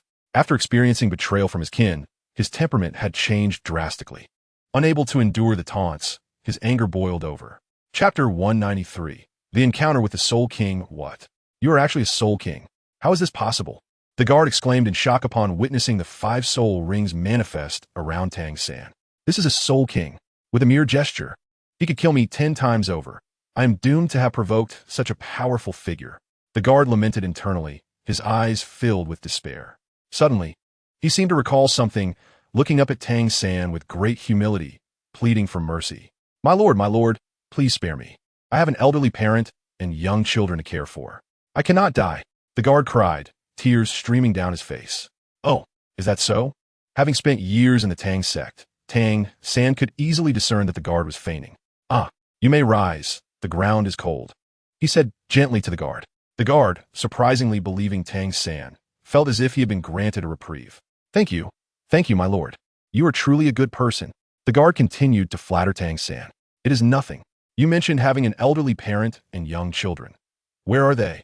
Tang San's expression shifted, applying his soul pressure onto the guard. The guard, feeling the weight of the pressure, flushed in response. Ah, my lord, my family is at home. It is simply not feasible to bring them to you. The guard was now drenched in cold sweat. No worries, I can move quickly and reach them. Tang San reassured him. However, the guard was at a loss as to how to respond. He had no family, merely indulging in gambling or visiting brothels whenever he had money. My lord, my home is just a doghouse. There is no way you want to go there. Fear not, I shall not hold it against you. Ah. The guard realized he could no longer deceive Tang San and was terrified for his life. You have been unwilling to take me. Are you deceiving me? Tang San suddenly bellowed at the guard. My lord, I would never dare deceive you. I truly. The guard regretted provoking such a powerful figure. If you do not take me, I shall take action. With that, Tang San released his full soul pressure, attracting attention. What are you doing? Why are you not guarding the gate properly? And who are you? Another figure approached and questioned the guard, who saw his savior. Teacher Li, you must help me. The guard gasped for breath. Help you? What has happened? It was evident that Teacher Li did not hold the guard in high regard. Yet members of Shrek Academy were not to be trifled with. Teacher Li, it is as he says. He threatened my family's lives. The guard embellished the story with fervor. What?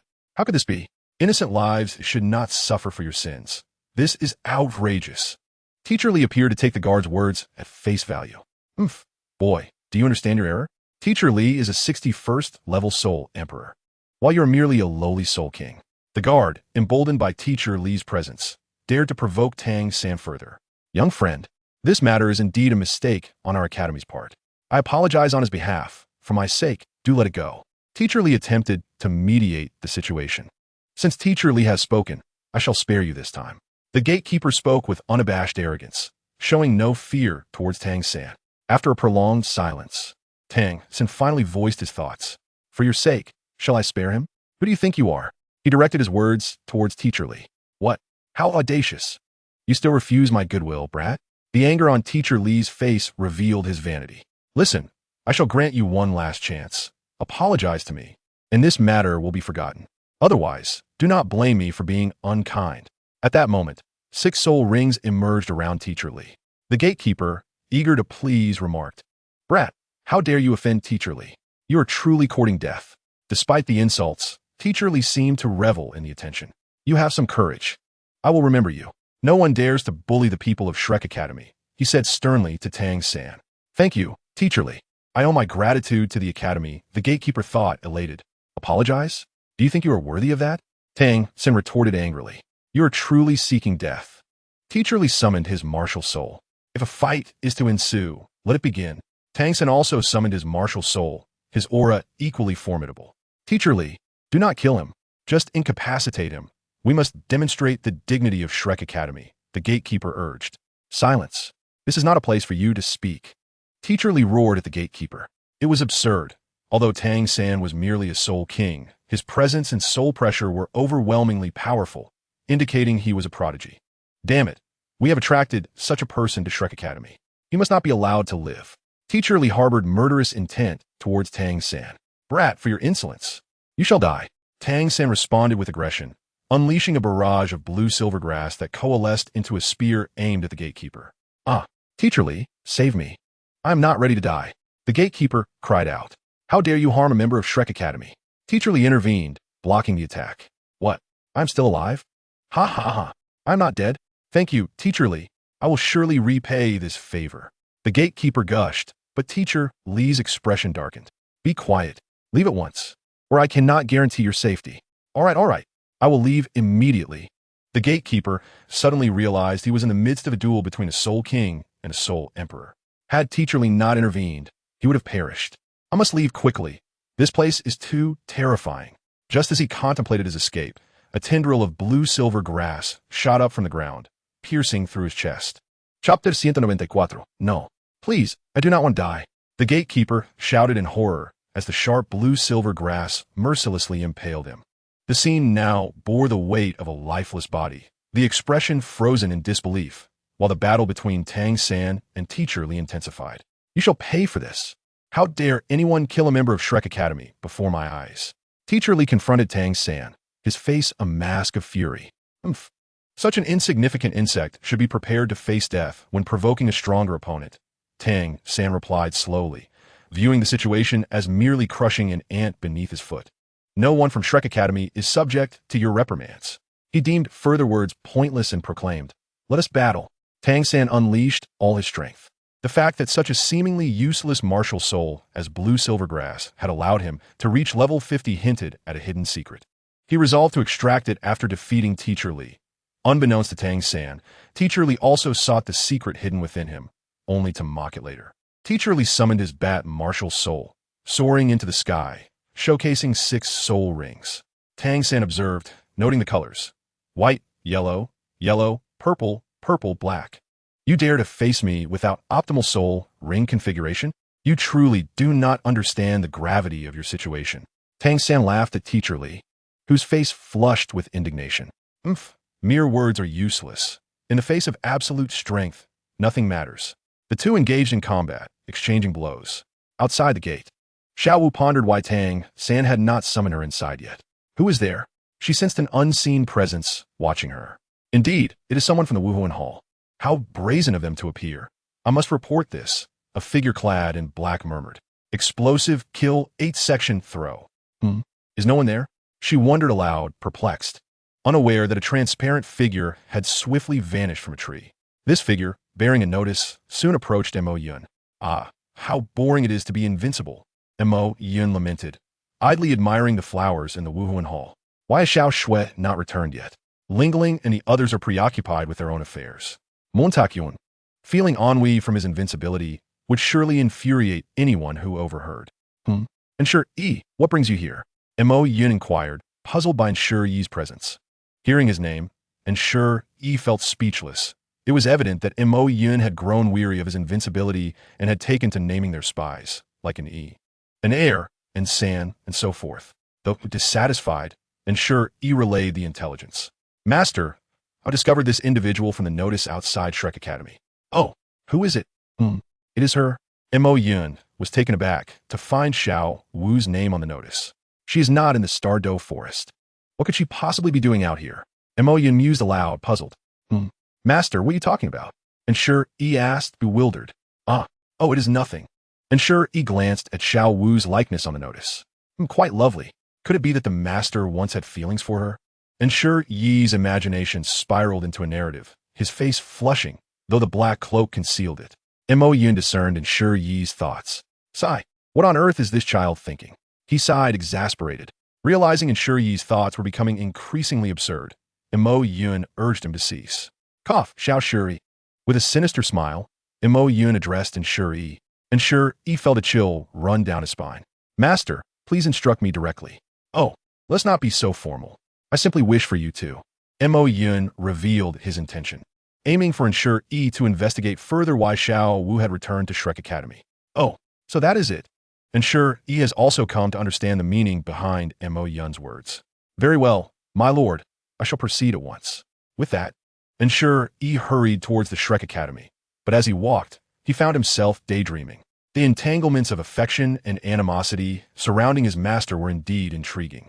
Upon his return, Mo Yun was left speechless. This child had many admirable qualities, yet he was burdened with a rather simplistic mindset, regardless of Mo Yun's thoughts and opinions. And Sure Yi swiftly made his way to Shrek Academy. Meanwhile, the battle between Tang San and Teacher Li was drawing to a close. You have already lost, Tang San declared to Teacher Li. No, I have not lost yet, Teacher Li retorted, coughing up a mouthful of blood. Is this the tenacity of an ant? How utterly powerless, Tang San coldly remarked. For the last time, step aside. I will not, unless I am dead. You shall not pass. Teacher Li persisted. Then may you meet your demise, Tang San replied, disinterestedly. A blue silver grass sprouted from the ground, piercing through Teacher Li's heart. Tang San, observing the surroundings through another blue silver grass, noticed that Zhao Wuji, the master, and Oscar had returned. We Shrek Academy are left with just you. You must strive harder, Zhao Wuji said, his former authority diminished. Oh no, if I am discovered, it would be disastrous. I must flee, Tang San thought, hastily making his way toward Xiao Wu. Xiao Wu, there is no one here today. Let's find a tavern to stay. Tang San deceived Xiao Wu. All right then, Sange. Subsequently, they arrived at a tavern, where Tang San exchanged a glance with the front desk clerk, who instantly understood. I apologize, dear guests, but we only have one room left. The clerk feigned a troubled expression as he spoke to Tang San and Xiao Wu. What do you think, Sange? Should we stay? Xiao Wu regarded Tang San as the upright gentleman he once was. Very well, let us first inspect the room, Tang San replied. Okay, Sange, Xiao Wu agreed. Tang San discreetly tossed a gold soul coin to the clerk. Wow, that's a month's salary. This guest is indeed generous, the clerk exclaimed, quickly pocketing the coin. Don't let the boss see it, or we'll be gone. Tang San and Xiao Wu proceeded to their room. 2121. Yes, this is the one. Sange. All right, coming, Tang San said, taking out a cup of powder and pouring it into the water. Xiao Wu, you must be tired. Have some water. Chapter 195. This is a new potion I have meticulously concocted, Tang San thought, feeling quite pleased with himself. Hurry and drink, Xiao Wu. You have been busy all day. Tang San feigned concern as he spoke to her. Xiao Wu felt quite touched. Sange, aren't you going to drink? You must be tired too. Tang San was momentarily taken aback by her inquiry. All right, I shall drink now. He poured himself a cup of water and drank. After Tang San finished, Xiao Wu followed suit. All right, Sange, let us rest. Xiao Wu expressed her care for him. Do not worry, once you sleep, I will too. Tang San thought to himself, though he spoke differently. Okay, Xiao Wu, you sleep on the bed. I shall take the floor. All right then, Sange, Xiao Wu felt assured, believing Tang San to be a true gentleman, and soon fell asleep. Tang San, filled with excitement, moved toward Xiao Wu, and Sure Yi, who had been following them, witnessed the entire scene. Oh dear, how small, and Sure Yi observed, blushing. Having spent a long time in darkness, he had never encountered such a scene and was at a loss for words. Why must my lord assign me such tasks? And Sure Yi lamented, blaming Mo Yun. Achoo, is someone thinking of me? Mo Yun, watering flowers in the Wuhuan Palace, sneezed. The flowers were purchased from the system, each pot filled with celestial herbs. You must grow quickly, Mo Yun said. Meanwhile, and Sure Yi completed his task. What? This person could not last even 3 minutes? Such a waste of my time. And sure, he returned to the Wuhuan palace, visibly frustrated. Tang San had also completed his task. Phew, I'm so tired. Despite Tang San's shortcomings, he felt a sense of satisfaction while gazing at Xiao Wu. My lord, I have returned. And sure, he reported to Mo Yun about the information he had gathered. What? Tang San killed one of the teachers at Shrek Academy, but he could only hold on for 3 minutes? Mo Yun was bewildered as he questioned Ensure E. Ensure E awkwardly confirmed, yes, my lord. Mo Yun realized that Tang San was indeed lacking. This is truly amusing. Mo Yun laughed at Tang San's expense. Unbeknownst to Tang San, his inadequacies had already been revealed to Mo Yun. The following morning, Sangu, good morning, Xiao Wu greeted Tang San. Tang San replied from the floor. They prepared to head back to Shrek Academy, which was in turmoil following Tang San's killing of Teacher Li. Zhao Wuji slammed his hand on the table in anger. We must find the one who killed Lao Li. With Zhao Wuji's furious shout, one of the few tables at Shrek Academy was destroyed. The master and others paid no mind to the table, as more pressing matters were at hand, and soon brought in a new table. Wuji, calm down. Do not be so agitated, the master said, sipping tea. Calm down? You want me to calm down? How can I remain calm? That murder has struck a blow against Shrek Academy. Zhao Wuji shouted at the master. Does shouting loudly help? We need to investigate who killed Lao Li, the master coldly replied. Zhao Wuji gradually began to calm down. A teacher spoke up. The one who could kill Lao Li is certainly not an ordinary person. Another teacher chimed in, based on the signs of the fight. It is likely someone of level 65 or above, possibly a soul sage. The master agreed with their assessment, but remained silent. The atmosphere grew increasingly tense, and Zhao Wuji found it unbearable. What good does it do to discuss clues here? We should go to the scene. The master acknowledged the merit in this suggestion, and the group proceeded to the location of the confrontation between Tang San and Teacher Li. However, they could never have imagined that it was Tang San, a soul king, who had slain Teacher Li. They had reviewed the scene numerous times, yet found nothing useful. One teacher voiced his frustration. The master proposed, shall we ask the nearby residents? Perhaps they have seen something. I wholeheartedly agree. I too share the sentiment. The esteemed teachers have all acquiesced to the master as counsel. Zhao Wujia, being rather impatient, addressed the master directly, urging, what are we waiting for? Let us hasten forth. Subsequently, the master and his companions embarked on a quest for clues. Alas, they returned empty-handed. How was it that there was not a single eyewitness? Such a dilemma rendered both Zhao Wujia and the master powerless. The execution of this matter was so meticulous that I suspect it could very well be the work of the Soul Saint. Upon hearing this, Zhao Wujia scoffed, exclaiming, was a mere Soul Saint. Our Shrek Academy has not been devoid of Soul Saints.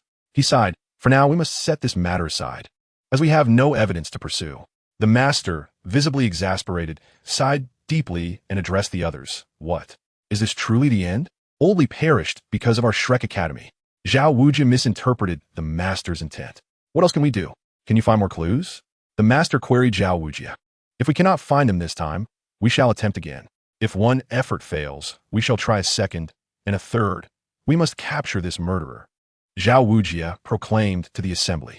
The master replied, Wujia, we are an academy with numerous responsibilities. It is not that we refuse to pursue the murderer. It is simply that we lack leads. Zhao Wujia, still eager to speak, lowered his head in resignation. Observing this, the master comforted him. Fear not, Wujia. We shall not allow any member of our Shrek Academy to meet an untimely demise without justice. We will find the culprit and avenge Old Li. Indeed, we must find that murderer.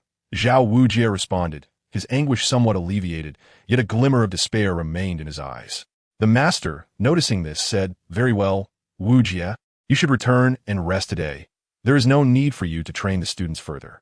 Zhao Wujia, though reluctantly, waved goodbye to the others and exited Shrek Academy. He soon arrived at an inn, his tone brash as he bellowed, Owner, bring me a jug of wine and a few side dishes. As Zhao Wujia sought solace and drink, Tang San and Xiao Wu arrived at the entrance of Shrek Academy.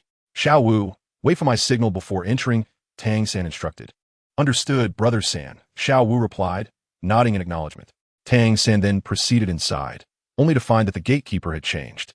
Rumor had it that the previous gatekeeper had met an unfortunate end. The new gatekeeper was anxious, fearing he might share the same fate. I must not look down on others as the last one did, he cautioned himself inwardly. Approaching the gate, Tang San addressed the new gatekeeper. "Hello, I wish to enter." "Who are you? Why do you wish to enter Shrek Academy?" The gatekeeper, visibly anxious, questioned Tang San, fearing he might be the murderer responsible for the previous gatekeeper's demise. "Hello, I'm a student of Shrek Academy," Tang San replied. "How can you be a student of our academy? I have never seen you before." "I must report this to the master," the gatekeeper insisted. Tang San was unaware of the gatekeeper's suspicions. "Very well, please wait here," the gatekeeper instructed. "I will wait here," Tang San responded cheerfully, in a much more pleasant mood than during his last visit. The gatekeeper discreetly reported the situation to the master. "What? Is this true?" the master inquired. "Indeed, master, I would never deceive you," the gatekeeper assured him resolutely. "In that case, keep him occupied," the master instructed. "But master, what if he is the murderer?" The gatekeeper replied, terrified. "What are you afraid of? We are all here. He would not dare harm you," the master reassured him. "But master," the gatekeeper was still apprehensive, fearing for his life. "Do not worry. Just keep him occupied for a moment while I fetch someone," the master urged. "Rest assured, I will ensure you are compensated for your troubles," he added. Gathering his courage, the gatekeeper agreed. "Very well, master, but do return swiftly." "Understood. Now hurry along," the master replied. The gatekeeper, mustering his courage, approached Tang San.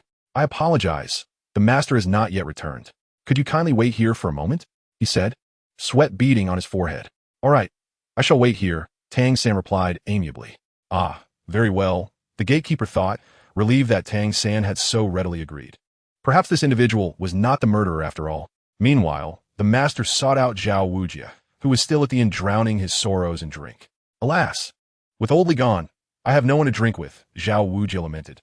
The master soon spotted him and hurried over. "Wujia, come quickly. We must return to Shrek Academy." At that moment, Zhao Wujia, still inebriated, glanced up at the sound of his name, recognizing the master. "Master, did you not say I should rest? Why the urgency to summon me back?" Zhao Wujia inquired, confused by the sudden call to action. The master, exasperated by Zhao Wujia's state, retorted, "Wujia, wake up. It seems we have found the murderer who killed Old Li." Zhao Wujia, upon hearing the master's words, quickly sobered. "What? The one who killed Old Li has been located?" The master's statement left Zhao Wujia astonished. "Where is that murderer? I will avenge Old Li," he demanded. "I have dispatched the gatekeeper to detain that individual," the master informed him. Zhao Wujia grasped the master's arm, urging, "Let us hurry to Shrek Academy." "Indeed, let us make haste," the master agreed. Together, they raced back to the academy like the wind. Upon their arrival at the entrance, they indeed found the gatekeeper standing guard. "Why are you alone? That person has already entered," he reported. The gatekeeper responded to the master in a similar manner, expressing his apprehension regarding the entrance of Zhao Wujia and the master. "How could you allow him into the academy?" The master admonished the gatekeeper, fearing that the individual might pose a threat to the institution. The gatekeeper, startled by the master's outburst, hesitated but insisted, "He does not appear to be a bad person. He claims to be a student of our academy. That does not permit you to let him in.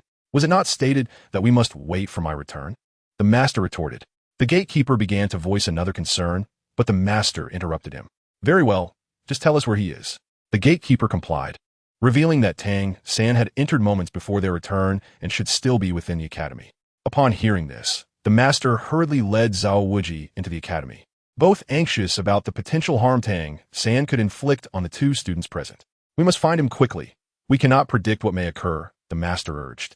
"Indeed, let us hasten," Zhao Wujia replied. Meanwhile, the gatekeeper outside the Shrek Academy pondered, could that person I just allowed in truly be the murderer? At that moment, Tang San wandered leisurely within the academy, unaware that Oscar had spotted him. However, Oscar could not recognize Tang San. "Hey, who is that over there?" he wondered, mistakenly believing Tang San to be a newly admitted student. "Oscar?" he thought, puzzled by why Tang San appeared to know him. "Has my name spread so widely?" Oscar mused. He then approached Tang San. "Hey, are you one of the new students? Have you paid your fees?" Only then did Tang San realize that Oscar did not recognize him. In chapter 197, Tang San attempted to introduce himself, but suddenly, the master and Zhao Wujia arrived. "Oscar, move aside," the master exclaimed sharply. Oscar, taken aback, asked, "Why? Did he not pay his tuition?" Oscar assumed that Tang San was a student who had not settled his fees. "Listen, if you haven't paid, you should do so quickly. It's not expensive, just one gold soul coin," he remarked, trying to assert his authority in front of the master. Oscar, get out of the way, Zhao Wuji shouted. All right, I'm moving, Oscar replied, intimidated by Zhao Wuji. Zhao Wuji then confronted Tang San. Who are you? And why have you come to Shrek Academy? He inquired. The master remained in the background. Zhao Lao, sure, I am Tang San. Tang San declared. Nonsense. We have seen Tang San before. Zhao Wuji retorted, doubting Tang San's identity. Are you the murderer who killed Teacher Li? Oscar exclaimed in terror. Suddenly realizing the gravity of the situation, the master approached, remarking, it is merely a possibility, but if it were true, you would have died many times over. Remember to be discerning in the future. Understood, master. I will not act so rashly again, Oscar replied, filled with regret. Zhao Wuji continued to press Tang San. Speak. Are you the one who killed Teacher Li? Tang San was taken aback, wondering if his actions had been discovered. No, it truly was not me. Then who are you? Zhao Wuji demanded, ready to resort to violence. I am indeed Tang San. Zhao Wuji, seeing Tang San's insistence, began to doubt his own perceptions. Could he truly be Tang San? If you claim to be Tang San, how can you prove it? Zhao Wuji challenged. Tang San struggled to provide evidence of his identity. The master is my teacher, he asserted, attempting to validate himself. However, Zhao Wuji dismissed this. Of course, everyone knows that Tang San is the master's disciple. Do you have any other proof? Zhao Wuji had already sensed Tang San's soul power, identifying him as a soul king. His demeanor was simply an outlet for his frustration at not finding the real culprit. At that moment, Zhao Wuji communicated with the master telepathically. Master, I believe this individual is not the murderer of Teacher Li. The master was about to instruct Zhao Wuji to dismiss Tang San, considering him not the culprit, but then reflected on the fact that this young man was a soul king. Zhao Wuji's observation piqued the master's interest in taking this young man as a disciple. His talent surpasses even that of Tang San. If I were to accept him as my disciple, the master was oblivious to the fact that the person before him was indeed Tang San. Tang San prepared to reveal his evolved martial spirit, Blue Silver Emperor. Master, look, this is proof, he stated, unleashing his martial spirit. This is Blue Silver Grass, but appears somewhat different. The master exclaimed in shock. Zhao Wuji was left speechless, sensing that this individual might truly be Tang San. Could you really be Xiao San? The master queried, bewildered. Master, it is truly me, Tang San affirmed. The master still found it hard to believe, as Tang San's appearance had changed significantly. Finally, Tang San recounted the story of his martial spirit's evolution, omitting his discovery of Xiao Wu. The master and Zhao Wuji were left in astonishment. What? There is such a concept as martial spirit evolution? Zhao Wuji asked Tang San. The master interjected, just because you have not encountered it does not mean it does not exist. He shared his insights, recalling having seen similar accounts in ancient texts. Tang San's martial spirit evolution is a testament to his own fortune. However, the master's expression bore a hint of displeasure. Why was it not my martial spirit that evolved? Otherwise, I would not be stuck at the 29th level for my entire life, he thought, feeling a surge of resentment, though he quickly quelled his emotions. If Tang San's martial spirit can evolve, it does not mean I cannot either. The master resolved to investigate related ancient texts. Very well. I must inquire further about the feelings during the transformation, Tang San explained. The master wore a puzzled expression, as this was his first encounter with such a phenomenon. He then prepared to send Tang San on his way. At this moment, Tang San was preparing to inquire about Xiao Wu from the master. Upon hearing Tang San's intention, the master was ready to respond in a manner similar to their previous conversation. Tang San, did I not already explain this to you last time? The master asked, feigning confusion. Teacher, I still wish to understand more clearly, Tang San insisted. Very well, the situation is as follows. After Xiao Wu was wanted, the Wuhuan temple sent people to pursue her. We risked our lives to help her escape, the master articulated, though his words were akin to his prior explanation. Merely more detailed. Is that truly the case? Tang San queried the master. A displeased expression crossed the master's face. Tang San, do you think I would deceive you? To protect Xiao Wu, Dai Mubai even lost his life. The master feigned sorrow. However, Tang San delivered a statement that left the master astounded. Was it not you who urged Xiao Wu to return to the Xingdou de Sunlin? The master's heart sank in surprise. Who had informed him of this? Yet, his face remained impassive. We are part of the same academy. We will never abandon anyone, the master resolutely replied to Tang San. Who told you this? He subtly probed.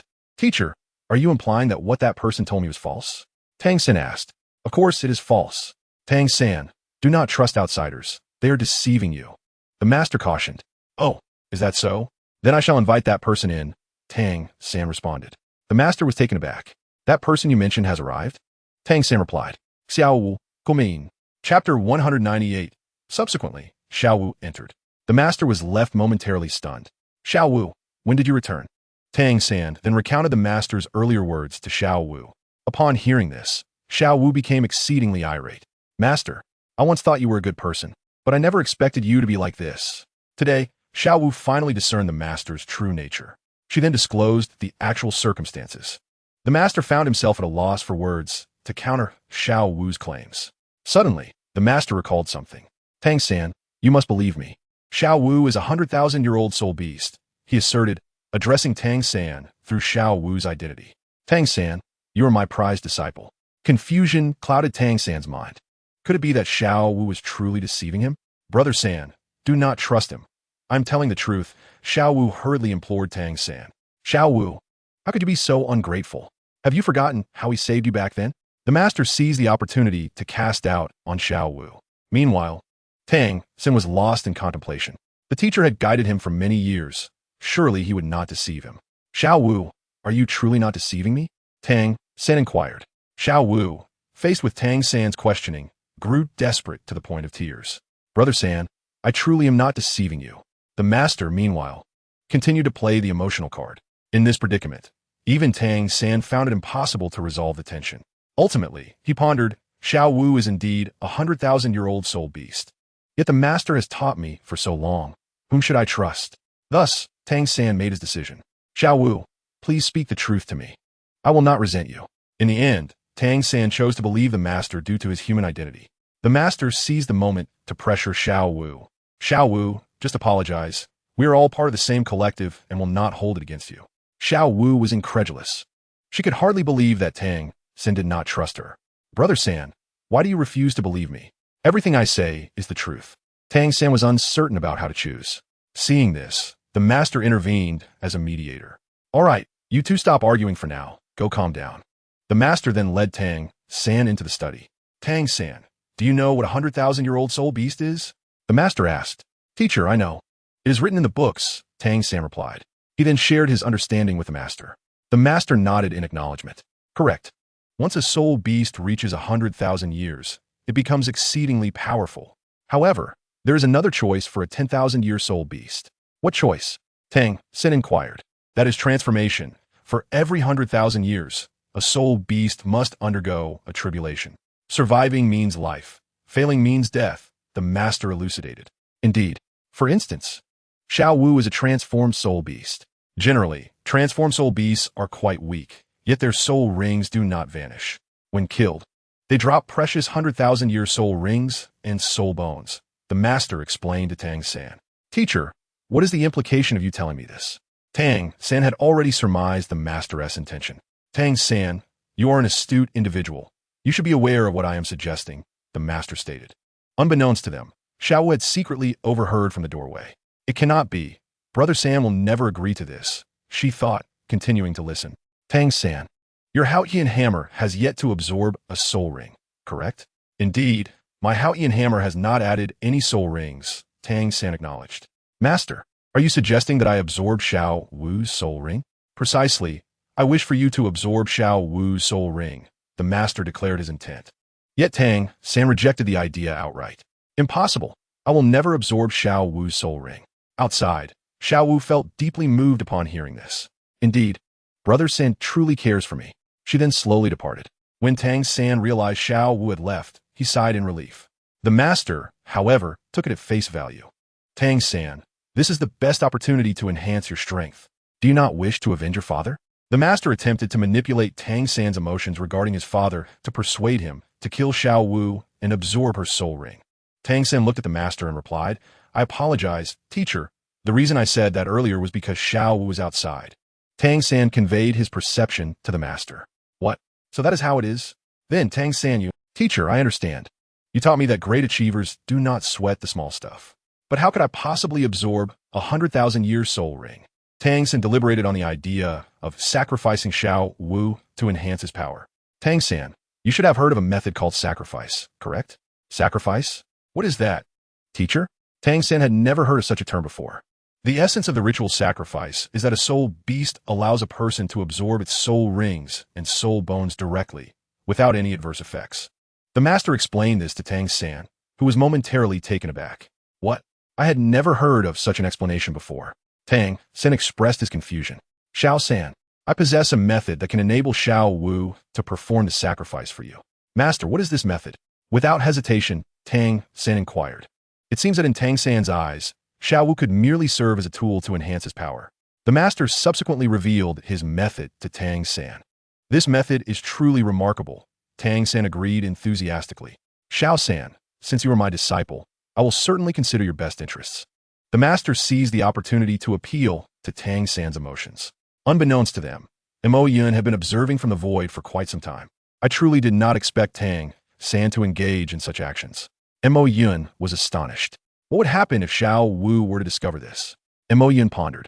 Acting upon his thoughts, he commanded, System, come forth. Yes, master. The system informed him that he could acquire a recording crystal. Mo Yun purchased the crystal and captured all that Tang San and the master had discussed. He then sensed Xiao Wu's location. Chapter 199. Soon after, Mo Yun arrived at the place where Xiao Wu was. Startled, Xiao Wu exclaimed, Mo Yun, what are you doing here? She regarded him warily. It's nothing. I simply wish to discuss something with you, Mo Yun replied.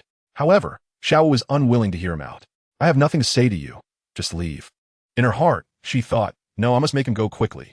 If he learns about Sangu's revival, he might attempt to harm him again. Mo Yun insisted on showing Xiao Wu what Tang San and the master had said. Are you leaving or not? If not, I will take my leave. Xiao Wu hastily walked away. Wait a moment. What I have to show you will astonish you. Xiao Wu, wanting him to leave swiftly, said, then just show me the item, but after I see it, you must leave at once. Agreed. Once you've seen it, I will depart, Mo Yun assured her. He then produced the recording crystal. Upon seeing it, Xiao Wu scoffed. Humph, I thought it was something significant. It's just a worthless crystal. Mo Yun chuckled, oh? Is that so? Then why not input your soul power and see? Xiao Wu, having encountered many such items during her years in the Qingdao Great Forest, thought it was nothing more than a trivial crystal. Reluctantly, she channeled her soul power into the crystal. The surface of the crystal illuminated with everything the master and Tang San had discussed. Xiao Wu was taken aback. This is Sangu and the master? Has Mo Yun already discovered Sanji's revival? Mo Yun urged her, take your time and continue watching. Xiao Wu absorbed the entirety of the recording, her face revealing shock. She then broke down and exclaimed, this is impossible. This cannot be. Sangu would never say such things. Mo Yun, you are undoubtedly deceiving me. Sangu would never utter such words. She hurled the recording crystal back at Mo Yun. Mo Yun responded to the distraught Xiao Wu. Think carefully about why I would deceive you. Am I simply idling? In her mind, Xiao Wu questioned, could what Mo Yun said be true? But Sangu has always treated me kindly. He would never mislead me. Finally, she declared, stop lying to me. I will never believe you. Mo Yun, unsure of how to proceed, suggested, if you do not believe, I can take you to see for yourself. Xiao Wu, convinced that Sangu would never deceive her, replied, fine, I will see. However, if Sangu truly has not lied to me, you must agree to one condition. Mo Yun agreed. All right, tell me the condition. But if it is too unreasonable, I cannot comply. If you are mistaken, you must never lay a hand on Sangu again. Montak Yun contemplated. Are all girls in the throes of love like this? He acquiesced to Xiao Wu's condition, saying, I promise if you are right. I will ensure not to harm Tang San again. Xiao Wu thought, now Sangu is safe. We need not evade the pursuit of the Wu Hun Hall any longer.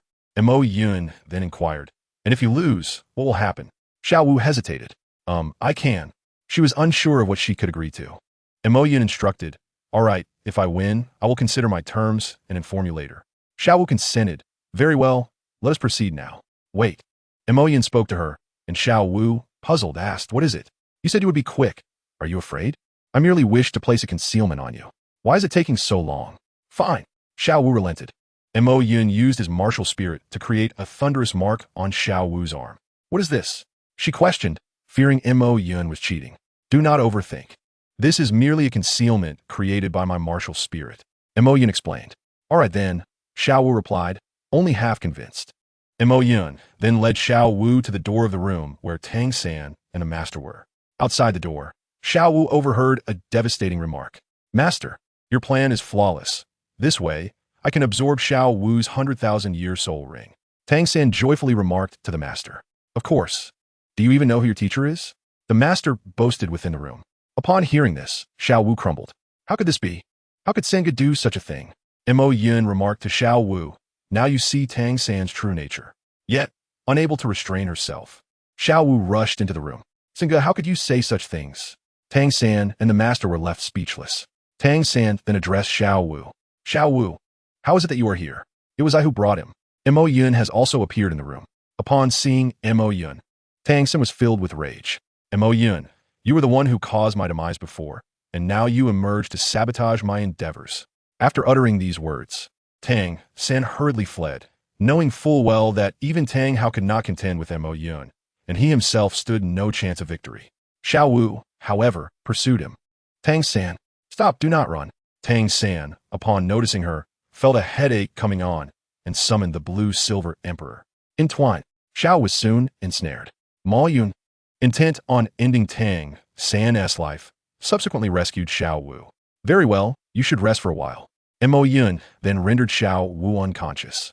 Tang San had already reached the entrance of Shrek Academy, where the master had fallen at the hands of Mo Yun.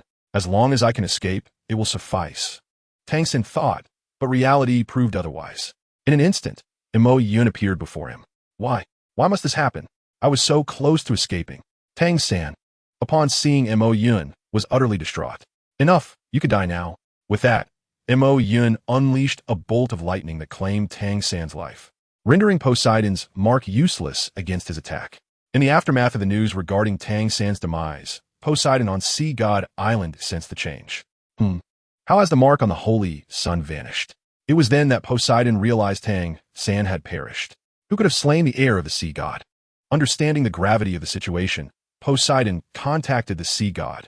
Meanwhile, the sea god, far away in the divine realm, had already been informed of Tang San's death. A bitter smile graced his face. Opposite him, the god of Shura remarked, Brother, how could you have chosen such an heir, especially one with whom you have enmity? Brother, it is because only he possesses the potential to inherit my divinity. No one else has such a talent. Otherwise, why would I have selected him? The sea god, constrained by his own limitations, sought Tang San as his successor. Your heir possesses a truly disreputable character, the god of Shura stated. Am I unaware of that? I only intended for him to inherit the divine position and for you to find an opportunity to suppress him thereafter. Though the sea god held Tang San in low regard, he alone could inherit the sea god's throne. Ah, brother, your heir is now dead. What shall you do? The god of Shura inquired. What can be done? He was killed by that one. Should I waste energy trying to resurrect him? I can only await another with the potential to inherit my divine position. After all, I cannot contend with that individual with my current strength. The sea god then instructed Poseidon to cease concerning herself with the matter. The one the god of Shura referred to was, of course, Mo Yun, whose power vastly exceeded that of the gods in the divine realm. Even if all the gods banded together, they might not stand a chance against Mo Yun. Mo Yun then reduced Tang San to ashes. Let us see if you can be revived, he mused, addressing the remnants on the ground. Unfortunately, Tang San could not resurrect this time, as the sea god had abandoned him. Mo Yun proceeded to approach Xiao Wu. Let us return you to the Xing Do Great Forest. With a surge of thunderous power, Mo Yun lifted Xiao Wu and soared toward the Xing Do Great Forest. In an instant, he arrived at the center of the forest, where Ming was enjoying a banana. This banana is delicious. What a pity that Sister Xiao Wu cannot taste it, Ming lamented. As Mo Yun appeared before Ming, the latter discarded the banana in shock. Sister Xiao Wu, what has happened to you? How dare you, human, do anything to her? Ming exclaimed angrily. Alas, this is not my concern, Mo Yun replied, somewhat exasperated. Please fetch the Tianqing Yo Python. I will clarify the circumstances of this situation with you both. Aware of his own limitations against Mo Yun, Ming resolved to locate Ming. Very well, human, you may wait here. I can wait, but do so swiftly, Mo Yun agreed. After Ming's affirmative, he dashed toward the lake of life. Ming, come out quickly. I have important matters to discuss. Ming emerged from the lake of life, his head lifting as he spotted Ming shouting. Ming, what is it? Speak quickly. Ming, disregarding Deming's emotions, blurted out, "It's bad. Sister Xiao Wu has been captured by a human, and he wants you to come." Deming was taken aback. "What? Sister Xiao Wu has been captured? Then we must hurry." Ming quickly led Deming to Mo Yun's location. Upon their arrival, Ming exclaimed, "Human, I have brought Deming. Release Sister Xiao Wu at once." Ming was agitated, while the usually composed Deming was now anything but calm. "Human, release Sister Xiao Wu immediately." Mo Yun was at a loss for words. "What in the world have you done to her?" Deming was unable to remain composed, believing Xiao Wu to be under Mo Yun's control. "I assure you, I have not harmed her. If you observe this, everything will become clear." "What is this?" Deming and Ming inquired, puzzled. "Oh, I see. I forgot you wouldn't know how to use this. Allow me." Mo Yun then activated the illusionary water crystal with his soul power, allowing Deming and Ming to view its contents. Upon witnessing the footage, both were filled with rage. "How could I have thought Tang San was a good person?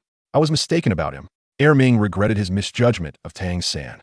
Deming seethed. "Indeed, humans are inherently untrustworthy. We should never have allowed Sister Xiao Wu to venture out." Mo Yun, taken aback by this statement, replied, "That assertion is flawed. How can you claim that all humans are worthless?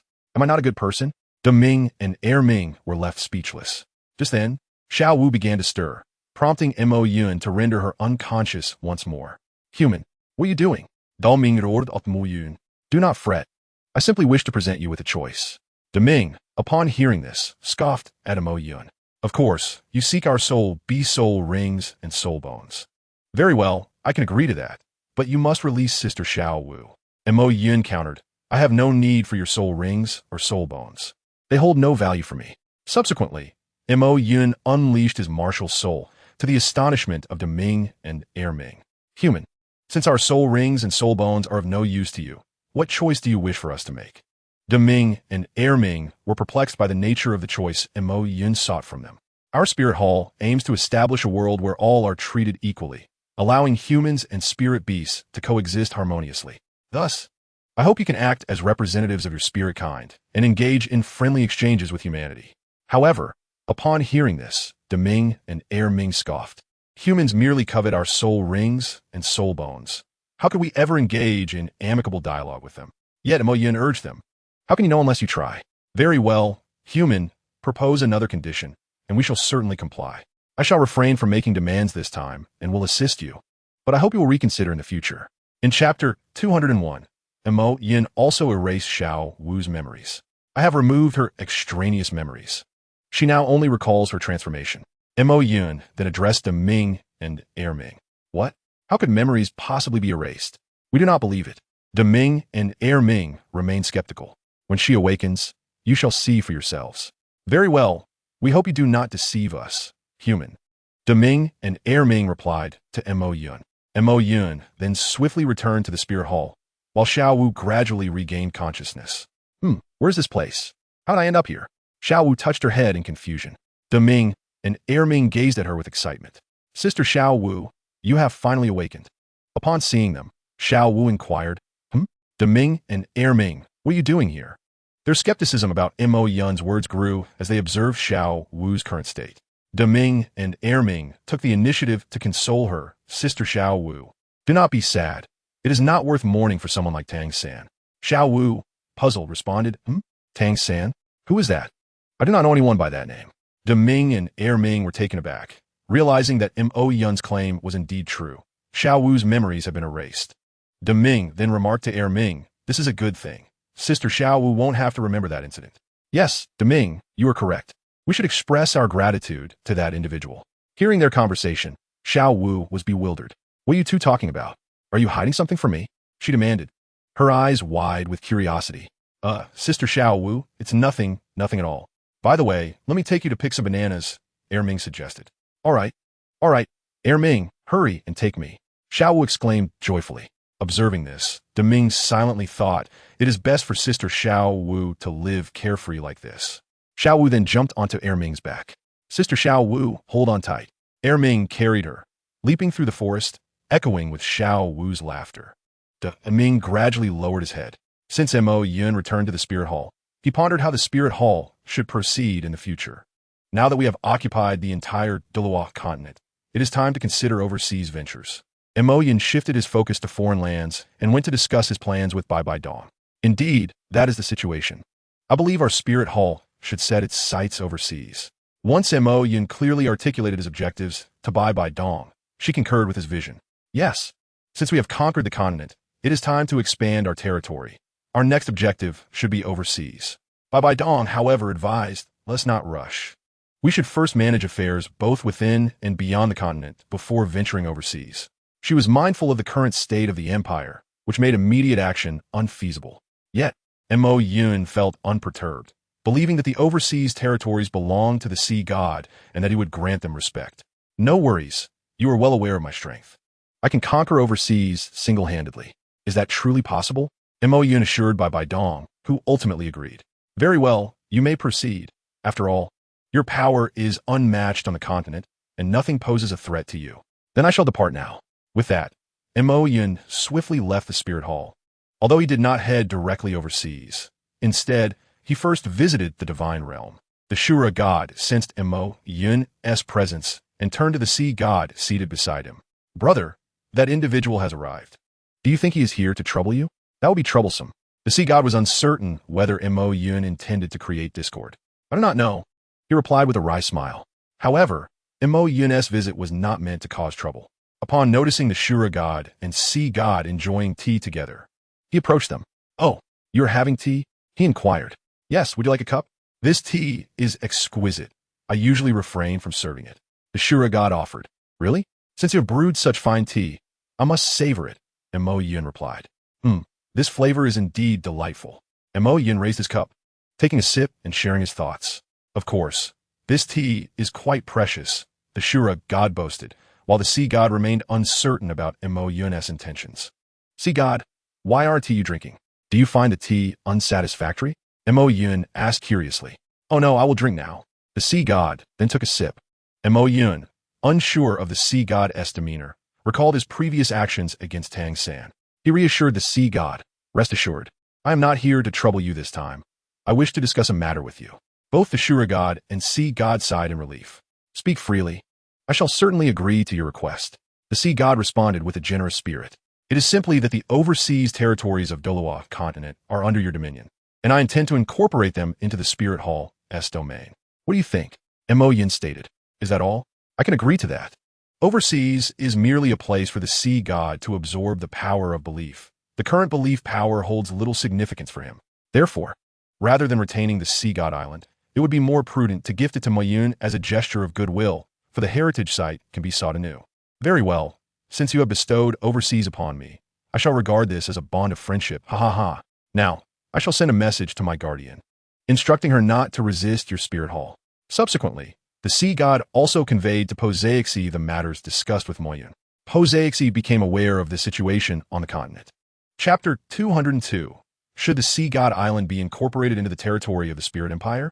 Why will my lord ask me to undertake such a task? Poseixi was perplexed as to why the sea god would request this of her, yet she summoned the sacred pillars. My lord, what is it that summoned us here? Douluo inquired, while the other sacred pillars remained unaware of the situation. Very well. The reason I have summoned you here is to relay the sea god's decree. Upon hearing this, Douluo and the others adopted serious expressions, directing their inquiries towards Poseixi. My lord, what is the sea god's command? The sea god has decreed that we must incorporate the sea god island into the Spirit Empire, Poseixi gently articulated. What? To incorporate the sea god island into the Spirit Empire's territory? The sacred pillars were taken aback by Poseixi's announcement, shocked that the sea god island would be included in the Empire's domain. I am uncertain why the sea god has decided this. However, I trust that he possesses his own rationale and has indicated that someone will come to inform us. Poseixi relayed all she knew to Douluo and the others. Since it must be so, we shall comply, they murmured among themselves, and Poseixi found their chatter overwhelming. Very well, you all seem to understand. This is simply how it is. After conveying this, Poseixi permitted them to depart. Douluo and the others, unsure of their next steps, returned home. Shortly thereafter, Mo Yin emerged from the divine realm and swiftly arrived at the sea god island. Poseixi sensed Mo Yin's presence and promptly appeared before him. Who are you, and what brings you to this place? Poseixi inquired, her expression grave, fearing Ma Yun might harbor ill intentions towards the sea god island. Yet, Ma Yun, puzzled, responded, "Did no one inform you that I am here to discuss matters with you?" Upon hearing this, Poseixi questioned, "Could it be that you are the individual the sea god mentioned would come to us? If the sea god did not send a second person, then it is indeed so." As Ma Yun conversed with Poseixi, the sacred pillars arrived, with Douluo Haima being the first to sense Ma Yun. "I cannot discern this person's strength." Douluo Haima was astonished, but the other sacred pillars voiced their questions. "Who are you, and why have you come to our sea god island?" Douluo Haima hastily intervened, saying, "Enough, everyone. We need only heed Lady Poseixi's words and disregard the rest." This was the first time the other sacred pillars had heard Douluo Haima speak thus. Yet, trusting in him, they refrained from further questioning Ma Yun. Douluo Haima and the other sacred pillars positioned themselves behind Poseixi, wearing expressions of gravity. Observing this, Ma Yun remarked, "Your demeanor suggests I might intend to inflict harm upon you." Poseixi silently reflected, "You wish to incorporate our sea god island into the spirit empire to expand your territory. Is this not a rather dubious endeavor?" "Very well, my lord. Please share the sea god's message with us." "Certainly, I shall convey it now." Ma Yun then recounted to Poseixi and the others all that he had discussed with the sea god. "I see. Now we understand. Please send someone from your empire to us." After Poseixi and the others comprehended the entire situation, she spoke thusly to Ma Yun. "Very well, I shall see to it." Ma Yun then swiftly returned to the Spirit Hall. Yet, Douluo Haima and the others remained unwilling to accept the incorporation of the Sea God Island into their spirit empire. "My lord, must we truly allow the Sea God Island to be subsumed into the empire's territory?" The sacred pillars expressed their reluctance to Poseixi. "What good is our reluctance? Do you think we could withstand him in a confrontation? Moreover, this is the sea god's decree. How can we dare to defy it?" Poseixi replied, equally unwilling, "For no one desires to relinquish land they have cultivated for so long." "Very well, return for now. I can only hope that the world he speaks of, where all are equal, will indeed come to fruition." Poseixi could only wish that Ma Yun's words were true. Does a world where all are equal, where humans and soul beasts coexist harmoniously, truly exist? Poseixi pondered, lost in thought. "Enough of this. I shall return now," she said, self-mocking. Upon Ma Yun's return to the Spirit Hall, he quickly sought out Bibidong to relay this matter. "What? You truly intend to incorporate the Sea God Island into our spirit empire?" Bibidong was astounded, incredulous that the Sea God would cede his territory to the spirit empire. "Indeed, this matter is true. We must dispatch personnel forthwith." Poseixi recalled that she still had matters to attend to. "Citizens of the Sea God Island, I have an announcement to make," Poseixi began, informing them of the conversation between Ma Yun and herself. Upon learning that the Sea God Island would be integrated into the Spirit Empire, the citizens were taken aback. "What? We cannot accept this." The populace expressed their dissent. However, the majority supported the Sea God's decision, as many held unwavering faith in him. Gradually, even those initially opposed found themselves acquiescing. Soon after, personnel from the Spirit Hall arrived, erecting a large building on Sea God Island. Observing this, Poseixi inquired of Ma Yun, "What is this?" Ma Yun replied, "This is a place for gathering public opinion and assisting them in resolving issues." Poseixi recognized this. "Is there such a thing? I have never seen it before." The sacred pillars were equally intrigued, having never witnessed anything of the sort. The personnel from the Spirit Hall subsequently aided the citizens in resolving various matters, from serious crimes to helping an elderly lady find her cat. In the days that followed, the citizens grew accustomed to them, even engaging in casual conversation during idle moments. Poseixi remarked to Ma Yun, "Your approach is indeed effective. It has been a long time since I witnessed such harmony on Sea God Island." Ma Yun addressed Poseixi, expressing the ambition to establish a world of equality for all. In Chapter 203, Poseixi responded with a smile, stating that she would eagerly await this vision. Reassured, she remarked that such a world would inevitably come to pass. Subsequently, Ma Yun returned to the Wuhan Temple in search of Bai Bai Dong. "Are you suggesting that establishing such an organization could enhance the degree of assimilation among the populace?" Bibinong inquired, her brow furrowed in contemplation. "Indeed, I have set up a similar organization on Sea God Island, which has yielded considerable benefits and facilitated the integration of the island into our territory. Moreover, The public has largely exhibited a favorable attitude, Yin explained, detailing the situation to Bai Bai Dong. After a moment of reflection, she agreed with Fest's proposal. This approach appears quite promising. You may proceed with it. Upon receiving Bai Bai Dong's consent, Yin promptly dispatched personnel to establish numerous such institutions. The inspiration for Yin's initiative stemmed from his previous life. Over the following days, he established these departments throughout the Wuhan Empire. Eventually, Bai Bai Dong summoned Yin to the Grand Hall. The department you established has proven quite lucrative. There's been a significant reduction in crime rates across various regions. Yin was taken aback by the lack of resistance, though he acknowledged that there were indeed opponents, albeit too weak to challenge the new system.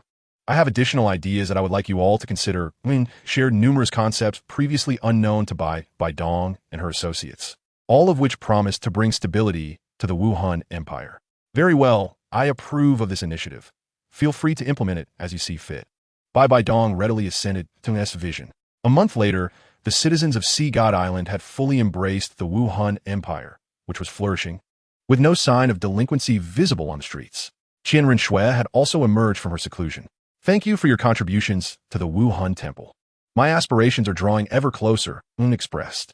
It's nothing, Xiao Shui. I too long for such a world, he added, recalling the existence of another continent.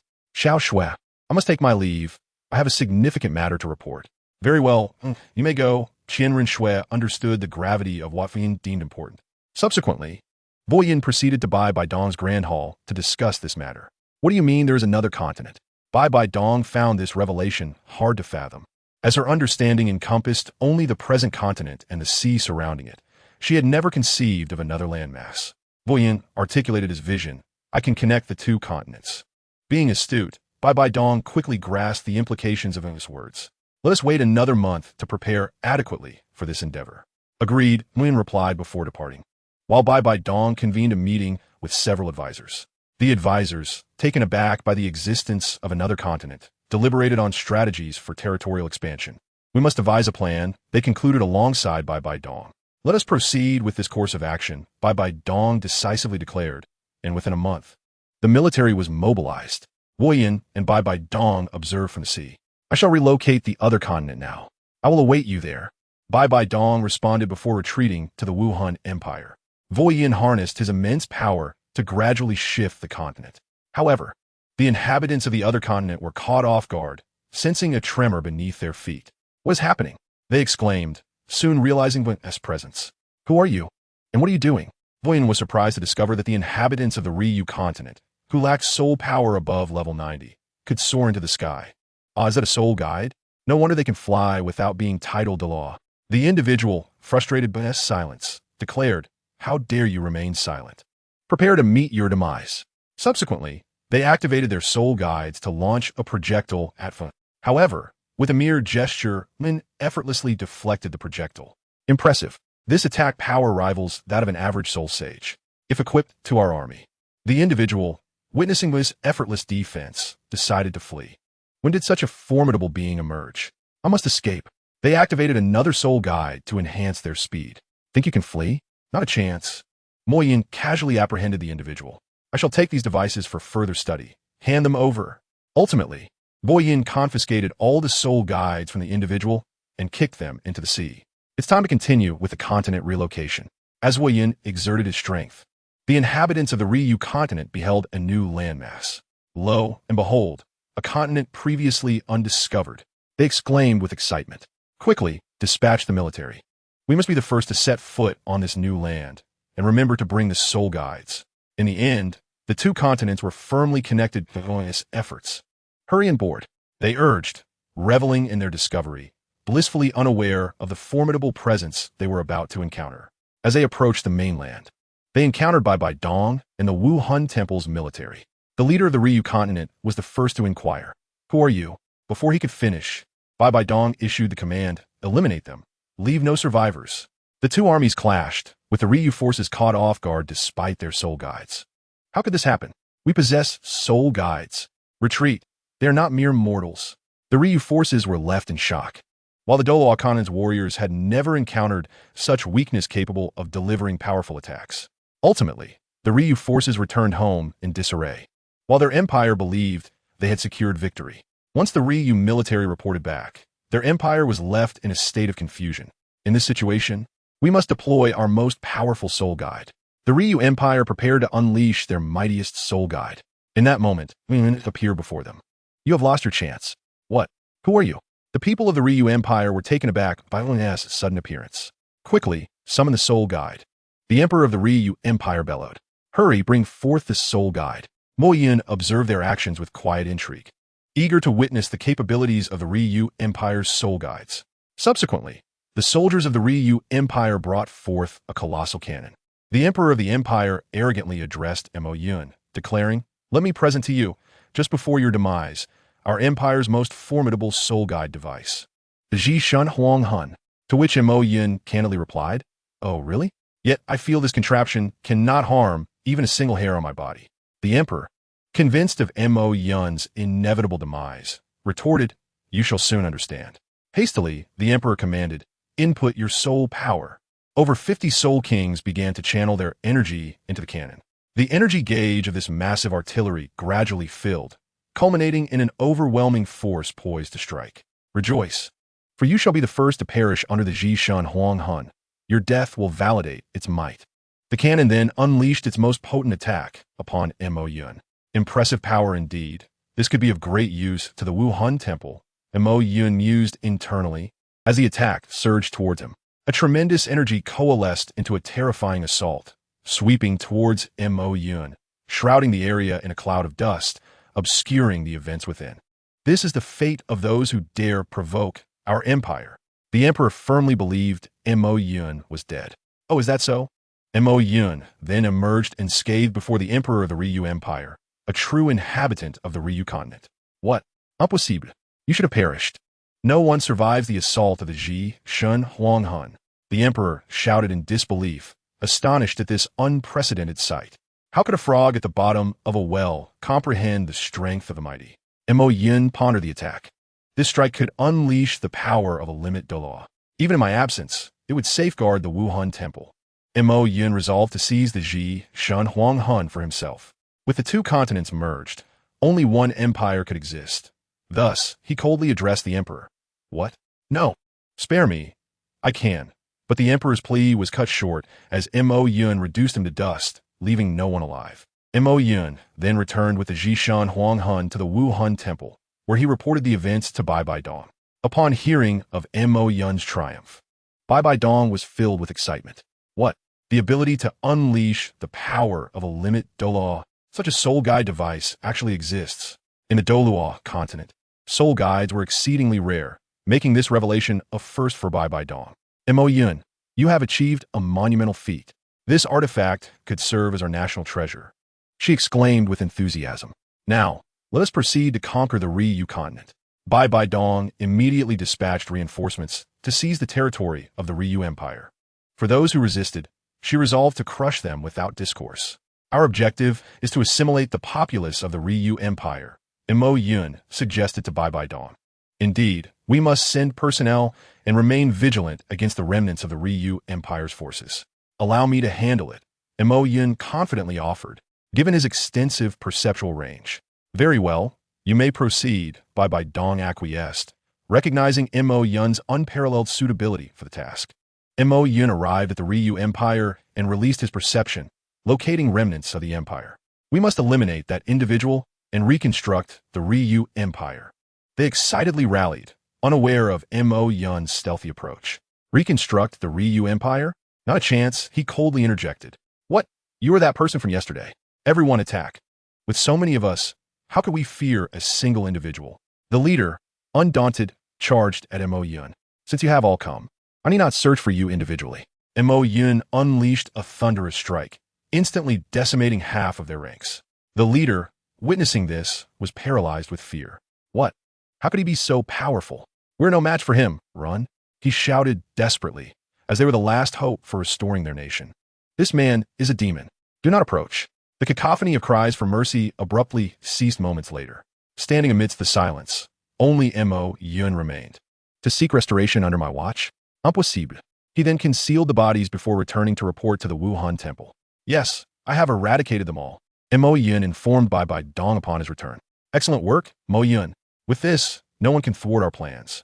We are drawing ever closer to a world of equality, Bai Dong responded with delight. I have another proposal, she inquired, slightly puzzled. Do you have more suggestions? Mo Yun articulated his vision. Beyond a world of equality, we could also establish one where soul beasts coexist amicably with humans. Unbeknownst to Mo Yun, this notion struck Bai Dong as rather peculiar. Mo Yun, we humans must hunt soul beasts to obtain soul rings and enhance our strength. How could they coexist peacefully with us? I can resolve the origin of the soul rings, Mo Yun asserted confidently, having acquired a method from a system. What? You possess such a method? What is it? Bai Dong questioned, perplexed, as she believed no one could address this issue. The solution lies in artificial soul rings. What? How could humans possibly create soul rings? They only drop when soul beasts perish. The revelation left Bai Dong astounded. Mo Yun elaborated. The soul rings that soul masters absorb are merely energy entities. Mastering this energy allows for the creation of artificial soul rings. I've never heard such a claim before, Bai Dong admitted, still skeptical but recognizing the potential. If this method truly exists, we could indeed foster a harmonious relationship with soul beasts. Bibi Dong's excitement was palpable. Then I shall negotiate with the soul beasts of the Xing Do Great Forest, Mo Yun declared, knowing Bai Dong was aware of the formidable beings residing within. Very well, Mo Yun, you may go. Vo Yin, having agreed to meet Bai Dong, swiftly arrived at the Lake of Life and unexpectedly encountered Tian. Oh, Tian, what brings you here? Tian, startled by the sudden appearance of him, responded with a loud and furious roar. Human, what are you doing here? Min, feeling slightly irritated by Tian's demeanor, replied, nothing much. I merely wish to engage in a friendly sparring session with you. With a forced smile, Min addressed Tian. Tian sensed a foreboding feeling and thought to himself, this damned human must be plotting to torment me. I must not let him succeed. I have my pride. After some contemplation, Tian realized his intentions and decided to make a hasty exit. Human, I am quite busy and have matters to attend to. Perhaps we could spar another time. He then transformed into a colossal black dragon and soared away. Wait, how does Tian know what I intend? No, I must teach him a lesson. Mo Yin quickly ascended to confront Tian, stating, why the hurry? Let's spar first. Tian, now incensed, retorted, do you think I am unaware of your motives? Such small-mindedness. His anger directed toward him, who upon hearing this, felt his own temper flare. What did you say? I am small-minded? Thunder crackled around Vun as he expressed his fury. I detest being accused of such. Tian, aware of his inferiority in strength, quickly attempted to placate. Ahem, human, remain calm. Your mind is not small. Realizing he could not overpower him, he sought to defuse the situation to avoid severe consequences. Oh, is that so? I just heard a certain soul beast call me, small-minded, Yin said with a cunning smile. That was not me. It was it. Tian pointed to the ground, indicating the shadow, evil god tiger. It insulted you. Allow me to avenge you. The shadow, evil god tiger, having never anticipated being framed while merely seeking food, felt its pride wounded. Under Tian's imposing aura, the relatively young shadow, evil god tiger, was paralyzed. With a swift motion, Tian ended its life, and a bead appeared upon its demise, only to vanish swiftly. While Tian remained oblivious to the significance, Yin pondered the implications elsewhere. What is this object? It fell on my head, remarked an unknown youth in bewilderment.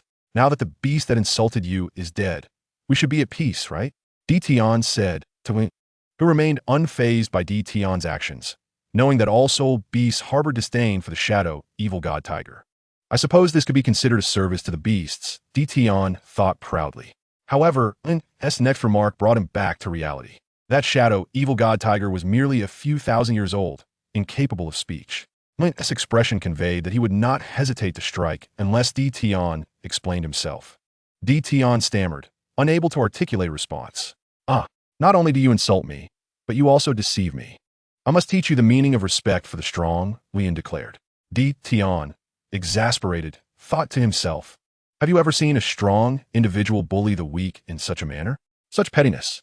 Mo Yin sensed Tian's inner thoughts. So you still harbor resentment towards me for bullying the weak and calling me small-minded. Tian was astounded at how Mo Yin could perceive his thoughts. How do you know that? No, you must have misheard. He quickly retorted, but Yin had already caught on. You shall see. Wait, I have one last thing to say. Di Tian hastily interjected. Mo, seeing his urgency, agreed. Then speak. Mo Yin ceased his aggressive approach, allowing Di Tian to breathe a sigh of relief. Please, for the sake of my master. Do not, Di Tian began but interrupted. You dream on. Prepare to meet your fate. Without waiting for Di Tian to finish, Mo Yin launched an attack. No. I was merely. Di Tian found himself caught in a cycle of friendly sparring that left him quite exhilarated. After the encounter, Di Tian's scales were significantly damaged, and his body was charred. Upon reverting to human form, his eyes resembled those of a panda. You are truly insufferable. Di Tian prepared to unleash another roar at Insufferable in what way? Willian asked with a sly smile. Nothing. You're just wonderful. Di Tian recalled the shocking electrical treatment he had just endured. Now, take me to your master. I have urgent matters to discuss. Willian then stepped onto Di Tian's head, declaring, Human, you will pay for this indignity. I have never been subjected to such treatment. Di Tian, on the verge of tears, flew into the lake of life, arriving shortly thereafter. You are surprisingly swift. Mo Yin remarked with a grin. You have a bright future ahead of you. Di Tian responded with a forced smile. Now, summon your master. Reluctantly, Di Tian awakened the Silver Dragon King from slumber. Master. Di Tian's call resonated in the Silver Dragon King's mind. What is it, Di Tian? The Silver Dragon King raised his massive head, noticing Mu's presence. Observing Di Tian's injuries, he inquired with concern, Di Tian, what happened to you? You look dreadful. Upon being questioned, Di Tian pointed accusingly at Mo Yin. This is the culprit. Mo Yin quickly protested. I did nothing. We merely engaged in friendly sparring. Di Tian, infuriated, exclaimed, Master, look at how shameless this human is. He attacked me and refuses to admit it. Hey, I did not. If you keep babbling nonsense, I will retaliate. Di Tian shrank back, but soon remembered the presence of the Silver Dragon King and felt emboldened. Human, you are nothing but. The clamor between Wing and Di Tian became incessant. Vexing the Silver Dragon King. Is this what I awakened to witness? You two bickering? The Silver Dragon King intervened, halting the quarrel. Enough. Cease your arguments. Upon hearing their master speak, Wing and Di Tian fell silent. Master, he, the Silver Dragon King, seeing Di Tian's wounds, intended to heal him. Let us not quarrel any longer. The Silver Dragon King summoned a multitude of life energy to mend Di Tian's injuries, swiftly restoring him to health. Thank you, Master. Di Tian expressed with gratitude after his wounds had healed. All right, Di Tian, you may leave now. The Silver Dragon King addressed Di Tian. Understood, my lord. I shall take my leave, Di Tian responded, transforming into a black dragon and swiftly departing, as he wished to avoid encountering Mo Yin. Now, human, what brings you here? The Silver Dragon King inquired of Mo Yin. I have come to discuss the peaceful coexistence of humans and soul beasts. Mo Yin replied earnestly. The Silver Dragon King laughed derisively and said to Mo Yin, Humans? Are you jesting? Humans hunt soul beasts, and soul beasts devour humans. They are eternal enemies. How can one speak of peaceful coexistence? The Silver Dragon King continued, addressing the situation between humans and soul beasts. You wish for harmony between them. Does that mean you would eliminate all soul masters? Mo Yin countered. Not all. Have you heard of artificial soul rings? Can soul rings truly be created artificially? Assured. If that is indeed possible, then perhaps humans and soul beasts could coexist peacefully, but that is merely your notion. The Silver Dragon King mocked Mo Yin, for he deemed this an impractical idea. I can demonstrate the creation of an artificial soul ring for you, and you shall see whether this is merely a thought. Mo Yin asserted, gazing resolutely at the Silver Dragon King. Oh, is that so? Very well. I hope you're not deceiving me, the Silver Dragon King replied, beginning to believe Mo Yin, for if his claims were true, it would be splendid news. I shall commence now. Pay attention. Mo Yin extended his hand, summoning a mysterious energy that coalesced into a circular form. Is this a soul ring? The Silver Dragon King exclaimed in astonishment and excitement. For if mass production were possible, there would be no need to hunt soul beasts. The soul ring in Mo Yun's hand transitioned from colorless to white, and its hue deepened to yellow, purple, black, and finally red. This is a 100,000-year soul ring. The Silver Dragon King shouted in shock. Indeed, an artificially created soul ring can be absorbed more safely, but one must possess a robust physique. Otherwise, it may lead to catastrophic consequences. Mo Yun illustrated dramatically. Can this be mass-produced? The Silver Dragon King queried eagerly. I can manage it myself, but the workforce is limited. Thus, I propose to establish energy absorption towers in various locations to facilitate mass production, Mo Yun explained. That would be splendid. If humans can cease hunting soul beasts, I would agree to the peaceful coexistence of humans and soul beasts, the Silver Dragon King expressed with renewed hope. Excellent. I shall endeavor to achieve this promptly. Mo Yun then swiftly returned to the Wuhan Palace. The assimilation of the citizens of the Ryu Empire by the Wuhan Empire was already well underway, and they no longer resisted, leading to the successful renaming of the Ryu Empire to the Wuhan Empire. Thank you so much, Mo Yun. Our empire can now produce soul tools, Bai Dong excitedly conveyed to Mo Yun. I also have good news, Bai Dong added, curious about what Mo Yun had to share. Oh, what is it, Mo Yun? The experiment with artificial soul rings has succeeded, and the strongest beings in the Qingdao Great Forest have agreed to coexist peacefully with humans as long as hunting soul beasts ceases. What? That is truly magnificent. What about mass production? Bibi Dong ist Moyun. That issue can also be resolved. We merely need to establish a tower to absorb energy for creating the soul rings and build one in every location. Mo Yun provided a solution. Very well, Mo Yun. I shall dispatch someone to take care of it. And what about me? Qian Renxue inquired of Mo Yun. Xiao Shui, you could compile a price list for purchasing soul rings. Century, millennium, 10,000 year, and so forth. Understood, Mo Yun. I shall attend to it immediately. Mo Yun then joined the project to construct the energy towers. 3 months later, the towers continuously produced soul rings for sale of various types, and the number of people coming to purchase them steadily increased. Look, I have bought a century soul ring. Mine is a millennium. As the mass production of soul rings progressed, instances of soul beasts being hunted dwindled significantly. The Wuhan Palace reduced prices and issued various tasks. As the number of individuals unable to afford soul rings diminished, hunting soul beasts became virtually non-existent. Mo Yun journeyed to the Qingdao Great Forest. Now, you can make a commitment. Mo Yun addressed the Silver Dragon King, with Di Tian and others standing nearby. The Silver Dragon King, having transformed into human form, smiled at Mo Yun. On behalf of the soul beasts, I extend a commitment to peaceful coexistence with humans.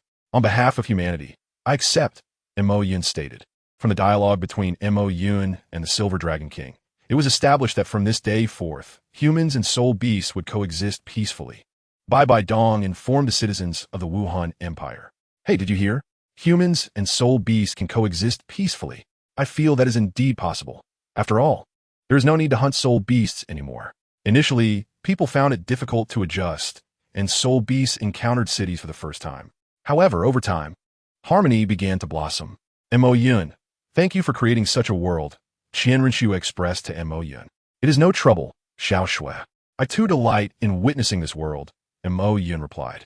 Presently, Mo Yun accompanied Yi Lingling and Qian Renxue on outings, for he had become invincible. This feels somewhat dull. Perhaps I should find something to do. Mo Yun used before redeeming numerous items from the system. In Chapter 207, Mo Yun approached Bai Dong to present her with these items. Mo Yun, where did you acquire these? They are truly astonishing, Bai Dong exclaimed, surprised by the potential of these non-attack soul tools. Very well, I shall gather the craftsmen, she declared, summoning many artisans from both the Wuhan Empire and the Ryu Empire. Your Majesty, do you have any powerful soul tools for us to create? We are quite busy, a master from the Ryu Empire said haughtily to Bai Dong. How dare you speak to Her Majesty in such a manner? You are truly unaware of your own insignificance. A master from the Wuhan Empire rebuked, as the differing ideologies led to disdain between the two factions. Mo Yun, witnessing this, became incensed. You wretched curs of the Ryu Empire, having come to my Wuhan Empire and still daring to act superior. Mo Yun unleashed his immense soul pressure upon the individuals from the Ryu Empire. My lord, please spare us. We shall not dare again. The overwhelming soul pressure from Mo Yun proved too powerful, and the highest ranked among them, barely above level 60, pleaded for mercy. The masters from the Wuhan Empire erupted in laughter at the predicament of their Ryu Empire counterparts. Now you understand your place. Did you think you could act so brazenly? The individuals from the Ryu Empire glared at the one who had spoken. You, the leader of the Ryu Empire, prepared to retaliate. What do you wish to say? Mo Yun directed a dangerous gaze at the man. It is nothing. The individual lowered his head, daunted by the scorn of the people from Wuhuan Empire, and dared not to raise it. "All right, everyone, come take a look at this blueprint," Bibi Dong declared. Subsequently, everyone gathered to examine it, leaving them astounded. This is an unprecedented, soul-guiding device. The people from the Sun Moon Empire exclaimed, for they had never encountered such a creation. A master from the Wuhuan Empire shared his insights, stating, "If this device can be manufactured, it will greatly benefit our empire." Bibi Dong then inquired, "Can you produce it?" "Yes. Please allow us to participate." The Sun Moon Empire representatives implored Bibi Dong, as nothing was more significant to them than leaving their mark in history. "You shall collaborate." Bibi Dong pointed to the masters from both the Wuhuan Empire and the Sun Moon Empire. "We shall not disappoint your majesty." Wu Yin and Bibi Dong exchanged delighted glances. For once these devices were realized, the empire would grow even stronger. A year later, the Wuhuan Empire had developed numerous innovative soul-guiding devices that were accessible to the common folk, significantly enhancing their lives. The cities became increasingly modernized, with cars on the streets and airplanes in the sky. Wu Yin also exchanged many seeds for crops, ensuring no one went hungry anymore. The streets showcased harmonious interactions between soul beasts and humans, and Wu Yin created a device enabling communication between them. Now, with the Wuhuan Empire's formidable strength, perhaps they could venture to other planets in the future. However, Wu Yin remained indifferent to such matters, preferring to accompany Qian Renxue and her companions on their daily shopping excursions. Xiao Xue, Lingling, perhaps you should refrain from buying too much, he suggested, laden with bags. "I am utterly exhausted. Should we not return?" It struck Wen as peculiar that he could feel fatigue despite his strength, leading him to conclude he ought to accompany them less frequently. In the divine realm, the Shura god was astonished by the transformation of Douluo Continent, exclaiming to the other deities, "Have you witnessed this? It has changed so much. Humans no longer need to hunt soul beasts." The life god king expressed his admiration. "Isn't this wonderful? All life coexists harmoniously. It feels splendid." Conversely, the destruction god king wore a frown, declaring, "This contravenes the rules. It must be obliterated." Perhaps it was the nature of the destruction god king to think this way, which puzzled the life god king. All right, do not be angry. Let us return," the life god king suggested, alleviating the destruction god king's ire. However, the Shura god grew somewhat irate, stating, "Did I summon you merely to flaunt your affections? I called upon you to discuss matters concerning soul beasts." Upon the Shura god's revelation, the other god kings fell silent, haunted by memories of the dragon god's incident. Destruction must ensue. Have you forgotten the dragon god war? We lost so many deities, and it has taken us ages to recover. The destruction god king held steadfast to his views, while the life god king countered. Yet, the soul beasts are currently at peace. There is no trouble. The Shura god, witnessing their divergent attitudes, found himself at a loss for words. "Very well. I shall confer with another," he decided, seeking out Wu Yin for a discussion. "Wu Yin, I need to speak with you." "Huh? Are you shopping with your girlfriends?" "Then I shall not disturb you," the Shura god remarked, intending to take his leave. "Thank the heavens you arrived at such an opportune moment," Wu Yin responded. He then addressed Qian Renxue and her companions. "All right, Xiao Xue, Lingling, I have matters to attend to. I must depart." He hastily stored his belongings in his spatial ring and left with the Shura god. "Shura god, did you come to find me for something?" Wu Yin inquired. "Indeed, it pertains to soul beasts," the Shura god confessed, revealing his concerns fully. "Rest assured, those soul beasts will not cause trouble again," Wu Yin assured him. "I believe that. But the other god kings in the divine realm disagree," the Shura god replied, troubled. "Very well, I shall assist you in resolving this issue." Wu Yin ventured into the divine realm and engaged in a cordial exchange with the destruction god king. "Let it be known that if the soul beasts stir trouble again, I shall not spare them," he warned, observing the bruised state of the destruction god king. The Shura god and the life god king chuckled quietly at the spectacle. Wu Yin then assured, "Fear not. I guarantee they will not cause any more disturbances. I shall take my leave now." After Moon departed, the Shura god followed suit. "Now, do not be angry. Allow me to tend to your wounds," the life god king offered to the destruction god king. Chapter 208. The grand finale returned to the Wuhuan palace, uncertain of what to do next as he wandered aimlessly. Bibi Dong soon approached him. Is there something you need?" Wen asked, puzzled, for the Wuhuan palace was so formidable now that there should be no pressing concerns. "I have come to discuss a matter regarding you," Bibi Dong replied. Intrigued, queried, "What matter could that be?"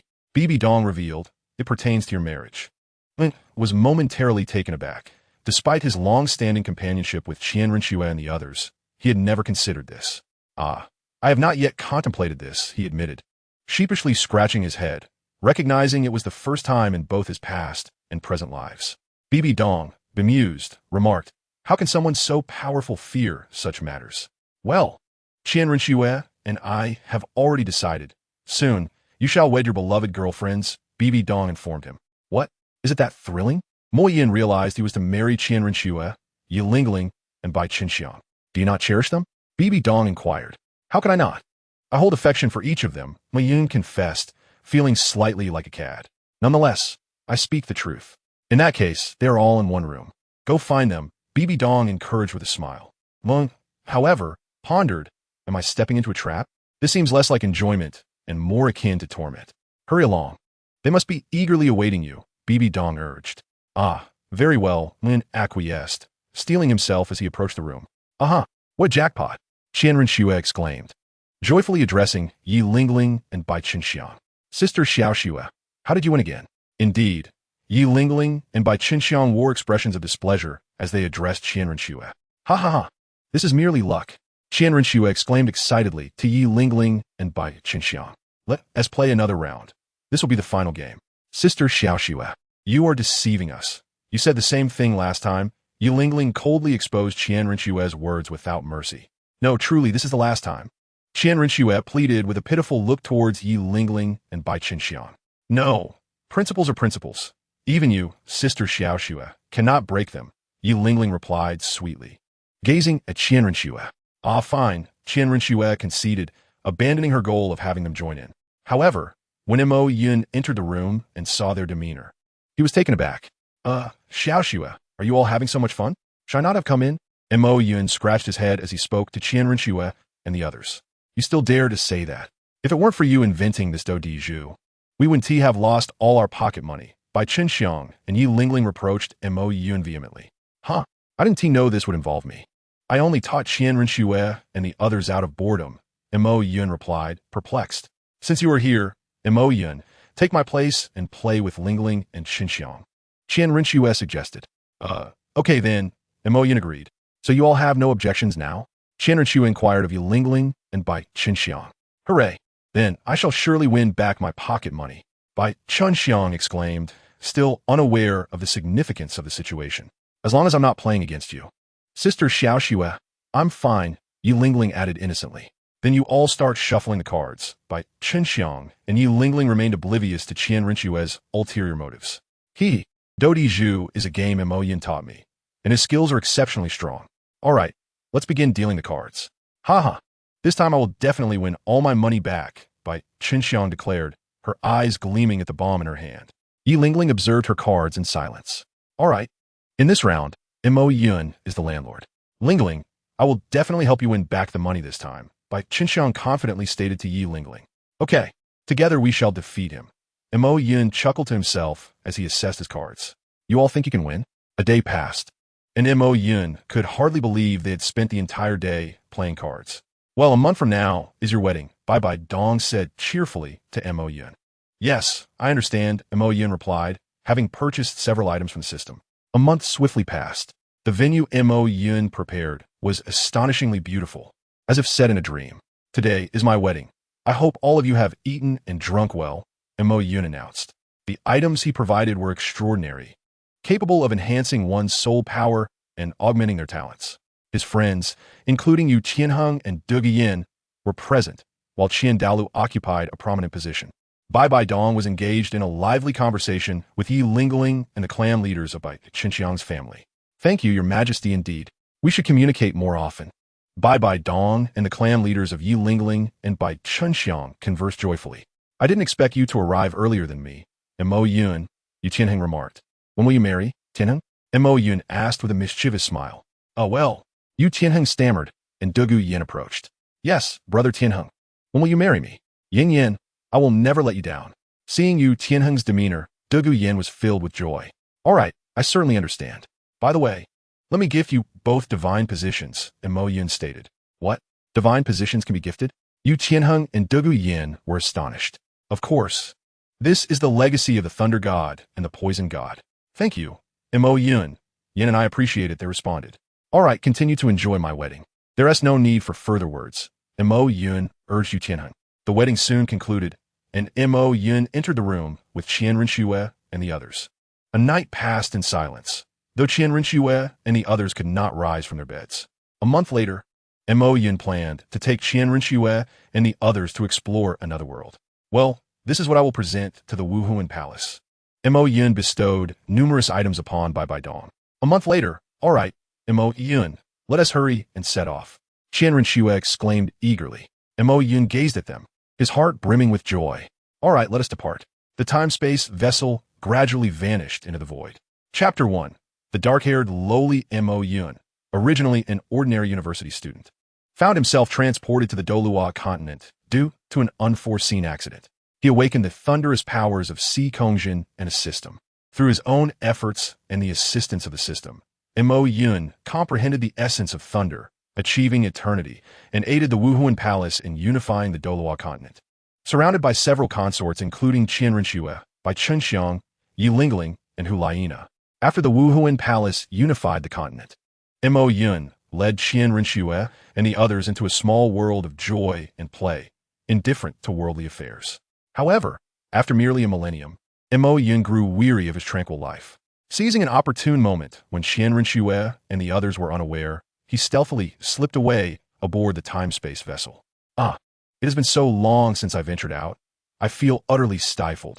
Upon leaving the small world, Mo Yun stood on the deck of the time-space vessel, gazing at the pitch-black time tunnel and lamenting. He awaited the vessel's emergence from the tunnel, having never traveled to other worlds and uncertain of where he could go. Thus, he did not set a destination, allowing the vessel to sail freely in search of a new realm. Have you arrived? After waiting for approximately an hour, a luminous opening gradually appeared within the time tunnel, signifying the arrival at his destination. Mo Yun quickened his pace, eager to burst forth from the tunnel. However, just as his vessel exited halfway, it collided with an unknown object, jolting violently before becoming lodged at the tunnel's exit. What the heck? Frustrated by his unfortunate start, Mo Yun hastily stood to investigate what had obstructed his vessel. What is this? How grotesque!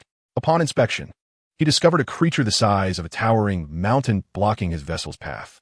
Being in an alternate world, Mo Yun had no idea what this creature was. Roar! Just as he pondered the identity of the monster before him, it let out a furious roar and opened its abyssal maw, lunging toward Mo Yun in an attempt to devour him. Upon witnessing the scene, Mo Yun slightly furrowed his brow. Suddenly, a myriad of tiny electric currents appeared beside him. Thunder rumbled as a bolt of lightning descended, enveloping an area of several kilometers, including the monstrous creature in a blinding white light. This radiant display persisted for a full 5 minutes before gradually dissipating. The creature, now reduced to mere remnants, revealed that its formidable appearance belied a lack of true strength. Relieved by the sight of the vanquished beast, Mo Yun had initially overestimated its power. A single strike had been sufficient to obliterate it. He decided it was prudent to seek out a person to inquire about his surroundings.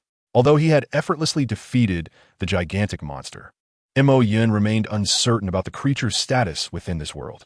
If it represented the lowest tier of combatants here, caution was warranted. Thus, he swiftly retracted his time-space vessel and activated his divine sense to detect the presence of humans or other sentient beings nearby. This was an apocalyptic world. Why was the vicinity filled with the essence of such monsters? After exploring his surroundings, Mo Yun discovered that they were populated predominantly by creatures akin to the one he had just encountered, albeit smaller in size. He resolved to investigate the nearest human settlement. Although perplexed by the nature of this world, he had identified a human habitation. Transforming into a bolt of lightning, Mo Yun arrived at the settlement, which turned out to be a vast city fortified by colossal stone monuments. The city appeared somewhat familiar to him. Glancing around, he felt a sense of déjà vu, though he could not recall where he had encountered such a scene, considering nearly a millennium had elapsed since his previous life, and many memories had faded. He decided to enter the city to seek answers. As he approached, a soldier clad in uniform abruptly halted him, demanding to know his identity. However, Mo Yun could not comprehend the words, for this was an alternate world where not everyone spoke Mandarin. Nevertheless, he discerned the soldier's intent through the bioelectric signals within his own body, allowing him to access the soldier's memories. Disinterested in a lengthy explanation, he quickly grasped the situation. Realization struck. He had arrived in the world depicted in Chihei Dandao. By extracting the soldiers' memories, Mo Yun understood that this realm was from an anime he had once watched. It was a post-apocalyptic setting plagued by a primordial intestinal virus that transformed living beings into the monstrous entities he had just encountered. While those creatures posed little threat to him, they were formidable adversaries for ordinary humans. Had it not been for the emergence of a unique group among humanity, the Cursed Ones, who could merge with the virus, and the existence of a metal capable of counteracting it, humanity might have faced extinction. Yet, the inhabitants of this world exhibited a troubling ignorance, harboring discrimination against the Cursed Ones and wishing for their eradication, which left Mo Yun rather exasperated. He dismissed the matter, reminding himself that he was merely here for amusement, and the self-destructive tendencies of the denizens of this world were of no concern to him. Consequently, he had no intention of intervening in the apocalypse, even though he possessed the power to do so with a mere flick of his finger. Now, he was eager to explore the protagonist of this world. Learning that he was in a realm reminiscent of an anime he had viewed, Mo Yun resolved to seek out its central character. He subtly altered the soldier's memories, convincing him to grant passage. Subsequently, he connected to the internet through electric currents to fabricate a false identity, facilitating his movements within the city. Having completed these tasks, he entered the city, which served as one of the last bastions for humanity, once the capital of Benzi country, Tokyo. Chapter 2. The beginning of the narrative. Make way. Make way. Make way. As Mo Yun strolled leisurely along the streets of the Tokyo district, an urgent voice pierced the air. Turning to investigate, he spotted a girl with red hair, clad in a yellow jacket and leather boots, sprinting past. Her speed rivaled that of the electric vehicles on the road, far beyond that of an ordinary child. Indeed, this child was no ordinary being. She was one of the Cursed Ones, endowed with the primordial intestinal factor of a rabbit, granting her exceptional agility and speed. Furthermore, she was one of the female protagonists in this world, known as Lan Yuan Yinju, and partnered with the male lead, Li Jian Liantaro. Lan Yuan Yinju? What's she doing here? Mo Yun pondered, slightly perplexed. He had yet to ascertain the timeline of this world, and was unaware of the current plot developments. Move aside. I can't stop, the girl shouted, her momentum carrying her toward Mo Yun. If she collided with an ordinary person at such velocity, it would be akin to a vehicular accident. While death might not be the immediate consequence, injury was inevitable. Being impoverished, both Lan Yuan Yinju and Li Jian Liantaro could hardly afford medical expenses for any potential casualty.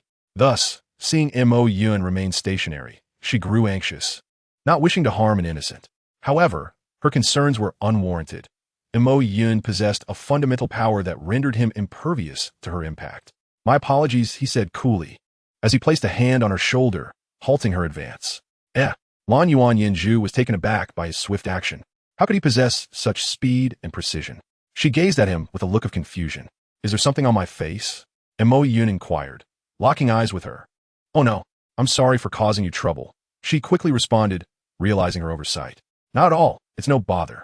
By the way, why are you running so fast? Mo Yun casually waved off her apology and asked, intrigued by her haste. After much anticipation, the protagonist finally arrived, and it was only natural for him to seek an understanding of the current narrative. I was preparing to locate my partner, but that scoundrel, Lien Talong, abandoned me without a second thought. It was truly despicable, especially considering I am his wife. Upon hearing Mo Yun's inquiry, Lan Yuan Yinju expressed her dissatisfaction and complained to Li Jian Liantala. Upon receiving her response, Mo Yun appeared somewhat at a loss, scratching his head. This was because Lan Yuan Yinju's personality was strikingly similar to that depicted in the anime, somewhat precocious yet spirited. Very well, then, hurry along to find your partner. I shall not delay you further. From Lan Yuan Yinju's earlier reply, Mo Yun gleaned the approximate timeline and decided not to trouble her any longer, thus allowing her to depart. I apologize for taking up your time. Upon realizing that Mo Yun had no intention of lingering, Lan Yuan Yinju breathed a sigh of relief and set off to find Li Jian Liantala. However, at that moment, a middle-aged, bloodied man staggered into view. Help me, please. I am being pursued by a primordial creature. The man, noticing Mo Yun and Lan Yuan Yinju, slowly approached, hoping for their assistance. Yet, Mo Yun had no interest in helping him, as he was unable to do so.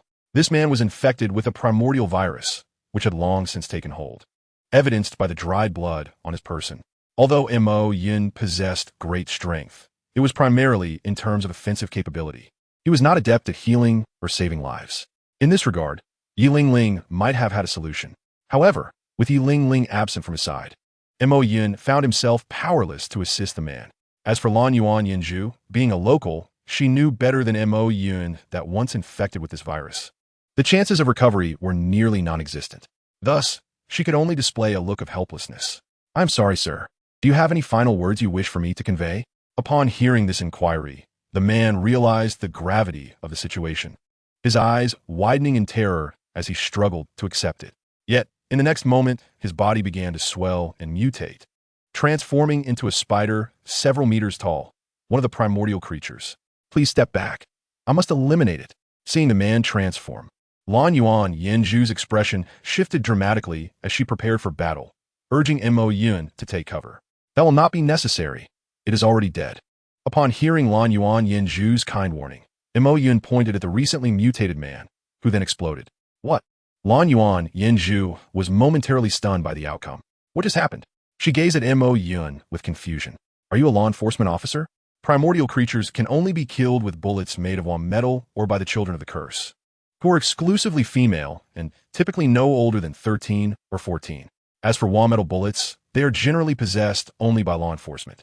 Although I did not witness your method of attack clearly, it is evident you cannot be one of the children of the curse. Thus, Lan Yuan Yinju speculated that Mo Yun was a law enforcement officer who had taken advantage of the man's moment of inattention to use metal ammunition. "Well, if you wish to believe that, you are not mistaken." Mo Yun scratched his head in response to Lan Yuan Yinju's inquiry, as he had indeed altered his identity to that of a law enforcement officer. "Very well, then the bounty for this primordial creature shall be yours." After receiving Mo Yun's answer, Lan Yuan Yinju spoke with a hint of disappointment. In truth, law enforcement officers were not exactly the same as traditional police. They operated more like bounty hunters, establishing companies, accepting commissions, and exterminating primordial creatures. With Mo Yun having claimed her quarry, she felt obliged to relinquish the bounty to him. However, Mo Yun had no need for the currency of this world, nor did he have any use for it.